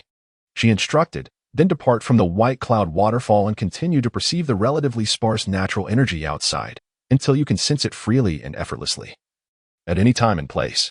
Danlys yawned repeatedly, feeling lethargic yet maintaining an unusually meticulous approach to her tasks. After all, the Bayun waterfall was exceptional. It was one of the few places in the world composed entirely of pure, manifested natural energy. I understood the necessity of a solid foundation. Braid commanded dozens of shadow clones to depart from the Bayun waterfall to continue absorbing the comparatively sparse natural energy outside, while he seated himself before Danlys. I have gleaned the principles of celestial arts and a rudimentary method of cultivation from Lady Tamamo, yet I remain curious about the essence of these arts, such as their origins and historical evolution. Might you illuminate my queries, Lady Danlys? You may call me Danlys, she replied, adjusting her dragon head and pondering thoughtfully. The celestial arts originated from human creativity, thus humans can also cultivate and learn them. The identity of the individual who first conceived these arts remains untraceable, yet the reasons behind their creation have been passed down through the ages. Bread raised an eyebrow. Oh, curiosity. The exuberant curiosity of humanity. One wonders whether magical beasts can wield their innate life energy as adeptly as humans do. Danlys remarked, I must commend humanity. Despite being inherently more fragile than us magical beasts, the vibrant curiosity, abundant creativity, profound wisdom, and the audacity to explore the unknown are exceptional qualities that we, as magical beings, do not possess. Braid pondered. He wondered whether magical beasts could wield their innate life energy with the same dexterity as humans. Thus, he embarked on a series of experiments, only to discover that these creatures seemed incapable of harnessing their intrinsic life force as humans do. Consequently, he incorporated natural energy into his studies. As you might surmise, natural energy serves to harmonize the disproportionate spiritual and physical energies within us, the magical beasts. Danlys yawned grandly, exhaling a gust that stirred a whirlwind. As for the historical evolution of arcane arts, to be frank, I have no idea. Braid chuckled, apart from the Qinglong clan. Are there other beings proficient in celestial arts? Indeed, responded Danlys, the Toad clan of Miaomu Mountain, the Serpent clan of Lone Cave, the Slug clan of Shirgu Forest, and the Bluebird clan of Wudong Island. There are certainly numerous magical beasts adept in celestial techniques. With her massive vertical eyes wide open, exuding an air of fierce determination, she declared, from now on, should we encounter the Serpent clan of Lone Cave, we shall not hesitate. We shall strike with unrelenting ferocity. Bread, very well. After agreeing with Danlys, Bread inquired, how many dragons does the Azure Dragon clan possess? When I engage the enemy, do your utmost to refrain from summoning us. Danlise interrupted Bread, her eyes darting about, her majestic demeanor slightly faltering. The members of the Azure Dragon clan are fond of slumber. Only Amantha is an exception. Of course, if you offer a suitable reward, delicious food, gleaming treasures, any of our 20 or so dragons would be inclined to assist you. Rest assured, we harbor no greed for material wealth. Truly, we do not. Braid remained silent for a moment. We have entered into an equitable agreement. I shall not do any injustice to the Qinglong clan, he solemnly vowed. Hesitatingly adding, currently, I serve under the auspices of the world government, an entity with which I trust the Qinglong clan is well acquainted. I have heard that the material for the ever-changing imperial artifact, the crossed tail, was derived from the fur of one of your dragons, the very dragon that belongs to Amance's father. At that moment, the atmosphere shifted dramatically as Danli's sharp claws tapped rhythmically. Amance's father had met his demise at the hands of the world government. They had shamelessly stripped him of his dignity, leading him to despair and ultimately to his untimely death, truly despicable. Danli's revealed the tragic circumstances surrounding her mate's passing. After a lengthy contemplation, she calmed her demeanor and remarked, "It is of little consequence now. Nearly 8 centuries have elapsed. He brought this upon himself with his insatiable thirst for fine wine. Just ensure you look after Amansa. I bear no ill will towards your service to the world government." Bread set his mind at ease. "I assure you, I will take good care of Amanda." "I value your honesty, Bread. It is of utmost importance. For those of us who are not particularly astute, what we dread most are lies and deceit." Danlis continued to express her goodwill, drawing closer. I licked and slurped. Brett, taking advantage of the fact that Tamamo Nome is not yet annoyed with Amasia. Let's seize the moment. Daenerys entrusted Brett. Approximately 1 week. Brett has completely mastered the initial step of learning the art of sorcery, achieving an unwavering ability to effortlessly sense the natural energies at will, anytime and anywhere. Another week has passed. Braid has fundamentally grasped the art of celestial magic, devoid of the arduousness he initially anticipated and the protracted duration he had foreseen. He boldly and confidently absorbs the natural energies into his being, seeking the harmonious equilibrium of spiritual and corporeal energies in a precise ratio of 1:1. He need not fret about the peril of overindulging in natural energy, which might transform him into a mere part of the cloud, for Danny would swiftly awaken him. In his celestial mode, a gentle luminescence envelopes him, and Braid's appearance undergoes a remarkable transformation. His golden eyes burst forth, reminiscent of a beast's slit pupils, while his golden hair flourishes, shedding its opulent hue to reveal a more pallid sheen. The most striking change is the dragon scales that spread across his cheeks and the irregular dragon horns that rise from his forehead. At long last, he can rest easy. Danelise, with sleepy eyes, gazes at Braid and remarks, "You must persist in your practice." Bredal, Danelise, what are the shortcomings of dragon immortal technique? Every system of power possesses its flaws, and the immortal technique is no exception. Take, for instance, the frog immortal technique of the Frog clan from Myomushin, which is bound by a fixed usage limit of 5 minutes. Thus, Bredal posed this inquiry. "I suggest you find a partner," Danlise replied earnestly. Chapter 46. You have fallen out of favor. The deficiencies of the dragon immortal technique are exceedingly subtle.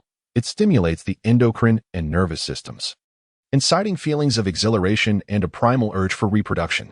The intensity of these sensations is contingent upon the duration of the immortal mode employed.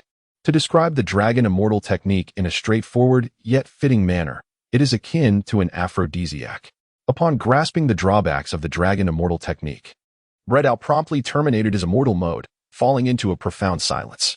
In truth, he was meditating to calm the tumultuous stirrings within him. He could not afford to be like Tarishan, who, once aroused, would not hesitate to confront even a lioness. He could not allow himself to succumb to such urges in the presence of a female giant dragon, despite Danlise's seemingly indifferent demeanor, as if she would not mind his advances. Desire, the original sin. Bredal mused upon the alternative appellation for the dragon immortal technique. Danlise stifled a massive yawn and remarked, "You will grow accustomed to it. The side effects of the dragon immortal technique will gradually diminish as your mastery over it improves, though they will never entirely vanish. I am not jesting when I suggest you find a partner. Remember not to overly restrain yourself. Regular release is essential to avoid becoming emotionally detached, if you understand my meaning." With that, Danlise, abandoning all decorum, began to drift into slumber. Bread quietly searched for Tamamonome and departed from the cloud nest. Well, the world outside is vast and beautiful. exclaimed Amanda, like a curious child, as she soared with Bread and Tamamonome, weaving through the heavens while gazing down at the earth below. Tamamonome's attention was focused on Bread. You seem rather unusual today, Lord Bread. I'm not unusual. I'm merely contemplating Amanda's arrangements, Bread replied, closing his eyes, reluctant to meet Tamamonome's gaze, as her revealing attire of a strapless top and shorts made him uneasy. Tamamonome's eyes darted mischievously as she suddenly elongated her words, mockingly declaring, "Oh, I see. I suspect you have ulterior motives. You must be aware of the drawbacks of the dragon immortal technique."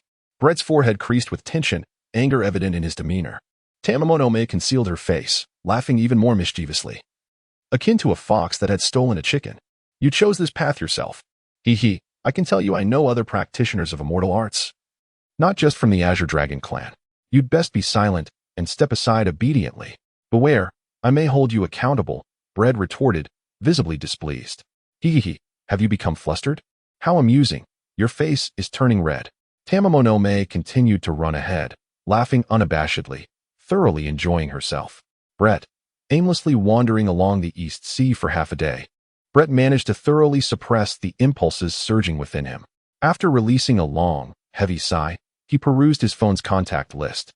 Returning calls missed during his dedicated pursuit of celestial arts. Ultimately, he stumbled upon an unfamiliar number. After a moment's contemplation, he dialed, stating, "This is Brett." "It's me." "Brett, this is Montana Marks." "Major, is there something you require?" Brad asked. "I had intended to extend an invitation for you to attend my soiree, but alas. You chose to disregard me, leaving me quite despondent," Montana remarked with a smile. Brett furrowed his brow and remarked, "I am rather occupied. Feel free to speak your mind." Montaigne responded, "Regarding the formation of the 7 warlords under the king, I would appreciate your assistance." Brad was taken aback. "Congratulations, Major." Laughter erupted from Montana, his joy palpable.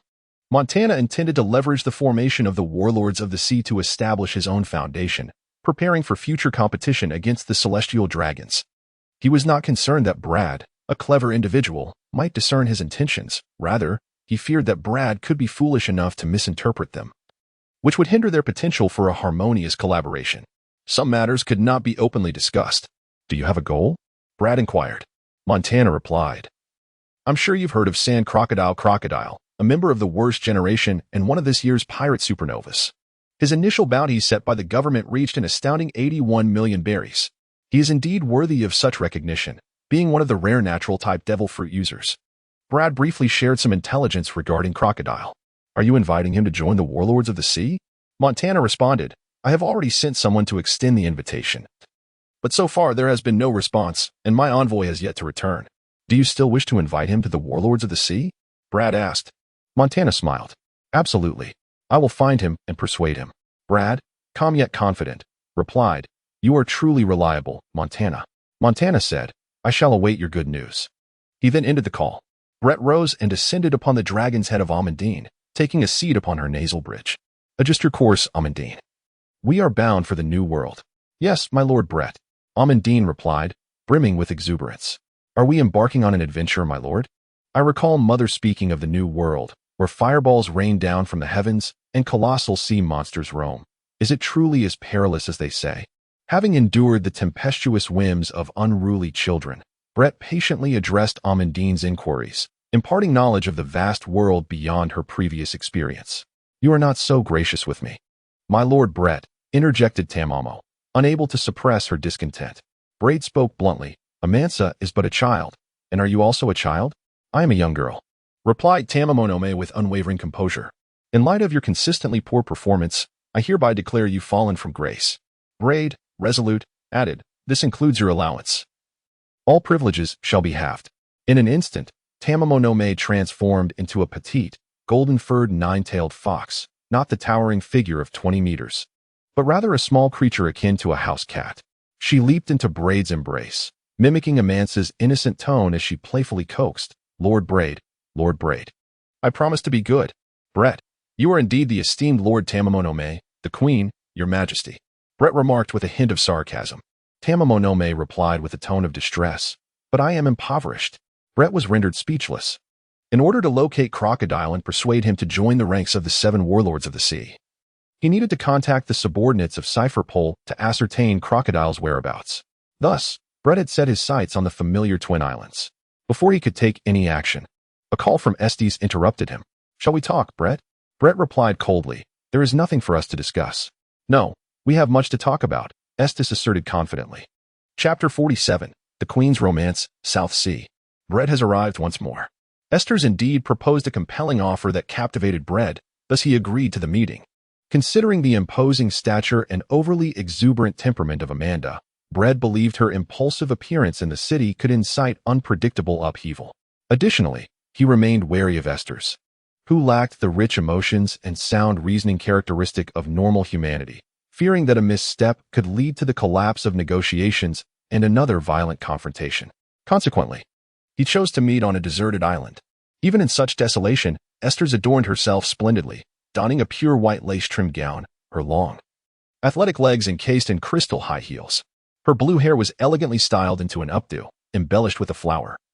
And she had even applied light makeup that accentuated her exquisite features.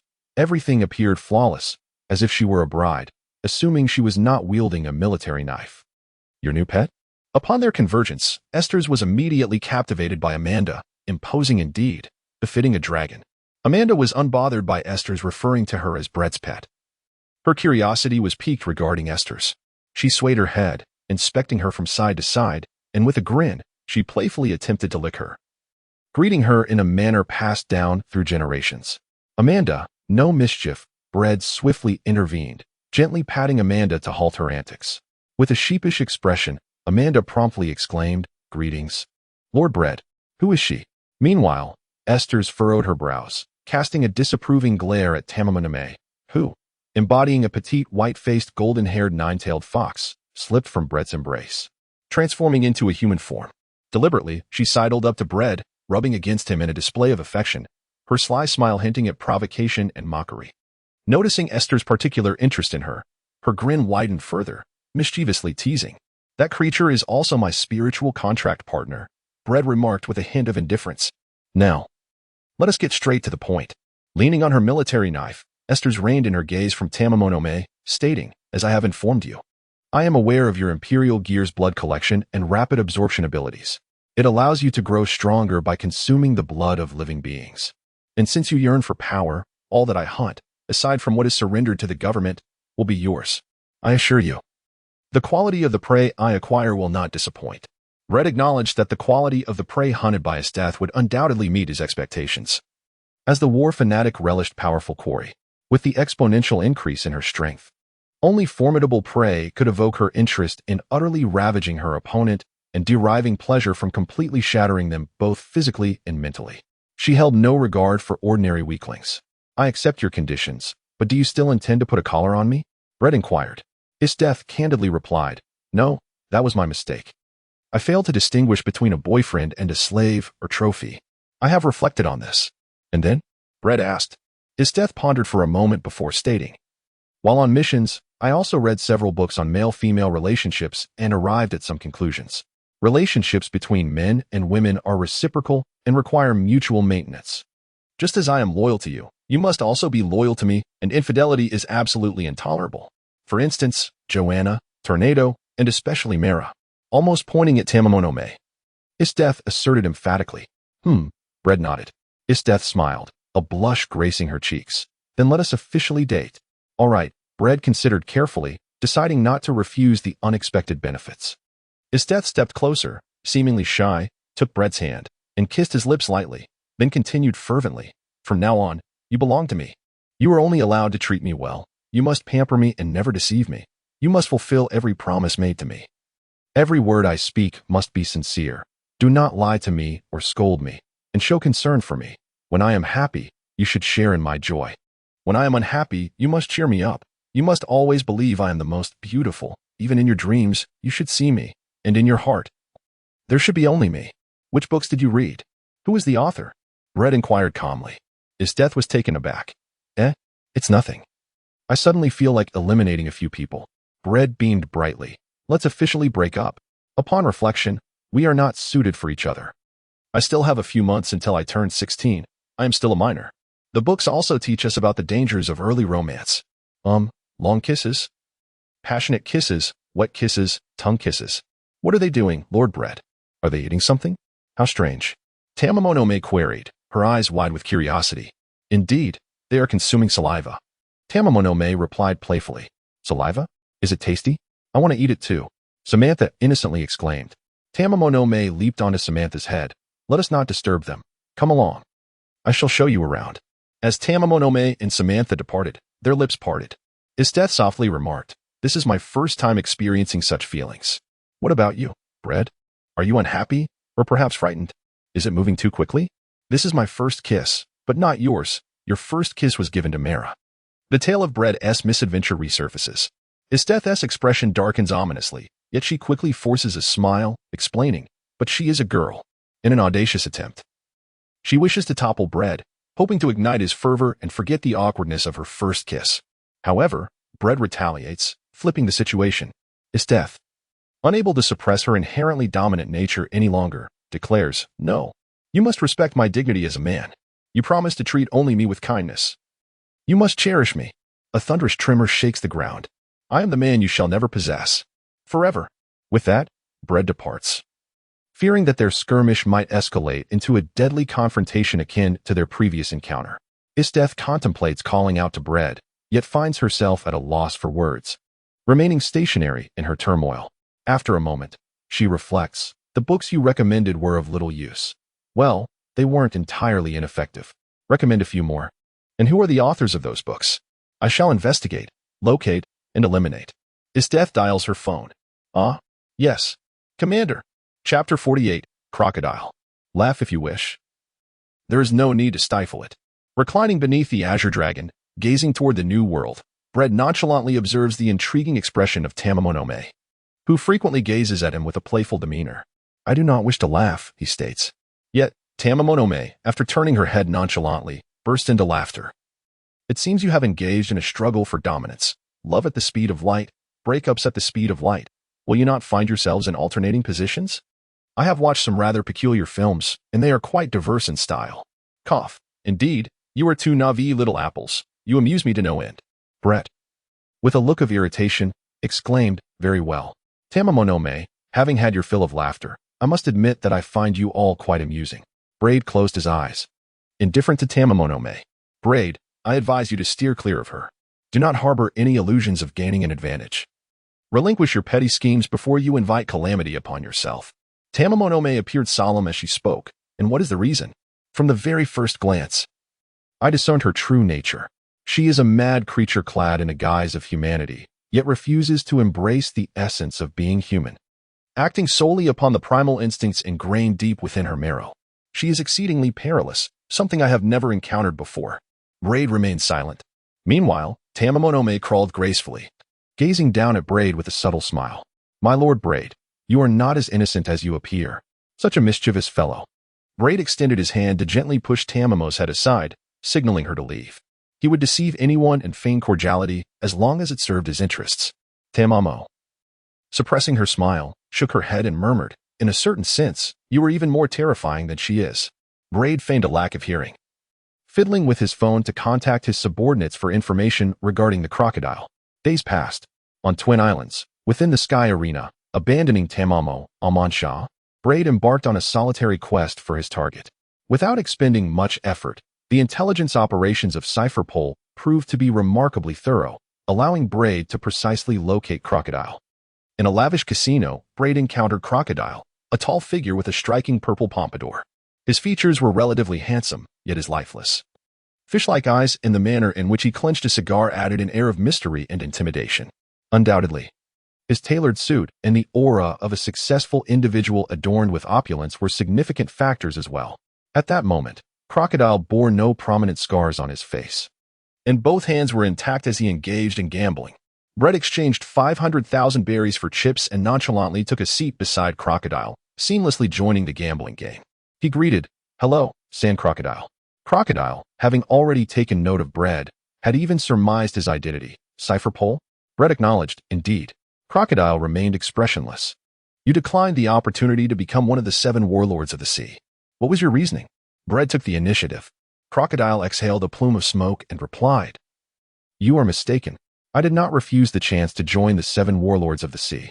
Oh, might I inquire where the individual responsible for inviting you is now?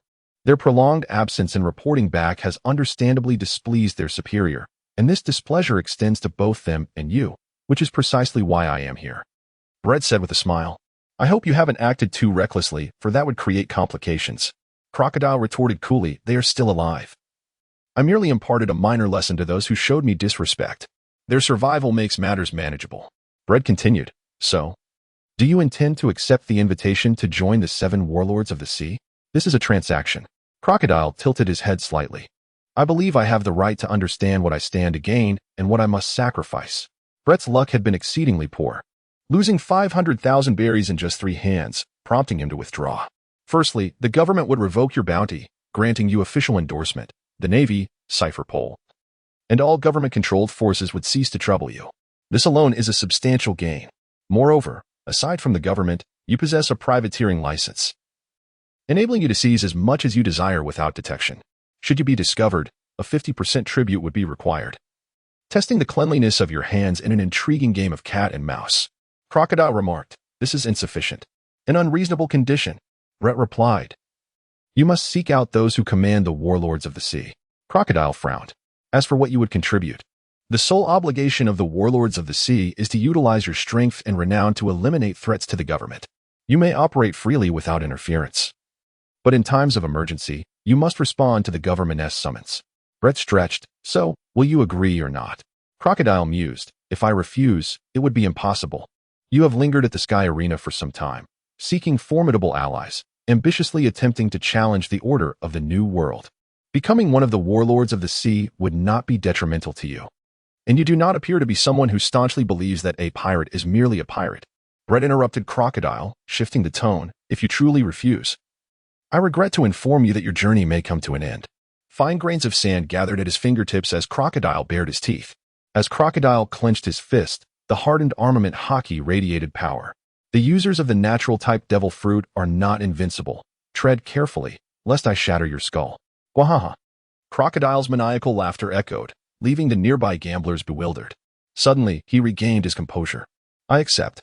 Braid silently handed Crocodile a business card bearing the title of Major before rising to leave. Braid Heyman, unexpectedly.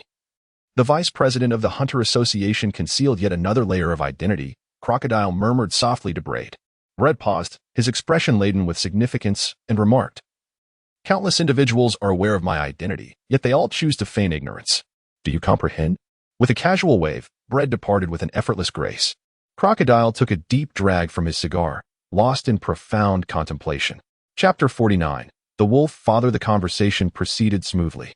The sand crocodile was acutely aware that the essence of the Warlords of the Sea plan was fundamentally a transaction, one that was beneficial to him and posed no detriment. How could he possibly refuse? Red contacted Montana, stating, ironically, it is your major who dispatched those inept individuals to recruit him. Yet they have failed to grasp the true nature of the Warlords of the Sea plan. They mistakenly believe their task is to place a collar on the sand crocodile and drag him back to marry Geos as a pet, only to find themselves collared and trembling like drowned rats at the ship's railing. Quite the disgrace. Montana chuckled softly, replying, you've certainly endured much, Brad. It's simply a matter of doing one's duty for the remuneration received. Brad responded blandly, taking money to alleviate troubles for others is simply part of the job. Montana pondered for a moment, evaluate the sand crocodile for me, Brad. After all, first-hand experience is far more reliable than mere rumors and intelligence. Brad elongated his tone, contemplating before articulating. He is an ambitious individual lacking true strength, simultaneously arrogant yet possessing a peculiar self-awareness. He embodies both cleverness and foolishness, rife with contradictions like most people. Specifically, he seeks to exploit the advantages of the warlords of the sea to evade troubles originating from the government while mustering the audacity to challenge the pirate order of the New World, desperately attempting to partake in the struggle for supremacy in this new era of piracy. Montana smiled. You do not hold him in high regard? He is, after all, a user of a Logia-type devil fruit. And what of it? Brad replied. As far as I know, the true titans of the pirate world have never deigned to indulge in trivial tricks. They seize what they desire with sheer force. Brad continued, in any case, I assess his danger level as negligible. Even if he were harmful, he could be swiftly eradicated, rendering him hardly noteworthy. However, he is suitable as the inaugural figure in establishing the Warlords of the Sea sequence, a paradigm. Montana chuckled once more. By the way, Brett, one task at a time. Do me another small favor. Very well, Brett responded. Inform those incompetent fools to swim back to the Holy Land, Montana remarked casually. Brad said, all right. Wishing you a pleasant vacation. Let us share a drink when you have the time. Montana then lost contact. Brad put away his phone and turned to glance at a few unfortunate souls not far away. The Major has commanded you to swim back to the Holy Land. I have delivered the message, and whether you choose to comply is of no concern to me. With a splash, the unfortunate ones exchanged glances, gritting their teeth as they leapt into the water, truly yearning to swim back to Mariewa. Brett tapped his fingers against his temple, deliberately provoking the unfortunate souls to gauge the Major's temperament. This ability to command is indeed impressive, he remarked with a hint of admiration. With that, he turned to procure supplies, primarily spices, intending to treat the elusive Amandine, who preferred to avoid densely populated areas. As evening descended upon the island, a bonfire blazed brightly, and Brett transformed into a diligent caretaker, feeding Azure Dragon and a fox. Mia, delicious. So fragrant. Amandine urged eagerly, hurry, my lord Brett. Fortunately, Brett had his shadow clones to assist him. He contemplated for a moment. Amandine, I cannot always have you with me, he began. Oh, but I don't want to. Amandine interjected, have I eaten too much? I apologize. I shall refrain from eating again. Suddenly, a colossal dragon, over 20 meters long, rolled about in a grand display. Brett witnessed the spectacle, which was nothing short of earth-shattering. Amandine, Brett admonished, his tone firm, it matters not how much you consume. I harbor no disdain for you. My work necessitates discretion, and your size indeed requires clarification. My shadow clone will accompany you in the cloud nest, and I shall summon you periodically. Is that agreeable? After a brief pause, he caught a glimpse of Tamamonome's mischievous expression from the corner of his eye, and added, silence, Lady Tamamonome. She offered an awkward smile in response. Really? Amandine leaned closer to Brett, her expression one of deep-seated grievance. Brett's smile was warm. I assure you, eat quickly. The barbecue will lose its appeal once it cools. A few days later, after bidding farewell to Amanda, Brett returned to Mary Geos. It is time, Altair. Brett had long wished to nurture Altair by his side, but alas, he had always been preoccupied. Altair appeared composed and calm. Yes, Lord Brett. What have you learned at the Cipher Pole Agent Academy? Brett inquired. Altair replied, fundamental knowledge, basic physical training, and introductory combat techniques, among others. Have you drawn blood? Brett asked. Altair shook his head. Let us proceed. We shall first find a few scoundrels to eliminate. Brett ruffled Altair's hair and asked, I'll ask you once more, Altair. Are you content with mediocrity? Altair continued to shake his head. Good. Then you cannot avoid the act of taking life, Brett stated with conviction. Tamamonome interjected with a grin. Hey. Isn't that a bit too harsh? She is but a child. The process of encountering bloodshed should come sooner rather than later. She can learn many things that others could never teach her. Brett fixed his gaze on Tamamonome and said, Lady Tamamonome, would you kindly refrain from disturbing us? Tamamonome puffed out her cheeks and placed her hands on her hips. Not a chance. Braid extracted his wallet and rummaged for a bank card, hurling it like a dart into the air. Whoosh. I love you, Lord Braid. Echoed as his fleeting silhouette vanished cleanly. Leading Altair towards the elevator ascending the Crimson Soil continent, Braid's destination was the Shambadi Archipelago. Upon arriving at the Shambadi Archipelago, a glimmer flickered in Braid's golden eyes. Not far away, a young merman, resembling an octopus, struggled to drag a drowning victim to safety. Fortune smiled upon him. As Braid took a step forward, he simultaneously dialed a number. Please check if the remnants of the Roger pirates have recently attacked Baratiller Island. Indeed, Lord Braid. It was orchestrated by us at Cipher Pole, with the Navy laying a trap. Although we did not capture all the remnants of the most notorious bloodline of the Roger pirates at Baratiller Island, several were apprehended. The only regrettable outcome is that the leader of the remnants, Dark King Silver's Rayleigh, and Great Axpac Jabba managed to escape. Braid's lips curled into a sly grin as his tongue languidly traced his lips, a greedy desire sprawling like rampant vines. Chapter 50. The Importance of Family Harmony. Perhaps you require some assistance, young fishman.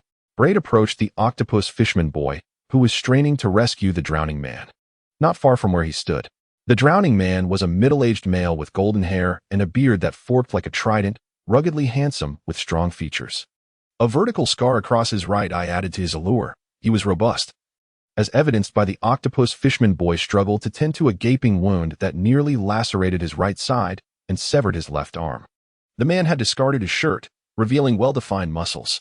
Undoubtedly, the drowning man was Silbaz Rayleigh, the renowned first mate of the Roger Pirates and the right hand of the Pirate King. His overwhelming strength and destructive prowess initially led people to compare him to the ancient weapon known as Pluton, earning him the reverent title of the Underworld King. In stark contrast, the octopus fishman boy was a peculiar sight, sporting silver-gray, starfish-like hair, 6 arms adorned with suckers, and 2 legs. Braid's sudden approach startled the octopus fishman boy, who instinctively retreated into the sea, wary of Braid's seemingly harmless appearance and innocent smile. The octopus fishman boy had valid reasons to be cautious. In the vicinity of Sabeti Archipelago, the capture and trade of slaves were rampant, with the aristocracy led by the celestial dragons of Mary Geos, having long since torn apart the more than 100 anti-slavery laws established by the world government. The ruling class reveled in the enslavement of others for their amusement, leaving the common populace deeply affected, particularly the inherently curious minority races such as the fishmen. Moreover, within the fishman community, octopus fishmen were exceedingly rare. He is gravely injured. It is a wonder he still lives, truly befitting the title of Underworld King. Ignoring the octopus fishman boy, Braid leaned closer to assess Rayleigh's horrific wounds, internally deducing the chilling cold. No wonder the wound on his chest, having been exposed to seawater, had not rotted as the one on his arm had. Was this the handiwork of his death? It could not have been a one-on-one encounter. She lacked that kind of power. Wait. Braid's expression shifted to one of horror. Could it be? In the South Blue, on Bader Island, he had encountered the Navy and Cypher Pole's combined assault, even facing pursuit. He had been forced to swim for his life, traversing the calm belt, only to succumb to unconsciousness due to the treacherous currents outside Sabeti Archipelago, ultimately being saved by young Hachi. After a prolonged silence filled with fluctuating emotions, Braid let out a deep sigh, beckoning Altair and the mosquito girl who had followed him back to Mary Geos. With a flick of his wrist, Braid manifested his gluttony, presenting it to Altair. Kill him. No, you mustn't. Hachi cried out in terror. Braid remained smiling, raising his index finger and cautioning, "Hush, young one of the Fishman tribe. Be wary of attracting human traffickers." No sooner had he spoken than he added, "I suggest you abandon your perilous thoughts." From the crown of the Yalchaman red tree, Sakia leapt down, clutching a corner of white paper. A life card? Braid's fingers moved with intrigue. "It seems you have quite the entanglement with the remnants of the Roger Pirates, to have been entrusted with a life card. The rumors that pirates know not love indeed hold no truth." Sakia, cigarette clenched between his teeth, wore a grim expression. "Less chatter, Braid. Get lost." "It's impossible." Braid straightened, declaring, "You should be more concerned for yourself. I have no reason to spare you now." A muffled thud echoed as a sharp weapon pierced flesh. Altair, unwavering, drove the blade of gluttony into Rayleigh's heart. Thus fell a legendary pirate, slain by the hand of an inconspicuous young girl. Rayleigh. Sakia's eyes widened in fury, an overwhelming rage surging forth, conjuring a fierce wind that instantly swept away the frail Altair. Braid embraced Altair, reclaiming the life energy that had been drained from Riley, and teasingly remarked, "Well done. I take pride in you, my daughter." Altair stood in stunned silence, her delicate green fingers trembling. The brutal reality of taking life was a profound shock to her. "Protect Altair, Joanna," Braid instructed as he entrusted her care to Mosquito Girl. He then began to harness the blood of the Imperial artifacts, swiftly absorbing the life energy from the gluttony that could not be stored for long. The richness of the life energy rivaled that of the Pirate King, intoxicating him with delight. The former Emperor of Nine Snake Island, the original 12th branch of the Hunter Association, is it? Allow me to arrange a little reunion for you two doomed lovers. After all, what matters most for a family is to be together." The malevolent thoughts wrapped in deep-seated malice surged like a tempest, swiftly engulfing Shakyak. Her complexion changed, fury dissipating, leaving her pale, cold sweat trickling down her forehead. It felt as though the tangible, viscous malevolence was constricting her body, her bones, covering her mouth and nose, as if she were on the brink of suffocation. How has the monster grown to such an extent? Shakyak clenched her teeth and spoke with great difficulty. Braid had not truly evolved into a mere embodiment of malicious intent that could terrify the former emperors of Nine Snake Island or reach the level of the original 12 guardians of the Hunter Association. He had not merged with Rayleigh's life energy. Rather, he had temporarily harnessed it to possess a semblance of strength comparable to Rayleigh's. It was not a lack of confidence in his own abilities that made him feel incapable of defeating Shikuyaku. Instead, he sought to resolve the confrontation swiftly, hoping for an opportunity to assimilate Rayleigh's life energy as his own. Chafe, armed finger gun. With a piercing thrust, Braid's finger penetrated Shikuyaku's throat. Perhaps it was despair. Perhaps it was resignation. Or perhaps it was simply a moment of delayed reaction. Shikuyaku stood motionless, allowing the attack to unfold, only to have her heart brutally pierced by the gluttony of a final strike, robbing her of all life energy. Unencumbered by hesitation, Braid commenced the fusion of both Rayleigh's and Shikuyaku's life energies. Meanwhile, Mosquito Girl escorted Altair back, guarding Braid's flanks. After a prolonged silence, Altair suddenly mused, "Life is indeed fragile." Mosquito Girl exclaimed in shock. Altair fell silent once more, lacking the vivacity one would expect at her age. It seemed unnecessary to continue the bloodshed. Braid, having overheard Altair's words, remarked, "Let us proceed directly to the next step. Await my instruction on Nan." Seizing the opportunity, Mosquito Girl interjected, "Braid, that octopus fishman has escaped." "That is of no consequence," Braid replied. Chapter 51. A major undertaking foiled. You appear to be in good spirits. Old officer, Braid languidly reclined on the sofa in Minister Wanister's office, observing the minister as he voraciously consumed meat. His ravenous appetite was undoubtedly a reflection of his elevated mood. Had Wanister been troubled, the weight of his concerns would have prevented such indulgence. Minister Wanister mumbled, "We orchestrated a joint operation with the Navy to encircle Bartolero Island, attempting to rescue the remnants of the Roger pirates, the most nefarious bloodline in history. Many have perished, and others have fled. Following this confrontation, we can securely monitor Bartolero Island, awaiting the birth of the most nefarious bloodline, only to extinguish it in its infancy." "Oh," Braid responded unenthusiastically. Wanister looked up. "Do you not believe me?" "I did not say that." "You did," Braid refuted. Wanister continued, calculating the days. "I believe we shall soon have clarity." Based on the gestation period of the Pirate King's companion, Braid immediately grasped what Wanister meant by his calculations. It had been 6 months since Roger's public execution, 7 months and 12 days since his surrender, and 8 months since we intercepted intelligence indicating that someone had witnessed Roger behaving not like a pirate, but like a father. How long is a woman's pregnancy? Approximately 10 months. Wanister simply wiped his greasy hands and continued, "In 2 months, at most, the most nefarious bloodline will be born. Otherwise, the remnants of the Roger pirates could not possibly be aware of our alliance with the Navy and launch a fierce assault on Bartolomeo Island." Brett nodded, remaining aloof. "Does the Pirate King possess the ability to hear the voices of all things, including the likelihood of discovering such a phenomenon at the moment of his partner's conception? How meticulous and cautious of you. Do you still doubt it?" Minister Wanister raised his voice.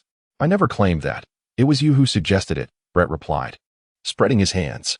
"I harbor no disbelief. It simply does not concern me. What of the former commander? The Underworld King has perished." "Pardon?" Minister Wanister paused, taken aback. "Which Underworld King are you referring to?" Brett rolled his eyes, exclaiming, "Which other Hades could it possibly be? Silvaz Riley?" Minister Wanister gaped in astonishment. "Braid Dow, indeed. I surmised that he was compelled to flee by swimming through the calm belt due to the combined onslaught of agents and the Navy you dispatched on Batarila Island. Relentlessly pursued until he encountered the treacherous currents near the Shambadi archipelago. In his state of unconsciousness, I seized the opportunity. Oh, and let us not forget his companion. The former emperor of Nine Serpent Island, the original 12th of the Hunter Association, Sakia K. Minister Wanister remained speechless for a prolonged moment, swallowing several pieces of steak in an effort to regain his composure. "Where is he?" he inquired. "Dead, reduced to ashes," Braid replied, rummaging through his pockets. "I have recorded a video and preserved some blood. For every formidable individual Braid vanquished, he not only absorbed their life energy but also retained some of their flesh and blood, including that of the Pirate King, the Underworld King, and the Spider Leader. For he remained ever mindful of the forbidden technique of Edo Tensei from the land of Wano, a thought that lingered in his mind. Oh, dear little Braid. My beloved little Braid. You truly are my lucky star." Minister Wanister effusively praised Braid, unable to contain his uproarious laughter. Brett quietly observed Minister Wanister's laughter for a moment before speaking.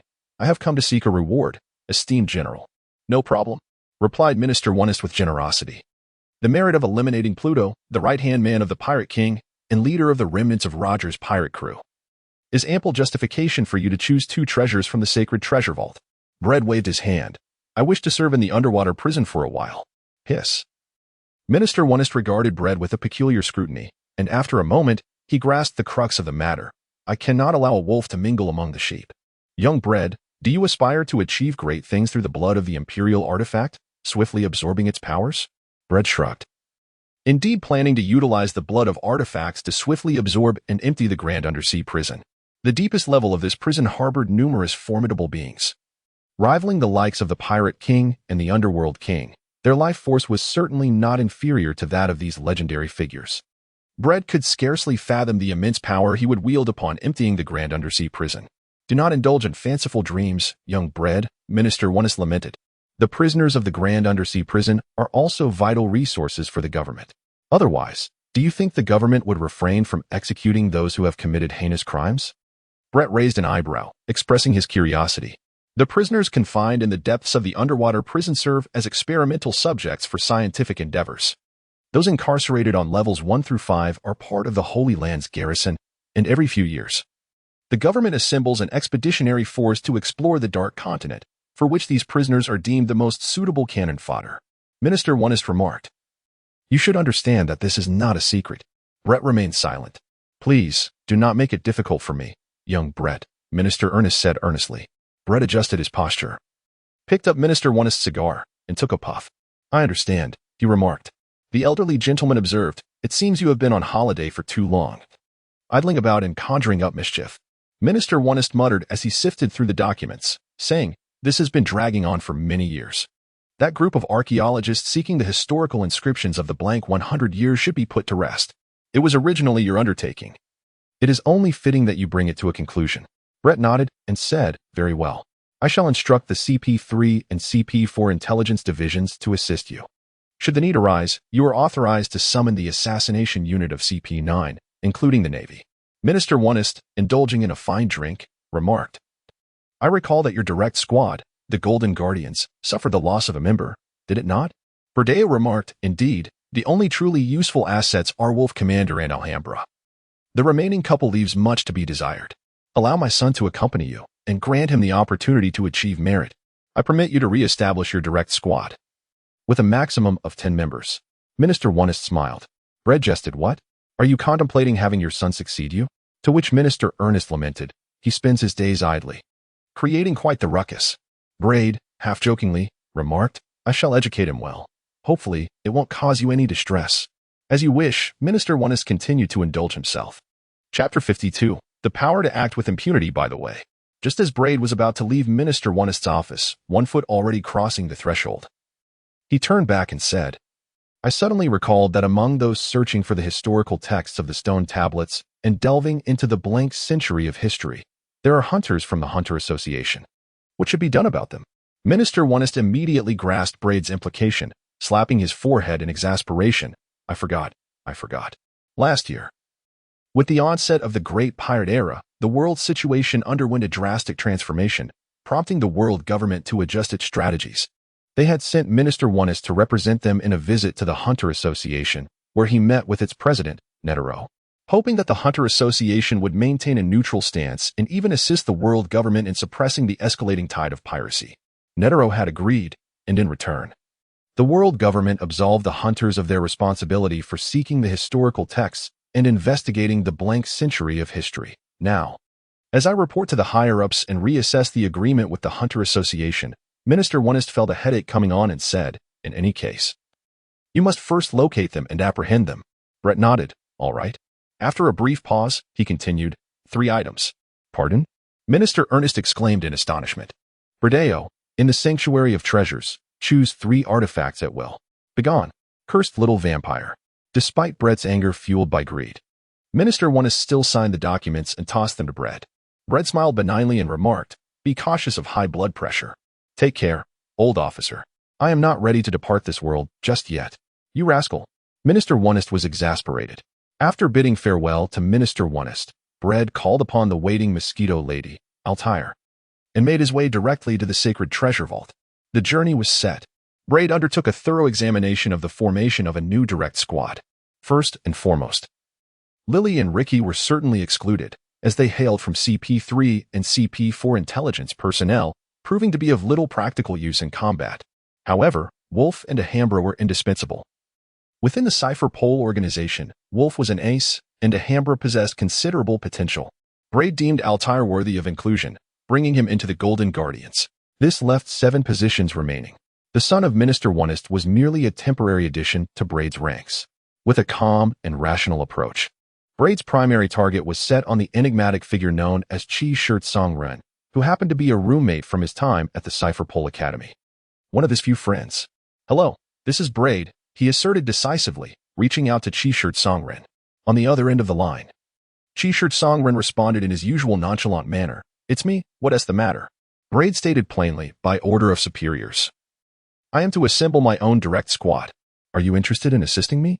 Chi Shirt Songren pondered for a moment, replying, "I am currently following Father Anderson, and I need to consult him first." "Very well." Braid chuckled. "I shall await your news." After ending the call, Braid did not dwell on the vacancies within his squad. Instead, he proceeded to the Sacred Treasure Vault. The current custodian of the vault was unfamiliar to Braid, a rather elderly gentleman who moved and spoke at a leisurely pace, which was quite exasperating. "I'll take a look around. Anything I decide to take will be duly noted by you, old man," Braid remarked, liberating himself from the custodian's presence. As he walked, he continued, "Primarily, Altair, let us find you a piece of Imperial equipment or a devil fruit. I hope you quickly acquire the skills necessary for self-preservation." Braid once again enlightened Altair on the knowledge of the Imperial tools and the devil fruits. Upon arriving at the room displaying the Imperial tools, Braid was taken aback, exclaiming, "The March of the Dead, 8 chambers, what a remarkable item. I didn't see this during my last visit. Has its wielder perished, leading to its retrieval? To give it a try." Braid handed a black long knife to Altair. Altair attempted to draw the Dead Man's March, 8 rooms, but it remained unresponsive. What a pity. Braid mused as he took back the Dead Man's March, 8 rooms, and tucked it into Mosquito Girl's embrace. "Hold on to this for now, Joanna. Choose something you fancy as well." Even if it were not immediately useful, Braid was determined to take the Dead Man's March, 8 rooms with him. For its power lay in its curse, enabling the manipulation of the deceased it had slain, capable of controlling up to 8 corpses as puppets. These puppets retained the appearance and most of the strength they possessed in life, resembling diminutive, albeit imperfect, versions of the reincarnation of the impure. Braid cannot help but feel a profound sense of regret for not having transformed the deceased into puppets of the deceased's army, the 8 rooms, turning the Pirate King and the Underworld King into marionettes. Joanna yearns for armor to shield Braid, while the Mosquito Woman remains unwavering in her original intentions. Braid glanced around, recalling that there was an armor type within the Imperial relics. Where could it be? Suddenly, the sound of footsteps echoed, tap, tap, tap. A young man approached from outside the door, tall and well-proportioned, with a fit physique and handsome features. Yet there was something peculiarly unsettling about him, stemming not only from the stark contrast between his ash-gray hair and dark skin, but also from the X-shaped scar that adorned his nose and lay between his eyes. His attire was unconventional, consisting of white arm guards, long trousers, and a midriff-bearing top that was anything but mainstream. "Are you Braid?" the young man said, his tone flippant as he appraised Braid from head to toe. "As the rumors suggested, you truly are a stunning beauty." His voice grew lighter with each word, ultimately trailing off into silence. Braid exchanged a knowing glance with the young man, his expression a blend of amusement and malice, as if a tempest of wicked thoughts surged forth, crashing relentlessly against the latter's soul. "I am the son of Minister Onist. Please, please do not kill me. I am destined to be your superior." The young man, drenched in cold sweat, trembled as fear consumed him, retreating in abject terror until he collapsed, shrieking in despair. Braid certainly recognized his counterpart, at least familiar with his background. Sheila, the son of Minister Onist, possessed a temperament both cruel and licentious. A quintessential scoundrel who committed misdeeds under the protection of his father's authority. Regrettably for him, Mariewa was not a place where he could act with impunity. He had once overstepped, resulting in Minister Onist exiling him beyond the confines of Mariewa. Thus, he roamed the world, wreaking havoc upon the affiliated nations of the world government. "Future Commander, have you soiled yourself?" Braid lit a cigar, a remnant of his indulgences with Minister Onist, and pressed his foot down upon his adversary's head. "Speaking from a position of dominance, I have no desire to utter phrases like 'your father wouldn't dare claim my rank or the celestial dragons must show me respect.' Let us be clear.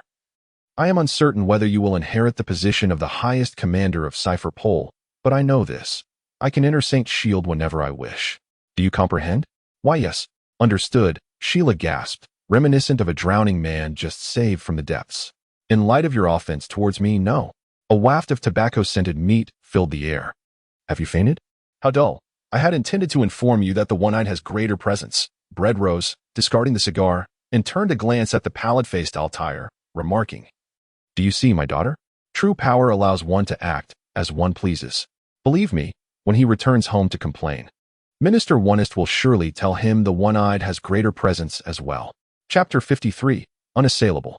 Spoiled children, when wronged in the world, often seek the solace of their parents. And Sheila was no exception.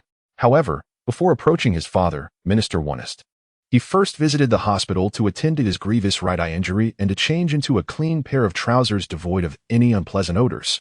The former demonstrated his regard for himself, while the latter reflected his concern for appearances.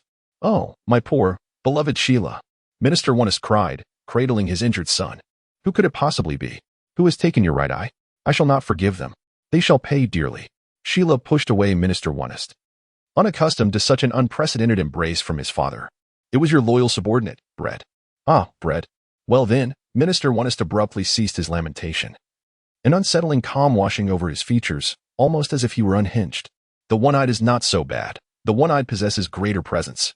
Sheila attempted to articulate something. You must diligently follow Bread and earn some merit, so you do not appear so inept. Curb your reckless antics. Obey him as he instructs. He is neither me nor your father, and there is no reason for him to indulge you.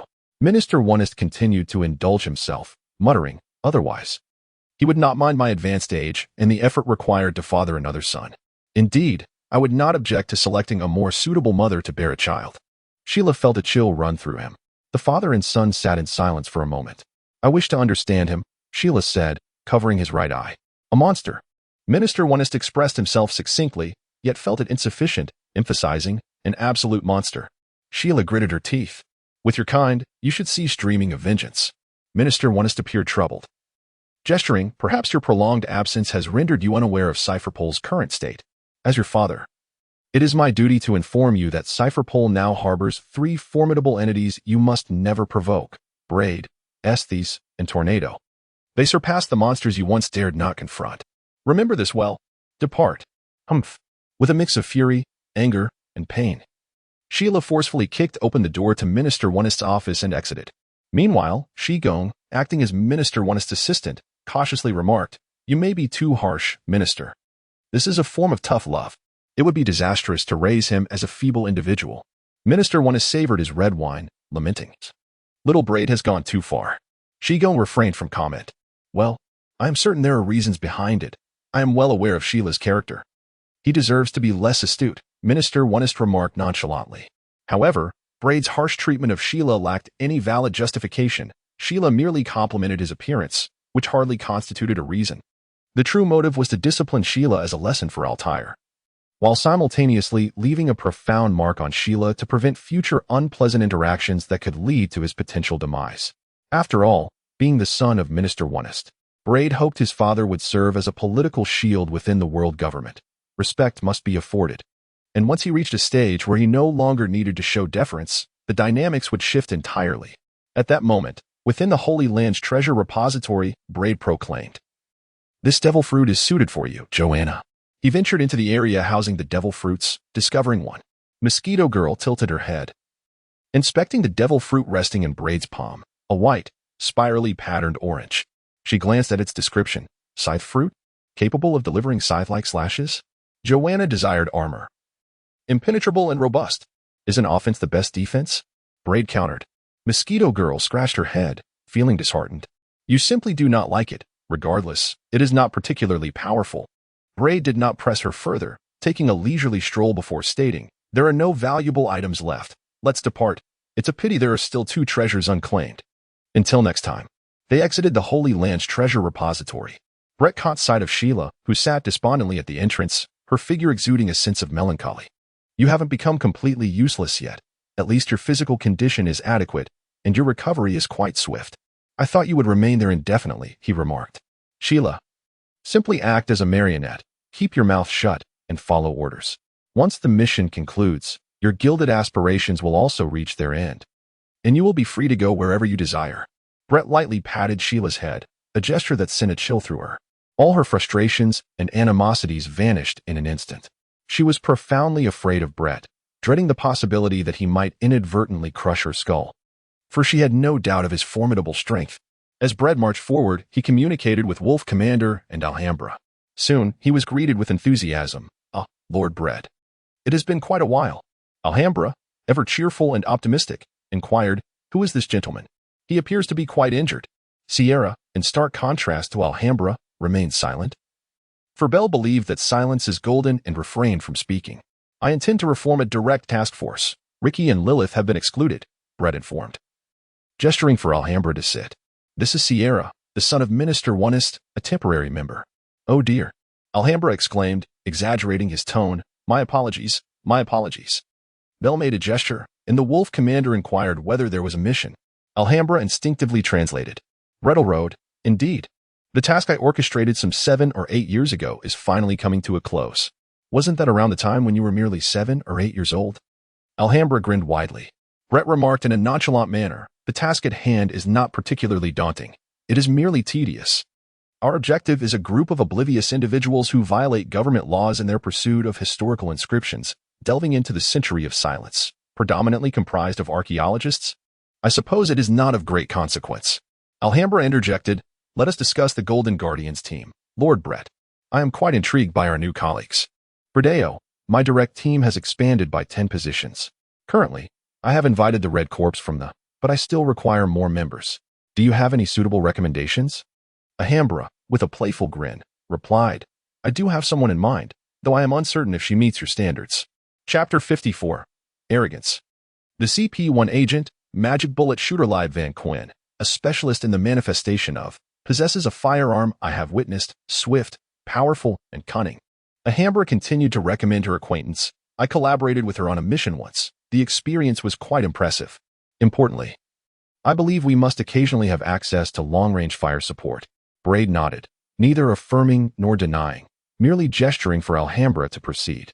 Similarly, the agents of CP-1, known as the 4 demons of Rakshasa, Jiang, Zhutian, Suzuka, and Ma-2, originated from the Royal Fist Temple, excelling in the art of physical combat.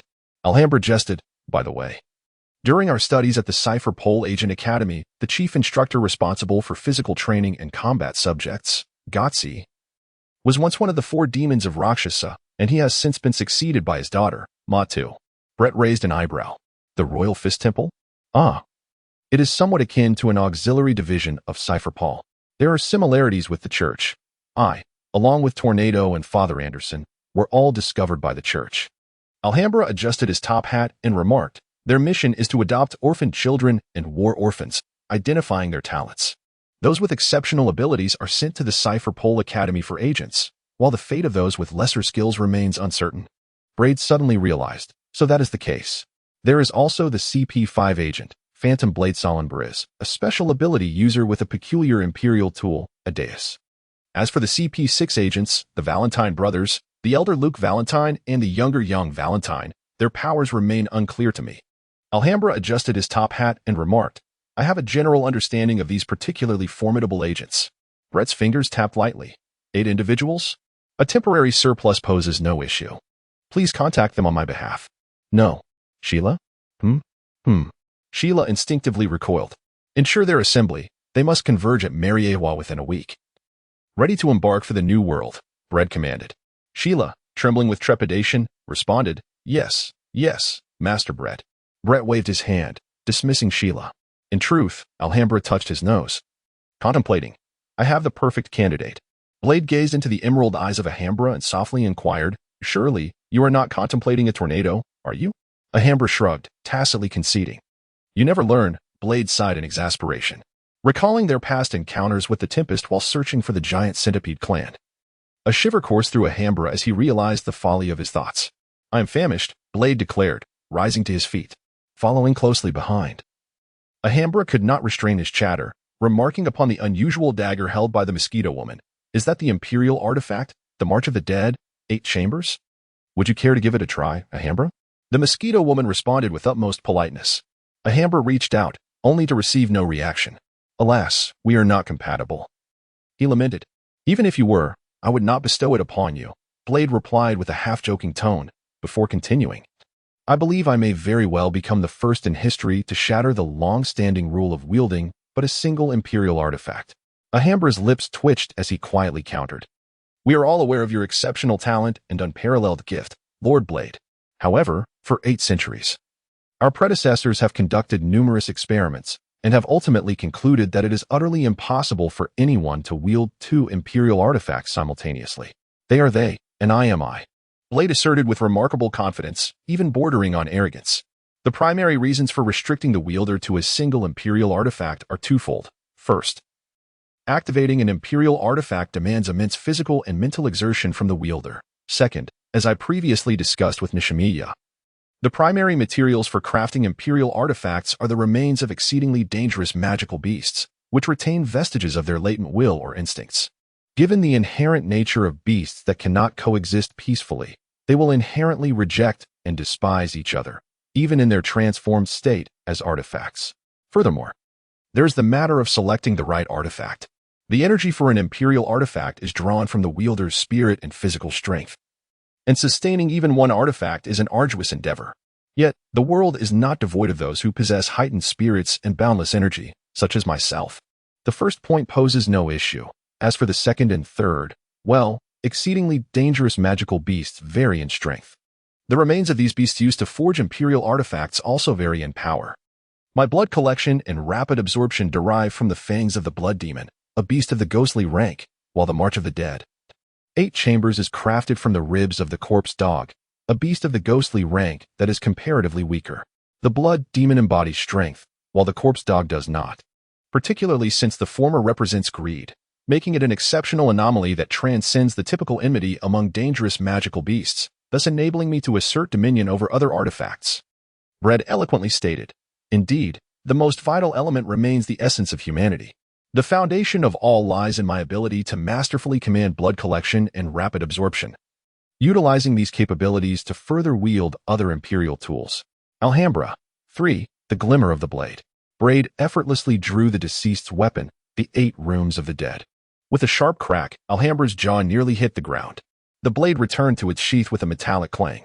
The depletion of physical and mental energy was within acceptable limits. Showing no signs of rejection, Blade remarked. Alhambra gazed wistfully at the sky. I have grown accustomed to it. Once one becomes accustomed, it becomes easier.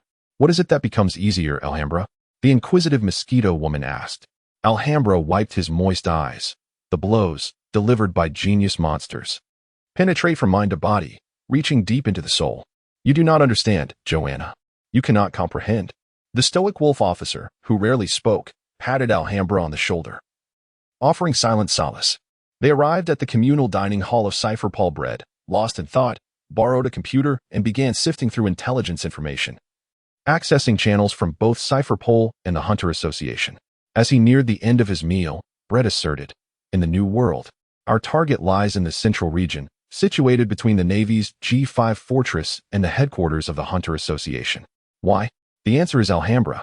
Bredeo, the archaeological vessel, laden with historians, history hunters, and the like, lacked the capacity for self-preservation. Alhambra understood. Chapter 55, The Bullet Shooter Among the World's Vast Oceans. The only uncontrollable territory governed by the world government is the Grand Line, more specifically, the latter half known as the New World. The first half of the Grand Line, along with the East, South, West, and North Seas, remains only partially under the world government's dominion, at least within the reach of Cypher Pole's watchful eyes. An archaeological ship, teeming with individuals seeking the historical poneglyphs and delving into the enigmatic century of void, would find it impossible to evade Cypher Pole's deliberate pursuit over the years if it were to linger within the first half of the Grand Line and the surrounding seas. The sole sanctuary from the relentless surveillance of Cypher Pole lies within the New World, the latter half of the Grand Line, which the world government cannot entirely control.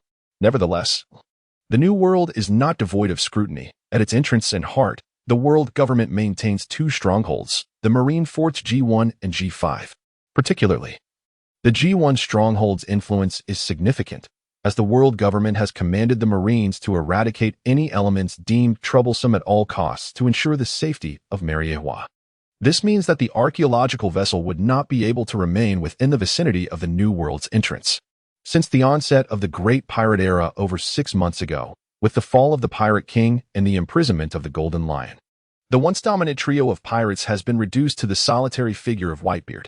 Pirates, in a bid to fill the void left by the Pirate King and the Golden Lion, either seek to usurp the throne closest to the Pirate King or challenge Whitebeard directly, revealing their recklessness.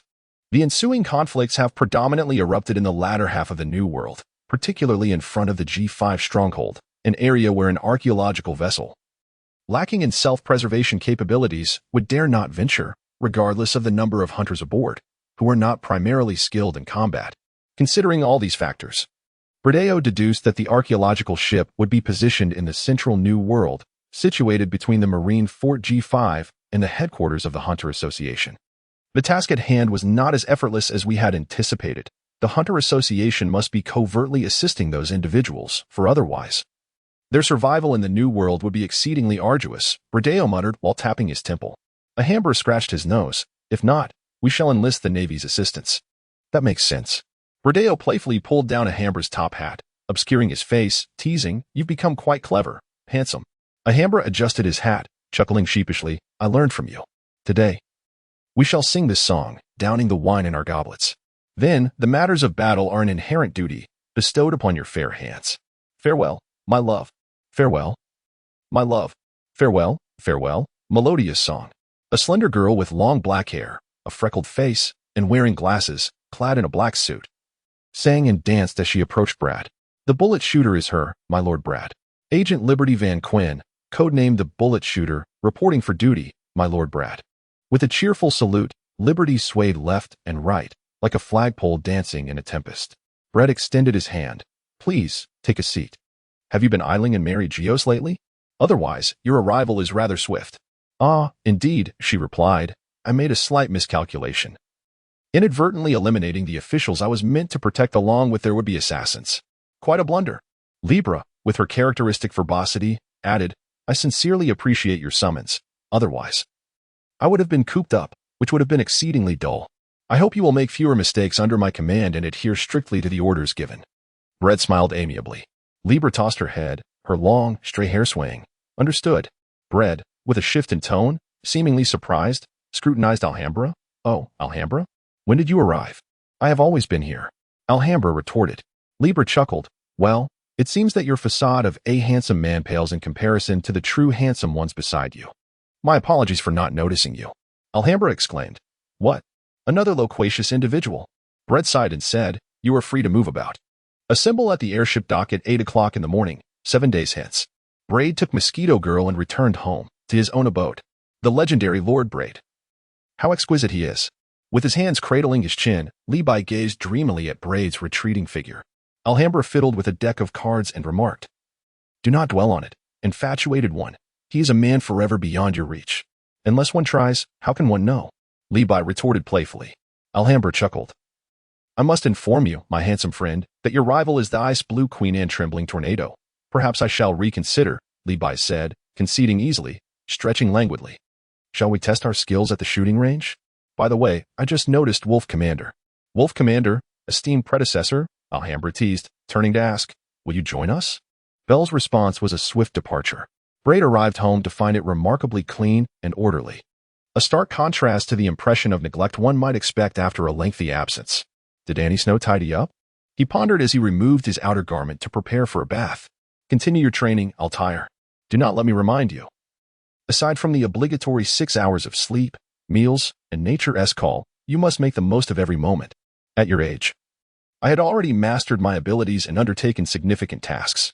Altair, devoid of any childish whims, obediently retreated to her room to practice the 4 essential disciplines of her powers. As Braid enjoyed his bath, the doorbell chimed.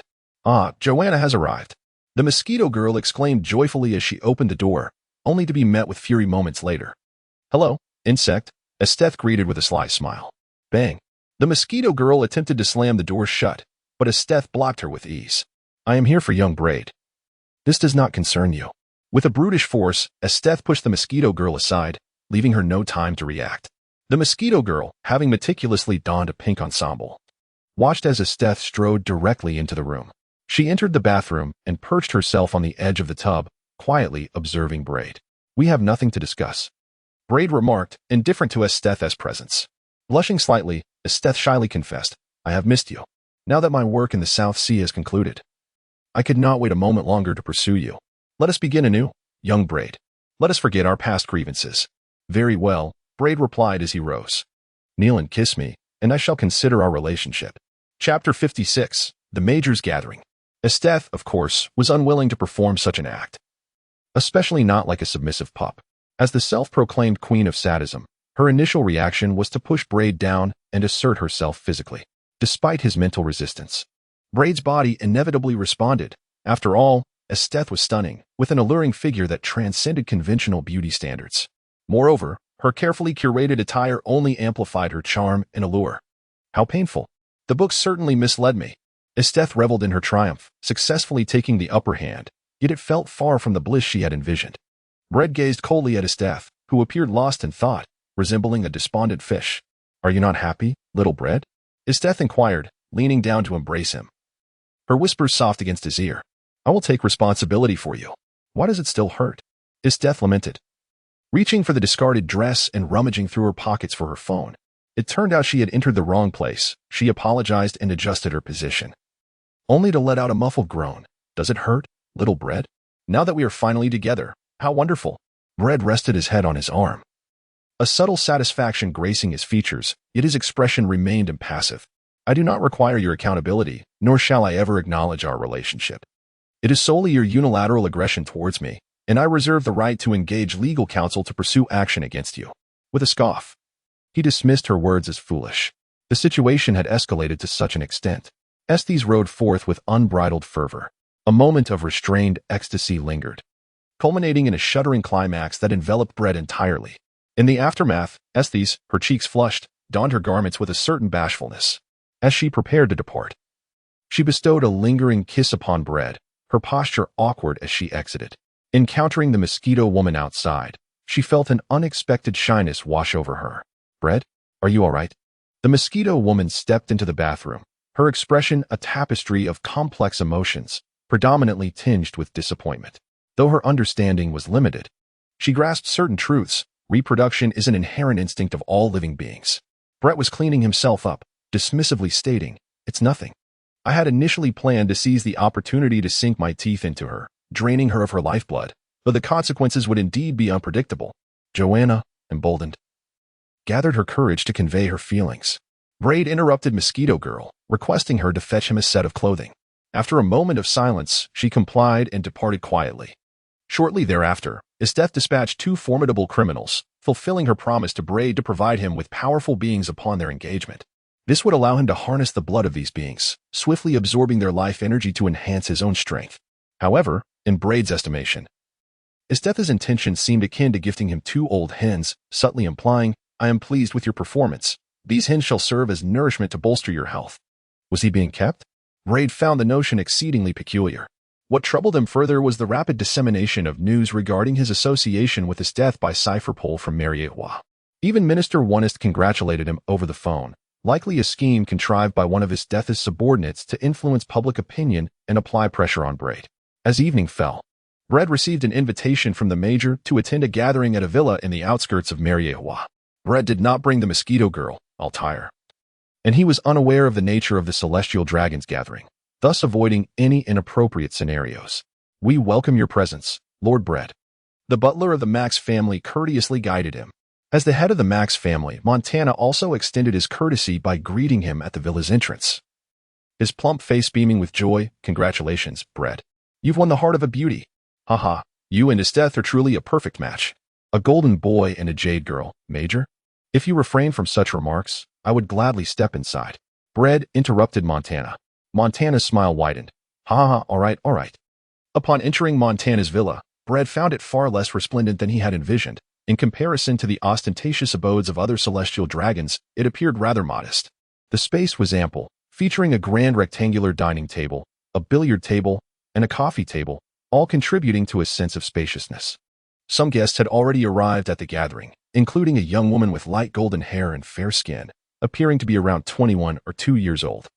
Her features were distinct, Though not exquisitely refined, paired with a pair of glasses, she exuded a quiet and graceful demeanor. "I greet you, Bread Heyman," she said. Bread slightly nodded, having encountered Antigula in the records of the Celestial Dragon community. The Helsing family was a faction within this elite group, and he could hardly fathom that the young lady Antigula would attend the Major's gathering. "Please, call me Antigula," she insisted. Clearly, Antigula was an anomaly among the Celestial Dragons. She lit a cigar, took a puff, and then set it aside. "I have long heard of your esteemed reputation, Bread Heyman." Bread remained silent, a smile gracing his lips. Antigula also maintained a certain quietude. Gradually, a considerable number of guests arrived at the villa, predominantly officials from the world government, unmistakably excluding members of armed organizations such as Cipher Pol, the Navy, or the Holy Land Garrison, easily discernible by the discerning eye. Notably absent was Minister Onist, a fervent supporter of Major. However, the last two arrivals captivated Brett's attention. One was a tall, slender man with a golden parting in his hair, adorned with multifaceted glasses reminiscent of compound eyes. The other was a handsome middle-aged man with short black hair, also sporting a pair of glasses for nearsightedness. Undoubtedly, both were scientists, likely emerging from a bustling laboratory, their white coats now replaced. The gathering was intended for no other purpose than to relax and unwind. As Montana raised his glass, he commenced a speech. Braid remained oblivious, his gaze fixed upon the strikingly handsome scientist with black hair, who, in turn, scrutinized him.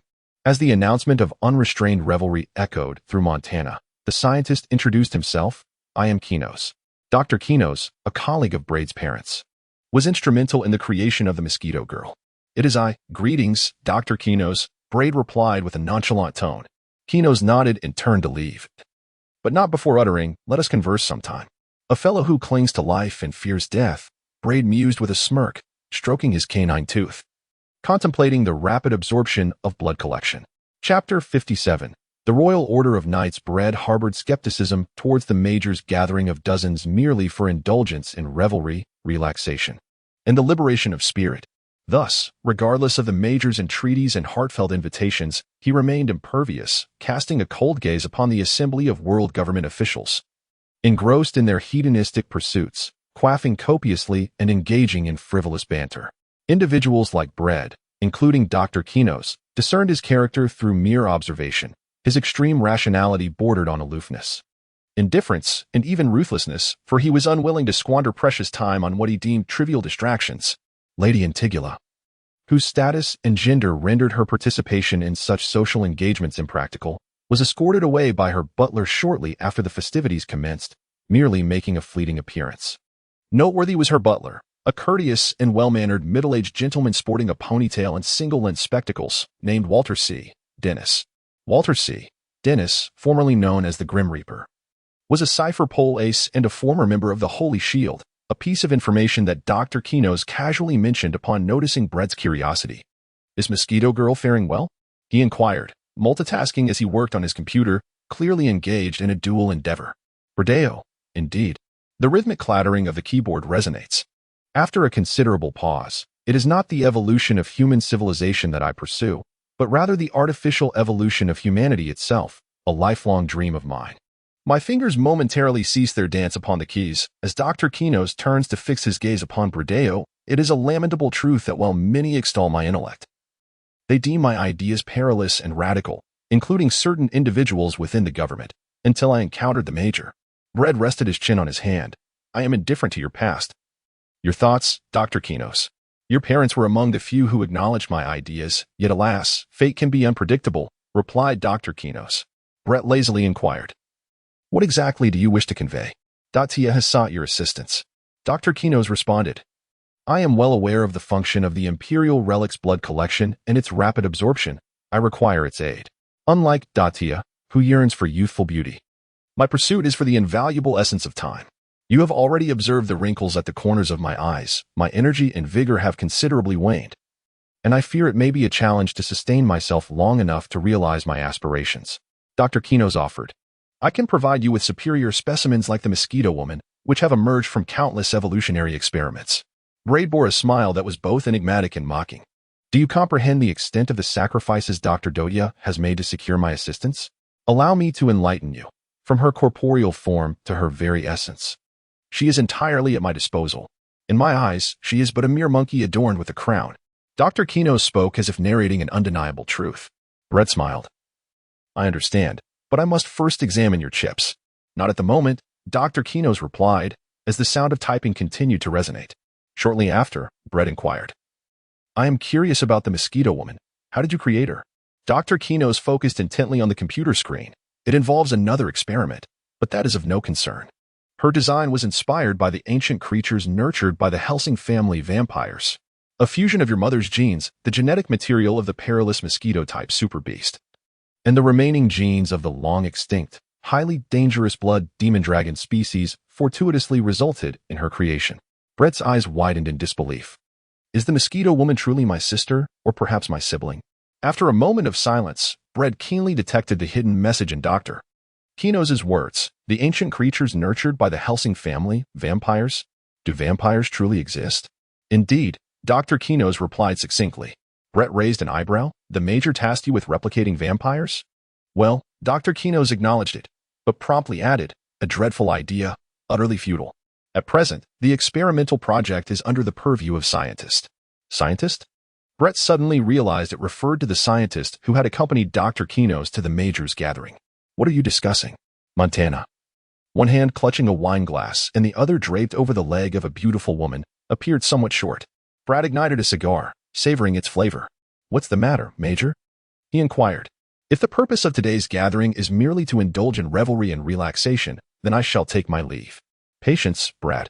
Montana chided, playfully swatting a woman's behind to signal her to depart, before settling onto the couch. Well then, what a hasty character you are. Brad remained silent. I have encountered the sand crocodile in Montana while tasting red wine. I remarked, I largely concur with your assessment of him. However, I take issue with your claim that his threat assessment is harmless, and even if it poses danger, it can be swiftly eradicated. I believe his threat is immense. The potential peril of every future warlord is substantial. It is imperative to establish a specialized agency dedicated to monitoring and sanctioning them. Brett, taking advantage of the establishment of the 7 warlords under the king. I am also assembling a foundational team in preparation for the future competition for the highest position among the celestial dragons. Montana has initiated actions. The special agency is affiliated with Cypherpole, yet Cypherpole possesses no authority to interfere, as Tagira will personally assume the role of the highest commander. Montana stated, I have bestowed upon it the name of the Royal National Religion Knights. Brett traced circles with his finger. What is our role? To establish a new organization. We require funds, equipment, and land. The demands are abundant. Naturally, I can issue commands to accomplish this, yet it is not as swift as the current method. Montana glanced at the officials of the world government. As for you, I expect your assistance with Integula. She lacks experience. Brad contemplated for a moment and replied, let me finish the task at hand. Very well, Montana responded. Is there anything else? Brad inquired. Montana waved his hand dismissively, nothing more. Brad rose to his feet and departed without hesitation. This was merely the progress of the experiment. I, too, shall take my leave. Dr. Kino's turned his computer to face Montana and briskly exited. Montana could not help but remark, are all geniuses ascetic types? Chapter 58. Curiosity killed the zombie man. It turned out that the world government's most prized scientific division lay concealed beneath Mariehua, deep within the Red Continent. Descending 3,000 meters underground, traversing numerous restrictions and security measures, one was ultimately met with a strikingly modern and high-tech ambience upon entering Dr. Kino's laboratory. The experience evoked in Brett a disorienting sensation of temporal dislocation. After all, compared to this place, the outside world seemed exceedingly primitive, akin to the stark contrast between cold weapons and firearms. It was no wonder the government proudly proclaimed to the outside world, we possess scientists whose intellect surpasses humanity's by 5 centuries, Brett marveled. Dr. Kino's, however, retorted coolly, that refers to Vegapunk. Yet I am confident that my intellect is no less than his. I simply refuse to bow to the government or forsake my dreams without resistance. Who knows? Brett replied with a smile. You are quite aware that my Imperial Tool's blood collection and rapid absorption capabilities are still under development and cannot yet facilitate the transfer of life energy to others, only siphoning it from them. Are you not afraid that I might accept benefits yet remain inactive? I have faith in your talents within realms different from my own, and I also trust the Major has given you due commendation. Dr. Kino's continued to lead the way, revealing that his laboratory was indeed vast beyond measure. Brett let out a light-hearted whistle, his spirits high. Conducting business for monetary gain is my guiding principle. As he sauntered through the laboratory, he was greeted by an array of nutrient solutions in formaldehyde jars, each containing an assortment of peculiar specimens, some human, some animal, and others insect. As he ventured further, the completed products multiplied, varying in size and form. There it is, Dr. Kino suddenly halted. Brett surveyed the figure suspended within the nutrient solution, a male with short black hair, possessing rather handsome features, yet devoid of any reproductive organs. The design inspiration stemmed from the vampires bred by the Helsing family, specifically the immortal specimen number 66, a zombie male. Dr. Kino's introduced, stating that his abilities include an almost indestructible regenerative power, coupled with extraordinary physical strength and endurance, making him exceptionally suited for your Imperial Tools blood collection and rapid absorption. Whether it involves siphoning life energy to augment your own power or serving as an experimental subject to draw and transfer the life energy of others, he is an all-encompassing resource for repeated consumption. Brett nodded. What a meticulous recommendation. After a brief pause, he inquired, the Immortality series experiment? It seems that certain individuals possess an extraordinary attachment to life.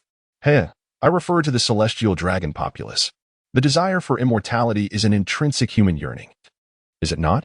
Dr. Kino's adjusted his spectacles and replied, regrettably, the birth of Subject 66 was merely a fortuitous accident. Duplicating such a phenomenon is unattainable. Otherwise, there would be no need for me to seek your assistance. Brad tapped the canister of nutrient solution, intent on rousing the slumbering zombie man. I am quite satisfied with your chips, he remarked, scrutinizing the zombie with keen interest. But how can I ensure his willingness to follow me? Dr. Kino's pondered for a moment, suggesting, perhaps you could engage him in conversation. Thus, in the dead of night at Mary Joya, Brad strolled with the taciturn zombie man.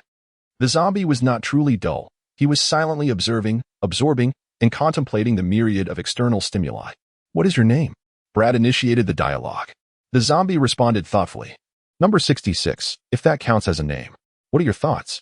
Brad inquired, gesturing broadly as if to unveil the world to the zombie. The zombie replied slowly, none. How long have you existed? Brad continued. The zombie replied, I am uncertain. I have never left the laboratory, making it difficult to judge.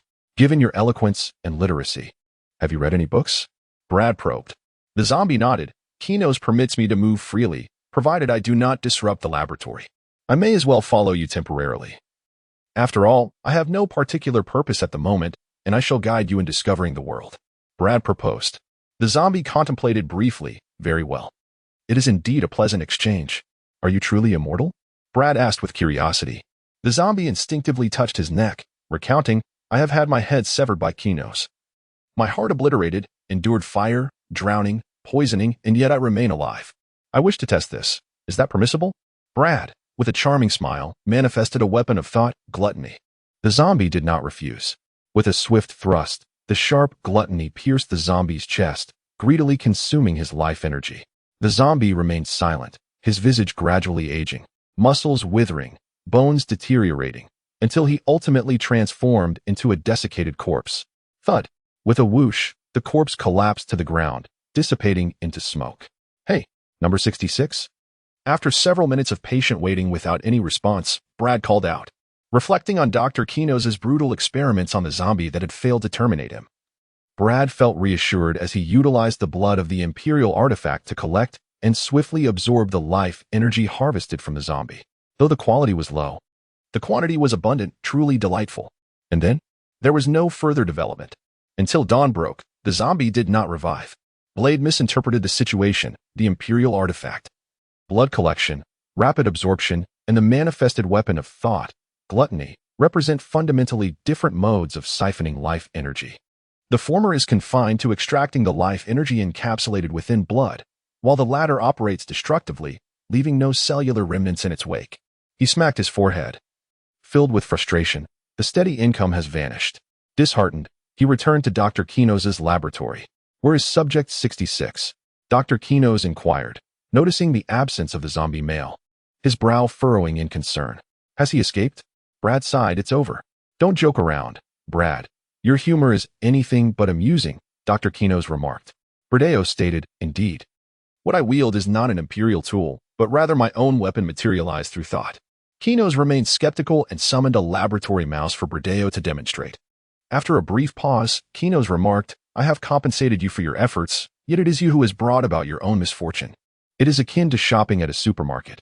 I might even extend credit to you, but the items you take away." Bread lamented. "It appears he has indeed met his demise." Dr. Kinos remarked, "I must say, your weapon of manifestation is rather dreadful."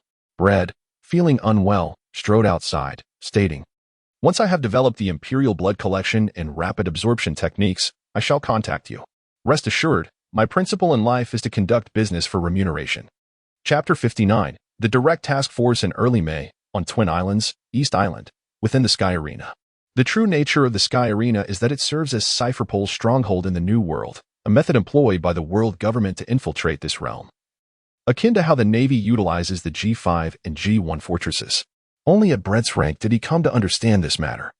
He had previously speculated that the Sky Arena was merely a source of revenue for the Hunter Association located on the neighboring West Island. It is evident that even many within Cypherpole, who lack the requisite rank, remain oblivious to the fact that the Sky Arena is, in truth, Cypherpole's intelligence outpost in the New World.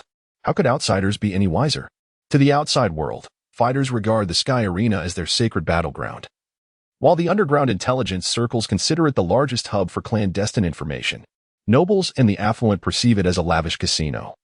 A faude deliberately crafted by Cypherpole to acquire resources unattainable through conventional means and even to launch proactive operations. In a secluded safe house. It would take time to ascertain the precise location of the archaeological vessel departing from O'Hara in the West Sea. Thus, Bread led his direct task force to temporarily reside there. "Hey, Lord Bread, I've long heard of the Sky Arena's renowned status, yet have never had the fortune to witness it. May we take this opportunity to participate? It seems the task cannot commence anytime soon." A robust youth with a leopard-like physique and a demonic visage licked his lips, inquiring about Bread's opinion. He was the leader of the CP-1 agent group. The 4 demons, named Jiki. "No, that will not do," Bread replied curtly, without lifting his gaze, decisively rejecting the request. Jiki forced a smile, shrugging at his companions to express that he had tried his best. "Well, if it cannot be helped," remarked a peculiar voice belonging to a black-haired girl, who was tenderly admiring Bread's striking features while delicately touching the unhealed scar that traversed the right side of his face, causing her cheeks to flush. She murmured, "How delightful. Truly delightful. It is indeed a gift from Lord Bread." If Esteth is the epitome of a sadistic queen, then Suzuka of the 4 demons is the quintessential masochistic servant. For she bears a striking resemblance to Merat Auberge, marked by the scar Bread had inflicted upon her face. Not only Suzuka, but also Jiki and Yang, the younger brother of the Valentine brothers, were notorious troublemakers who learned little from reprimands. In a bid to ensure their compliance, Bread even dismissed the plan to arrive at the Sky Arena by airship, opting instead to summon the Azure Dragon spirit beast, Amansa, to unveil to them a mere glimpse of overwhelming power. I concede. In contrast to his brother Yang, Luke, a member of the Valentine family, is a gentleman of remarkable upbringing and striking appearance.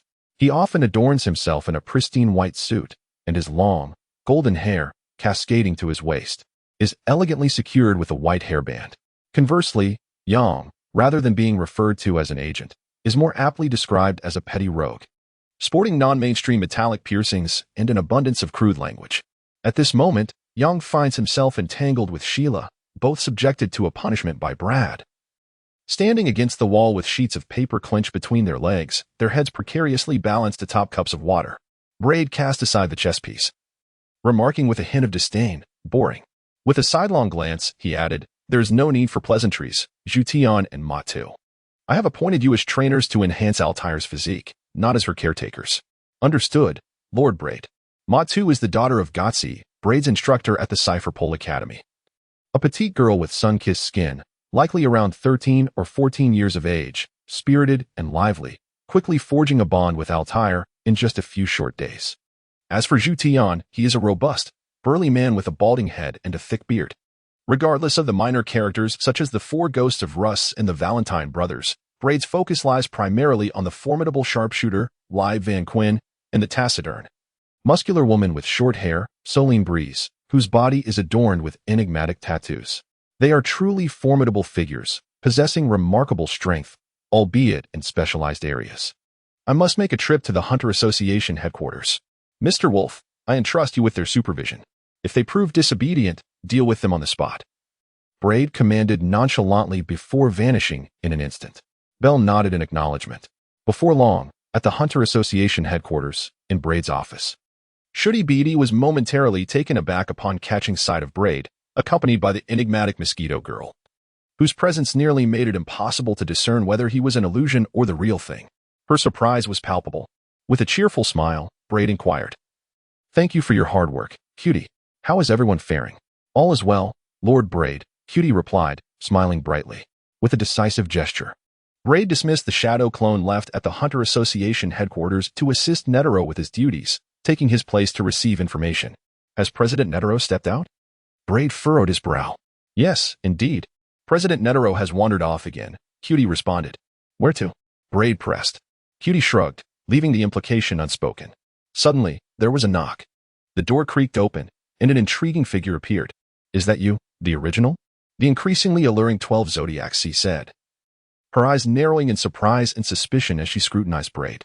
Then, with a hint of sarcasm, she remarked, "It truly is the Vice President. One hardly ever sees you amidst your busy schedule." Brett rested his chin on one hand and languidly remarked, "President Netero does not oppose my excursions, yet you. Should you not be assisting Porter White in overseeing the branch at Westsea? If no one harbors ulterior motives to disrupt, the association would function seamlessly, rendering the waste of human resources utterly unnecessary," replied Garu with a pointed retort. Brett wore a look of bewilderment, exclaiming, "Oh, you mean Chairman Netero? Indeed. He harbors no ulterior motives. In recent years, all affairs of the association, which I have been managing, have proceeded smoothly." Garu fell silent, casting a resentful glare at Brett, and retorted, "What about the funding? Is there no reason for the funding application?" Brett perused the documents, stating it pertains to confidential operations. "Only the chairman is privy to such matters." Garu appeared resolute. Brett stated blandly, "I am also a president, albeit an auxiliary one. Forgive me for not being clear. This is a matter of confidentiality, and only Chairman Netero is entitled to know the reasons," added Jalu. Brett struck the surface of his desk with frustration. "Then you shall await the return of President Netero." "I cannot allocate the association's funds," he grumbled, snatching the documents and briskly departing. "What is happening?" Brett lamented to Chuti. "They still believe I am a spy for the world government? After nearly a decade, if I were truly their agent, I would have surely revealed myself by now. They might as well gather evidence to expel me. Perhaps they are envious of you? You are simply too remarkable," Chuti replied with a smile. "As for Gallo's so-called secret work, it appears to involve cooperation with your fellow Hunter exam graduate, Jean Freeses. I am not privy to the specific details." Brett scratched his head, forming several shadow clones with a hand seal, and remarked, "I shan't linger for long. Assisting our coordination committee in finding suitable employment is no simple task. Oh, when President Netero returns, do remember to contact me." With a whoosh, Lord Brett leaped through the window, leaving Chut-I gazing after him with a tinge of reluctance. Feeling utterly despondent, was it related to the secret mission of Jean and Gallo concerning ancient relics? Perhaps Gallo was particularly interested in the toxic materials left behind within those relics. With Netero absent from the Hunter Association headquarters, could it be that the hunters of the archaeological vessel were merely wandering through the bustling districts? Brett's thoughts swirled as he dialed Minister Onist's phone. "Conduct a thorough investigation of our internal intelligence system to ascertain whether there has been any information leakage. It's nothing serious. Just a hunch. Perhaps I am being overly cautious. The worst outcome would merely be a delay in the archaeological vessel's mission, and I will manage it." As he ended the call and returned to the safe house on Twin Islands, East Island, he was suddenly approached by a group of heavily made-up, scantily clad wayward girls. "Wow, where are you going? Come play with us. We won't charge you anything. We'll even pay you." Brett stood motionless, his gaze fixed upon the second-floor balcony. "All right, ladies." It was Shish-Tracy, a former CP0 agent, now still affiliated, though she had nearly faced exile at the hands of Cypher Paul. Brett lightly leapt onto the balcony of the second floor. Has he turned to the profession of a madam? Alas, what can be done? I am burdened by debts and an unfortunate penchant for provoking his death. By sheer misfortune, I have caught her eye as she awakens to the desires of love, leading to our discord and a regrettable altercation. Consequently, I find myself as the instigator, subsequently suffering the wrath of Minister Onist, who has assigned me to infiltrate the Bigmum pirate crew. Meanwhile, Trissy sways her glass of red wine, undeterred in her pursuit of a refined lifestyle, adorned in exquisite brands from head to toe. Brad wrote, The Big Mom Pirates? With the fall of One Piece and Golden Lion, Big Mom and Beast have emerged as formidable contenders, posing an immense threat. As explained by Stussy. Braid, your intention is to infiltrate the Big Mom pirate crew, yet you do not seem to be seeking an opportunity. Am I to recklessly approach Big Mom and express my desire to join her crew? Tracy chuckled, entirely devoid of the frustration that comes with being exiled by Cypher Pole. Rather, she reveled in her circumstances. She had her reasons to savor this newfound freedom, which surpassed the constraints of the Cypher Pole system. I shall establish a Joy Street in the Sky Arena, ascending to the ranks of the underground world's titans, and then seek the protection of Big Mom, thereby naturally facilitating my encounter with her. When do you intend to seek BIGMOM's protection? Braid remarked with a smile. I, too, wish to witness the monster. Tracy leaned closer to Braid, her beautiful eyes sparkling. Are you not seeking any amusement? Relax. I am not a harlot. That is downstairs. I am quite clean. Just like Millard. What about Millard's remnants? Never mind, even if she is a woman. Braid shook his head. Tracy perched herself on Braid's lap, her delicate hand caressing him. Why not play with her? She has long declared you as the only man she does not mind. Brad pushed Stacy aside and swiftly departed. The safe house. A change in strategy, a postponement of the mission. Brad summoned his immediate team, stating, I impose no restrictions on your desires, but maintain confidentiality regarding our identities. Do not cause any disturbances, or I shall crush you and dispose of you in the toilet. Hurrah! Ma shouted exuberantly. Sky Arena. The four demons of Luo-Cha. Bring Altair with you. After a moment of contemplation, Brad added, also include Yang and Sheila. Yang and Sheila immediately appeared despondent. You two are useless. A little sharpening will do you good. Brad expressed no sympathy and turned away, instructing Joanna to accompany Altair. Alhambra interjected. I wish to join as well. I was left unsatisfied after failing at the 180th floor last time. Count me in. Libby raised her hand excitedly. Only Wolf, Solon. And Luke showed no interest in the Sky Arena. What are your intentions? Solon asked, his voice hoarse and somewhat gruff. Brett exclaimed in astonishment. Reading? Hunting pirates and criminals? I am still deliberating on which to choose. Solon suggested, I would recommend hunting pirates and criminals. It seems far more intriguing. Braid wrote, Indeed. The Sky Arena is rife with pirates in the shadows of criminals. However, to maintain a FAAD, Cypher Pole, the clandestine entity orchestrating the Sky Arena, has decreed that during all but the most extraordinary moments, neither the Navy nor its own agents are permitted to apprehend the pirates and criminals inhabiting the arena. Furthermore, these nefarious individuals are strictly forbidden from pillaging or wreaking havoc within its confines. In essence, apart from the arena itself, where combatants may meet their demise, no other locales are to witness death. Enforcing these regulations on behalf of Cypher Pole is a hired hunter from the neighboring isle. Thus, Braid and his companions set sail from the island, navigating around the Sky Arena, intent on capturing a few fortunate pirates and criminals. Their patience was commendable as they waited until the depths of night. The Norris pirates, led by Captain Norris, known as the Red-Eyed Rabbit, possessed the abilities of the rabbit fruit model, great-eared white rabbit, excelling in kicking techniques and observation hockey. His disposition was brutal, with a penchant for human flesh, due to the notorious repercussions of his deeds. His crew struggled to recruit members, consisting solely of his slaves, who served as backup provisions. The government had placed a staggering bounty of 103 million berries on his head. From a distance, they spotted a swiftly moving pirate ship, its flag adorned with a skull, red eyes, and crossed-leg bones fluttering in the wind. Luke diligently gathered information on his computer. With a snap, he closed the laptop. Am I up? Luke inquired. Solon, clutching her enormous scythe, showed no inclination to compete. Please commence your performance, Braid jestingly gestured. As the ships drew closer, they collided and anchored. Whoosh, whoosh, whoosh. A flurry of movements ensued. Bang, bang, bang.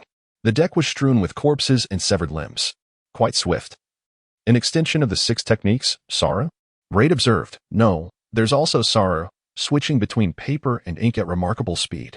It was evident that one who could achieve notoriety within the vast and convoluted Cypher Pole organization possessed extraordinary abilities.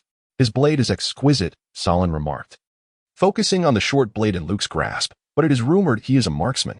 Chapter 60, Reflection Whoosh. Thud. A figure abruptly launched from the cabin, moving faster than Luke, and instantly delivered a whip-like kick towards him. Fortunately, Luke had trained well in the 6 techniques. managing to raise his arms in defense with a metal block. Yet, the immense force still lifted his toes off the ground, causing his body to slide backward for several meters, nearly crashing into the ship's railing and plummeting into the sea. With a triumphant grin, the assailant, a tall figure with an excessively long leg, raised his muscular thigh in a display of superiority. However, his laughter was peculiar, deep, faint, and disturbingly unsettling, reminiscent of damaged vocal cords. This was underscored by the ghastly scars adorning his neck, face, chest, and legs, with most of his body marred by burns. The long-legged tribe. A cleft lip and blood-red eyes served as striking identifiers. Indeed, it was him, Red-Eyed Rabbit Norris. Norris tilted his head, scrutinizing the adversaries on the deck and the remains of his slaves, who served as backup provisions. He licked his lips. His grotesque visage twisted into a chilling grin. You shall pay dearly for this. It was noted that the long-legged tribe took particular pride in their legs, often adorning them with tattoos, and his tattoos were indeed intriguing. Braid's focus appeared somewhat divergent. Clad only in a pair of shorts, Norris understood the difficulty of his speech, thus resorting to gestures. He patted his leg, first indicating the multitude of lines tattooed upon it, then pointed at Braid, mimicking the act of slashing his throat with a knife. Each life he took would leave another line etched upon his skin, transforming Braid into yet another mark on his leg. Disrespect. Solon glared, tearing her coat open, her right hand reaching forth. A hum resonated as her palm revealed a pair of eyes, her own. In response, her right eye dimmed significantly. The intricate tattoos adorning half her body seemed to writhe, a tide of vermilion intertwined with violet, the latter concealing shadows of black, casting an eerie, somber hue over the entire pirate vessel. Ability of the special type? Braid observed Solon with keen interest. In that moment, Solon resembled a devil whispering, "Show me your memories, your sordid dark history." Norris stood motionless, dazed, his pupils involuntarily contracting. Years prior, you asked me, why resort to cannibalism? Norris, while cleansing a delicate monk, struggled to articulate, there was no choice. I was too hungry, too ravenous. No, delve deeper. Memories echoing from a decade past. A dire famine ravaged his homeland. The emaciated Norris writhed in agony. What are we waiting for? He is on the brink of death. Slay him and consume him. Only then can we stave off starvation. But there are no buts. He is so grotesque, I truly question if he is my own. If you cannot bear it, then trade him for another, exchange for another child. Once he perishes, he holds no value. After we weather this storm, we shall bear healthy offspring. Those were the words of Norris's parents, driven to madness by hunger. Ah, the pain. Help. Do not slay me. I will obey, father, mother. Flames, searing flames. The boy bound upon a makeshift grill screamed in desperation. We must survive too, child, was the cold retort. With a thud, the flames severed the ropes, and the boy toppled into the fire, desperately clawing his way out, even pushing those who hindered him into the flames. A small stream saved his life. He fell into unconsciousness. Before awakening, lured by the aroma of roasting flesh, he crawled despite his agony, sifting through the embers. Clink. A ring grazed his teeth. Mother? He cradled a charred arm, tears welling in his eyes, torn between laughter and sorrow, yet his damaged vocal cords could only emit a low, muffled, and distressing sound. Yes. I'm sorry, I too must survive. And then, silence. A sweet dream? Norris. Swish. Crash. Thud. The gleaming scythe, blood splattering. Norris lay before Solon, his legs shattered, his body collapsing without support. Applause echoed, a rhythmic clapping. A splendid illusion, praised Bread. Solon stepped upon Norris, inquiring, how shall we proceed, Lord Bread? Hey, he is my prey. Luke complained in discontent. Solon replied bluntly, you are no match for him. With the power of the devil fruit, you are even less so. Spare me, spare me. Norris weakly struggled, his eyes pleading pathetically at Bread. Their gazes met. Gulp. Norris swallowed hard, not out of fear, but trepidation. You wish to consume me? Bread raised an eyebrow, a rare fury igniting within him. On the brink of death, you dare think of devouring me? No, that's not it. Norris hastily clarified. I couldn't help it. It was unintentional. Boom. A single punch. Along with the pirate ship, Bread obliterated Norris into nothingness. No more, he declared, employing the chakra technique to walk upon the water's surface. After a prolonged moment of reflection, he returned to his vessel, shaking his head in disgust, a repulsive pervert. It was evident to all that Bread remained seething with rage. What enraged Braid was not the thought of Norris devouring him, but rather the fleeting chill that gripped him. He was undeniably more powerful than Norris by countless measures. Norris, clearly incapacitated, posed no threat to him. Yet, in that moment, he was indeed struck by a sense of dread. Is it superiority or inferiority that defines the fearless and those who harbor a certain reverence for all things? Braid pondered this question. There are indeed those who embody true fearlessness, like Estes, who fearlessly confronts any adversary, real or imagined. She thrives on the thrill, even the desire, of leaping from one battlefield to another, adhering to the creed of either vanquishing her foes or being vanquished by them. Braid is a quintessential individual who harbors a profound reverence for all things. At the very least, he fears death, for he has tasted its bitter embrace and thus cherishes and guards his current existence. His understanding of the myriad secrets of the world and the future weighs heavily upon him. Perhaps, he muses, I am lacking in true trials. Chapter 61. The Vampire. Arcado, as you anticipated, young Braid. Our intelligence system indeed harbors significant flaws. Oh dear Mia, a considerable predicament. Minister Onest, having reached out to Braid, appeared remarkably unperturbed. His calm demeanor evident as he continued to indulge heartily in his meal.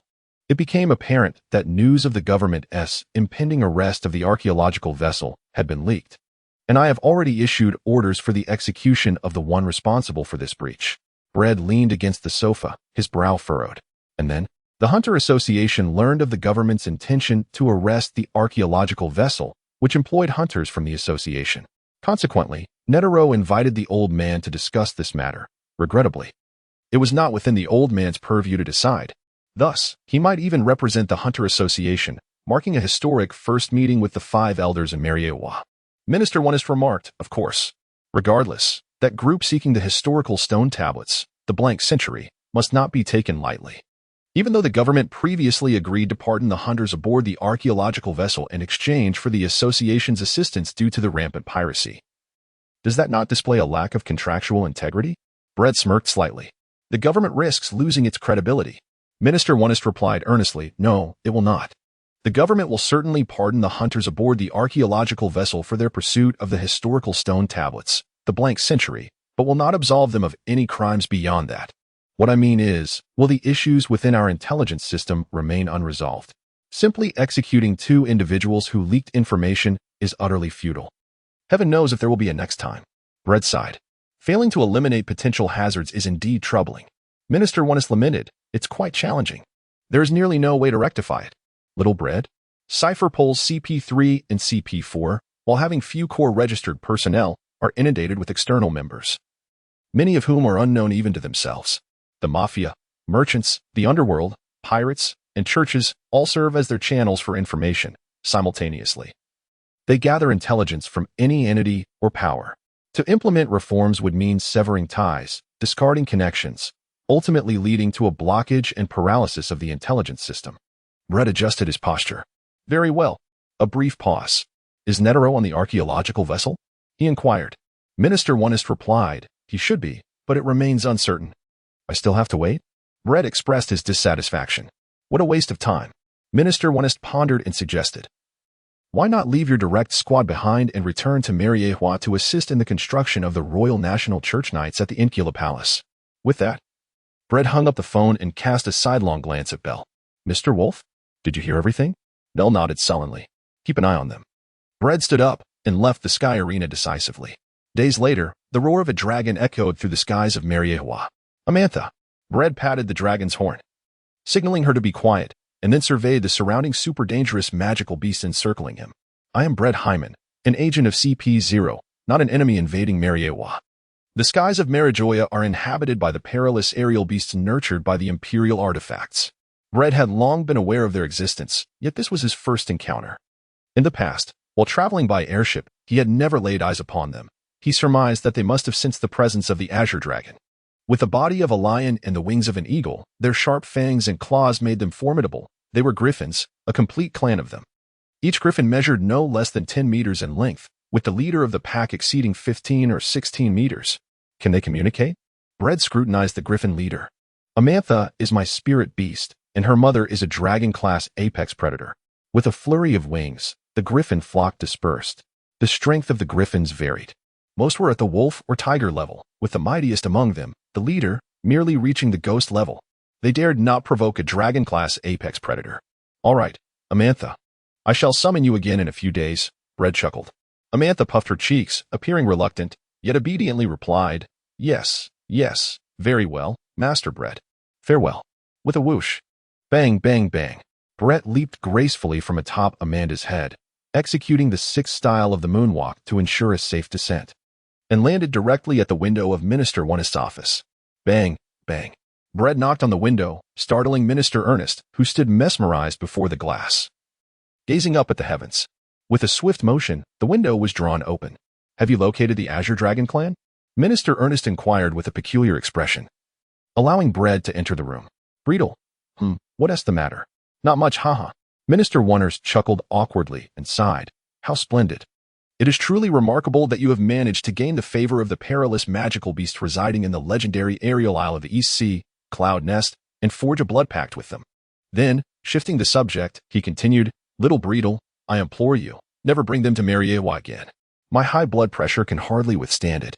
Minister Woners plopped down onto a chair, lamenting, Do you realize the chaos their presence could incite? Not only would it disturb the celestial dragons, but the Holy Land's garrison nearly issued an attack order, and some poor souls were even startled into accidents. Red blinked. All right. The Intrigula Palace is next door. Minister Wonist extended his hand to usher people away. Red took a few steps before turning his head and inquiring, Is there any movement in the South China Sea? I refer to the most malevolent bloodline in history. Sighing, Minister Wonist scratched his head. The implication was clear, with a subtle smile gracing the corners of his mouth. Brad turned and made his way towards Intrigula's office. Shortly after, he was greeted by the elegant bow of Walter, Helsing's venerable butler, who welcomed him with a courteous, Please. Come in, Mr. Brad. Intrigula was seated behind his desk, engrossed in perusing documents. Notably, by Intrigula's side stood a shadowy figure clad in a striking red trench coat, topped with a hat and obscured by dark sunglasses. It was the vampire, Akato. There is no need to stare at me, human, Akato remarked in a low, measured tone. It is quite impolite. Red chuckled, his curiosity piqued. My apologies, he immediately added, Greetings to you, Miss Integra. With Mr. Death at your side, I believe you require no further assistance in establishing the Royal Order of Knights. His experience surpasses mine. I have grown old and struggle to keep pace with the times. Walter also smiled. Chapter 62. Sincere wishes that you may not fall victim to a fatal passion, please. Take a seat, do not rush. Integra gestured for Bread to sit down, offering him a meticulously trimmed cigar. Would you care to try? Brett took his seat without ceremony, savoring the rich flavor of his cigar, quite delightful. The regulation of the 7 warlords of the sea was merely one of the reasons and functions for the establishment of the Royal National Religion Knights. Intrigued, Intigula lit a cigar as well, but extinguished it after just one puff. Such was her habit. One exquisite taste was sufficient, for one must neither indulge nor be greedy. Thus, Walter, who had long since withdrawn from Cypherpole, had indeed fallen behind the times, lacking an understanding of the contemporary Cypherpole and the world at large. Bredkin's eyes sparkled with a glint of mischief as he half-jokingly remarked, If you say that, Mr. Grim Reaper might feel disheartened. However, Walter remained cheerful and amiable, his smile unwavering. Braid, feeling rather disheartened, raised his hands in a gesture of resignation and remarked, Very well. Beyond overseeing the 7 warlords of the sea, what other reasons and functions does the establishment of the Royal National Church Knights serve? Throughout the years, the World Conferences have consistently been managed by Cypherpole and the Navy, who share the responsibilities of orchestrating events or making slight adjustments due to the prevailing circumstances. Yet, despite the myriad of changes, the core remains unchanged. The higher-ups deemed it necessary to separate these functions. Inkula spoke calmly, adding, Moreover, it is imperative to protect the celestial dragons, for the holy shield dedicated to their protection is woefully understaffed. Braid was taken aback, exclaiming that he was in need of capable individuals, exceptional organizers and executors, who could assist him in alleviating his burdens. Intagula fixed his gaze on Braid and candidly stated, I wish for you and your direct team to join under the banner of the Royal Sacred Knights. It may not be a formal joining. As the Royal Sacred Knights are ostensibly a branch of Cypherpole, it should be regarded as a reassignment. Brad rested his chin on one hand, remaining noncommittal. There were no obstacles from Minister Wonist, who fully supported my establishment of the Royal National Religion Knights, Inkula added. I could easily gain entry into the Holy Shield at any moment. Brad inexplicably diverted the conversation to an unrelated topic. Please have faith in my capabilities. I have also mingled within Cypherpole, primarily because it was Cypherpole that nurtured my growth. I cherish the past and find it intriguing to remain within Cypherpole. Inkula interlaced her fingers, comprehending Brett's implications. The status of the Holy Shield even supersedes that of Cypherpole. It is one of the hidden trump cards of the world government, dedicated to the protection of the celestial dragons. The celestial dragons are obliged to respond with the utmost reverence towards the Holy Shield, which nearly symbolizes leisure, freedom, and wealth. Brett's insinuation that he could effortlessly ascend to the Holy Shield was essentially a suggestion to Inkula to recruit him. Very well, but where is your sincerity? What benefits do you offer? What tangible rewards can you provide? Inkula replied with utmost seriousness. Bregarn reiterated, I can effortlessly ascend to the Holy Shield at any moment. What is it that you desire? Integra promptly returned the question to Bregarn. Braid pondered momentarily, then shifted the topic. My direct team, the Wolf Lieutenant, is accompanying me on a long-term covert mission. Minister Wano's son, Sheila, aspires to enhance his reputation through the discerning gaze of Miss Antigula. They are both quite competent operatives. However, we must await the conclusion of another prolonged secret assignment before they can report to you. I understood that your plan involves apprehending the archaeological vessel investigating the historical text of the blank 100 years. Antigula inquired, are there any other recommendations? Brett shrugged. The members of my direct team were recommended by Alhambra. I personally know very few, and my friends are even scarcer. Well, Father Alexander Anderson, the Scarlet Concealer? The former is my mentor, while the latter is my classmate, though I cannot assure you they would be inclined to switch allegiances. Previously, Brett sought the assistance of the Scarlet Concealer to establish his direct team, yet to this day, he has received no response, which is evidently a veiled rejection. As for Estes, what do you think? Antigula remarked with a smirk. Brett's lips twitched. As long as you are not afraid of us coming to blows. Tornado. What say you? The smile on Antigula's face widened. Braid rode. Is it permitted? Indeed, it is permitted. Antigula rode. However, it requires someone to communicate with the dragon. Brett turned away, feigning ignorance to the searing gaze that Integra cast upon his face. Very well, Integra sighed. I have personally communicated with Tornado. Before he could finish, the office door was flung open with a resounding bang. Little Brett. Tornado burst in, alighting on Brett's shoulder, and indignantly ruffled his hair. You scoundrel. You vanished again. Ignoring me. I told you not to contact me. And yet, you're flirting with that little vixen, Esteth. How infuriating. Brett, Integra, Akato, Walter. Wow, all right. Brett said helplessly, it's not that I haven't reached out to you. It's just that I am overwhelmed with work. What is going on with Esteth? Tornado inquired. Brett met the gaze of Tornado, whose delicate face flushed and averted her eyes. With a serious demeanor, she uttered nonsensical words. She pursues me. Yet I hold no affection for her. She does not fit my ideal. I am drawn to petite figures with melodious voices, preferably with short hair. Go die, you scoundrel. Tornado exclaimed, her face now a deep crimson, as she hastily fled. Just teasing you, Brett murmured, though alas, Tornado did not hear him. He turned away. Brett said, Why are you looking at me? Nothing. I sincerely wish you won't fall victim to a crime of passion in the future, Antigula replied softly. Braid, I bid you farewell. Rising from his seat, Braid approached the door and cast a sidelong glance, inquiring, Shall we engage in some discourse? I am quite intrigued by the powers of the former Holy Shield and the legendary vampire. Walter replied nonchalantly, Enough, Mr. Braid. I truly feel my age. A hearty laugh erupted from Arcado, though he remained silent otherwise. Once Braid departed, Antigula lamented, the government has been exceedingly lax with them, leaving numerous issues unaddressed. He continued. His death is manageable, but Tornado, especially Braid, seems to hover on the fringes of the regulations set forth by the government. They have become quite formidable. It would be wise for you to proceed with caution, Walter remarked. Antigula added. This is also one of the reasons and functions behind the establishment of the Royal National Church Knights. Chapter 63. Ambivalence. The Sham Body Archipelago, an amusement park. The spinning bubble carousel. Tornado sat despondently atop a wooden horse, resembling a forlorn kitten deprived of its fish can, utterly disheartened. It was unjust, she thought. As merely half an hour had passed since their arrival at the amusement park, yet she had already endured 4 instances of either youthful maidens or elegant ladies approaching Braid, each opening with remarks that revolved around her, such as, Your sister is truly charming, or what a lovely sister you have. Your sister? You are the one who is a sister. Ugh. Tornado muttered, her spirits plummeting. Braid suppressed a laugh and said, You seem quite delighted to come to the amusement park. Humph, Tornado tilted her head. Indeed, before arriving at the amusement park, she had been in high spirits, even going so far as to meticulously fashion herself. Gone was her formerly conservative children's attire, replaced by an elegant black cheaphouse-style dress, featuring a high collar, a fitted silhouette, and daring slits up to her thighs.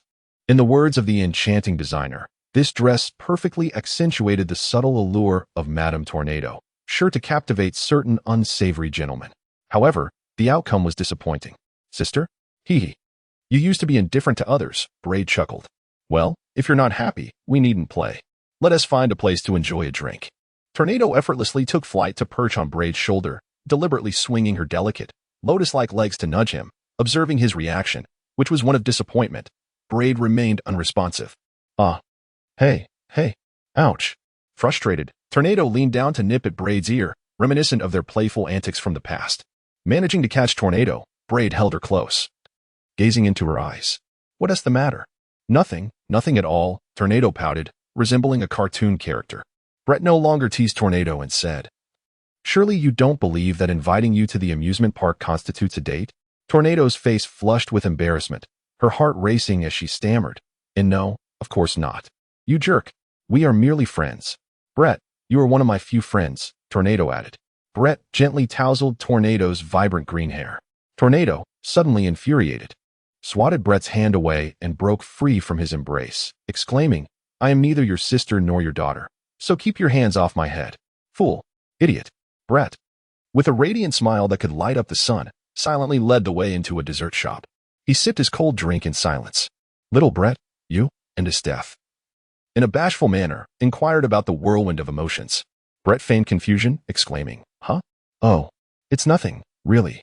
As I mentioned before, she pursues me. Yet I have no affection for her. I wish to rid myself of her, but it seems impossible. You know her mind isn't quite right. I can't overpower her. Yet she is no match for me either.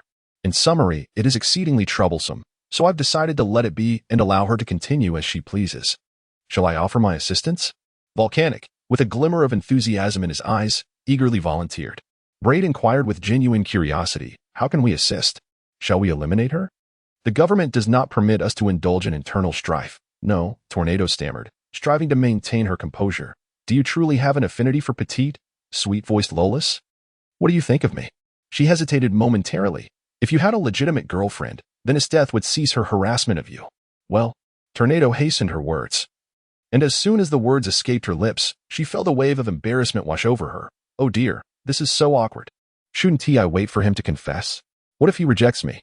That would be so embarrassing. Brett, with a peculiar smirk, teased. I have always regarded you as a friend, Tornado. How could you possibly harbor feelings for me? Tornado, infuriated and flustered, retorted, drop dead. She furiously pounded her small fists against Brett's chest before storming off. Brad rested his chin on one hand, silently lingering in the dessert shop for approximately half an hour. Brett returned to Mary Hoya's home. I heard you have returned to the Holy Land. Estes sat on the living room sofa, adorned in a pink nurse's uniform, with a few stains of blood upon it, seemingly having just come from her private interrogation chamber. You even went on a date with another girl, so indecisive. How infuriating. Brett leaned against the doorframe, ready to turn and depart. However, I certainly choose to forgive you, Esther said with a playful smile as she grasped Brett's arm. I trust that your taste isn't quite so deplorable as to engage in anything with a tiny creature resembling a daughter you might have adopted. Brett's path. What if I were a pervert? Then I would castrate you, haha. Esteth forcefully pinned Brett against the wall, exploring him briefly. Clearly not. Still resisting me? But your body is quite honest, isn't it? Thud. Brett no longer held back, forcefully lifting Esteth's short skirt. Do not entangle me any further. This is the end. Can you not be gentle? The intermittent exchanges continued until the two physically imposing beings, exhausted from their exertions, finally ceased. After a considerable time, as the morning light illuminated the scene, Esteth lifted Brett's chin, scrutinizing his visage. I am striving to change, diligently perusing books each day, yet it leaves me feeling nauseated. Brett turned over, detached and indifferent. The incompatibility of their personalities served as a constraint on the further development of the relationship between Esteth and Brett. The same reasoning applies to Tornado. Esteth tidied her clothes and decisively departed. She had indulged herself and also taken a respite. Brett embarked once more towards the Sky Arena. poised to apprehend the archaeological vessel. Little did he anticipate that his vigil would extend for an arduous 6 months. As the year drew to a close, Minister Wano informed Bread that Nitaro would, for the first time in history, represent the Hunter Association on a visit to Mariewa, scheduled for December 1st. This revelation suggested that Nitaro, who had remained elusive, might finally be departing from the archaeological ship. Subsequently, news of Nitaro's historic visit spread like wildfire across the globe. Under the cover of this cacophony, Bread, leading his elite team, embarked on a streamlined operation. Utilizing intelligence analysis from Cypherpole, they pinpointed a desolate island. As they scattered in pursuit, the task of capturing everyone proved to be a formidable challenge. Bread, however, refrained from hasty action, employing his observation hockey to keenly sense the surroundings. Requesting naval support. "Is everything all right, Lord Bread?" inquired Alhambra. Bread furrowed his brow, intrigued by the formidable individual who had enlisted Netero to substitute for his bodyguard. Chapter 64. A Lifelong Career. A kill a day, perhaps due to the considerable pressure exerted by the upper echelons of the world government. The Navy appeared notably supportive of Cypherpole's mission to apprehend the archaeological vessel. The very next day after Bread contacted Minister Wano for assistance, a warship hastily made its way from G1 Fortress. The naval vessel carried 500 well-trained sailors, a commendable force, with elite soldiers stemming from the exigencies of the global situation. Generally speaking, the naval forces of the Grand Line possess a higher combat capability and rank compared to those of the Four Seas, especially the Navy stationed at the New World G1 and G5 fortresses. Given the precarious conditions of the New World, the Navy deemed it essential to deploy their finest and most battle-ready regiment to maintain their hard-won foothold. At the helm of the warship was a vice admiral, the acting commander of G1 Fortress, a member of the giant race, towering at approximately 17 to 18 meters, muscular, with small eyes, a broad mouth, and a thick mane of reddish-brown hair. His name was Jaguar-D. Saul. The presence of the giant race within the Navy is exceedingly rare, a consequence of the escalating racial discrimination worldwide, which has led to frequent conflicts between majority and minority races. In these conflicts, they often play the role of accomplices to the majority, viewed not as symbols of justice and peace by the minorities. Nevertheless, the giants have historically been a source of manpower for the Navy, tracing back several decades to a time when a nun, in collusion with the world government, spun an elaborate deceit to manipulate the naively innocent giants. In any case, upon meeting Saul, Bread could not help but reflect on the peculiarities of fate. Regaining his composure, Bread boarded the warship. "I am Bread Heyman." "Greetings, Vice Admiral Saul," he introduced himself succinctly. "I kindly ask that you secure the surrounding waters of the island to prevent the individuals aboard the archaeological vessel from scattering. The remaining matters will be handled appropriately by us at Cypherpole." "Not a problem," Saul responded with enthusiastic assurance, his laughter resonating with a distinctive charm. "We understand our mission." Breadwin turned and said, "Joanna will remain to guard Altair, while the others will enter the island, prepared for unrestricted hunting. Be sure to leave some alive, as there are matters above that require their inquiry." With that, he swiftly departed. As Brad deftly pivoted on his toes, he resembled a projectile soaring through the air. "No, must we really go?" Sheila murmured softly, her voice dwindling with each utterance, until the wolfish officer shot her an admonishing glare. "Do not fear. Instead, let joy fill your heart." "The esteemed heir of Minister Wunstert," Libby exclaimed cheerfully, giving Sheila a playful pat, humming a merry tune as she exaggeratedly mimicked the naval march. "Today, we shall sing this song, downing our goblets in one swift motion. And thus, the matter of battle becomes a natural duty, entrusted to your pristine hands. Farewell, my love. Farewell, my love. Farewell, farewell." Each individual approaches the impending conflict with a unique disposition. Some are filled with trepidation, others remain composed, while a few are consumed by fervor. Among them is Yang, of the Valentine brothers, a true embodiment of zeal, his words tumbling forth in a cacophony of fervent exclamations. Meanwhile, on the other side, Brett has arrived at the archaeological ship's camp, gracefully landing atop the campfire structure. Who goes there? Intruders. Everyone. Chaos ensues. Brad glanced around and exclaimed, "Ah, what a pleasure to see you again, Miss Nicole Alvia."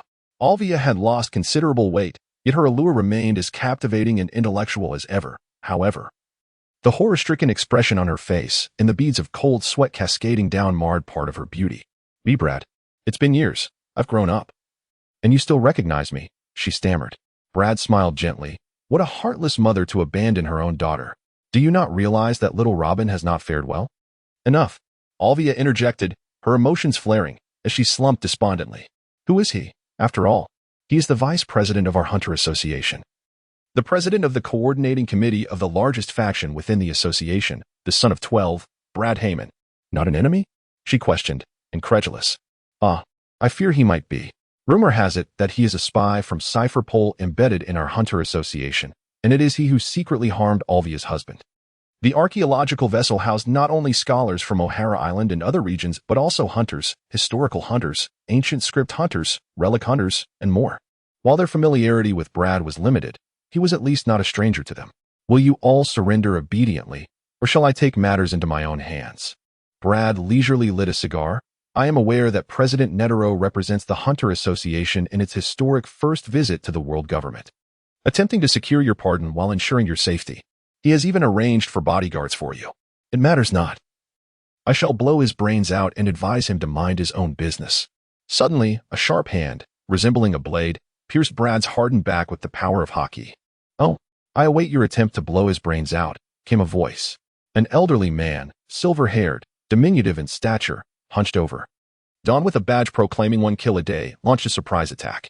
Brett cast a sidelong glance at the contemporary head of the Zoldyck family, Gianoa Zoldyck, and remarked, "Is it not possible for you Zoldicks to remain at peace for a moment? Alas, we too must make a living. How can we prosper without accepting commissions?" With a cheerful smile, Gianoa replied, "Allow me to correct you. I am no longer the head of the Zoldyck family. That position has been passed on to my son."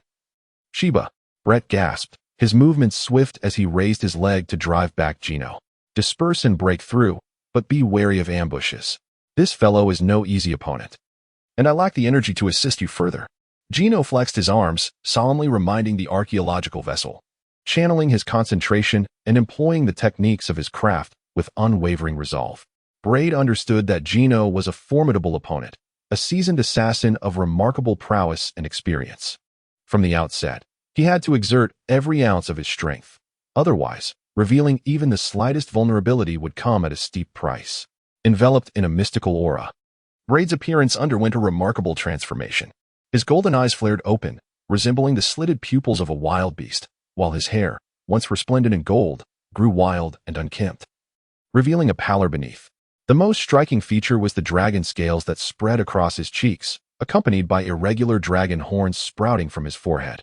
With a sharp sound, the earth shattered, and Braid became a blur of light. Gino's pupils constricted sharply, and the aura surrounding him surged with intensity as he prepared to unleash his power, manifesting a golden dragon's head. Chapter 65, The Resurgence of Uchiha Madara. A thunderous boom echoed through the clear sky. Suddenly, the air crackled with ominous thunder, followed by a cataclysmic eruption. The tremendous force generated by their collision resembled the aftermath of an explosion, akin to tumultuous waves crashing violently. Radiating from Braid and Gino as the epicenter, the shockwave obliterated the ground, uprooting trees and boulders, while mercilessly annihilating the unsuspecting archaeologists aboard their vessels, leaving them no time to scream before they became mere drops in a torrential downpour of blood. In the brief stalemate that ensued, Gino stumbled back, sliding several meters before managing to halt his momentum. "Mystical arts?" he muttered, his seasoned gaze fixed intently on Braid. "What a terrifying little monster. Today might truly be the day my head is shattered." Braid flashed a grin. "Since you understand, why not give up? I accepted the remuneration from my client, and thus, I have no choice. To take a person's money is to bear their burdens. Even a killer must uphold principles and dignity. Yet, in my pursuit of survival and greater wealth, I ought to have discarded all principles and scruples." Gino feigned nonchalance, while secretly contemplating, the client remains alive, significantly more formidable than you could ever imagine. If I do not exert my utmost, the entire Gakudo family could face dire consequences. Amidst their discourse, a buzzing sound erupted. With a surge of fervent energy, Gino thrust his hands apart. Boom! Golden radiance flickered as a dragon soared through the heavens. Truly, he was a seasoned warrior. Brett shook his head in resignation. "You are stalling with words, preparing for both offense and defense, while observing the nature of my mystical arts. Do you think my explosive power cannot be sustained for long? I can candidly inform you that my limit is 3 days. However, it comes at a price. One that is rather delicate to mention." Gino scoffed. "You liar." Suddenly, a powerful serpent coiled around him, shielding Gino while lunging to attack Brett. Boom! The earth trembled as a deep crater formed beneath them. Observing Gino's relentless manipulation of the golden dragon, Bread raised an eyebrow and formed hand seals. That is precisely my intention. Fire release, great fireball technique. Wind release, pressure damage. Mystic arts, wind and fire wheel. The combination of infused chakra and mystic arts unleashed unparalleled power. The high-pressure wind sphere intertwined with the searing fireball, the wind fanning the flames, growing ever more formidable. Resembling meteorites raining down from the sky, crashing into the golden dragon. Boom. The ground shook violently, dust swirling chaotically. After a moment, the golden dragon faltered, and Gino, panting heavily, found himself displaced from his original position, having been forced back by Brett's gusts, leaving 2 deep ruts in his wake. Regrettably, the dragon mystic art lacked a corresponding technique. With a silent thought, Brett closed the distance to Gino, unhesitatingly engaging in close combat.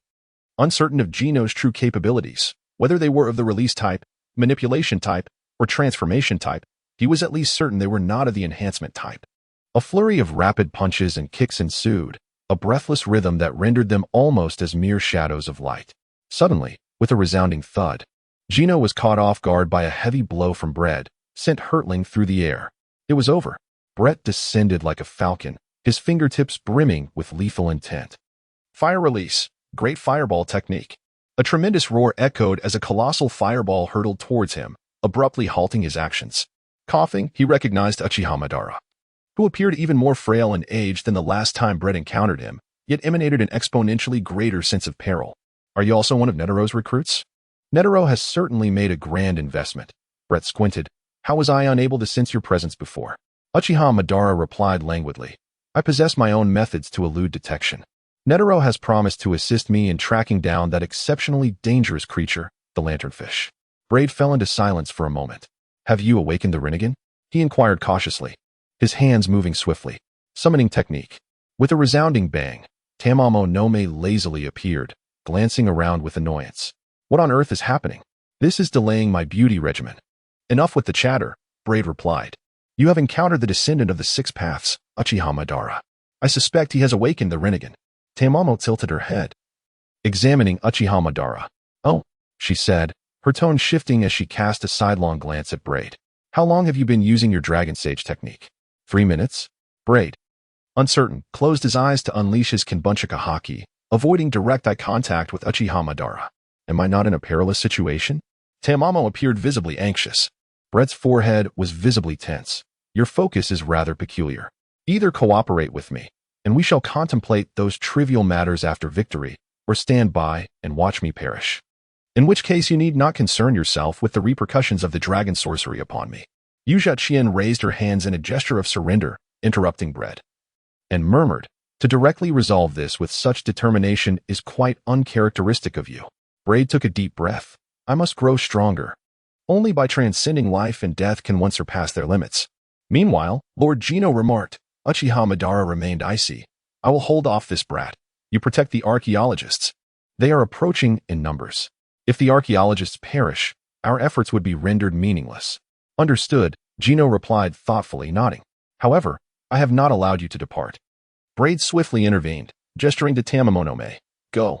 With a roar, Tamamo no Me transformed into a colossal white-faced, golden-furred 9-tailed fox, unleashing a tempestuous wave of wind blades.